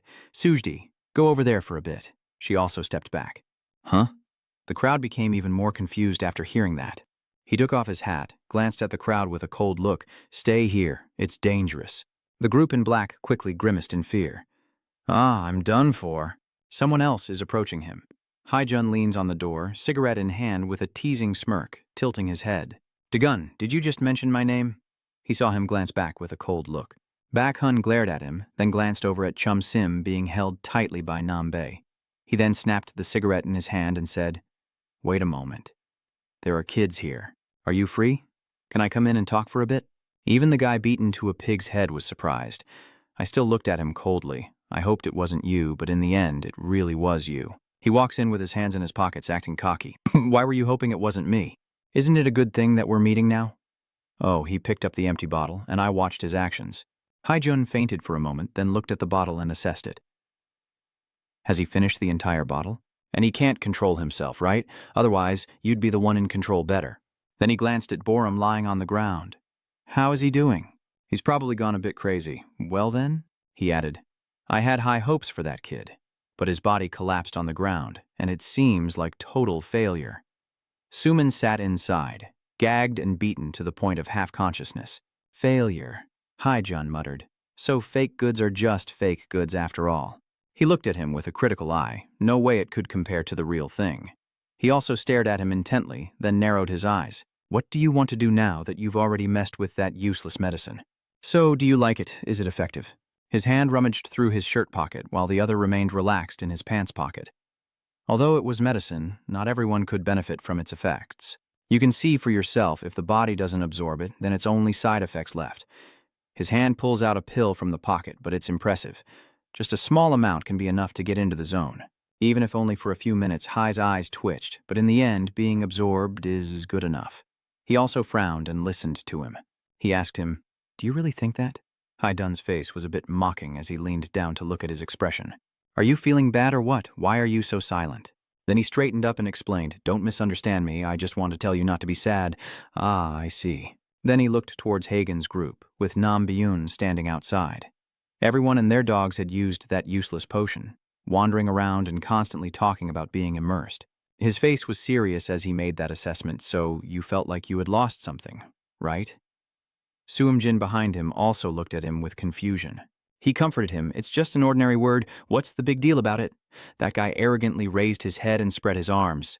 Yeah, I understand that feeling. When Indy's band was only known to me, they gradually became famous, and I felt a bit disappointed. Kind of like that, right? Sujin looked around with a confused expression. What are they talking about? So, they mean that being immersed is something special that only Daegwon knows about? What exactly is the relationship between them?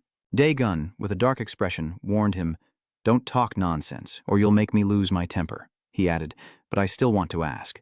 Borum had already pushed himself up from the ground, cutting off what he was about to say. The guy leaned on the cabinet and slowly stood up. Yes, Ion's shell. Borum's bloodied body lifts her head to look at him. I've heard about you, but I've never met anyone like you before. I used to think that was really unreasonable, but now I see it clearly. I understand. He glanced at him, giving this warning, stay there and lie down. But he still didn't listen, frowning and muttering, this guy and that guy, I've fought with all my might to the bone marrow. Then Borum lunged forward with a fist. How could you just ignore that? He also furrowed his brow in anger before punching his body, smashing into the glass behind him, sending shards flying everywhere. Seeing this madness, Hijun was a bit stunned with wide eyes. Over there, Borum was also coughing up blood, struggling with shards of glass cutting into his body. Hijun claps enthusiastically. That's right, Dagun. The glass in front of him shatters, and he behind him looks at him with excitement. I don't know how long it's been since I last saw this face of yours. You look better now. He stepped closer, and I thought I'd never see that face again. And you also grimaced in surprise. Hijun bowed his head with a hint of nostalgia. It reminds me of the old days when I was digging through something in my inner pocket. Back then, we were both formidable opponents. His hand took out a cigarette. Actually, it was his father. Daegun clenched each word, veins bulging on his face. He angrily glared at him, mouth open, saying, if you don't want to die. Hijun threw the cigarette on the ground. Playfully, he pats his face and laughs, saying, death is what I want. Here it is, he's provoking. Go ahead. And he widened his eyes in surprise. Don's hand clenched into a fist, veins bulging as he trembled, still mocking. Use all your strength. His face darkened with a threatening expression. Go away, I don't want to say it a second time. Hijun's face shows a hint of regret. Are you serious? You're wise, so you'd better hold back. His hand gestures in front of his chest as a reminder. Since you disappeared, I can see you've changed a little too. That guy's eyes are cold and he's smiling. I've never seen Daegun like this before. Jiangmin is curious. Who is that guy? Manho Ho and Ho Dong both looked over there. I don't know what they are saying. I couldn't hear. I'm really curious, Ho Dong wonders. Are they connected in any way? His face is full of evaluation and judgment. Just related? It looks like they know each other. Next to Yun, he also looked cautiously. As for him, he darkened his face and emphasized, I want you. His face looks at Hai with discomfort, then disappears from my sight. Is that difficult? Don't tell me you came just to watch over me. He smirked. What are you talking about? Daegun, don't misunderstand. On the contrary, if you interfere in my affairs, then yes. He glanced at Suman. That guy is Ida? Hey, Jun. Looking so annoyed and mocking. Are you just going to leave and live alone and take responsibility for it? What do you mean? That guy said again, I haven't had anything to laugh at for a long time, but today I've laughed a lot because you keep doing pointless things. Are you saying I'm spying on you? And he just frowns with an unreadable expression. Then, that guy turned around, flapping his coat, and walked away. Actually, that's what I wanted to ask for. I've finished speaking. Haijun's face also shows no clear expression. Daegun watched him and said, stay alert and do your jobs well. Hyun continued, we're not kids anymore, so get your act together and stop making him angrier. He closed his eyes and stepped outside. Hagun moved forward, but he still brushed past, watching Jaborum's condition. Maybe he took the entire bottle of the side effect medication. He just glanced and confirmed, so what? He's still alive. It's okay. Hun confirmed. He only slept for a little while, then turned around again, and Hagen also calmed down. Suman, covering her mouth, also looked confused at the situation. What's going on? What I just heard, what does it mean? Sujin looked at him with difficulty. I don't fully understand. Director Parjun and Kwon Daegun. Daegun regained his composure and looked at him. Ham Sunjin. Sunjin widened her eyes. I will take the tape off for you. He lowered his hand, but I have a request. He stared at him wide-eyed, then Daegun reminded him that even if the tape had been removed, he should pretend it was still stuck there. Let me take the tape off, it will be better for both of us. Do you understand what I mean? Over there, Chumsim also punched Nambae and went inside. She quickly ran ahead, witnessing the remaining three. Borum Zunghun narrowed her eyes and looked around. What's going on here? Who is that man? Manho-ho looks at him worriedly. Daegun, are you okay? What did you guys talk about? But he just brushed past, leaving them confused and calling out. Daegun beside him nudged him to remind him. Hey, say something already, Dongmin asked insistently, noticing the confused expression on his face. I don't know what happened, but I felt that his face darkened as he left, and I couldn't tell what he was thinking. You're sure he seems to want to be alone? That night, under the bright streetlights, a car sped wildly down the road, honking incessantly, while the angry man inside glared at the reckless vehicle and shouted, What's with that attitude? Is he upset about something? Are you sure you didn't do anything wrong? That guy frowns. No, I didn't do anything at all. Why is he so angry? Has he gone crazy and wants to die? In the car, Hyun is frantically stomping on the brake and accelerator. He bowed his head, holding the steering wheel sadly. Ha ha ha, that's not it. I'm sorry, Dagon. I said things I shouldn't have to you. The traffic light turns yellow, and Hun keeps muttering to himself. But that's your fault. I didn't do anything wrong. The car stopped at the traffic light. It's all because of you. The tattooed driver next to him looks inside the car at Hun. He answers the phone with an annoyed expression. What's going on? The guy outside is banging on the car door. Hey, get out now. The blonde girl next to him looks worried. Stop it, that guy is still angrily smashing the window. You're causing trouble with the wrong person. The black-clad group over there is worried and reporting via phone.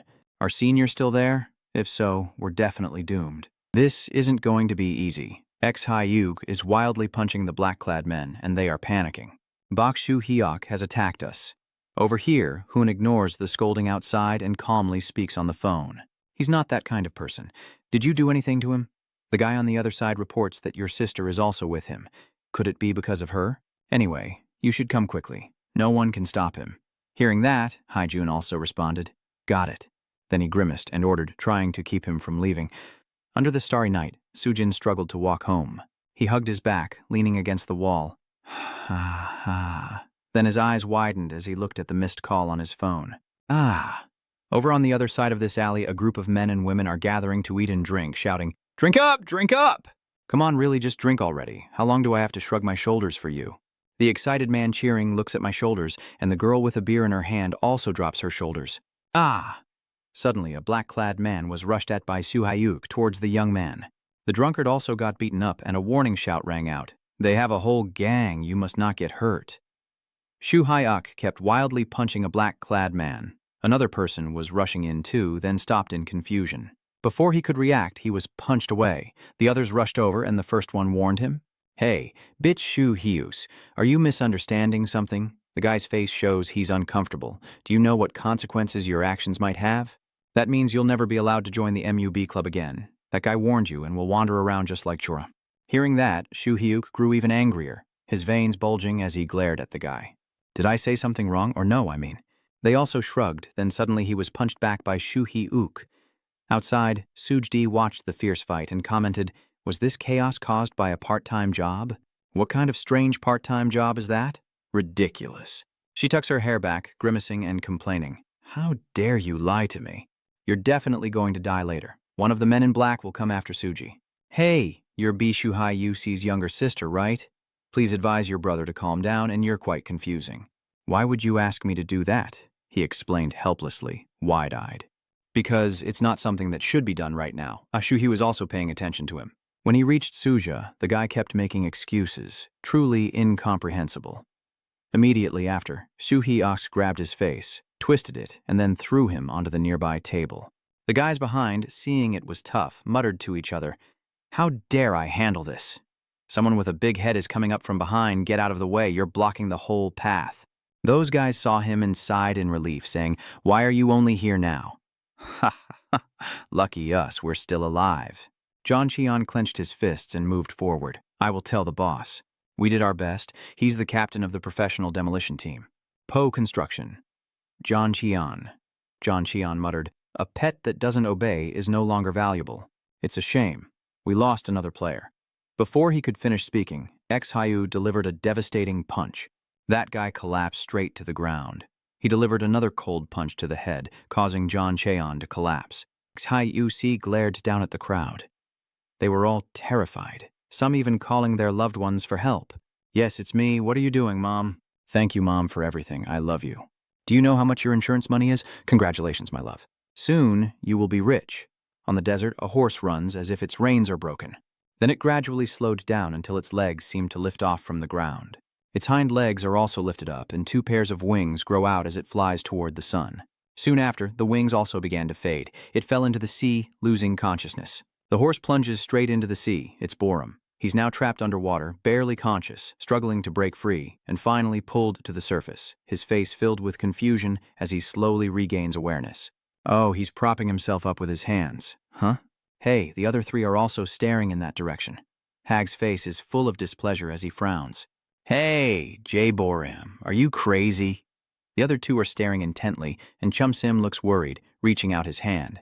Boram, are you okay? Boram's face was full of irritation as she ran her hand through her hair. Where are those two guys? Nambi explains nearby. They left a while ago, but more importantly, how are you feeling now? Hearing that, he paused, then remembered the punch that made him stick to the wall from Daigon. That guy didn't even need to use a sponge, his face furrowed with a hint of disappointment. That's true immersion. Chum Sim reached out and touched Boram's wound. Boram, let me see your wound, but he dismissively brushed his hand away. Go ahead. She looked surprised. Boram stands up. Where's that pig? Next to Boram, she nervously waved her hands. Sorry. Are you hurt? I didn't mean to hurt you. I just wanted to see if you were hurt. Then he walked past her. You're bothering me. Chum's face also froze. Then he started talking to the fat guy in the four-striped shirt. Aren't there others elsewhere too? That guy said we should go to the hospital first. The hospital. Chum Sim's face has turned black behind. The girl in the 2-second dress also felt a bit of sympathy, then immediately turned around and ran back toward Boram and the guy. I'm coming with you. The space was so silent it was almost suffocating. She quickly ran outside. Yun nervously follows Chun Sim. She punches Boram on the butt. He also turned back in confusion. What are you doing? She looked up in confusion. Don't you feel any pain? He also looked confused. Are you hurt? Then his face furrowed in impatience. Are you joking with me? You want to go with me? She sobbed, her face flushed, her fists clenched tightly. You don't feel any pain? Her tears kept falling along with her breaking apart. You really don't feel any pain. The girl in the 2-second dress steps forward to comfort you. Oh no, what should I do now? Don't cry, girl. But Boram still looked at her coldly, while behind Nam Bei, clenched fists tapped nervously. Just say that it hurts. You understand what I mean. But he just smirked mockingly and said, Oh, that thing. What can I say now? Are you guys still joking around? Then he suddenly swung his fist directly at Chum Sim's face, but stopped, causing her to be stunned as well, before she looked at the hand in front of her face. The other three guys were just as stunned and surprised. Boram shot her a look of reproach. If you want to play family, go ahead and do it yourselves. Don't treat me like a kid anymore. Chum Sim stood frozen in place, watching Boram walk away. Why pretend to be hurt? Kids will be kids. Yun quickly went to comfort Chun Sim, who was watching Boram's figure with concern, wondering if she was okay, while she bit her lip and held back tears. Yun, feeling annoyed, moved forward toward that Joram guy, but she stopped her hand. I don't care. Chum clenched his fists, closed his eyes, and shouted in anger. Only we still enjoy playing family games happily. Later, don't ask to play with them again, she shouted angrily. You're even more reckless than us, only knowing how to fight all day. But Boram just raised her finger and replied, Live well. The horse-faced monster Un watched them and the other three with curiosity. But who is that girl, I wonder? Numbi thought she resembled Chun-Chi in some way, but Hagon immediately mocked. Same? Are your eyes okay? How are they similar? Suddenly Chum Sim turned to look at him. She swung her hand to hit while he tensed up. Ah! She stopped, making him doubt as well, then Chum Sim slumped in helplessness. I won't hit you anymore. So from now on, don't pretend to be hurt anymore. The others are panicking. What are you pretending to be hurt for? What are you talking about? She said loudly with her eyes closed.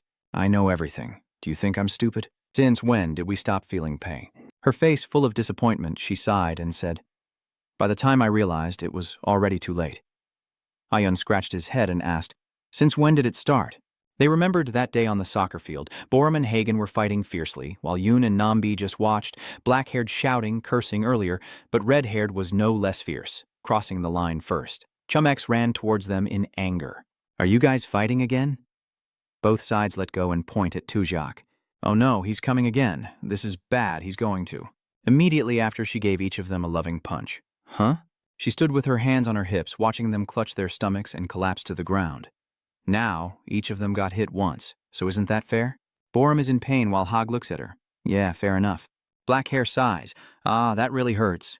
How are you a girl and so strong? She put her hands on her hips and held her head up proudly. Because I am your leader. You are giving orders to them. No more fighting or I'll give you a beating, the others said in unison. Understood? Follow the orders. Follow the orders of the leader. Suddenly, Boram turned around complaining, Honestly, how come he's so strong like a monkey? Hag whistled to remind her. Hearing that, she also beckoned with her index finger and took a step forward. When we were young, it really hurt. The sky gradually changed over many days, but then time passed. Those guys fought, and the sound of righteous shouts appeared. I told you not to fight anymore. When she was in middle school, she rolled up her sleeves and looked at them angrily. This time, all four of them will get a good beating. Chunsim punches Hagen. They ask each other vaguely, does it hurt? It's just like a bug bite. She's still hitting Yoon from behind. And as she grew older, of course, she still punched them. Chunsim's punches no longer hurt us. Chumsim looked at his fist with confusion, while Nambe was also uncertain, and he suddenly leaned back. Ah! The other three also looked on in confusion, starting from the punch to the stomach.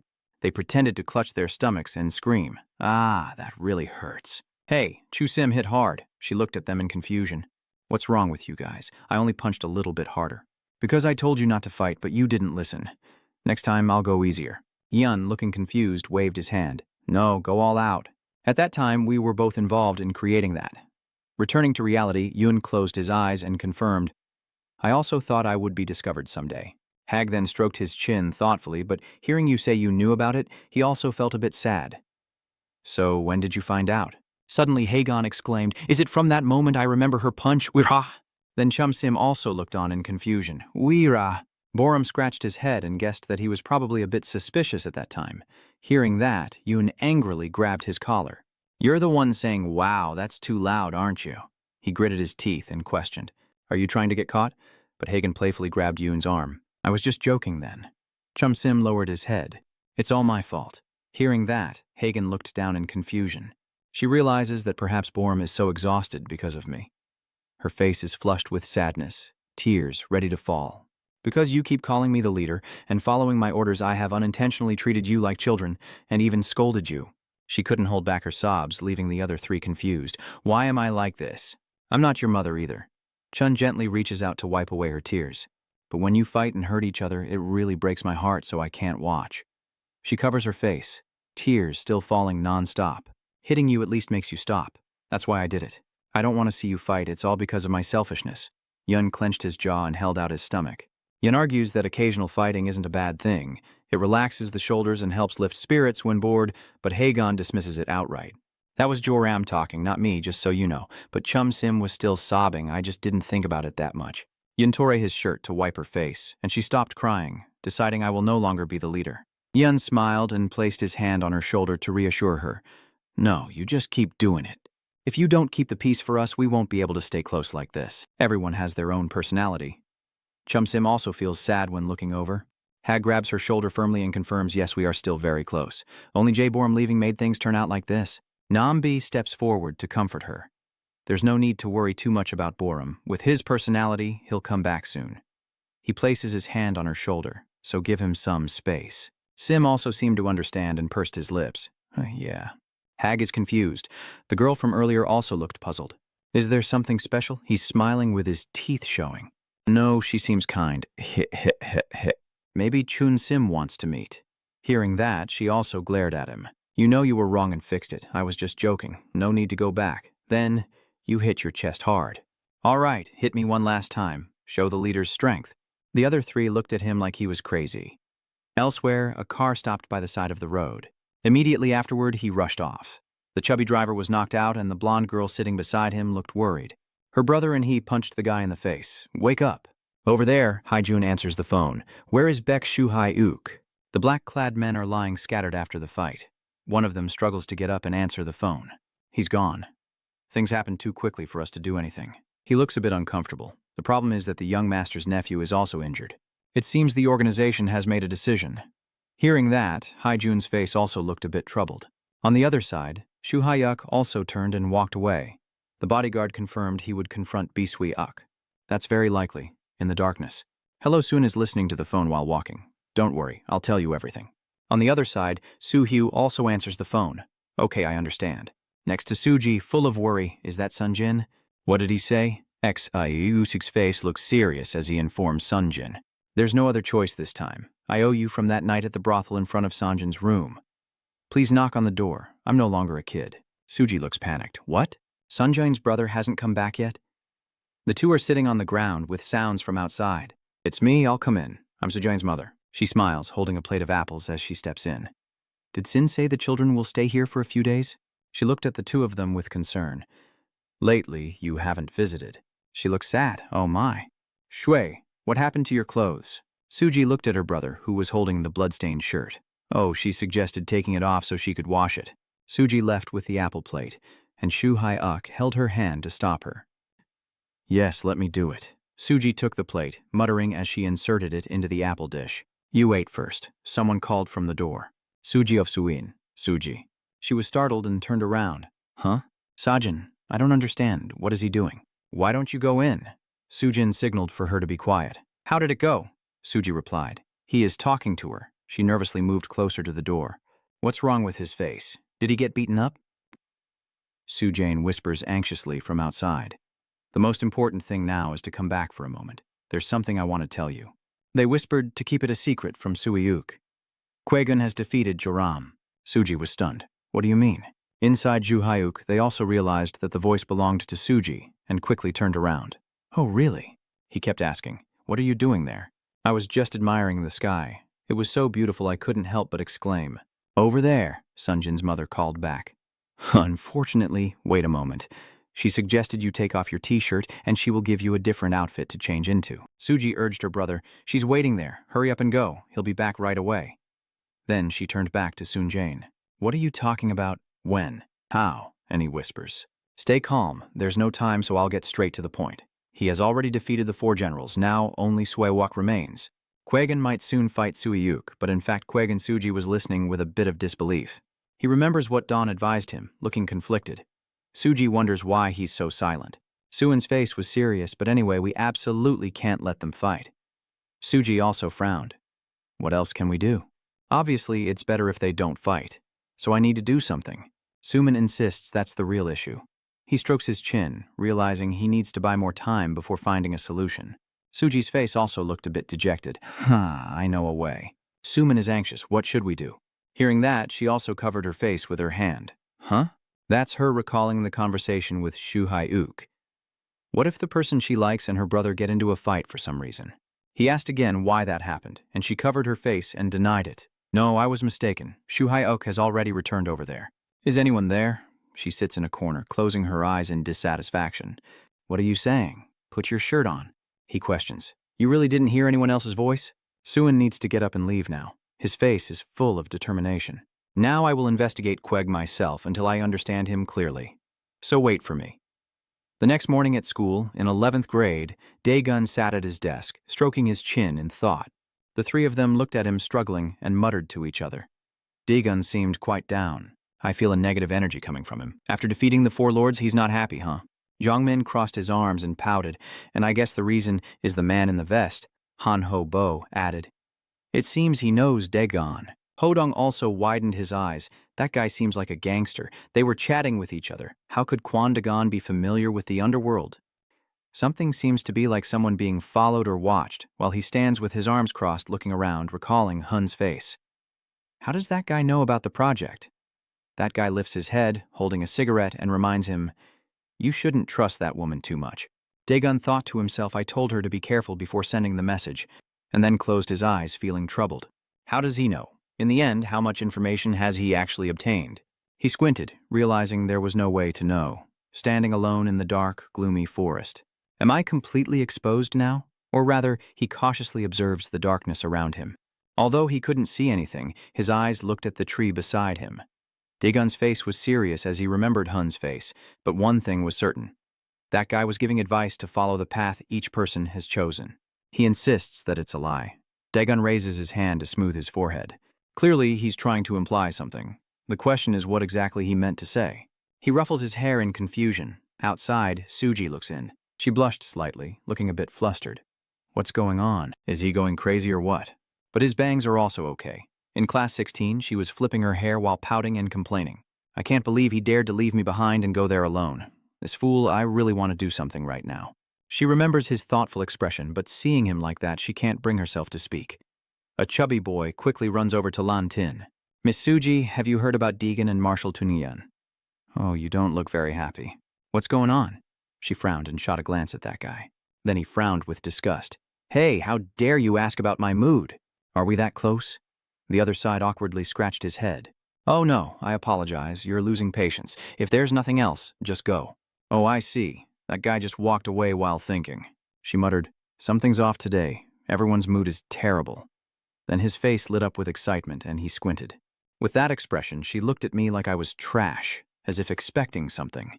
Today's harvest was pretty good too. Besides, I didn't get hurt today either. Myung-dong opened the door and stepped in. Hey, Yang Jin-mo, your expression is disgusting. She also asked what's going on, is there a problem? Myung-jong turned around, then seriously said, come outside with me for a moment, let's talk. Somewhere in a corner of the school, Jin-mo wondered. What is it? He was just asking around as he left. You already know, right? Ku Di-gun has defeated the 4 generals. Jin-mo said as he was walking. Do you know already? That guy lost his patience.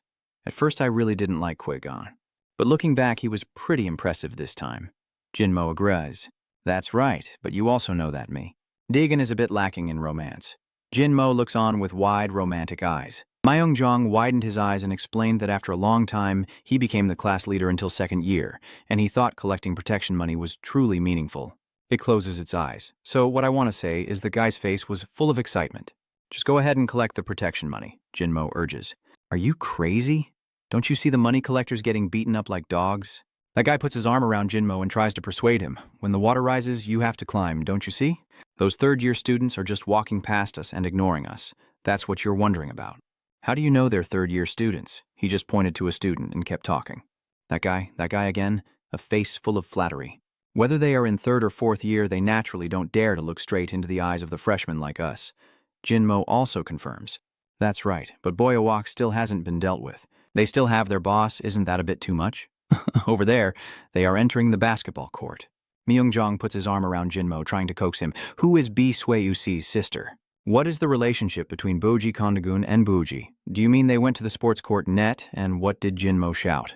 Myung's face lit up with excitement, and she shouted, isn't it that they're dating?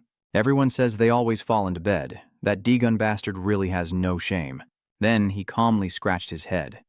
Still, it's good that they became a couple. But if they've already slept together, doesn't that mean there's no feelings involved? Jin-mo looks confused. I don't know either. Myung-jong looks determined since Bitch Kuyuk is no longer here. Just collect the money. But Jin-mo hesitated a bit, with a serious expression on Mi's face. Think of a way to bridge the feelings between Bi Suji and Kwagundi. That afternoon after school, Suji looked at her brother. He left without seeing Juria, even though they are close. Suhyuk put on a serious cloak. I have something to do, so I'll stop by later. Suji reminds you not to let it happen often. Outside the door, Juri stepped out with his hands in his pockets. So? Why are you here? Suji looked a bit shy, standing at the door. I need some advice. She also looks panicked. You asked me for help, Suji said as she just entered the house. You're the only one I can talk to. Let me in. Over there, ex-Australia looks at her phone. I will send you the address. He ran away quickly, leaving behind that night in the deserted neighborhood. The girl in the ponytail shirt looked at Borum's wound and pouted. What should I do now? He sat on the chair as she applied ointment to his arm, muttering, It hurts, hang in there. Borum looked confused. Why did you follow me? She changed the subject. Staring intently at his arm, is this a scar? She eagerly looked up, just like a zebra, Borum's face full of confusion. Is she mentally ill? She smiled brightly like a flower. Sorry, but do you know? There are many zebras with very eccentric personalities.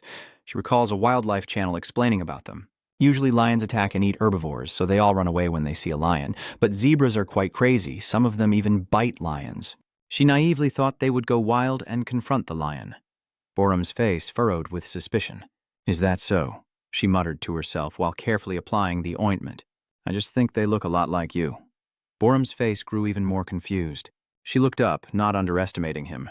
The horse is truly powerful.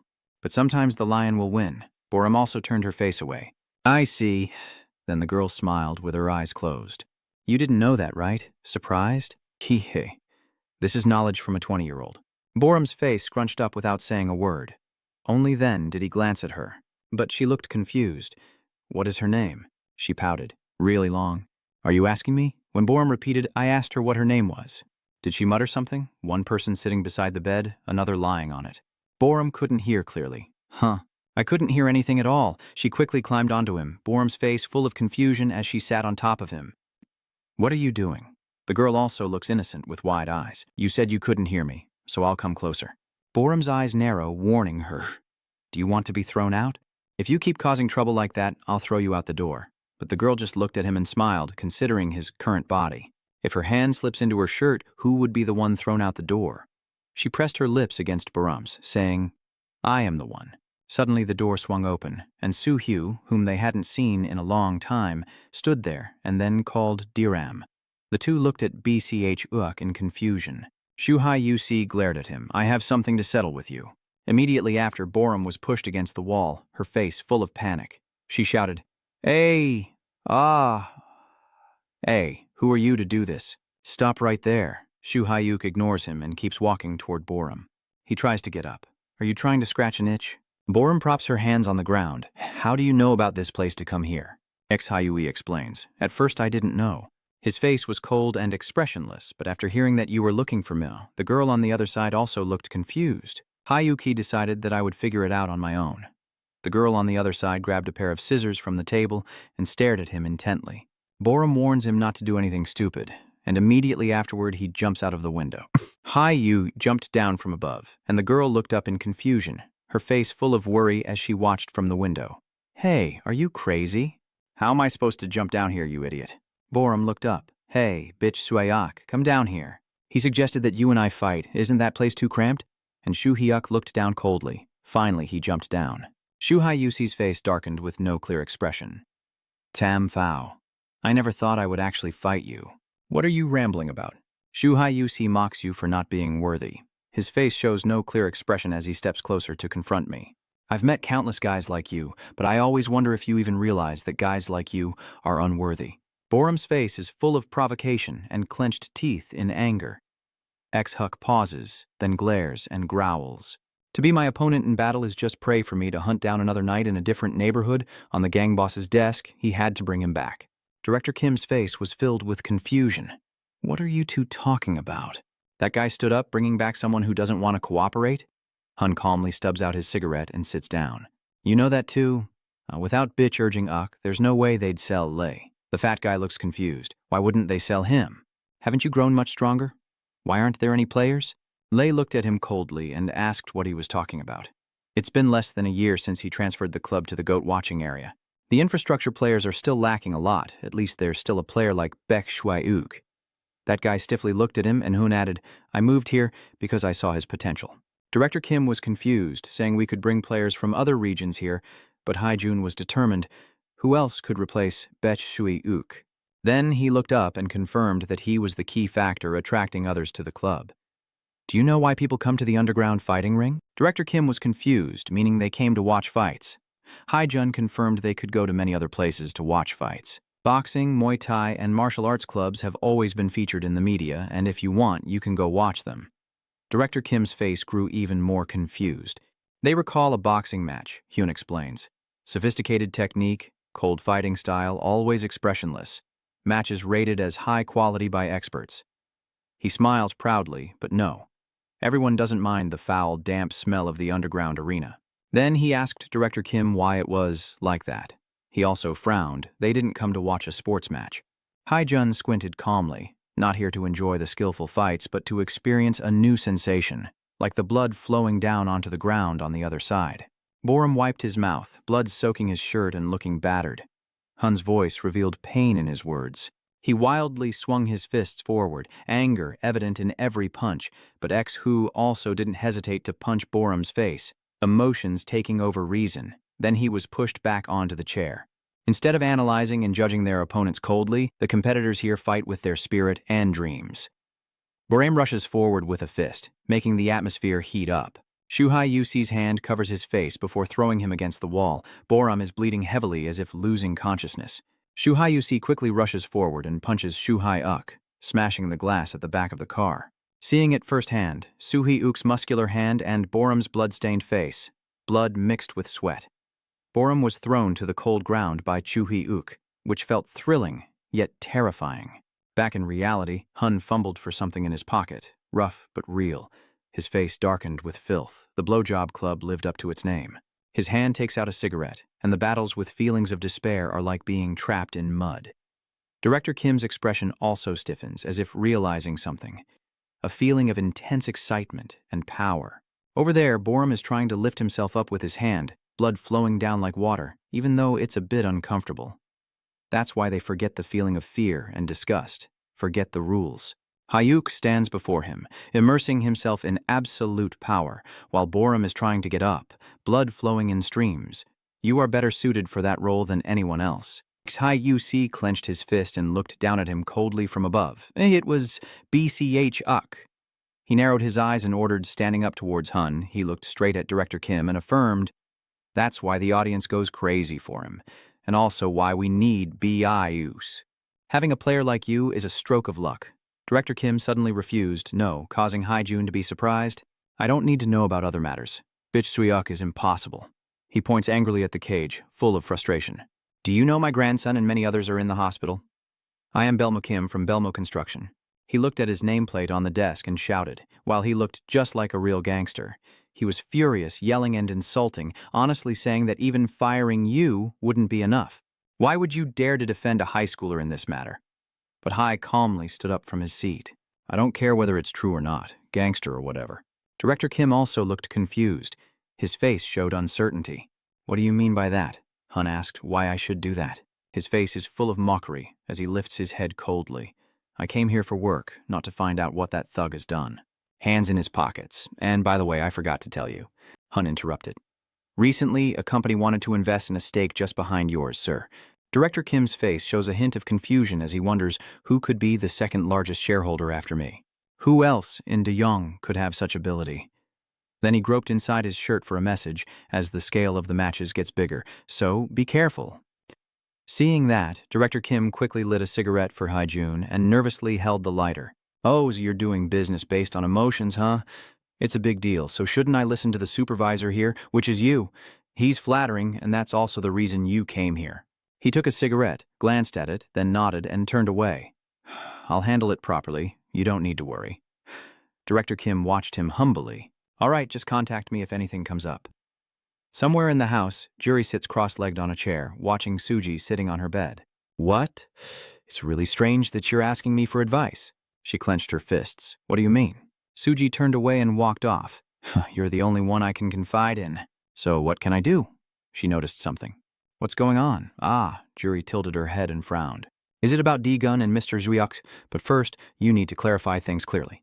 And Suji looked at her shyly. Juri frowned and asked directly, "Do you like Dagon?" "What do you mean?" "Oh, this guy really is just saying that he likes me, not that I like him, okay?"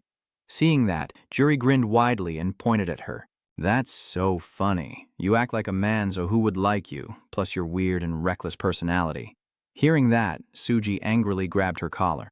"What did you say? Are you really daring to?" Juri pursed her lips, then grabbed Suji's collar. "Did I say something wrong?" They quickly fell onto the bed, fighting and cursing each other. "Wait a minute. That torn dress. It's the only one I have." Juri leans in close and asks, "Why are you planning not to go home?" "Is it because he's unlucky?" Suji confirms. "Yeah." She insists I already promised him. The space suddenly falls silent. Juri sat cross-legged on the bed. "What's going on?" Suji turned her face away and lay down. "Maybe she's afraid those people will find me?" Her expression looked a bit sad. "If things keep going like this, I think I'll have to move again." "Well, I don't know. Maybe I've become more sensitive lately." Suji added, "You don't need to worry about my brother either." Hearing that, Guyuri also frowned. "Why should I worry?" Suji turned her head. "It's about that love letter." She frowned in dissatisfaction and explained, "What are you talking about?" "Last time you said you were moving, right? It was just a breakup letter. I wrote to thank him for helping me with sports." She was a bit confused, but then moved next door to me. "That's really strange." She glanced and asked, "Was that last year, right?" Juri changed the subject. "Oh, by the way, do you want advice about Shuyuk? Is he upset with you?" "I don't think so." Suji sat up, shyly scratching her face. She looked worried. "No, he is still gentle with me, but only with me. With others, he is very cruel and terrifying." Then Suji pouted and muttered, "With such cruelty, one day when they meet, Suhayuk will be crazed," grabbing Borum's head. He lifts him up with a cold look.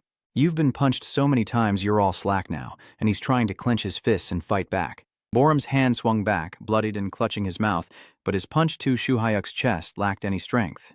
He is bewildered by these clawing punches. Shuhayuk looks down with cold eyes. "Is that what you call a punch? It's like a rotten nail cake." Shuhayusi's hand swung back as he glared. "Are you really going to hit me with that rotten nail punch?" "I'm truly disappointed." Then he punched Borum in the side, one hand still holding his head. The cracking sound of broken ribs echoed. Borum spat blood in pain. Shuhai Yusi's hand clenched tightly, the other grabbing his hair, reminding him that even a lion among rabbits must prepare thoroughly before the hunt. His eyes gleamed as he looked down at Borum, bleeding from his mouth and nose, determined to kill him and bring him back. Hayuk rushed backward, dragging his battered body with him, unless it was raining. Then he was thrown back by a punch to the chest. Borum crashes into the aluminum wall behind him. Zhu Hayuk slowly approaches with a cold expression. If you're outside the arena, in the dark streets without lights, do you think it makes any difference? Borum is sprawled on the ground. Shuhai Yusi squinted and kicked straight at his head. If he still had a body, it would be covered in blood. He mocked, "I fight not for money but for my life. Have you ever tasted it?" He still has a little breath left. Damn it, blood keeps pouring from his mouth. X-Hook's face looked a bit confused. Borum muttered, "They're no different. I find it funny." He sat sprawled on the ground while Shu Hayuk, standing in front of him, murmured, "You're proud to be the leader in such terrible places." He looked up and said, "Anyway, you and I are just fakes." Hearing that, Shu Hayuk was also a bit stunned. Borum confirmed, "I fought Hang Rian." Zhu Hayuk's face was full of confusion. Hang Ran. Borum, lying on the ground, explains, "You don't know, you bastard. You've probably heard Park Hae-jun say it too. So now, I don't see you as a bastard anymore." Hook frowned, veins bulging on his neck.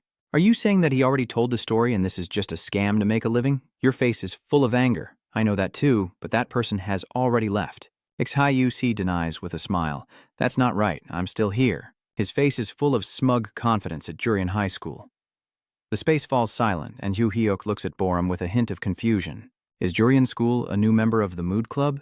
But Borum stubbornly spat back a mouthful of saliva. "You think I'll let you know?" His eyes full of envy, he claims that bastard belongs to me. Luckily, it's just a dog from Mood Club. The girl in the spaghetti strap dress runs over in a panic. Hitting someone who's injured like that, are you satisfied?" Her hand clenched tightly in anger as she looked at Shu Hye. "Borum is already badly injured. Who would take advantage of someone being hurt to attack? If you want to fight, go find that bastard." She hesitantly pointed at her empty hip. That bastard is Borum." "Say it again." She looks over at Borum. "What was the name of the guy who hit you again?" He interrupted.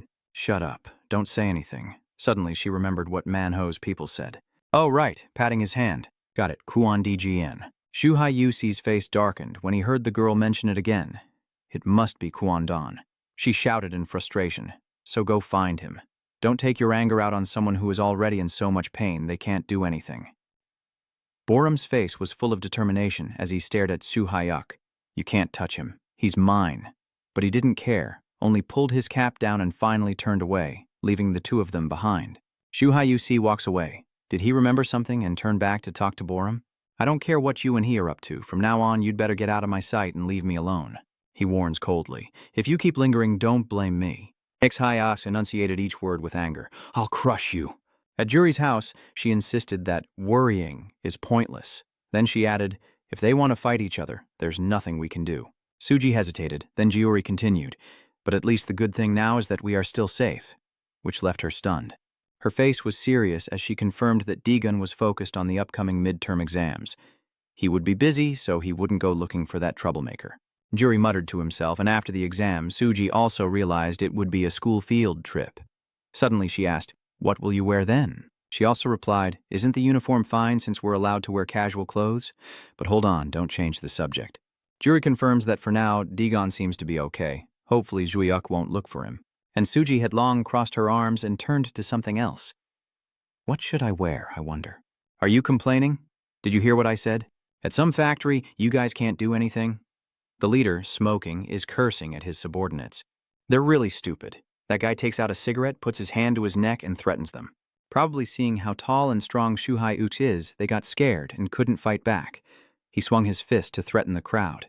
"Is this correct? From bottom to top like this. Look, you guys are about to pee your pants."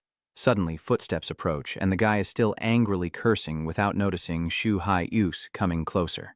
Is it that hard? He's not really that special.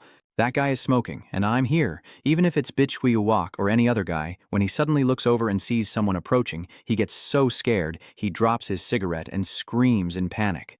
The scream echoes through the room, followed by knocking on the door. "Hi, Jun. Go ahead and look inside."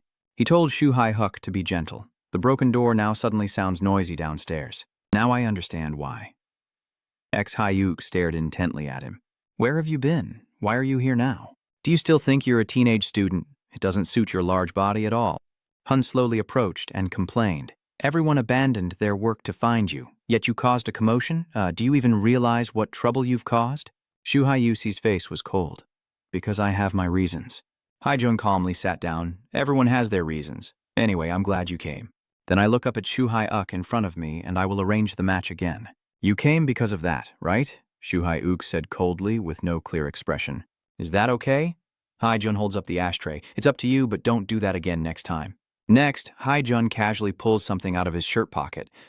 Do you really want to be banned from the club forever? No fighting and no money. But Soo Hyuk ignores that and goes straight to the main topic. I will still continue with the match, he muttered while lighting his cigarette. But your actions were too reckless. Didn't you consider the consequences? Hai's face was tense as he held his cigarette, not only losing money but also expecting the number of people to double in just a few months. Be careful or you might lose your current position. Seeing that, Shu Hyuk also raised his head and affirmed, I will take responsibility for what happened last night. Hearing that, he also lit a cigarette to confirm. All right, the incident has already happened, so let's focus on the matches. Then he threw the lighter onto the table. The schedule will be busier now that there's a bigger investor. Look sharp. About the investors, I will consider sponsoring you. As the scale of the battle grows, you'll earn more money. This is an important opportunity for both of us, so don't worry about anything else and just focus on that. Hyuk silently understood, and Haijun pointed to the pile of cigarettes in front of him. Oh, and take this too. Hyu also looked on. He stared in shock. Haijun explained, don't worry, this is an upgraded version. Hyuk confidently said, you know that too, I don't need it. But he lowered his head to remind you, whether you use it or not, just take it if you want to ask anything. Suddenly, Shu Hyuk interrupted. Kwon Daegon, his face full of coldness. Is he here in this area? I heard he studied at Gumrayon School. H's eyes darkened as he looked at an internet cafe. Sujin is sitting in front of a computer screen, focused and searching to see if he can find any information. The screen shows search results for Quagon Free. Download Quagon Free for PC. He takes off his clothes and approaches me. Free delivery. Quagon is not a scam. A safe betting website. Dr. Kondagun is developing a new weight loss drug. Just eat what you like, but still lose weight. Why do these things keep appearing in my mind? Quigum Jane complains about accounts without profile pictures. There are many people with the same name, he muttered to himself as he looked it up. Not this person. Neither is this one. Suddenly, a profile file appeared, and this person also looked surprised. Quagun, 19 years old, has dropped out of high school. Face full of confusion. According to last year's post, this person was 19. He stares intently at the photo in front of him. Is he already 20 now? It's truly mysterious and intriguing.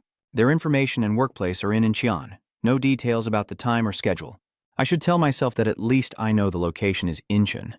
He crossed his arms and frowned. I really have to go there myself. The next morning, at an apartment, he just finished showering and was fixing his face. He looked into the mirror for a moment with a slightly annoyed expression, tired from lack of sleep as he turned off the faucet and complained. I've been through so much that I'm really exhausted. Then Dawn prepares her uniform to go to school, worrying and feeling down alone. It's pointless. I shouldn't care about him anymore. He grabbed his backpack without caring about what he meant, and Daegun calmly stepped outside, just doing his own thing. At the elementary school, Daegun clenched his fists and whispered to himself, it's okay, just start the new day, feeling alert. Minsu looked at him in surprise. Daegun, what's so funny? You also seem happy. The exam is coming up soon, so I need to get my spirits up. Are Man Hung Min and Ho chatting happily behind the three of them? Daegun doesn't seem so down anymore, right? This is our chance. Let's go. Jongmin steps forward. Daegun, you also watch them. Jongmin muttered to himself. We defeated the 4 sovereign generals, so let's have a little celebration. Manho smiled excitedly. Last time he was eating, something happened, so he didn't get to enjoy it. Jongmin pouted. What are you talking about? Daegun has already enjoyed it, and you don't understand what they are planning to do. Jongmin looked dissatisfied. Don't you remember? That already happened. He remembers what coin you picked up.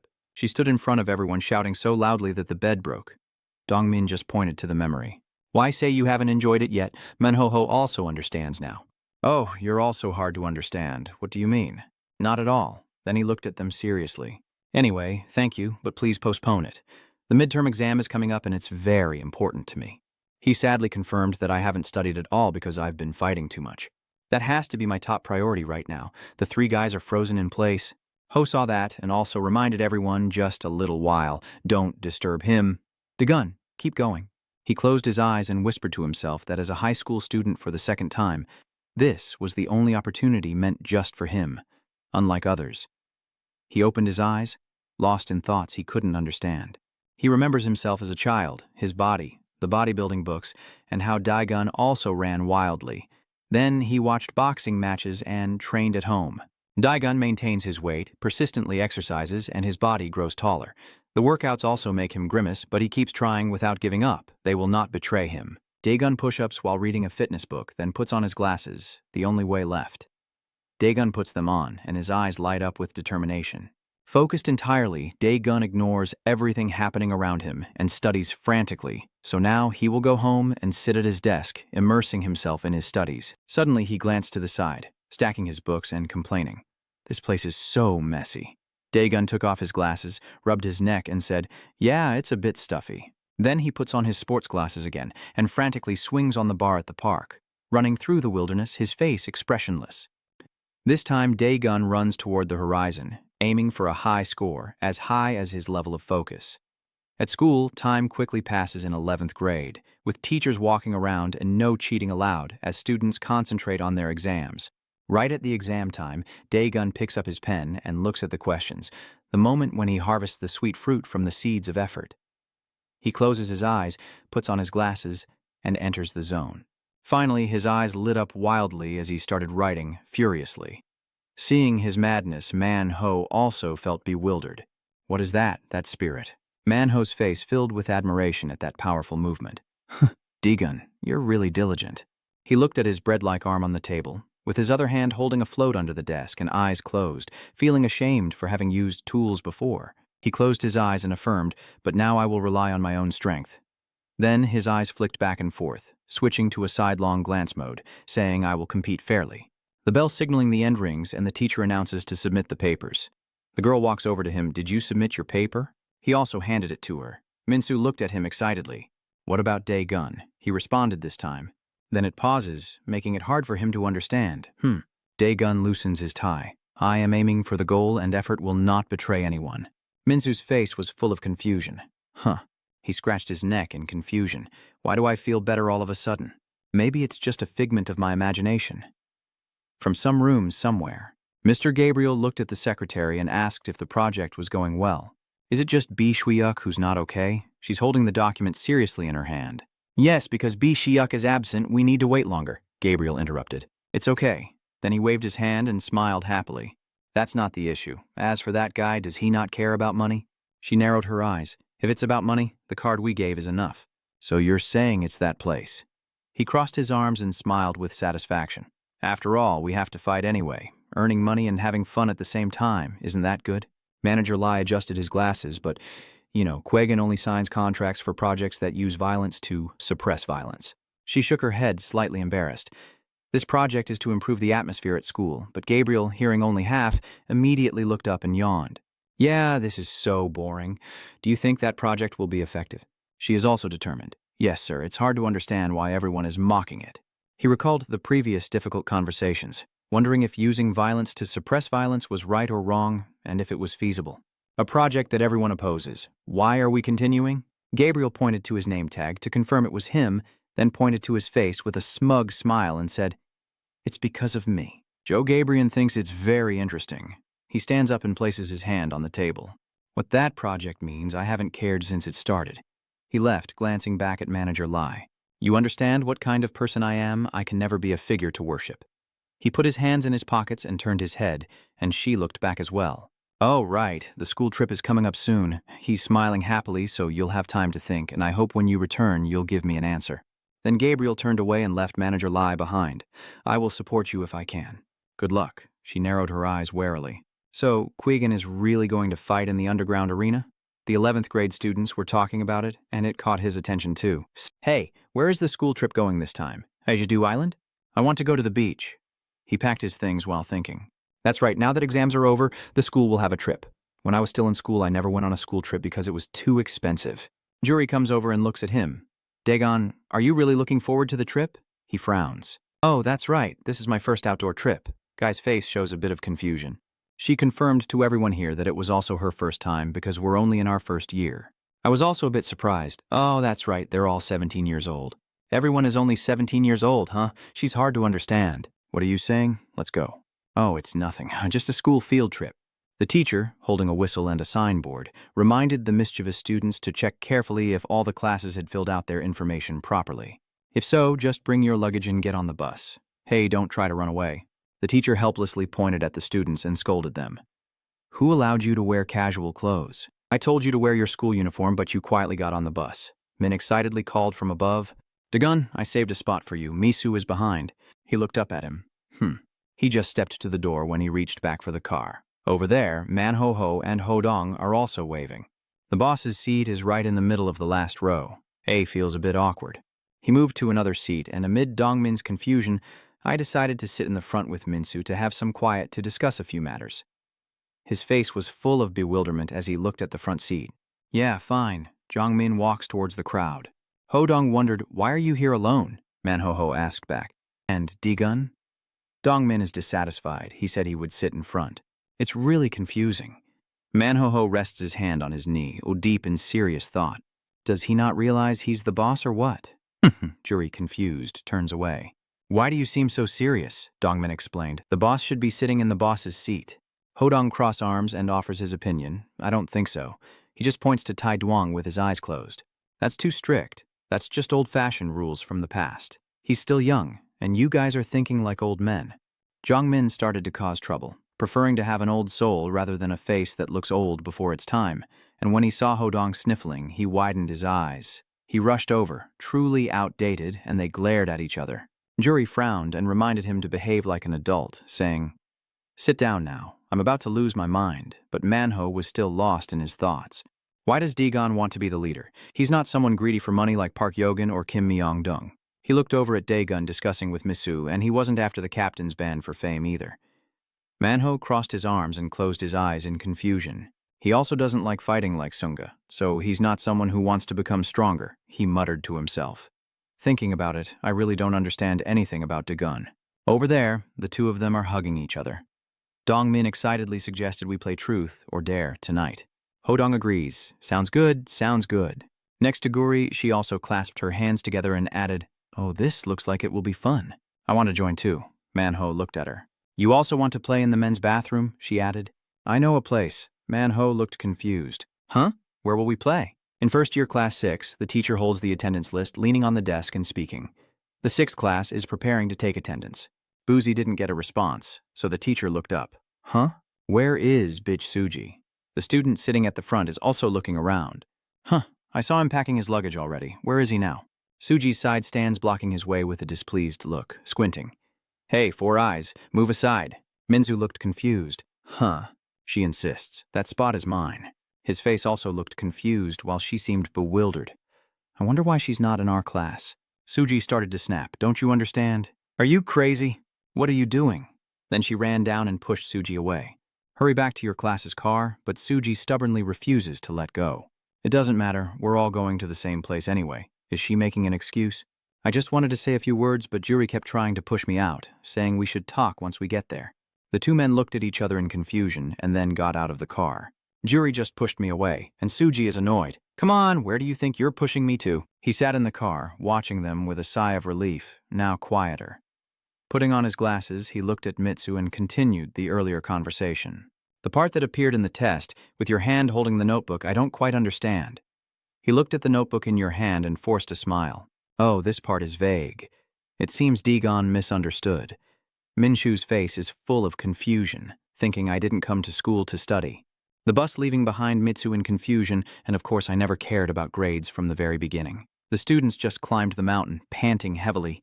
Oh my God, what is that? The teacher ahead cheered them on. Come on, cheer up, we're almost there. Dagun also glanced at the group. He was excited, holding the attendance sheet and waving. Let's get there quickly. Dongmin, tired, complains. Oh, we finally arrived. There's a temple here. Suddenly, he looked at the statue in front of him and shouted, Hello, sir. Juan stepped aside to remind him to stay calm. It's just a Buddha statue. Dongmin's face was full of confusion. Oh, really? It made me think so. Juri next to me also looked exhausted and was complaining. Ah, teacher, this place isn't fun at all. The teacher quickly looked at them and corrected. Do you think you're here just to play?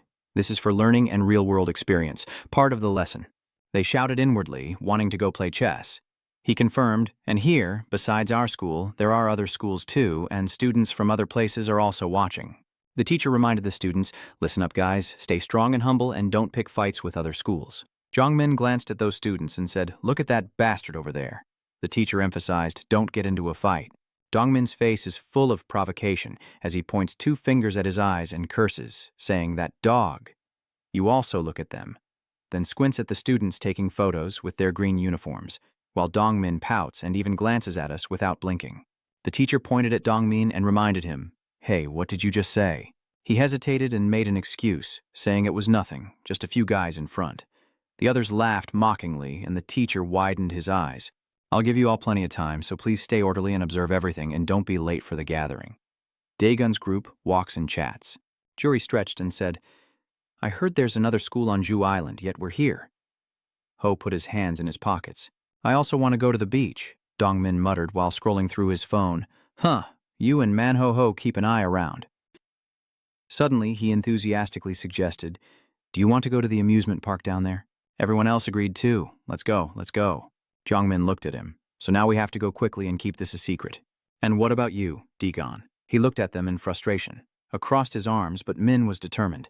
It's okay, we won't get caught. Suddenly, a voice caught his attention. How can A get from soon to Mr. Do? The students from the other school look at each other. Hey, do you have any cigarettes? We can just stand and smoke wherever we find a spot. He squinted and assessed. I couldn't believe that group was spitting carelessly while laughing and talking as if no one was around. There is only one school in Seoul with green uniforms. It's Nirongo. He quickly passes by them. Luckily, no one recognizes him. Are they perhaps freshman students? Suddenly, Juri approached and grabbed his arm. Hey, let's go to the amusement park. Daegun looked around cautiously. It would be troublesome if anyone recognized him. Hodong calls out to Daegun. All right, let's go. Yeah, Dongmin is hard to understand. What's going on? Nothing. Among the crowd, the guy in the white shirt is looking at them. Look over there. The guy in the black jacket also glanced over. Why are you looking at him? Daegun froze when he heard them say that. That's not right. Those guys are targeting Suji. Ha, here comes a girl. Oh, she's looking around for something, appearing confused. I wonder where Daegun is. Then he walks back and searches again. The others are watching with judgmental looks. Wow, what a cute belly. Should I go over and flirt with her? I'm sure I'll win her over easily. The guy in the white shirt walks over, grinning lewdly. Are you serious? The guy next to him agrees. Yes, really, why not? Meanwhile, Suji remains unaware, watching as Daegun's group walks away. What? Where are they going? The others are coming from behind. The white-shirted guy reached out his hand and said, sorry, but you ran away. What? Ignored, the white shirt guy confirmed. No, maybe she just went somewhere. The guy next to him teased again. Haha, I guess she doesn't like you. He grits his teeth in anger. No, that's not it. It hasn't even seen my face yet. Damn it, I'm so annoyed. The guy in the black shirt looked at a student and asked which school he was from, confusing him. Then he threatens him. Why don't you answer, you bastard? I will kill you, a huge figure behind them. Jurion school. That guy glanced over. It's Seunga, my cousin, glaring at the crowd. We came from Jurion school in DJ to gain real-world experience. Are you trying to fight? The 2 guys looked confused. Then he introduced the group of gym class students stretching their muscles. They are students from our school, and if you want, you can exchange skills with our professional martial arts team. The black-shirted guy looked terrified, wondering what these fools were doing, while the guy in white beside him was also panicked. We don't bother fighting those idiots. Big brother, bring out your boss. Seeing that, he also reached out to stroke his chin and asked, so you mean that's the leader? From the town below the mountain, Suji followed but lost track, still searching around just a moment ago. She looked around vaguely. Where is everyone? Have I lost my hiding spot? Suddenly, a hand touched her shoulder from behind. It was Era, smiling happily. Hello, Suji. Suji looked over in confusion. Era suggests.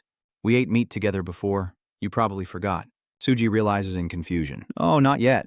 Why are you here? Ara said with a big smile. Huh? Are you alone? Oh, I saw Manho's group earlier. She wondered, are you chasing after D-Gun's group? Suji blushed and looked away awkwardly. Huh? Not at all. Why would I have to? Ara's hands are parallel as she grins widely, saying, Gotcha, didn't I? Do you want to go with Manho's group? Suji can't argue anymore. Well, actually, that's true. She was just reminding me. Then why hide it? You're only hurting yourself by doing that. Suji shyly hugged her own arm. That's right. Then Ara suggested, do you want to come with me? I think it would be really fun. Hearing that, Suji also covered her mouth with her hand, blushing shyly. Is that so? I'm feeling a bit bored too. She's excited. All right. Suji's face was full of confusion as she asked, but I am sure I saw them here. Where did they go? Ara also finds it hard to understand. So why is that? Next, she pushed up her red glasses and confidently said, Suji, if that's the case, don't worry because there's nothing I can't find. Suji looked confused. Huh? Jongmin looked at the people in the park and sighed. Wow, there are so many people here. He looks excited, pretending to run. It's really fun. It feels just like a trip. The others also looked around and Juri looked up excitedly. What should we do now? I really like this place, he cautiously assessed in his mind. This place should be fine. There are more normal people than students. Next, Min looks over at Manhwa. What do you want to play first? Should we start with a difficult game right away or do something easy to warm up first? Then he pointed to the dart game stand, leaving Min speechless. Really? You want to play darts? Yeah. Seeing that, he couldn't help but feel confused and pointed to the nearby adventure game line. This is so boring. Who would play darts when that other game looks way more fun? But Manhwa still frowned, but firmly pointed towards the dart game. Dongmin was puzzled, then immediately followed Manhwa. All right, I get it. To get a perfect score, you have to go straight there. Juri is also heading over. Are you really serious about playing? Dongmin complained. Can I do this? I'll probably get a perfect score quickly too. The shopkeeper looked at them, leaning on their arms and laughing. Ha ha ha, you just said perfect scores, but even if you manage to do it, it's really funny. Ha ha. Manhwa is holding a dart. He firmly states that he will use both hands to throw the dart, while the three behind watch the show, and Juri calls for Mr. Dagun. Hey, over here, the boss is hard to understand. Both hands. What the hell are you talking about? It seems you're overestimating yourself. If two hands scored perfectly, the sun would have set by then. Juri muttered sadly, That's right. There isn't much time left, so I won't be able to fly the hot air balloon. As he said, achieving a perfect score isn't easy. You should also go over to them. Jongmin is optimistic, but might get it because it's Manhwa. Juri looks confused behind. At the same time, Manhwa raised his dart, swinging his arm twice as fast. The two darts hit the two balls and the two people behind stare in amazement, while the boss, seeing this, feels a bit worried and glances at the two still smoking balls. Manhwa's face is serious as he crosses his arms with a dart. If you're ready, let's begin. The other group of female students quickly got distracted, looking around. Oh, what's that? Over there, the madman throws darts wildly, causing the shop owner to panic and hide as the shadows explode with each dart. The girls marvel. Wow, such incredible skill. It's unbelievable. Then he picks up the flute again, his eyes darting wildly with red pupils working at full capacity. The shop owner frowned in fear. Oh no, stop it. Jongmin happily said, Hey, uncle, blow a few more balloons quickly for me and prepare more dolls as prizes. Juri was stunned. Dagun also looked at them. Is Juri crazy to blame? Are you taking all the dolls? Are you planning to sell them? Then she ran away, and I looked after her. I care more about getting the money. Then he went to the gun area, looking in with interest. There are guns, too. The group of female students looked over. They were looking in the direction of the handsome guy. Hey, hey, look over there. Dagun stands coldly beside the guns. The group of girls exclaimed, Oh, what's going on here? Damn it, why is he so handsome? The girls whispered to each other, Do you want to go over there? Meanwhile, he's too busy looking at the guns. Wow. Over there, Manhwa is still throwing wildly while the boss is clutching his head and screaming. The girls seem to think they're in the same group. Great, go make friends. They looked at him and Yongmin, but is that okay? The person over there seems to be his teacher. They looked towards Hung. I see. Next, he commented that the teacher must be friendly with students, and aside from him, the father and son are perfect. Soon after, they approached the blonde girl. Sorry, I quite enjoyed watching you throw the darts. Could you show me a clearer view? Manhwa looked over there with a cold face, his expression serious. That's a very difficult technique. So the blonde girl was scared by his eyes? You're really scared. Then he calmly asked, What's wrong? Are you feeling awkward? Oh, it's nothing. I wonder if I saw things wrong earlier. Then the blonde girl whispered to her sisters that the red-haired ones are handsome too, so cute. The girl with long hair beside her smiles and asks cautiously, So which school are you guys from? Jongmin shyly scratched his head and smiled. We go to Gumrong School, and the blonde girl responded as well. We come from Yan. The long-haired girl happily smiled at him. There's a school called Neung, and you should go away. Seeing that, she also looked confused. Are you trying to hide your face? Are you embarrassed? Dongmin also looked at him confusedly and said that they just wanted to be friends anyway. They happily hold their phones, tempting the vulnerable.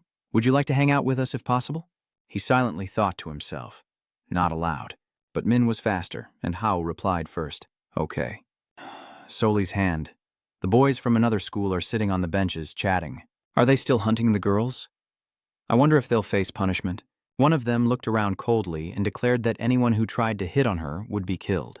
This guy is Inan Seun from Nadonggo School, first-year captain at Hun. Over there, the chubby guy is also walking with cotton candy, his face blocked by some balloons. Why are you hunting? How dare you hurt the girls at my place? Where did he slip past the crowd, his face showing clear annoyance and a pout? Where is that bastard? He's Seon Truong Nadonggu, the first-year boss of ODA Ian. At the same time, on a street in the city, it seems to be this place. In front of them is some company. The black Kia shattered on the ground. Rumor has it that Shung Jin, dressed as a detective with a magnifying glass in hand among the crowd, is also quite skilled in fighting, and the sun is shining now. He looks serious. Let's start now. An investigation into the D-Gun army. Min-Soo is secretly listening to someone's phone call now, looking very cautious. Hello? Yes, that's Manager Lai on the other end. She listens to the phone calmly. How is D-Gun doing? Manager Lai gave the order. I want you to pay attention to his feelings and mood today. Min-Soo looked a bit uncomfortable, confused, and looked around. We agreed to go together, but it seems I've been left behind. Min-Soo sighed. Wow. Over there, she also ran out of words. As Sui was approaching, Lien saw a group of girls getting to know Don's crowd. She tilted her head and furrowed her brow.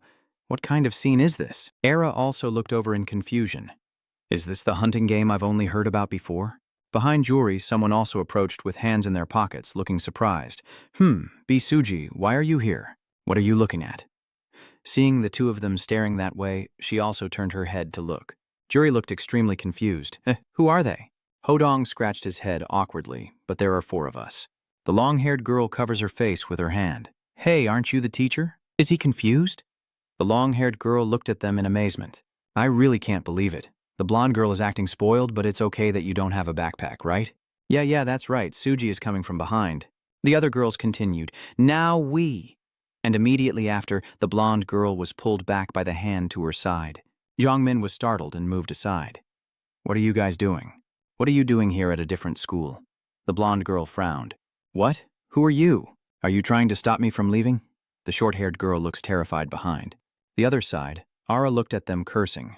After finding out the address, every morning they would be greeted with words so unbearable that they broke out in sweat just looking over. The blonde girl grits her teeth in anger and yanks her hand away from Suji. What? She stared in disbelief at her wrist. What kind of power is this? The long-haired girl panicked and ran over, letting go of him. Suji looked at them. So if she didn't want trouble, she just had to point to her chest? Get lost. She said each word with menace, still gripping her wrist tightly.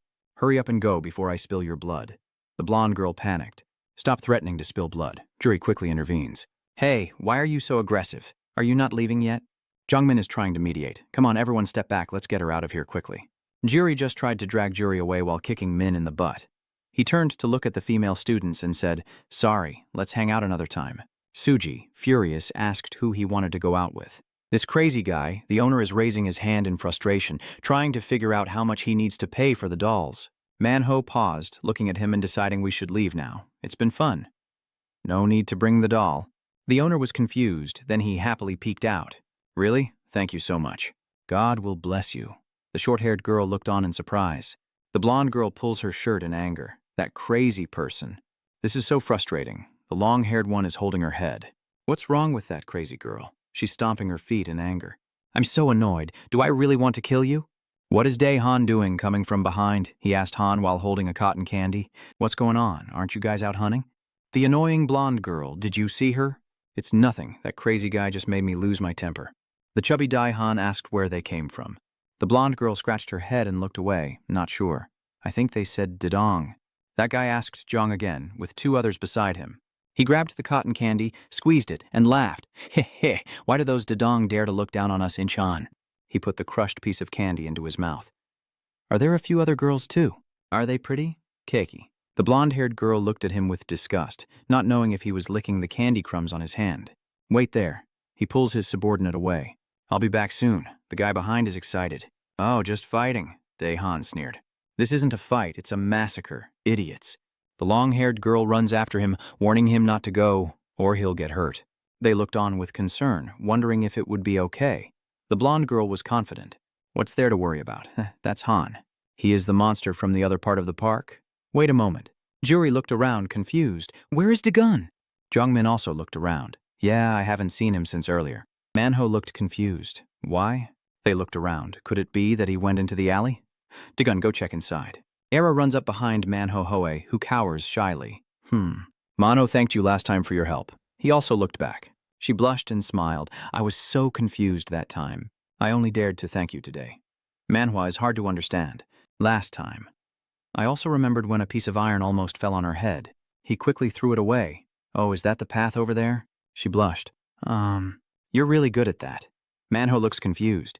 Ara took out her phone and asked, May I have your number? Your expression becomes even more confusing. Dahan is approaching from afar. He looked at the crowd. Everyone is here. Then he immediately came over to cause trouble. Hello, everyone. Dongmin looked over. The situation was confusing. Who is that? Dongmin also pursed his lips. Who knows? Manho stays calm. I don't know either. Over there, Dahan smiled and introduced himself. I come from Nadong School in Incheon. You said you're from DJ School, right? Suji complains. What's going on, God? Suddenly, Juri remembered and said, Wait a minute. How do you know these guys go to Durong? He smiled awkwardly and said, Heh, you girls are really something. Suddenly, he froze when he saw Hoong. The guy looked around and muttered to his henchman. Hey, you, they also have a teacher following them? I can't get close to that teacher. The younger henchman's face also looked confused. Meanwhile, Ara was filled with uncertainty. Why would a teacher from another school come to talk to us? Ho Dong-el simply closed his eyes with a cold indifference, trying not to let his face betray him. His eyes filled with tears as he confirmed that he's just a student like us. Jongmin's eyes widened in shock. Huh? With that face, you're still a student? Ho Dong sobbed. I feel very sorry for him. What? Are you a student? The guy next to him chimes in. Oh, they're not easy to take down either, but I'm sure I'll defeat them all. He smirks arrogantly. Then I feel more relaxed now. Why be tense? And just take it easy for now. Ho Dong looked confused and tilted his head. What is he saying? Dong Min pouted in dissatisfaction. He said we're tense. Minho took out a pencil and squinted at them. It's not hard to understand. He's just provoking us. The next day, he held 2 pens in his hands, ready to fight, with a serious expression. In other words, it was a challenge.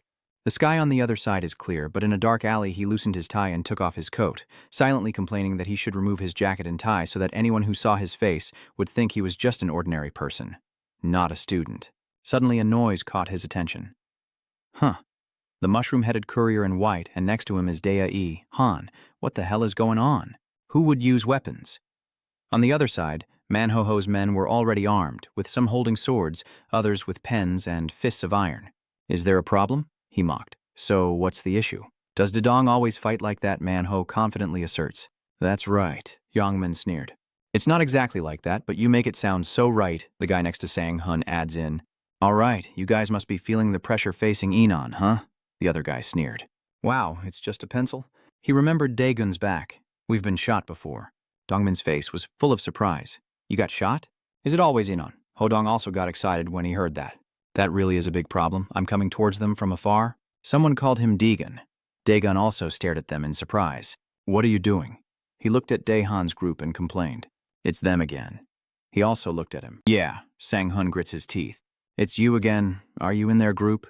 He looked at him calmly. That's right, but that guy interrupted him. If you don't want to get beaten, stay put. Sang Hun and Dahan's faces froze for a moment, but they kept feeling like they've seen him before. Suddenly Dahan's eyes widened as if he remembered something. A middle-aged man being interviewed said, I can't forget that day. That day I was shot. I saw my comrades fall after the gunfire erupted and I couldn't do anything. Another guy placed his hand on his stomach and answered the interview. I was shot in the stomach. At that moment I was startled by the loud gunshot. The host extended his hand to explain. As you can see, these are psychological aftershocks caused by gunfire, and they are very difficult to fully recover from. Because memories are deeply imprinted in the brain and hard to forget.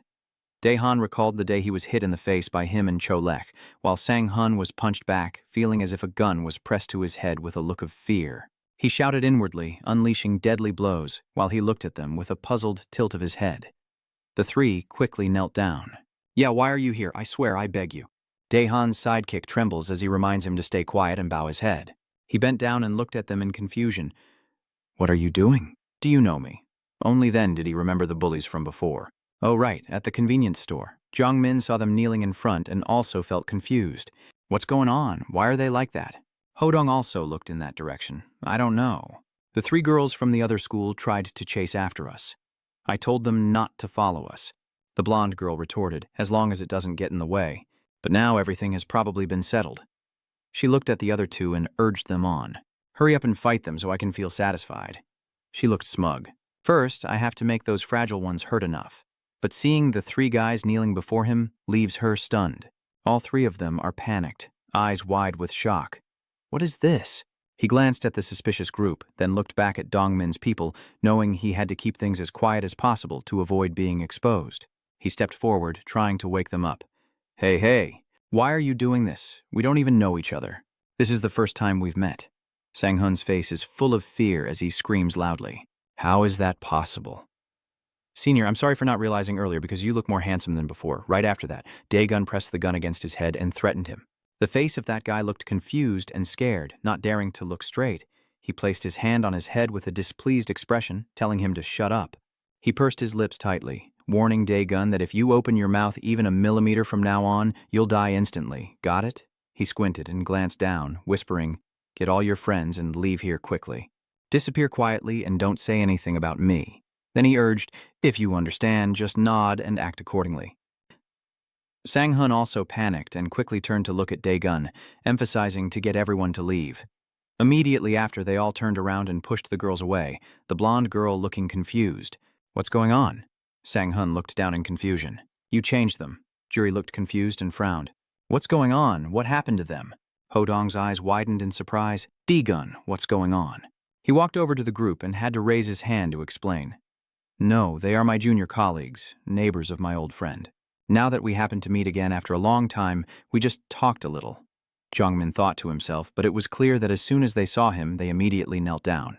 Manhwa complained I was about to try a new technique on them.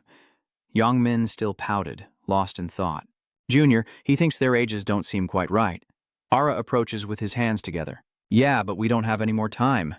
Now they're just starting to realize. "Yeah, that's right, we need to get back and regroup quickly. Run faster, you're so slow." The teacher taking attendance on the bus notices their complaints and asks where they have all been. "Hurry up and come here." Juri runs first. "Yes, I'm sorry." He urged me and I waved to them. "Hurry up and get on the bus quickly." Then the bus leaves. The 2 guys who teased Suji earlier got beaten up and are lying battered on the ground. Dong really is no ordinary guy. That guy next to him is amazing. He's really strong. The 2 girls muttered, "Now let's not bully anyone anymore. Stop whining. We're not the kind of people who do that." How is Kundae doing at another store? I don't know. But I have met that neighbor of mine. If I didn't know, no one would know. Yin, reading a book with her eyes closed, replied in a lonely voice, "I'm busy right now. Don't bother me anymore. Just go away." He also quickly left, muttering to himself, "What did he say?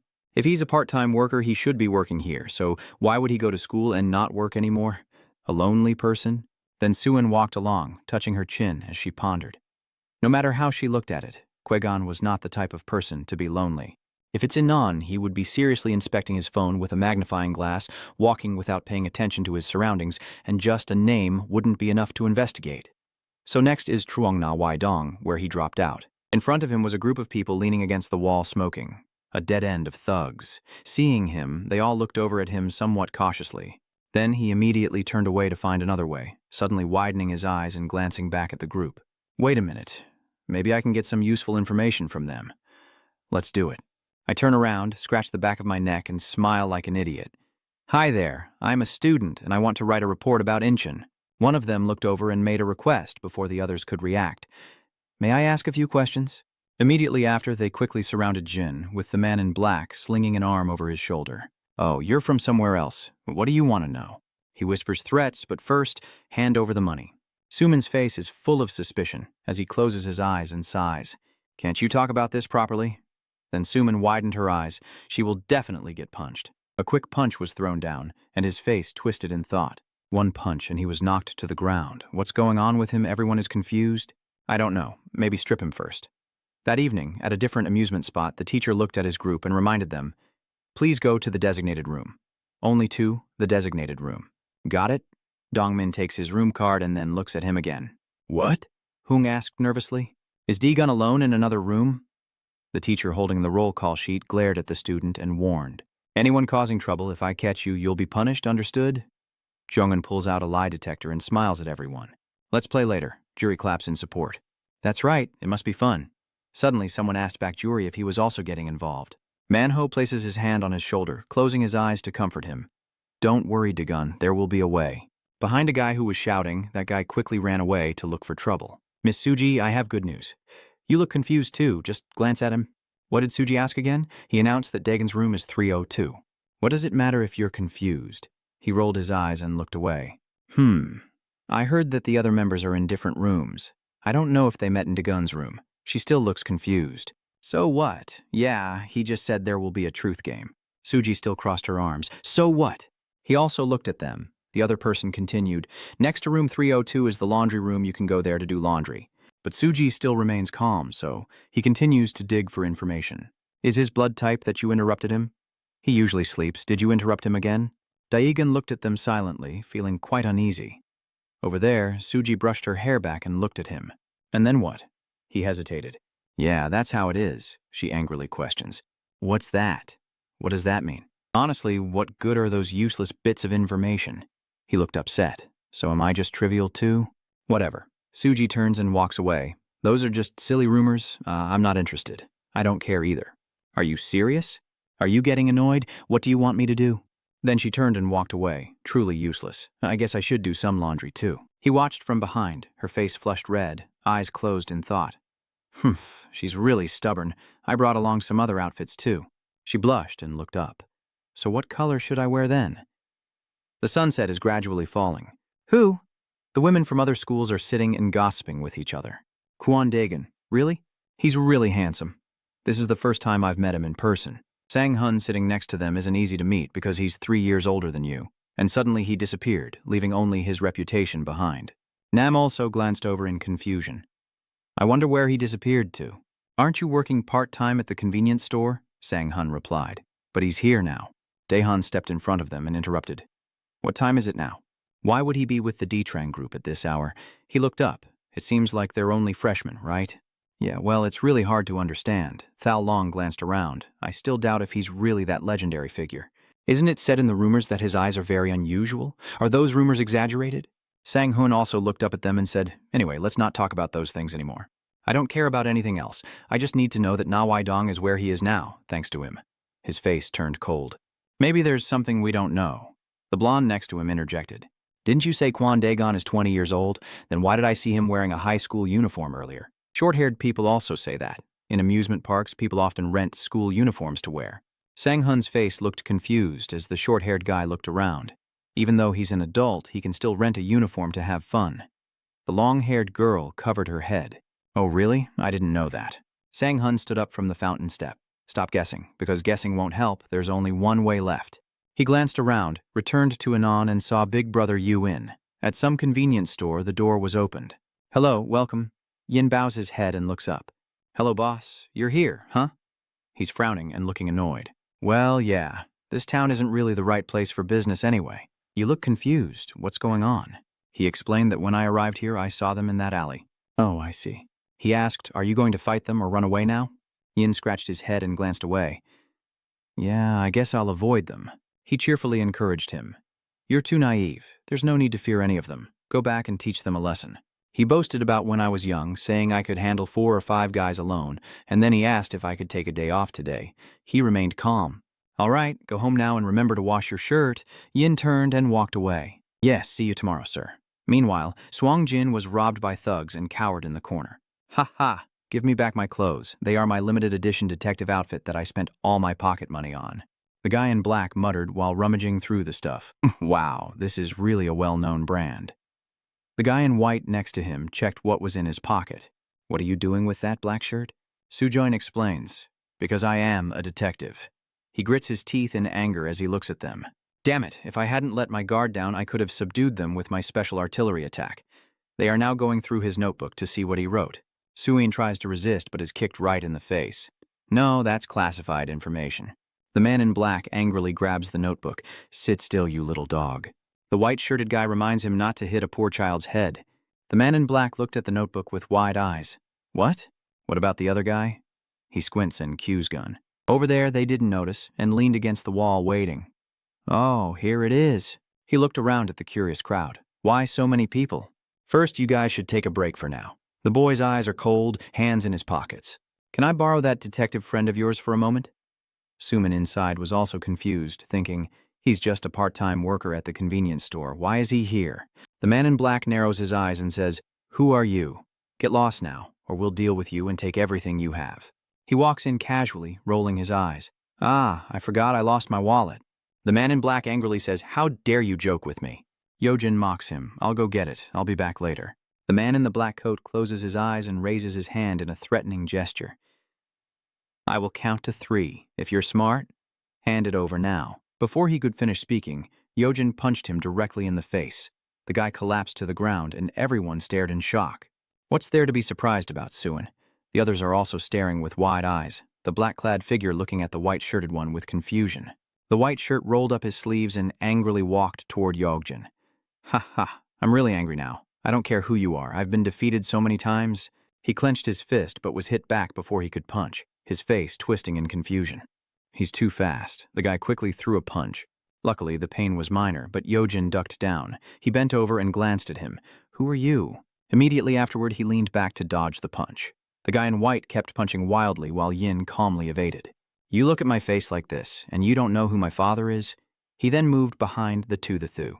Wrinkling his face, he assessed the situation, raising his hands in front of him. Based on your movements, you're definitely not an ordinary part-time worker, right? Do you know boxing? I throw a lot of punches, but you dodge by leaning back. When it comes to boxing and soon, it means me. Are you really that reckless with your punches? That guy's arm was quickly pushed back. Raise your hands. Then Manswan was hit painfully, her face in a white shirt looking flustered, while Yin remained calm as if that's how it should be. He cried out in pain. Yin couldn't hear clearly.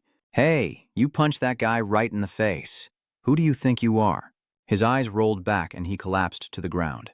The others looked on in panic and the leader shouted, Kill him, brothers. Immediately after, everyone rushed forward. Yin scratched the back of his neck. Huh? You really want to do that? He calmly picks his nose and blows it away, while still attacking the gang of thugs. Yi quickly punches back at them. All right, the agile arm moves up and down. The gang members were thrown to the ground, while another guy staggered and wobbled. Win looked at him, and the guy raised his hands in fear, surrendering. Wait a minute, hold on, wait a minute. He stepped back, trying to speak calmly, but Yin was already ready to talk.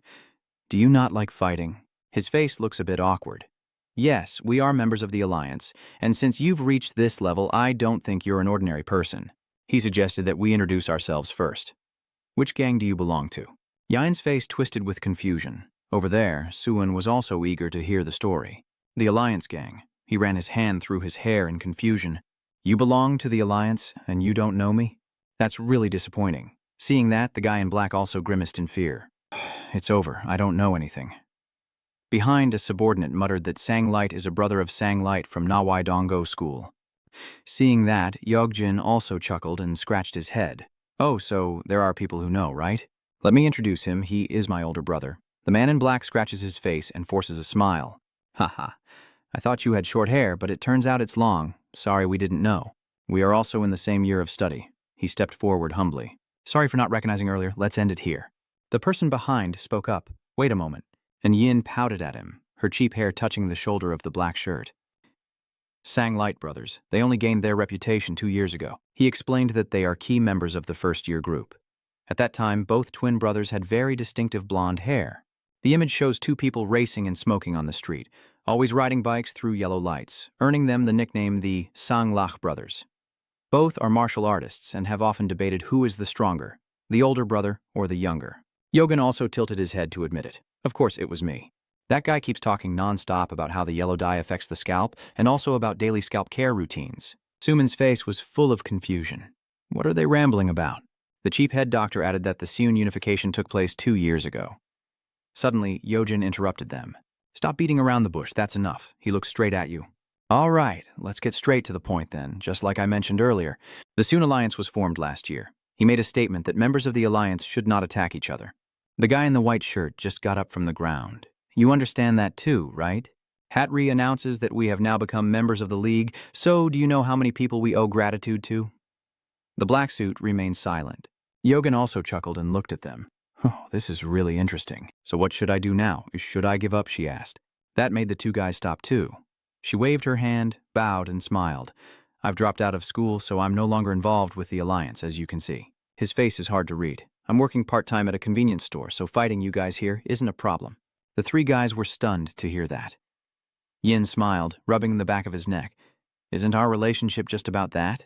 Come to think of it, I didn't want to fight at first. Then he looked at Sunjin. I just wanted to take that bastard away. The man in black glanced at him. Could it really be just a coincidence? Because this guy mentioned the name Kwon Dagon. They looked at Yojin, who was Kwegun's junior, and he, feeling disappointed, interrupted. Wait, I take back what I said earlier. Yin announced that he wanted to defeat all of you. Hearing that, the guy in black was also frightened. What? Why all of a sudden? His eyes were full of coldness because I was in a bad mood. That evening at the school hotel, there was a sigh outside. The two of them stepped in and looked around the room, impressed. It's really a beautiful room. He looked into the room with two bunk beds holding his bag, and the others also started to chatter. This is the first time I've used it, so should I stay upstairs or down here? He opened the first door, which was the bathroom. Daegun looked at them and said, I'll wash my hands first. The others also smiled. The door closed, then everything went quiet. Finally, he stepped out. It's over. Go wash up. The three hooligans are back. Ho ho dong. Jongmin is standing there. Hey, he looks so confused. What's going on? Daegun looked suspiciously at the three guys barging in. Are you changing rooms? What are you thinking? They agreed. Are you sure you asked for their opinion? Outside the door, Juri also stepped in to greet him. Hello, Daegun. He looked confused. Huh? Are you really going to do that? I think that's a bit dangerous, but Juri was just having fun and pulled your hand in. It's okay, they won't find out. Just sit down here quickly. Jin is sitting cross-legged on the ground excitedly. Is Daegun scared? This is a memorable high school time, so enjoy it. The door is closed and Suji is standing outside. She opens the door cautiously, her face full of annoyance. I also want to play the truth or dare game. The blonde girl with a bun on the other side holds up the black-haired guy and looks up at Yin. How dare you? He looked at us angrily with his hands in his pockets. Are you just calling Kwon Dagun's name randomly? Twice now. He tilted his head to look down at them. If you can't control your mouth anymore, you're definitely dead meat with me. Please. The one behind is running after us in a panic. What is it? Gigon? Yet I asked you and you said you didn't know. Yogan is leaving the village. I was just pretending. You even brought a notebook to take notes, so I found it suspicious. Suman asked cautiously. Have you changed your mind now? Yin glanced at him. I don't want others to talk about him. Let me tell you myself. Yojin walks cautiously, looking around as he goes. First, let's find a place to go. Actually, I would be happy to tell you about Mr. Daegon, but it's been a long time since we last met, so I probably can't tell you much. Suman followed. Then did you press Kwon Dagun for answers? So, how old is he? Yojin raised his voice. How old? So you really don't know? Yin, worried, rubs the back of his neck. You're saying you came from somewhere else, right? But still, it's a bit unreasonable if you don't know anything. He called back here. Let's go back in time together as Yojin recounts the glorious days of fighting and battles in his school. This is Seon from 2 years ago. Swangjin is hard to understand. What was that? Back then, Inan was constantly immersed in fights and bloodshed every day. The students fighting and causing chaos like during the Warring States period, Yogjin said as he walked by. And Nadonggo School, where I study, has a long-standing tradition. The person behind quickly struck him on the head with a village gong. Yojin's face full of anger as he remembers how being bullied by other schools was normal, but then the scene shifts to when Daegun appears and someone has already shown up. He saw the fight and stepped in to teach him a lesson. The surrounding schools had bullied my school. Don's steady footsteps on his path are driven by his desire for unity. He walks through blood-stained crowds to build his own gang. Sewon's 7 main districts and 13 independent alliances. Daegun stands before the massive crowd and 24 major schools. They quickly rush to attack him. He has finished everything. His blood-stained hand falls in the rain in just 1 day. The Inan of the Warring States was unified by a man in just 1 week. Daegun stands in the rain among the piled bodies and blood of others, with 3 Kundaegun voices beside him. He watches his blood-stained hand being washed clean in the rain. Returning to reality, Yoin looks at Sunjin with pride. He is my senior. Is he really that great? It feels like he's a legendary figure or a myth. He proudly said, at least to me, he's truly a legend. Whether you believe it or not is up to you. Seeing that, he also turned to look, still walking forward. Ah, Let me introduce myself a bit. You've heard that I've been his junior for a year now, right? Sujane stammered. Yes, that's right, but I'm not just a junior. He turned his face up, and Yin's sharp expression confirmed that I am also his shy disciple, his beloved junior, and moreover, his trusted right-hand man, Suman reminded him. Just say it briefly. After he left, Yojin picked up the helmet from his bike. I inherited the position of leader at Naewaidong High School and led the school for a while. Now I work part-time at a convenience store. He frowned and introduced himself. My name is Yojin, Naewaidong High School, former third-year leader of the Sang Light brothers. Yin, Shungjin suspiciously points at the green electric car. Is this the Sang Light car, then? Yojin put on his hat and denied that this car was the one from a few years ago, but it still runs pretty well. He sat on the bike, pointed behind him at Sunjin, and said, What are you waiting for? Get on the seat. We can't stand here talking forever. At the hotel, Suji looked at the pile of clothes she brought and hesitated. What color should I wear? She hesitated, holding her hand to her face, as if she was carrying too many options and now it was hard to choose, so she decided on a cool tone. Then she placed her hand on her hip and looked to the side. All right, but the more important issue is how to get into that room, she muttered. His room is 302 and that one should be 402. She looks at this plain white curtain and then narrows her eyes. It's simpler than I thought. Over in that room, the lie detector is turned on. Dongmin explains that when lying, the heartbeat speeds up. The system detects lies based on this and can paralyze the liar with electric shocks. They sit around the table excitedly. So, if the person lying doesn't want to be detected by the machine, they might also be able to fool it, right? Manhwa confidently affirmed that it is entirely possible. Jongmin sneered, raising the machine. Then let's try to deceive it once. If someone can fool it, that person's strength is undeniable, Dongmin said with a hint of hesitation as he looked at the machine. At maximum, I can smell something from your hand. The sound coming from inside is unclear. Jinmo stands outside the door, listening in. Sure enough, there are many people inside. He remembers Myungjong's words that another way is to connect Bisuji and Kwegun. Jinmo crosses his arms and thinks to himself what might happen if a man and a woman are alone in a room. He quickly calculated like a yin clock. You're really clever. But there's a way. And inside the teacher's room, there's a sigh of complaint. Are there no more young men for this teacher? The sign on the door says no entry without permission. Yes, this is the only bottle left, Jinmo shouted loudly in front of the door. Hello, teacher. Thank you for working hard all night. The teacher looked confused. What is this? Jinmo? He approached, and I want to tell you something about Class 1. The homeroom teacher raised their glass in surprise. Are you telling me this? He insists that I know what I'm doing, but he's not quite convinced. Jinmo closes his eyes with determination. But still, I want to live honestly. The students from room 302 have already changed rooms. The teacher's face is full of anger. Are those kids drunk or what? That night, Long Thi was told he looked like he was repeating school for the second time, and even he was at a loss for words. Huong's hand on the table was quickly snatched, causing him to foam at the mouth, while little Juri beside him looked on with suspicion. There's nothing to lie about with that. He hugs his trembling arm with a bitter expression. It's really hard to fool this machine just with words. Dongmin's face is filled with anger. What kind of strange question is that? It really annoys me. Dongmin also complains, but there's nothing interesting about the other information he asked for. He approached you, and because his face looks so old, he really resembles someone going back to school for the second time. It's not just a fake dad. I turned away and looked elsewhere. Juri glanced over at me. Dagun, are you hot? Why are you sweating so much? And he was so tense he was sweating. She burst out laughing. Maybe you're worried it's your turn to play next? You're just so adorable. Someone is lurking by the door, Sujdee's face full of annoyance. What? This damn adorable little thing? He peeked out into the hallway, thinking to himself, oh my, it's already dark and so cold. She hugged her cold body and complained, knowing she shouldn't have worn an extra jacket because secretly she planned to fall from the balcony. I was outside on the balcony enjoying the breeze when I fell here, and I fell very gently so there was no sound because I was as light as a feather. Her face slightly reddened. Those are the things I was about to say. Suddenly, a sound from inside startled her. Now it's D-Gun's turn, his hand on the device, face tense. Manhwa asks, do you want to inherit my eye-rolling technique? Hey, why do you want to know about that?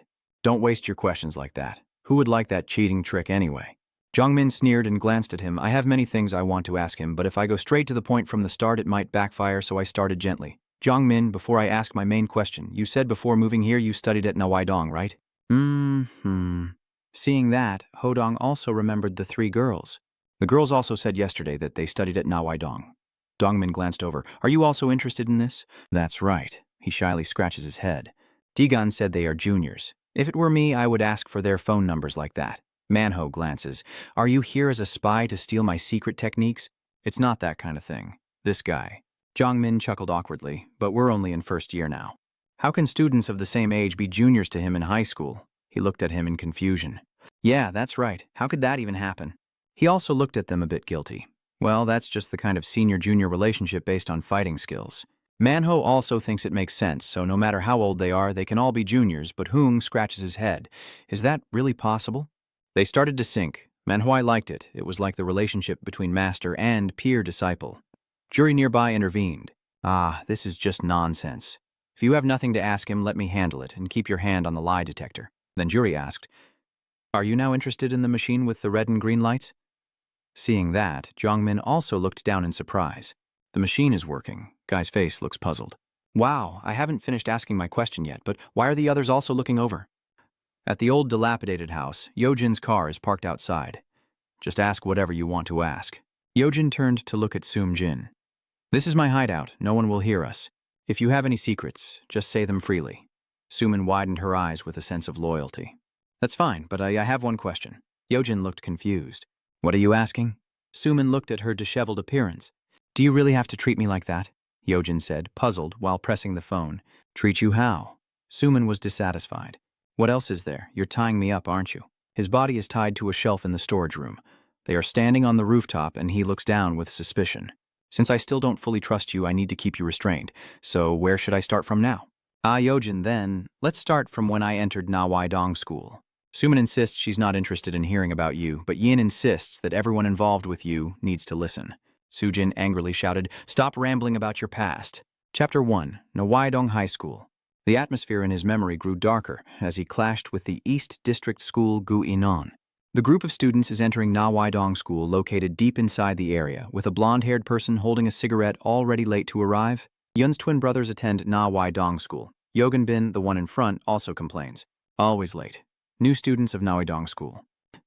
Yun was met with a brawl as soon as he opened the door. They looked at the scene around them and asked each other, What is this? What kind of opening ceremony is this? We just started school and they're already dividing us into ranks? Gunbin glanced at his brother. This is the weakest school. Do you want to be the boss here? He looked at the crowd in front of him. We've already built our reputation at this school. When they saw the two of them, they hadn't yet earned the nickname Sang Lai. Everyone started to chatter. The famous twin brothers in East Guinshan are us. Kill them. Gunbin squinted. It seems the rumors have spread.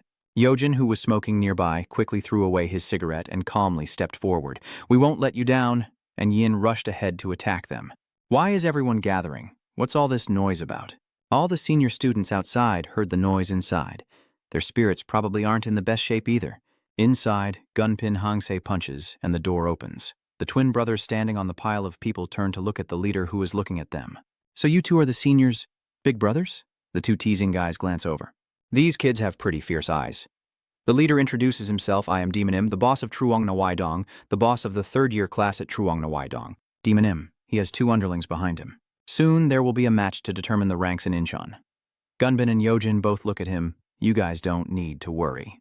His eyes narrowed, and with a face as old as a 40-year-old uncle, Demon Im Tao confidently declared that now that he is the boss of Nawaidong High School, this school will take on a new position.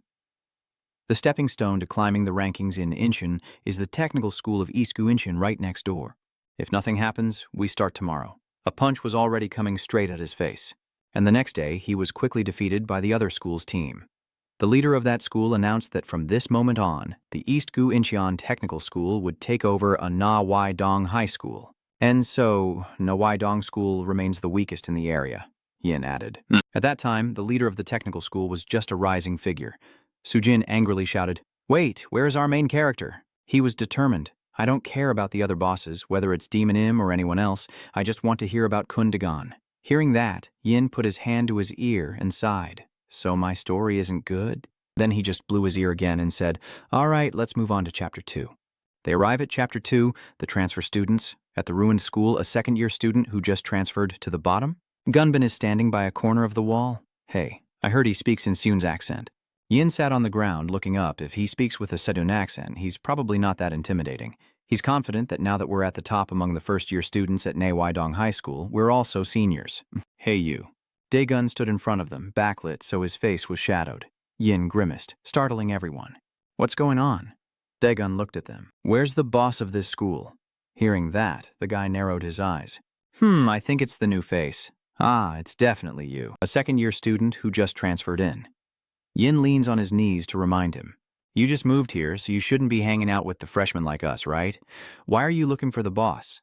He stands up to threaten. There's order here. You know that too, right? You're so calm. Yin also looked up and glared at him. I am Yoon. First year. Even if he's a second year or whatever. Gunbin on the other side is still smoking. He swung his fist toward him, first in fear. Yin suddenly stopped, and now the next chapter makes Sumin so annoyed that he shouts. Why skip to the next chapter? Come on, keep going. He scratched his head and smiled. I don't remember what happened after that. Did Sumin guess that he was defeated by him? And what about your twin brother? Yogan looked into the distance. Oh, Yogan Bane? All right then. Yogan was beaten badly. Gunbin smoked while watching. Then he throws the cigarette away. All right. He clenched his fist and charged at him while he just stood there, watching. Then Yin scratched his head and chuckled apologetically. Su-Jane shouted confusingly, Why did you stop telling the story? Don't say they were beaten and lying all over the place. He looked at both of them. That's right. I don't remember what happened after that. But anyway, the school is full of darkness. That was also the first time I met Qui-Gon. The reason he sought out the school boss was to make a request. Daegun went to meet the Yin Gang leaders behind the scenes to observe everything. Sumin was confused. A request? Yes, I want to live in peace. The other gang leader, seeing that, also narrowed his eyes, speechless. It's just a request, not an insult or anything. He simply pointed at him. What did you say? Are you hiding a camera on you? That guy mocked him, but he looked at him calmly, his face showing too much emotion. Is this a scene you often saw in movies from a few years ago? The younger brother next to him grabs his collar. That transfer student, huh? Silence. He swung his hand back, glaring at him. Listen carefully. This is not a place for you to mess around, you bastard. And so those three guys were beaten to a pulp and left lying on the ground. The project of living peacefully had begun smoothly. He left, but in reality the sky around the school grew even darker. If he wants to live in peace, the students from other schools quickly move around on the field. Daegun looked at them and Yojin thought it was better not to go to Incheon. Jin widened his eyes, focusing on why not. What happened in Incheon? Yin squinted at him, stopping her words as Daegun lost his temper and broke the lie detector. Jongmin looked confused too. What's going on? Hung is angry. Did you break the machine completely? He looks at the machine with regret. Why all of a sudden? You used too much force, so it broke, right? I just watched it calmly, then frowned. Sorry, there was a sudden shock of electricity. This product must be defective. Jongmin shouted in frustration. But why did you have to crush it like that? Hung concludes that both Dagon and I were electrocuted. Dagon remains innocent. I didn't mean to break it. Hodong was angry, but it was you who caused it to shatter. Next to Dongmin, he looked at him with a vague thought. If he got electrocuted, it means he must have lied about something, right? The teacher suddenly burst in angrily, and all of you looked over. The teacher rolled up his sleeves and shouted, I told you all not to change rooms. Immediately after everyone was dragged away. Get everyone out here for me. He watched them scream in agony, tearing apart the night. The only room left is mine. Daegun stands up. So everything is still going smoothly, right? I look out the window and the curtain hasn't been drawn yet, I hope so. I'm sweating a lot, just going out to the balcony for some fresh air. Open the door and the wind hits my face. It's a bit cold at night. He looked through the door and saw someone, Suji, sitting in the corner trembling. Suji? Daegun approached with confusion. Why are you here? She hugs her arm. It's so cold. I feel so cold. She weakly hugs her hot body and looks at him. I'm about to freeze solid. I can't stand up anymore. He looked at her in surprise. Why are you here? Her body is trembling in that thin spaghetti strap dress. He reaches out to her and suggests, let's go into the room first. Can you walk? Her body still trembling, she looked up with a flushed face and whispered, You don't understand what freezing means? Right now I'm completely stiff and frozen like a statue. Seeing that, he fell silent as well. Then Daegun picked her up and held her close. She's blushing because of the strong arm holding her. Oh my God, my cold skin is touched by a warm hand. She pushes her thighs aside as his arm wraps around her, her face flushing red as she looks down, squinting her eyes, feeling like she's melting, in a warm and cozy room. Cough, cough, thank you. Suji, curl up in his blanket. Why are you sitting there when he's sitting next to you? She cowered shyly because I was just an incomprehensible feathered gun. He squints and concludes that you should also warm up and leave here. If the two of us stay like this, it would be really dangerous. She blushed and looked away. Why would it be dangerous? It sounds like you're about to do something. She secretly looked at him, wrapped in a blanket. I don't think being with you is dangerous. Suddenly, a noise outside startles both of them. The homeroom teacher enters the room with wide eyes. Come to think of it, I wonder if the kids secretly gathered to drink behind the teacher's back. He stared intently inside. Where did you hide the alcohol? Dagun is lying on the bed, reading a book, looking up at him. What, alcohol? The director emphasized. Yeah, alcohol. Weren't you girls switching rooms to secretly drink? There's no way I would be upset about that, he just announced it. I think I just heard someone talking. Are you alone in the room? You stay calm while Suji is buried in her blanket. Yes. As you can see, I will open the wardrobe and examine it. If you're telling the truth, I won't investigate further. Is there really no one else? He confidently holds the book. Yes. He warned you. Lying to the teacher is not acceptable. Suji is still nervously crouched at his feet on the other side. The wardrobe isn't here, nor is it anywhere else. She's hiding under the blanket. There really isn't anything there. He looked down at her anxiously, responding to the teacher, yes, it's not real. Sujdi's face was flushed and sweating. Oh no, why is my heart beating so fast? His breathing grew more rapid. The teacher turned and asked, is this kid talking to the teacher while sitting on the bed? Hearing that, I also looked at him in panic. Did he notice my blanket? But wait, why is your blanket so raised up? He looked down at the blanket. Is there something in there? He confirmed with wide eyes. The blanket couldn't possibly puff up like that on its own. In a vivid image, the angry teacher shouted at him, why are you sitting cross-legged when you're talking to a teacher? Are you also looking at him? Sorry, I just find sitting like that comfortable. The teacher's eyes widened in shock and anger. Is the sun rising in the west now? Even though I scolded him like that, he still sits there so disrespectfully. He remembered his conversation with you, forced to bow and grind his teeth in anger. I guess it was from that day that it started to look down on me, daring to challenge the authority of the teacher. Then he turned to look at him. Wait, I think I hear a thumping sound somewhere. Your face is covered in sweat as you stare at him in confusion. Really? I didn't hear anything. Maybe the teacher's stomach is growling or something. Below, Suji's body also becomes hot and feverish. She gasps for breath, her breathing growing hotter, her face blurred into a hazy outline of bones. I'm so dizzy. You're sweating too. I'm about to go crazy. Below her, she also lowered her eyes, like this. The sweat on his face dripped down his chin, and Suji couldn't keep thinking. She lifts her head out of the blanket, then suddenly jumps up, throws off the blanket, and shouts, I can't take it anymore. He was also a bit surprised and raised the book to look toward the door. She also turned her head to look over. You're still sitting on Dae-gun, clutching your head in despair. If he leaves even a second late, I'm doomed. Can you leave right now? Suji holds her head. Wait a moment, I'm so dizzy I can't stand up. He looks down at Dae-gun with concern. But now you need to leave here.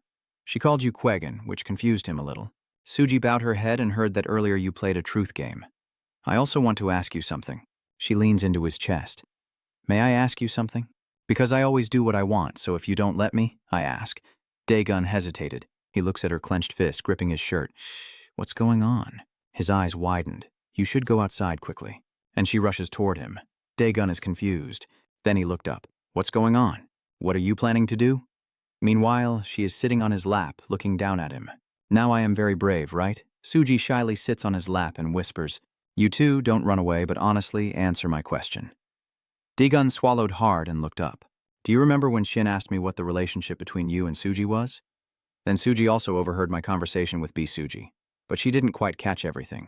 Wow, what did he say? She pouted, trying to listen inside the phone, focusing on hearing. So Suji hesitated on the street and said, There's nothing between us. The voice from the phone continued. Right now, she's sitting on Dae-gun looking very upset. Suji was trembling, then blushed and pressed her face close to his. Her chest also pressed against his. Do you really feel nothing about me? He was a bit surprised, then glared at her. What do you mean? She pressed close to him? Even though we're this close, you don't feel anything? His eyes looked vaguely downward, but then his body stiffened, and the space became silent. Dae-gun narrowed his eyes at her. Suji was confused. What? That's strange. Why isn't she answering? Her eyes flicker uncertainly, her face flushed and eyes narrowed as if she's about to cry. No matter what she says, she keeps staring at your lips. Our lips are almost touching as we inch closer. If you're not careful, she'll close her eyes and move her lips forward, and they'll touch. Her hand clenched his shirt to calm herself down. Ugh. Suji closes her eyes tightly and purses her lips. She must stay calm. She narrowed her eyes and looked at his chest, thinking to herself, Stay calm. What are you still doing? Her hand clung to his shoulder. It's so unfair because of you. She wrapped her arms around his neck, her chest pressed against him. She held him in a sorrowful embrace, about to burst, and ordered him to stay still while his body was stiff and his hands didn't know where to go. She muttered, I have a few things to check. Her body pressed close to him while he just sat there silently. If you don't answer, I will decide for you. On the other side, pieces of the lie detector machine fall towards Yin's house. Sujin firmly looked at him. If he wanted a peaceful life, he shouldn't have come to this place, right? What does he really want here? Yin raised his head to explain. Because Anan is the place that makes men's hearts race. That dark school. Chapter don't provoke him. Although he says he wants to live peacefully, those who come looking for trouble are easily defeated by Dawn, and since entering the school he has taken down quite a few people, including the school boss, and he wants to hide this truth. Demon still remains the boss of Naoidong. He glances at him in fear while he maintains his position as the boss. From then on, his existence became invisible. He continued to live peacefully to focus on his studies. Other schools are looking at that school. In the previous chapter, it was said that the leader of the technical school defeated Demon and took control of Naoidong. He looks out the window at the crowd from another school entering the campus and sees Zhou arriving at Naoidong. The leader in white also glances up at him. Zhou, the boss of Dong'anan Technical School, along with two subordinates, nervously walks out. What is he here for? That guy frowns. That was about the Zun unification incident. The school boss looked at each other in confusion. Our school belongs to the East Incheon District Group, so we had to take part in that fierce battle, even though it was just a formal request. That guy's proposal to the school boss looked like a request, but in reality, it was an order. The truth is, he's pushing us all into hell. He forced Na Wai Dong School to sacrifice itself as a shield for East Incheon School. Seeing that, the school boss was also stunned. We only have one option, us and my school. The head of the school narrowed his eyes and looked around dismissively. We're not interested in that, so can we refuse to participate? Oh, really? You're not interested, huh? Then he stared intently at the gang leader. Fine, then you're out. Immediately after, the henchman next to Jae-ho jumps out with the gang leader's face showing confusion. What's the deal? Immediately after, he was knocked to the ground. The school boss's leg is raised to the sky. Jae-ho looks at his subordinate mockingly, grabbing the school boss's leg. Thanks to you. Jae-ho's face is full of filth. No way. If going to school just to be a bastard, I'd rather drop out. The school boss panicked. What do you want to do? Because he didn't listen to me, he needs to end this boring school period. That guy was knocked down on the ground, his mouth covered. Then he looked at the two terrified followers behind him. Does anyone else want to drop out of school? Soom-jin's face listened seriously. Is that so? Did Kwegan appear then? Yojin frowned and glanced. No, I told you already he wants to live peacefully. Dagon sat in the classroom, not paying attention to what was happening below, so he made no move. Zongjin looked on in confusion, wide-eyed and puzzled. Huh, isn't our main character supposed to appear now? Is he still just standing there? Turning to Dawn in the room, she pressed close to him, thinking that this might sound strange. But our hearts are close together, and I need to listen to the heartbeat. Her chest pressed against his, Suji felt her heart pounding intensely, her eyes filled with uncertainty. Is it just my heart beating fast? Are our hearts pounding in the same rhythm, I wonder? She hugs his neck, secretly glancing at him to gauge his feelings. I don't know anymore. Her hand grips his wrist tightly and buries her head in his shoulder. In this situation, she leans in and whispers into Daegun's ear. There's one more way, just keep your position. Her hand clenched tighter. He left a mark on her wrist. Stay still. Suddenly she lunged to kiss him, causing his body to lean back, and he replied, I will find out for myself. Over there, he told Sumin, I told you, he wants to live peacefully. Dagun sat in class, ignoring what was happening below. Sumin frowned and said, Isn't it about time our main character shows up? Is he still sitting there quietly? Yojin just glanced at him thoughtfully. Chapter 3. School Gang. Afterwards, Demon was injured in the leg. The guys who beat him laughed triumphantly, and the other two were so scared they couldn't be the gang leaders anymore. One of them looked at the money in the envelope and sighed at how thick it was. The guy next to him also smiled. Hey, should we take a little before giving it to the East Anon Technical School? He rubbed his fingers and smiled just a little. What about that spiky-haired guy? He tilts his head and puts his hand into the envelope. What are you rambling about? We had to play the bad guys, so we should get paid for it. The guy next to him figures it must have taken a lot of effort. Over there, Demon quietly runs over. Demon with blonde hair looked confused. Why does he still go to school? It's so annoying. They look down on us. Are you okay? Are your legs okay? He looked at those two guys with a confused expression. Is that money collected from other students? How much in total? The scar-faced, curly-haired guy quickly hides the money behind his back. What's going on? The remaining guy glares and keeps the demon still. He is agitated and says, "Show me. Just stay still for a moment." He lost his temper and shouted at them. "Why are you still standing there? Why are you all so cruel? Charging 5 times more than before and you still do it? Why are you the one doing that? They pushed you down flat on the ground. So what? They're holding the money in their hands." The scar-faced guy looked at Demonim with contempt. "Come on, you dog. Stop pretending to be nice. Remember what you did when you were the boss? Why are you acting so kind now?" Demon sits on the ground, grimacing in dissatisfaction. "Still, I won't." The curly-haired guy sneers. "Ah, I know the reason now." He glared mockingly. With his eyebrows now furrowed, "You can't act like you used to anymore, can you? But you're still just a bastard pretending to be kind." "That's right." Scarface also looks furious, glaring angrily with his scarred face. "Hey, don't get it wrong. Being kind like you isn't impressive at all. It only makes you look more pathetic. You need to understand that." He folds the envelope of money and looks at Demon lying on the ground in despair. "If you still can't let go, you're just a weakling." They mock and despise him, sitting on the ground without the strength to fight back. "We used to support you becoming the boss and even stood up for you to do things like this. We're not bad people, we're just sacrificing." Right after that, the two guys turned around and walked away. "Let's go, or we'll get beaten to death if we're late." There, someone is coming from behind. It's Gunbin and Yojin. They stared in shock. "Oh, my brother." Yojin, furious, looked at those two. Someone injured shouldn't be treated like that? Next to Gunban, helping Demonim to stand, he was furious and swearing. These bastards have been acting out of control lately, but he held himself back. "Hey, listen to me," Demonim reminded. "The first-year students are too arrogant now. Where are you all going that you don't care?" Yojin looked down at him. "Calm down, please." Gunban also looks towards Demonim. "Do you still have any self-respect? Are you planning to keep enduring like this forever? At least tell Quigan something." He grits his teeth. What can I say now? Gunbin supports him up from the ground, not knowing what to say to someone who just transferred schools. "You just want to live peacefully? Telling him to go to Dong Incheon school and get beaten up?" Demon face stiffened and reminded them. The opponent is Joe, a very notorious figure in this Dong Incheon area, so what can they do against him? "You're just freshmen. Stay out of this." Then he walks ahead, leaving the two behind, clutching their heads. This is an adult matter. That evening in an alley, Jae-ho lost patience. "It's so late. The others are still busy having fun." The curly-haired guy approached shyly. "Sorry, I tried to run as fast as I could," he said coldly. "Where's the money?" The guy reaches out with a threatening smile. "You also know what the consequences are if you steal money, right?" The curly-haired submissive one hands over the envelope. "Of course we know. How could we dare do that?" Jae-ho tilted his head and pointed behind him. "What is he coming here for?" Those guys turned to look at Demonim limping over. Oh, honestly, he was just counting money and muttering, "Student uniforms, is that bastard still going to school?" Demonim raised his head and made a serious suggestion.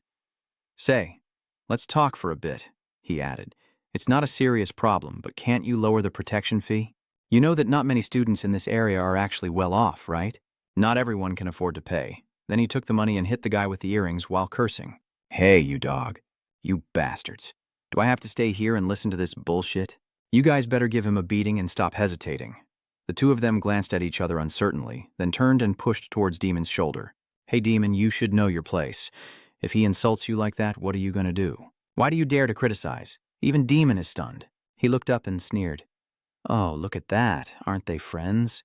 "Interesting. Very interesting." The two other followers also stare at them intensely. He walks up and slaps the guy with the earrings. "Come here." He stood silently in front of Demon. "What do you want? Speak up. Are you unhappy with something?"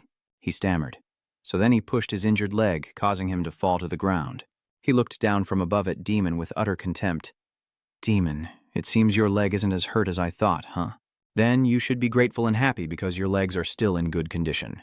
"Is that right?" He leans down and insults. "Is that so? Answer me quickly." Gunbin and Yin on the other side couldn't hold back when they saw Demonim being bullied. "I knew it." Yojin grimaced, unable to hold back as Gunbin reminded him. "Wait a minute.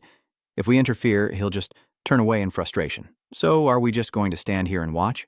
Who is calmly walking over from ahead? The two of them also look in that direction. Kwandagun. He calmly walks toward Jae-ho. He also looked up. The pierced-handed man looked at him with a puzzled expression. "What? Why is he here?" He quickly threw a punch directly at his face. He quickly collapsed to the ground with his hair grabbed by his hand, panic-stricken.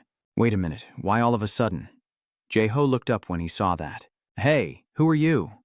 Only Demon stays silent and sits on the ground, looking at me without understanding. He raises his hand in a gesture, the other hand grabbing his spiky hair, and glances at him. That guy is arrogant. Aren't you going to answer me? I look at him calmly, then I'll be next. He frowned at him, wondering, so what? Is he wearing Na Wai Dong's school uniform? Then he straightened up with a face I've never seen before, and wondered if there were students like him. The followers also looked confused. The demon below is worried about him, while Quan Dagun looks straight at the group in front, with the spiky-haired guy beaten down on the ground. What are you doing? Dagun shouted angrily, grabbing the guy with the spiky hair by the head. He glances at him and says, I told you not to make me angry. Then he turns to Joe's group. They looked at him with confusion, with Joe on the ground, but if I hadn't shown up, what would have happened? He grimaced, looking troubled. I'm trying to handle this myself, so stay out of it and live peacefully as you wish. But Dagon stepped toward Joe and interrupted, Stay there, I'll defeat them all. That guy looks down on Dagon. He turns around and puts his hand on his subordinate's shoulder. I'm counting on you. That guy charged at him, and he also moved to meet him. He swung his leg to kick him, but he dodged it, causing the other man's leg to bend back and him to fall flat on the ground, grimacing in pain. He shouted loudly, Ah, ah. The other two also looked on calmly, and the twin brothers stared in shock. Day was stunned in surprise. On the other side, he looked at the young thug with his fist raised and warned, That guy doesn't seem ordinary. Be careful. Dai Huang arrogantly looked at Demon and asked, Hey Demon, who is that guy? Why haven't I met him before? He blocked the attack from the henchman, then immediately punched back. Daigun grabs that guy's head, and he trembles in fear. Then he delivers a straight punch to his face. That guy collapsed. He looked at Joe with a cold, sharp gaze. He smiled and stroked his hair. I guess he's not someone to mess with. Yin thinks, Are you really that strong? Do you want to defeat John Joe too? That guy approaches you calmly. Nice to meet you. My name is John Joe, the boss of Dong Intron's fighting techniques. From what I see, your skills are not even average. He quickly swung his fist toward my face. Interesting, so I also raised my fist to block. Then his hand was punched back, fingers curled. He swung his fist, a straight punch to the stomach sent Jae-ho flying backward, grabbing the guy's head and then slamming it down onto the nearby toy table. A notification appears on the screen, announcing a new record has been set, and you also step forward to kick him. Jae-ho tries to retreat while he crawls on the ground in panic. Hey, wait a moment, now it's my turn. Please, next time we meet, let's have a proper fight. At that moment, you and I will both be at our peak. Today, I am a bit off.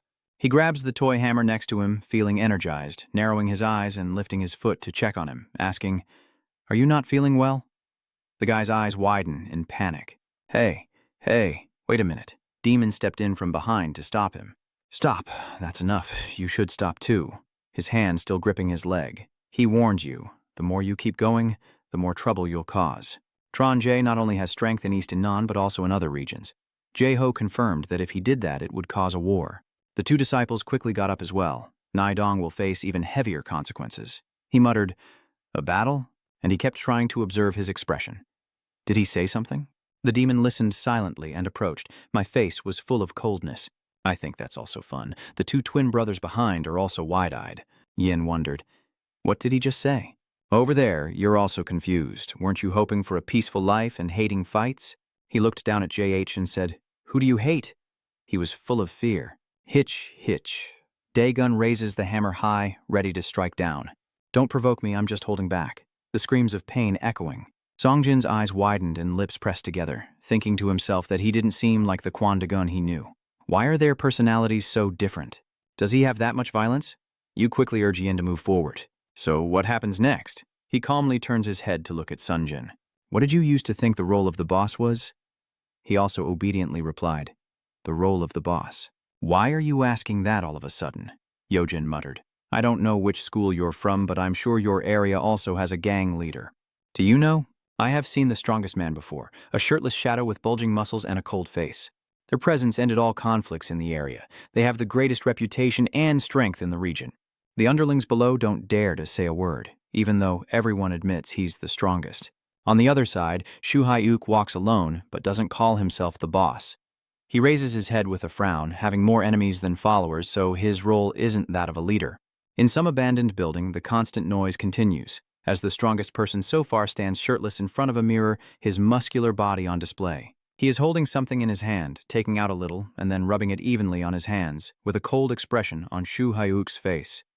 He recalls Hai-jun's words, Kwegun, if you've heard of it. You've probably met Jibberum. What did you do to him? Shu Hyuk calmly replied. He's fine. I took him to the hospital. He mentioned about being possessed. Su Hyuk paused and emphasized that he had met Ryan. Haijun muttered, Do you remember? And then closed his eyes in frustration. The gun I told you about before? That's the one truly possessed by the spirit. Hun narrowed his eyes at Shu Hyu. Jaram is eager to have that kind of power. I guess Jaborum. He's very curious about that strong man.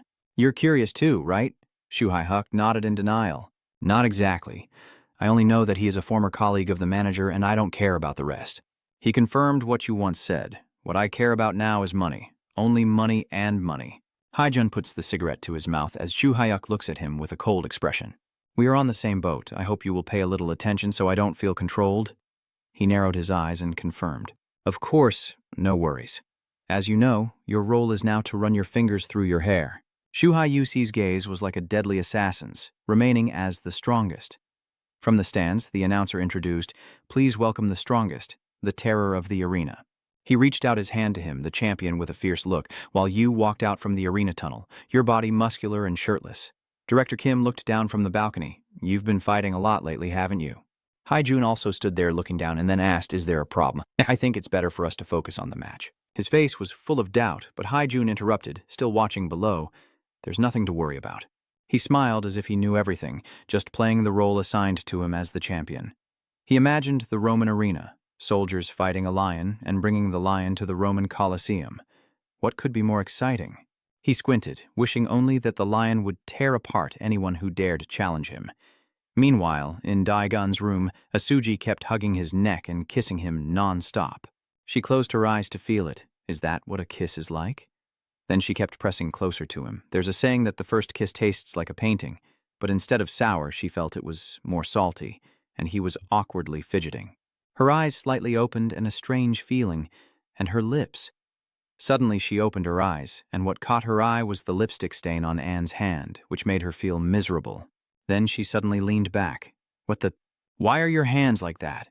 Then he wrapped her in the blanket again. You liar, so your hand and my lips have already... He asked which room you were in. Then Daegun lifted her up along with the blanket wrapped around her. You stepped down from the balcony, so room 402 must be right. I'll take you home. Then he tucked her into bed in the room. The friends also marveled, Oh my God, is that Suji in the photo? Your friend is teasing. What did you two do in this blanket? Don't say that. A piercing scream echoes from inside. Dagun friends cheer for Suji, keep going, while he had already left long ago. Inside the blanket, the shy girls called out to Suji, but Suji curled up inside the blanket, refusing to come out. They asked, Are you not feeling well? Are you very tired?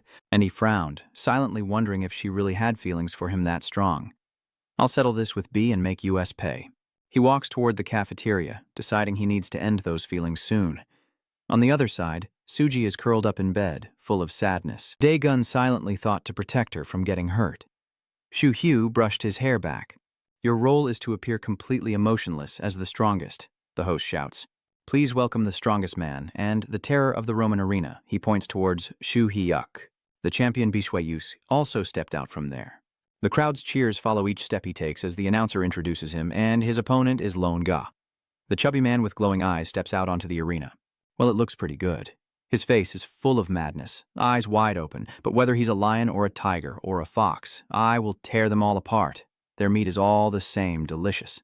Director Kim looked down in confusion. What is going on here? Hun, what's going on? He looked at San. That guy has gone crazy. Haijun remained indifferent and cold. That was just a sign of overdosing on the drug. Director Kim's face was panic-stricken as he looked at Hun in confusion. He explained that if he could still stand here, it meant the drug had no side effects. His face was shocked. Isn't it true that those who overdose will be eliminated? But Haijun remained calm. Everything will be fine. This improved version is very stable in quality. His eyes proudly look at Shu Hyuk.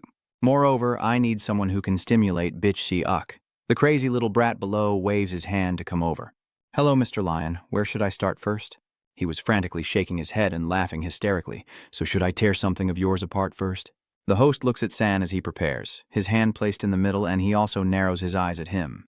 The rallying cry sounds. He grins, the referee raises his hand, and the other guy also laughs maniacally as he charges at Shu Hyuk. They fight, he jumps up knees toward Shu Hyuk's face, who calmly blocks with his hand, then a punch comes, and the other guy also throws a punch.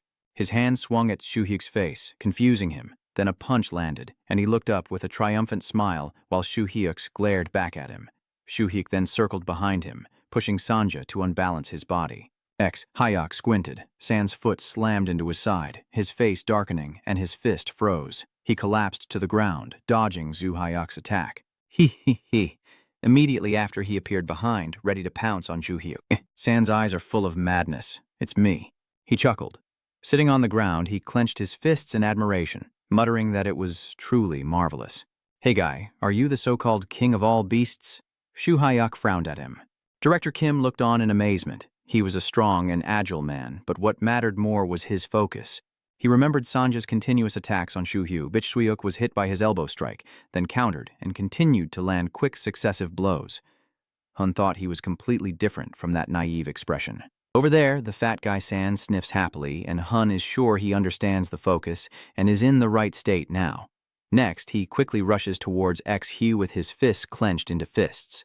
I went up here. He also charged at me with his fists. Shu Hyuk wonders to himself. He's big but not slow at all. Is his punch powered by sucking?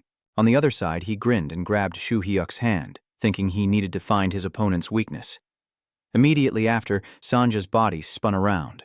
He was stunned. Where did Shu Hyuk's fist come from? Was that guy caught off guard? With just a kick to the leg, it was deformed. Sanja's leg bones shattered. He fell to the ground in pain, then let out a desperate scream. The referees were also panicked. Shu Hyuk stood watching him, his face darkening as he prepared to punch. But the nearby referees stepped in, ending it with blood splattering everywhere. Director Kim looked on in shock, a reckless user losing to someone with overwhelming strength, but not entirely. At first, I wondered if he was even human. That title of lion didn't come easily, did it? He frowned, gripping the railing. The fight ended with just a few strikes. Are the battles going to keep happening like this, one-sided, all the time? That person should at least be on par with him a little. Next to Haijun, he calmly put his hands in his pockets and looked down. He turned and asked, "Is there no one else worthy of him?" Haijun muttered, "I will find one." He closed his eyes and sighed, saying that those who inherit artificial power and rely on it are no longer truly human. At Yojin's hideout, Suamjin was bound and impatiently urged on. Tell me the next chapter, the part after Ich was defeated. You asked in detail. Then they brought their allies from Incheon, right? But Yojin just turned and walked away. I only know a little about what happened next. Please look at Yojin as he searches something on the ground. He's rummaging through it. That's also why I wanted to ask. An old box was opened. Yojin questions, "What are you doing here? Where are you from? Why do you know about this place and come here? What is your purpose in coming here?" Sumjin's face shows a bad premonition. Yin's face is full of coldness, holding a hammer and glaring threateningly. Are you really not knowing anything? I can't trust you enough to tell you everything. He furrowed his brow, eyes flashing with suspicion. Now it's my turn to tell you my story. The hammer strikes down, smashing the bag. Yojin sits beside it, smashing it further. He walks over with the package. Suman breathes a sigh of relief. What are you doing? Why did you pour ice? Right after that, Yojin poured ice into Suan's shirt, making him feel cold and cry out in pain. What are you doing? Yojin was just pouring the ice while explaining. Why did you smash it? Because the finer the ice, the colder it is, if you don't want to be tortured. Yan's hand clenched the pile of stones inside Sunjin as he told everything he knew, shouting loudly with a grim face. I don't know anything. After hearing everything, I realized that this Dagon soldier is not the person I am investigating. Yojin's face filled with suspicion as he leaned in, asking why you were listening so intently. Sujin was sweating bullets. Oh, he closed his eyes and shouted because it was too exciting. Yojin tilts his neck with his eyes closed. I'm also often praised for being a good storyteller. All right then, Suman said, confused. All right then. Next, he unfastened Mo's belt, causing him to panic. Both of them looked down. Yin's hand was holding the ice bag, now revealing the lower part of her body. Suman panicked. No, don't. Yin rummaged through.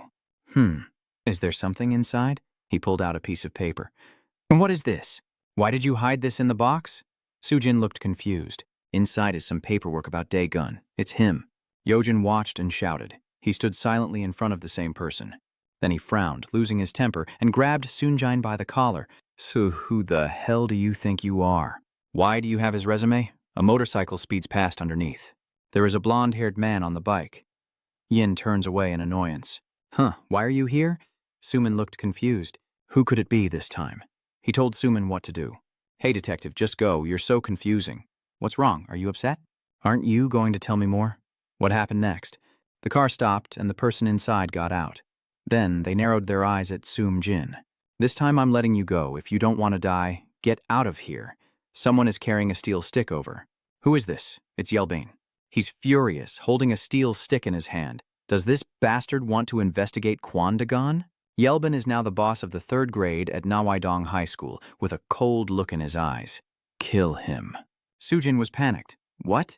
Yin pushes his chest and shouts, "What are you doing? Why don't you run away? Do you want to die?" But then he looked at the rope binding him and reminded himself, who would want to die? "Let me go, please," Yin said, grimacing as he untied himself. Suman urged. "Hurry up, I think I tied it a bit too tight. His wrist is a bit thick." Then suddenly, Yojin whispers, the disappearance of the area boss when the strongest person vanished led to a result that he couldn't understand. Suman asked again, "Who is the boss that disappeared? What does that mean?" But he only focused on untying the ropes. Chapter 4 ends. Some quickly turned and ran away, grabbing his own wrist. "So, what did you say earlier?" Yojin waved his hand and headed in the opposite direction. "That's enough. Run quickly." Immediately after, Suman swiftly jumped onto the iron poles to escape, landing safely. That was really dangerous. Yogi thinks he's quicker than he looks. Behind Yelbin, he approaches holding a steel stick. "Yin, what are you doing here?" Then he turned around to look at Yelbin. "Are you doing well? What are you here for?" "I'm just taking a break after my part-time job." The boy furrows his brow in impatience. "What?" He's grabbing Yin's collar. "Why did you suddenly fight the people in the Alliance, huh? You look a bit uncomfortable as you stare at the person grabbing your collar." "You already know everything, right?" Yin reminded. "I told you to stay out of trouble when you dropped out of school. Why did you get into a fight?" Then he cautiously looked back. "What is that guy looking for Kwugun for? Where did he run off to?" Yojin turned around and lied. "I held him back, but he ran away. He's walking towards Suan with a metal stick, looking comically like he's fleeing. Do you think it's reasonable for you to let him escape?" Yin scratched his head in admiration. "He was really fast. Did he just run away, right?" Yin chuckled awkwardly, trying to change the subject, you know. "I've been so busy with my part-time work lately that my body's all stiff." Hearing that, Yelbin was also speechless and turned back to look at him, then threw the weapon down. Mayin's expression is cautious. "Quagan, someone is looking for you. Hide well over there." Behind Yojin, he just shifted the topic. At the underground fight, Hun praised Chu Hyush. "Well done." He leans against the wall, hands in his pockets, looking pleased. "This time we won." Haijun's face darkened, but that guy went too far and probably scared him a little. Shuayak turned his head and frowned at him. "So, he's so arrogant, glaring at him and trying to threaten me?" Hearing that, Haijun also lost his joy. "That's so boring." His face furrowed in anger. "What did you say?" Then there was silence. He shrugged, smiled, and raised his hands in surrender. "All right, I give up. Even when you don't use a straw, you're still fine. I admit it." Then Zhu Hayu also turned and walked away, leaving Haijun, who was silently leaning against the wall with his head bowed. Immediately after, he took something out of his shirt pocket.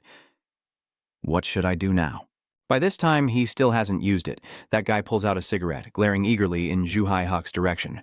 "But soon, you will pick it up and use it yourself. Now, let's get back to DJ." At the sightseeing spot the next morning. On the bus, 6th grade. "This is B. Suji. Where did you go just now?" The teacher leans back in the chair, looking down at the person with their head covered. Suji is crying so hard her face is swollen. "What is your name?" Your hand is holding a mirror. "Bitch Suji." The teacher hit her sore spot. "Where did you go just now that your face looks like that?" She pouted and looked at my eyes, complaining. "Oh, it's all Dagon's fault. He just had to boast loudly." The man at the door also heard his name. She quickly bent down, and he turned to look. Over there, Dong Min excitedly waves his hand at him. On this side, Dagon also turns to look. In the car, Suji stretched out and complained. Honestly. She pouted sadly as she looked at her phone. If there's no feeling, there's no need to hide it. Does he really feel nothing? He picks up his phone as Suji keeps texting him about yesterday. Her eyes were swollen as she explained, that kiss meant nothing. She was just teasing him, hoping he wouldn't misunderstand. He also looked at her with a puzzled expression. Suji asked further, "Don't tell me you think it was real." He recalled that kiss in Suji's face. "I was gathering all my courage." She insisted, "I really knew at that moment that it was your hand, not your lips." Kikidon remembered her surprised face. "What's with that hand of yours?" I finally emphasized, "I've kissed many times, so how could I not know what a kiss feels like?" Dagon remembered when she wrapped her arms around his neck, and Suji wondered, is this what the taste of a first kiss is like? She added, "That of course wasn't my first kiss." Heh. I still remember when I was holding your neck, stiff and thinking, "Is it true that the first kiss tastes like a painting?" Suji tries to explain.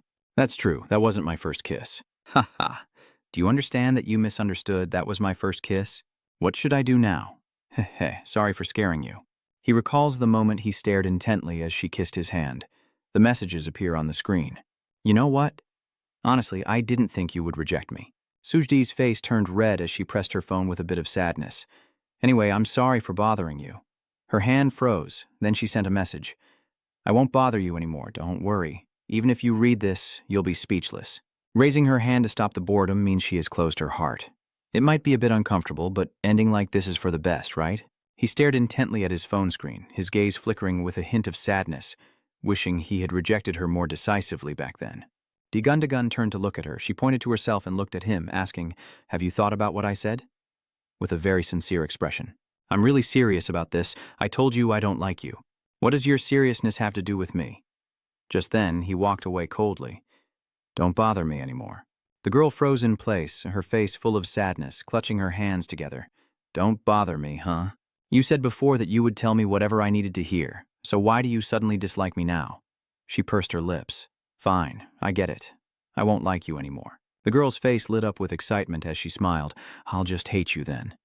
Back in reality, he pouted as he looked at his phone, thinking that it's not just her. Someday it will be hard to refuse. Dagun scratched his head, leaned back in his chair, and looked at his phone with a troubled expression. Should I reply now? On the other side, Suji received a response and a message. She clenched her phone tightly with both hands, and the emoji he sent made Suji's face turn completely blank. She burst into loud tears. Ah. Hoo. Even the students and teachers are looking over. What's going on behind? Whatever it is, we have to go now. Departure sound. Let's go, driver. The car quickly starts moving. Everyone fasten your seat belts. At a coffee shop, there are 2 people at the table. You could meet me at the office instead. Gabriel, you're sitting cross-legged with a cup of tea. A sunny day like this is truly energizing, isn't it? If you don't go out, it's really a waste. He squints and raises his teacup. I have something to ask you. Aren't you one of Chairman Kim's subordinates? Haijun sits calmly opposite, hands clasped together. Gabriel asked if it's true that you're now the owner of Mood Club. I didn't expect that. He put down his tea and smiled with interest. You really enjoy surprising others, don't you? Is that right? Hun also bowed his head with a smile. Do I make you feel unsatisfied? What I do is just my job. Walking in the shade is easier than walking in the sun. Then he finally picked up his coffee cup and closed his eyes. Although it was a bit quiet, he's not the type to do everything openly. Then what's there to worry about? Gabriel squinted and tilted his head. Do you think I'm worried? On the contrary, I think you're doing quite well. So that's why you said you would find a player for me? Haijun smiled, leaning on the chair. The athlete you recommended for me to compete is very good. I'm curious, who will you let participate this time? Gabriel confirms that this time as well, he is a student from our school. Hun smiles and looks up with anticipation. I see. I wonder if it will be good. It seems your school has quite a few good fighters, huh? He smiles confidently. His technique is pretty good, but what can I say? Since he's quite gentle in nature, I wonder if he's suitable to fight there. Gabriel confirmed that he isn't very violent. Seeing that, Haijun also smiled. All right, what's his name?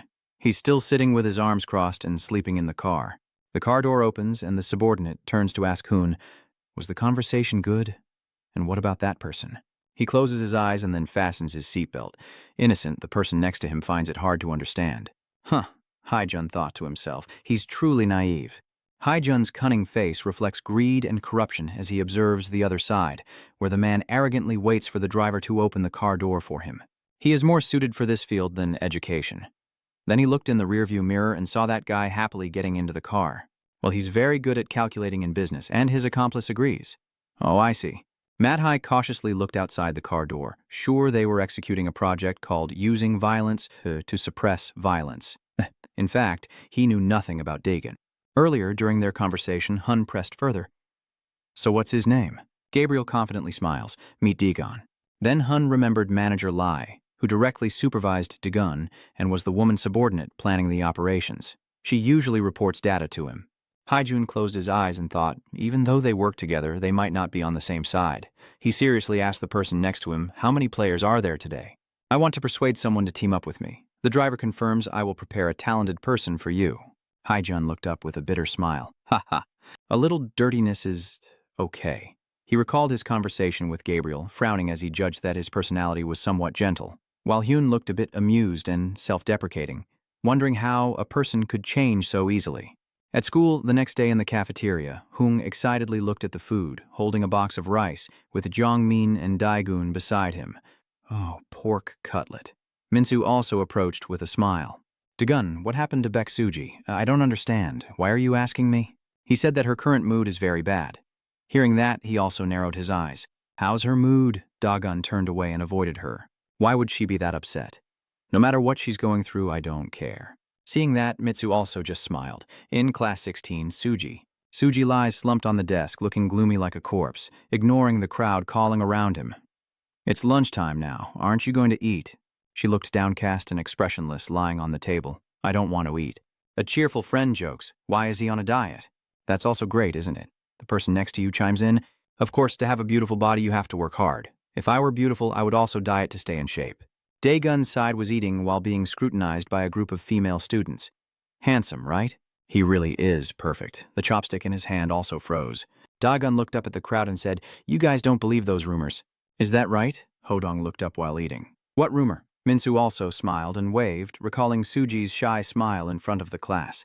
Are you talking about that bed collapse? Of course I know it's not true, but everyone around is talking about it with excitement. Really? It seems like those two also have something going on during this trip. Oh my God, how dare you? Em warned him. It seems like the rumors between the two are getting more and more. Is it not true? Daegun keeps eating and insists, No, someone else come to get more rice for me. The person serving food while scooping reminded him to step aside because he couldn't see anything. The student looked confused. Huh? Suman, playing the role of the cook, scoops food and glances over to observe him. Oh, I didn't mean that. Once you've received your food, please go quickly. Over there, he's still talking with his friends. He took the punch over there. Then Suman remembered what Yoin and Daegun said in the story, his face full of determination. Are they really the same person? Damn it, I really can't wait to find out what happens in the next chapter. Yojin's voice echoed in my mind again. The absence of the area boss, his face full of interest. I don't know what happened next, but I did get some useful information. I recall Shu Hyuch, and as he said, if they are truly the same person, then even Chu Hyuch, the strongest, would be defeated by Daegun. The battle at Zhong, which Shu Hyuch had been controlling all along, will collapse immediately. Sumin slapped his face, causing the girls beside him to be stunned. He thought to himself, Damn it, what the hell am I thinking? That won't happen. Hey, are you okay? If you're too tired, take a break, Suman shouted inwardly. I can't imagine Shu Hyuch being defeated. His face is gloomy, holding tongs and observing his surroundings. Daegun, if necessary, I'll deal with him before that happens. The other Daegun also looked around, suddenly feeling a chill down his spine. Lately, I've been a bit more sensitive, I guess. Suddenly, Minsu adjusted his glasses and looked at him. Oh, Daegun's exams and field trip are over now. He insists that the only thing left is for Bishu Hyuk Manhoho to also remember and look at him. Oh, that's right. So what do you plan to do now? He lowers his head with determination. Whatever else needs to be done, just like before. Minsu's face hardened as he smiled and reminded him, If you classify them, Bitsu Hyuok at DJ Dong would be considered superior to all. You can't dismiss him like the others. He closed his eyes and sighed, which only makes it more exciting. Minsu reminds him, You can't joke about this. He smiles, but in reality he hasn't appeared in a long time, so even if he wants to fight, it's hard to find him. He pursed his lips and frowned, thinking it was really difficult. Bitsu Hu was also mentioned in the project, and I needed to fight him to complete it. That afternoon, at Suji's house, Huff, she entered the door looking as gloomy as a mummy. Hey, it's been a while since you came home. Shu Hyu is in front looking so downcast. Where are you heading now? So goodbye, and he watched her figure as she left. Shu Hyuch called back, Wait! Suji's body suddenly collapsed at the door. He notices that it seems like your fat and weight have decreased. He sees that you have no energy left. Shu Hyu enters the room, seeing his sister slumped on the bed. Did something happen? She hugs the blanket, saying nothing. Soo Hyuk takes her hand, calls Suji from the door. While she lies helpless on the bed, she can handle herself. Close the door, please. She pouted on the bed, thinking to herself that we need to take a shower, but she had no strength left. The phone shows a message saying today's an important match, get ready, and don't be late. Seeing that, Soo-hyuk also stared at him intently, then looked at his dejected younger sister. He closed the door and left, and if anything happens, call me. That afternoon at Daegun's place, I was doing push-ups in the living room, shirtless and sweating, glancing at the crowd. Recently, I've fought a few battles, so my body is more relaxed now. I remember losing control and fighting Borum, but at the same time, I found it harder to control my power. It's all just about emotions and self-control. He does push-ups with a serious face, a look of determination as he remembers Soo Hyu's tousled hair. Now there's only one fight left, the final battle with Bo Hyu. He will finish this project by doing a handstand. Meanwhile, Manager Lai puts on her headphones and walks out of the system in front of her. Daegun silently thought that no one would fight him anymore in the future. She opened the curtain and looked outside at the black car parked below. She silently wondered if that car had been parked here for days, watching her. Her eyes were determined. Her target was either herself, Daegun's troops, or both. Then she sat down at the computer and kept pressing buttons. I'm fine, but Daegun's troops rarely watch their surroundings. She looked at the news in front of her. The project of using violence to suppress violence was just a cover. Above, Gabriel was still standing at the press conference. Now its true purpose is revealed. She stares intently at the screen with determination. I can't let an innocent person keep risking their fingers on the keyboard. They shouldn't get involved anymore. She knocked on Kwon Dagun's door and then listened at the door, but there was no response. Next, Ah-han opens the door and steps in. Are you in the room? Did she come into the room? Did you see anything outside? Then he also came out of the bathroom. I saw her outside. She was only wearing shorts and looking in his direction. He also looked at her, holding the towel on her head. Both of them stared at each other in surprise as the towel fell to the ground. That afternoon at the house, he held a cup of coffee and reminded Manager Lai that although the house was provided by the project, anyone could come and go from my room so casually, which was unacceptable. She shyly sat on the chair, lowering her head and said, I apologize, I'm really sorry, and he moved closer.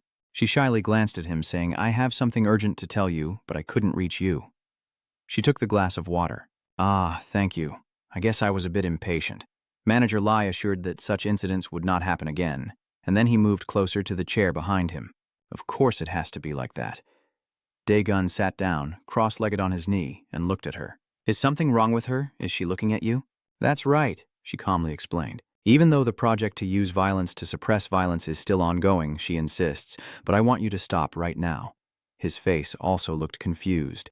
At the underground fighting venue, let's wait for our competitor today. Shu Hyuk in the waiting room looks at the medicine bottle in front of him somewhere in the training area while Hun frowns at the person warming up. He seems weak. He will have a hard time fighting bitch Shu Hyuk. Haijun crosses arms and comments, those bastards don't know how to read people at all, right? Over there, they clenched their fingers and smiled, while in reality their foot pushed off to jump up. Then they rushed out of the arena as fast as possible, right? Sir, he also crossed his arms and looked at the guy, and the host excitedly shouted, Welcome our new face. From his first appearance, he set his sights on winning the championship. A newcomer full of energy, someone jumped over the fence and entered, and the host reached out to introduce the person who just landed, saying, His name will be revealed. The person looked at him and said, Unbelievable. I am eagerly waiting for the moment he steps out. The guy is sitting there like a frog, completely still. Hun laughs eagerly. Show me. That guy's so excited, cracking his joints and getting into it. This is Jumrong School first-year student Baek Do-in. He laughed, really wanting to know who those bastards who said those words were. The cheers from the enthusiastic crowd in the stands. Do-in looked up and exclaimed, If those bastards didn't bet on me, then what are they cheering for?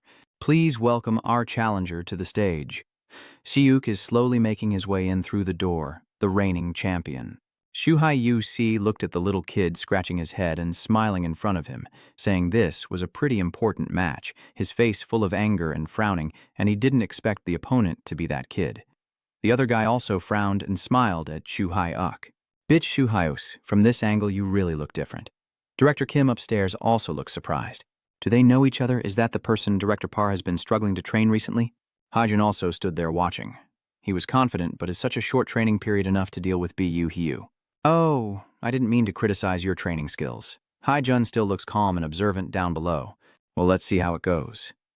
Shu Hyuk's face is full of anger as he glares, while Do-in on the other side is grinning excitedly. That will be interesting. Immediately after, Do-in rushed towards Soo Hyu, who stepped back. Then both sides threw punches at each other, with Jin's face full of smugness as he laughed. He dodged Shu Hyuk's punch and moved behind him. Then V clenched his fist and punched from behind, but he also sensed it and turned away. They narrowly missed each other. Dojine's foot kicked Hyu's calf, and his leg responded by kicking back at the other guy's leg. They stood still, balanced, while Jin raised his leg to kick Hyu's face. He stared intently, then Dojine disappeared without a trace. The smoke made Hyuk lose his bearings as he looked around, confused. When did he start leaning on his knee next to that guy? Hyuk squinted and shouted in amazement. I can't believe it. Our first attack hit the Arena King. A great ace has appeared. Hun looks excited, but everything is completely different now. Director Kim also looks on in amazement. V grins, showing his teeth as he looks at Hyuk. Senior Bu Hyuk is the king here? He asked if you knew how to play cards. You also silently glanced at Dojine with determination. The devil can eat the king. That evening, she assured that this kind of thing wouldn't happen again. Manager Lai glanced at him and suggested using violence to stop violence. I want you to stop here. Daegun frowned in confusion. What's with all this extreme teamwork? Just because you saw me in my underwear and told me to stop the project? Manager Lai looked at him and confirmed, consider everything over sooner than expected. She holds the glass of water seriously. We have achieved the project's goal, so you don't need to worry about it anymore. She calmly looked at him. Of course, we will still provide you with all the compensation you requested. Wouldn't that make you feel more relieved? He hugged his shoulders in confusion. She confirmed that you no longer need to fight with people you don't want to fight anymore. Hearing that, he wondered to himself, hugging his chin lightly in relief. He recalls their meeting when she asked him, Have you shaved your beard? All right, now I can act like a student. Yeah, you should get a haircut too. They discussed in the meeting room, this is the project content. He sat below, watching her upstairs. Do you have any more questions? I also understand part of the reason why you chose me. He looked at her cautiously. So how much of my past have you learned, glasses-wearing energy manager? I know you don't like fighting. Then she looked at the group of people on the screen. So just defeating a few key characters is enough, and the final opponent is also the most important character. He looked up at her, emphasizing to finish the fight with Boss 53, Bu Daegun, crossed his arms, closed his eyes, then confirmed that the project was over. Then he looked up again and said, Let's complete the project as soon as possible. Currently, he bowed his head with an unclear expression, muttering, Bitsu Hyose, the final character. His face shows a bit of confusion as he looks at Manager Lai. Why did you stop suddenly? Just one more fight, it'll only take a few minutes to finish. Daegun affirmed, I'll find him quickly, but you're stopping me. Can you find him alone? How do you plan to find him? Manager Lai narrowed her eyes and assessed. Have you ever seen the shadow of Bu Hyu before? Daegun glanced at her, unable to respond.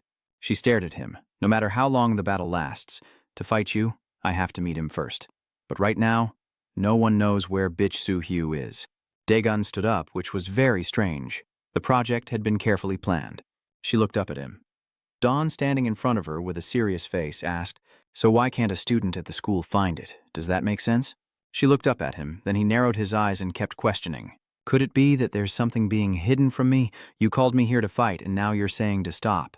Manager Lai stood up impatiently, again about fighting. She straightened up and looked at him. Since it was time to stop the project, he calmly looked down. Then she gazed directly into his eyes with composure. Isn't that better for you? Ending a project you were reluctant to do from the start, and I also said I would provide everything we agreed upon. She complained that everything was in your favor, and I really don't understand why you reacted like that. And he also frowned, unable to say anything. She widened her eyes and said, If it's because you want to fight, I have nothing more to say. But there is one way. At the underground arena, Soo-hyu and Doan are standing on the fighting ring. Director Kim looked down in surprise. His face was shocked. Was that really the kid from back then fighting Bu Hyu? Haijun explains, I only intervened a little. He looks over, implying that the reason he's like this now is because of your interference. Kim's face looked bewildered as he looked down at Doan below. Of course, I don't doubt your training skills, but in such a short time. Oh, it just reminded me of that moment. He recalls the first day Dojine came to the office, angrily shouting, You brought him here to make money, but we've had quite a few problems because he's very ignorant. He's dissatisfied. Damn it. I said I would return it fully once I borrowed it. Director Kim stood to the side watering the plants, watching him. The rebellious junior really is ungrateful, but can Dojine still be annoyed and lend me his phone? What? This much is enough, or I won't let it go. I'm serious. Right after that, someone from the other side punched him. You crazy bastard, do you want to die? The kids behind are just eating and eavesdropping. Do you even know where you are? Go brush your teeth and go to sleep. I'll pull all your teeth out right now. Dojine, annoyed, ruffled his hair and glared at the other person. Damn it, why did you hit my head so hard? What did Macvest just say? Who do you think you are to throw punches? Then the other person falls to the ground as Dujin quickly stands up. He lost his temper, grinding his teeth. "You're the one who should have had a tooth pulled. You bastard." The person next to him quickly intervened and held him back. But the fight continued, with Jine pinning the other person down on the table. "Stop that habit. The others are holding him back." That guy was beaten so badly he bled and collapsed on the table, with the other two holding him while Jin tried to hold them back. Director Kim looked stunned. "That crazy guy, who is he?" "Over there," he struggles and bites the hand of the person next to him, then lets go. Haijun then steps in and looks at the chaos inside. He leans against the door and watches the fight. "You've all been through enough. There's no need for this. You can use your body to pay your debt." Duin, restrained below, looked at Issei with full dissatisfaction. "Why do you keep mentioning my body all the time? What a pervert." Then he turned around and ordered to take you to the gym. Duin kept struggling. "Wait and see, you bastard. If we fight again, I will win this time." "If you're confident, bet your money." At the gym, he was thrown into a corner. Haidun looked at him lying on the ground. "Maybe he doesn't know what fear is, huh?" Then he rolled up his sleeves and looked at Doan. "All right, we'll work together, go outside and get things in order." Director Kim saw this and calmly stepped forward. "That kid, aren't you going to let him fight you?" Hun glanced over. "He's not that bad." He waved his hand with a smile. "You saw that too, right?" "I knew it. He is a hopeless case." Next, Haijun confirmed that I will cancel other plans and focus on private training for him and the others. Director Kim was surprised. "Why do you say he's weak?" His face runs with confidence as he smiles. "I can confidently say he's the weakest here right now." But then he looks at Dojin lying on the ground, yet that kid has an unreasonable potential. He asked in surprise, "So what about that kid? I guess he might have decent physical condition." Haejun insists that actually he can't use anything from his body at all, including the fact that he quickly got up and maliciously attacked Hun. His elasticity, flexibility, strength, and balanced physique are almost perfect. He dodged the punch, but his physical strength was insignificant. He attacked recklessly without thinking, his face grimacing, fighting instinctively, but he kept missing, so his technique was the worst. No. Then he punched again in vain, or rather the other side gritted his teeth in anger and glanced at Hai trembling behind him. It tends to end in a disastrous defeat. Fighting is just like playing cards. Because Jine imagines himself sitting at a card game, holding a card in his hand. If he only knows how to choose and guess the suit, flipping over a bomb, then playing that way will definitely make him lose everything. Then Hun also punched him in the face, causing him to fly out, and he kept fighting like a moth drawn to the light, which would likely lead to losing sight of the truth. The solution is simple, as long as the player recognizes the problem. Then he stood with his hands in his pockets, looking at V lying flat on the ground. "Can they win with that way of playing?" Hun asks, "Do they really want to play that game that badly?" He stands in front of you as Jin, furious and gritting his teeth, tries to get up. What is going on here? Back in reality, Hun looked down at the battlefield. If he couldn't give up the so-called gambling, then he should apply the paradox. The director widened his eyes. "Over there, you had become more cunning in the game." Instead of guessing the cards himself, Fai repeatedly flicked the cards towards Zhu Hu. In fact, he frowned and looked confused, use a method to force his opponent to decide. Duin stands confidently on the fighting ring, his face serious as he assesses Zhu Hu. Haijun also recognizes there are many ways to attack, but he doesn't need to think about which one to use. He quickly rushes forward with a fist aimed at Zhu Hu, forcing his opponent to consider which attack method he will choose from the many options. But Su Hyuk dodged, then Doan turned and punched again, and he still managed to avoid it. Shu Hyuk looked at the foot about to hit his face. His opponent will have to think to guess what he's going to do next. Immediately after, Dejan happily kicks Shu Hyuk in the face. So, which one is his real attack? He leans back while Duan happily laughs. Dujin dodged backward, then kicked while slipping past Shu Hao. The punch he threw was fierce, and he will have to think about what lies behind those observed attacks. Shu Hayusi's face shows annoyance as he looks at Duan's hidden cards. He kicks his leg down, wondering if there's a hidden move. His hand reached out to Shu Hyuk, but his face quickly turned away as a knee struck him. Shu Hyuk's hand blocked in front of him as he glared upward. Wei looked bewildered. Blocked it? His hand clenched his opponent's, then grabbed his neck, lifting him up in anger, his body held firmly in place. A powerful pull tore his shirt apart, his fist swung up, and Doan's body was thrown aside. Shu Hyu also sits on the floor, smirking confidently and saying, "I'm still alive." Shu Hyu, angry, throws off his shirt as Director Kim watches in shock from upstairs. "You've reached this level in such a short time. Is that really possible?" Hun interrupted and said, "Actually, the key here isn't the fighting technique, don't you know?"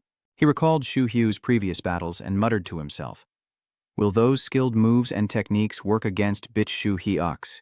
Director Kim stared in confusion as Do-jin remained with his hands ready to attack. "I only gave him a drop of the strongest medicine.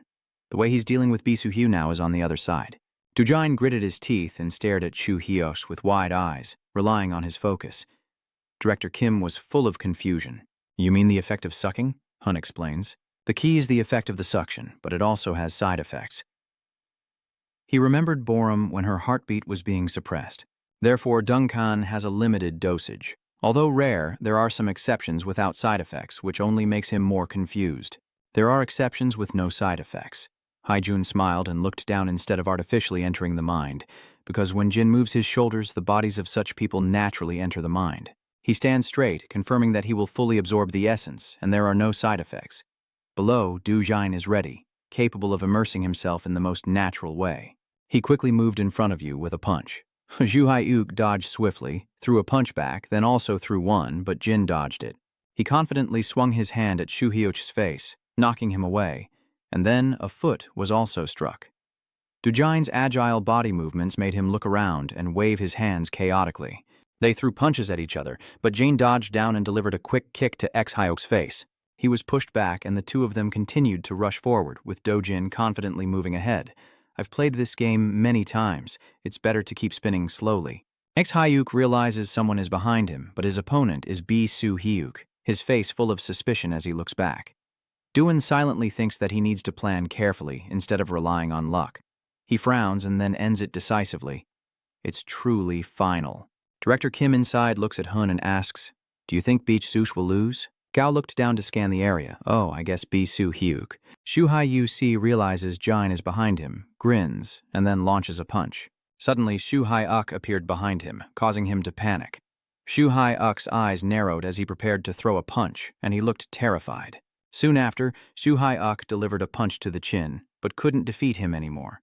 Now, overwhelmed with pain, his body was thrown against the iron fence. Suddenly, now lying on the ground in a panic, Director Kim looked around in shock.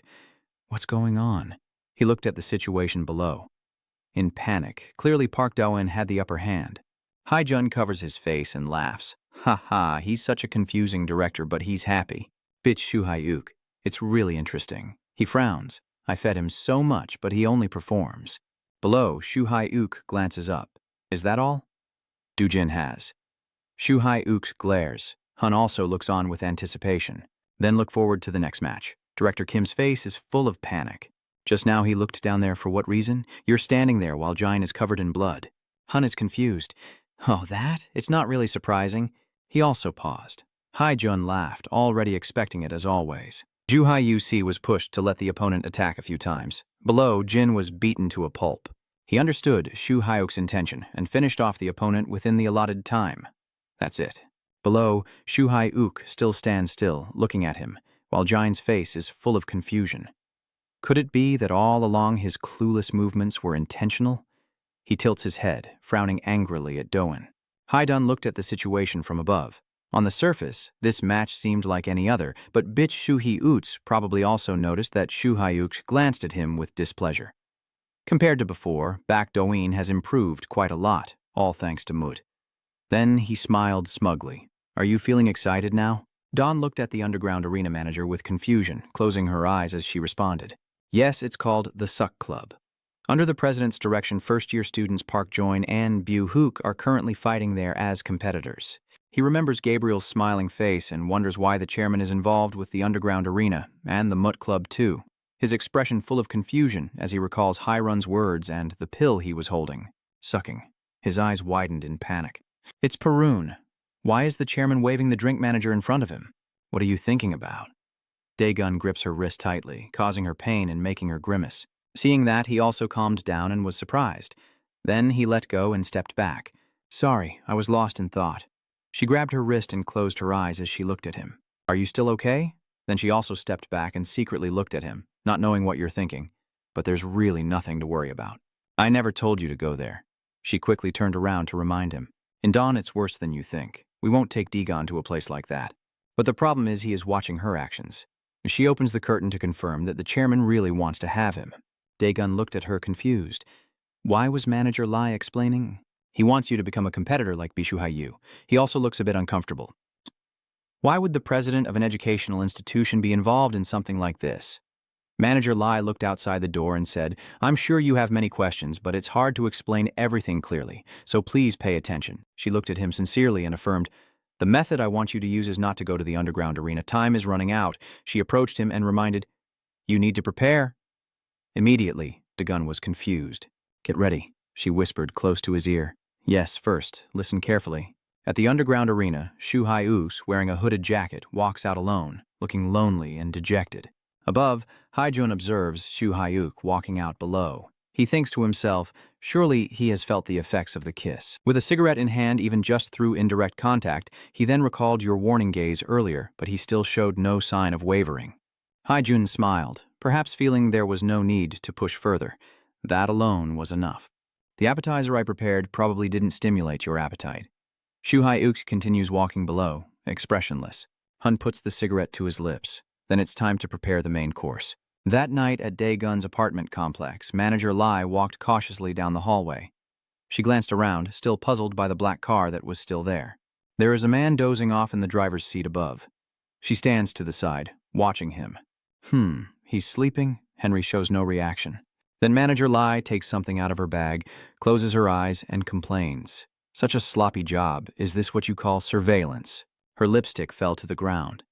Over there, the guy in the car woke up drowsily and looked over. What's that? Manager Lai is crouching down to pick something up, and that guy is also watching. Oh, the driver on the other side whispers, is there anything fun about today's work, miss? But she only picks up the lipstick and doesn't hear him. He is probing the Jumrong facility director, then cautiously looks at Manager Lai while making a report over the phone. Hello. Yes, during the close surveillance I have seen her. He was watching her while reporting to the other side. She has left the building and is heading somewhere. Should I follow her? He carefully observed Manager Lai and replied, anything else you see? Oh, so you still saw her backside? No, I only saw her back. She didn't turn around this way. He stepped out of the car, still in contact with the person on the other end. Yes, she is walking. Yes, I will continue to monitor it. Manager Lai walks calmly down the street with the guy following behind. She glanced at him, thinking to herself, the main target is indeed me, but why is that? Does he come from BMO Construction? That guy pretends to look around. I wonder who sent him, but he's really sloppy. Daegun also looked down at the window and muttered, am I being followed? He silently thought about the chairman and the related parties. He looked down to probe, seeming they were not trustworthy. Hun praised from behind when he lost his temper. Now you look great. It's been years since I last saw you, huh? Daegun glared at him. The arrogant guy just pointed at his face. Hit right here. Are you good at doing that? His hand clenched in anger as the other provoked him. Why not give it a try? Daegun closes his eyes to calm himself. He said, I have changed. He recalls his furious image on the rainy night. He fought wildly. Daegun closed his eyes, speechless, forced to admit that he really had changed. Daegun stretched his shirt confidently, but this time it would be different. Definitely different. He threw the shirt away and put on another, asserting that this project was only for the benefit of certain people. He changed his clothes and put his hands in his pockets as he went downstairs. Daegun turned around and looked up at the starry sky. At a skewer's shop, Shu Hai-uk walks by, and the two guys notice him. They eat while watching him, then leave, paying and commenting as they go. So delicious. Shu Hai-uk walks quickly. He pressed his phone. The two behind him followed, his face cold as he looked at the screen. Then suddenly he sped off, leaving them no time to react. They immediately chased after him while reporting via walkie-talkie. Urgent, urgent, that's Bok Shu-hyu, I don't know where he's going. At the nearby pharmacy, they saw Shu Hee-uk come out and reported it. He stopped at the pharmacy, and they looked around as if they didn't see him. Oh, wait. That guy with the phone is just reporting. There's nothing to worry about. Then both of them followed Shu Hai-uk while reporting, he's just heading home along that familiar road. Yes, I will keep an eye on him. Suddenly, bitch Shu Hai-uk shows up here. Suji is texting her brother. Hey, I just bought some medicine on the way home. Nothing serious, so you don't need to make a fuss. Just quietly buy the medicine and come here. She lies on the bed, her face flushed as she looks at her phone. Why do I feel so uncomfortable? It's not like she has a cold. She crawled miserably across the bed in frustration. Do I need to urge him to come faster? No, I'm in too much pain. Just sending that message isn't enough. She remembered how she was crawling earlier. Hey, where are you? She curled up with her legs in pain, her face flushed as she called out for help. It hurts so much. Buy me some medicine. There was a noise on the phone that startled her, making her eyes widen. The next day, the news reported that last night a person using only their body broke the pharmacy window. The news anchor showed images of Soo-hyo, and the story of Bitch stealing painkillers and fleeing became a hot topic. Beach, the young man, admitted his guilt that very day, storming in and smashing the door to steal the medicine. He confessed he did it because he was worried about his sick sister. Suji sat by the TV, staring blankly. After hearing that the pharmacy had shown mercy, she grimaced and struggled to get up. If he finds out, he'll cause a commotion like last time again, she muttered. I just need to come quietly. Meanwhile, Soo-hyuk is standing in front of the pharmacy with the purchased medicine bag. Then suddenly he runs away at full speed. The two watchers also shouted in panic, "Ah, he's running again." Suddenly, Soo-hyuk froze, his phone ringing with a non-urgent notification, so he didn't need to make a fuss. Just quietly, buy the medicine and come here. He grimaced silently, then moved stiffly, part by part. The followers looked confused, wondering what was wrong with him. They looked at each other in surprise, saying how strange his way of walking was. But even though it was a bit odd, they still had to follow him. Their faces were full of disappointment. X-Hu also realized that two people were following him. He remembered the medicine in his hand, and then recalled the message from his sister, narrowing his eyes and silently muttering to himself. Suji is sick, she's waiting for me. Then he slipped into a park. Dawn, sitting on the bench, approaches, and Soo-hyo also looks over. Dae-gun also noticed the hooded head and quietly slipped past him. He moved forward quietly until Dawn suddenly spoke, causing him to stop in his tracks. Luckily it's Bu-hyuk. His foot stopped and you checked again, right? Soo-hyuk glared irritably and asked again, You know me? But he stays silent. He looked at me and said, I've never met you before. Who are you? And he stands up, empty pillow in hand. You don't need to know. If you're BX-Hyu, then that's fine. Then he rushed to punch X-Hyuk, but the boy blocked it with his hand. Immediately after, X-Hyuk's face showed a murderous look as he stared at him. Dae-gun also threw his fist again, and seeing that, he realized it too. He turned to dodge the punch, wobbling back on his feet. The two of them split up in opposite directions. He stayed behind, wearing a hood that covered his face completely. Soo-hyuk's hat falls off, and he scowls at him. I guess you're on the other side. And his face also appears from under the hat, staring intently at him. Dae-gun. That night at his house, Manager Lai looked at him calmly and explained, The method I'm about to tell you isn't fighting in an underground arena. She stepped closer to Dae-gun, the distance needed to fight Bu-hyu. Seeing that he looked quite confident, I decided to speak. He calmly looked at her. Manager Lai whispered into his ear, Let me tell you about Bu's whereabouts. Hyu. Do we really need to wait until the underground fight begins? Then Dae-gun also steps outside wearing a purple jacket. I'll go find him and fight him outside first, he said as he walked along, making his assessment.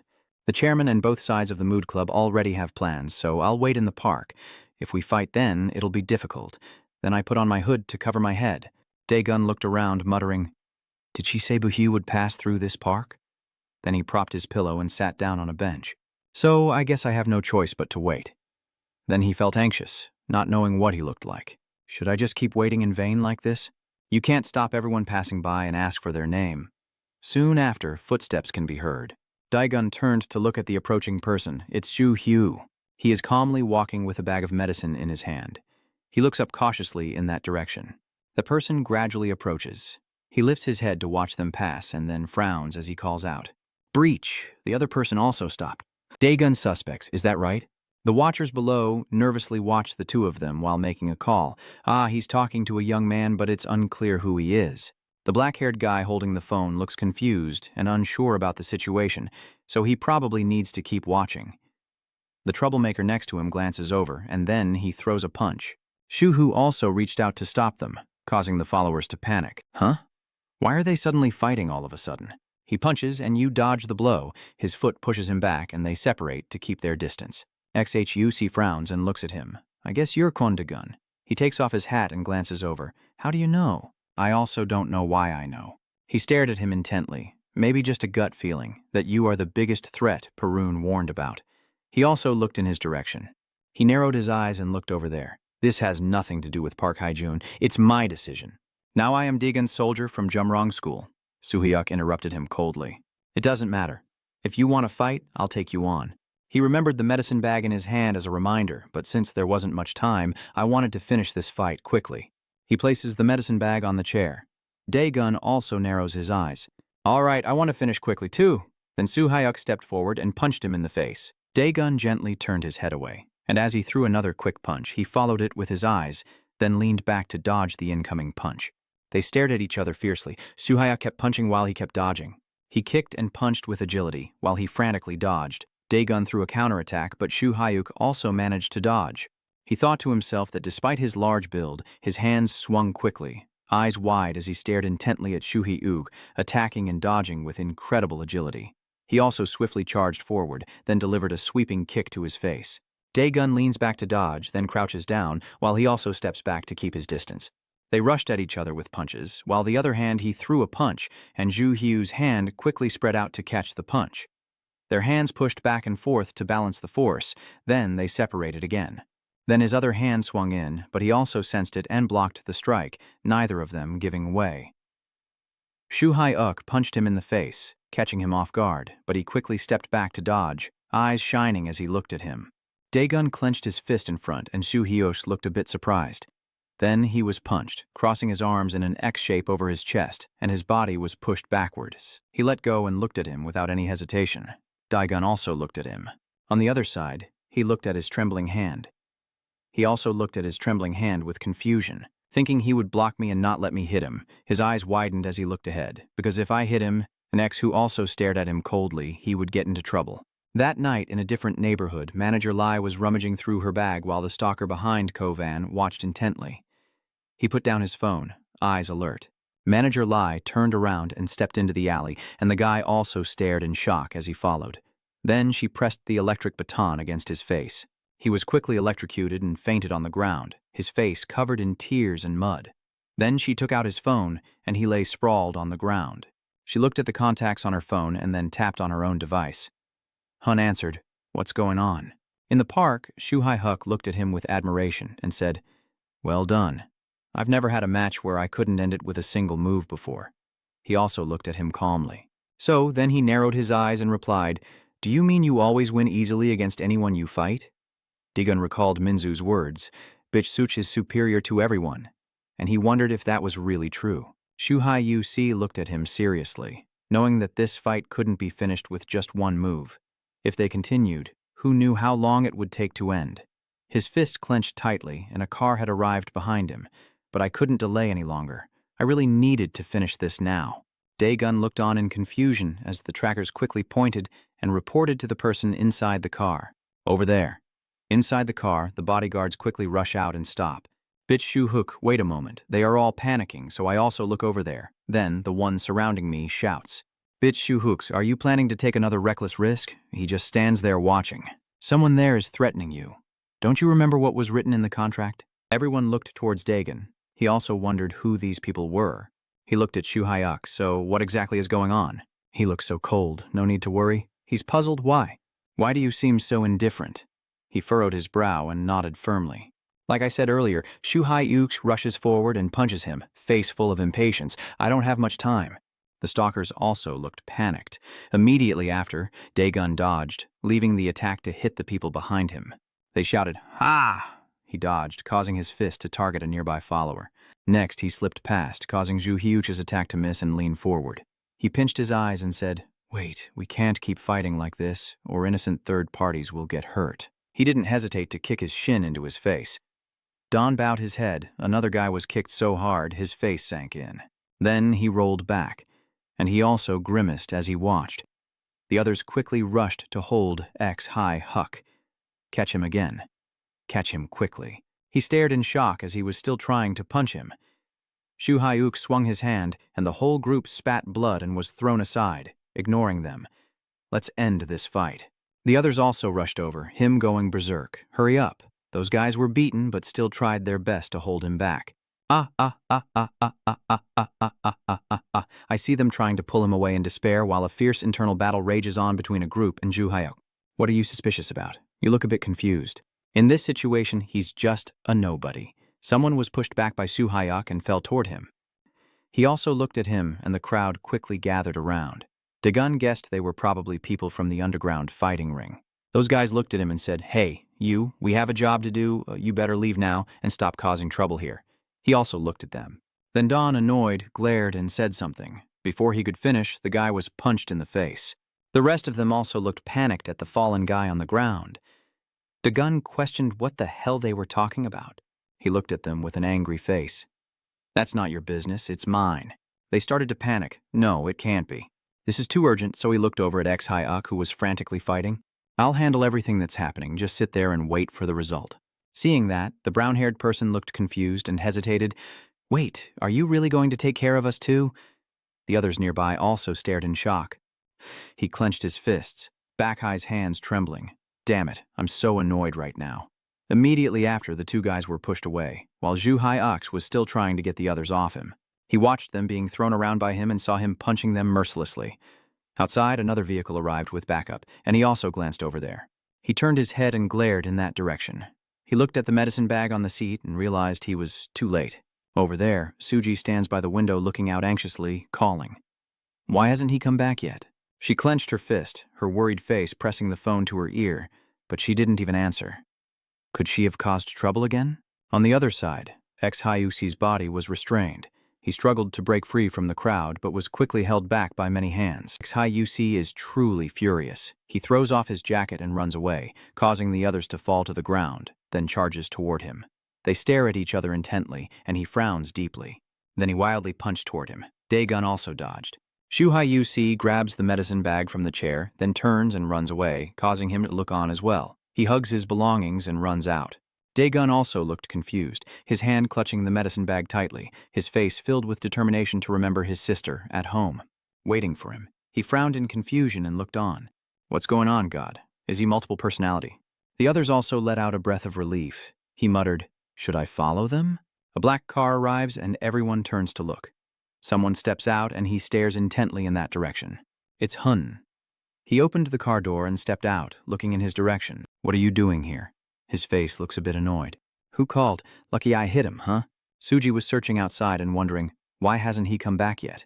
Then she looked around and suddenly a figure ran towards her from afar. Bitch Chu Hyuok suddenly appeared as if teleporting, making Suji jump in surprise. He quickly turned her around and urged her to go inside. Then Suji asked again, Have you bought the medicine yet? Why are you looking around like that? Could it be that you're destroying the store again? Suji looked at her brother with suspicion, and bitch Soo Hyuok quickly denied it. No, it's true. While the group that was just beaten is still lying on the ground, he keeps denying it.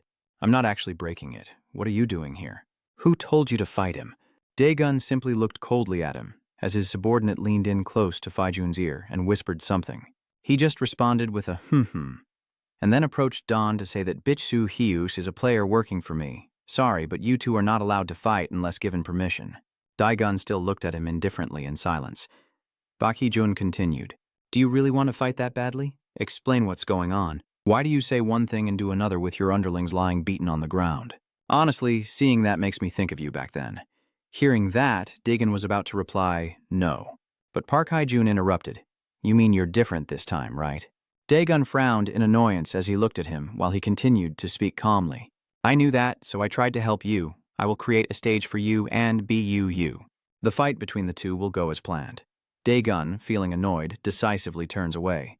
Bai Hye-jun looked on with sharp eyes as Daegun suddenly turned back to remind him.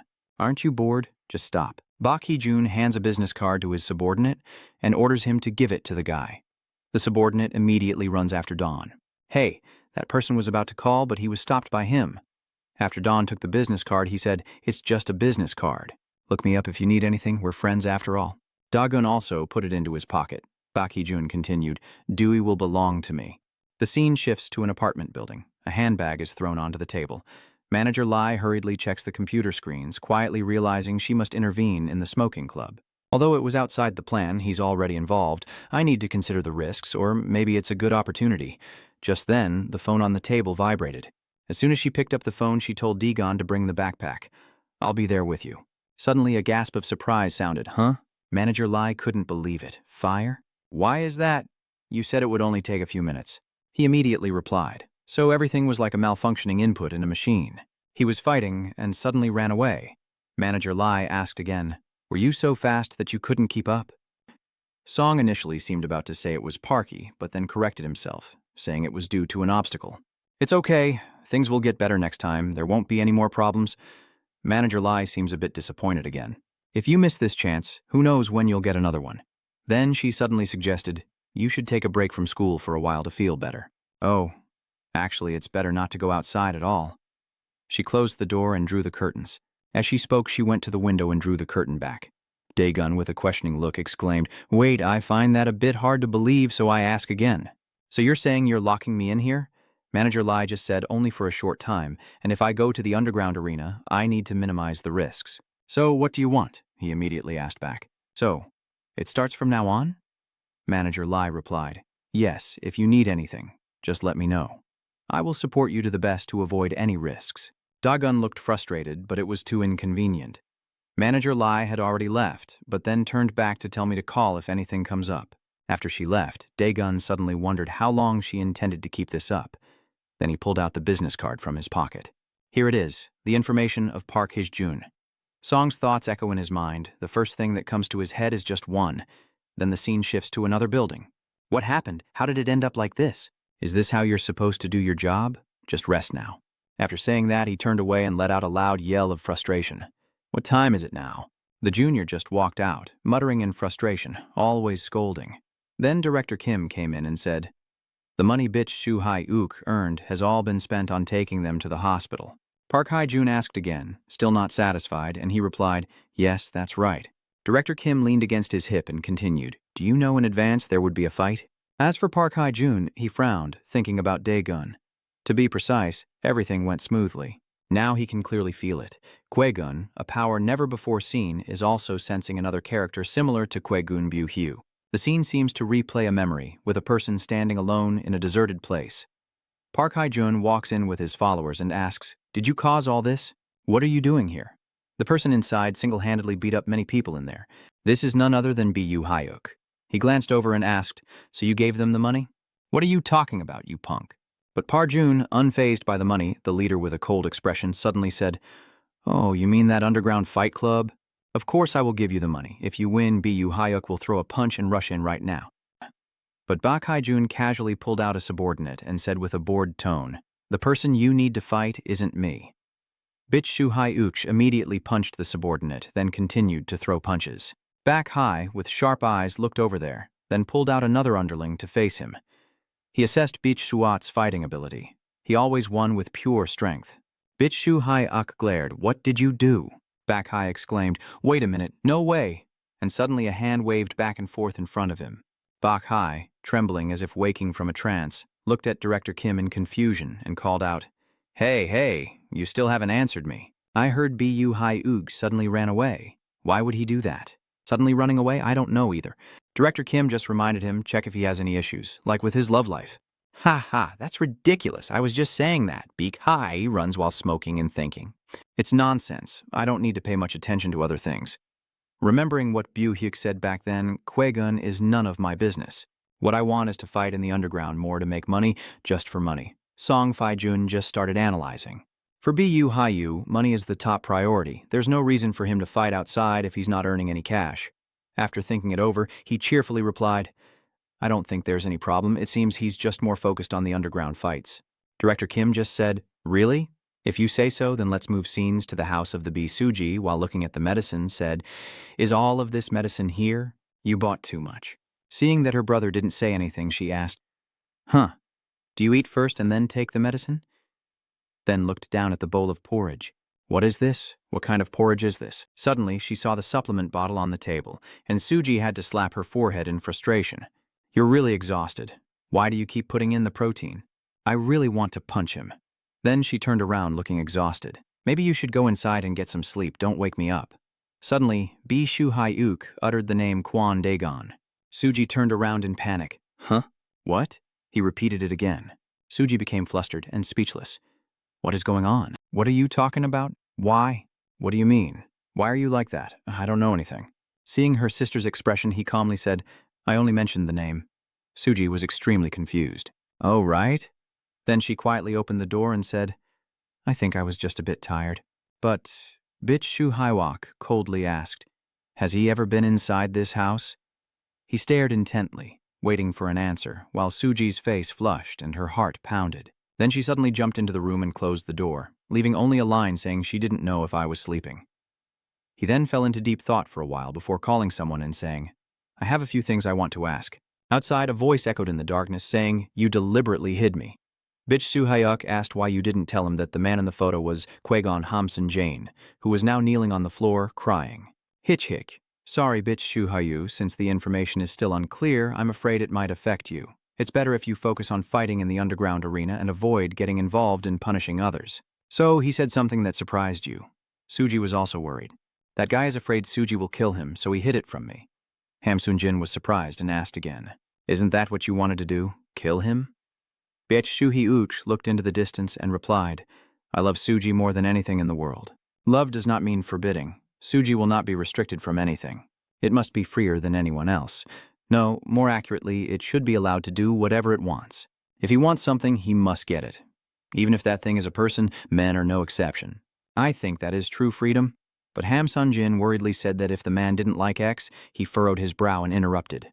"Even if I have to use force, I will do everything I can to make him like Sui." He asked again, "What do you plan to do?" Kundagun Bihai UC quietly said, "You probably don't know. Kundagun is already 20 years old." Ham Sun Jin exclaimed in shock, "How do you know about that?" Bek Shuhai Yuok continued to look into the distance. Suji must be given freedom, but first she has to be safe. I don't know what his goal is, but the man with no clear identity is that Kundagun. It could become a dangerous factor for the girl. I can't let him stay close to Suji. The scene shifts to the next day, with a clear blue sky above and Daegun's apartment building below. In his room, the phone had already started ringing. Deegan was awakened with his hair all messy. "So I guess I have to skip school, but at my age, not going to school is only natural. Not being able to go to school feels a bit strange." Then, Deegan tries to sit up to stay alert. He sat there contemplating whether he should continue studying after the project ends, feeling a bit disappointed. Then Suji's house appears again, as Bitch Shuhi Uch walks in through the door. She was about to change clothes when she was startled. "What's going on?" "Are you crazy? I'm changing clothes. He just said you're not feeling well and should skip school today," Suji confidently replied. "I can take care of myself. I already said I'm fine. You're overreacting."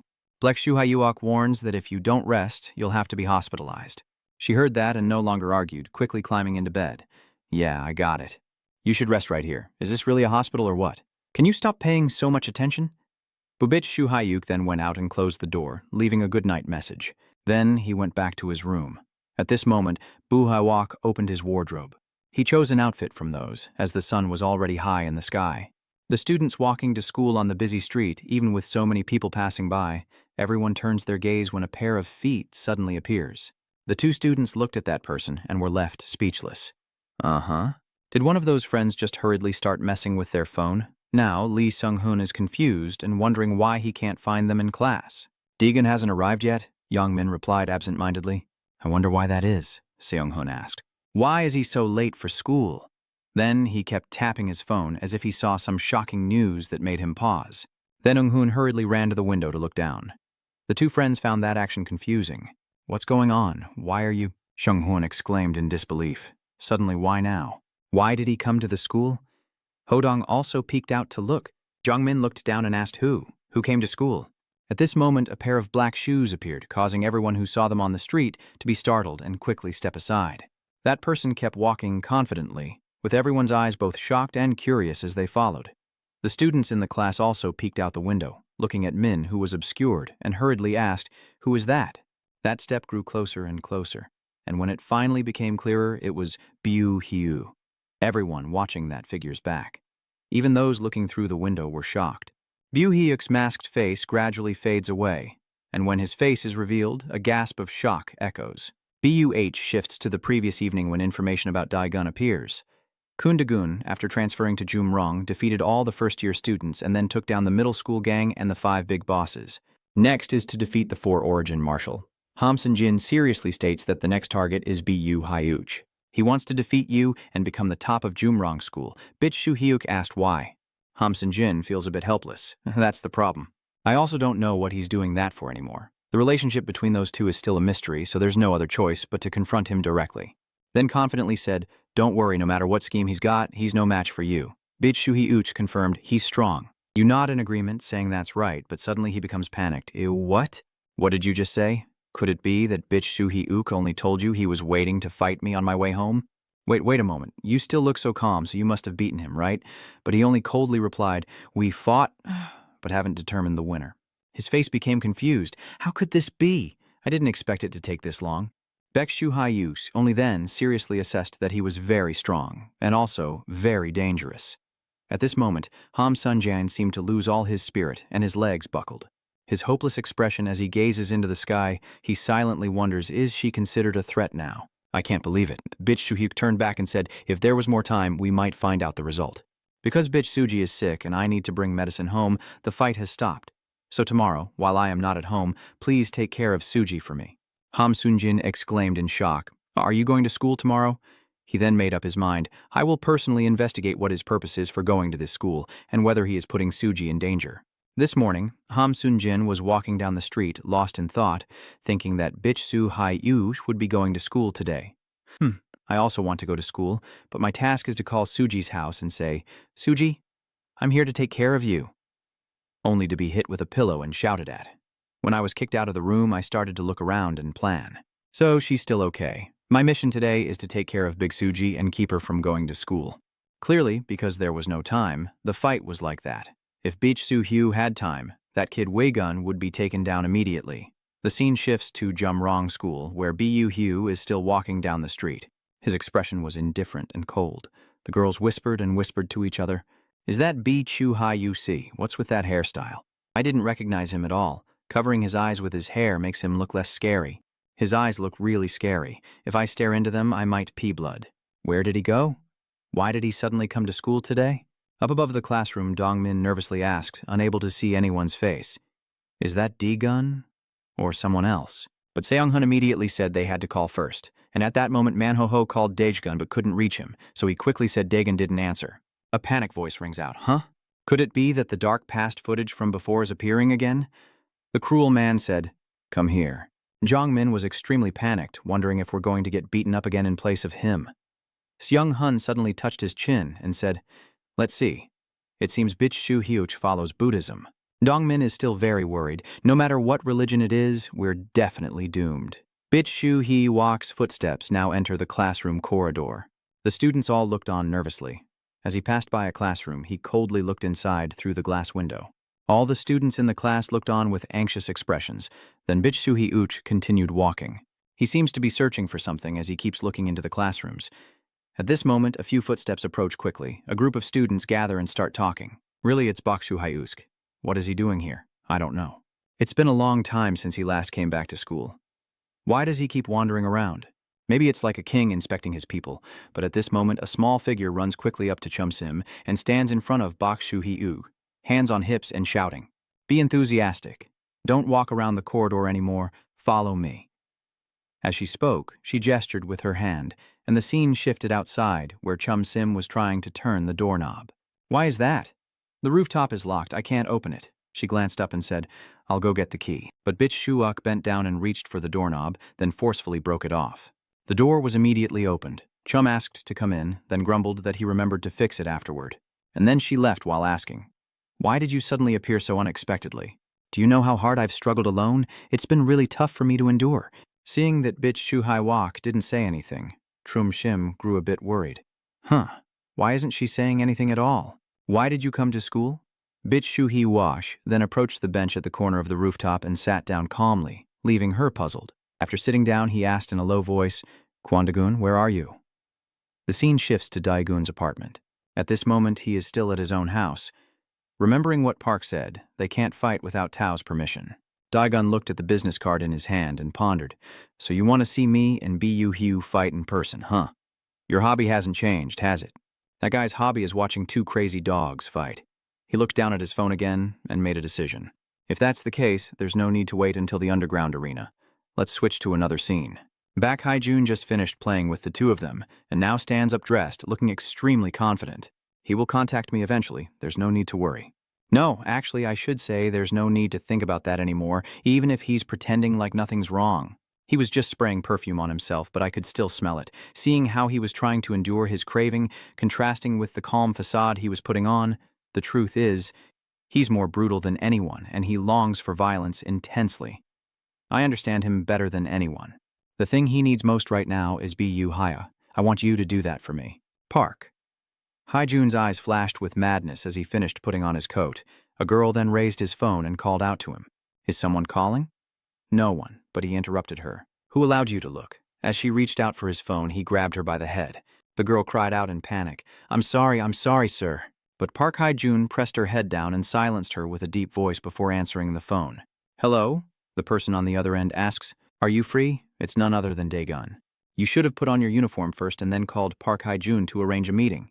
Over here, Hae-jun smirks. Are you free? Of course I am. I've been waiting for your call. Time and place, but Dae-gun interrupted. I'll decide. Hurry up and come over. After saying that, he directly turned off the phone. Baek Hae-run looked out into the open sky, and then cheerfully sighed. The weather today is really great. Then he raised a pack of cigarettes and asked coldly, Hey, this is a new medicine. Who wants it? There's only one pill in that bag, but both girls showed their desire and exclaimed, Can someone give me a ride? Please, I beg you. Bae Hae-yun chuckled helplessly. But what can I do? There's only one pill. I'll leave it here for you to share. After saying that, he turns away, leaving the two girls fighting over hair, and the scene shifts to the school rooftop. While I was not here, Baek Soo-hyuk folded his arms and coldly said, The school was already chaotic, and you said you could handle it. What are you talking about? I did very well, you know. She gritted her teeth and accused him, saying that because he said the first-year students were fighting, I just let it go. The second year was too fast, so I couldn't stop it in time, but afterwards I scolded him thoroughly. So isn't that enough? Baek Soo-hyuk asked again. Tu Nguyen Soai Chum X just scratched his head nervously, knowing they were the ones who started the trouble. Then she pointed at him and criticized him, but he said he no longer cared about what happened at school. You came here because you heard the rumors about my sister, right? Baek Soo-hyuk repeats the rumor in a low voice. Chum Sim quickly asked again. Huh? You don't know? He asked. What rumor? Chum Sim glanced away. Oh, Then she remembered what the female students had been gossiping about earlier. Do you know anything? I heard Kwotagun and Buji broke the bed. That's it. Feeling it's better not to say anything, she quickly covered her mouth with her hand and said, Let's just pretend I didn't say anything. Baek Soo-hyuk suddenly appears right in front of her, making her panic. Don't come any closer. There's really nothing going on. The scene shifts back outside where Bae Hee-jun has arrived, waiting in his car. He stands watching the busy crowd, then, seeing Chan, he reaches into his shirt pocket and pulls out a pack of cigarettes. Seeing the empty medicine box, he exclaimed, It's gone. At this moment, the subordinate looked outside and said, Sir, we've waited too long. Could we have the wrong time or place? But he still cheerfully replied, Just wait a little longer. Suddenly, nearby a white car appeared, and Manager Lai inside was on the phone saying, Yes, they are waiting at the place you mentioned. Hey, Dae-gun, how did you know they're here? Clearly. But Dae-gun suddenly turned off his phone, surprising her. He was walking alone with his hands in his pockets. He was calculating as he walked, so Park Hae-jun was on the sidelines. Now there's no one left to stop us. This time, we must settle who wins and who loses. The scene shifts to Chum Sim. Seeing Baek Soo-hyuk remain silent, she waves her hand in front of him and asks, Are you okay? Are you okay? She sighed. Wow, I didn't expect that. If it weren't for your sister's situation, you two wouldn't have fought, right? Surprised, Baek Soo-hyuk stood up and said that today at school, I realized something. The appearance of Kwandagun will put Jumrong School in danger. Chum Sim, hearing this, asked, confused. Dangerous? He was just seriously explaining that your friend is Marshal Tu Nguyen, and for their peace and Suji's safety, I have to protect this school. Even if I have to use a slightly harsher approach, that's the only way to maintain peace here. Krieg and I will make sure he can't lift his head. That arrogant bastard. After listening for a while, Chum ruffled his hair in frustration, not understanding why he thought that way. He's not as evil as that, but she was already put down by the giant BHUC and told not to worry about those things. Chum pouts and looks up. Baek Soo-hyuk continues again. Just live peacefully as you are now. The duty to protect the school's tranquility belongs to the head of the school. At this moment, loud noises are heard along with many students appearing. Chum Sim listens carefully and asks what that sound is. Then she ran to the railing and looked down. As soon as she saw it, she was startled and panic-stricken. Baek Soo-hyuk also looked down and exclaimed in surprise. So he's only just now starting to go to school. Dae-gun is the newcomer now. He walks forward, followed by his colorful friends. The whispers started again. Gagan Kugun is here. Is he going to fight Bu Hyuk? Manhwa asked. Why are you late for school? Dongmin added. Are you okay? Beach Chuhoi is here. You said you would fight him, right? Dae-gun didn't respond, only gazed silently upward, and something was captured in his eyes. Clearly, he saw Bu Hyuk standing on the rooftop. He also stood there looking down at his supposed opponent. Bu Hyuk said, Tao is waiting for you. Come up here. Are you crazy? How could he hear that if you spoke so quietly, and it's not even certain that Dagun wants to fight you? But Buhyuk insisted, no Kun Dagun will definitely come up here. At that moment, someone's head gradually appeared from below the stairs. He understands Dagun's intention. He wants to defeat me. At this moment, Dagun has clearly appeared. B. Shu Hai Yu-si said he would be the head of Jum Rong, while Dagun shot a sharp glance and looked out from the rooftop. Chum Sim was amazed and exclaimed, Dagun wants to be the head of Jum Rong. At this moment, Manho Ho and 2 others blocked the stairs to prevent other students from rushing up to witness the fight. Step aside and let us go up there, Dongmin worriedly said, stop them from going up. But Manho watched Dagun's figure and said that even though Dagun had given the order, everyone didn't want to miss this match. The fight for the position of Jumron's leader. Who will become the school boss? When Dagun appears, Bu Hyu also falls silent. You're finally here, huh, Dagun? He quickly unleashed his fighting spirit while Dagun remained calmer and said, Bisu Hyu shifts scene to Suji's house. Ham Sunjin is extremely anxious standing outside her door, but her mind is elsewhere at school. Has Yu Hayak already gone to school? I wonder if he's met Kwegun yet. Have they fought yet? I remember bitch Shu Hee Wok said he was strong enough to become a threat to me. Ham Sunjin clenched his teeth in tense frustration. Damn it, Kwegun's strength, something I didn't want to admit. Zhu Hiyush acknowledged it. Although he has fought against 20 or 30 guys from other schools or even against gangs, he has never spoken like that before. He keeps tapping his foot on the floor, and I can't believe I will witness such a scene someday. No, I haven't even seen their fight with my own eyes. This is crazy. Ham Sunjin was so tense that he bit his finger until it bled. He instinctively cried out in pain, then quickly covered his mouth in panic. Suji is sleeping, and I almost made noise. Suddenly, Ham Sunjin came up with a plan. Wait, she really is asleep? Then I can leave now. Then his call echoed into the room. Suji, how are you? You're asleep, right? But right now the room is completely quiet. The window is open and there's a footstep running on the street. What's going on? What on earth happened? Why do those two suddenly want to fight? The scene shifts to Bonggun Technical High School with a gasp of astonishment. Unbelievable. The students sitting on top of the lockers are shocked by the shocking news.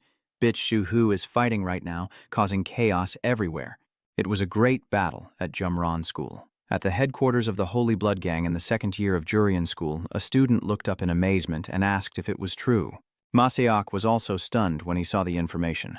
At the hideout of the 2nd year Jurian Thief Gang, Dugong Myung, after reading the news, he asked Jia Ok anxiously, "How is he?" The person facing you replies that he's in the room. Inside, Wanjaoki is kneeling with his hands clasped together, holding a string of prayer beads. He opened his eyes and exclaimed that he could feel this was Aurura's battle. Transition to the outdoor rooftop, where Bishsuk and Dawn are still facing each other.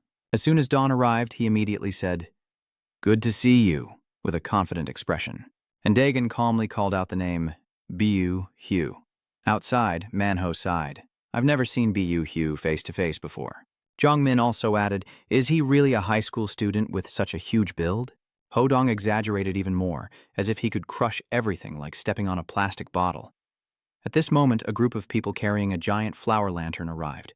This guy is seriously perceiving this as the pressure radiating from a fierce battle, with the heavy atmosphere almost terrifying, while the younger ones are just silently marveling. "It really is heavy. I mean, I am carrying you. It's really heavy." Ha ha ha. Kim Myung has now appeared and asked, "What are these idiots doing?" "Get out of the way quickly." "Oh, I didn't know. Sorry for Tao to pass through." He arrogantly jumped onto those guys and one of them angrily shouted, "Who are you? Why are you interfering here?" But Kim Myung then leaned over to ask for your opinion. "Do you think this great battle will be worth it? You fought Quagan before, right?" Guhoa also answered seriously, "Dagun is very strong. I used all my skills but still couldn't win. He has something that surpasses the ordinary."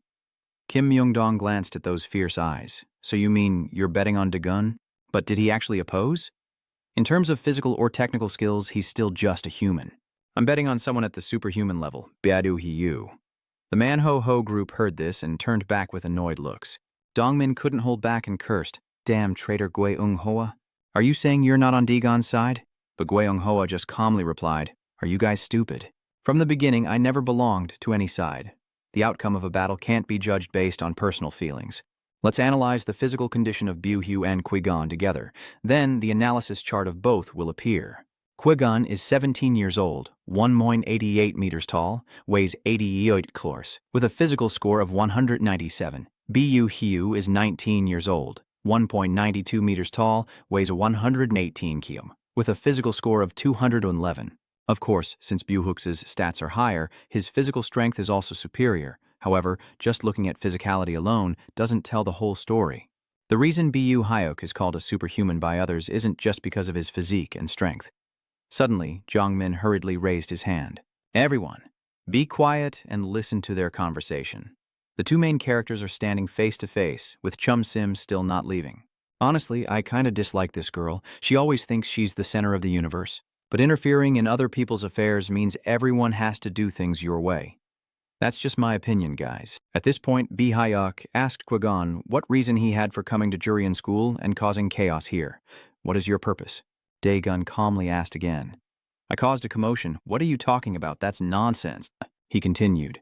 I observed that the gang leaders are all absent, and I also know that the protection money collection has been stopped. Dae-gun scratched his head in disappointment. You mean the protection money, right? That's not a big deal. It's just that those things shouldn't be in the school. Everyone needs to get rid of them because they cause a lot of problems. It makes students' lives worse. So isn't getting rid of it the right thing to do? If you're talking about chaos, that's a term used for this school before I showed up.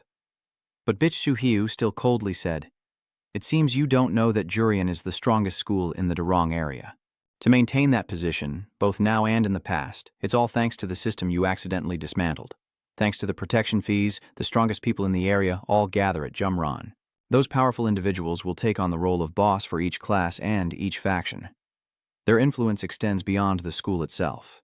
Although they make other students fear them inside the school, their powerful reputation also makes everyone outside aware of Jumron's strength, ensuring the school's safety. If you eliminate the troublesome spider in front of you, other insects will take notice. You said the system should never have appeared. So is there any way to get rid of those outsiders constantly lurking around this school? Or in other words, is there any way to keep the peace at Jumron School? After hearing this, Manhwa reflected for a moment. I also used to think that system was really broken, but I didn't realize it actually had that meaning. Hodong asked again, Manhwa, you came here to study because of your brother, not for protection money, right? So the fact that the strong gather at Jumrong School has become an age-old tradition. What do you think Q-Gun would say about this? What do you mean by looking at the spider?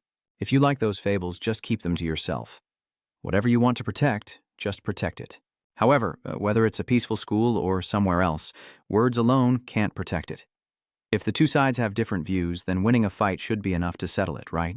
Wait, Chum Sim then spoke up saying if we keep discussing, we might be able to narrow down our differences, but Bitch Suk ignored him and replied to Don. It's not that I disagree with you. I just want to know what your goal is. All right, I've taken off my jacket. Now I will fight you with all my sincerity. Dagon also took off his tie and threw it away. Bitch Shu-Hiu rushes forward to attack him, throws a punch, and shouts, Mei truly deserves it. Dagon also calmly clenched his fist and prepared to fight. The two are now close to each other, but both of their attacks are neatly dodged by the opponent. Don's stance is slightly disadvantaged because he's locked below. Guchung Hoa was stunned and started to evaluate. They have already used force against each other. They are not only different from us in physique and endurance, but also in skill. And even though their feet don't touch the ground, they remain balanced. Bukli continued to swing his hand to attack Daegun, who leaned to the side. Daegun stepped back, then steadied himself, but he also dodged the punch. Dodging the attack, Daegun thought to himself that with that huge body, he could dominate the space and strike at him. Despite his large build, his speed is surprisingly quick. Bitch Shu Hyut keeps attacking non-stop. Daegun remains calm and dodges the attack, but has to admit he's truly a dangerous opponent. At this moment, Bitch Shu Hyuk delivers a knee strike right close to his face. Daegun managed to dodge that deadly strike again. He stomped his foot firmly on the ground, then leapt up to thrust an elbow at Dawn. Daegun was pushed back by that hit, but he managed to kick his opponent's leg. Bahyuk stomped hard on the ground, then leapt up to deliver a strike. Gui Ung Hoa watched in awe. Truly impressive. He has an excellent physique and stamina. No wonder he's called a superhuman. Zhang Min turned back in dissatisfaction. Why are you so amazed? Didn't you say that strength alone isn't enough and that technique is even more important? Hodong wondered again why Daegun wasn't fighting back. Manhwa at this point has to admit that maybe he can't fight back. As Sunga said, Buhyu's superhero nickname isn't just for fun. With his physique, strength, judgment, and fighting skills, Buhyu has everything so he can only dodge. According to Manhwa, Daegun is still just avoiding and not fighting back against Bitch Shu-Hiu. Your body slipped back a bit. Buchu Hyush sensed something was off and stopped to ask, What's wrong with you? Why are you fighting differently than before? You're still not ready to fight me? Dagon felt confused and exclaimed, What? What are you talking about? How much longer do I have to wait? Song Beach Shu Hyu also looked confused. I don't understand what you're waiting for. Dagon closes his eyes, feeling a bit helpless. There's no point in fighting like this, if you're going to say you'll fight with all your might. Then he charged forward and threw a punch, then questioned why he still hadn't fully committed. Bak Shu Hai Uoc was extremely surprised to hear that, and that punch made it difficult for him to dodge. Man was startled and shouted, Huh? Dongmin just asked again, Hey, earlier you said, Oh, and he hit him right in the face. Blood splattered out from there. Dagon kept charging forward while he slipped backwards. Only then did he realize that this power was exactly like before. Then Dagon delivered a kick to Bu Hyu's stomach, causing his body to sit down heavily and slide across the floor. After getting up, Dagon swung his fist again, and Bu Hyu was hit in the stomach once more. Everyone was stunned. Kim Myung exclaimed, Why did he suddenly do that? At this moment, Bi Shu Hyuk was a bit unsteady but had to step back to avoid Dagon rushing toward him. When he threw a punch to counterattack but missed, Dagon jabbed his elbow into his ribs. Both fists of the two fighters swing up at the same time, but Dagon's speed remains faster. Bitch Soo Hyu has taken another hit and is pushed into a disadvantaged position, continuously being forced back. Suddenly he stomps his foot and throws another punch that just grazes Dagon's cheek. He stepped back to dodge and pushed all his strength into his leg, before delivering a powerful kick to Bu Hyu's leg. At this moment, Dagon throws a punch again. Hyu can only raise both hands to block the attack. He slid further back. The Manhwa group watched in amazement. Dongmin exclaimed in disbelief, What just happened? Suddenly the situation was reversed again. Kim Myung now asks, What did you say just now? Guex Ung Hoa is pretending to have amnesia. I don't know. I don't remember anymore. Gung Hoa immediately cursed. This damn dog! After this Dagon keeps telling you to do it, you still don't want to fight? Bitch Shu Hai-uk wiped his nose and looked at him with sharp eyes. Dagon coldly said, Get fully immersed. Fighting like this is too boring. Hearing those words, Bu Hai-uk thought to himself, Get fully immersed. Then he remembered that time when Park Hae-jun asked, Have you ever been so absorbed that you lost track of time while practicing gym or reading something? Have you ever become so absorbed in something that you didn't notice time passing? That's nothing special for you, right?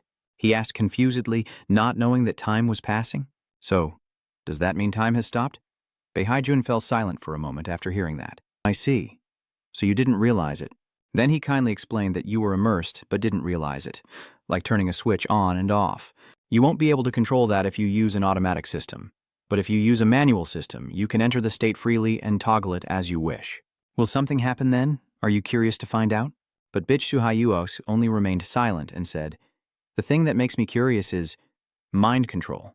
When did I use it? Shir, returning to the present. Bu Hai-yu finally responded to Dawn. From what I've heard, there's a case of entering a state at will. It's not like my ability. But Dawn remembered during the last fight, you said that was impossible to enter the mind state? Clearly, his expression was quite hard to read at that time. Bitch Shu Hyu interrupted and asked, Isn't entering a state of focus supposed to make you stronger? When facing a stronger, taller opponent, I will use it myself. Then he stomped his foot hard. Bitch Shu Hyuk transformed into a giant and charged at Dagon, so you don't need to worry about me. This much strength is enough to handle you. The scene shifts outside the school gate, where a group from another school is approaching. Oh, it's been a while since I last came to Jumran High School. A second-year student at Bong High School named Zong Hyun laments. Another student says, The gate is closed. Let's climb over. Someone else said, Hey, why not climb over the gate instead of breaking in? A boy named Sun Jigel calmly replied, Then break the door. Hiri's car was a bit worried. As soon as Suji arrived here, she had to stop and catch her breath. I'm so tired. After seeing the people in front of me, I wondered who these guys were. Why are you all at a different school? Hyun's car just saw Suji and stopped in surprise. Oh, isn't that Suji? Another guy is also joining in. Oh, this is the first time I've seen her up close like this. She's so beautiful. They spread out to surround Suji as she teased them. All right, little sister, ask someone to open the door. If your sister climbs up, they'll see from below, so we'll close our eyes. Mr. Hyun's car is saying those disgusting words. You're running over to watch your brother's match, right? You're all sweaty. Do you want me to dry you off?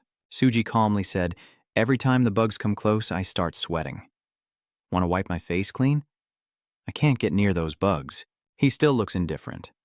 Just look at its rude face. Just as I heard, really makes me want to hit it a few times. I heard you were very attached to your brother, so you're always rude like that. Now that your brother is fighting, What will happen to you if he loses? Your brother and you have accumulated a lot of karma lately, so what will become of your life in the future? Shouldn't you start behaving better from now on? Suji felt a bit helpless. Ha ha, getting closer and closer. Then she decisively pressed her knee into his temple. Sonhiri was struck with pain like lightning. Then he screamed out in a disgusting way. Not stopping there, Suji jabbed an elbow into his face. Finally, she turned his face to the side. Immediately, Songhiri's body collapsed to the ground. The other two are shocked and panicked, but Sonjigel remained stubborn. This crazy person from a different life. Then he swung his hand as if to slap someone, when suddenly a voice shouted, "Lu Shen Tong," and a pair of legs running towards appeared. Earth-shaking.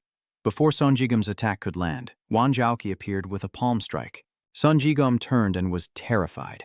Wan Zhaoqi's hand struck his face directly, causing it to deform. Sonjigam's body suddenly collapsed to the ground and slid along the beam. The others, seeing this, were stunned and stared at Woke.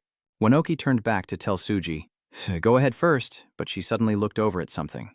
"Hey, idiot." Another group of people appeared, and the leader arrogantly declared the non-violence agreement between Bongyun and Jurian. "Have you forgotten? You not only have no hair but also no brains, huh?" Suji couldn't help but feel annoyed. "What do you want now?" Wanok quickly said, "Don't worry, run to your brother, leave it to us. Bingjonglu will handle them." At this moment, the Dugongmyeong group has appeared. Suji hurriedly ran in, then turned back and said, "Thanks to you all." She then climbed over the gate while the others stayed behind, causing everyone to panic and shout. "What? You really want to fight? Now I see it. The opponents are sweating now. That is the power of the god with a compassionate heart for all beings." Wanok clenched his fists and said with a fierce face, "Yes, helping sentient beings is the duty of this body." Meanwhile, Suji had already run into the classroom. She tried to climb the stairs quickly, thinking about her brother's words from this morning as she ran. "You'd better take a day off school. Why is she so annoying?" Suddenly, climbing up a bit, she saw the group of people standing in line over there. The people nearby turned to see her and exclaimed, "Oh, bitch Suji!" Suji looks a bit uneasy. What's going on? That guy cheered again. "The queen has arrived." Then another friend shouted, "Hey, get out of the way, what the hell, don't cause trouble." The guy smiled and said she had to push them away. She saw the crowd and frowned. It's too crowded over there. Then she tried to squeeze into the crowd, but there was no way out in front of her. Wait a moment. Still, because there were so many people, mostly guys, she didn't have much strength to push them away. Her expression became hard to read. "Who touched me?" Suji closed her eyes tightly and was immediately pushed back. A can't move forward at all, so you guys just enjoy watching. She runs in a different direction again. I'll go this way. I will go back to that spot. Suddenly, while running away, you saw the teacher checking. "Where are the kids? It's almost time to go to class." Suddenly, the teacher turned back. Suji continued, rushing forward, shouting and pushing away. The confusing teacher asked again what, then hurriedly called out to her, "Why isn't she in class at this hour and where is she going?" Suji hurriedly explained, "Oh, I was just going to the bathroom, but he started accusing me. Do you think I'm talking to someone else? You dare tell me to get out of the way? Where are the others?" He questioned him, but at this moment someone appeared and spoke up. "Do you need my help, teacher? Sir, please rest for a while." The angry teacher shouted, "You bastard! Was I too kind last time?" Then he collapsed onto the floor and fell asleep. Suji is a bit worried. "Will this be okay?" That person said, "It's okay." The scene shifts to the rooftop where the three men watch the fight with different expressions. The battle between the two is still ongoing, and it seems like Dawn is still on the offensive while Bu Haiyu is still defending. But after blocking, he threw a punch again, and that punch, as expected, missed once more. Dawn simultaneously launched an attack, but his mind couldn't focus on the move as he intended. Song's fist was blocked by Bu Hai-uk. His step wavered briefly, and their collision seemed to create a flash of light. Daigun continued to think that if that's the case, this fight would be meaningless. Then he raised his leg and kicked straight into Bu Haiyu's stomach. He was once again knocked back and quickly rushed forward. His attack was easily avoided. Then he counterattacked at that moment, delivering a kick to Bu Haiyu's body. Joman had to admit that I knew Dagun was very strong, but how could he just knock away such a tall person? Gung Hoa also had to seriously consider that as something very strange, like flicking a finger to make a metal ball fly away. Kwegan's weight is 88 liurs. According to the student record I peeked at, could it be that after transferring schools his weight has increased just in such a short time? Right now, little Chum Sim is running around there. Manhwa is confused. What is Senior Chun Sim doing? She keeps dodging left and right with a foolish look on her face, then gets knocked over by the power from their fight. Only then does Man realize that the battle is expanding its radius, and Chunsim's safe zone is shrinking, so she's predicting their attack directions to avoid them. Seeing her foolish actions, a annoyed voice questioned loudly, "Is she joking with her life?" Meanwhile, the two main characters are still engaging with each other more and more fiercely.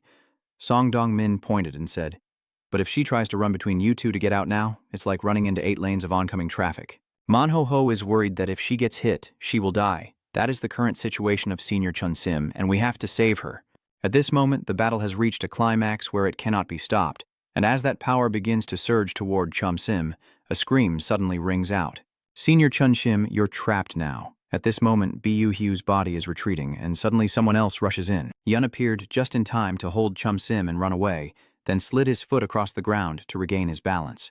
"Yun," little Chun-sim calls out in panic. "Yun?" Yun asks anxiously. "Chun-sim, are you okay? Do you have any pain?" "Egun of Marshal to Nguyen," Gweong-ho exclaimed in shock. "So that means they saw Han Nam on the roof nearby again?" The sound of astonishment rang out once more. Hanam B. Kim Myung, stunned, wondered if Marshal Tu Nguyen wanted to team up with BU, and Gweong-hoa confidently said, "Oh, then Von Kwok will win, but it's no longer a one-on-one fight, so Kim Myung's rebuttal doesn't count." Gweong-hoa also said they're not the kind of people who bully the weak. Kim Myung looked a bit amused. "If the fight continues like this, that money will be mine." Daegun delivered a punch to Bu-hyu's side, but he only raised his hands to block, then threw another punch, which Daegun easily dodged. Daegun then bent down, carefully watching for an opening, and struck again into his stomach. Nambi watched and marveled, "Is Kwagan even more amazing? I didn't expect him to surpass B-Huck. It's not what I expected." And H just appeared beside me and called out, "How's the gorilla? The fight isn't over yet, right?" Nambi just said he was a bit late. He explained with a little smile. "Oh, I met someone on the way here. Nambi told me about the current situation. Even if you win, it's not decided yet, but clearly Kwagan is superior. We'll just have to see what happens next. If this keeps going, Jurian led by Buck will." And Hagen agreed. "It will become chaotic, right?" Down below, Bu-hyu is still desperately blocking Daegun's punches. Whether it's a left or right punch, coming from the front or back, he can't dodge and takes the full force, only able to raise his hands to defend. Then another punch from Daegun directly hit Bu-hyu's face. He leaned back to gain momentum and threw a punch, but Daegun dodged by tilting his body, while he himself was hit so hard that his face was pushed to the side. Enhagen watched and scratched his head anxiously. "I wonder if the king of Jumrong will be defeated." At this point, Suji has also climbed up beside it. He looked down and continued, "And that girl too. I happened to meet her, so I brought her along." As she climbed up, she asked confusedly, "What did you two just say?" Below, bitch Suhi Ooks took another hit to the stomach. "When did I get so immersed in it again?" That P-guy nonchalantly said, "Isn't it obvious enough already? Have you never felt it before? It's when the opponent in front of you is stronger, and you get caught up in the thought that you can't win." At this moment, Bu-hyu keeps taking those punches from Daegun, but suddenly a sharp pair of eyes appears on him. "But you still absolutely need to win." Suddenly, Suji appeared in front of his eyes and shouted, "Hey!" as Daegun's fist lowered, and that intense gaze also shone with a focused light.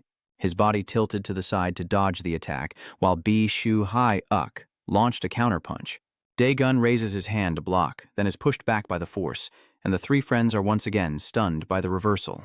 Nambi and Anha on the roof are also stunned. Suji pauses to observe the situation. The battle between the two was interrupted, and Daegun, as if he had achieved his goal, exclaimed, "Are you really focused now? Bitsuhu looks extremely fierce and terrifying at this moment." The three of Manho are still stunned with their mouths open. Ho-young wide-eyed and exclaiming, "What is this? Are you scared?" Dongmin was just as confused, suddenly looking terrifying, and Hagen remarked that it was quite similar to that moment. Nambi continued, "Anyway, I think this situation is probably the same as back then." Suji beside him looked worried. "He looks so strange." Then she shouted loudly, but he didn't hear a word. Suji turned to ask Han Nam, "What do you mean you didn't hear me?" Then she continued shouting, "Kungigun, please stop fighting, stop. I have something to say." Dagon glanced up and thought to himself, "The bitch Sui." Then he guessed to himself, is it because of Big Sujin that Qui-gun suddenly became so focused? Song Suji still kept calling, "Kunigun, don't ignore me. Listen to me." Dagon continued to speculate that he was so absorbed to protect someone. Truly romantic, isn't it? Completely different from me. After a moment of admiration, he charged to attack bitch Shu-hai-uk first, but just as his fist was about to hit his face, he threw another punch to counter. Daegun dodged and then charged from the side, but the punch seemed like it was pumped full of chicken blood and launched itself to attack him first. Daegun's eyes were sharp, but he leaned back to dodge. He twisted his body to counterattack Bu Yu, but he was met with a counterstrike. Daegun was knocked back, but after regaining his balance, he charged straight at his opponent again. Suddenly, as he saw the fist coming closer, he shouted, "What the hell?" Then he used his incredible speed to lean back and dodge. But another attack came while Dawn was still in that dangerous position. Luckily, he quickly raised his hand to block the attack and had to marvel inwardly at how extreme this level of focus was. And Hagen looked on from above and exclaimed, even if that attack could be blocked, it would surely cause injury. How could he deliver such a deadly strike? Nambe adjusted his glasses and analyzed, but there was no other choice but to move closer. If Kugun wants to face Bikasu Hayu, who has the advantage over him, he must move in closer to get in range. But unlike before the fight, when Bichsu Hyuk was more detached, now he's fully immersed, and in this state, he won't allow anyone to cross that boundary. Now Qui-gun will have to find an effective way to attack. Below, Bu Hyuk's eyes blaze as he wildly throws punches in attack. Nambi continues his analysis, of course. If Qui-gun could get close, things would be different. Bichsu Hyuk seems to have become an additional clone, constantly surrounding and attacking Daegun. Those punches look incredibly powerful, but he can only dodge and fall into a disadvantaged position. Still, Daegun remains calm, glancing back to observe. Beck charged again, continuing to throw punches at him. However, Dawn still managed to dodge despite some difficulty, and there were no wounds on his face. Bichsu Hyuk kept attacking relentlessly, pushing him back, but Daegun's eyes remained calm as he observed his opponent. Anha then commented, "We fought him like that too back then." Qui-gun will probably be quite surprised by the opponent's move. Nambe is also thinking seriously. Ge Ung-hoa then commented, "Ah, now I remember. Now to warm up, each of us will bet $100,000 W on it." Kim Mi quickly refuses. "I don't have that much money anyway." Suji is getting more and more worried.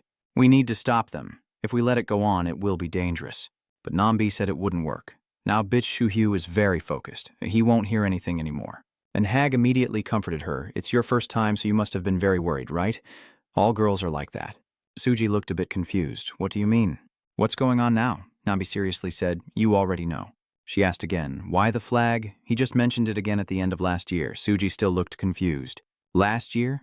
Nambi was the one who explained the reason behind the Bongun school agreement regarding the stalking incident.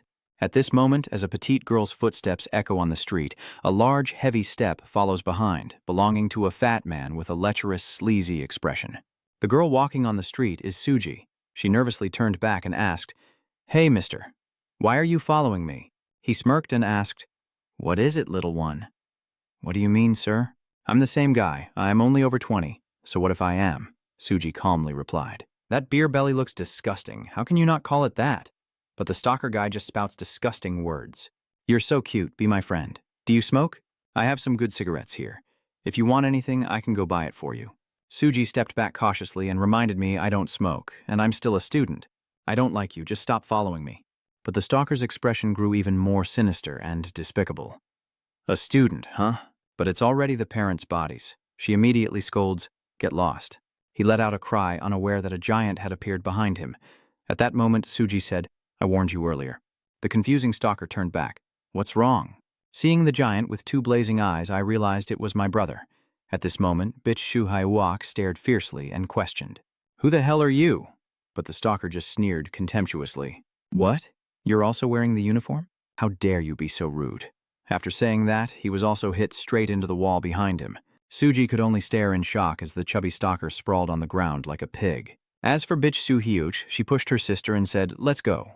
Suji was a bit worried. "Is this okay?" I just reassured him. "All right, forget it. He's just a bastard." Back in the present, Suji only said that back then, that's how it was. Nambi continued, and as a result, the agreement with Bongun School was established. Because of this, at that time, an organization was supporting Bongun School. It was a protection racket collecting money. And then the stalker would swagger around like he knew who we were. If he got beaten by Bichsu Hyuk, he was a member of that organization. After he found out about Bichsu Hyuk's uniform, they brought people to the school to cause trouble. Despite the teachers' attempts to stop them, they shouted annoyed, "You're not allowed to come to school today. Go find the sea, old man." Then those guys searched through each class, but couldn't find him anywhere. They searched the school thoroughly to find Bichsu Hyuk.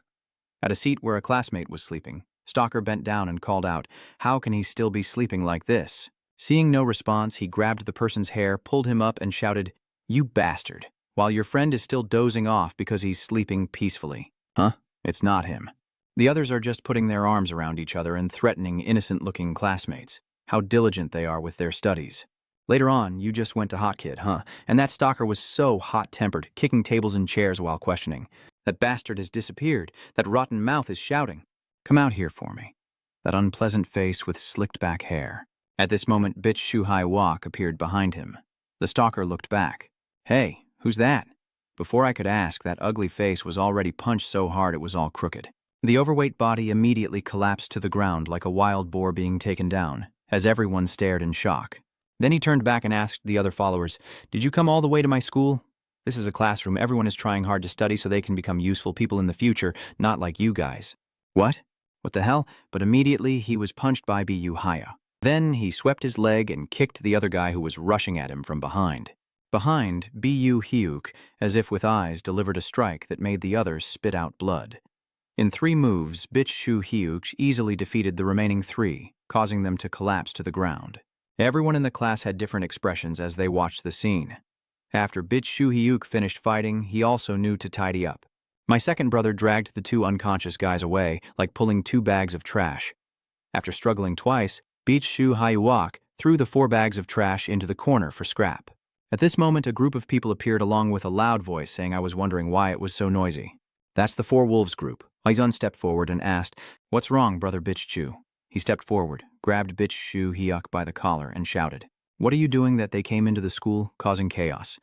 Because of you, everyone is in danger." And Hagen reluctantly said those thugs won't leave me alone now. Thugs? Say that again. Aye. Un becomes even more anxious. What will happen if Chun Sim gets dragged into this because of you? Bi Shuhai Yu calmly reassures him that Chun Sim isn't nearby. Wai Un, hearing that, feels annoyed. You're lucky Chun Sim went to breakfast. He's probably at the cafeteria now. Also, don't cause trouble and turn the school into a dangerous place. If students here find this pretty annoying, next year it seems your sister will enroll, right? Do you think it's okay for your sister to study in such a dangerous place? Nambe, after examining those bags, made his comment. These guys seem to be a recent underground organization. I heard that many members are from Bong Gun School and they are involved in protection rackets and extortion. Baekshu Hayusi then asked, do you know where their office is? He just replied, next to Bonghae University, and Hagen wondered what it was for, and Baekshu Hayuk also shared his plan. It's my fault for bringing them here. To prevent this from happening again, I have to go there and take them all down. His expression is quite terrifying right now, and Hagen exclaimed in shock. Huh? You're leaving now? Un is also worried. Hey, are you going alone? But Baekshu Hyuk didn't answer and walked away alone. And Hagen sighed. That one is really full of fighting spirit. Are you guys? Why, Un nervously said. Just go follow him. Nambi also agreed, saying it would help keep everyone at this school safer. Jinborum, who had been silent all this time, finally spoke up. Let's go. This should be fun. And Hagen stretched and yawned. All right, let's see if there's anything to deal with.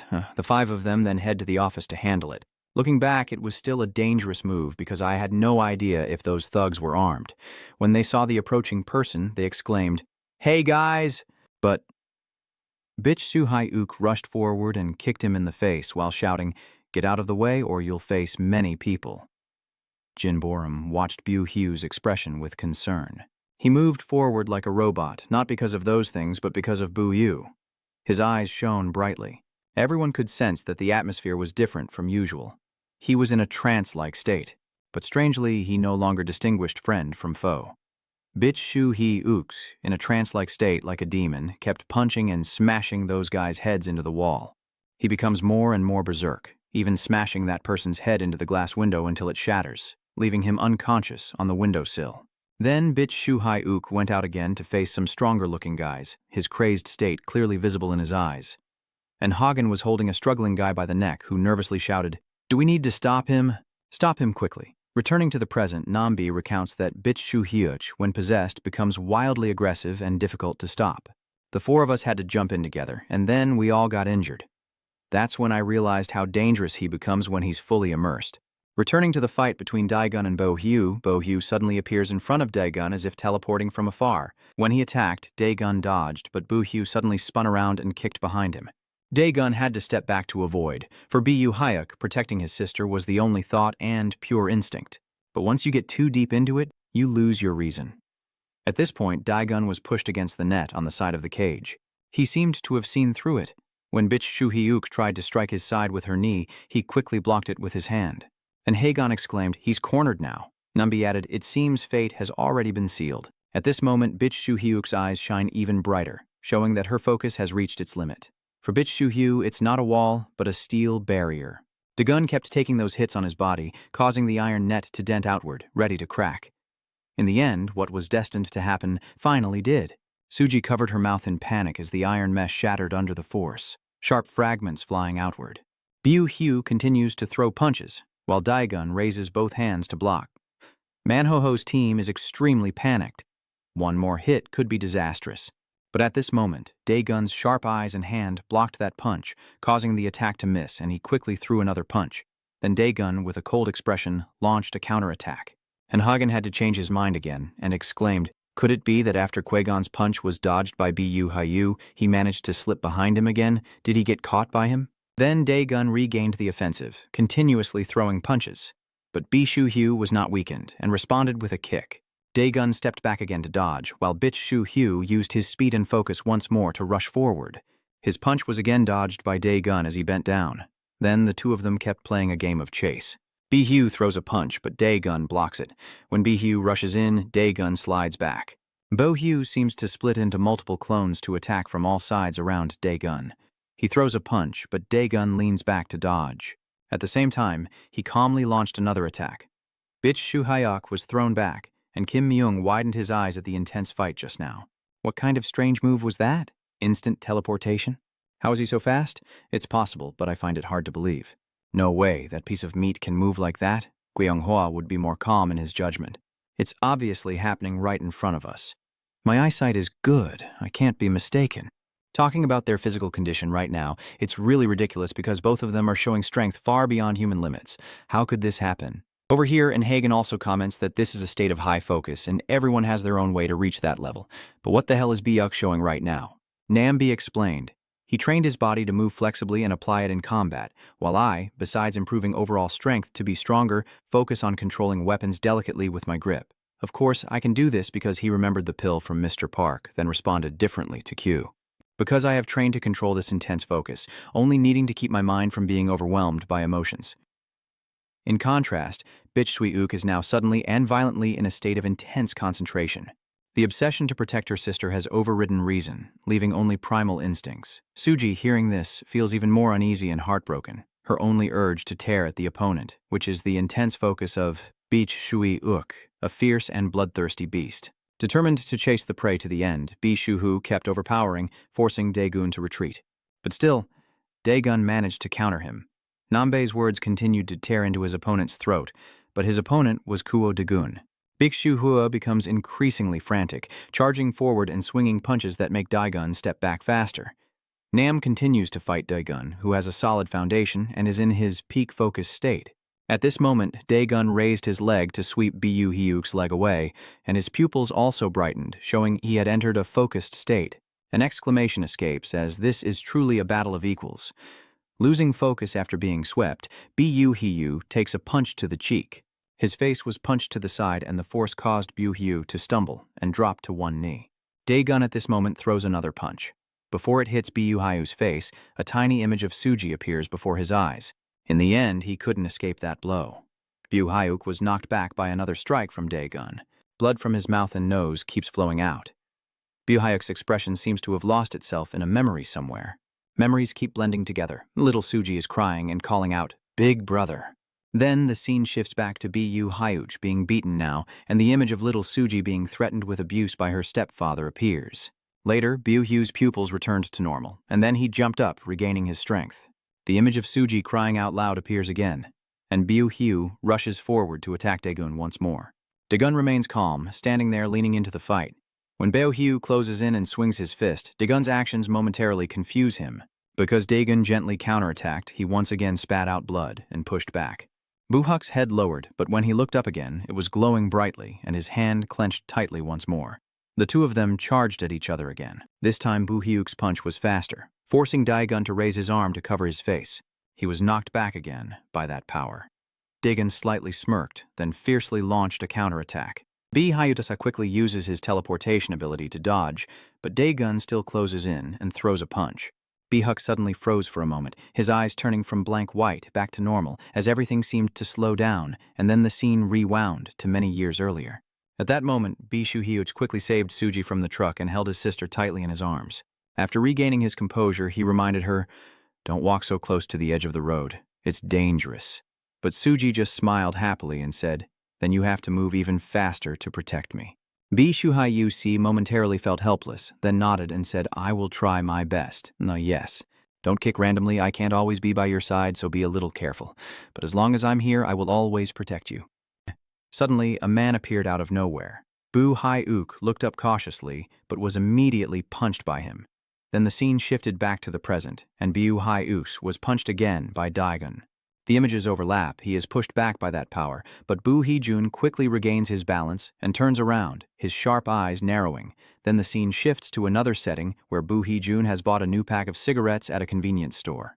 He quickly pulls out a cigarette, then smokes it while looking confused. What's going on? Just a reminder for those who forgot, this guy is waiting for Daegun because Daegun is a coward. Who would have thought he'd get hit with a fireball instead? Beak. Haijun impatiently stomps his foot repeatedly as the rain pours down. Suddenly, a panicked subordinate runs up shouting, "Senior, it's not good." Bleck's unlucky Australia is at Jurian school, and his still somewhat calm face is gradually breaking apart upon hearing the news as the rain intensifies. And Hagen and Nambiu on the rooftop were stunned by what they saw. Kim Myung-jong and Guo-hwa found it even harder to believe. The three of Manho-ho were the most shocked, all speechless.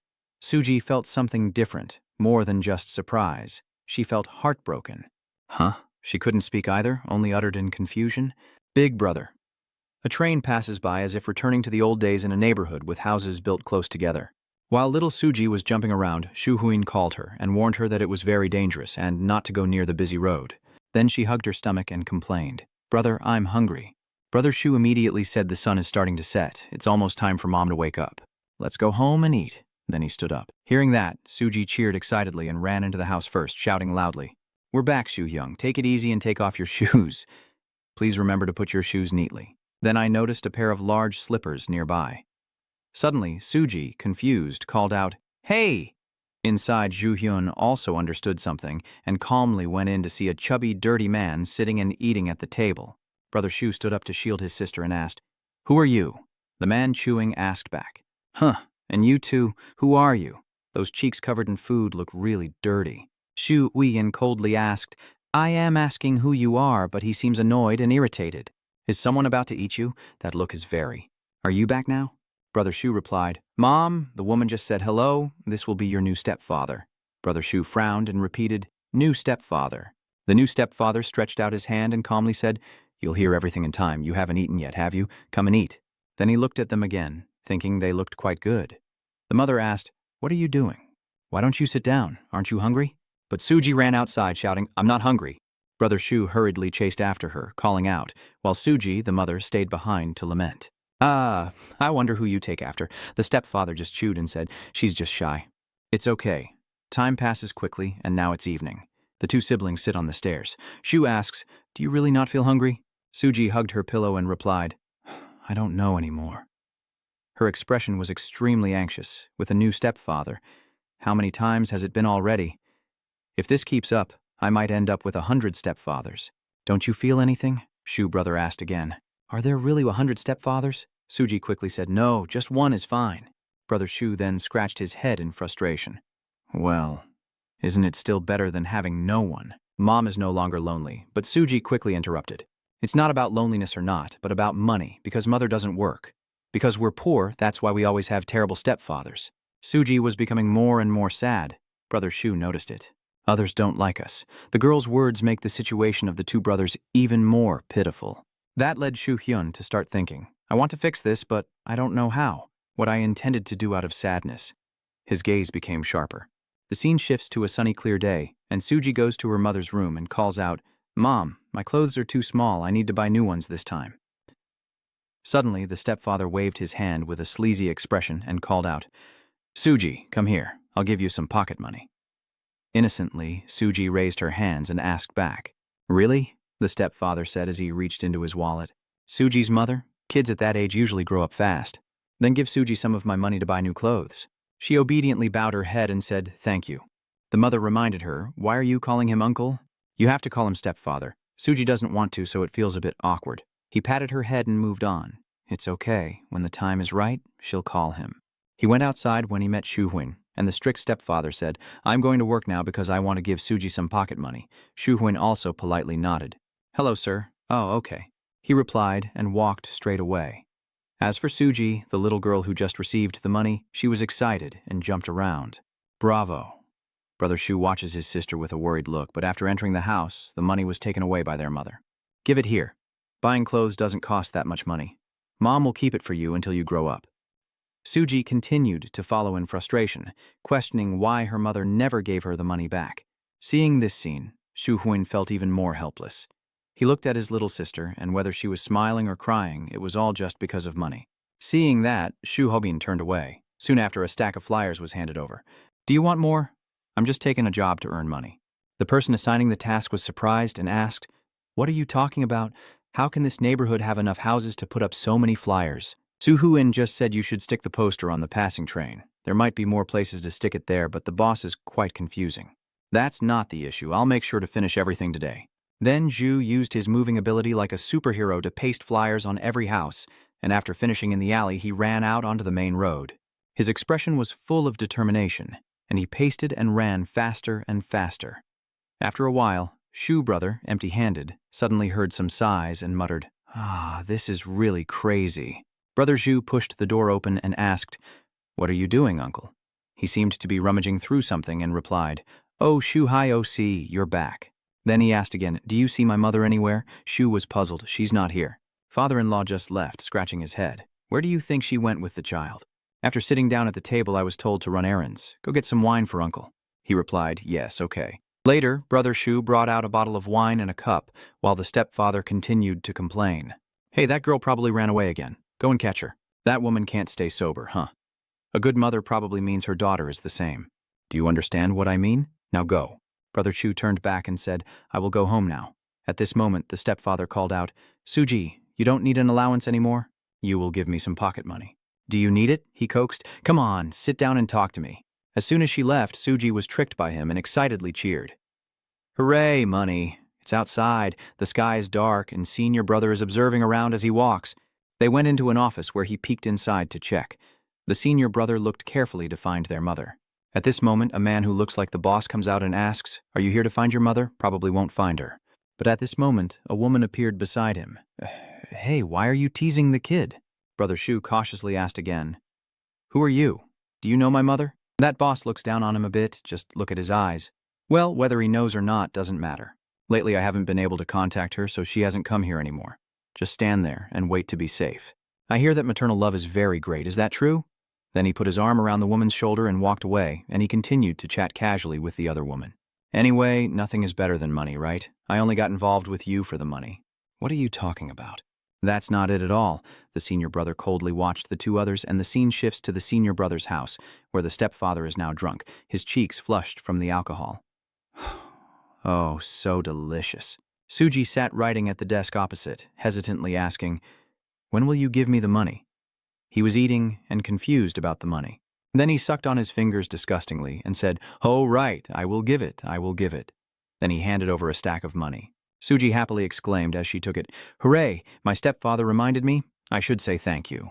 She then bowed her head. Thank you, sir. Then she was about to turn and leave when he suddenly called out, Hey, where are you going? Sit here, I told you to sit. As he spoke, he pointed, and Suji asked back confused, Why is that? Oh my God. Then he stood up. Wait a minute. So if uncle doesn't give me money, I don't want to sit with him? His expression grew more and more terrifying as he questioned, Do you know how much money I gave your mother? What's wrong? Why are you acting like this all of a sudden? Suddenly, the stepfather shouted, Hey, call me brother quickly. Then he bent down again, holding her face and making sounds like he was about to vomit from the smell of alcohol.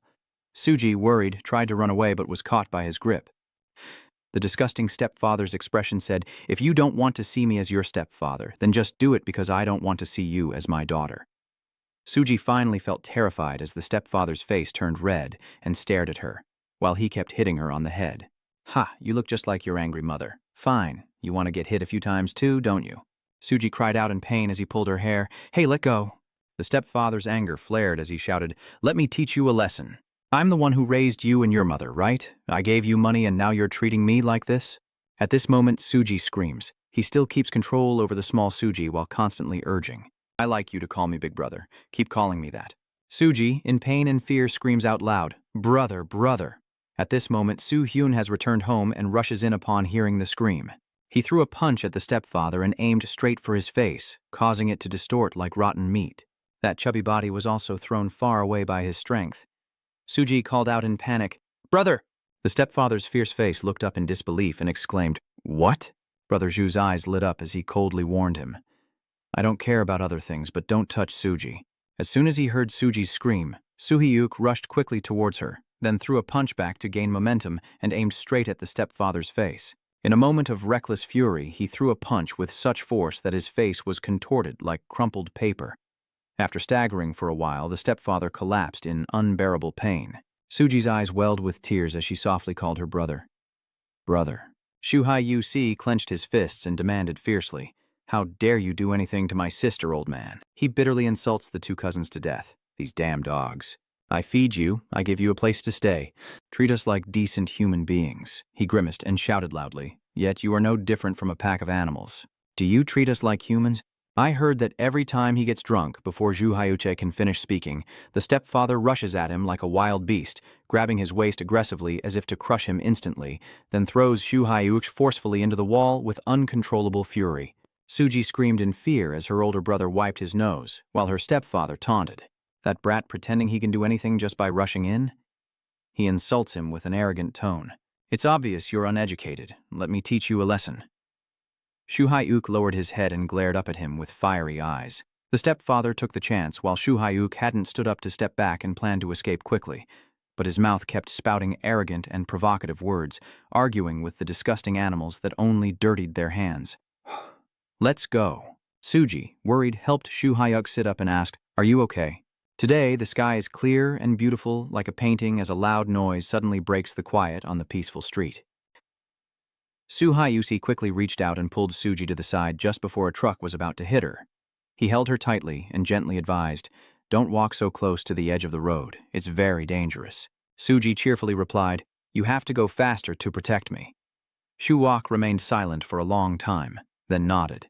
Okay, I'll try my best. Shu-hyusi saw that and reminded her to be careful, saying, don't kick around randomly. He grabbed her neck, cracked his neck, and warned, I can't always be with you, so be a little more careful. Shu-hyusi didn't notice his stepfather's presence behind him, and continued, I will always protect you as long as I am by your side. Hey, where did your mom run off to? Suji asked Shu-hyuk nervously, sweating profusely. What did your stepbrother say? What about your mother? He quickly reassured her. Oh no, it's nothing. Maybe he's just drunk and talking nonsense. The stepfather couldn't hold back and grabbed Shu-hyuk by the collar, gritting his teeth as he ordered, call your mother out here, or you pay my debt. Shu-hyuk demands answers. Why are they arresting us? Before he could finish his sentence, the stepfather threw a powerful punch to Shu-hyuk's face, causing blood to spurt out as if a vessel had burst. Unable to hold on, his body collapsed face down and hit the ground like rice falling from a height. Suji shouted in worry, Big brother. Then the stepfather angrily turned and slapped her in the face. Shut up. Your mother's money is gone too. How do you plan to pay? Suji hesitated before answering him. We don't know. If you want something, go ask our mother. Why are you scolding us? Stepfather lost control, raising his hand to hit her and shouting, You little brat, dare to disobey me? Shu-hyuk charges forward like a gust of wind without hesitation. He holds him tightly around the waist with all his strength, his instinctive and violent action throwing everything into chaos. Then Shu-hyuk mustered all his strength and pushed him forward. The stepfather seemed weaker as he was repeatedly pushed back by him. He frowns. What are you doing? With just a flick of his hand, Shu-hyuk was thrown backward and slammed into a vegetable stand. The stepfather shouted angrily. That little kid, he clenched his teeth. You got hit by me yesterday and still aren't scared. Today, you die with me. The stepfather suddenly had a cruel idea.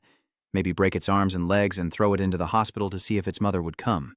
He sneered. Probably not, right? If she were a decent mother, she wouldn't have abandoned you. Then he charged at Shu-hyuk like a beast provoked, so I just need to hit him right in the face with my anger. Step-parent kicks hard, but Zhu Haiyu swiftly dodges to the side and counters with a punch. Shu Haiyu grabbed his stepfather's collar with one hand, while the other clenched his fist, growling to show his absolute determination. The young owner of Shu Haiok walked by, saw the scene, and let out an exclamation. He sighed. There's going to be some entertainment now. The man standing nearby immediately asked, "What are you interfering for?" He replied with amusement, "Because this is fun." The young master of Shu Haiuk continued with a confusing tone. "It's not over yet." He suddenly froze. "And hey, that kid." Seeing her brother being bullied by their stepfather, Suji quickly ran towards them with both hands holding a pumpkin and threw it with all her might at the stepfather's back. The stepfather angrily turned around, punched her hard, and cursed. "Damn it!" Suji falls flat on the ground. Shu Haiyu's young master takes off his glasses and sighs. There's nothing left to be happy about anymore. The man standing nearby spoke. "Let me step in," but he stopped me. "Wait a moment, let's see." Shu Haiyu slowly gets up and approaches the stepfather. After aiming carefully, he lunged forward. Shu Hai-uk aimed at the stepfather's head and threw a punch. The stepfather was hit so painfully that tears streamed down his face. He instinctively stepped back, steps and growls, and covers his head, while Zhu Hai-uk keeps hitting his face, leaving him no chance to defend himself. Without giving him a moment to breathe, he continued to strike. He said nothing as he delivered a quick, powerful punch straight into his back. Without hesitation, Shu Hai-uk grabbed his sweaty hair and yanked it down, then with furious strength slammed his head into his knee, blood spraying like fireworks, one of his legs stomping hard, holding him down mercilessly. Not giving the stepfather a moment to breathe, he launched a continuous assault, finally bringing him to the ground in unbearable pain. The young boss of Shu Hai-uk smirked in anticipation. Shu Hai-uk tensed his entire body and stretched like a fighter ready for the final blow. He delivered a devastating punch right to the opponent's face, a heavy sound echoing along with sprays of bright red blood. Shu Hai-uk slowly raised his blood-stained fist. He fell into a stream of thought, a predator animal hunting to survive, because if it doesn't hunt, it will become prey. He clenched his teeth and raised his remaining hand, then delivered a powerful punch to his stepfather's face. Shu Hai-uk thought to himself, "I have forgotten my true nature, forgotten that I am also a savage beast." He like a wild beast uncontrollably pounded his father's face as a sudden rain poured down, as if the heavens couldn't bear the heaviness in the air. The young boss, Shu Hai-uk, turned and walked away, softly calling his subordinate. "Let's go. After all, we'll meet again soon." The man standing next to him called out softly, "Big brother." The stepfather is now lying motionless on the street. Shu Hai-uk finally stops beating him. He exhaled heavily, then slowly stood up, thinking to himself that violence had protected her. Suji stood behind him, clutching her hands tightly in fear after witnessing the bloody scene. Shu Hai-uk fell into a train of thought. To avoid becoming prey, I must become the hunter. He stood stiffly, glancing down at the blood-stained clothes. Shu Hai-uk glanced at his sister, the first time tasting the sensation of blood mixed with rain, truly hard to describe. The rain has stopped, and the scene shifts to Soo Hyu's house. Seeing his brother rummaging through the wardrobe, Suji asks, "What are you doing? Did you really abandon us?" Shu Hai-uk was stunned when he looked at the empty box after searching for a while. "It's not here. Just 2 days ago, our mother was still here." He was so stunned he couldn't speak. All the money he had saved up was taken away. Suji called out to her brother when he didn't respond. "Brother." Shu Hai-uk speaks up, "Sorry." Someone walks in and raises their voice. "What is this?" The door wasn't locked, so that was Zhu Hyu's young master. He tilted his head slightly and said, "Thank you for deciding quickly, but I didn't expect you to leave so soon." He continued in a reproachful tone, "But if you're leaving, you should do it properly. Leaving this mess behind, what am I supposed to do?" The young owner of Shu Hai-uk asked him, "You probably figured it out, right? You should have enough time to clean up and you can move out next week." Shu Hai-uk wondered why he suddenly said that to me. Before he could finish his sentence, he was cut off. "Oh right, there's a guy who works for me that got seriously injured, the one you just dealt with. Thanks to you, he's unable to work now. How do you plan to take responsibility?" Then he presented the options, paying with money or with his body. The scene shifts to a restaurant. "So, that's why you sent that boy there?" Another man politely poured him a drink and asked, "It won't be dangerous, right?"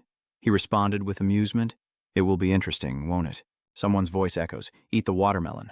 The man sitting at the opposite table, after enjoying a piece of watermelon, turns around and casually spits out the seeds. Shu Hai-uk's childhood boss looks displeased. "Hey kid, don't spit like that." The other person nervously bowed and replied, Yes, I'm sorry."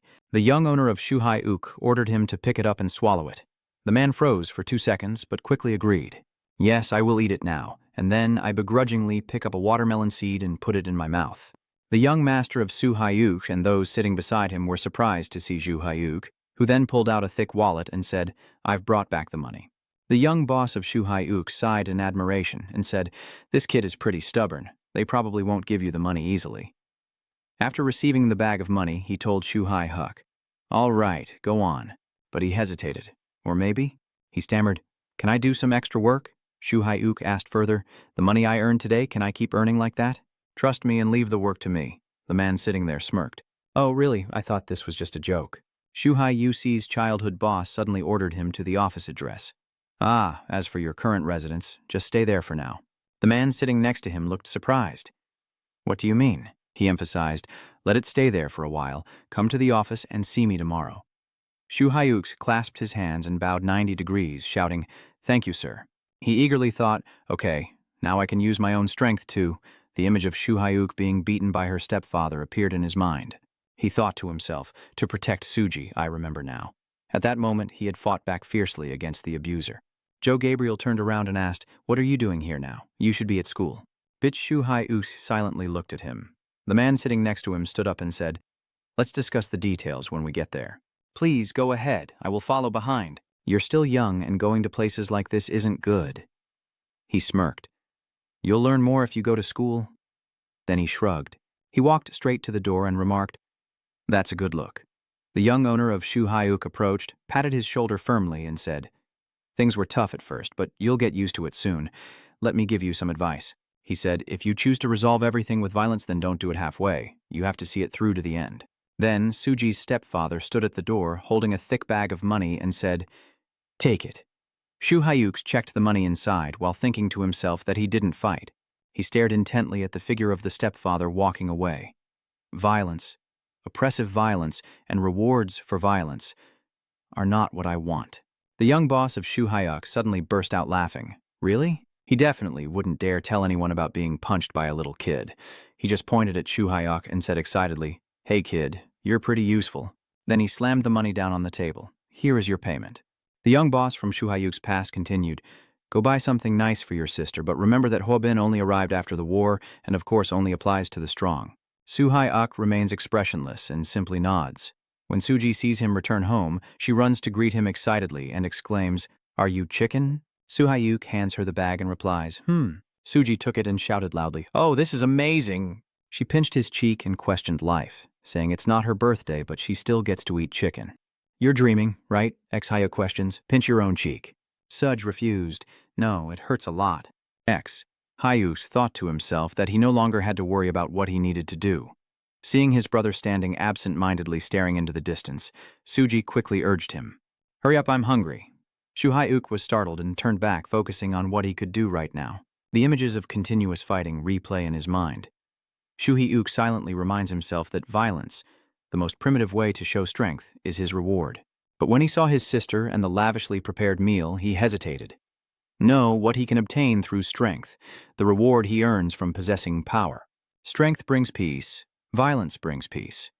Gradually, time quietly passes, and the scene shifts to a desolate land where a group of people are protesting in the rain. Shu Hyuk has now begun a new life, and he is starting to get involved. The group's attention gradually shifts to a luxury car approaching.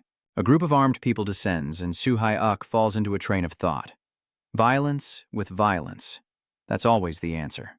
The protesters look utterly bewildered, while Hu Hyuk stands with his head bowed behind the men in black suits who just got out of the truck. Violence will bring peace as a bulldozer destroys this place. The young boss of Shu Hyuk from afar watches the excavator and seems to think everything is about to be over. Then he turns to Su Hyu and says, "Time flies so fast, you did well." He stood there with a cold expression, silent. The young boss of Shu Hyuk stepped up the stairs and sighed. "Wow, the kid from before is now taller than me. Now I can't look down on you anymore, unless I'm standing on the stairs." Then he took out a bag of money and handed it to him. "This should be enough for you and your sister to start a new life." While Zhu Hyuk is still confused by his boss's actions, he urges him to hurry up and take his severance pay. "He advised me that I would soon leave here, so what will you do when you're all alone?" "Turn around. What are you still doing here?" Hyu turns to look down at the cityscape. His boss pats him firmly on the shoulder and gently says, "Go to school. I'll ask a friend to get you in. Go there and learn." Hyuk bowed his head, listening as he continued, "Forget everything you've learned here." Su Hyuk silently thought, "I have no intention of forgetting everything." No. Suji is trying on her new uniform. Hyuk silently reminds himself never to forget the one thing he must never forget. The surest way for him to remember the image of defeating many bullies alone at school, achieving peace, is like suppressing something that leads to resistance. Fights escalating more and more. Violence breeds violence. A vicious cycle of violence with absolute power, and only the strong can attain peace through suppression. To achieve peace through violence. After fierce battles with blood and dirt on their faces, Shu Hyuk slowly opens his eyes, contemplating further violence, as the scene shifts to the school rooftop. Hu kneels in the pouring rain, trembling. Jongmin and the gang are stunned when someone shouts loudly, he is pushed back. Bei is holding tightly onto Oh-chum despite her struggling and begging to be released. Su Hyuk slowly got up, trying to endure the pain while holding his head tightly. Dae-gun was standing with his back turned to him. Su Hyuk leans back, closing his eyes tightly. Su Hyuk slicks his hair back and speaks, "I forgot something." His eyes are sharp and his teeth also have an answer. Dae-gun calmly says, "It seems I was mistaken."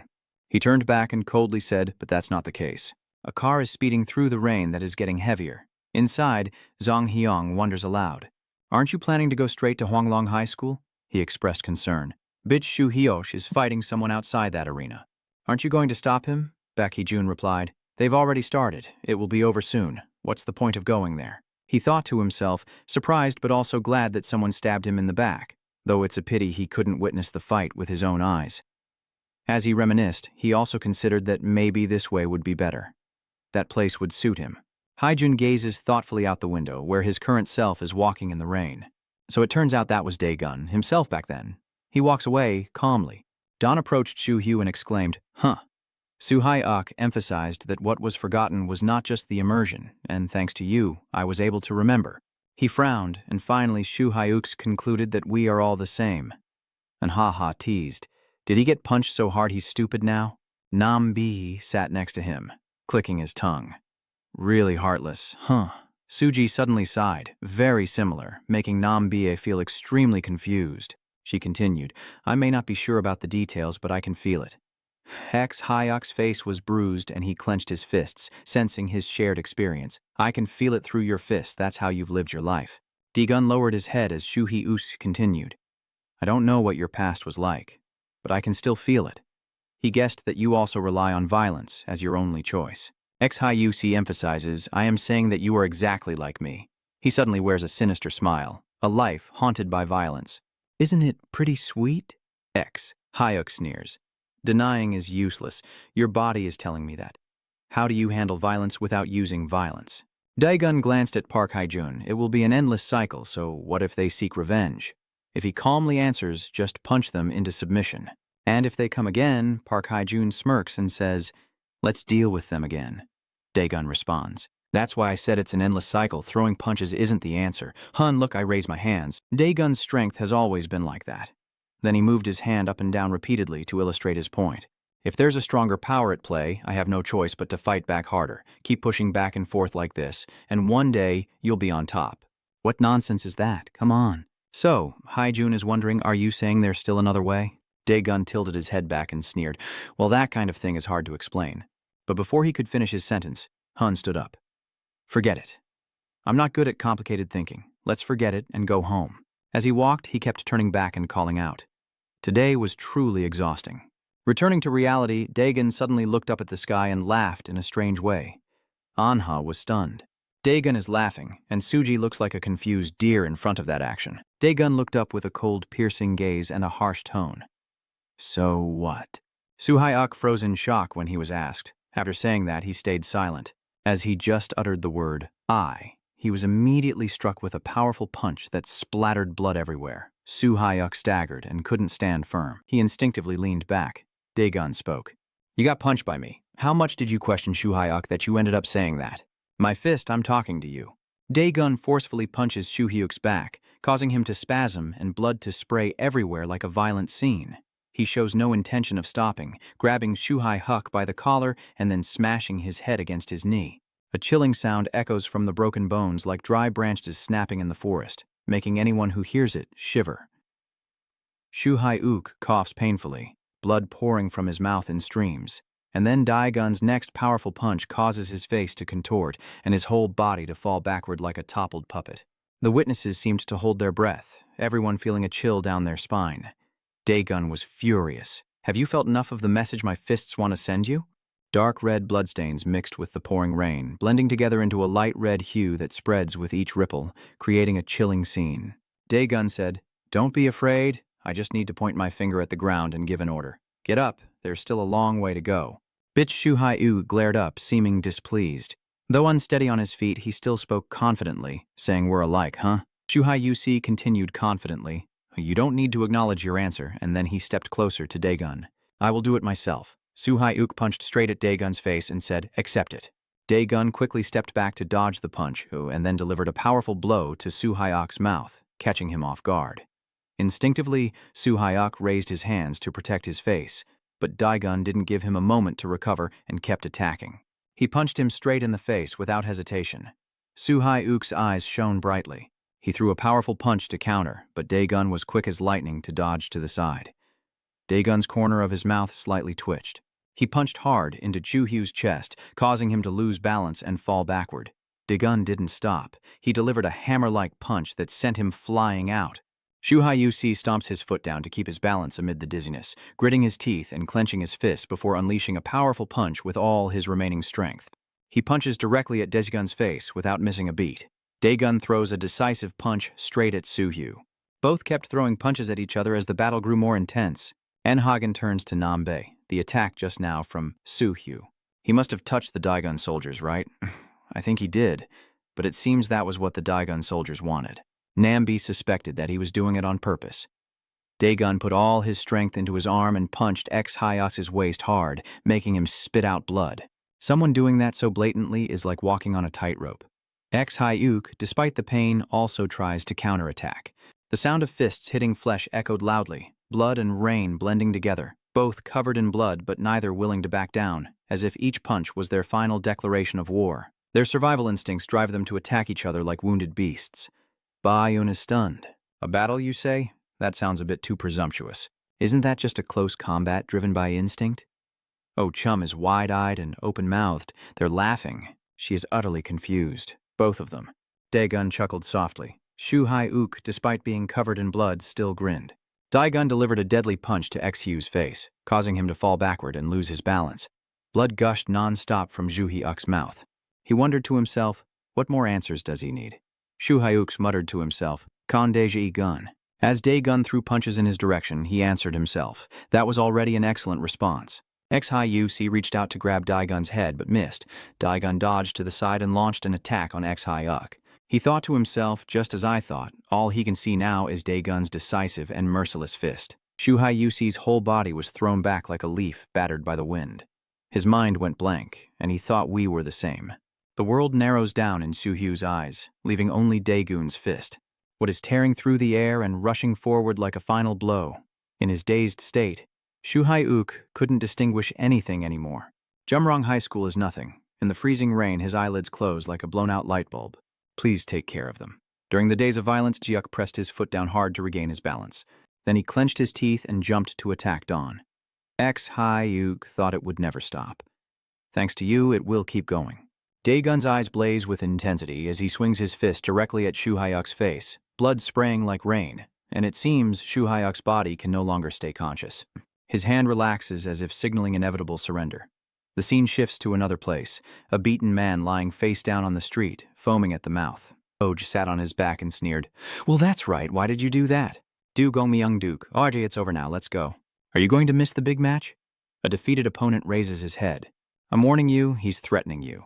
You guys started at first the agreement between Bong High School and Jumrong High School." Du Gong Myung interrupted, saying, "If there's anything to say, do it later, we have to go now." That remark made the other guy bitter. Has the surrounding Asura energy disappeared around the school? No way. Shu Hai-uk's body went limp and collapsed like a leaf falling in a storm. Dae-gun managed to reach out and catch him before he hit the freezing cold ground, holding him close as he felt the warmth fading from his embrace. And Hagen and Nam-bi stared at each other. Suji was stunned. She cried out for her brother, but a large hand stopped her, and Hagen tried to comfort her. "I'm sorry, but there's nothing I can do." He needs to be treated immediately.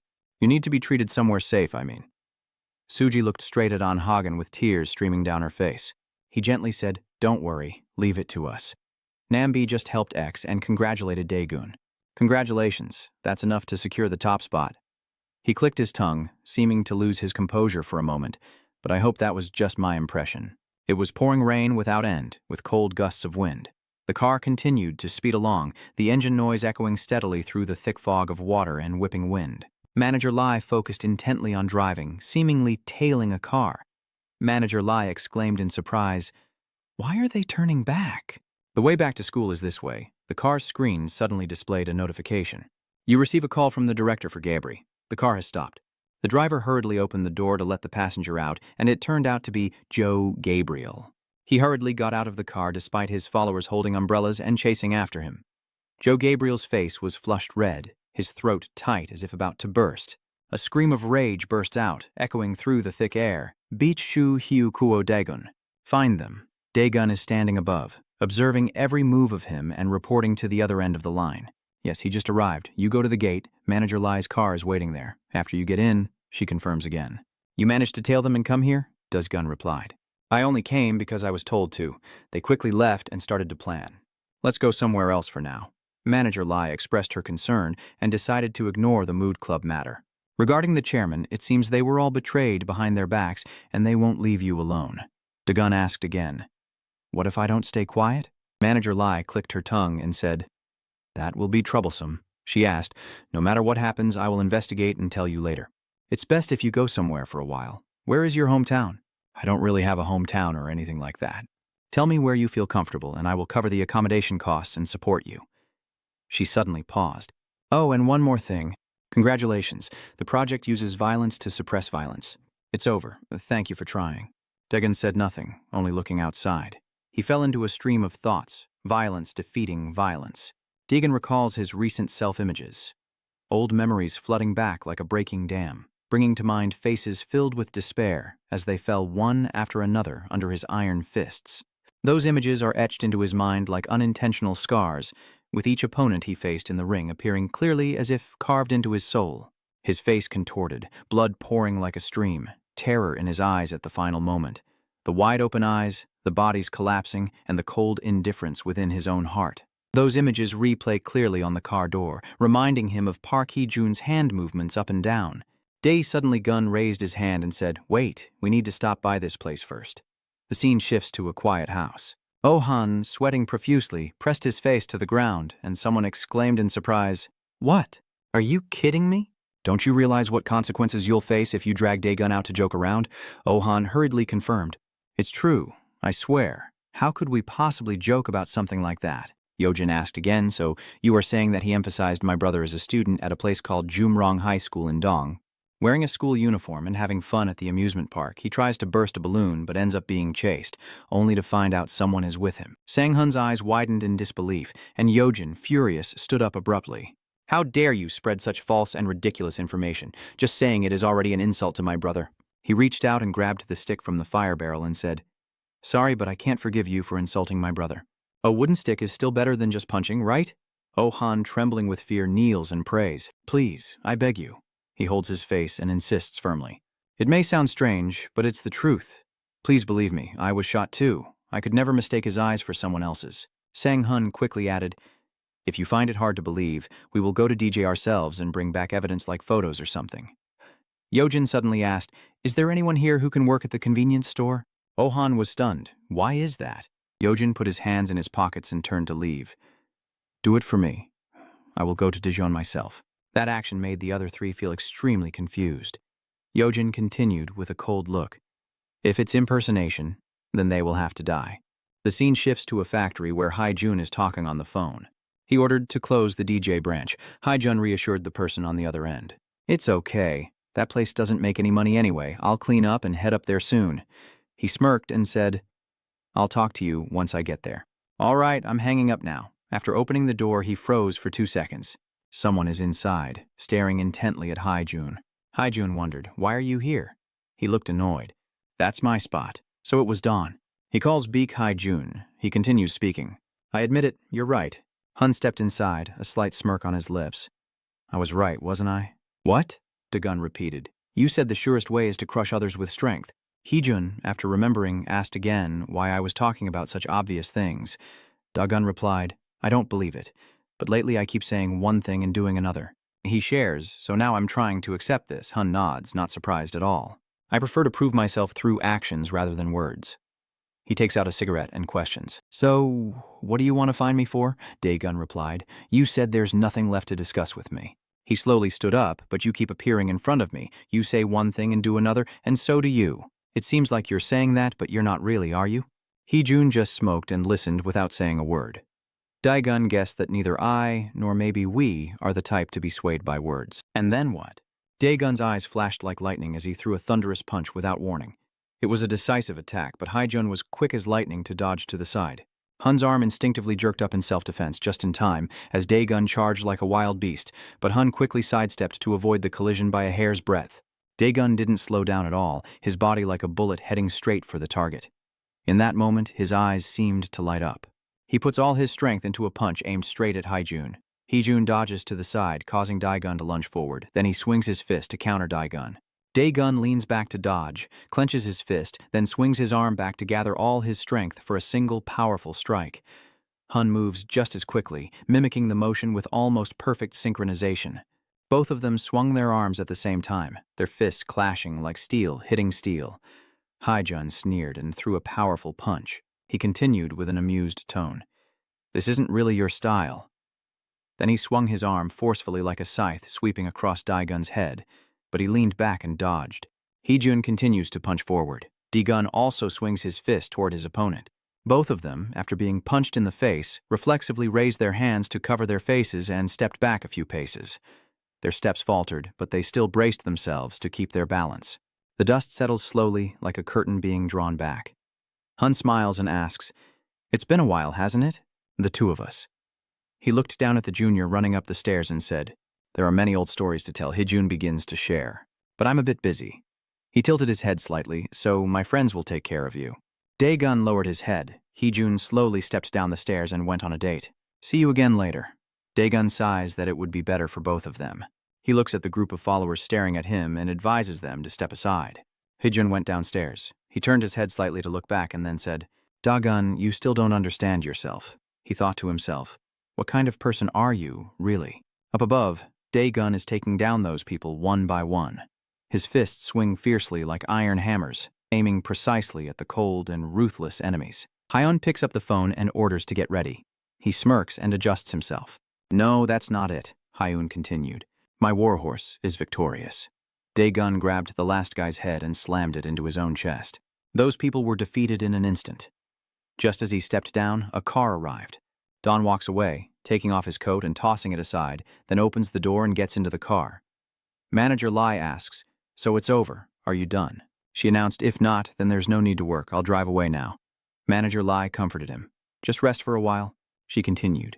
So where do you say you want to go? The scene shifts to an abandoned house. Yojin stands in front of an electric scooter, stroking his chin with a passionate look. If what they said is true, Yojin wonders if he's really about to meet Daejeon as he stares intently at the bike, a blue motorcycle, as he takes the key from Ajin and says, Sorry, El Gunbin. He got on the bike and drove off, shouting, Can I borrow your motorcycle? Yojin exclaimed loudly, Riding a scooter to meet him isn't a good idea. El Gunbin was stunned after going to the parking lot, completely dumbfounded and leaning back. Gunbin instinctively took out his phone and stared intently at the GPS app. Yin is speeding at the speed of light. The GPS device on the bike is blaring loudly. The mechanic stepped out and asked, Where's the motorcycle? He emphasized, The problem is I need to fix it. Driving now is very dangerous, Gunbin asked back. What if it's a long trip? The scene shifts to a company where Director Kim, furious, overturns everything. He growled, What? Director Kim exclaimed, Bitch Shu Hugh is not at Mood Club, but at school. He gapes and questions his subordinates. What are you guys doing? Someone just walked in and said the champion actually lost to another student. He asked back, So he's no longer valuable either? Where is that kid, bitch Shu Hyuk? Director Kim was stunned. Why was it like this? John Cheon replied. All our kids are no match for that guy, and over time they've endured a lot. Cut to the hospital, and Hagen turns to Nambae and says go outside. Bikshu Hyuk comforts his sister saying it's okay, don't cry. Suji immediately corrected him, I didn't cry. Hyux explained. If that kid is around, Gamri's third year will still be safe, even after I graduate, and even for you. Suji, he continued, just keep a good relationship between you two. Suji quickly said, that's not it. Hyux explains that he doesn't fully understand that feeling, but he can see it in his sister's eyes. That kid is someone he trusts. He advised my sister not to worry about school anymore, because outside of school, her older brother is already protecting her. Suji, touched, took Hyuk's hand and asked, Brother, she told you to stop, but you refused immediately, right? Suji continued, Stop right now, she gently added. I'm very grateful. I know everything you've sacrificed and worked hard for me, so don't worry. I'll do my best. Don't push yourself too hard. Suji gently said, Now you just rest properly. Hyuk sneered, as if you were talking to someone about to die. Suji chuckled. That's enough, with good intentions. It was getting dark when a car sped down the road. Bakhai trembled as he gripped the steering wheel tightly, stepped on the gas to rush forward, then stopped in front of an old building. Bak Hee-jun calmly walks inside. A girl, seeing him, enthusiastically greets. It's Bakhai. He looks curious? And what about sucking? The girl replied while brushing her teeth. Ready, you still haven't quit smoking? She expressed her regret. Then you haven't seen the full effect. Your lungs have always been weak, so you probably won't die early, right? He questions as he habitually takes off his shirt. What is this? Are you going for a pure look today? But this heavy makeup doesn't suit you anymore. He advised her to wash it off properly. The girl with blushing cheeks asked back, What did you say? I didn't mean to wash you either, just curious. Are you planning to test someone? This figure doesn't look like cleaner. The girl replied, He's been the champion for quite a while and has absorbed and learned very well. All right. He said he knew the test in advance. He seems confident. Haijun stepped inside and praised with satisfaction. Well done. I can look forward to this time. Veins bulge wildly on his muscular arms as Doosan's eyes blaze with intensity, and he grits out, What are you still standing there for? His arm is emitting sparks of electricity. If the medicine works, let's start right now. When Sanja charged forward angrily, Hun's composure was no less impressive, and with a single strike from Sanja, 2 doors flew off their hinges, and he collapsed onto the floor like a sack of rice. Haijun sneered. What's that? You call that an inspection? He smirked. Just a light hit, and he already collapsed. Am I the strange one? Hun asked, stepping on Doosan's foot. Is there no one left to test someone like that anymore? The girl nodded. You are right about both being strange and there being a lack of people. She explains that Cleaner is only a fixed member, and they are still recruiting for your position. Hun coldly said, This guy doesn't care about anything. He'll be under so much pressure. She knows this place well. The girl hesitated, then handed Haijun a cigarette and shared her thoughts. I mean, Egan, do you think he's been a bit too relaxed? That recent incident might lead Mood Club to recruit him using Cleaner? Haijun replied, You know it will be complicated. You need to get more involved. Lai's car is driving on a deserted road. After arriving at Incheon Station, Daegun said, We're here. He glanced outside and continued, Inon Bitshu Hugh. He possesses overwhelming power, and just his presence is enough to prevent regional conflicts. You maintained the balance for Zhang with your own strength, but now he has fallen. The one who defeated him is a kid from Incheon who moved to Kuodagon, and now the chains that held him back have been broken. DJ's fate now depends on his actions, but his past and motives remain a mystery. What is his next move? To understand Daegun's actions, we need to understand the people around him first. Manhwa, confused, asked, What are you doing here? Hamsun Jin then pondered and said, Those guys include Norman Ho and 2 others. Dongmin exclaimed in shock, What are those other 2 people? Hamsun Jin just said there's a group following us. Seung-hun suddenly appears, smiling and asking, Why hasn't Daegun arrived yet? Manho-ho raises his phone and replies, He's not answering calls or checking messages. Seung-hun stroked his chin with a serious look. That's bad. What do you mean? Wait a minute. Daegun isn't going to school? Why? Where is he? His expression is extremely panicked, sweat pouring down his face, while Dawn stands in front of a portrait and then says, I was planning to go back to my hometown, but in the end, I came here. It's strange. Inon is your home, not mine. I don't know why, but this place makes me feel at peace, so I came here to clear my mind. I'll stay here for a while. As he spoke, he tiredly scratched his head. It's not that I wanted to cause trouble, I just got caught up in something. I thought you were the one who messed things up, at least among the 3 of us. But maybe I'm the one who messed things up without even realizing it. The image of the 3 old friends appears, and Daegun continues to share his thoughts. Even if you think it's not okay, it won't help. Rest in peace. I'm going to rest now. After finishing the conversation, the person leaves, feeling a bit helpless inside and running away. His current expression is not at all comfortable, As he walked away, he sighed. It doesn't matter what I think. The scene shifts to the third-year classroom, where a voice mentions Dagon. Hamsun Jane, looking anxious, said Suak didn't come either, so how could Dagon arrive? This is a crisis for Jurian High School. Chung X covered his ears and shouted, Stop whining. Just one day. Don't make a fuss. Hamsun Jin is still very worried. What if he doesn't come back? Trum Sim crossed her arms and said, You idiot, what if he takes a few days off school? Then she pointed towards Hanambi. Look over there, Hanambi, the 4 great heavenly kings of Jurian High School.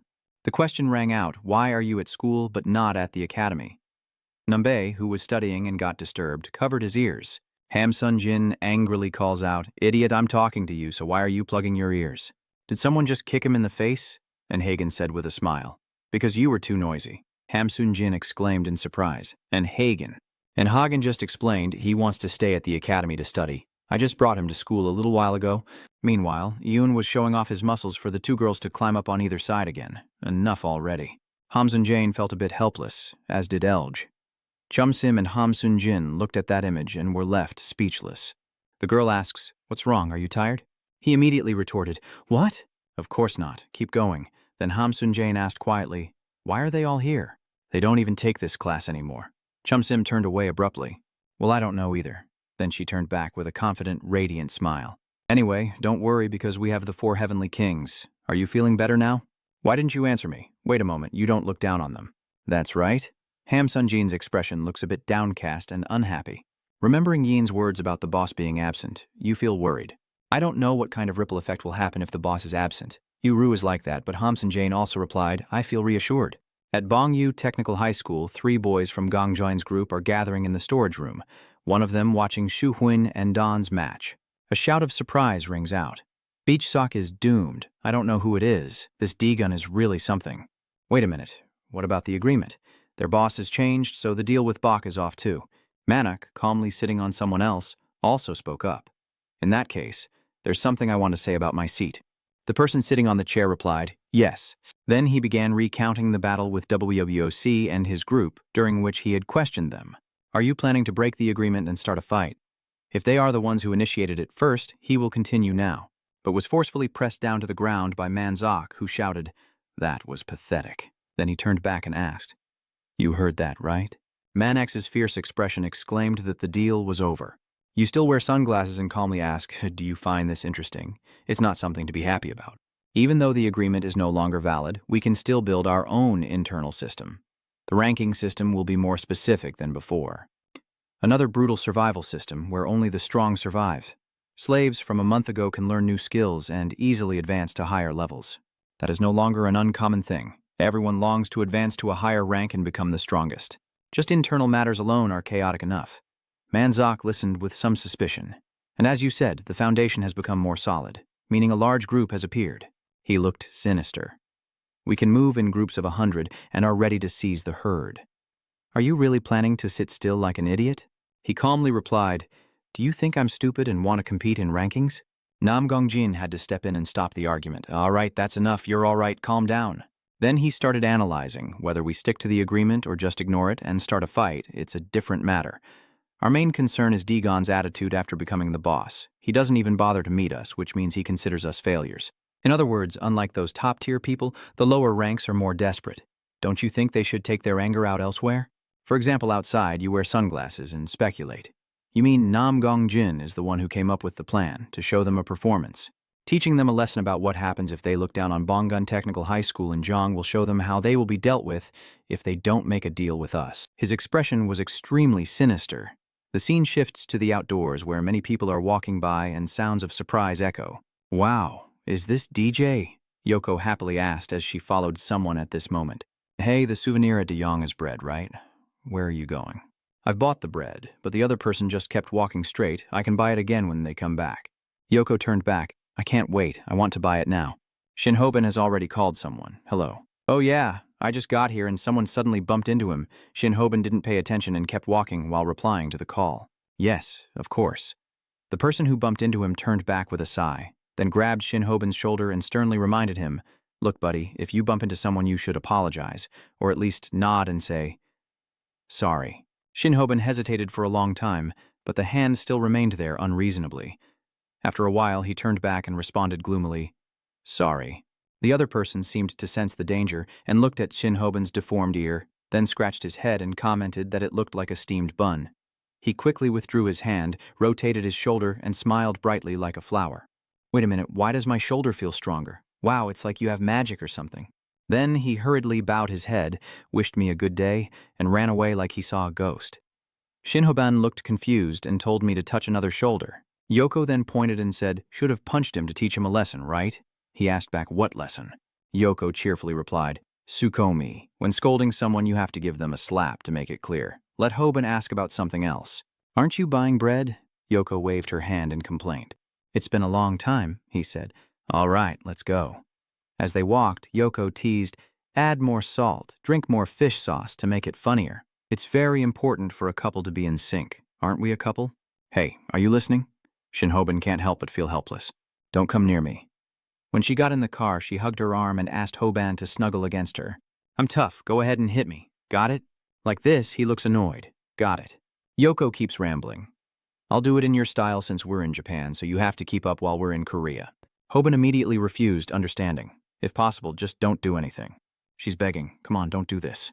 The scene shifts to a city corner at dusk as Bae Hee-jun answers the phone and says, "Yes, thank you." The girl wearing a hat sitting next to him asks, "What's going on?" "Beak." Jun responded with a tense expression. "It's already acting." A moment later, the two Shinhoben had gotten out of the car. They stood in front of a building, Yoko with her hands on her hips exclaiming, "We're here." Shinhoben still shows no expression, just pointing upstairs. She enthusiastically raised her hand to salute. "Got it." "Sir, as I was walking alone down the corridor, I thought to myself that he's perfect, but a bit stiff." Her team spirit is very strong when on a mission, but if she doesn't improve her sense of humor, then she knocks on a door and a girl comes out to open it. Wait a moment. It was none other than the girl next to Jine Borum the day before. The girl asked her who she was. Yoko didn't answer, only glanced inside and muttered to herself, "Is this the right place?" "Probably is." Then she punched the girl inside the house in the stomach. The girl cried out in pain, then collapsed to the floor. Whether she was still conscious or not was unclear. Jin Borum steps out now. What's that sound? As soon as he sees Yoko, he asks, "Who are you?" Yoko cheerfully scratched her face and said, Hey, this is the place." Jin Borum glared at her with a displeased look. "I've never met you before. If you want to fight, you don't have to go so far. I'd be happy to oblige." Suddenly, a figure burst into the house at lightning speed. Jin Borum didn't have time to see who it was before being hit in the face, then struck again in the stomach without a chance to react, followed by another blow to the back. Jin Borum raised her fist to fight back but was immediately struck in the face by Shinhoben. However, Jin Borum stopped, and then that body collapsed beside the girl. Yoko gives a thumbs up and then asks the girl who she is. She casually replies she doesn't know, "I just knocked her down as a precaution." Now Shinhoben told her to keep working and scoop some more mud. Yoko was dissatisfied. "Aren't you going to praise me for catching that? Oh, is this the whole pile of mud?" At this point, Jin Borum is still conscious and trying to stay upright, but Shinhoben sits down and says it seems you can't take it anymore. Jin Borum then asks if you're a razor. He correctly guessed it might be me, then seriously told me, "I heard you had a confrontation with Kwon Dagun compared to P-Jun. What do you think?" His expression clearly shows madness. The scene shifts to a quiet alleyway where a group appears, shouting loudly as shameless people chase after them. A student from Jurian High School who was being bullied by a group from Bongyu and two of his friends just showed up. One of them turned around and exclaimed, "What's going on there?" These guys are the top students of Bongyu High School. So it turns out they're the Hoang Long gang? One of them recognizes the three and says they came to protect someone from their own school? Pretty impressive, huh? Hold on a second. Why do I feel this itchy sensation? This isn't just shameless and rude. What do you mean, man? The trusted subordinates of Egon's army. They were bragging, and Man-Ho-Ho coldly said he just learned how to use this new weapon last week, and although this is his first time trying it, it's not with balloons. As he spoke, he threw a few darts, instantly turning the intersection of the school bullies into 3 targets. Man-Ho's 2 pupils activated the targeting lock. Immediately, the others realized the danger and raised their hands to surrender. "Surrender. We lost. We will retreat now. Please. Cancel the target lock now." Suddenly, a giant hand grabbed that guy's head, then he was thrown upside down onto the ground. Another person shouted in panic, "Senior, I just got hit again by that guy." Immediately, the other one also collapsed to the ground. The one who just appeared now spoke up. "The real danger isn't a strong enemy but useless teammates. The three men exclaimed in horror. Fighting your own teammate with your own hands. Doesn't that sound reasonable? The newcomer is the senior from Bongso High School, Manzo. He put on a proud and cruel expression. All right then, who should I kill first? Seung-hoon is currently standing among a crowd of people lying on the ground, calling someone and quietly marveling at how there are more people than he thought. But the call's notification sounds, and the beep indicates he can't connect to the other party. Manho is now unconscious from the beating, leaning against the wall without moving, blood continuously flowing from his nose and mouth. Can't reach Manho. Seung-hoon was startled and hurriedly ran away. I have a bad feeling. I need to go help them.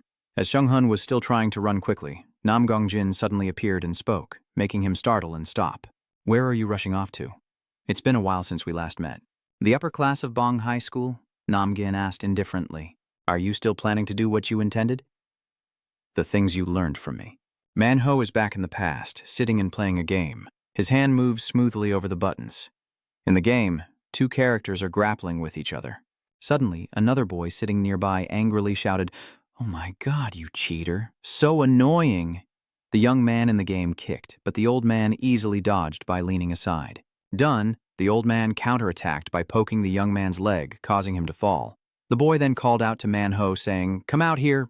After leaving, Manho was scolded and punched by him. "I already told you not to cheat." Manho hurriedly defended himself, saying, "You cheated and still beat me." Then he went home and told his brother, "Cheating is just another kind of skill. Let me teach you how to use it." "You can't win with real strength, huh? That's when you start to feel guilty and scratch your head." "Oh, because cheating makes it easier to win," Jinu keeps questioning. "What does winning now matter? What will you do if you face an opponent you can't cheat against? So then, won't you see your own limits?" Manho gently scratches his head in thought.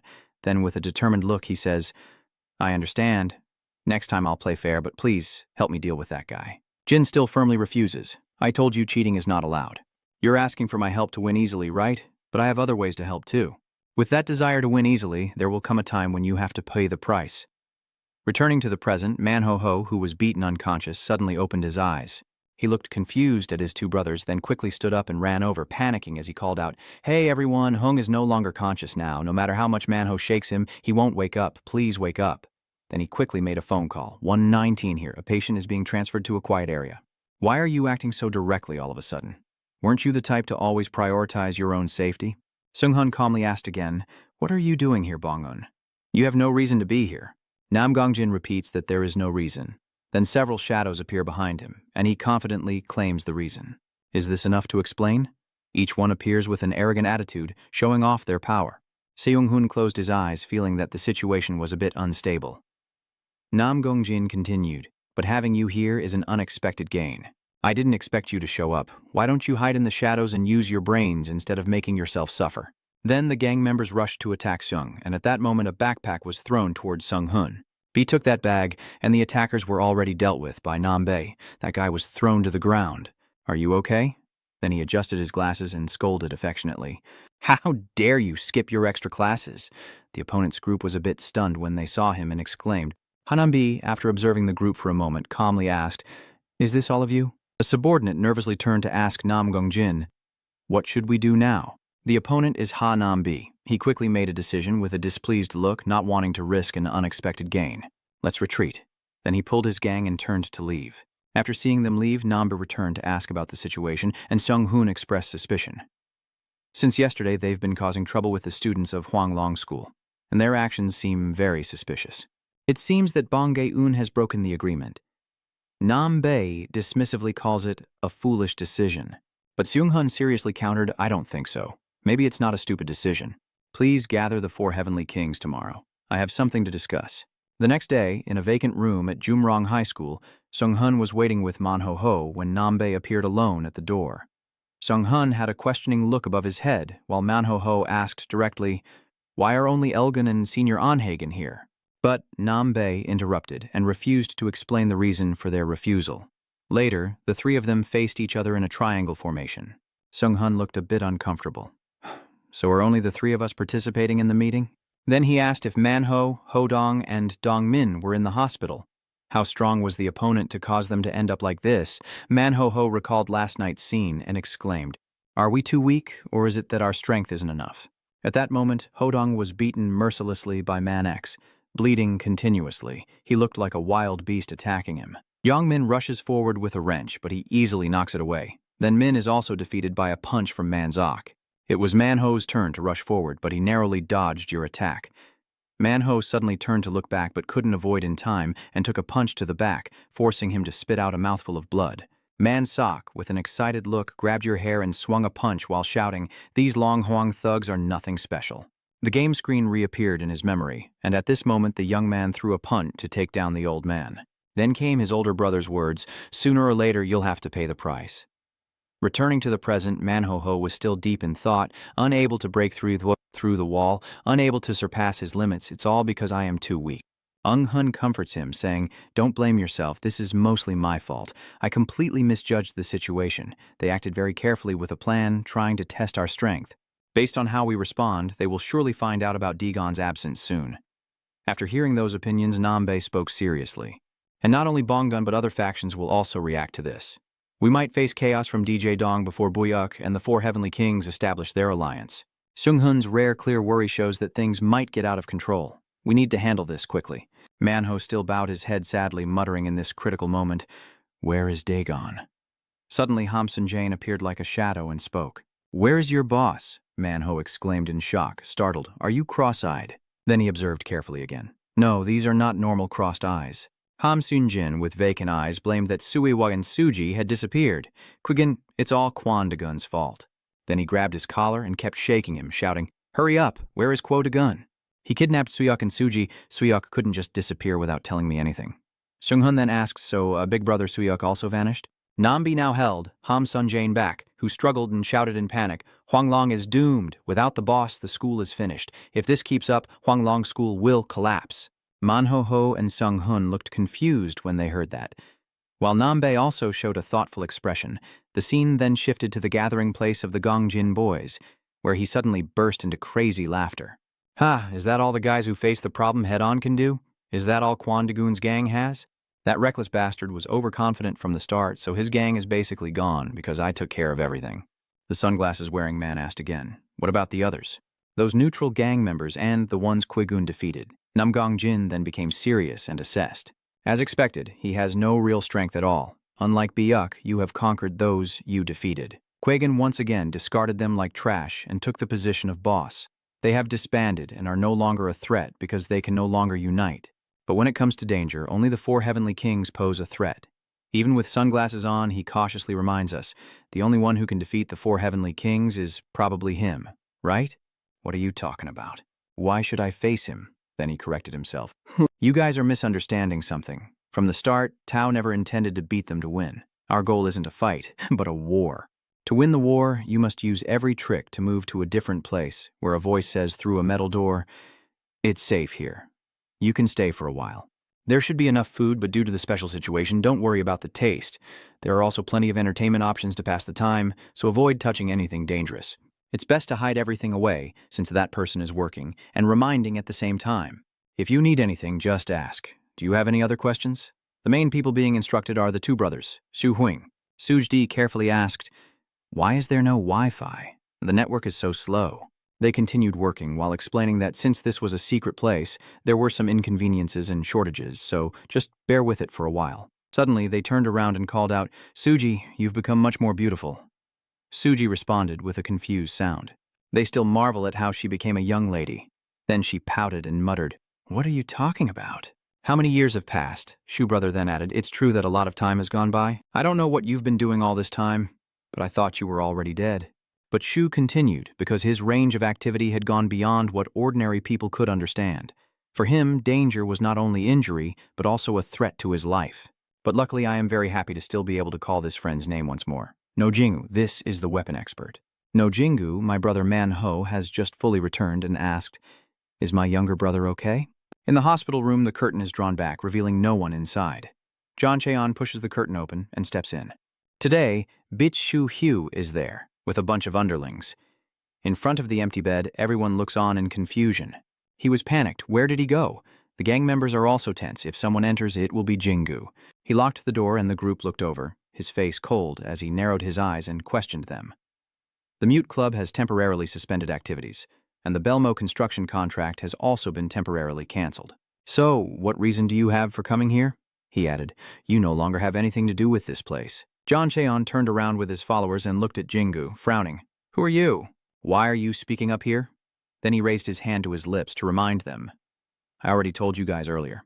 He approaches them coldly with an expressionless face. Anyway, I already said it. Blood splattered quickly onto the glass as he attacked the surrounding people with his weapon, crazed and relentless. They couldn't fight back and screamed in pain. Ugh. Back to reality, Jinu's face shows little emotion. He crosses his arms and coldly announces, I've cleared out those idiots blocking the way, but they won't give up easily, so stay careful. He looked at Suk and Suji sitting in front of him, knowing they would be safer here and were listening seriously. Jinu coldly adds, Leave when the time is right. In a quiet alleyway that night, inside a bar, the bartender stands behind the counter watching Hoban and Yoko walk inside. Have you arrived already? She asked from behind him. If there are no customers, what's the point of selling anything? The waiter on the other side just stands with his hands clasped, smiling awkwardly. Yes, Hoban asked. Is Tom Bao inside? The other person also responded. Yes, that's right. Follow behind her. In front of them is Tom Bao, holding a glass of wine and grimacing as he looks over. Are we here? This is Tom Bao, the manager of M Club. Hoban steps forward to announce that he's back. Yoko follows behind, clearly annoyed. Why are you calling us here when you're busy? He also set his glass down on the table. Tom Bao explained, I am the director so I can call everyone here. But before I could finish speaking, Yoko threw the bag of snacks at my face, so here, have some snacks. Hoban solemnly announces that the entire club has been revoked by Jam. But Bu Hugh and Qui-gun have confirmed they left this place. Yoko stands with her arms crossed, glaring, while Tom Bao lifts his bag to look inside and assess. Oh, this cake tastes good, Hoban reminds. Even though they just left, we still need to send someone to check. Hoban's face darkened as he looked down at him. At this critical moment, what is the reason you called us here? He also looked up seriously, as if saying both of them had already disappeared. The two stare at him in confusion, as Tom Bao explains, the mission was to eliminate both of them. Then he casually laughs and places his hands behind his head. But since it's over now that they've disappeared, let's consider this mission complete, he added. You've already collected the reward, so now just enjoy yourself. Hoban was also at a loss for words. Next to Yoko, watching his expression, then she suggests, all right, in that case I will take a few days off. Tom Bao rested his chin on his hand, fingers intertwined in an inscrutable manner. So after your leave, what do you plan to do? His face grew serious and he frowned. They left, and now I have to find those two? Yoko stands angrily to the side and slams the table. Stop disrespecting us. The other two silently looked at each other before she shoved the cake into Tom Bao's mouth while still shouting. It's just a short break. Why are you acting like we did something wrong? Is it too much to ask? Eat the bread and then let us rest. Immediately after, Hoban also turned away. I told you, I'm taking a break now. Yoko turned around, looking at him anxiously. Senior, if I go with him, I'll get to enjoy the delicious bread and watch them, with a look of panic on my face as I look at Yoko. Wait, Yoko, are you also taking a break with him? If that's the case, there will be no one left to do the work. She looked at him, then turned to Hoban and confirmed, so I'm also taking a break. We're a team. Hoban led the way out of the room. Yoko followed behind. Senior, how do you plan to find them when we have no idea where they are? Hoban calmly just looks for the person who knows. His face darkens. His eyes turn cold, and then he forces them to reveal everything. It's that simple. On the road to DJ Stien, under the clear blue sky, Yojin is pushing his bike uphill, sweat on his face, looking ahead with determination, finally exhaling. Then he collapsed to the ground while the empty bike beside him was gasping for breath. I'm here. He catches his breath, looking at his steed with sadness. If only this bike could talk, it would probably scream out loud. But don't worry about the music. Suddenly he looked at a train station by the road. He will take care of you. Is this a repair shop inside and out full of motorcycles? Tears welled up in his eyes as he slowly walked over there, saying, Can you fix my bike? Inside, the others are busy working. They are repairing bikes, holding tools that look unfriendly, turning to look at Yin and report the situation. My bike can barely move now. Seeing their expressions, I also felt confused and awkwardly chuckled. Huh? Why do I look so scary? At that moment, Yin suddenly realized and peeked out to look at the sign. Isn't this a repair shop? That's right. There's no sign for a repair shop here. Everyone turned to look at him. Inside the booth, a red-haired person with a spiked hairstyle stepped out. What do you mean? If you can get here, it means you have real strength, or you're just reckless. This is Bong University of Technology from Korea, Do Guch. Hearing that, you scratched your head and smiled friendly. Oh, I come from Incheon, so I can't get here. Duguk also marvels when he sees your car. Oh, this is an Evo? Nice car. Are the people behind also watching? Is the car good? But it also looks pretty old. Doc looked closely at the engine inside. It doesn't matter if it's old, it's a good one. This guy knows how to handle cars. Then he turned to look at you. How old are you? Yin enthusiastically reached out his hand. He's 19, but he's reminding us about the flag car. Suddenly he remembered something, squinting his eyes in thought. Then he put his arm around your shoulder and smiled warmly. Hey, kid, you look good with that apple. We really are destined to meet. I'm also 19. He also excitedly reached out his hand. Oh, so they're friends. He excitedly pointed to the group of people in the station. This is all people our age. They look at each other. Then he points inside to confirm this is our meeting spot. Usually we don't fix cars for outsiders. Lucky for that kid. Yin cheerfully says thank you. He shouted with a bright smile. I will definitely send the money. Suddenly her mind froze. Wait, I don't have any money left. Seeing that, he also squinted and smiled. Come back in a few days to pick up your bike. Don't worry, it'll be fine. Yin also turned away, feeling guilty, brushing his nose. All right then, there's nothing more to do now. The car trouble is over. Yin turned and walked away. Now it's time to focus on more important matters. In front of Yojin is a street with tall buildings that seem to mock. He's trembling where he's going, his hand clenched tightly as he looked around excitedly. I can feel it now. The distance between me and the boss is getting closer. From Daeuncheon to Incheon is 141 kilometers. Over there, Dae-gun is sitting on a park bench near his house, scratching his head as he looks at the open book in his hands. What is this? He frowned as memories flooded back. You ran the wrong way. Ho excitedly raised his hand. I know that answer, Dongmin shouted as he looked over. Sit down. You scored low and still talk too much. He clenched his fist in anger and said, I scored higher than you. Jongmin raised his voice. Who said you're better than me? Dae-gun sits quietly while Juri reminds him. All right, both of you stop arguing. Over there, Manhwa is just holding a book and reading with a bewildered look. What is this? The more mature they get, the more they bow their heads, so what's the answer? Ho guessed randomly, after all. Juri frowned. Let's go eat. The other two are still thinking seriously. He squints and touches his chin thoughtfully. Dae-gun gives the answer. The rice plant shouted loudly. That's right. Jongmin excitedly stood up. He's so good at studying. He sat cross-legged with his arms folded, listening to them praise each other. Very good. Now go run. Everyone cheered and clapped, while he crossed his arms and smiled as he walked away. Don was sitting alone on a bench, reading a book and lost in thought. He took out his phone, which only had one contact saved. He remembered what Manager Lai said. To avoid leaving traces, I will handle the phone you use during the project.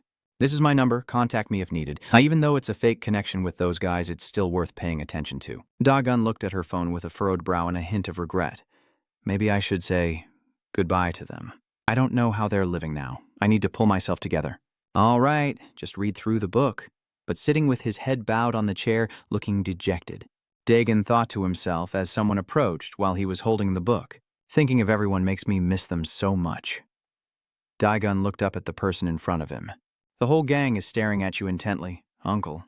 The idiot's fake smile looks so dull. Sitting here with this uncle is so boring. Do you want to play with us? He grabs your collar. Let's go have some fun.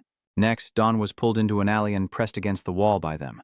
Don looked up seriously and warned, I have something I don't want to play. I just want to study. The leader glared at him unfriendly and sneered. Learn something new that the books don't teach. Let us show you. Someone approached from the side, and I looked over at him. That's right, Uncle. Living in this land, you just need to know the rules, understand? No one can be at peace if it involves our alliance. Black leader quickly raised his hand towards the red-shirted guy, who also raised his hand, in fear, to block. That guy grabs the red shirt's head in anger, looking at you like a scabies-ridden toad, shamelessly talking so much. I just watched them argue. Dae-gun was lost in thought. Is the Intron Alliance these guys? What if I look at their alliance? Can you tell me? That guy stops and looks up, then glares with a challenge. What? That bastard punched me in the face, but I blocked with a book. I asked you where. Maybe a good beating will make you understand. Then he swung the book, causing the guy to fall backward. The leader collapsed to the ground, and he looked up at him. Huh? That's good. He also looked at him coldly. The guy stood up. If you want to fight, then let's go. The remaining guys also pressed their hands and moved to another side. The guy in black sitting on the chair sighed. They're really fools. What now? You looked at my broken Nat B book and ruined it. What do you plan to do? Say it. The leader kneels on the ground, the others behind him lying scattered after the fight. We will compensate. That guy glares and reminds Deji, honestly, you should get out of here quickly. His announcement also confused him a bit, eyes wide open. There's someone else in our group, and if he steps in, you won't be safe. Daegun stood watching them. I don't want things to go beyond the limit. The other person also stepped closer. Ubi turned into the alley, and I also looked back at him. Daegun calmly asked, "Is it him?" "Go ahead." His face is full of surprise. Go, Gun. He also looked surprised. Elub is in some warehouse. Numbi looks towards Manhwa. This is when the days of hard training start to pay off. He holds his bag with a serious look. "I understand now," one of them muttered. "Of course, but once you're sure this won't be easy at all." Behind Miu, they squint their eyes, a group of people in blue uniforms standing together with the proud leader crossing his arms.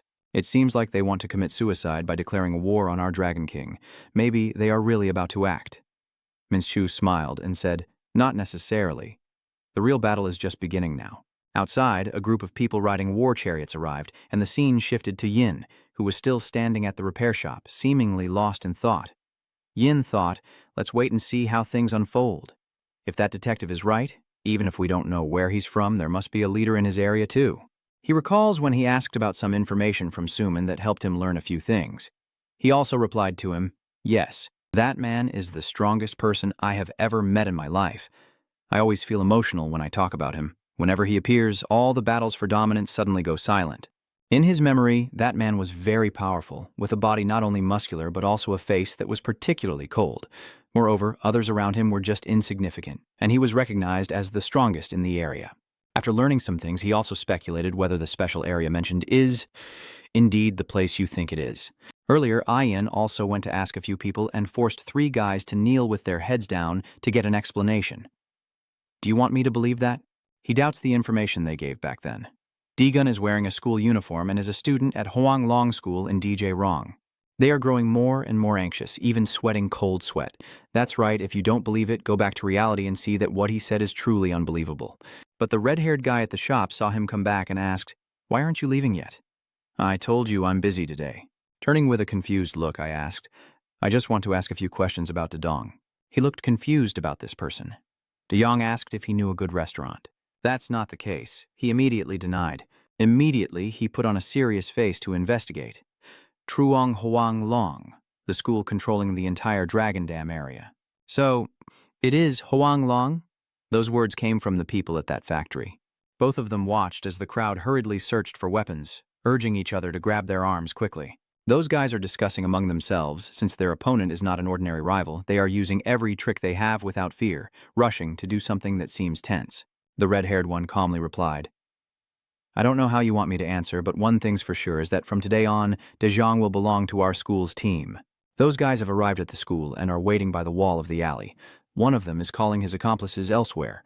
Hanambi still hasn't shown up. What about you? The line is connected now. Trung. That group of people went to the cabin area of a big guy with a shiny head. They opened the door and saw him standing there with his back to them, as if he had sensed their presence and was already expecting them. "You're here?" He stood up. It turns out he had been kneeling before the Buddha altar all along. "We've been waiting for you." The other group felt confused. "Wait, you're waiting for us?" From afar, more people are arriving. "There are so many of you. Are you planning to mob them?" That's Gong Myung's voice. Up on the nearby rooftop, Samuel is talking on the phone. Most of Bun's forces have arrived there to face off against the Trungdao group and the 4 Heavenly Kings. "But why are you over there by the car looking anxious? Just keep observing the situation and report to me." "All right, I have to hang up now. You led your group to another area, and we've just arrived here too. Seung-hun's team is discussing the plan for this battle." The person walking beside you is Nambae, who calmly tells you that Baezun and Hagen will handle the Academy District. Even though there are only 2 of them, stalling shouldn't be a problem. Behind Sunga, they are still unsure about the approach of the upcoming group. Meanwhile, we will target their leaders, right? No matter how strong you are, if you're hit in the most vital spot, you'll still be defeated. Your group is gradually approaching the agreed area, and everyone is stopping briefly, as if they've seen someone. You're trying to figure out who. Coincidentally, they are usually least cautious in that spot. Gongjin sits alone at an old table in the deserted area, watching your group in front of him with confusion. Why do they know about this place and come in such numbers? Manoho seems to realize that he's the leader of Bongun, right? He also didn't expect that he would bring Hanambi from the 4 Heavenly Kings along. My people are still searching for that guy, but it seems like they've had no luck. Nambe, he saw this, but it's not too boring. Gongjin sighs and holds his head. If I had known you would come here in person, we would have been waiting for you already. He opened his eyes, his face changing instantly. Actually, I stood up suddenly. I knew you would come here. It should be a group of people coming out of the house. We've been waiting for you. Oh, right. Another group led by someone else also stepped out from the old truck over there. There are a few more special guests, but do we really need to introduce them? What is that cunning guy in the guest group smirking about? They're just a bunch of small fries. He's Wang Inu, the leader of Hanan School, and that fierce guy inside is Baibong Quan, the leader of Wang School. It seems that today, besides the usual gang leaders from the schools, another group has appeared here. Who should we fight today to make it fun? It's Tu On Pio, the leader of Hong School, and Kim Tae Wai, the leader of Hasun School, is laughing mockingly while putting his arm around Kung Mi. I don't mind who it is, but for now, let's put aside our rankings and focus on Ha Huang Long. First, everyone agrees on this. Seung Hoon and Manho Ho look surprised and confused by these words. What is this? Don't tell me they've allied together. Gong Dian gave the reason. Truong Hoang Long has been ruling from above for a long time, hasn't he? Isn't that right? He keeps convincing me I can hear your calculations from here. But shouldn't you be using your strength now instead of your brain?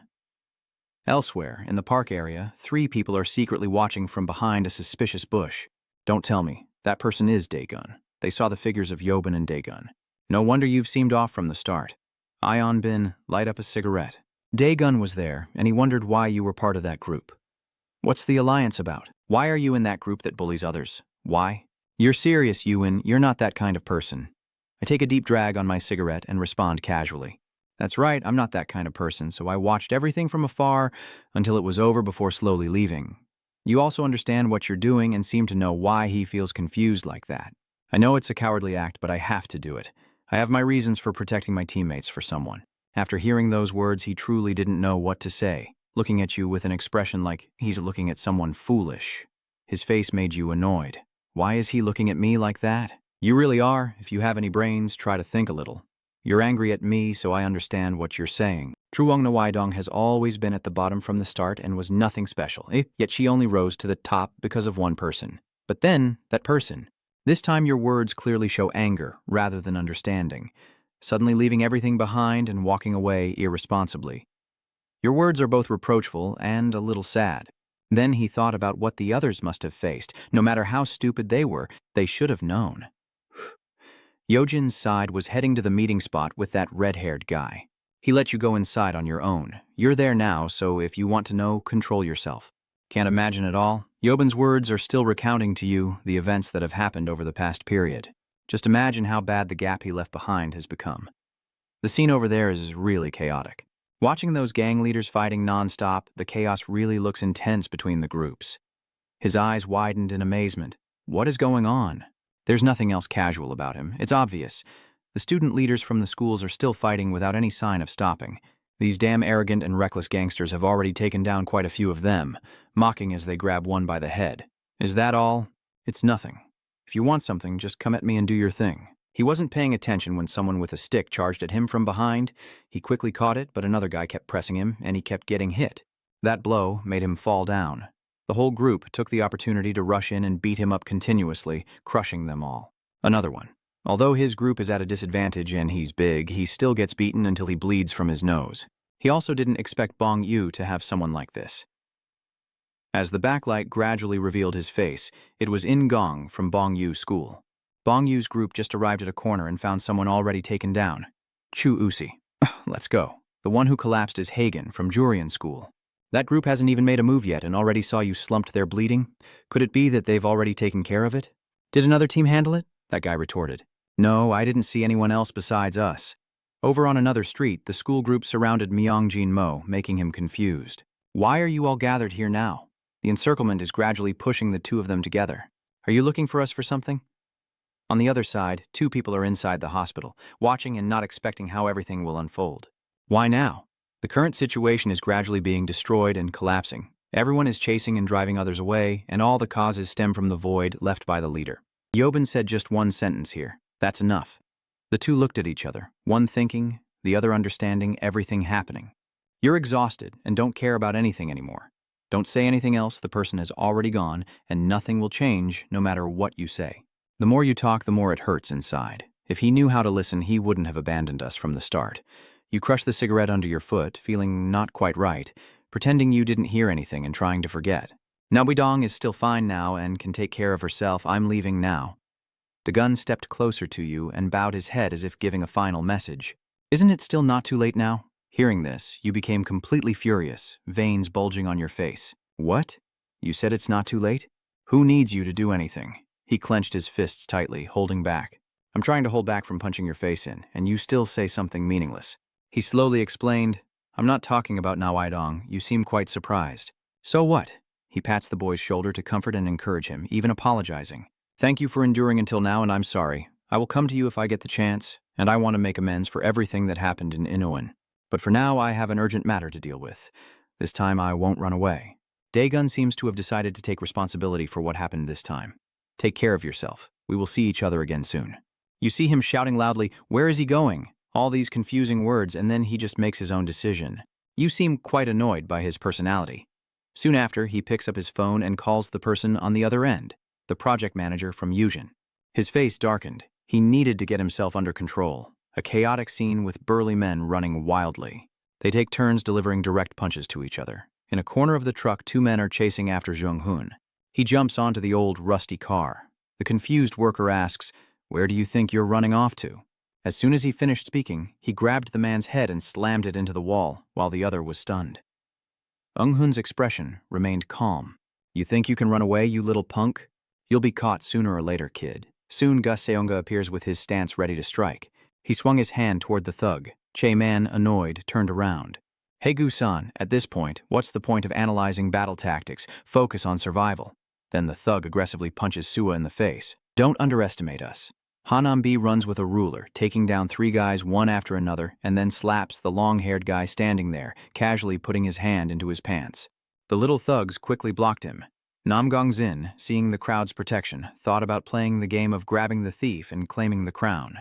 Nambi frowns without reacting and then continues, everything has a process, understand? You have to go up gradually from low to high. The scene shifts to Yin hiding behind the scene. Everything seems very chaotic, with athletes and students from Bongyeon holding necks, grabbing arms, and kicking stomachs without missing a beat.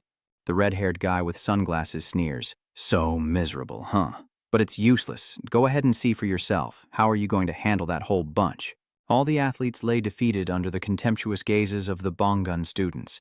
Yin spray-glued stiffly, watching them and thinking, this isn't right. The red-haired guy was also a bit surprised to see Yojin frozen in place. Seeing you like that, you're probably not a fighter, huh? He casually steps forward and glances lightly.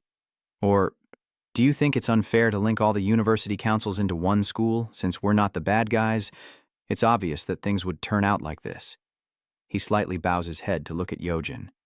Without a boss, a gang is doomed. Am I right? At that moment, many thoughts flashed through Yojin's mind, like Dawn's shadow or the fights among the brothers earlier. He frowned and said, that's right, I know that well. The red-haired guy also doesn't want to argue anymore. Anyway, I brought you here because I thought you would be useful in the fight, but it seems you're pretty timid. He watched Manhwa fighting and let it go lightly. Luckily, I don't think you need any help anyway. Come over to Manhwa, where Oh Dahan is holding a piece of wood and smirking. You little trickster, you finally dropped your weapon, huh? Now what are you going to do without a single weapon in your hand? Manhwa remained unfazed by his taunts and confidently said, no weapons needed, then pointed two fingers at him. He wisely blocks Manhwa's attack with his hand. A dishonorable fighter has no dignity. I hear you're challenging me. I've got your fighting style down too. Before he could react to the attack, a piece of wood suddenly struck his neck from behind, causing him to kneel down. Seeing Manhwa collapse in front of him, he felt a surge of pride. Take teeth for teeth, eyes for eyes. I will kill your mother. Yin couldn't hold back and lowered his face as he stepped forward. The red-haired guy next to him asks, where are you going? He added, I already told you no need for you to fight. Either way we win. Yeah. Yojin ignored them and quickly punched each person, sending them flying to the sides. The red-haired guy approached and shouted fiercely, what kind of nonsense is this? Is he on our side? Yojin quietly turned his head. Hey, Truong Jurion, what's your big brother's name? The red-haired guy looked confused. What does the boss want to ask? Yojin gradually lost patience. If you want to live, say it quickly. Kunagun, are you just pondering like that? Jahan gently grabbed a piece of wood from behind, intending to surprise attack, but Yojin dodged skillfully. He quickly struck Jahan's waist with a palm and then turned to speak to the dazed red-haired man. Then I'll lend you a hand, moving to Yoon and Yobin, the twin brothers. Seeing the traded bike, Yoon feels regretful. Once sold, you won't regret it, right? Yobin forced a smile and scratched his head. Well, I also need to turn some money over since I dropped out. You're still optimistic, so if you meet Deegan, can you borrow his car? Yun firmly refuses. Yobin finds it hard to understand. What's wrong? I also need to save face. They will know the car isn't yours. Seeing the car's location through the hidden camera, Yoon looked at Deegun. Are you a DJ? Are you in a hurry to go to the DJ? Deegun still didn't answer. Yoon gradually lost patience. I ask again, are you a DJ? Did Deegun turn back slightly to find out? Yoon offered to help, saying he was in a hurry and asking if he could lend a hand. Breaking free from the memories, Yoon slumps in his chair. Damn it, I don't know what he's doing at DJ Dong. It's been over an hour, it should be here by now. He immediately picked up the phone to call Yin. But contrary to Yoon's relaxed wait, Yojin is fighting alone against the thugs, delivering a punch that knocks one down while the others hesitate. Yin exclaims, packed with people. Yun looks at his phone, he doesn't even bother answering and can't blame him. The students from Flower Gun School rush towards Yogjin. Outnumbered, screw you. Yogjin punched each of them. The red-haired boy was stunned by the scene. Wow, he's not an easy opponent either. My phone keeps ringing in my pocket, damn it, it's so annoying. Did you see the message saying my car was taken away, and now your dream has come true? He looked confused. What now? What are you talking about? While Yojin was distracted, a guy with a stick suddenly attacked him from behind, but he pulled out his phone and smashed it. You dog. Before he finished, the red-haired guy kicked him. If you want to back out, we won't stop you, but are you sure that's a good idea? We're not the ones in your favor. You've chosen the wrong civilization. Thought everything was peaceful, but a gang of racers rushes in. Nambi, are you bringing backup again? Seunga was also secretly annoyed. Looks like we're in deep trouble this time. Damn it, are all the students at Bonggun some kind of gangsters or what? Yun looked at the predicament. Damn it, I was just here to see the boss, but with the sky like this, it's like I'm heading straight to the coffin. The phone rings again, and when he pulls it out, he looks confused and puzzled. What kind of crazy dream is this, old man? The red-haired guy immediately warned, Focus, they're coming. The Bonggun team was speeding ahead when a truck behind them seemed to want to ram into them, so they had to swerve. What kind of truck is that? Is it on our side? No way, it was trying to hit us. The truck makes a sharp turn in a spectacular way, leaving us all stunned. Where did this truck come from? As we look at each other in confusion, the truck's door opens. A husky voice. This must be the right place. The GPS only shows the exact location. A guy named Bonggun looks surprised. Damn, that guy's on our side. The scenery's pretty nice, huh? Inon casually opens the door while Yojin looks around. Where did the demon come from? How did you know? He suddenly paused in front of the remaining figure and sighed. It's been a long time since I got carsick, that's all. The smoke gradually clears. You can see clearly now. So it was Daegun. Am I late? I have to mention that about an hour ago, Demon Im was talking with Daegun in the pickup truck about Gubin's situation. That Gubin guy apparently had urgent matters and didn't expect to prepare such a surprise. He looks at you leaning against the car door and continues to ask. Just hear Gubin's brief story and then head straight to Jen, right? He is enjoying himself. I will set a new record. It looks like an ordinary truck, but inside is the heart of a demon. I thought he would get angry. I heard he already suffered a lot because of me. After the Big Inoan merger, he disappeared immediately. The others seem a bit confused, but what's done is done. There's no point in bringing it up now. He also truly doesn't understand what Gubin has been thinking all this time about the present. So what is it this time? Is it about cleaning up the aftermath of the past? He insists that no, as he told himself about the past, there's nothing he can do now. However, Daegun still knows what needs to be done, but must not repeat the mistakes of the past in the present. I wish I had made a better choice back then. Now, I want to do something to fix my mistake. I feel like I must resolve what I caused this time. Seeing the mess you caused yourself is also something you don't want. The only thing I can handle is controlling what happens next in the future. Even if it's a selfish choice to ease my heart, I still want to try. He heard that, and also let out a sigh with a smile. Selfishness hasn't changed, but anyway, everything has changed now. They finally arrived at the address sent, which is a garage. He looked around, but there was no one he was looking for. There's no one here. Hey, who are you? Is this some kind of neighborhood market? Why are so many guys coming here today? He knows that now wandering around won't get him anywhere to meet, so he might as well use someone temporarily, probably need to use GPS. The look on that guy's face clearly shows a big question mark. What? A moment later, the three of them were already on the car. That guy nervously sat in the middle, guiding them. Just a moment ago he was aggressive. Now he's shyly giving directions. Turn left after 300 meters. Back in the present, he's kneeling at his feet while he remains indifferent. This tracking works really well. The first person to see them was Gubin, who was momentarily stunned. He then calmly asked the fighting crowd, "Am I late?" All of them suddenly froze and turned their eyes to him. One by one, they all recognized him. Manhwa was surprised to see his appearance. "Dagon, Nambi saw that you've come back." Seonga's face is swollen from the beating. It's too late now. Gongjin also suddenly remembered who he was. That guy is reckless. He looked at the chaos before his eyes and couldn't help but speak out. What is going on? Unbin was so moved when he saw him that he was about to cry like an abandoned puppy and ran over, wanting to hug him immediately. "Dagon, I miss you so much. Our bond is forever strong." He was startled when he saw him running over. Wait a moment. He still keeps that sad face, whining about Inan and DJ. No matter where he is, he's got a reputation. As soon as he finished speaking, he punched him in the chin when he saw him coming too close. That single punch was enough to knock Unbin unconscious. That moment, he probably didn't imagine he would get hit so hard he would lose consciousness. He quickly caught the unconscious person, while the doctor just shrugged and watched. "Gubin, I'm sorry I spoke too harshly." He turned back to ask him for help. "After hearing about what happened in the car, you understand, right? This Unbin guy, please take care of him." He nodded immediately. Seeing this scene before his eyes, Eung-hun was overwhelmed. "What just happened?" Ex-Eung-hoa calmly hit him in the chin and made him faint. "You have no idea what the current situation really is, but that guy has been tense like a stretched string all along, seeming ready to fight at any moment. Just one hit and he's out cold? Could it be that his fist is laced with sleeping pills?" To Y looks like someone who just enjoys watching the show. "Wow, this sleeping drug isn't pretty good. I guess I need some too." The person with Gubin came here and also spoke up. "Kundagun, where have you been? Why are you only showing up now?" Manhwa was surprised. "Why are you here now? Dagon? What's going on?" He just gently patted his shoulder. "I just heard a rough idea from the locator. You've had a hard time, so from now on let me handle it." "Gongen," he looked down on that last statement of yours. "You want to handle it all by yourself? Are you sure you see everything clearly, you fool?"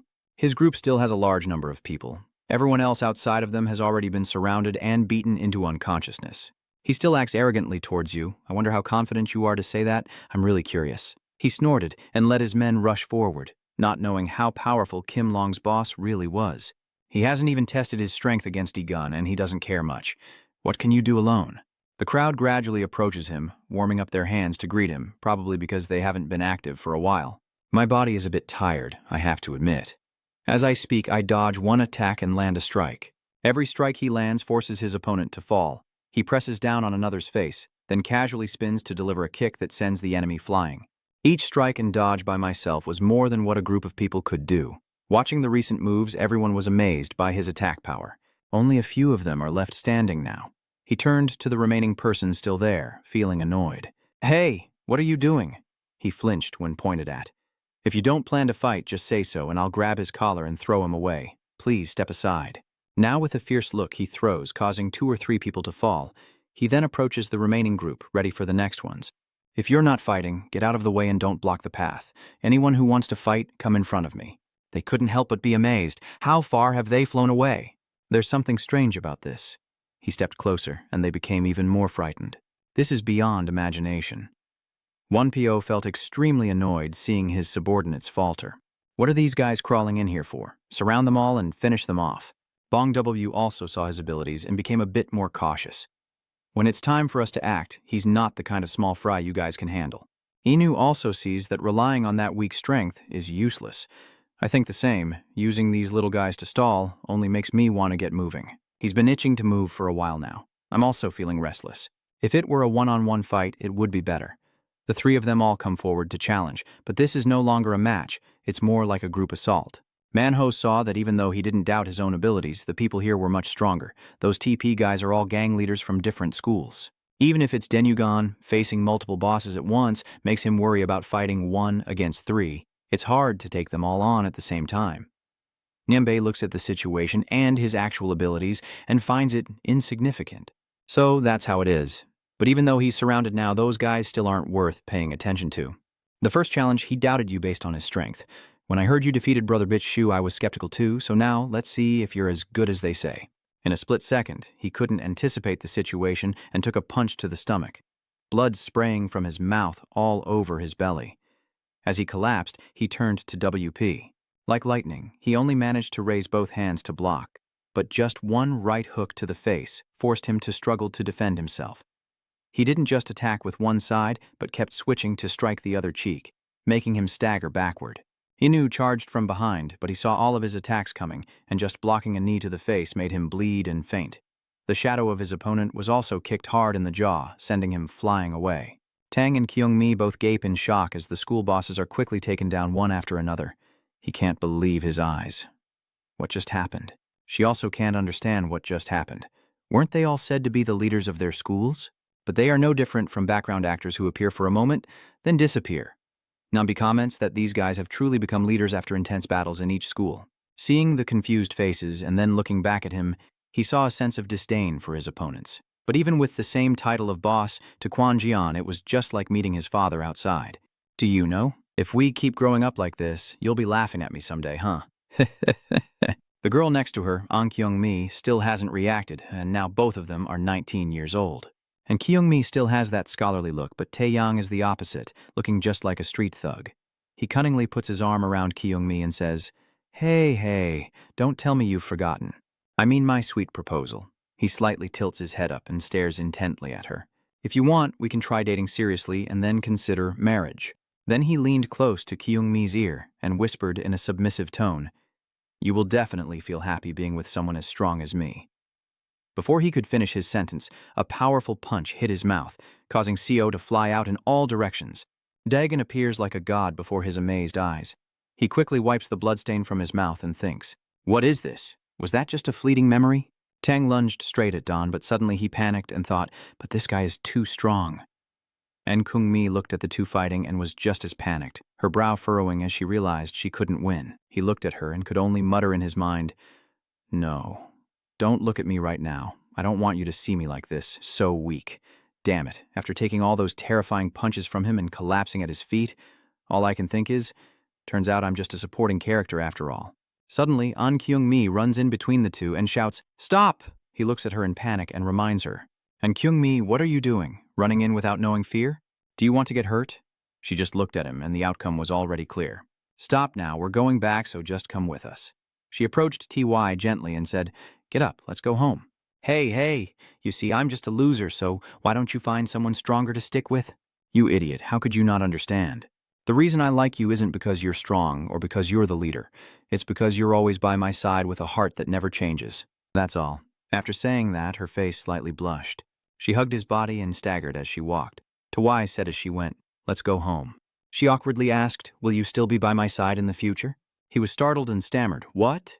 You said that Kyung-mi also felt shy and just agreed to dating for now. He teased her but suggested that getting married right away wouldn't be a bad idea either. He looked intently at the two of them and coldly asked, What's going on with those guys? The TCWP guy looked around in a slightly panicked expression. What? Just like that, you're leaving? Wait a minute. Have all the members of the Alliance been defeated? He turned to ask the person beside him, What should we do now? That guy also froze up and answered, Still, some leaders from the Bongyu school are still here. But suddenly he looked back and realized the absence. What is this? They're all gone? Looking back, those school officials are all gone. He approached them and said in a cold tone, So, who will be the next now? The scene shifts to a place where the boys are helping each other. Lai Si. Ung pointed at Manho and asked Han, Are you okay with this? Manho straightened his shirt and replied calmly.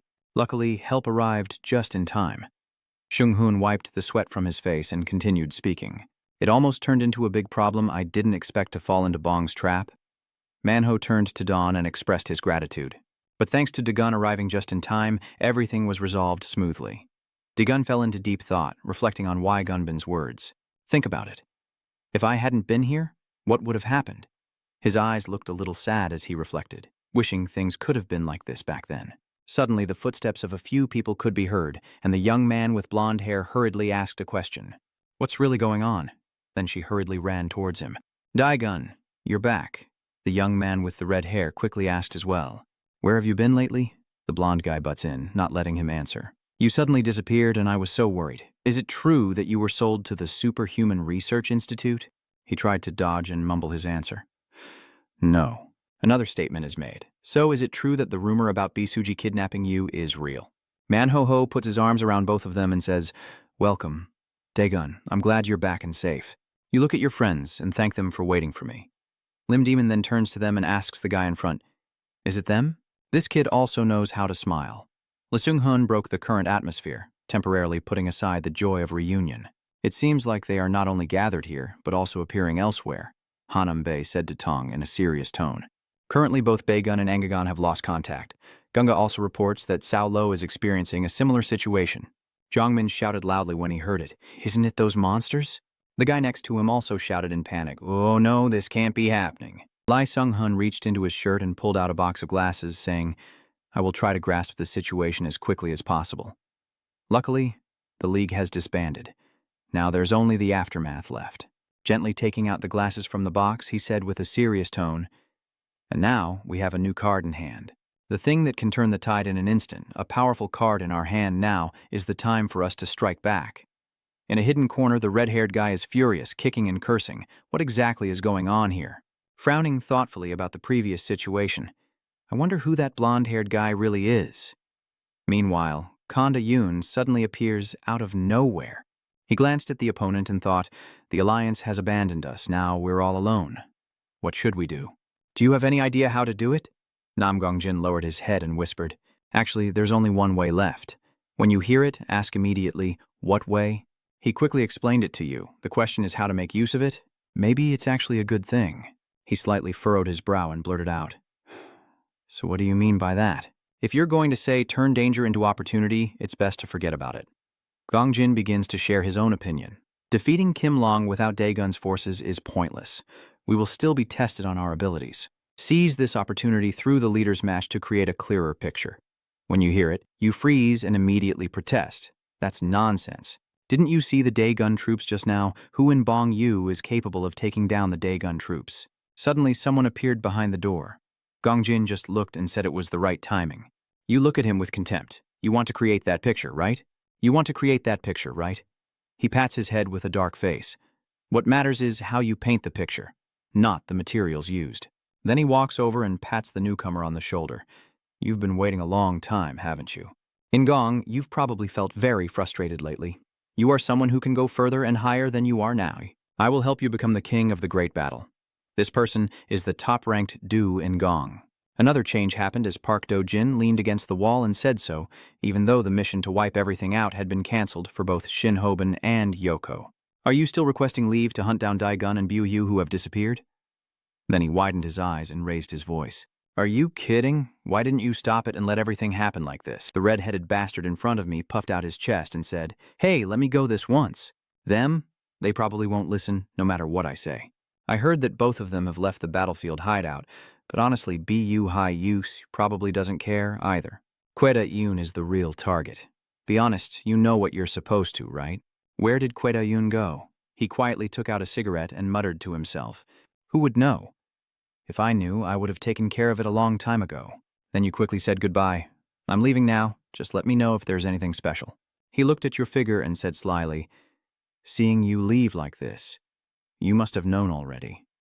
You were one step ahead of him to close the door. His curses continued to echo. Where did you hide it, and why are you pretending to be calm? Compared to killing your friend yourself, letting someone else do it is 100 times better. As you step outside, you encounter a woman. She calmly asked, did you just talk to them? How did it go? Do I need to go stop him? The boy replied coldly and indifferently. Forget it. Just think positively. She looked straight into his eyes, looking creepy unless she was facing me.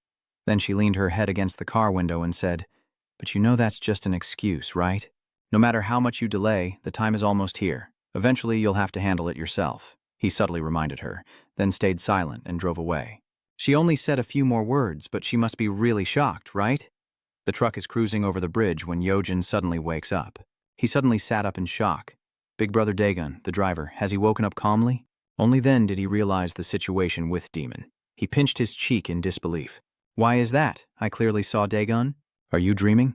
Demon with a calm expression. How is that possible? You were knocked out after just one punch. In touched his cheek and clenched his fist with excitement. It's certain. Extremely clear. After a moment of confusion, he turned and asked, where are we going? Where are we going? Of course we're going back to Enon, Demon replied. You're surprised. What? Mr. Daegun is stressed out right now. Your right arm, you need to be there for it to be right. Yojin immediately took out his phone and kept pressing something. I can't do that. I will tell Gubin and all the Naong ministers about it. Demon saw your frantic attempts to reassure him non-stop. Don't say anything more, Dan. Why does Daegun have to do this? Because he caused such a commotion. Knowing this, I took you to Incheon before you even woke up. After Yojin fainted and was taken into the car, Demon pointed at you and said to Daegun, "This is a rare reunion. Why are you taking him away like this? Are you okay?" Daegun didn't deny it. Yes, when he wakes up, everything will be chaotic again. And most importantly, I don't want him involved in things like this anymore. Yogan nodded contentedly after hearing that. Demon continued, "Tell him when he wakes up to say that he is waiting for me in Incheon. Soon, we will meet again. Rest assured, Gubin and I will be there in Incheon." After relaying the message, the demon comforted him. At Daegun, that little brat isn't alone either. Even so, Ayn couldn't help but feel a bit upset. "Is that your right arm, little sister?" The sound still echoes in the car. "Yes, that's right, it's Ewan's motorcycle." "Oh no, it's over. They've moved to the junkyard filled with stacked old vehicles."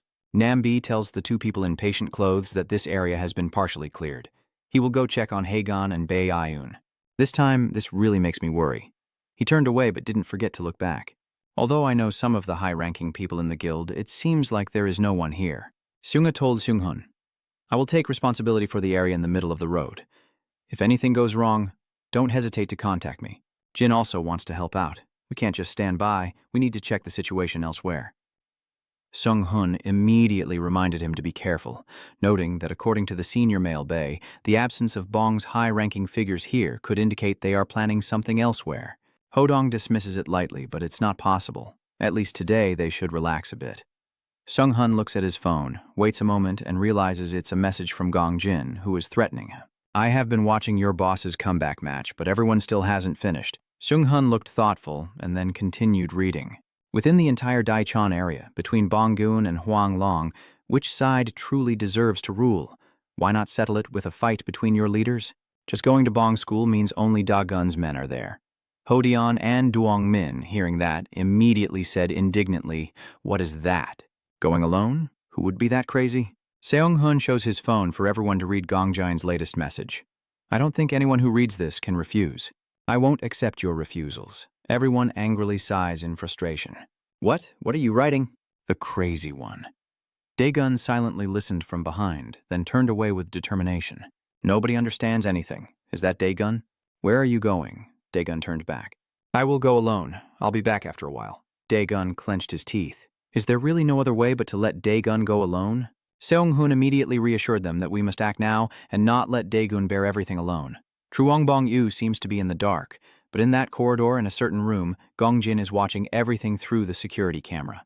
Someone said that just looking at it makes you not want to get close anymore. Gongjin looked at Idung Man and asked, "Do you want to join in too?" "I heard you hate Kun Daegun. He doesn't care at all." Me? He was a little evasive. "Oh, that's not it. How could I have the right to stand beside those high-ranking people?" "That's my responsibility." Then he looked at the girl tied up behind, just needed to bring the other person over. A perfect trap to deal with Gundaegun once again. His woman is actually her.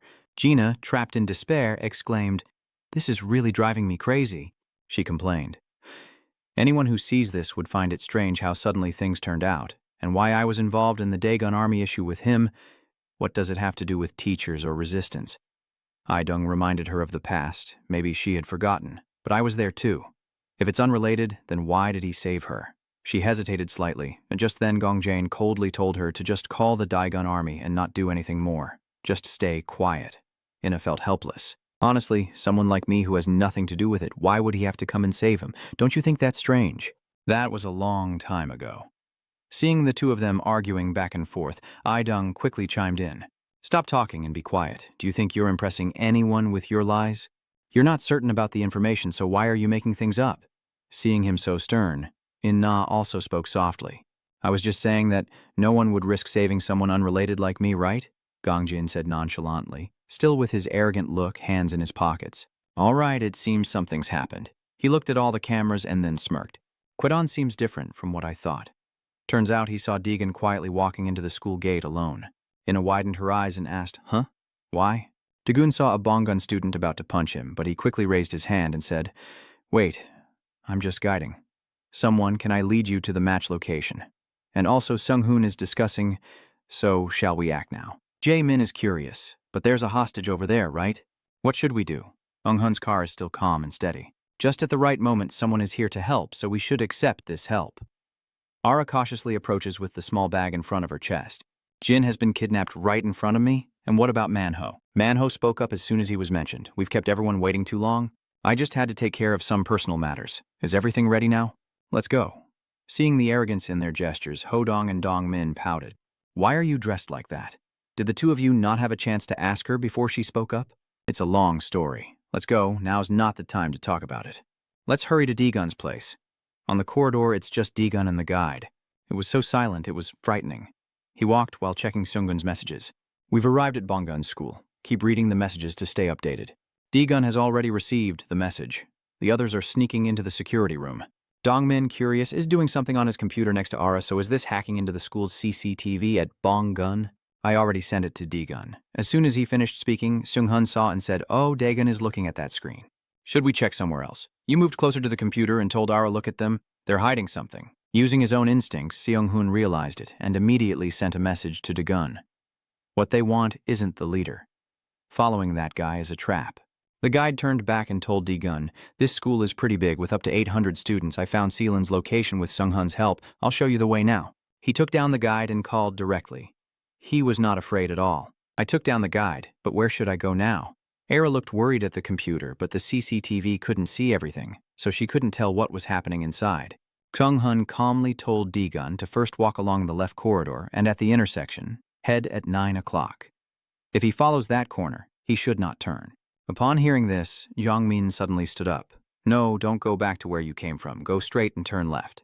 Hoong has a different idea. From his perspective, you're on the right path. Everything on the phone started to fall into chaos. Daegun also suspects this path, right? Everyone calm down and just keep walking to the end of the room. Daegun confidently walks down the corridor. We're here. I'm stopping the call now. Everyone stared in surprise. Huh? Where is he? That hallway seems to be the opposite direction. When he opened the door, he was surprised to find burly young men with fierce eyes inside. He hurriedly closed the door and looked embarrassed. I must have taken the wrong turn. The other way must be correct. But you opened that terrifying door again. Looks like you're pretty well prepared with the trap. Let's see what you can do to me. Seeing Daegun enter the room, Ho-dong and Jae-min start arguing.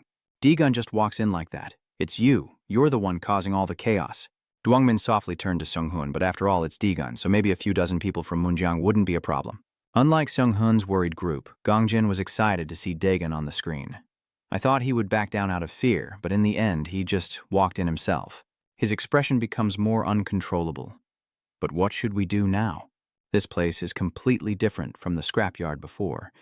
Dung-man recalls the times when D-Gun handled everything single-handedly, thinking to himself, Kwon Da-gun, that guy clearly knows how to handle the crowd. I grit my teeth, recalling the painful neck when D-Gun clamped down. Even though I lost, if you think this time is like before, you're dead wrong. Watching Gongjin's smug expression, he secretly worries. In Bong Yu's ranking system, to raise or maintain your position, you have to cause trouble or accept challenges each day, facing continuous battles where rankings constantly change, making it no different from hell on earth. He images their muscular figures with cold, emotionless faces, among the top ranks, including those holding the highest positions in the top 12. No matter how strong you are, D-Gun, do you think you can win against us? So you finally arrived and alone again? The two strong men looked at each other and asked who wanted to go first, with the bald one arrogantly speaking. The rest of you be quiet. I will go first. Wait a moment. If we have to choose the order, shouldn't I go first? Are low-rank guys allowed to go first? The red-haired boy frowned. What are you guys doing? It's not about who goes first, but everyone at the same time. Unlike the red-haired guy, Hiri is more calculating. As you said, everyone has gathered here today. Come on, stop giving orders back and forth. We've been fighting each other these days. It's hard to believe you're not excited. That guy already defeated the famous brother Bitch Shu. Qui-Gon, let's see what kind of person he is. Just a little taste to try him out. As soon as he finished speaking, the orange-haired guy charged straight at him, with all his moves aimed directly at D-Gun's face. Their eyes lock like sparks flying. D-Gun remains expressionless as he dodges all his attacks before launching a punch that catches him off guard. What? To block D-Gun's punch, he reached out with his hand but backfired, dislocating his shoulder and sending him flying out. The curly-haired guy exudes confidence. He's more resilient than the other, enduring hits to the face and stomach, but in the end, he still falls. The guys beside them couldn't help but marvel. These two have only taken 2 hits and they're already done. The security guard watching through the screen was also stunned. Are these guys really top tier? So that's why he could withstand a hit from Deegan. The red-haired one lost patience. He's in now. Let's go all out and finish this in 1 round. This is not the time to joke around, so who's next? The remaining guys are not arrogant, but openly share the tasks. I'll handle the wrestling part. One striker can stand behind to support, or I can be the support person instead. Seeing they still act indifferent, Deegan gets angry. You see me as a toy to have fun with. What? He flicked off his jacket to reveal a muscular body. I also want to play along with you, but I have so many things waiting for me right now that it's not the time to mess around. Deegan's friends watch in surprise. Why does Hodong seem a bit strange? Seung-hun also responds. Has Deegan ever played it safe before? Deegan, with a cold and prepared stance, said, I'll finish this quickly. Then he threw a punch that made the opponent bleed from the nose. His movements were swift and fluid, kicking the waist, tilting the chin, punching back, and executing spectacular spins. Everything unfolds like an action movie with Deegan as the main character. The red-haired guy beside him is also stunned, grabbing a head and throwing it like a punching bag, one by one, all falling to the ground. Deegan looks at the remaining 2. What are you doing? Aren't you going to rush in? Even the people watching through the camera are just as surprised. Hodong couldn't help but marvel. Wow, Dagon is really good at fighting. Even Shy Ara said, watching the screen as if watching a movie, Jongmin wondered if it could read all the opponent's moves, whether one or many, as if taking a test and knowing the answers in advance, with no difficulty at all. Ho Dion Kung nodded. So Dagon is smarter than I thought. Manhwa observes and ponders. Even Deegan plans his next move before acting, while I have forgotten the most important thing all this time. Not to waste any more time, Seung-hun says. Damn it, this is not the time for this. Before you guys pull any more tricks, it's better if we go rescue Dewey right now. Seeing Ara look a bit hesitant, they even asked, Ara, do you want to go back? Going further could be dangerous. Ara's eyes were determined. No, I want to help too. I will stay here to observe the situation. Suddenly, Bai Manko leapt in through the window with a sinister smile, making everyone jump and scream. Dongmin is scared. What should we do? It's entering now. Lock the door. The car calmly reassures everyone. Stay calm and listen. I have an idea. Menex confidently marches to the door, sure of his victory. Why don't these cowardly mice just come out obediently? They're just mice in the cage, so just use your strength. As he braced himself and opened the door, everyone rushed out. Hodong holds him tightly. Seung-hun runs and says, I will go to the command room, evacuate them to a safe place as far away as possible. The Mano pulls out a folding stick hidden in his chest and says, I am your opponent. You are serious about this, Manho, and now is the time to settle the score from before. Last time? Come to think of it, you guys are the ones I dealt with last time. But what did you just say? This time will be different. And Manek still laughs happily, thinking to himself, this time you want me to finish you off, right?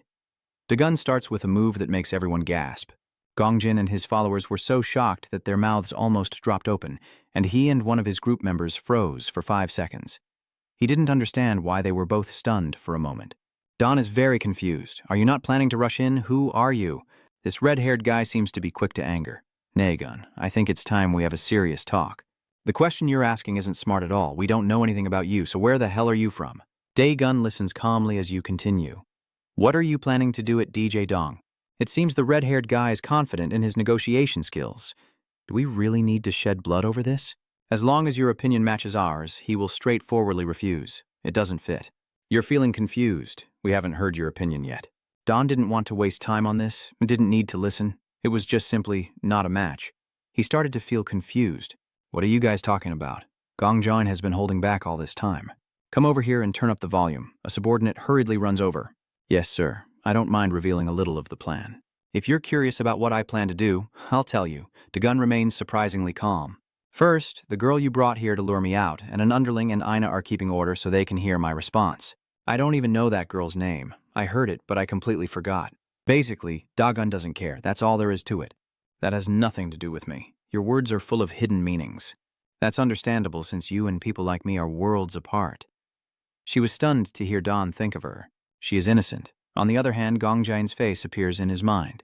The one who orchestrated this. You glance nervously at Daegun or at those involved in this. The surprising thing is that I look down on myself. Even I am part of it. Treatment is just trash in the sewer. Don understands their true nature. We are just those who dwell in the sewer. Playing with each other's dirty water doesn't bother anyone, so here I am directly facing the one behind. But they don't even realize how dirty they are, yet they still plan to come out clean, which is pathetic. He's not afraid to face anyone. So that guys like you and I can't step outside, we need a really tight net. Daegun devalues himself. If necessary, I am the dirtiest one. I will be the barrier. She wasn't sure whether to trust him or not, so there's no need to look up anymore. It seems like Dawn is ready for the fight. Since we're all just rats in the sewer, let's settle it here. The red-haired guy is deliberately making a fuss. I have no idea what you're talking about. So you want to see who is the dirtiest? Seeing his accomplice holding a knife, the red-haired guy, and he rushed towards Daegun. With no other choice, he was unfazed by the imminent assassination. Daegun decisively brushed aside the man in the green shirt, holding a knife. Of course, he even kindly gave him a punch to the face. A moment ago he was beaming with joy, but now he's terrified of Daegun's attack. He directly whistled his head into the red-haired guy's shoulder. Then Daegun gently kicked his leg, causing the red-haired guy to fall to the ground. No matter how fast he is, Daegun still holds his wrist tightly and easily breaks it, causing the knife to spin around. And his face shows the pain of a broken heart. Daegun hadn't even used his full strength when the green shirt fell to the ground in shock, and the hot-tempered red-haired guy opened his mouth to curse, "You get what you deserve, Daegun." Now your condition is not much different from the blue-shirted guy, yet the red-haired one still dares to sit there and challenge who is dirtier. I already admitted that I said I was the dirtiest, Gongjin, and this is the first time you've seen someone hit rock bottom. Ina thinks about her classmates' comments. In my opinion, they're all the same. These guys only know how to settle everything with their fists. Inung suddenly burst into the room where she was sitting. You seem upset. Namgungjin, what are you planning to do? In-gong couldn't understand what was happening, claiming this was a fight between leaders and that they had clearly agreed to arrange a ring for a one-on-one match, acting as if it wasn't his fault. Is something wrong? After the top players drained Daegun's forces, Gongjin wants to use you to carry out his plan. But you will be the one to end everything for sure. It seems you had no idea about this. What? Who would have thought he wouldn't even bother to hide it? According to the plan, today you will defeat Daegun and become the leader of Dong. Gongjin is determined not to let anything go wrong. Nothing has changed, just a little arrangement. In-gong is angry, but can't do anything more. A male student runs down the dark hallway in a rush for some reason. Suddenly, he slams on the brakes. Turns out he's just met In-gong. Who is that student you don't know? Right in front of the control room. In-gong is getting closer and closer to where he is standing. The boy hasn't done anything yet, but he's already in an attacking stance. Is that person one of the top rankers? He didn't have time to react when he saw In-gong pass by. The student also looks confused from here. Just passing by? Your face is always tense. You keep staring at In-gong's back. He is dissatisfied with In-gong's attitude. His behavior is like that of a child. If all I needed was a simple leader, I wouldn't have chosen you. Gongjin also wants to create false information to attract attention. A king not only needs to be strong, but also needs a story that matches that strength. He fears neither heaven nor earth. This time you've really caused a big problem. The boy insulted him in front of his friends. Can you handle it? Gongjin has to yield a little too. Let her go. There was no need to bring her here in the first place. He was just untying the ropes, stammering and apologizing. I thought that if you two weren't in love, there might still be something between you. He always works in a way that makes others feel confused. Kwon Daegun's opponent, maybe you've met him at BCO, probably a face you've never seen before. Gongjin only cares about your past. That's understandable. Just 2 months ago, he was still the lowest rank. He explained in detail the definition of Bongyu, where the lowest rank means a lackey, a slave, a punching bag. Gongjin firmly insisted that this lowest rank is endless and can become anything trashy, and that guy is among them. In-gong bravely stood up to fight back against the bullying, one of the top punching bags, but then he immediately curled up. Although sweat dripped down his neck, In-gong had no intention of giving up. His attitude only made him look down on In-gong more, one of the top punching bags. Your eyes are filled with sadness. The bully doesn't seem to be satisfied yet. This guy's really stubborn. I already aimed precisely at your liver. He stands beside him, urging him to get up. He makes a decisive move. This time, you're definitely going down. In-gong looked at him with a bullet-like gaze, and he could partly sense In-gong's determination. Gongjin, after observing for a while, says, "Come here." He ordered In-gong, "Try throwing a punch." Gongjin questions the way you attack. No, that's not it. He went as far as using the bully as a model. Gongjin turned around and said, "I mean, you need to make a punch like this. You tried your best, but your stance looks so awkward." In-gong musters all his courage and faces him directly. "The bully grabbed your collar and threatened you. How dare you hit me, you bastard? Do you want to die?" In-gong was panicked. Oh, sorry, he's furious. You almost hit him for real. Gongjin actually ordered you two to fight each other. Does he feel humiliated? With this guy, I'm just average, and as for you, well, you know you're just a punching bag, so he doesn't like to repeat it. I told you to try fighting. Everyone outside keeps talking about it. Fighting the lowest rank is already embarrassing enough, but since Nam Gongjin said so, I have to listen. Anyway, he only wins against the punching bag. Gongjin sincerely advises, at this point, you've also grasped the distance, so throw the punch, as I told you. Remember, you're a bit worried, and even Gongjin can't save you if you dodge poorly. You'd better handle that yourself. His face is beaming, waiting to see the show, but the bully is now sitting on the ground. Everyone is confused. What's going on? He won without taking a single hit. Huh, so what has this guy been beaten up for all this time? I stammered, I have fought before. Inong felt quite insecure about himself and had won the fight. He puts his hand on Inong's shoulder. How does it feel? Gongjin wants to know how you're feeling right now, what it's like to win a fight like this. It seems you're quite satisfied with your performance. Inong easily punched the opponent in the face, feeling exhilarated. He boldly stepped on others' backs, unaware that Inong's eyes had completely changed. You walk over their backs without a hint of fear. I have innate talent, and Ingong also dodges attacks very accurately. You regained your original confidence and desire to win, and Ingong easily handled the overwhelmed opponent. You have stood on the backs of countless people stacked upon each other. 2 months in the Bong area, and there are no more opponents left. He has his own decisions to make. I figured it out. The main character, Ingong, is the first person I've met. You must be Daegun. While Daegun was still trying to understand what was happening, you confidently introduced yourself, saying, nice to meet you, I am the main character.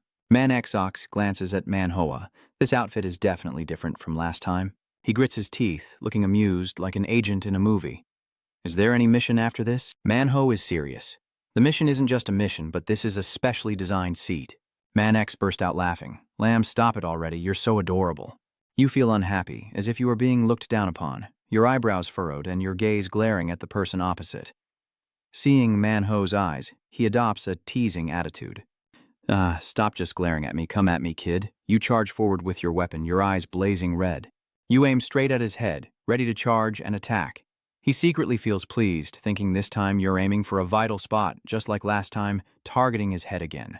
Manho strikes, but he quickly leans back to dodge the attack. Oh wow, he avoided it. You suddenly turned your back and threw some dirt into his face. Manoke covered his face with both hands, frowning. Are you cheating? What if I can't see? He charged straight at Manho, grabbing his legs and thighs, and it was over. You have to assess this, too. Not bad. Then he just threw a punch easily. The man glances at Manho lying on the ground. So what's the difference this time? He throws a fierce punch to explain. Elsewhere, in the hallway, Daegun drapes a towel over his shoulder and walks away. Ngong, with a small bandage on his chin, looks happy to see him. Since you're here, you must have taken down all the top-ranked guys, right? Don's cold eyes didn't respond. Ngong still enthusiastically starts a conversation.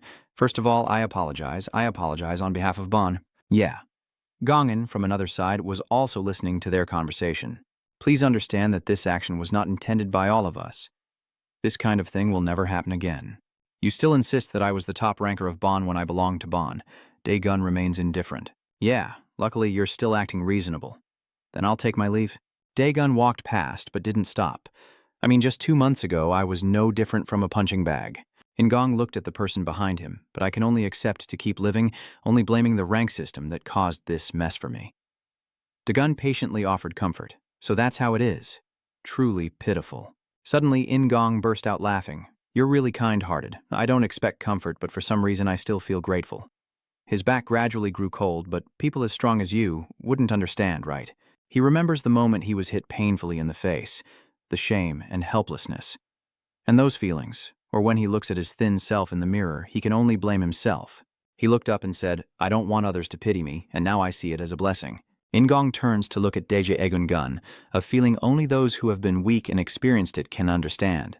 That's why I understand now. You smirked, the one who once looked proud in front of me but was actually weaker than me.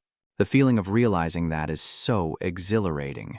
Watching Dawn seemingly wavering back, I keep digging deeper as I crush my opponent, experiencing the primal thrill of proving my strength. Hung's memories of fighting come back, one by one, crushing them beneath my feet, leaving my weak self behind. The slippers I walk in surround defeated bodies, feeling stronger with every step. Daegun looks ahead into the dark, gloomy night, glancing with a sense of boredom. Write those things in your diary and don't talk to me about it. But Ngong didn't want to stop. I wanted to rise even higher. The person I have to surpass on this staircase is Hyu. He looks at me with anticipation. But since you've beaten Hyu, that means you're 2 steps ahead. This time my steps are moving forward, Ngong said as he charged straight ahead. It seems that your desire to rise has blinded you, leading to actions that defeat others. But Daegun was already 1 step ahead, his foot turning back. The two start fighting, unable to stop. Seeing Ngong's aggressive stance, Daegun pays no attention. Inong looked surprised as he ducked to avoid his attack, while Daegun quickly leaned back to evade. Ngong also thought to himself, that was quick. But then I realized something. You see Daegun in an attacking stance right in front of you, yet you keep attacking. Your punch is just within reach of Daegun's face. This time, I will bring you down. Your excited look is gone now that you've been defeated. But Daegun's expression remains cold and emotionless. A flash of lightning quickly shoots past, and Daegun passes by Inong. You are surprised as if you can't believe your eyes, watching Don's back. Ngong guesses that just now was Don's strong and agile step. He turns his head back, and you throw a punch again. This time the punch hit the object that was taken down. But Ngong was dissatisfied with what he saw and punched the jacket. You can't believe it's just a coat. Daegun, with one hand on his knee, stands and looks at the person in front of him. Ngong throws away the jacket. What are you planning to do? Aren't you going to fight properly? Duong eyes him and says honestly, I don't feel the need to take this seriously. You said you're not involved in this. Ngong hesitated slightly. No, that's not related. Your explanation is just something I need to get past. Daegun listened to what you explained. By the way, earlier I said I found something interesting about you. I just point to myself and say, that's also the source of my strength to become stronger in a short time. Actually, I think my eyes are a little better than others. You remember the moment of the fight earlier, right? In that brief instant, your eyes touched mine. Dawn is still listening to what you're saying. I don't know what it is. Inong kept getting more excited, but if I beat you, I feel like I will become much stronger than before. Right now, I feel like I am about to achieve something. Daegun's eyes narrowed, his Ngong eyes shining brightly. How should I put it? Daegun recalls the feeling of being immersed while in the sauna with his friends. I can't quite put it into words. Daegun's friend burst into laughter. He looked confused. So what?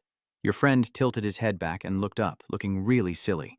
You only use such amazing abilities to fight, while there are so many interesting things in the world? Daegun reminds him, and you said those words? Your friend runs his hand through his hair. Fighting is fun, but it should only be enjoyed in moderation. The friend looked at Dawn and said, so call that feeling immersion? He explained that when you're immersed, you no longer see anything around you. If you keep punching like that, Daegun reminded him that he would lose what truly matters.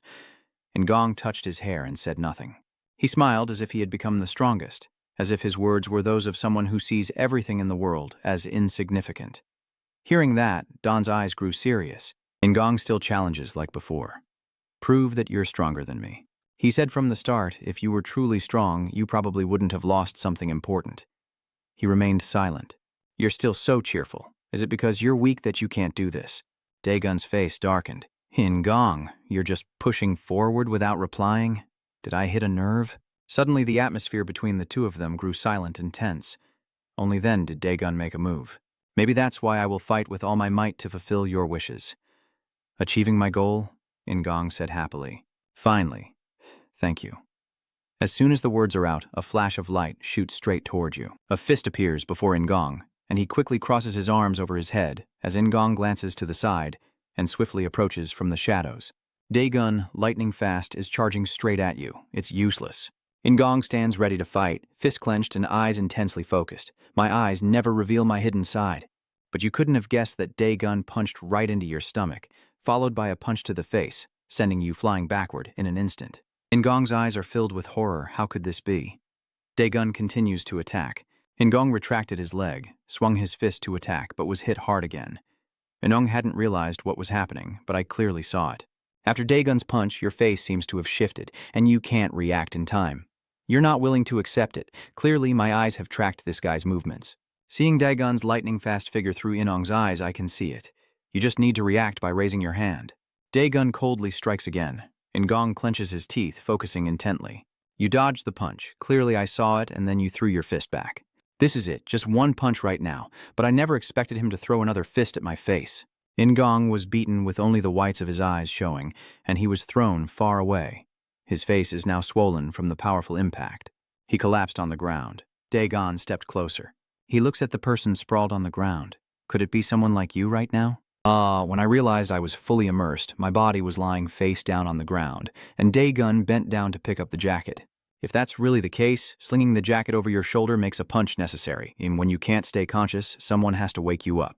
He recalls the happy memories of the three of them back then, and then the distance that came later. Daegun reminds him, I am already too late, so at least you should stay strong. He walks away coldly, while Daegun steps aside, leaving Ingong unconscious on the cold ground. Dung Man looked surprised. Is Kweon Ganon really that strong to be this overwhelmed? Zayun-hun appeared. Not only did he break the trap I carefully set up, but he also defeated my secret weapon. You think he's incredibly strong. Wait a moment, look at the person underneath you. Are you planning to punch down? He looked at him with a fierce gaze and asked, What are you so stupid for? I'll punch you into a pile of mess. Manho's eyes are calm. You see, right next to my face is a concrete pavement. If your punch doesn't hit my face, your fist will be shattered. Manji Osi froze, looking at his fist. He's not being manipulated. What the hell am I hearing? This is all nonsense. His expression becomes even more excited. Then watch carefully to see who really ends up broken apart.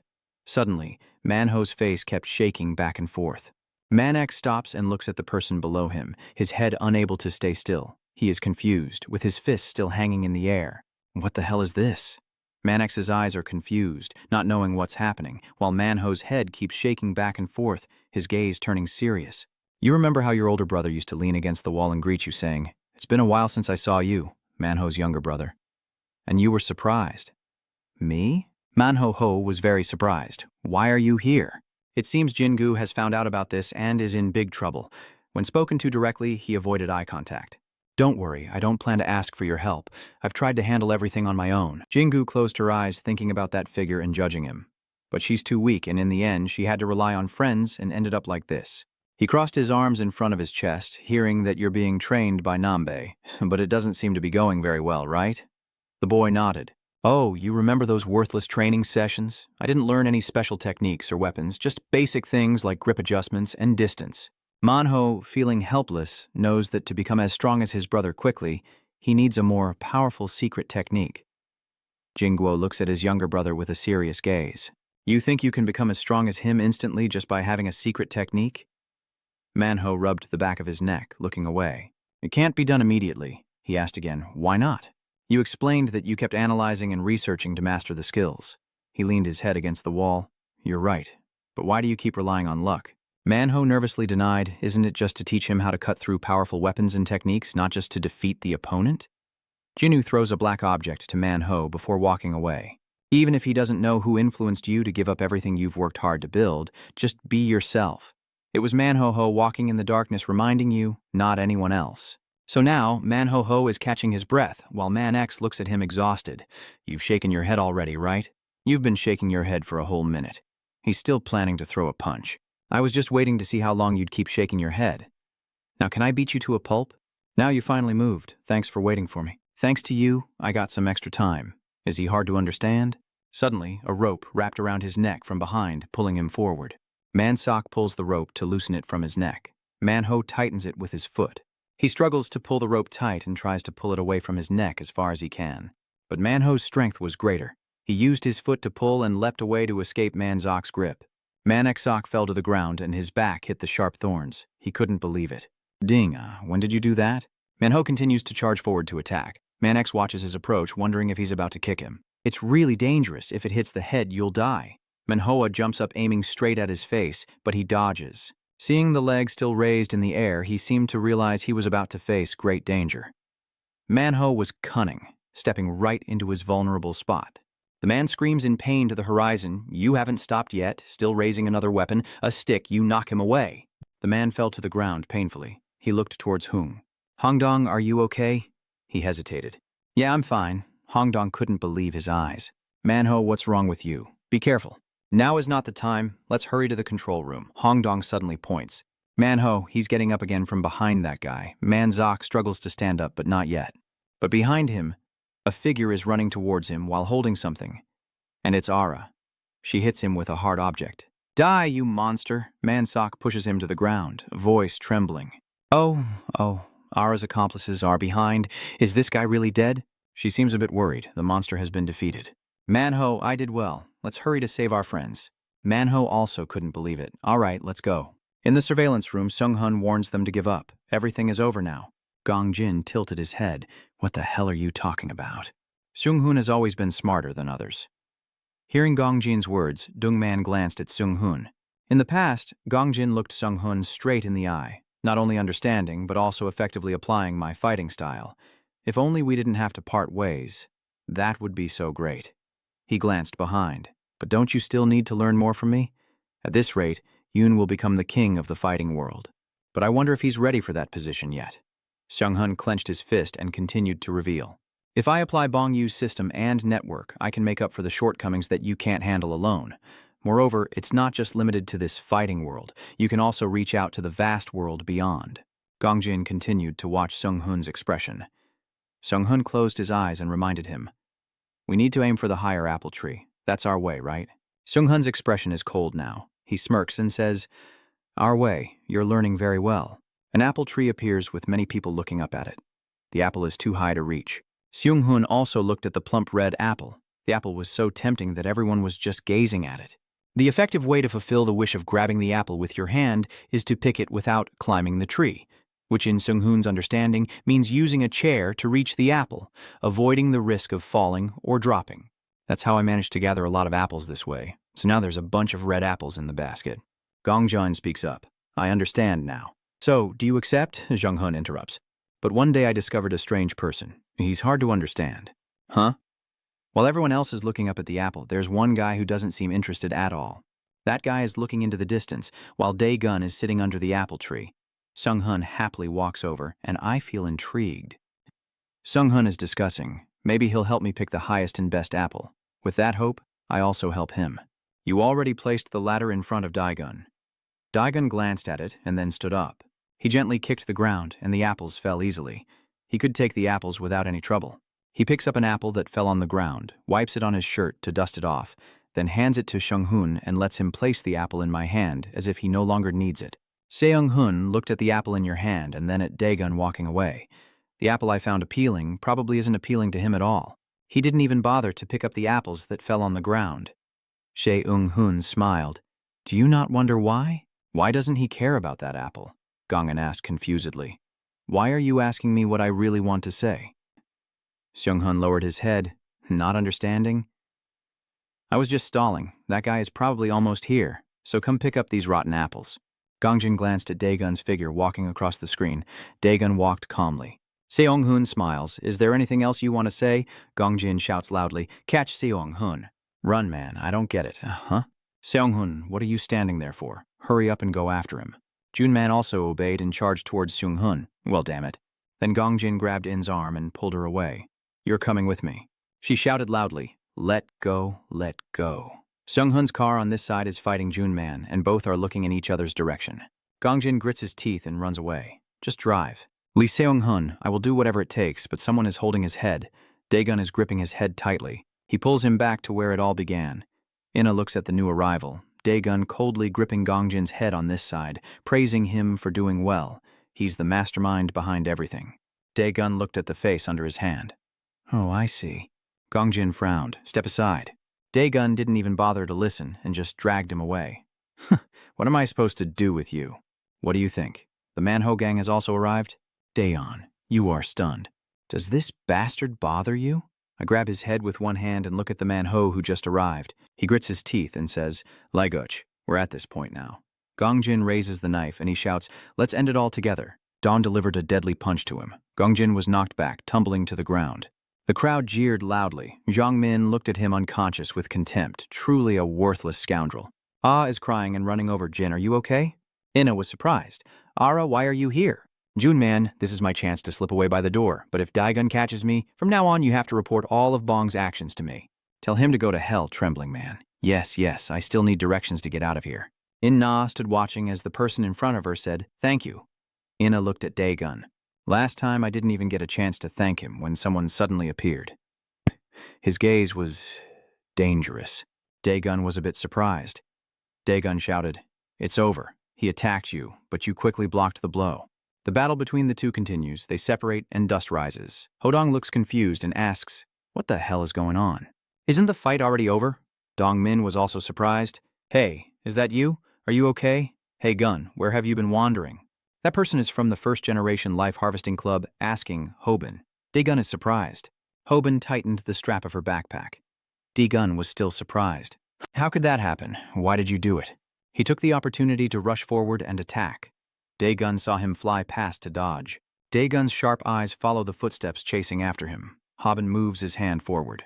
Dae-gun leans to the side to dodge the attack, and Hoban follows up with a kick. This time he raised both hands to block as Dae-gun prepared for a direct attack. Hoban's movements are decisive, delivering a straight kick to Dae-gun's body. Not stopping there, Hoban quickly rushes forward. He swung a kick straight ahead while also attacking with his arm. Dae-gun raised both hands to block the strike. Hoban keeps attacking relentlessly while he is on the defensive. Dae-gun hasn't been able to counter yet. Seeing Hoban's aggressive attack stance, Dae-gun recognizes something about that guy. No. Dae-gun now regains the upper hand, grabbing Hoban's clenched fist and then grabbing his head, throwing him straight toward the door. Hoban was thrown far away but then regained his stance. Dae-gun coldly asked, "Who are you?" Dongmin was stunned. That guy is definitely not an ordinary person. Ung-hoon also spoke up, saying he's not someone to be underestimated. The four heavenly kings, or even Bishusho might be better. Hoban dusts off his clothes. "Now it seems like you really want to fight, huh?" A loud voice boomed. Dae-gun also glanced at the crowd, looking towards the source of the sound. Too many people. A woman steps out of the darkness, smiling. "Leave those little pencil marks to me." She comes from the Gung Moth Club. Third generation Midoriwa Yoko. Yoko watches the crowd, looking towards Dae-gun. "Don't interfere with that side. Everyone focus over here." Dae-gun looked towards Kuo, the person who called his name. Dae-gun Hoban, with a scarred face. "Are you asking who I am? That's probably not the only thing making you curious, right?" He took out a part of the scissors from his backpack, but those things should wait until after smashing the opponent first, then ask calmly and put them together. "I also have many questions, but I'm holding back for now." Baek Hee-jun said this. Dae-gun frowned tightly. He smiled dangerously. Luckily, he wasn't giving his all anymore, but if you disagree, then prove it. The sound of police sirens blared loudly, echoing to their location as the sirens wailed. The police hurriedly rushed in, arriving at the scene, and the teacher also hurriedly ran ahead in panic. "Oh my God, what on earth is happening at the school?" The teacher stared in shock. Look at the broken glass. This is definitely not normal. Call more people quickly." "Hey, senior, the ink stain is fine, but you're getting kicked out now." Hoban sighed and sent a message saying, "I'll be back, so just wait." That time we were going to talk calmly, but it will be you who destroys everything. As soon as I finished speaking, all that was left where Hoban stood was smoke, with no sign of anyone.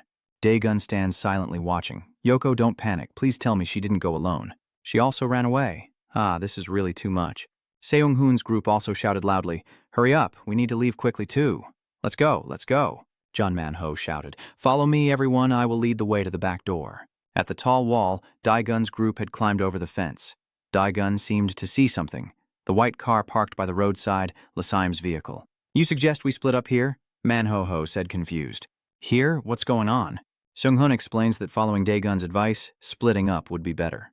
"If we keep going like this, we'll attract attention. Let's have Mai handle this at school and discuss it further." Man-ho-ho hurriedly calls Dae-gun. "Are you looking at Mai right now? Did you come to school?" Jongmin looks confused. "What's going on? Is there a reason you can't come?" Dae-gun denies it. "No, I don't think so. Let's meet at school tomorrow." Junman bows respectfully. "You've worked hard.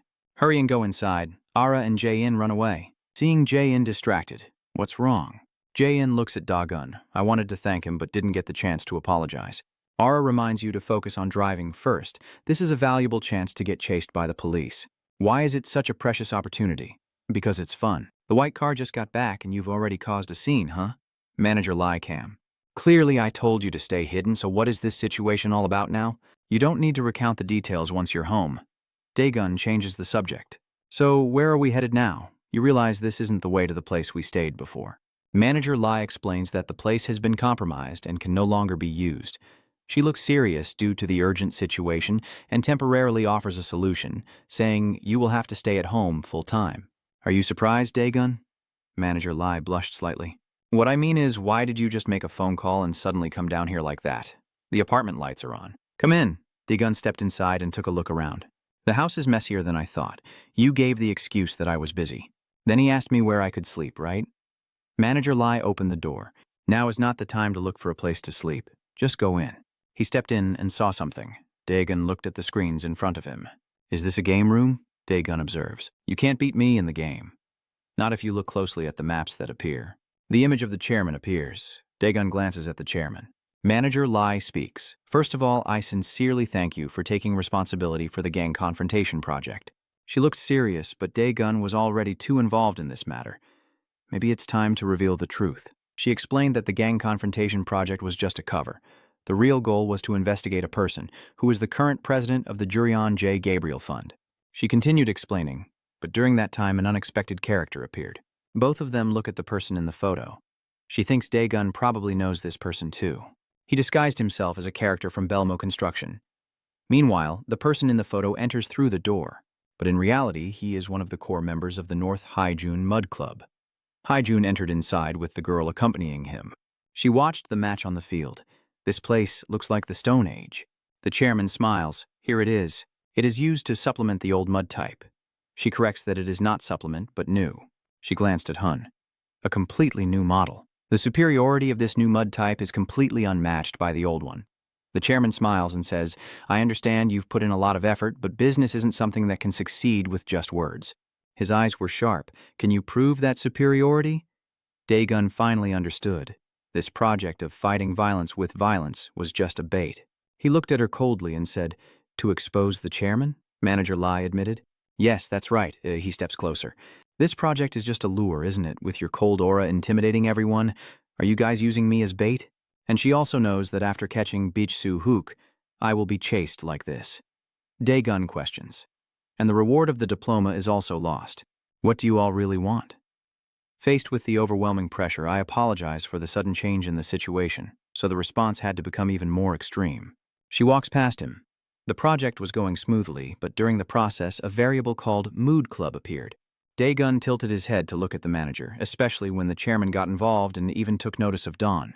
She explained that instead of letting Dawn fall into the hands of Mood Club, we believe the best way is to quickly end the project. The manager took the photo of those two people, but their actions seemed suspicious. They are tending to become more closely connected. She affirms that at the center of everything is Dawn. Recently, your contact with Park Hee-jun has not been accidental. They approached you, Dawn, with a specific purpose. Dae-gun listened quietly and recalled those moments. She was serious, so even though the project involved violence, and violence had officially ended. The manager makes the request, but to catch the chairman in Park Hee-jun, you still need to continue cooperating with me. Dae-gun doesn't care. If you're done talking, I'll be leaving now. I didn't expect anything from you. Dae-gun thinks so, but I have no reason to do that. Whatever the chairman and Park want to do, it's none of my business. He walks away, and I don't care about the so-called Mood Club. The manager speaks up. The new First Society's Dae-gun's eyes turn cold. She calmly speaks up. What if the mistakes Dawn wants to leave behind from the past are not just about that, but are still ongoing? Dae-gun pushed the manager against the wall. He looks indifferent. Maybe because your expertise is digging into others' pasts, you've been acting like you know everything about my history since last time. He's not in a good mood right now. How much does she think she knows to be able to talk nonsense like that? The manager still looks calm. At least I know this isn't something Dawn can ignore. The true origin of Mood Club is the Tan Nat Society. Dae-gun is stunned. Manager Lai informed me that your friend Paran is actually a senior official of Mood Club. The organization was inherited from Tan Nat Society. Are you planning to prove it all by yourself now? Haijun picks up the bottle of wine, proving his superiority, and the new generation will naturally take over. Because you can't stay stuck with old methods forever. The chairman watches the wine being poured into his glass, while Hun pours another into an empty glass. One by one, everyone will gradually shift, until only the empty shell remains, and then he places the empty glass back on the table. He looked up, not only swallowing DJ Dong's branch of Mood Club, but also the entire Mood Club. The chairman smiled and said, Well, I was just planning to get some snacks. He looks at Hun. Maybe he's already full and stuffed. What should I do now? The manager questions Dae-gun. Will you choose to run away and ignore the past or cut off the Mood Club entirely with the chairman and erase all previous mistakes? Dae-gun's face darkens, his eyes serious. The decision is up to you. Dae-gun looks down and thinks, observing his movements as his hand reaches out. Meanwhile, the chairman has shaken hands with Hee-jun, and over here Dae-gun is also shaking hands with the manager. Dae-gun's goal is to lure P-hun outside. On the other side, Hee-jun is also satisfied because he has achieved his purpose. In the darkness of the manager's apartment, the manager is pouring water and suddenly notices something behind her. Dae-gun is sleeping on the sofa, his face covered in sweat. He's dreaming of that day, when the two of them were standing by the sign looking at the photo. Just a simple accident, hit by a truck while riding a motorcycle? Hun scolds him for talking nonsense. Clearly, it was caused by the new members. What should I do now? I'm feeling uncertain. Daegun speaks up. Leave now. Stop. I won't. He turned and walked away, wanting to lose anything else. Hun reminded him. Are you running away? He turned his head, but his friend's figure appeared. What's there? Always just running away. That person questions, but at crucial moments they dodge because of half-hearted resolve, neither daring to seize power nor to let go. Don't you think everything around is collapsing? It's because of you. You know that too. The reason I died. Daegun was stunned as the person opened their mouth and rushed forward to confront him. It's because you're too weak. Daegun quickly opened his eyes, grabbing the manager's hand and accidentally pushing her to the ground. She looked at him calmly, as if he was having a terrible nightmare. I was going to wake you up, but are you okay? Daegun's face was covered in sweat. She reminded me. So, can you move aside now? Daegun hurriedly stepped back. Sorry, I have a habit of unconsciously taking the lead. The manager rubbed his arm, surprised at how strong you are. She called Dawn, her eyes full of regret. I truly apologize earlier. I didn't mean to hurt you first. Daegun's gaze remained indifferent. No, I should be the one apologizing for my rough behavior. You think someone as big as me shouldn't act that way? She stood up and said, Then rest well, because from tomorrow, everything will enter a new phase. Daegun watched as the other person walked away. The sunlight had appeared, shining down on the schoolyard and illuminating the president's office. The chairman's words ultimately boil down to just kids fighting. There's no need to cause a fuss with the police coming and going. He crossed his legs on the desk, and if it gets reported, it will affect the students' studies, so as the chairman, I am truly worried. The chairman reminds you I trust you understand my words clearly. He glances at the documents on the table, which are a notebook recording the students' academic progress and report card information. He remembered Hai-Run's words, that during the experiment this area might get a little messy, but when the chairman wondered about it, it had nothing to do with him.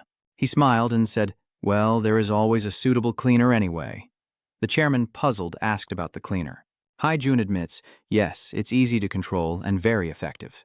The chairman looks at the person in the photo, then picks up the phone, which shows manager Lai calling, with sunlight shining down on her apartment. The manager is tying her hair in front of the mirror. Looks like she needs to style this side today. The phone on the table ringing is President Jo Gap-yeon's. She answered the phone. Yes, Chairman, I have already set out. Yes, we're almost there. Suddenly, she tilted her head to look at Daegun. Daegun's team? She hesitated, but because of what happened last time, the chairman reminded her what she was talking about. From the beginning, this was just a form of entertainment or anger, and it didn't mean anything at all. That's what she realized, and the chairman agreed. Furthermore, as an educator, I suddenly came up with an idea that could benefit the community. What do you think? The manager replied while choosing clothes. I think it's a great idea. Yes, I can prepare it right away. Please bring the outfit to Daegun and have the chairman on the other end bring Daegun back. Are you asking for clothes for me by showing your physique? The chairman's expression is cunning. He needs to finish the project with violence if necessary, right? The sunlight shines brightly over the school, the sound of students at the cafeteria. I feel like I might burst from eating so much. That's really true. Hodong was walking while holding food in his hand, clearly full but still wanting to eat more, maybe because he's feeling empty inside. Jongmin, remind him that if he's full, he should stop. Come closer, Juri. Hey, I heard you guys met Daegun yesterday. Manhwa told me he would come. She wondered if it was almost noon already, and Do-hyun hurriedly ran over. Luckily, I found everyone. When will Kun finally arrive?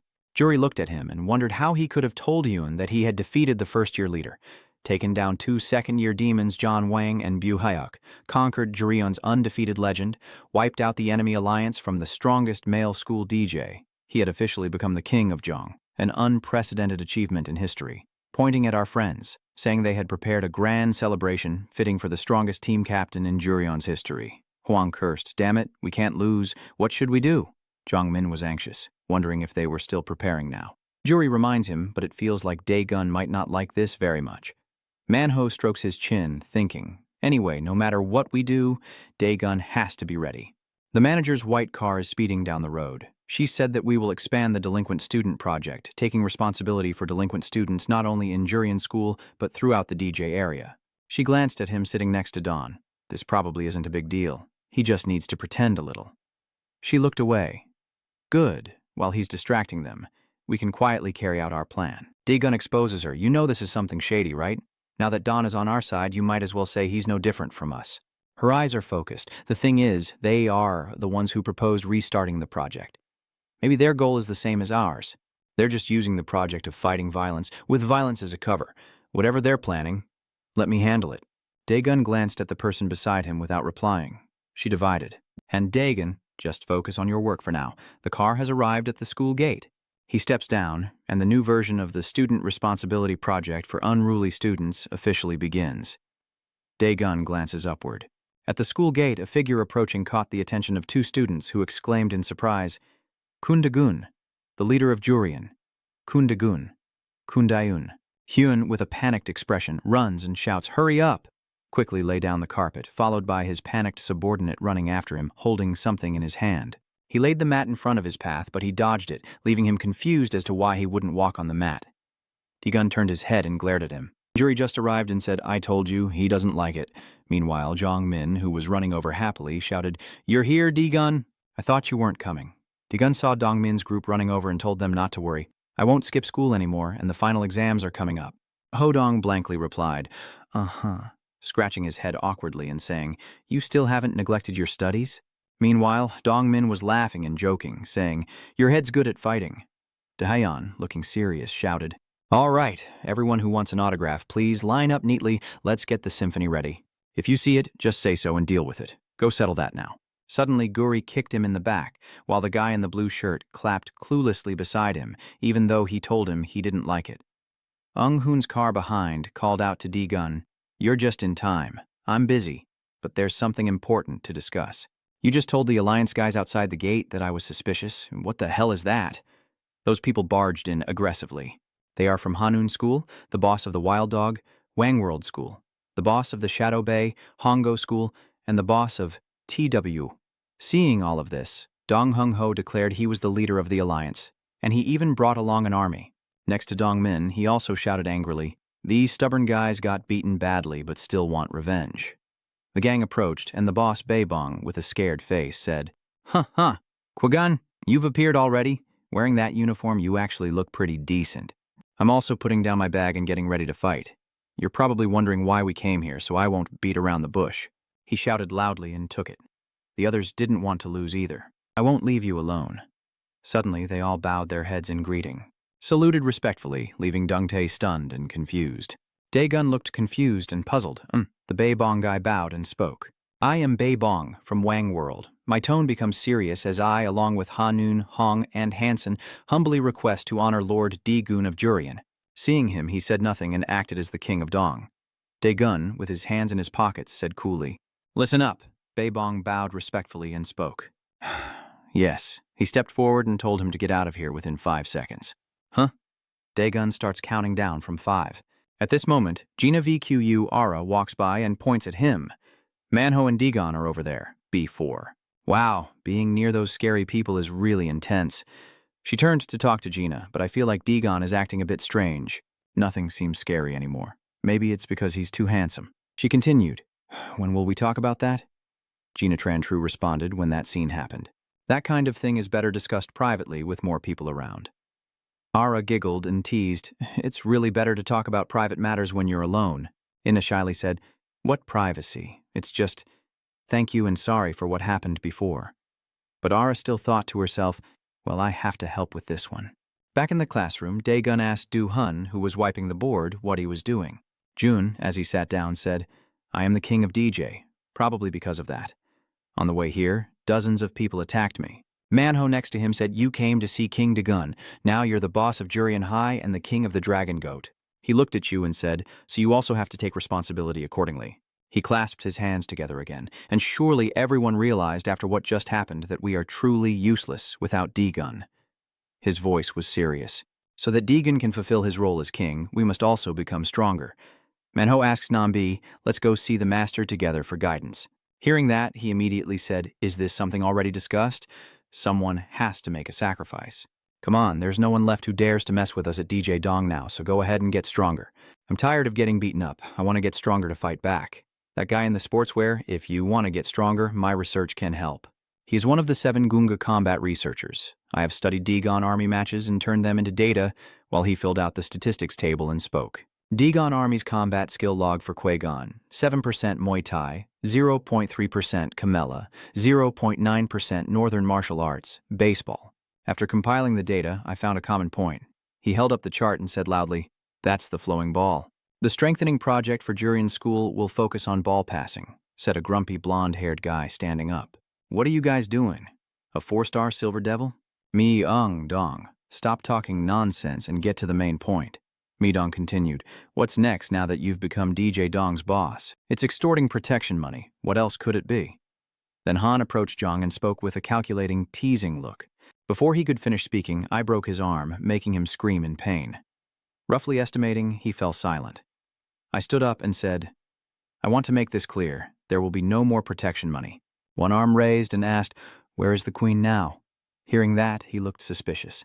"The queen you just asked about, is she the one from Sixyenmo? It's been a while since I saw her, so I'm a bit worried." "Oh, boss bitch Sui Uk is also a formidable talent." I scratch my head and remember, where is bitch Su now? The others saw that he didn't know and asked as well. They went on their honeymoon together, so why are they asking? I told you already. Those two will argue and divorce soon. When he hears the subordinates making up stories, he slams the table and says it's not true. At this moment, one of the 4 heavenly kings, Hanam Nabi, spoke up. Currently, B has urged Oz and his sister to disappear, and Ham Sanjin is also unreachable. He continued, "If necessary, I will keep searching." Hearing that, you also thank you. Thank you. But he continued, "I won't let any more conflicts happen in DJ. There will be no more fights between the schools." Seonghun then said, "As you can see, the alliance is very obedient, so this can be done." Bookworm. Lee Seonghun. "In addition, I will set up a surveillance system to prevent unexpected situations from other areas." Diagon, hearing this, remembered what was left. While in the car, the manager mentioned that the project of using violence to suppress violence would be expanded not only within Jurian School, but across all of DJ. He began to reconsider, realizing he no longer needed to put effort into the project. Looking at the black card in his hand, he silently wondered, "Bikai Jun, is this a fake identity?" As expected, I can't contact him. Doubts arose in his mind. What exactly is he hiding? Everything is so chaotic. Remembering Hoban, he clenched the card in his hand. For now, I guess I just have to wait for him to show up. Suddenly, beams of light shine into his eyes, and he turns or walks. But why is the sunlight so intense? Standing in front of him is Jock, with a shiny head, pulling back the curtain. He opened his mouth and said, "Congratulations on becoming the boss. It seems my intuition about you was right." While he continued speaking, saying, "Don't lose humility and self-respect. Use Buddha's compassion to forgive all," he then asked, "I heard you were injured." He still stood there and said, "I have postponed treatment to teach all beings first, then I will heal."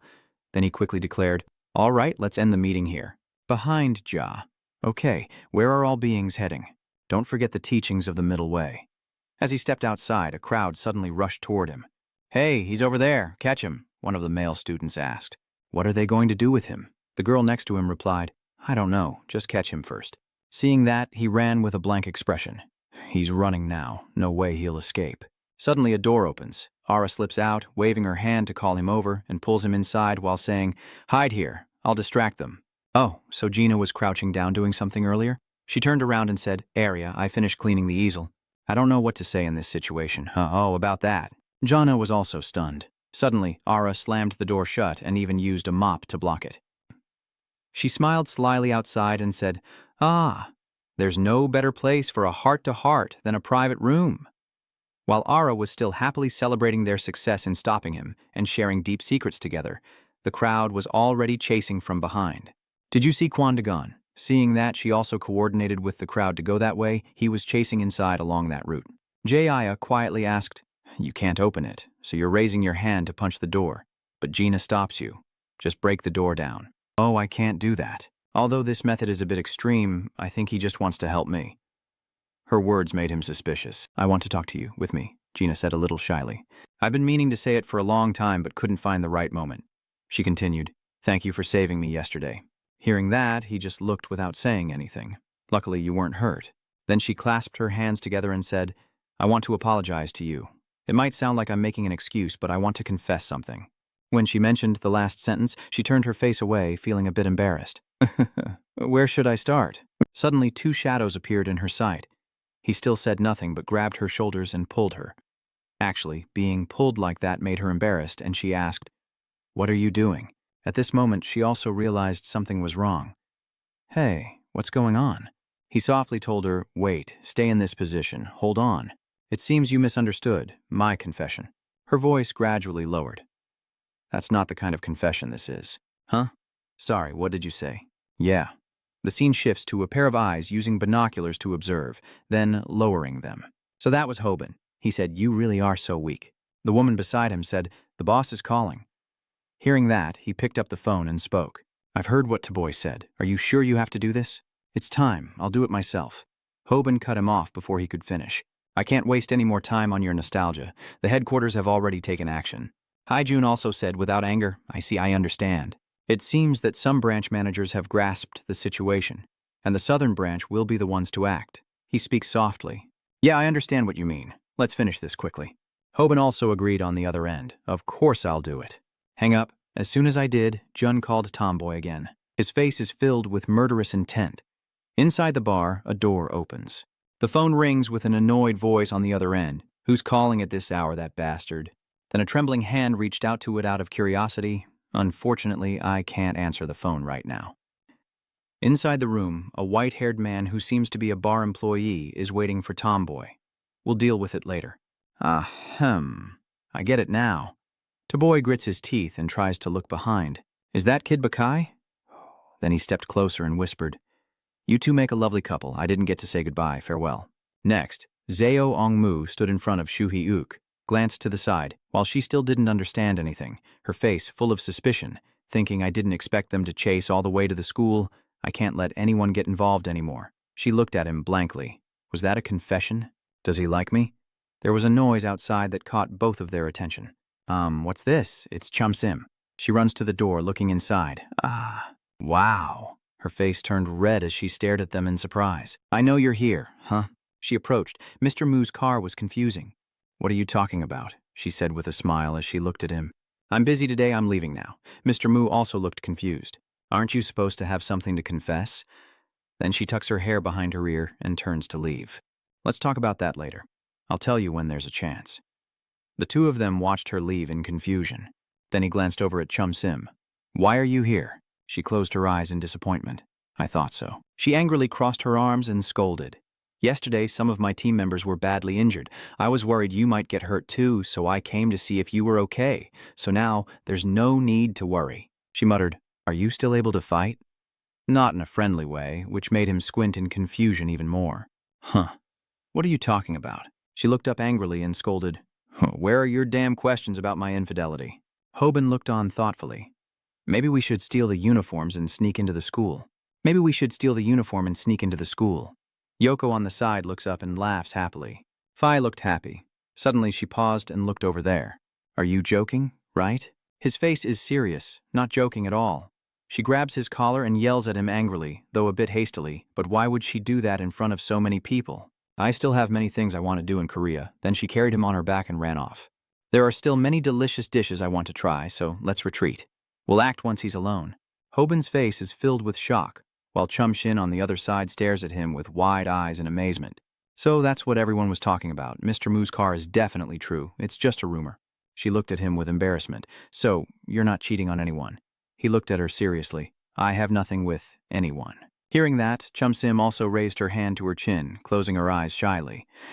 Lucky us. Nambi approaches them. "Are you here?"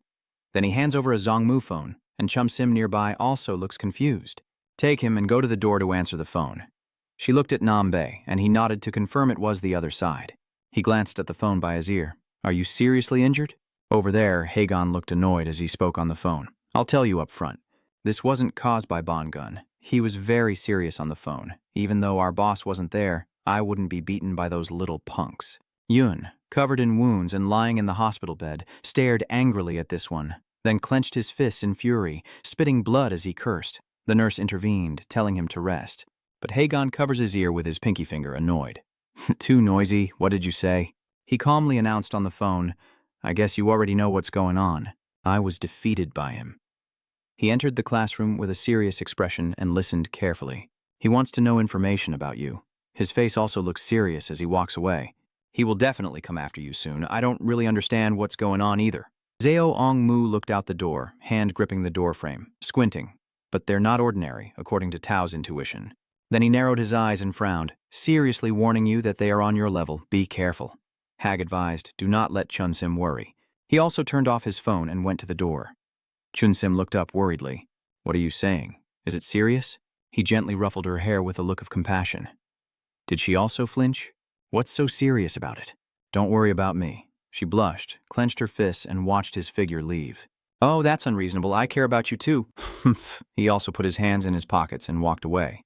Then just go all out. She clenched her fists, her face flushed, and shouted, Are you okay?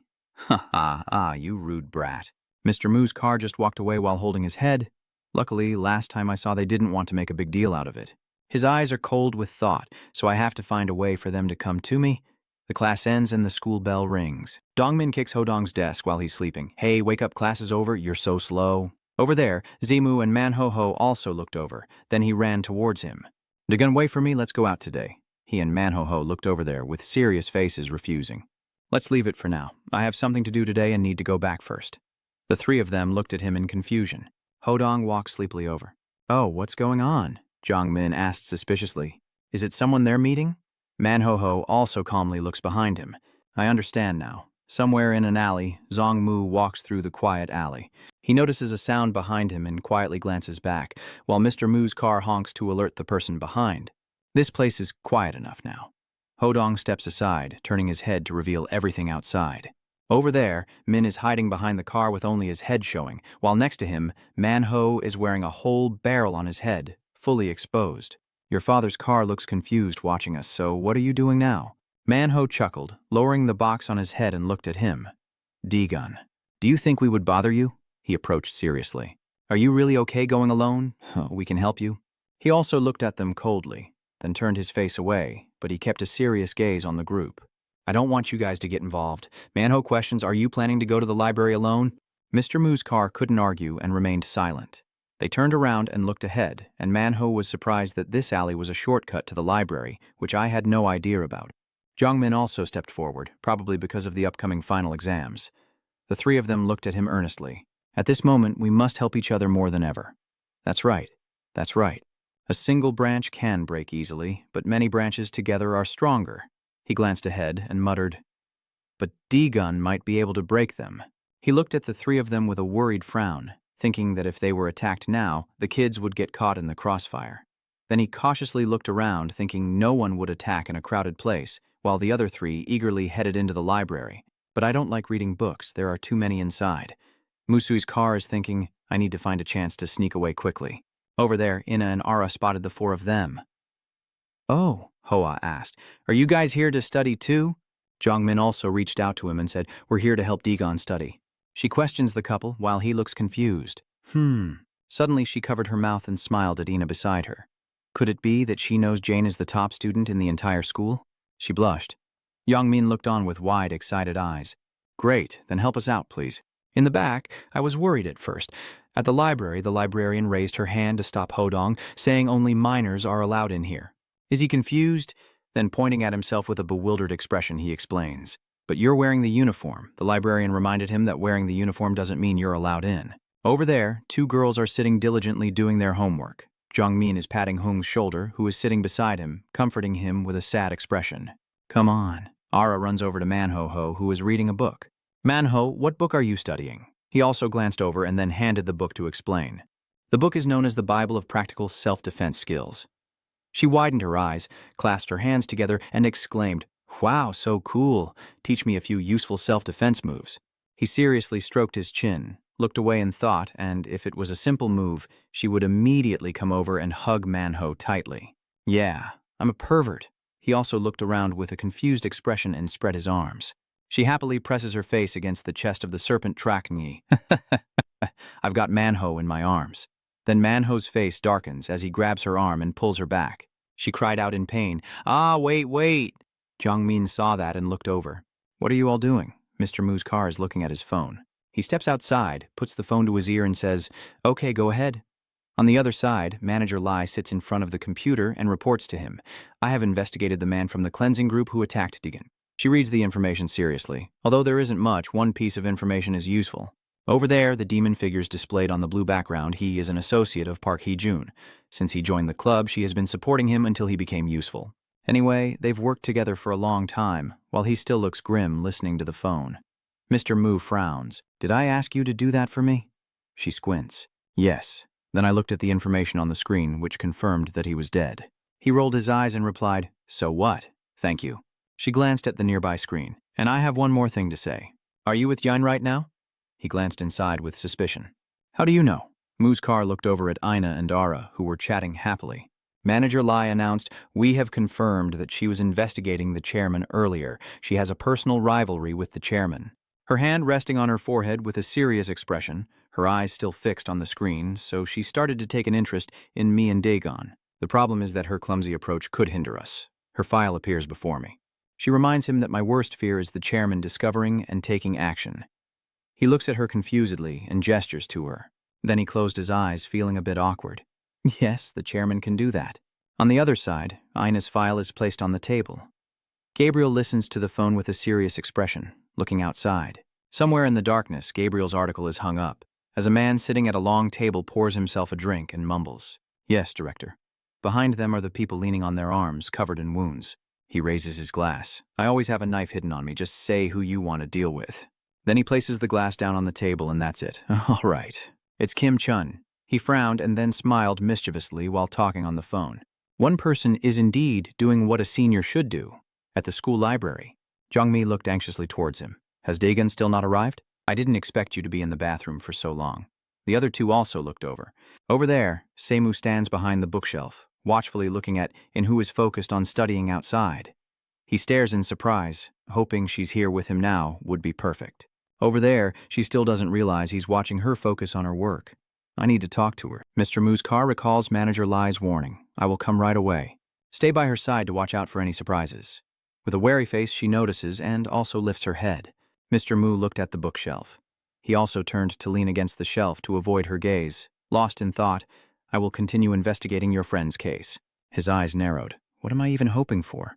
Someone appears at the opposite bookshelf. Mr. Muzkar glances warily in that direction. Then he spots a figure. When he reached the deserted aisle, someone tampered with the electric switch, and suddenly the library was pitch black. What was that? The power's out. He glances around cautiously, wondering to himself. The power's out. Then he looked over at the bookshelf next to him. A noise made him also stare at the pile of books and papers that someone had thrown in his direction. Mr. Muzkar was distracted by it, and from behind, a fist was swung at him by Hoban. He ducked to avoid it and countered by punching the bookshelf. He was also surprised that I dodged, and I looked at him with my eyes. "Are you here?" That guy threw a punch, but I dodged to the side. I also punched back. He looked at me, then reached out to block, but I pushed him back. I just pinned him down and reminded him, "You're late. I waited so long I almost fell asleep. This time you won't escape." Then Mr. Muzkar glared at him and said, "You're too late. I waited so long I almost fell asleep." Over there, he reached out and grabbed his hand while grimacing. Mr. Muzkar asserts, "You can't run away this time." That guy sneers. "Oh, really? Is that so?" He kicked him in the ribs, and whether Mr. Mu grimaced or not, it all looked the same. His body was kicked by him and flew straight into the bookshelf behind. He stood up straight, bowing his head. "The last time I saw you, your condition was pretty serious too."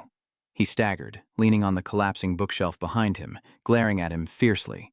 That bastard's face is full of lewd smiles, pulling on his shirt straps and looking at me, stepping on a has-been. Like you, it's quite amusing. I squint disdainfully at him. "Someone like you dares to say that? You're really pathetic." In nervously turns on the flashlight on his phone and says, "Don't push, stay calm." Ho looks inside. I think I just heard Dae Gyeon's voice earlier. Yong Min, walking ahead, also turned his head back. "It's too dangerous. Let's get out first and contact later." The group lines up and heads for the door, following the light from In's phone over there, while he and Hoban are still fighting fiercely among the bookshelves.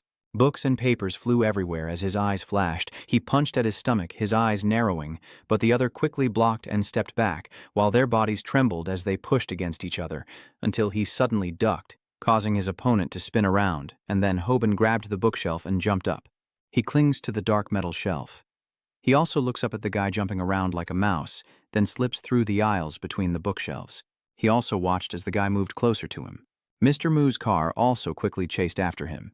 His eyes caught something and glanced over, then Hoban suddenly appeared from nowhere and kicked straight into his side. His body was knocked back against the bookshelf behind him, books flying everywhere, his eyes wide with shock.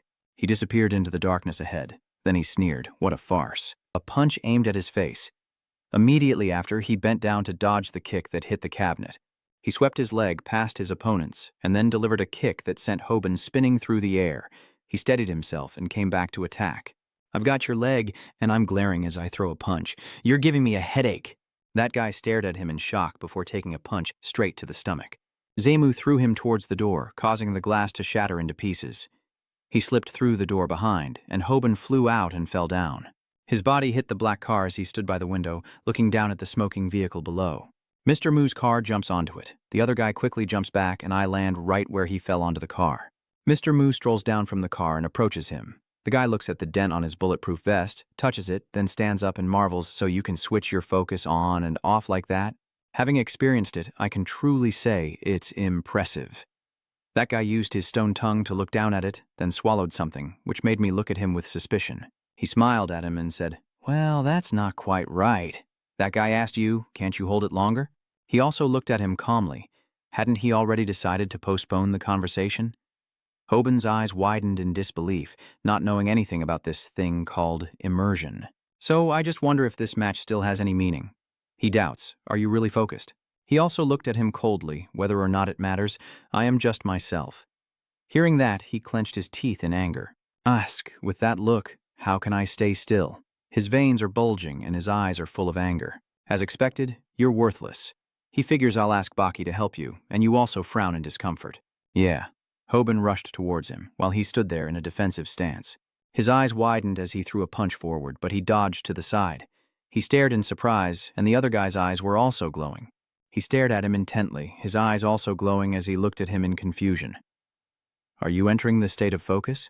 He kicks from above, then quickly shifts down to your leg, his brow furrowing in confusion. Zong Mu swiftly turns to dodge the sweep, while the other spins on the ground, aiming for your stomach. His eyes fixed intently. Mr. Mu's car quickly landed, pulled back and put his hands down to keep the distance, while the other guy also started sweeping his leg forward. Then An quickly charged at him, and the other guy's body also just stopped. "Hoban, are you okay after that hit?" His leg is protected with a steel guard, and he excitedly lifts up his pant leg. "You've probably got some experience, too. Don't push yourself too hard." He leans on his knee as he stands, watching him keep his distance. "What are you aiming at?" The guy took a step forward, his eyes shining with suspicion. Next, Hoban disappears. He throws a punch, but he dodges, then counters with a punch.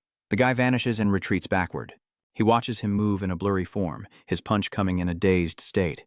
Then he bends down and punches downward. That guy tilted his body to dodge. Zong Mu punched to the side, and he also kicked off the ground, spinning in the air. His leg also aimed at his face, but Zong Mu quickly dodged. He stepped back, bowed his head to look at him, pushed off the ground to jump back and punch him. His hand raised in defense as he dodged the attack, then kicked and punched while avoiding each move.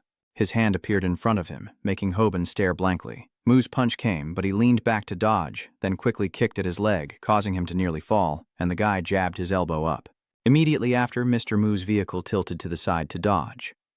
Mr. Mu's vehicle jumped to the side, watching him spin around. The next guy stomped the ground and ran away, while he got up and ran after him.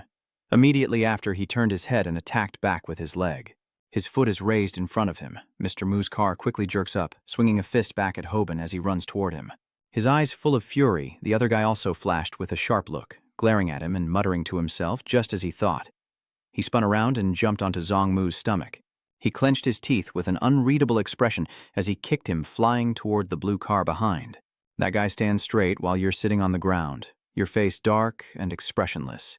You stagger to your feet, and Hoban on the other side keeps his distance as Yoko watches them from above. She put her hands on her hips and smiled smugly. "You won too easily, senior. That's really disappointing." Mr. Mu's car was leaning against the car behind. Did Hoban lose his senses or something? He stares at you with a triumphant look. Or maybe that's all you ever were? "Ah, I see now." He frowned and looked up at him. He muttered, "That special focus. That thing you used to gain the upper hand no longer means anything now that you've met me. You can surrender completely."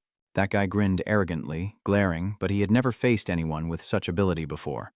To put it plainly, this is your first time experiencing this. That night, outside a room at the Namseun Branch Club, the guy with the mullet hairstyle looked at the one carrying the suitcase. "He's here. Is there a staff meeting here?"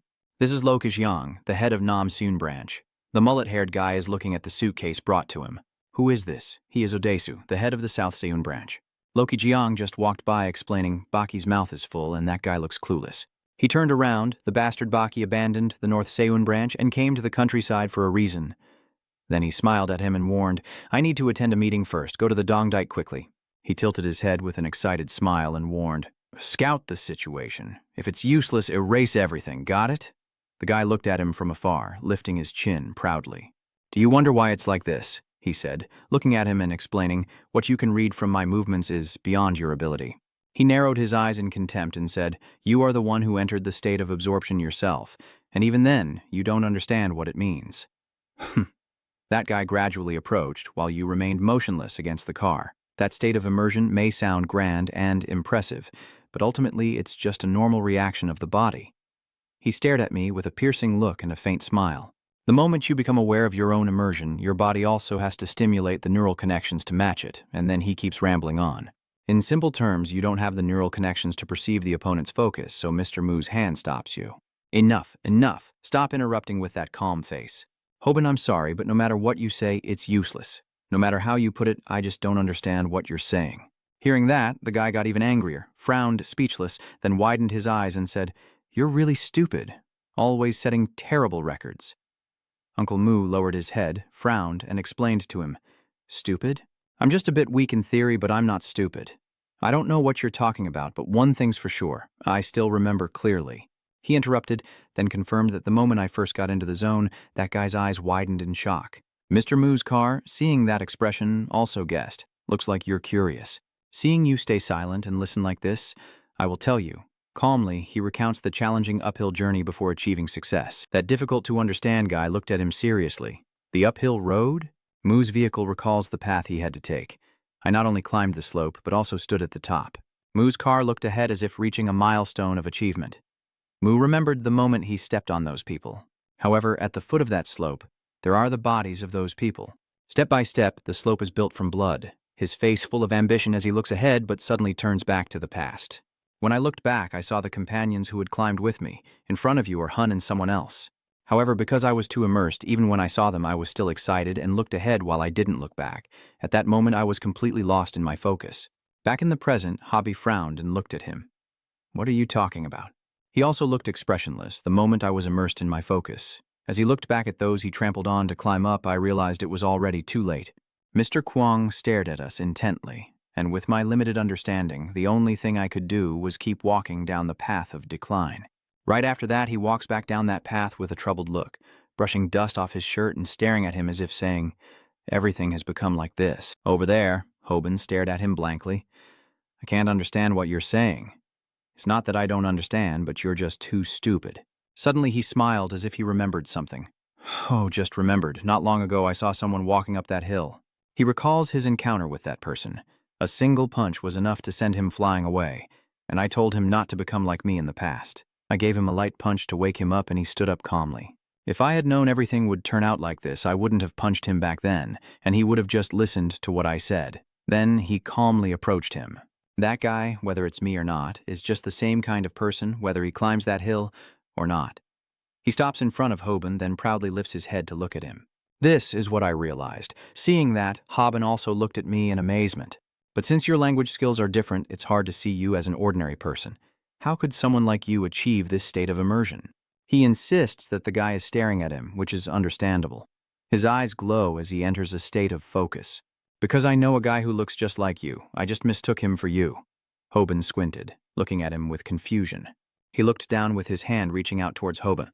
What's going on? Standing tall, he smiled happily and said, much shorter than Yu Sheng. So why do you have a face that looks like his? He pointed at Hoban's face, and he looked at him with a teasing expression, as if to say what you said, with a confident face, raising his hand forward, and after lowering his eyebrows, I will listen to your explanation. The other guy's eyes also widened, and Mu's fist swung in, but he also bent down to dodge. Hoban's body spins around, then kicks him in the face, causing him to lean back and dodge. Mr. Mu's car swings a fist, and the other guy quickly runs away with a fake move. Mr. Mu's car also noticed and looked in that direction, then quickly realized Hoban's attack angle below. His eyes widened, and then his actions unfolded before him. Only then did he finally understand. Oh, I see. So that's how it is. He swings his hand back calmly as he watches him approach. Hoban punches him in the face, and he swings his hand toward Hoban's face. Hoban is startled by his punch. Then he rushes forward and punches up, causing him to spin around and dodge. Then he takes a big step forward and throws a punch. Hoban's body also recoiled backward. His hand shot straight toward his face. Hoban was surprised to see his hand stop just before his face. Then he quickly kicked out with his leg toward him. He kicked him back with a stomp, blood spilling from his fear-stricken face. His body staggered as he hit the ground, and he quickly lunged forward with a kick to the face. Then, he quickly turned around and dodged back, keeping his distance from him. Next, he didn't hesitate to put his hand down and charged straight at the groin. He also calmly looked at him. The guy lunged with his hand, brushing his hand across his neck while he tilted his head back to avoid it. That guy throws a punch aggressively, but Zongmu dodges smoothly. Hobby frowns, thinking to himself, technically, I am the best, even if we have the same focus. If he spins in the air, I can't lose. He kicked at his leg, but he stepped back to dodge it. Then Mr. Mu glared at him fiercely. I'm also curious about that. He raised his leg to block his knee. It's you. Mr. Mu's car raises his fist straight at him. You, that guy, widened his eyes and experienced the true feeling of immersion. His face was terrified, and he shouted inwardly, This is dangerous. Suddenly, someone next to Yoko also rushed forward, punching toward him. Both of them looked at her. He glared and stepped back, his foot sliding away. Her punch knocked him back, his hand covering his chest to block. Then he looked up at the newcomer, feet touching the ground, and Zongmu steadied himself to keep his distance. His body steams with seriousness as he looks at the newcomer. Hoban, loving her, also glances at her. What is she doing? I already made it clear. She is still watching him cautiously. Then she looks at Hoban to remind him to wipe the blood from his mouth before speaking.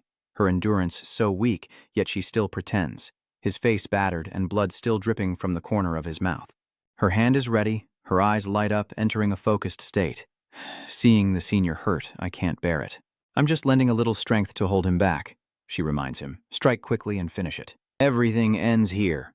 Hoban also looks towards him to block the view. She looked at him, and from the start, just proving he was enough was all that mattered. Hoban also glanced at him and gave Yoko a warning. All right, if I tell you to retreat, you leave immediately. She clenched her fist excitedly and smiled. All right. She raised her hand to her mouth and shouted at him. Stand behind him with a dark face. Listen up, you bastard. Now it's 2 against 1.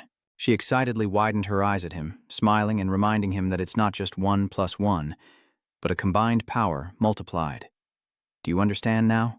He also automatically encodes 2 calculations. 1 plus 1 equals 2, and 1 times 1 equals 1, which are confusing. She stomps her foot down, muscles tense quickly, her arms also flexing, so Yoko throws a punch at him rapidly and warns, don't ignore it. Mr. Mu was pushed back, his hand blocking in front of him. He narrowed his eyes at his smoking arm, the powerful force making his defense meaningless. Hoban also runs over, and he keeps his footing steady.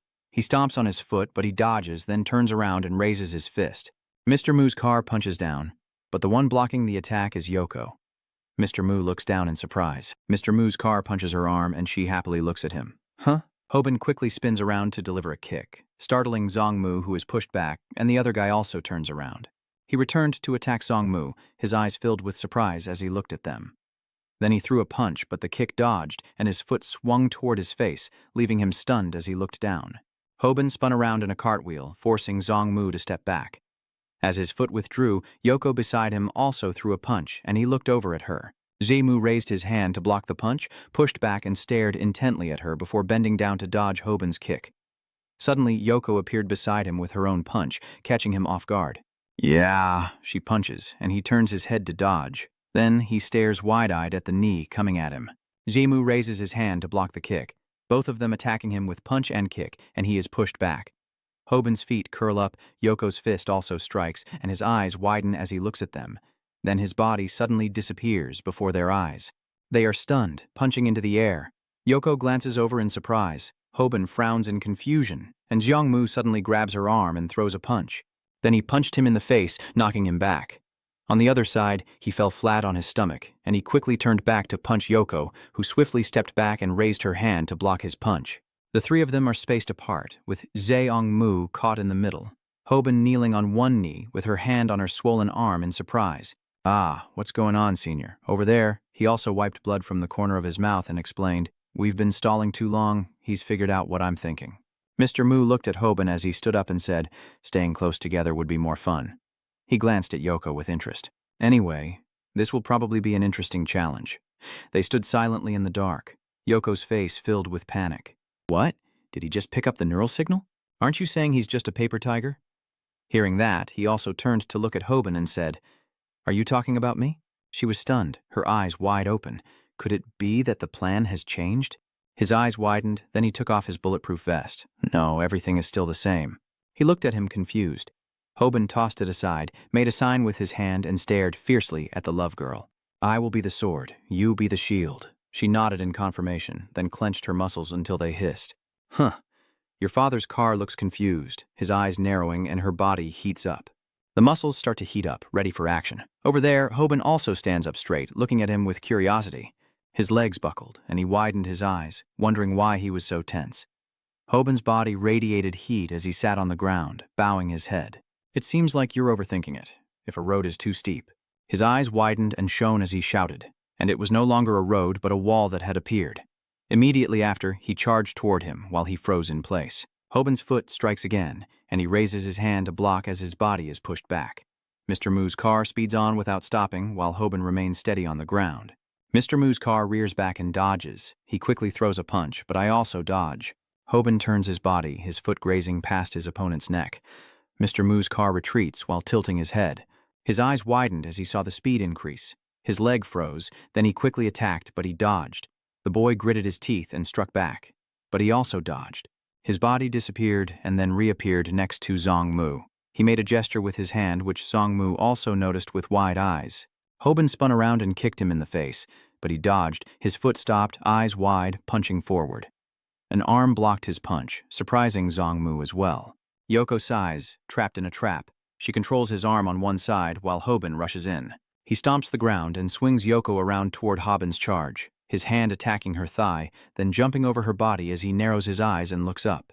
Yoko kicks him, but he can't dodge. Zemu reaches out to block behind and quickly punches back. Yoko pushes Hoban away. She braces herself against his attack with her stomach. He jumps away, her face veins bulging, teeth clenched as she glares and smirks at him. Mr. Mu's car also came to a stop as he pulled his fist away from her muscles, his eyes wide with surprise. Then the figure in front disappeared, and he looked around cautiously. Hoban also kicked, but he quickly dodged. He turned back and glared at me. Yeah, I also calmly glanced back. He stands straight on the ground, looking at the car he shattered the window of. Mu's car reminds him, That's your fault. That guy looked at me coldly. Then I quietly assessed him, thinking he was only relying on one attack and one defense. Hoban's hand begins to signal. He keeps making gestures, his eyes conveying to her, teeth clenched, bait released. Ah, over there, she also widens her eyes and responds with a sign understood. And he stands there, glancing between the two. What trick is he planning to pull now?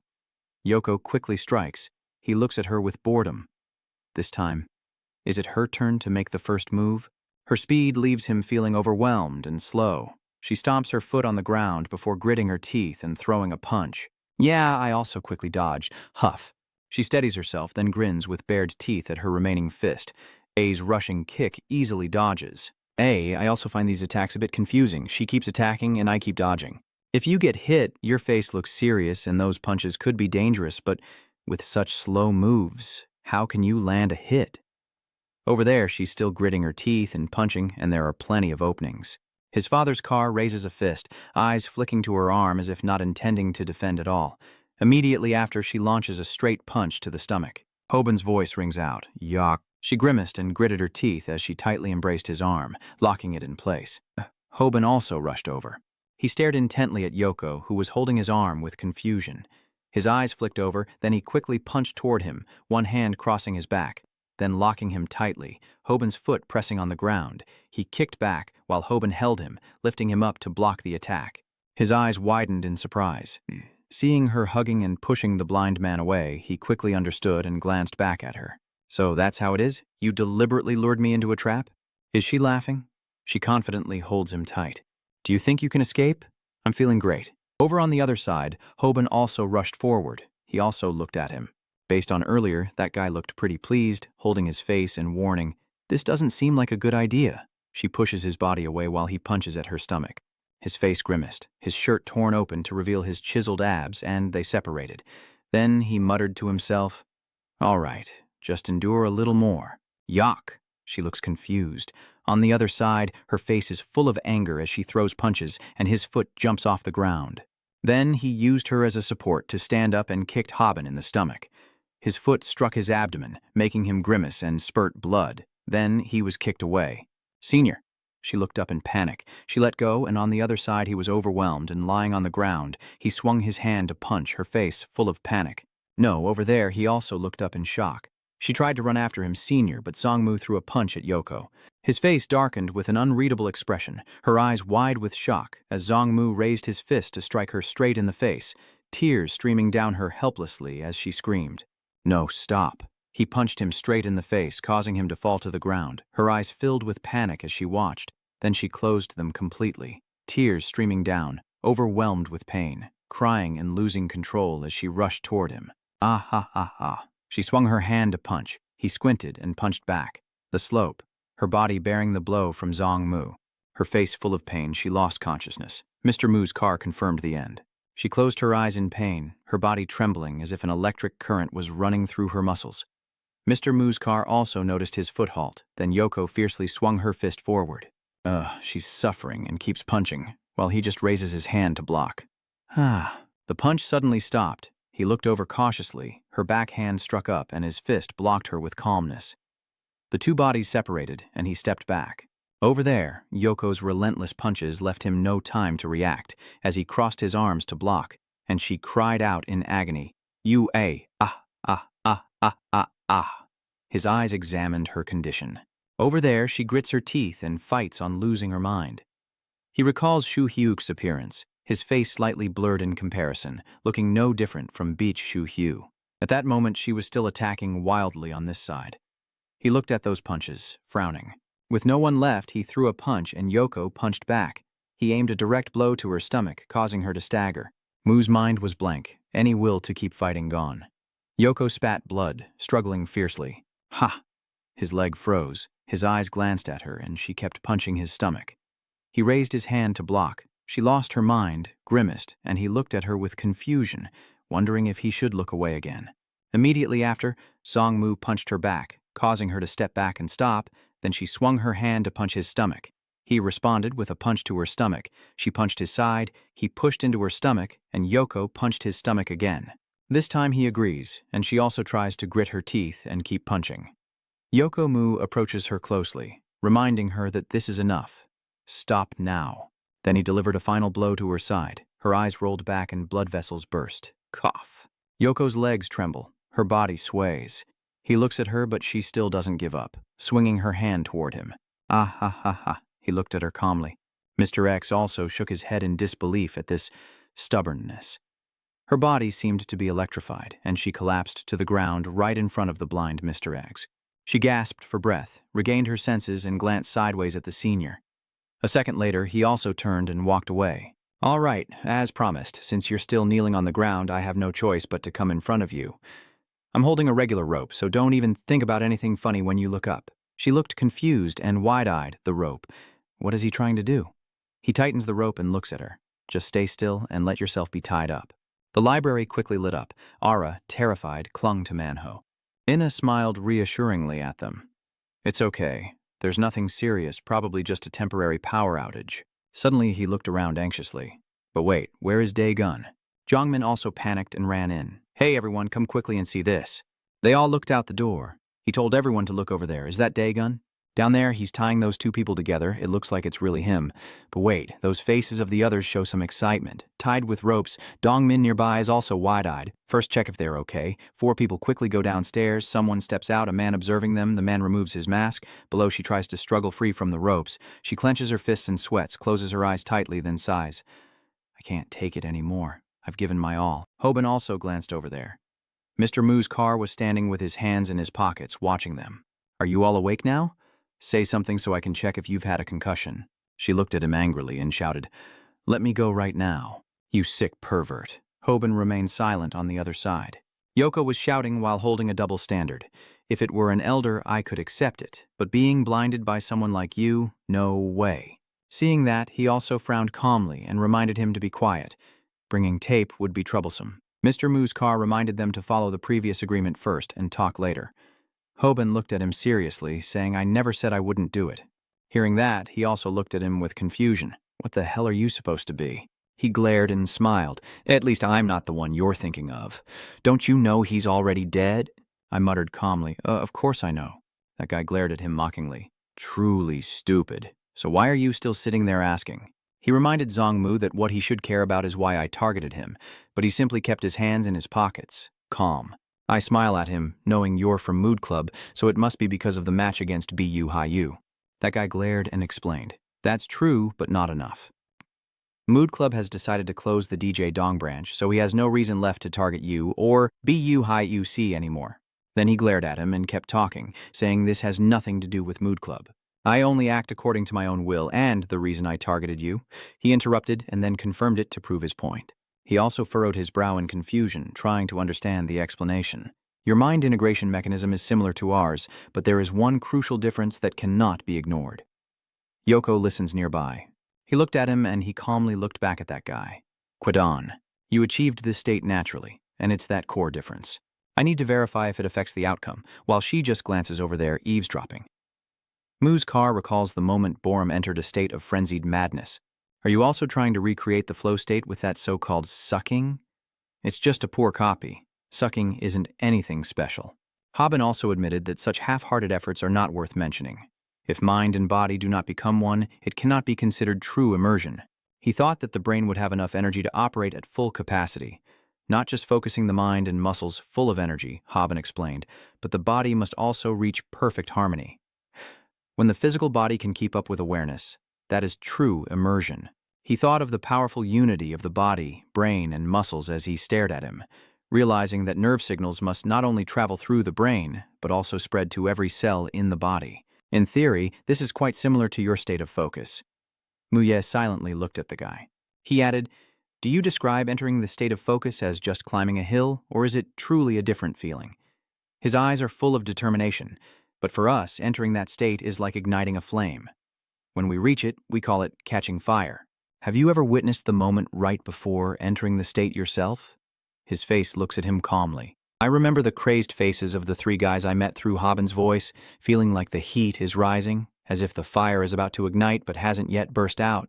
At that moment, if a spark had been ignited, a burst of light like fireworks would have shot out, and Haben would have laughed maniacally. That was the ignition. He kept talking, and when the flames burst out, Yoko also listened.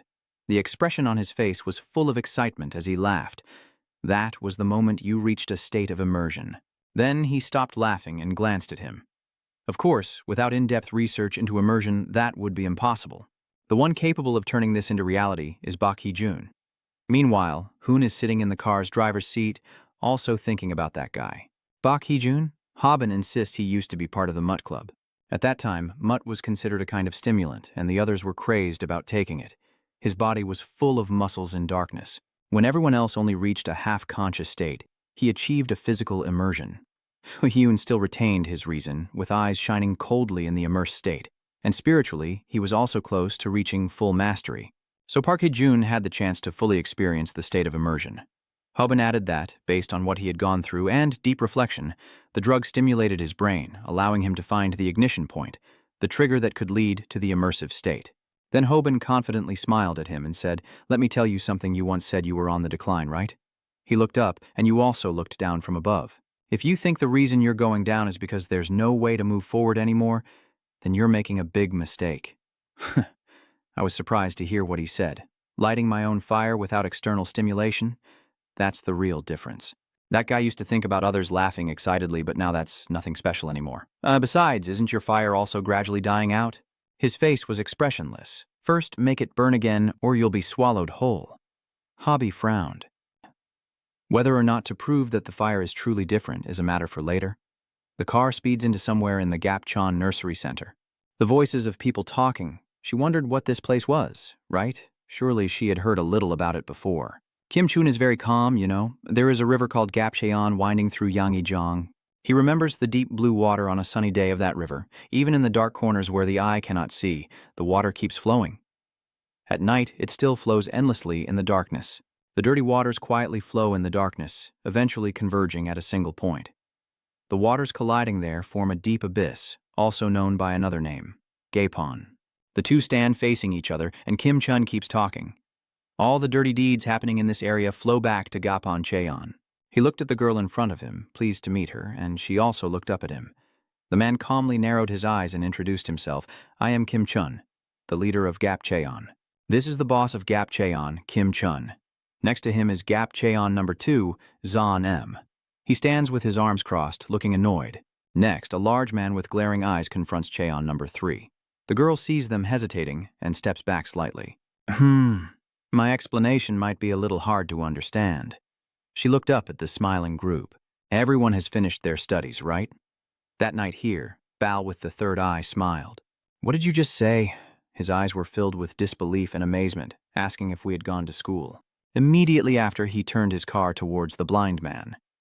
If you're going, it has to be. Only the name in the file, right?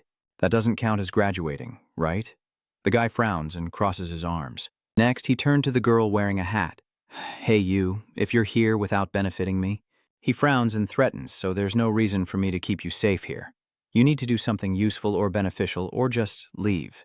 Hearing that, the girl also smiled happily. That's fine, but it's a bit complicated. She is excited. Now, let's get started. That night in the housing area, Dagun stood watching two people tied to a tree, then bent down to North Haijun.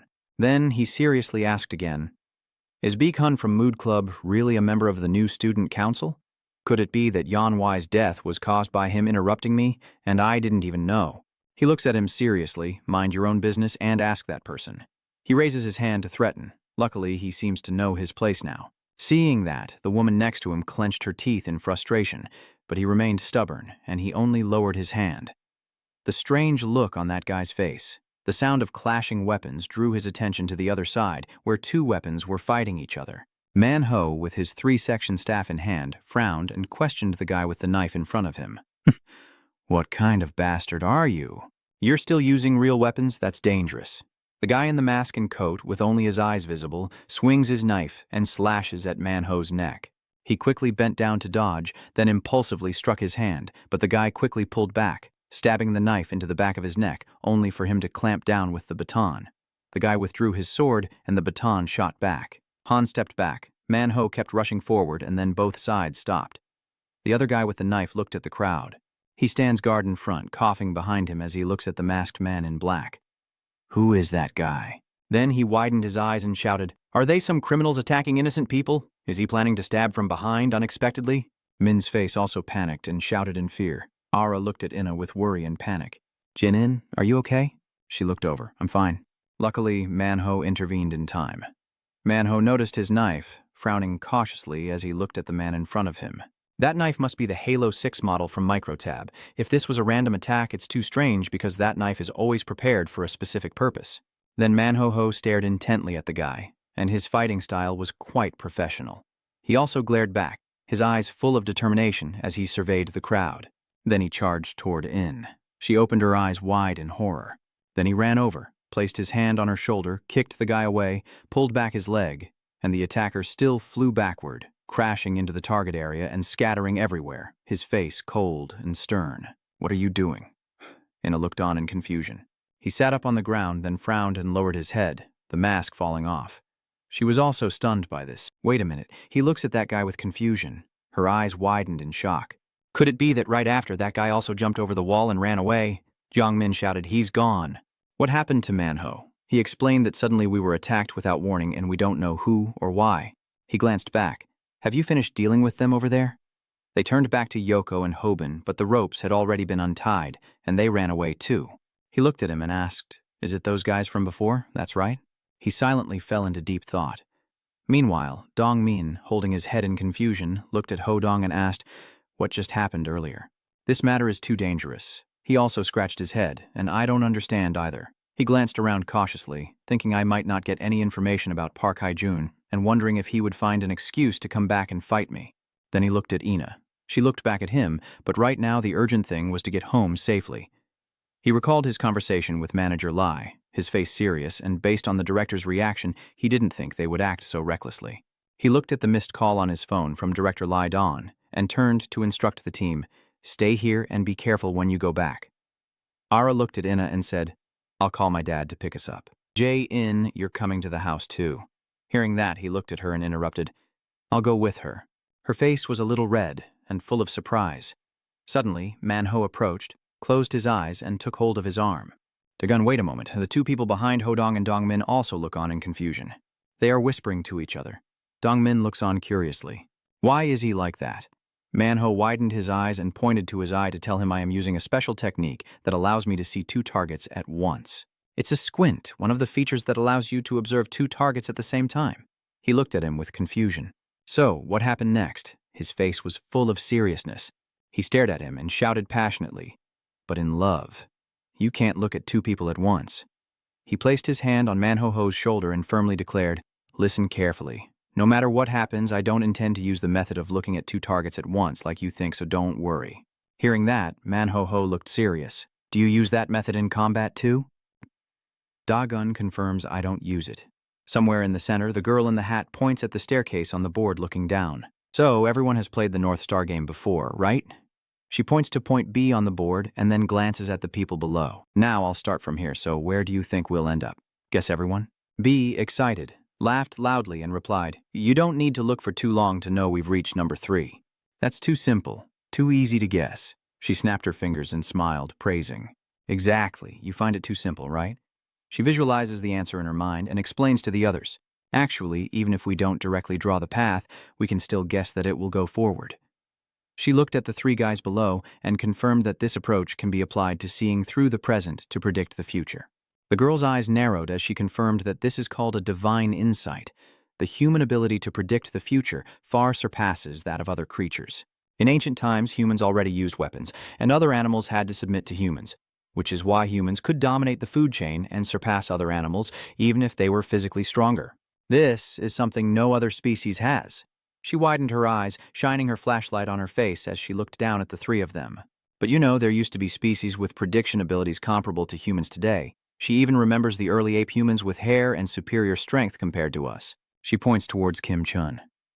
But what will be their ultimate fate? She insists she prefers survival simulation. Over there, he's still holding the candy box, eating and listening. All species that approached humans have disappeared except for current humanity. Hearing that, Bao lost patience and yawned. "Oh, I don't understand anything. I'm so bored." Seeing that, she also pouted and looked at them. "All right, that's enough for the introduction. Now let's get to the main point." She looked at those 3 and asked, "What if someone has the ability to predict that surpasses current human capabilities? What would everyone do?" Mr. Muskar also squinted and thought seriously. "So that's a pretty good assumption. Do you mean some people have already evolved further?" She drew something on the board. Then a larger ladder was drawn on the board. She looked at it, and just by looking at this ladder, she could tell the result without much thought. Ba Meng, hearing that, also excitedly pointed and said, "What is it?" "You can guess it just by looking for a few seconds." She looked down, frowned, then smiled at that guy. "Huh? Do I look like someone who likes to joke around in situations like this? This isn't something that can be measured with a string." She was serious, yet she immediately got the answer. "Is there anyone here who can do the same?" Kim Chun also looked up seriously below, muttering that the feeling was truly like being immersed in one's thoughts. Over there, Dagon is walking with Inna, his eyes alert as he looks around. The girl in the hat glanced at the 3 below. For those who are too familiar with something, they can do it like that. There was a bag on the table that caught her attention. Hearing that, Kim Chun also understood and narrowed her eyes. But the faces here, including that bald man, are still grim, and his voice continues to echo. The face of that big guy with the bow mask also looks excited. Kim Chun looked at the people sitting on the ground and was sure that calling them humans was an insult.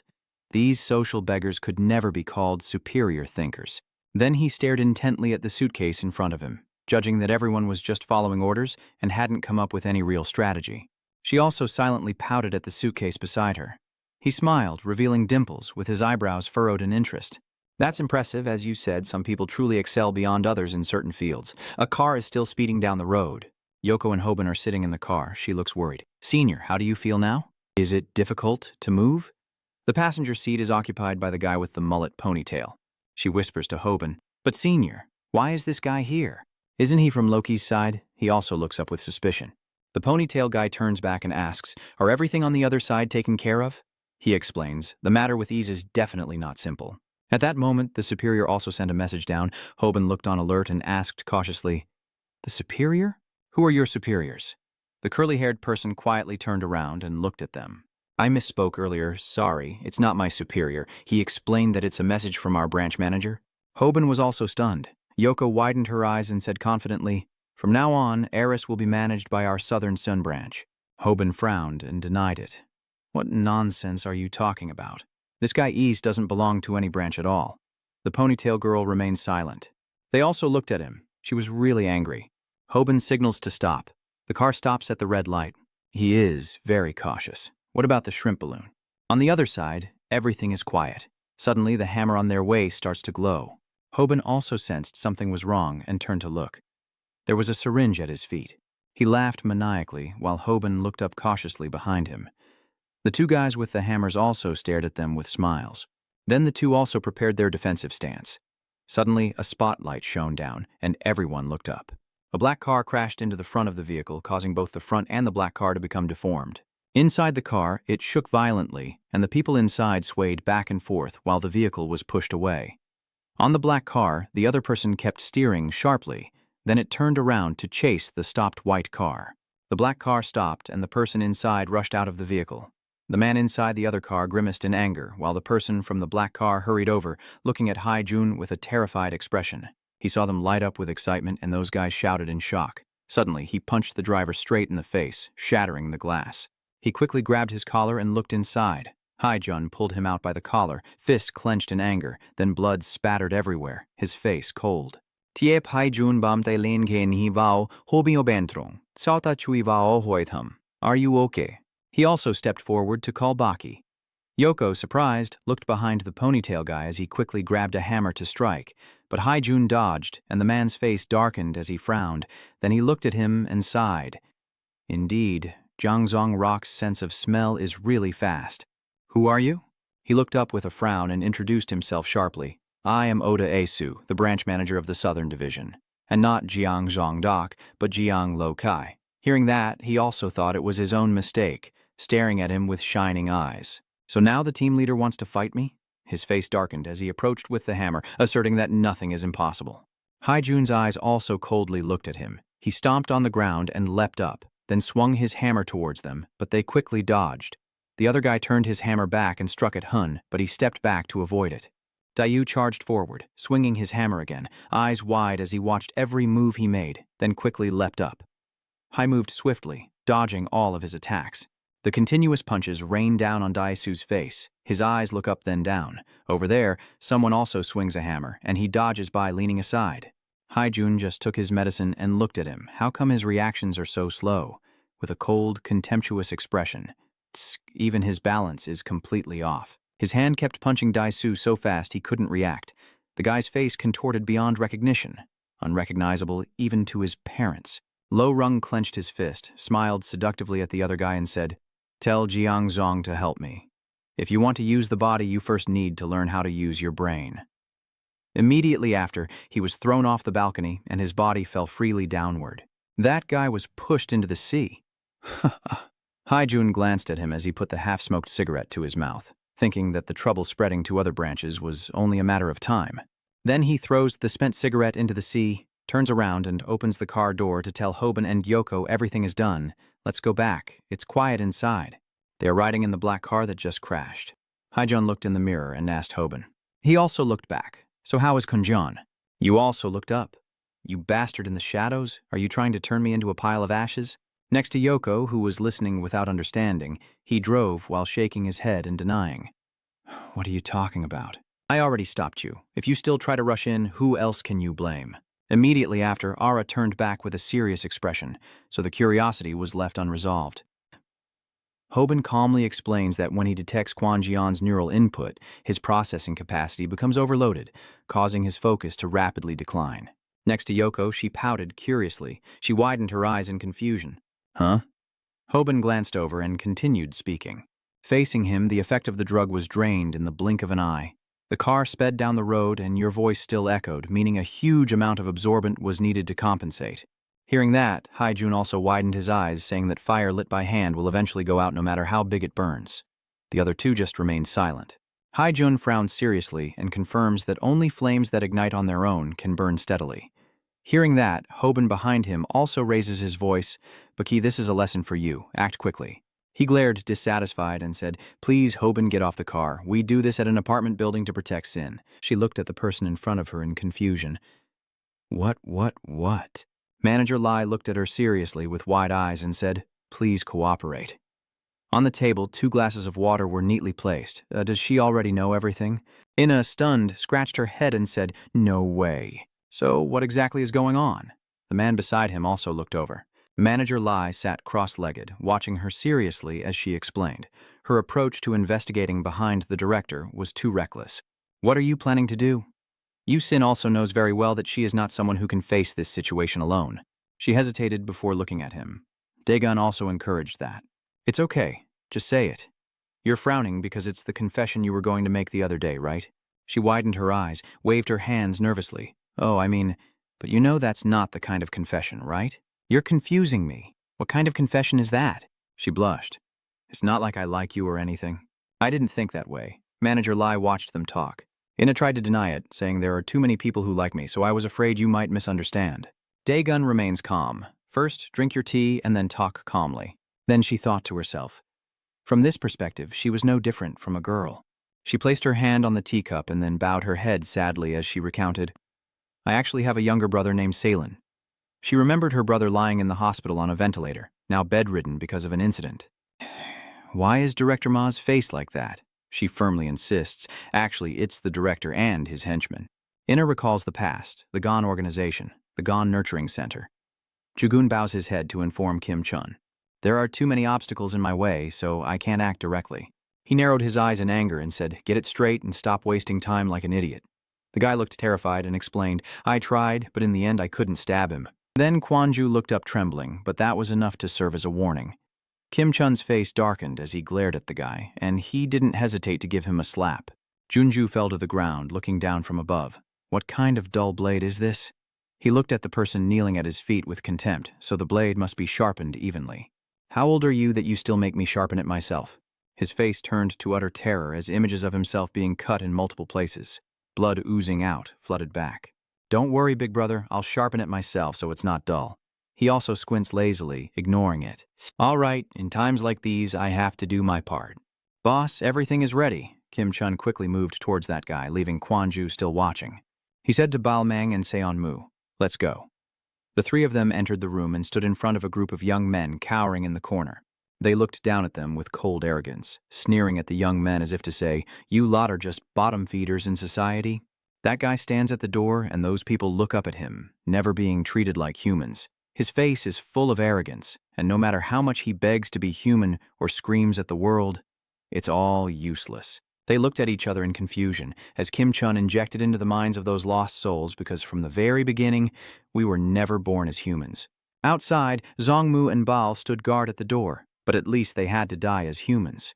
Kim Chun sneered, and there was a very simple way to do it. He raised his hand showing number 1 to the crowd, just needing to do his part correctly. He looked at the young men.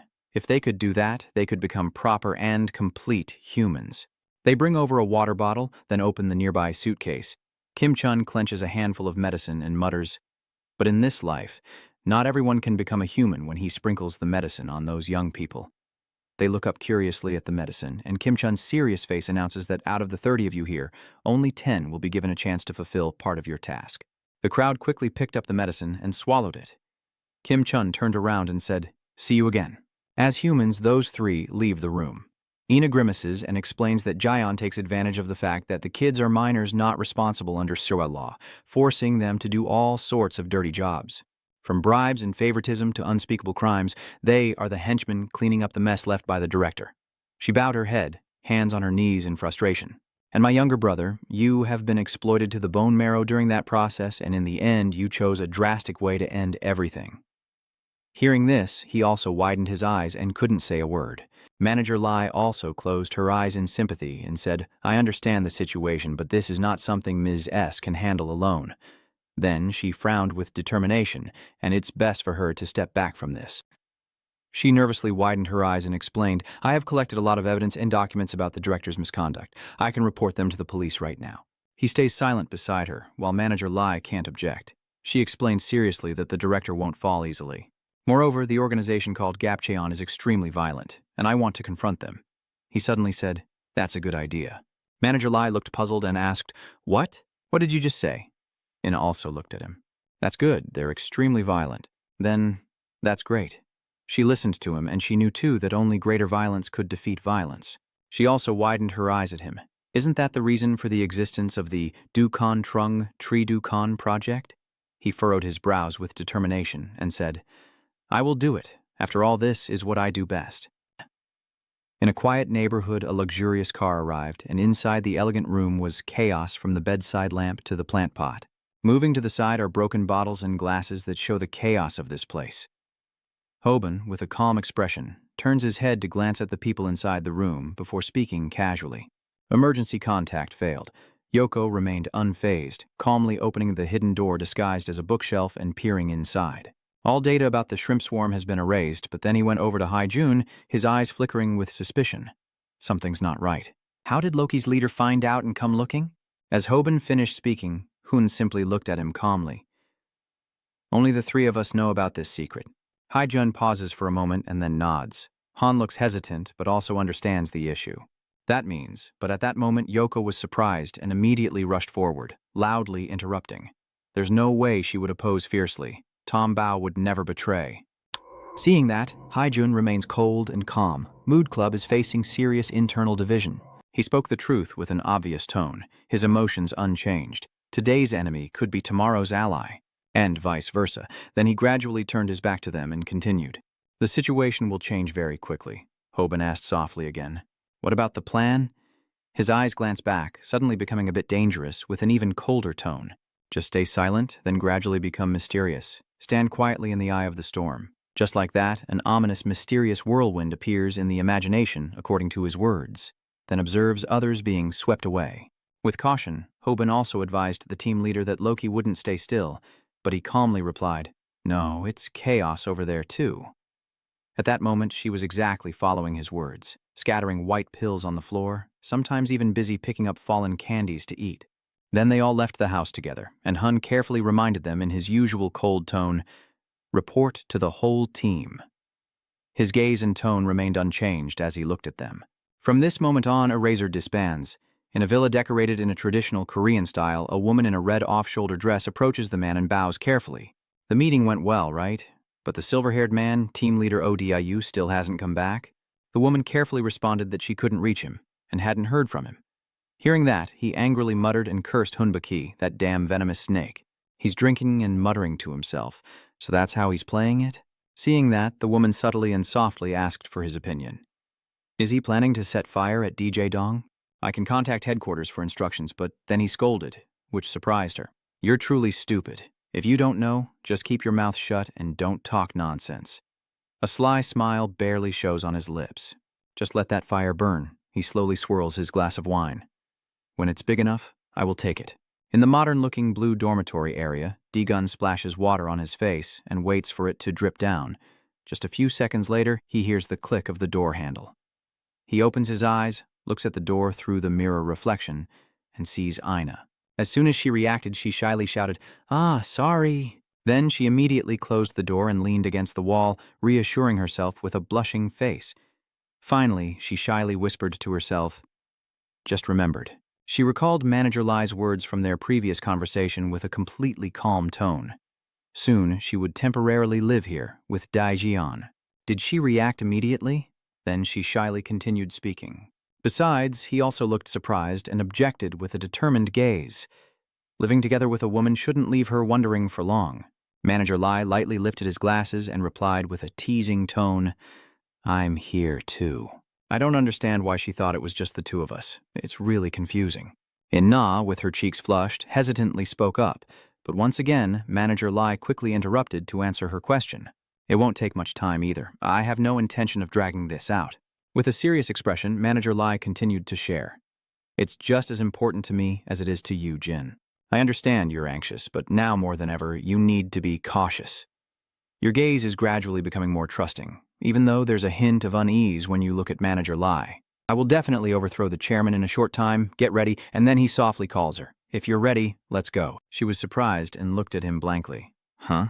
Then she shyly blushed and looked at him as he left, but he simply responded with calm indifference. "Of course." Then he added a few more warm, touching words with that emotionless, indifferent face. If you are in danger, shouldn't I protect you? But after hearing that, she shyly responded with a refusal. Oh, thank you, but the thing is, there's also a rumor. He felt a bit confused and puzzled as he mentioned the rumor. She started avoiding his gaze, her voice hesitant and faltering. After all, everyone cares about his love life. Her hesitation reminded him of a not-so-pleasant time when misunderstandings were common, even strange faces and confusing words from her, including close friends, leaving him helplessly silent when he thought back. But in the end, he could only helplessly accept it. Let's go. At a 5-story building not far from the forest edge, Suji stands sunbathing on a simple balcony with a somewhat gentle expression. Then she sighs with a hint of frustration. It feels so empty. Yusi now silently watches Suji's back, leaning on the balcony, his eyes following her figure for a moment before falling into silence. Then he approaches Jingu. Are you busy? Can we talk for a bit? Jin then slowly turned his head to look at him and gently replied, I also have something to say. Go ahead. Although Yusi's expression shows no emotion, his tone carries gratitude. I sincerely thank you for helping Suji. I will not forget your kindness. Then he hesitated for a moment before facing Jinu again. All I want to protect in Suji is the peace of a normal life. He said this while thinking about the image of other students happily chatting on their way home. Suji needs to live like any other child. Through ordinary days, Suhi-uk continues to share with Jinu she can't let the girl be trapped forever like a princess in a fairy tale forest. After hearing that, a gentle smile with a hint of helplessness appeared on his kind face. His love for his sister still hasn't changed, right? Then he admitted that what I was about to say was actually the same, but his gaze then changed to a contemplative, gloomy look. Era has disbanded, so there's no need to stay here anymore. As soon as Jinu finished speaking, Suji's figure appeared with an excited tone. Are you really that excited? That's great. Then I will go straight to school. Hi-Huck immediately reminded me. You don't have a partner yet, so you need to stop by the house to pick one up first. What is it? Do books and notebooks really matter that much? The important thing is the spirit of learning. Jinu, after hearing that, gently responded with care. I knew it would be like this, so I already prepared the uniform. It made her happily shout out. Wow, he's really amazing, he thought happily. Is Suji really such a diligent student? Then softly, kindly, let me take you there. Please, knock on the door first, I'm not her. Then a slender hand gently rapped on the wooden door and a soft voice called out, Sunjin, are you not in the mood to go to school today either? But then she spoke again, saying, It's okay not to go to school, but you still have to eat rice.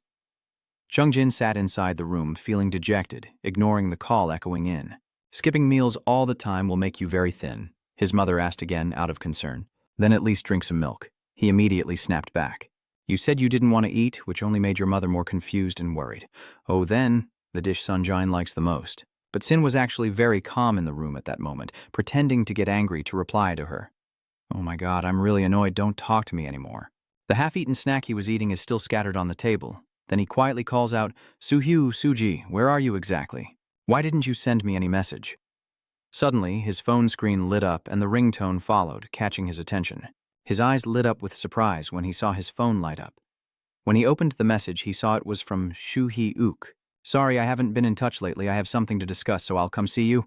Sujin immediately shouted, Mom, set the table for me. Su-hyu is almost here too.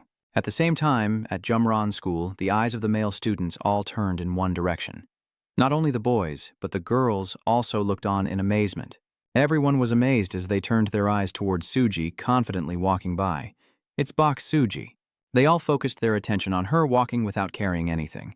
Wow, so majestic. Going to school without even bringing a bag, she's truly a queen. And inside, Suji was also feeling happy. Come on, spread the news that the queen has appeared. Then she thought about the first-year class bulletin board, which was so loud it reached all the way to the first grade. But immediately that thought was interrupted by the gossip beside her. And now she was no longer the queen.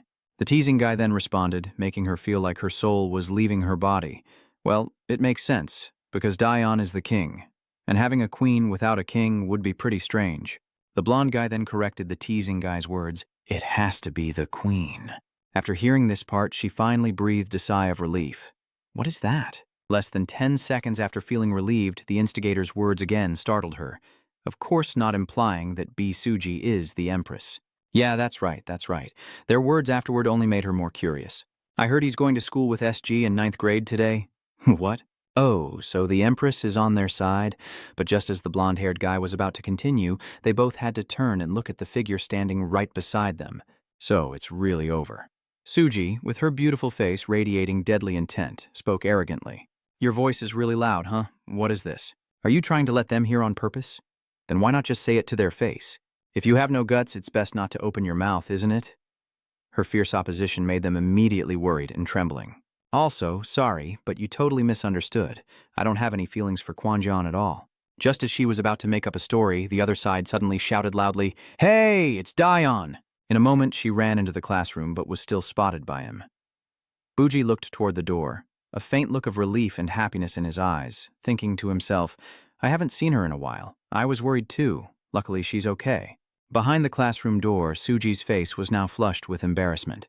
Her breathing was quick and anxious, just a quick glance, but still, no, he seemed a bit thinner. As he turned away, she quickly looked out the door, worried and thinking to herself, is he still eating properly? Is he okay? Ignoring Suji behind her, he focused solely on his phone, and another person received a message from Shai. Kweon, have you been well lately? This is B. Suhi. Suji will start going back to school today. He stares intently at his phone, worried and confused. Please take good care of it for me. At this moment, Suji also received a screenshot message from Suhyuk. Take good care of it for me? Yeah, I understand. He said that, so don't worry about anything, just go to school. After reading it, Suji was immediately stunned. Huh? Hey, what the hell is this? This crazy brother of mine. So that's what you mean. What does that mean? A waitress standing nearby, nervously holding a broom, reminds him carefully. Well, if it's not urgent, put away your phone first. At that moment, the door of the shop was immediately opened. Oh, a customer has arrived. Shuhai-u's colleague's reminder softly echoes beside him as he stands in front of the customer. Smile on your face. As soon as he forced a stiff smile, a murderous aura spread and filled the air. Welcome, please come in. As soon as the customer saw him, they screamed in terror and ran away right before his eyes. That one. The staff member next to her immediately looked flustered and tried to explain. That's not quite right, sir. Today is this person's first day on the job, but customers still run away, and at the same time, another figure cloaked stands outside the store. He immediately picks up the phone to call, glancing quickly at Shuhyuk inside, realizing bitch Shuhyuk is there, even though no one can find her when they search everywhere. Then he hesitated for a moment before continuing to speak. Well, he's working part-time at a fast food restaurant. If I still follow the director's orders, I will find an opportunity and deal with it. A chuckle suddenly sounded from the other end of the phone. He immediately burst out laughing. Ha ha. His loud echo made him a bit worried. You really are a little dog who doesn't know what fear of a tiger is. His tone gradually returns to normal, still cheerful, and our little Jay now knows how to play tricks too. You're grown up. Let me handle it. Just observe the situation. If anything unusual happens, report it immediately. As soon as he finished speaking, he simply replied quietly, yeah. As soon as he hung up the phone, his sharp eyes glanced to the side and asked, Are everything ready? The people behind him held their knives tightly, their eyes sharp like predators, ready to strike.